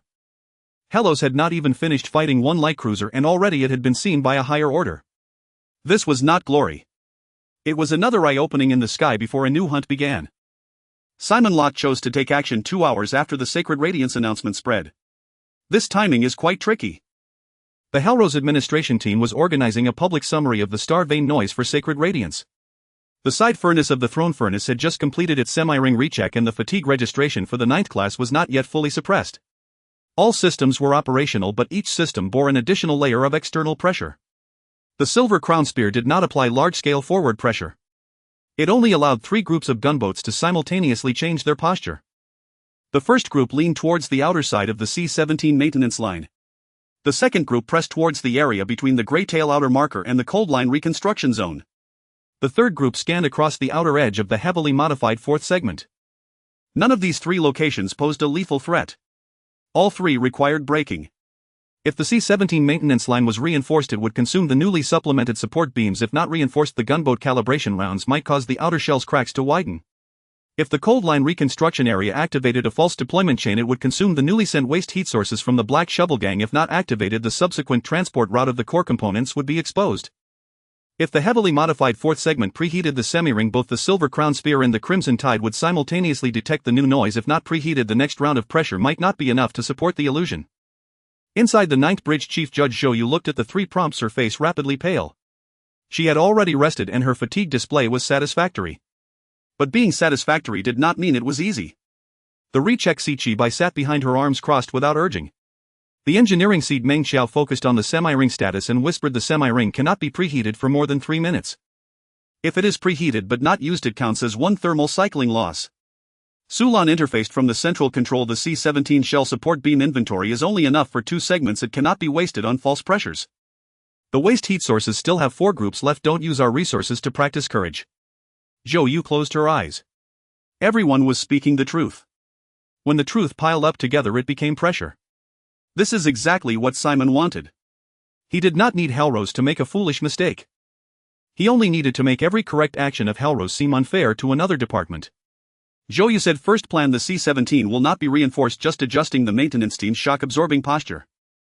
The Cold Line reconstruction area will use low-level false heat sources without utilizing the 4 main waste heat sources from the Black Shovel Gang. The heavily modified 4th segment will not be preheated, only opening the posture illusion simulation link. Meng Xiao immediately said the credibility of low-level false heat sources is insufficient. Kuman snorted coldly, better than burning ours. Chibai asked Zhou Yu, do you know what the low-level false heat sources will expose? It will expose that the Cold Line reconstruction area has not fully recovered, Zhou Yu said, but if we use high-level waste heat sources it will expose that we are protecting that line. Between the two I would rather let Simon know it hasn't recovered than let him know we are in a hurry to protect it. Chibai nodded. Proceed. First round execution. The C-17 maintenance team did not install the support beams, only withdrawing personnel and tools to the shock-absorbing point. The gunboat swept over the outer shell and the cracks did not expand.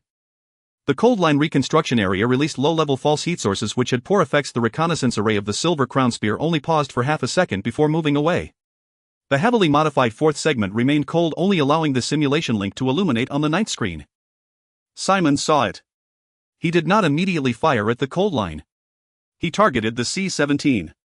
A low-power calibration round landed outside the maintenance line, vibrating slightly more than estimated. The C-17 shell cracks did not expand, but the toolbox that the maintenance team had just evacuated slid out of its fixed slot, smashing a temporary cable. Shin Wei's voice immediately came through. The temporary cable is broken. The fire control reference array has a 2-second readback delay. 2 seconds are not fatal. But for the C-17 2 seconds is already sufficiently troublesome. Sulan looked at Lu Zhang. If they reinforced the support beams now they could stabilize the C-17. But there were only enough support beams for 2 segments. Lu Zhang did not give a direct order. He looked at the 9th. Zhou Ye's finger hovered over the confirmation key. She knew this was Simon's second strike. The first strike saved her support beams. The second strike would make her pay a price for saving those support beams. If she immediately reversed her decision, it would indicate that Hal Ross brakes could be pushed to the brink of losing control by a small loss. If she held firm, the C-17's delay might be magnified into a real flaw. Reinforce one segment, Zhou said. Sulan asked, not two segments. One segment to cover the crack, the other segment reserved for the next time. One segment can reduce the delay to under 1 second. Shinwei interfaced. Meng Qiao said it won't affect the semi-ring. Chi Bai nodded, execute. The C-17 reinforced one segment of the support beam.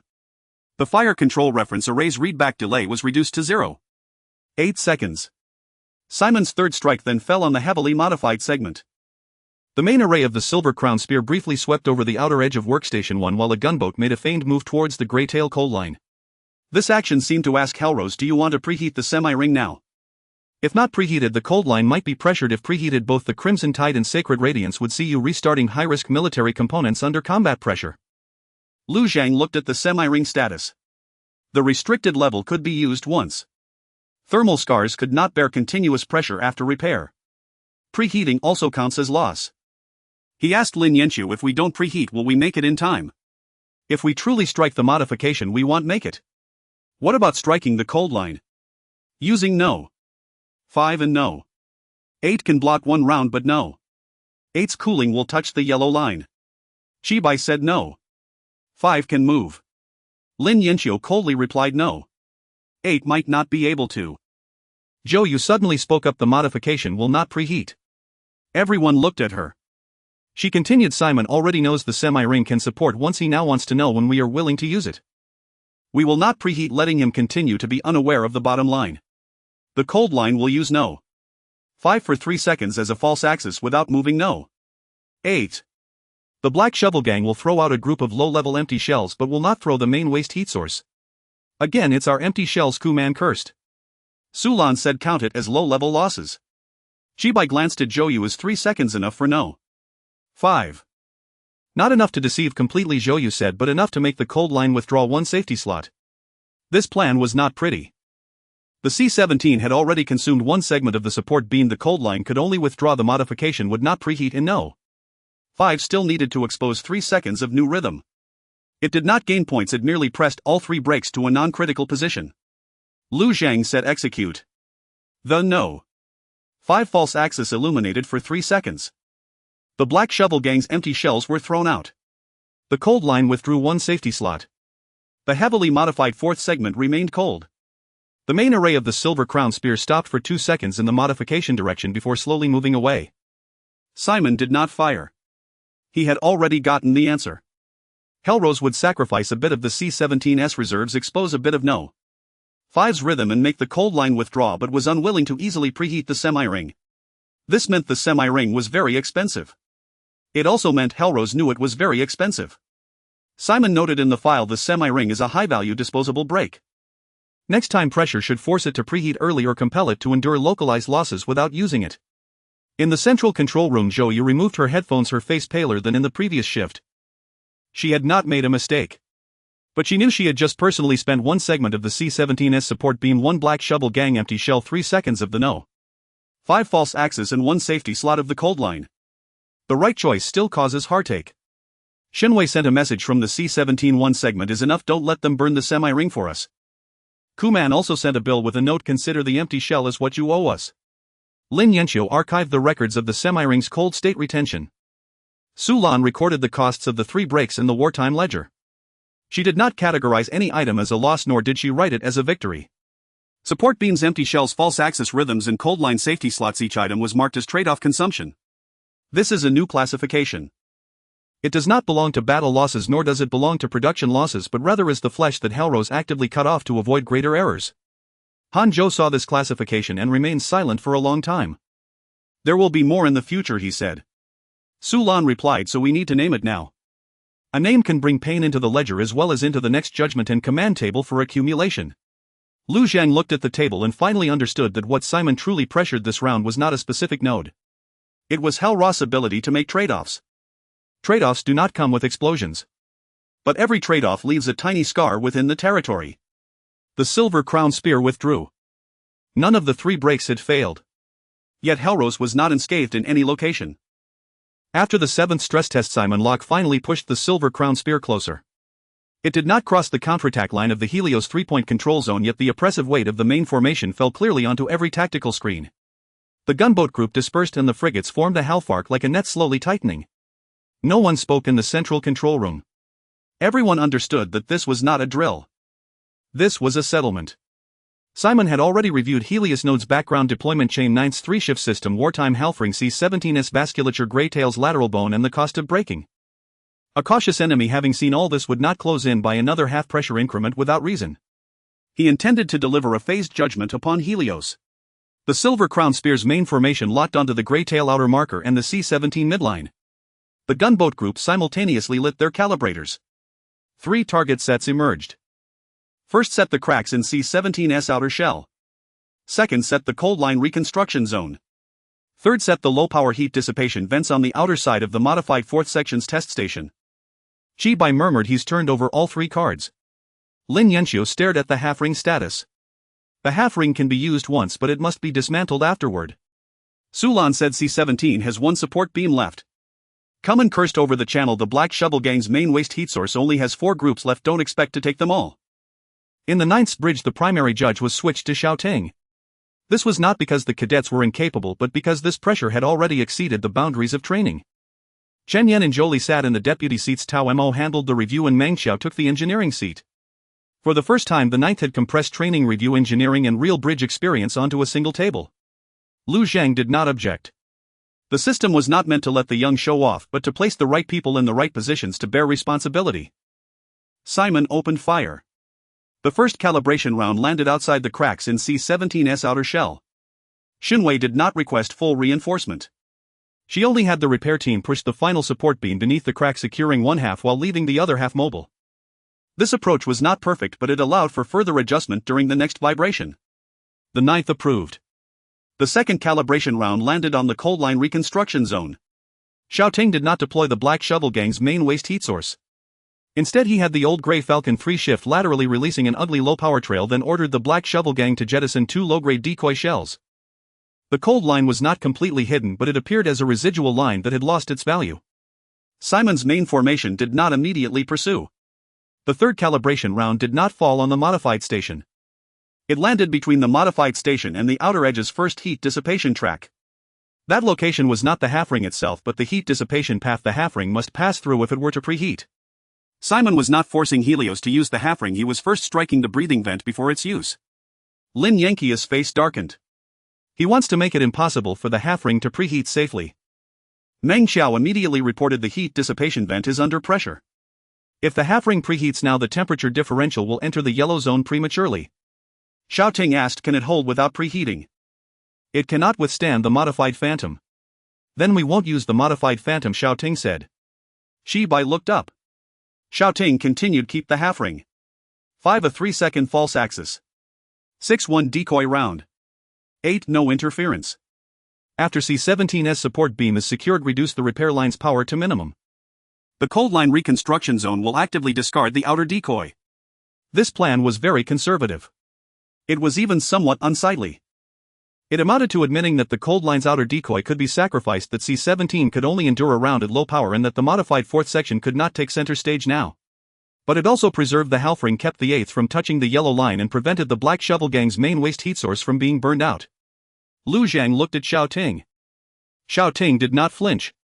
Simon wants us to use the modification just to prove it's useful, he said. I won't prove it. Lu Zhang nodded. Execute. The false axis on 5 lit up. The decoy round on 6 detonated. The cold line's outer decoy actively detached and was shattered by the gunboat group. C-17's repair line dropped to minimum power like a lamp pressed low by the wind, but not extinguished.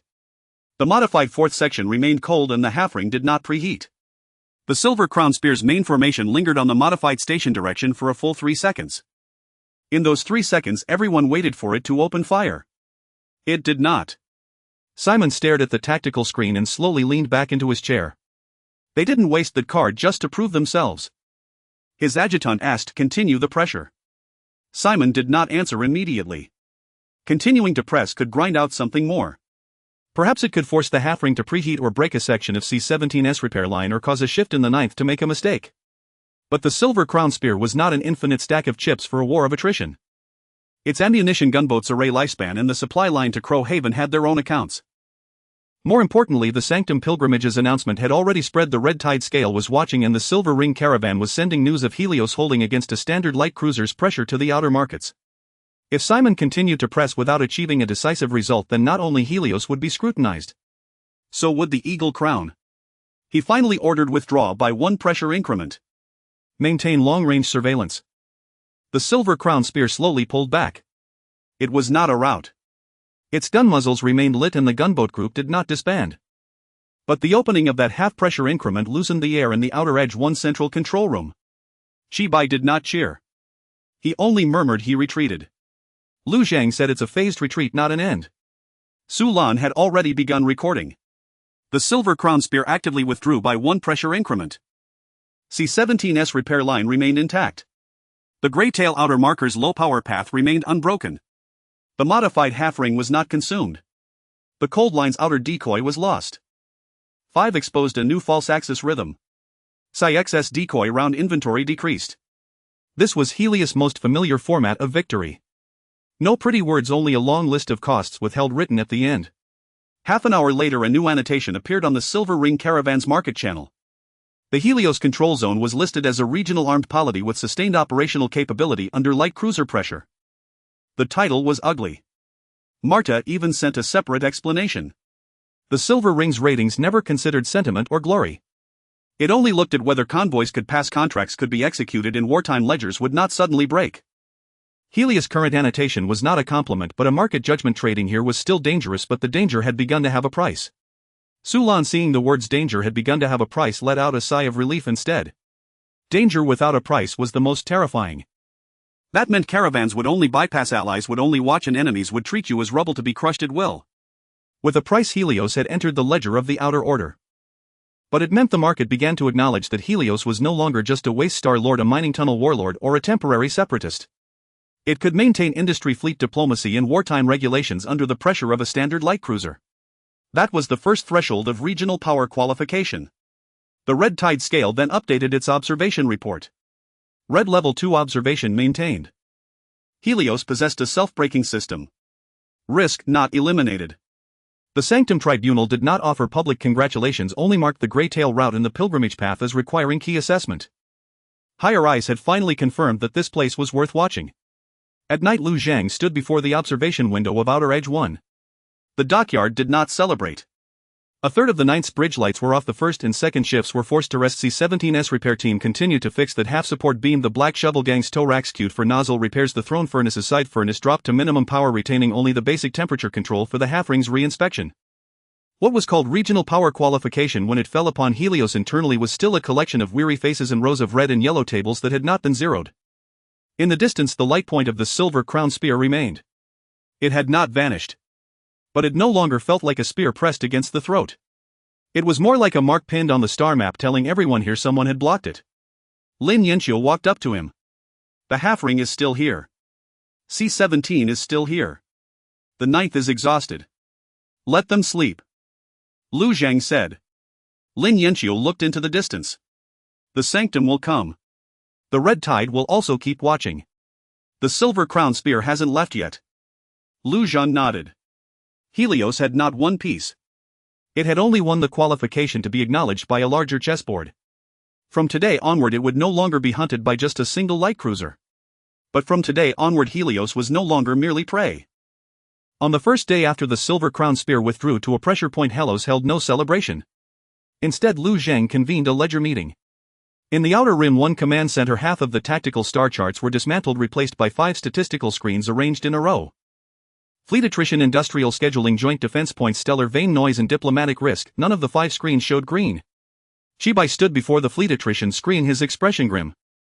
Unit 5 had exposed a 3-second false axis rhythm. Unit 6's shielding ammunition stock had declined. Unit 7's nozzle lag remained unrepaired, and Unit 8's cooling curve still clung to the yellow warning shadow. The old Grey Falcons 1, 2, and 3 had borne too many lateral movements and false postures, their maintenance time squeezed like a crushed pipeline. We held the line, Chibai said. But the fleet hasn't grown stronger. Lin Yanqiu stood before the industrial scheduling screen. Neither has the industry. The Throne 1 furnace's noise budget was approaching the yellow upper limit due to wartime semi-ring processing. Side furnace occupancy delayed. The Black Shovel Gang's towing frame nozzle repairs. The semi-ring reserve membrane was cut away and the complete cold ring plan was postponed. The fourth segment of the heavy modification had a restricted level test section available, yet it was still not a hull. Sulan opened the joint defense point screen. The Black Shovel Gang's empty shells, waste heat sources, towing frame nozzles and driver risk subsidies were all converted into accounts. Kuman hadn't seized the chance to turn hostile, but the figures on the ledger were already enough to cause headaches. Saji had even written a remark claiming psychological trauma from being frightened by hellish maneuvers, demanding compensation for mental strain. Sulan deleted that entry. Saji immediately sent a protest. No one in the command center laughed. Because this was the first lesson of regional power. In the past, Hellos only needed to survive. Now Hellos must convince others that surviving alongside it also came with accounts to settle, rules to follow, losses to compensate, and risks to report. Hanjo magnified the stellar vane noise screen. It hasn't crossed the yellow upper limit, he said. But we can no longer treat this as good news.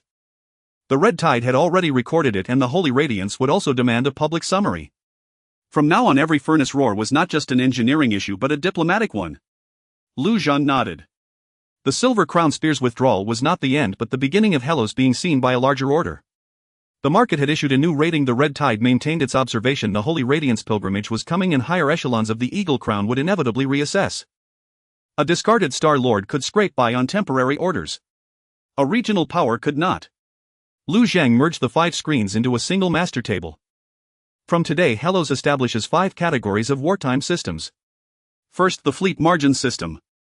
Every available action of each Grey Falcon, each towing frame, and each unmanned module would no longer only record maintenance status but also exposed rhythm and non-reusable maneuvers. Seemingly minor actions like Unit 5's 3-second false axis would also enter the enemy learning risk table. Second, the Industrial Braking System. The Throne 1 furnace, side furnaces, semi-rings, heavy modifications, and ejection nodes were all integrated into noise linkage. Engineering teams could apply to increase power, but they must simultaneously write down the stop-line alternative plan and diplomatic explanation. Third, the Joint Defense Points System. The Black Shovel Gang was no longer just a temporary ally. All towing frames, waste heat sources, empty shell nodes, and driver risks would be settled according to a unified ledger. Hellos did not acknowledge bottomless pricing, but it acknowledged that joint defense risks had a price. Fourth, the Fatigue Combat Loss System. Fatigue registration was required for the 3-shift system on Unit 9 engineering stations, recorders, maintenance crews, and crew rotations. Being unable to endure was not shameful, concealing the inability to endure was the wartime risk. Fifth, the Trade-off Consumption System. Actively discarding cold line outer decoys, only reinforcing one section of a C-17 support beam, not preheating the semi-ring, preserving Unit 8's cooling margin. These were neither failures nor victories but trade-offs. Trade-offs must enter the ledger, otherwise no one would know the next time that a piece of flesh was voluntarily cut off. The meeting room fell silent for a long time. Chibai spoke first. This doesn't sound like a military order. It sounds like nation building. Sulan said a regional power isn't just about having a few more cannons. It's about others knowing that you keep your word, you pay your debts, you have rules for opening fire, and you have reasons for ceasing fire. Kuman was also listening on the remote channel. He snorted. So when will the joint defense points be repaid? Sulan replied, in 3 batches. The first batch will be offset with low-grade alloys and towing frame repairs, the second with battlefield recovery priority, and the third with the next round of mining tunnel revenue. Kuman was silent for a moment. Write a contract. It's already being written. This time the Black Shovel Gang did not accuse Hellos of empty promises. Mata also sent a message. The Silver Ring Merchant Syndicate was willing to adjust the trading risk rating of the Hellos control zone from extremely high and unstable to high risk but priceable. The price was that the Silver Ring wanted a sample of an insurance policy for non-military zone shipping lanes. Sulan did not refuse immediately. She placed the request into the diplomatic risk table. This was the new state. Everyone began demanding systems from Hellos. Not slogans. Not victory declarations. But systems that could be written into contracts, insurance policies, pilgrimage reports, observation archives, and fleet orders. In the afternoon, Lu Zhang named the 5 systems the Outer Rim Power Framework. The name was not elegant, but it was clear enough. When the framework was released on the internal network, the first reaction of many workers and crew was not excitement but headaches. There were more forms, more signatures, more reasons for halting lines, and more fatigue registrations. Opposition quickly piled up.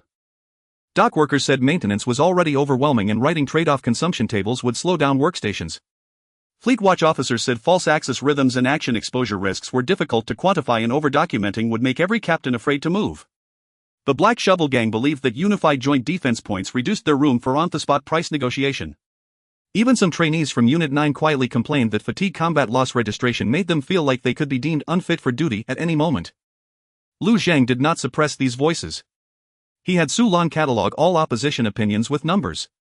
The framework isn't meant to make everyone comfortable, he said. But it must know where the discomfort lies. Thus the Outer Rim Power Framework gained a 6th appendix system friction record.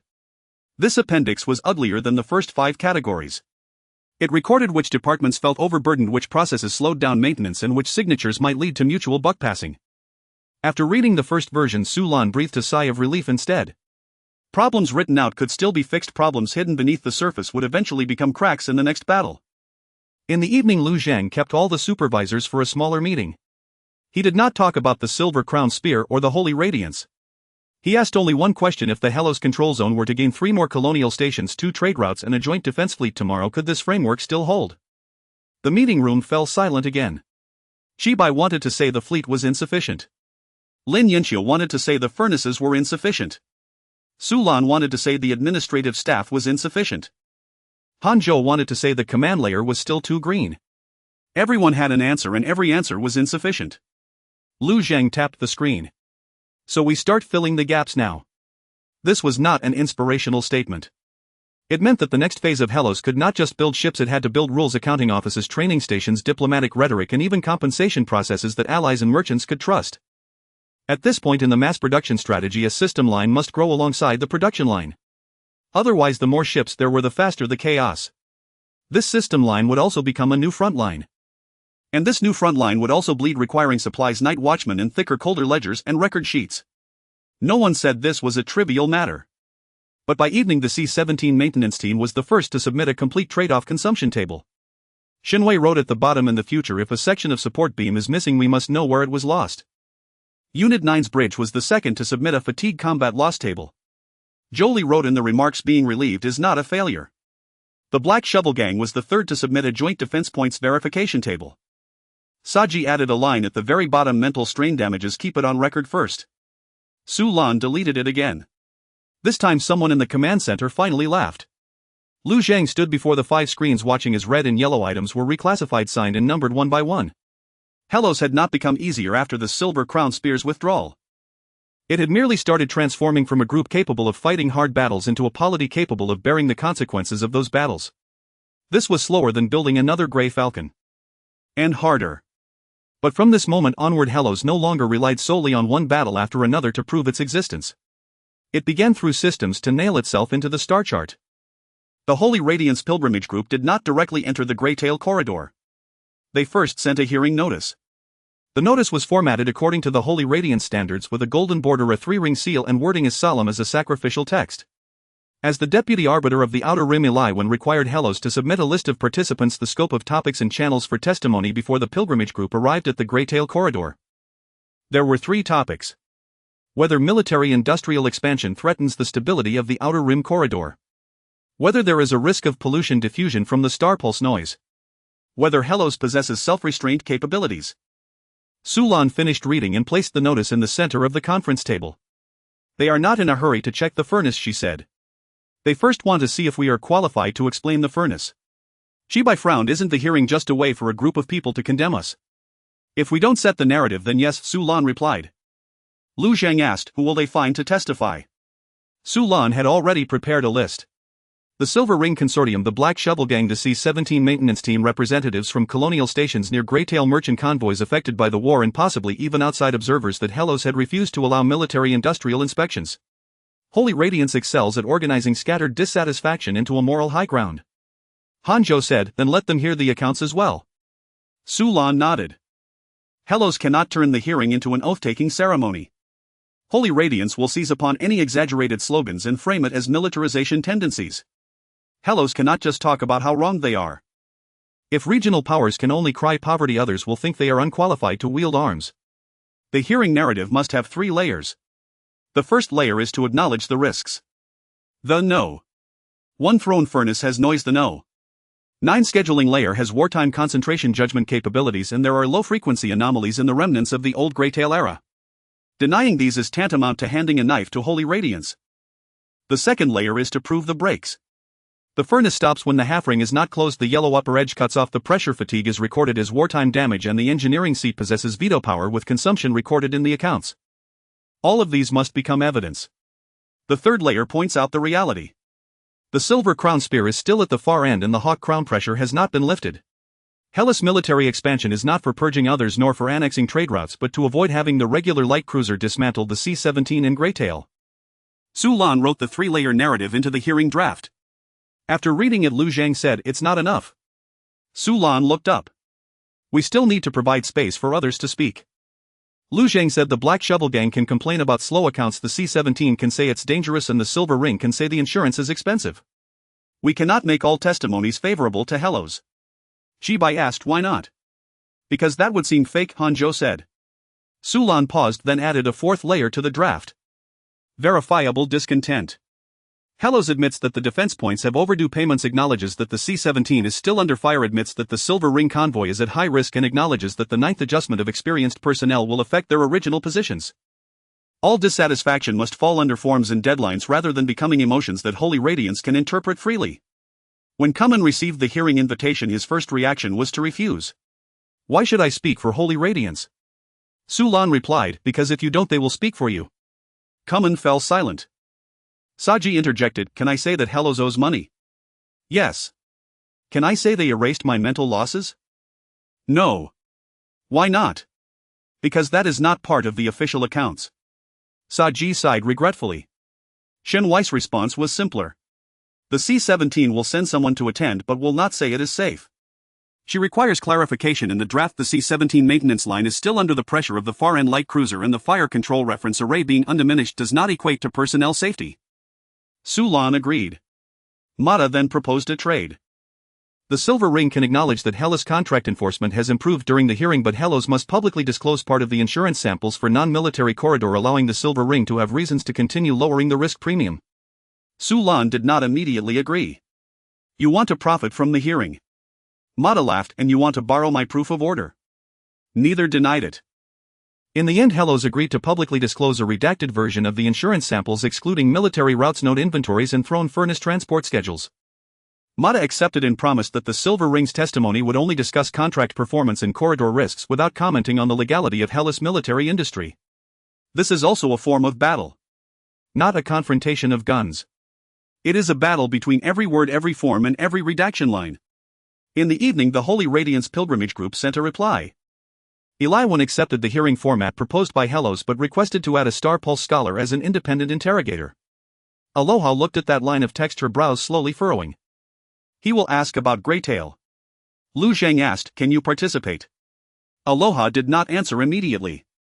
She is neither an official nor an engineer. She can hear the whispers of the Star Pulse but cannot transform those whispers into the standard testimonies that Holy Radiance prefers. If she participates, Holy Radiance may treat her as a heretical testimony. If she does not participate, the Holy Radiance scholar will monopolize the interpretation of the Star Pulse. Su Lan said, "We can have Aloha as a low-frequency observer for Greytail, not discussing faith, not discussing oracles, only discussing records." Aloha nodded. "I will only speak about the changes I hear, not explain to whom they belong." This sentence was written into the hearing code. Holy Radiance's exclusive right to interpret the Star Pulse must not be acknowledged. The risks of the Star Pulse must not be denied. Aloha's abilities must not be packaged as miracles. Lu Zhang looked at the code and suddenly felt that this hearing was more difficult than a small-scale naval battle. In naval battles, the enemy's guns are at least clear. In hearings, the enemy's guns are hidden behind questions. The next day, Hellos publicly released the hearing list. Lu Zhang represented the territory. Su Lan was responsible for the narrative and records. Lin Yinqiu explained the engineering breaks. Han Zhou explained the No. 9 scheduling system. Shen Wei represented the C-17. Kuman represented the Black Shovel Gang's defense. Mata represented the Silver Ring contract party. Aloha served as the low-frequency observer for Greytail. After the list was published, the Outer Rim corridor channels immediately became lively. Some said Hellos would finally be controlled by Holy Radiance. Others said Hellos dared to hold a public hearing, indicating they had confidence. Some only cared whether the Silver Ring would lower insurance fees. The hearing rehearsal began that evening. Sulan personally played the role of Eli 1. She did not raise her voice or use sharp wording but instead used the calmest questions to prick every answer. She asked Lin Yanxiu since the no. One thrown furnace will approach the yellow upper edge. What guarantees do you have that it won't cross the line next time? Lin Yanxiu replied, I cannot guarantee it won't get close, only that there will be a stopping line. Sulan said Holy Radiance will seize upon cannot guarantee. Lin Yanxiu changed his statement, any wartime industry carries risks. The difference with Hellos is that risks are recorded, capped, and can be vetoed by the engineering seat rather than being obscured by slogans. Sulan nodded. She asked Hanzhou, is the no. 9 scheduling layer the core of tactical concentration? For the first time, Hanzhou's answer was overly technical, discussing the intermediate layers of the 5 types of states, the verification seat and single ship confirmations. Sulan interrupted him, the hearing seat will not listen to such lengthy explanations. Hanzhou paused for a moment, then changed it to one sentence, no. 9 makes suggestions, ships confirm, and the engineering seat can call it off. Sulan said, remember this sentence. She asked Kuman, does Hellos owe you? Kuman sneered yes. Sulan pressed, then why are you still providing defense? Kuman fell silent for a few seconds. Because they owe money on the contract, but the Hawk Crown will not. This sentence was directly marked in red by Sulan and listed as usable testimony. Finally, it was Aloha's turn. Sulan asked, if the Holy Radiance scholar says your low-frequency observations do not conform to the canon, how will you respond? Aloha thought for a long time. I do not explain the canon, she said, I only record when Greytail becomes noisy and when it becomes quiet. If the canon can understand, it can be compared with the records. The meeting room fell silent for a moment. Lu Zheng said, just answer like that. By the end of the rehearsal, everyone was more exhausted than before the battle. No one bled, yet each person was cut by questions, leaving invisible small wounds and vague pains. Sulan collected all these voices into a public sentiment table. She did not try to make everyone like Hellos. She only wanted everyone to hear the sound of Hellas brakes. Because next Holy Radiance would attempt to prove that the brakes were insufficient. And Hellos must prove that the steering wheel remains in their hands. In the 3rd hour following the change in the Hellos rating, the first new bid came from Silver Ring. Mata submitted it not through private channels but via the formal merchant contract system. The contract title was Long Outer Edge No. 1 high-risk priceable insurance trial agreement for the Greytail route. Upon seeing the words priceable, Sulan realized that Silver Ring had begun to see Hellos as a different entity. Previously, Silver Ring sold essentials to Hellos. Hearth linings, low-frequency coatings, cold ring raw materials, and request lists all bore the flavor of opportunistic pricing. Now what Silver Ring wanted to sell were regulations. Insurance samples, risk stratification, priority passage for caravans, wartime compensation clauses, and discounts for Greytail pollution. Each of these sounded less stimulating than cold ring raw materials, yet they could gradually write Hellas Control Zone into Silver Ring's long-term accounts. Mata appended a personal note after the formal contract. Congratulations, Lord Lu. You are finally valuable enough for long-term betting. Shibai only commented with 2 words, deserve a beating. Sulan, however, did not laugh. Silver Ring's betting meant that they would also demand returns. They would expect the Hellos route to be more stable, the contracts more transparent, and wartime blockades more predictable. Merchants are not afraid of danger, they fear danger without rules. The second new bid came from the Black Shovel Gang. Kuman requested to change the temporary defense points to long-term accounts and establish a mining route defense seat. This seat would not interfere with Hellas military orders, but it would allow for advance notification regarding decisions involving the Black Shovel Gangs towing mining routes, waste heat sources, and driver risks. Shibai's first reaction was to refuse. They want to enter the command room. Sulan shook his head, it's not a command seat, it's a notification seat. Today it's a notification seat, tomorrow it will be a veto right. Kuman said coldly in the channel, without a notification seat there will be no towing tomorrow. Saji added, and there won't be any discounts for mental exhaustion. This time Sulan did not delete her. Because the Black Shovel Gang's point was not entirely unreasonable. Hellas fake deployment chains, node recycling, and cold line shielding increasingly relied on mining route tows. Continuing to treat the Black Shovel Gang as temporary hires would only turn every defense into a bargaining session. Lu Zheng said, give them the notification seat but do not grant veto rights. All notifications will enter a delayed queue. Wartime emergency orders can be executed first and accounts must be settled afterward. Kuman accepted. What he wanted was not to sit on the Hellos throne but to ensure that the Black Shovel Gang would not be quietly treated as a disposable bait. The third wave of reactions came from the fringe colonial stations. The first to send communications was Water Lizard No. 3, a small station wedged between the Silver Ring trading route and the Old Eagle Crown tax line.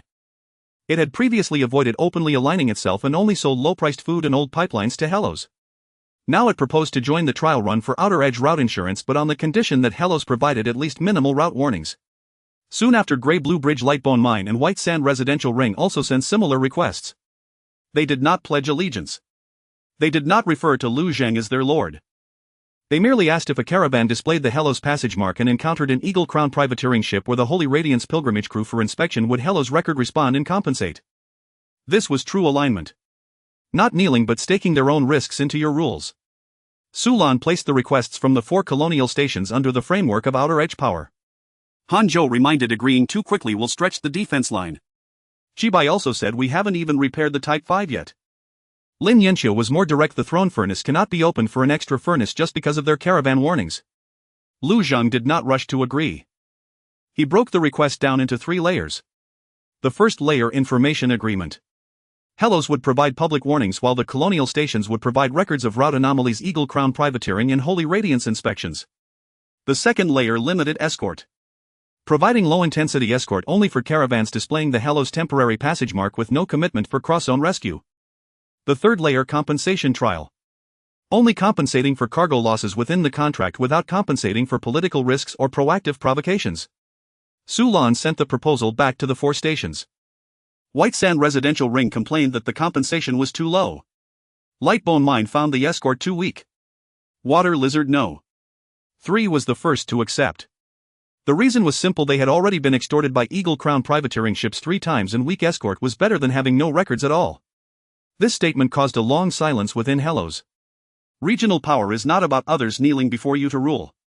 Often it is a group of small places tiredly asking you, can you at least record who robbed us? In the afternoon, Outer Edge no. 1 added the first batch of temporary passage marks. The mark was simple: a gray star anchor with a line of small text below recorded by Hellos. Not under protection. Not safe. Just recorded. Lu Zheng insisted on writing it this way because Hellos currently did not have the capability to protect everyone. Writing protection is a lie. Writing records is a promise. Though small promises must be kept. The first thing to fulfill this promise is to establish recording stations. Hanzhou split 2 remaining unmanned modules from Morning Needle into low-power route recording buoys. 1 was placed outside Water Lizard no. 3 and the other at the entrance of Lightbone Mine. They carried no weapons, could not actively interfere, and could only record Jumpwave's privateering ship identification codes and distress times. Chibai looked at the allocation list feeling pained. The Morning Needle originally lacked eyes. Hanzhou replied, now these are also eyes. They just see further and it's more troublesome. The recording buoys were not costly, but they would consume maintenance, communication bandwidth and data screening personnel. Sulan had to pull 2 recorders from the administrative team to handle reports from external stations. As soon as the 2 recorders sat down, the first batch of noise came. Water Lizard no. 3 sent 12 old cases. Lightbone Mine sent 37 records of mining ships being extorted. Although White Sand Residential Ring had not yet signed the agreement, they also sent the timeline of Holy Radiance's inspections on caravans over the past year, clearly wanting to see if Hellos would organize the information. Sulan looked at the piled-up old cases and finally understood why many powers preferred to rule with cannons rather than ledgers. Cannons only need to fire. Ledgers must be read line by line. Lu Zheng did not allow them to swallow all the old cases. He drew a line: cases before the agreement was signed would only be recorded as background and would not promise compensation. New cases after the agreement was signed would be handled according to temporary passage mark rules. This decision dissatisfied White Sand Residential Ring but led Water Lizard no. 3 to confirm the contract more quickly.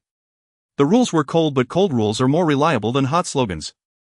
Silver Ring quickly caught wind of this change.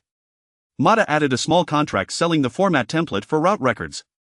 The price was not high, but it required Hellos to adopt Silver Ring's universal timestamp. Upon seeing this, Sulan immediately understood that Silver Ring wanted to integrate Hellos' new recording system into its own market standards. Integration would have its benefits. Caravans would be more likely to trust it, insurance would be easier to price, and external stations would find it easier to submit evidence. The downsides were equally apparent. Silver Ring would understand the risk flows in Hellos' control zone more quickly. Lu Zheng ultimately approved the use of the universal timestamp but retained Hellos' local event numbering.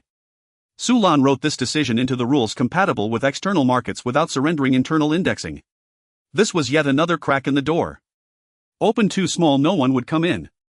Open too wide, the wind would scatter the fire inside. After seeing the new Markmata sent her evaluation conservative. Su Lan replied accurate. Kamen said hang one for the Black Shovel Gang's mining route too. Chibai asked aren't you defense partners? Kamen replied partners also fear losing the ledger later. Thus the Black Shovel Gang's mining route also displayed the Grey Star anchor. Saji deliberately painted it next to the no. Two toe in a crooked manner. Kyul kicked the toe as he passed by saying it looked worse than anti-cracking paint. But he did not wipe it off. In the evening Silver Crown Spear was still at a distance. The Holy Radiance pilgrimage team was still approaching. The Red Tide gauge was still observing. Yet the contract system of Outer Edge No. 1 was busier than the tactical channel for the first time. Su Lan looked at the series of information agreements, limited escorts, compensation trials, defense notification seats and insurance samples, finally understanding that the expansion of regional power is not always about fleet jumps. Sometimes it is a very small Grey Star anchor hung in places where others are willing to believe you will keep accounts.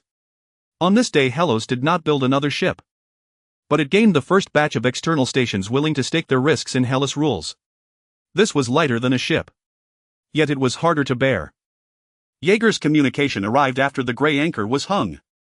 The Hangchi did not congratulate Hellos on its new rating, nor did it comment on the Silver Spear's withdrawal. The observer from the Crimson Tide Commonwealth only sent a new document. Its title is cold as an instrument reading excerpts of cases correlating high-frequency expansion of peripheral zones with stellar vane noise. Su Lan's first reaction upon seeing the file name was a headache. Another suggestion. Jaeger appeared on the screen replying, this time it's a warning. The meeting room fell silent. Crimson Tide rarely used that word. All of Jaeger's previous phrasing had been measured as if with a ruler, suspension of suggestion, observation, maintenance, explanation of use, temporary non-escalation. The more polite he was, the more he resembled a monitor undisturbed by emotion. The word warning meant a line had been crossed. Lu Zhang opened the file. The first case was from a peripheral star zone 172 years ago.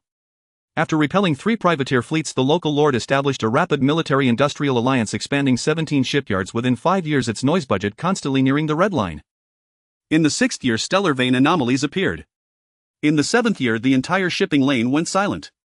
The second case was from Crimson Tide's old border.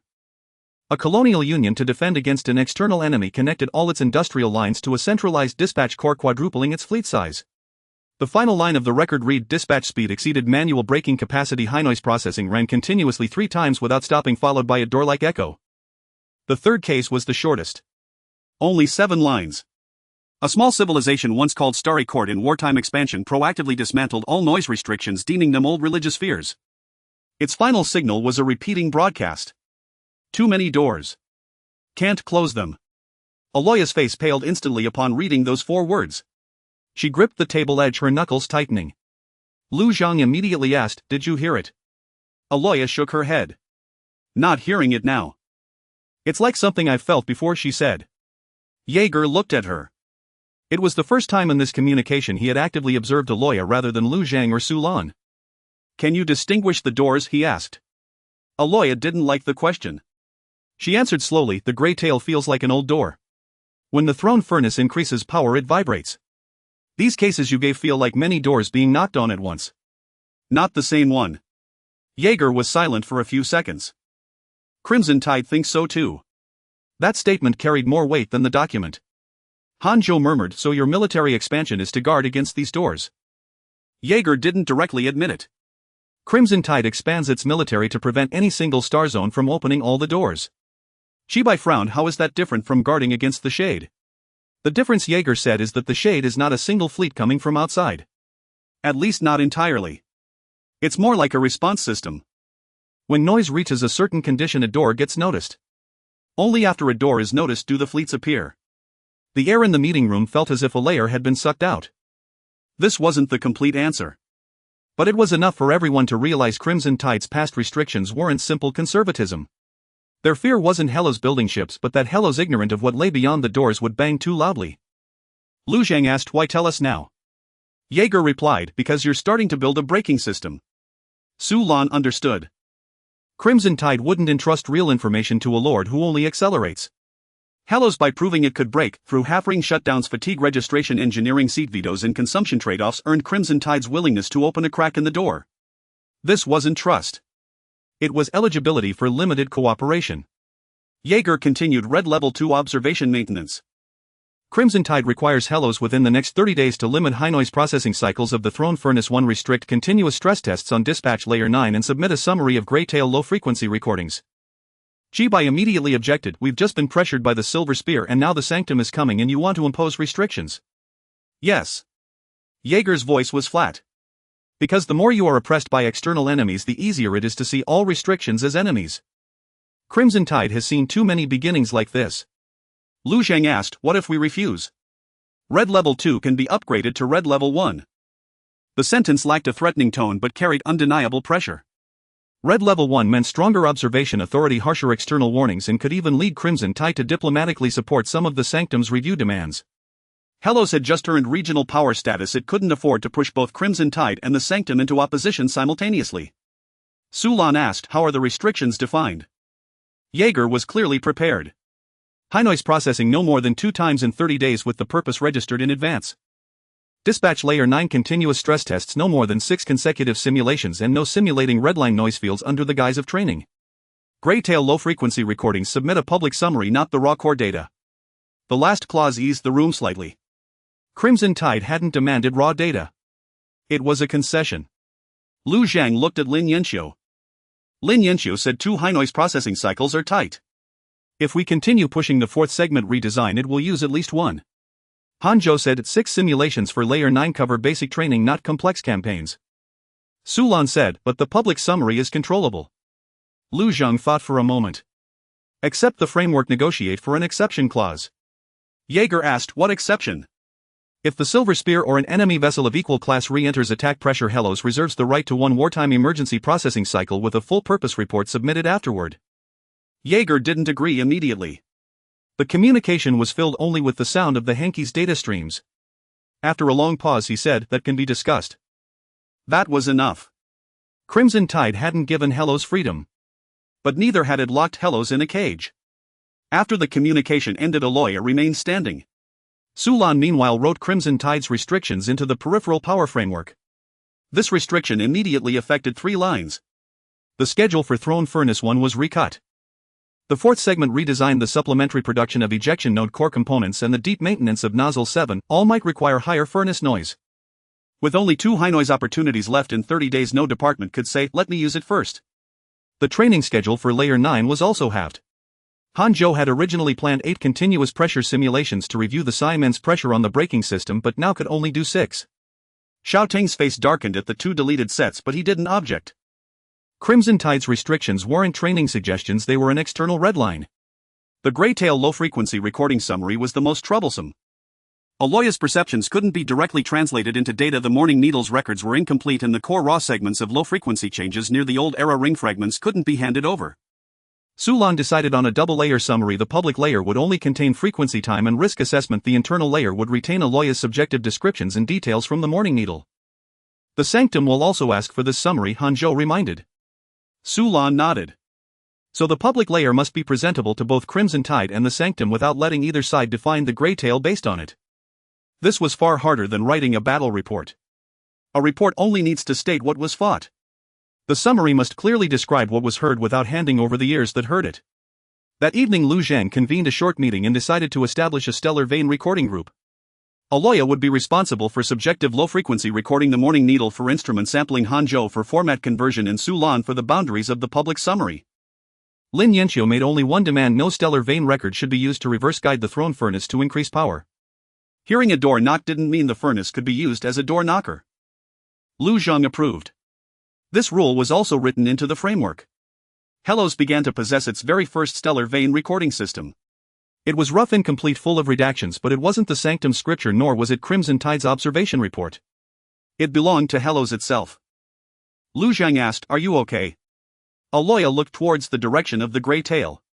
If there are too many doors, closing them isn't the only solution. Lin Yanxiu looked up. "What do you mean?" Aloya shook her head. "I don't know yet. But if everyone only thinks about keeping the doors shut, no one might think about why the doors exist." Lu Zhang recorded this sentence in his private notes. It couldn't become an order now. But far in the future it might determine whether Hellos, when facing the shade, would only know how to close the door or learn how to repair it.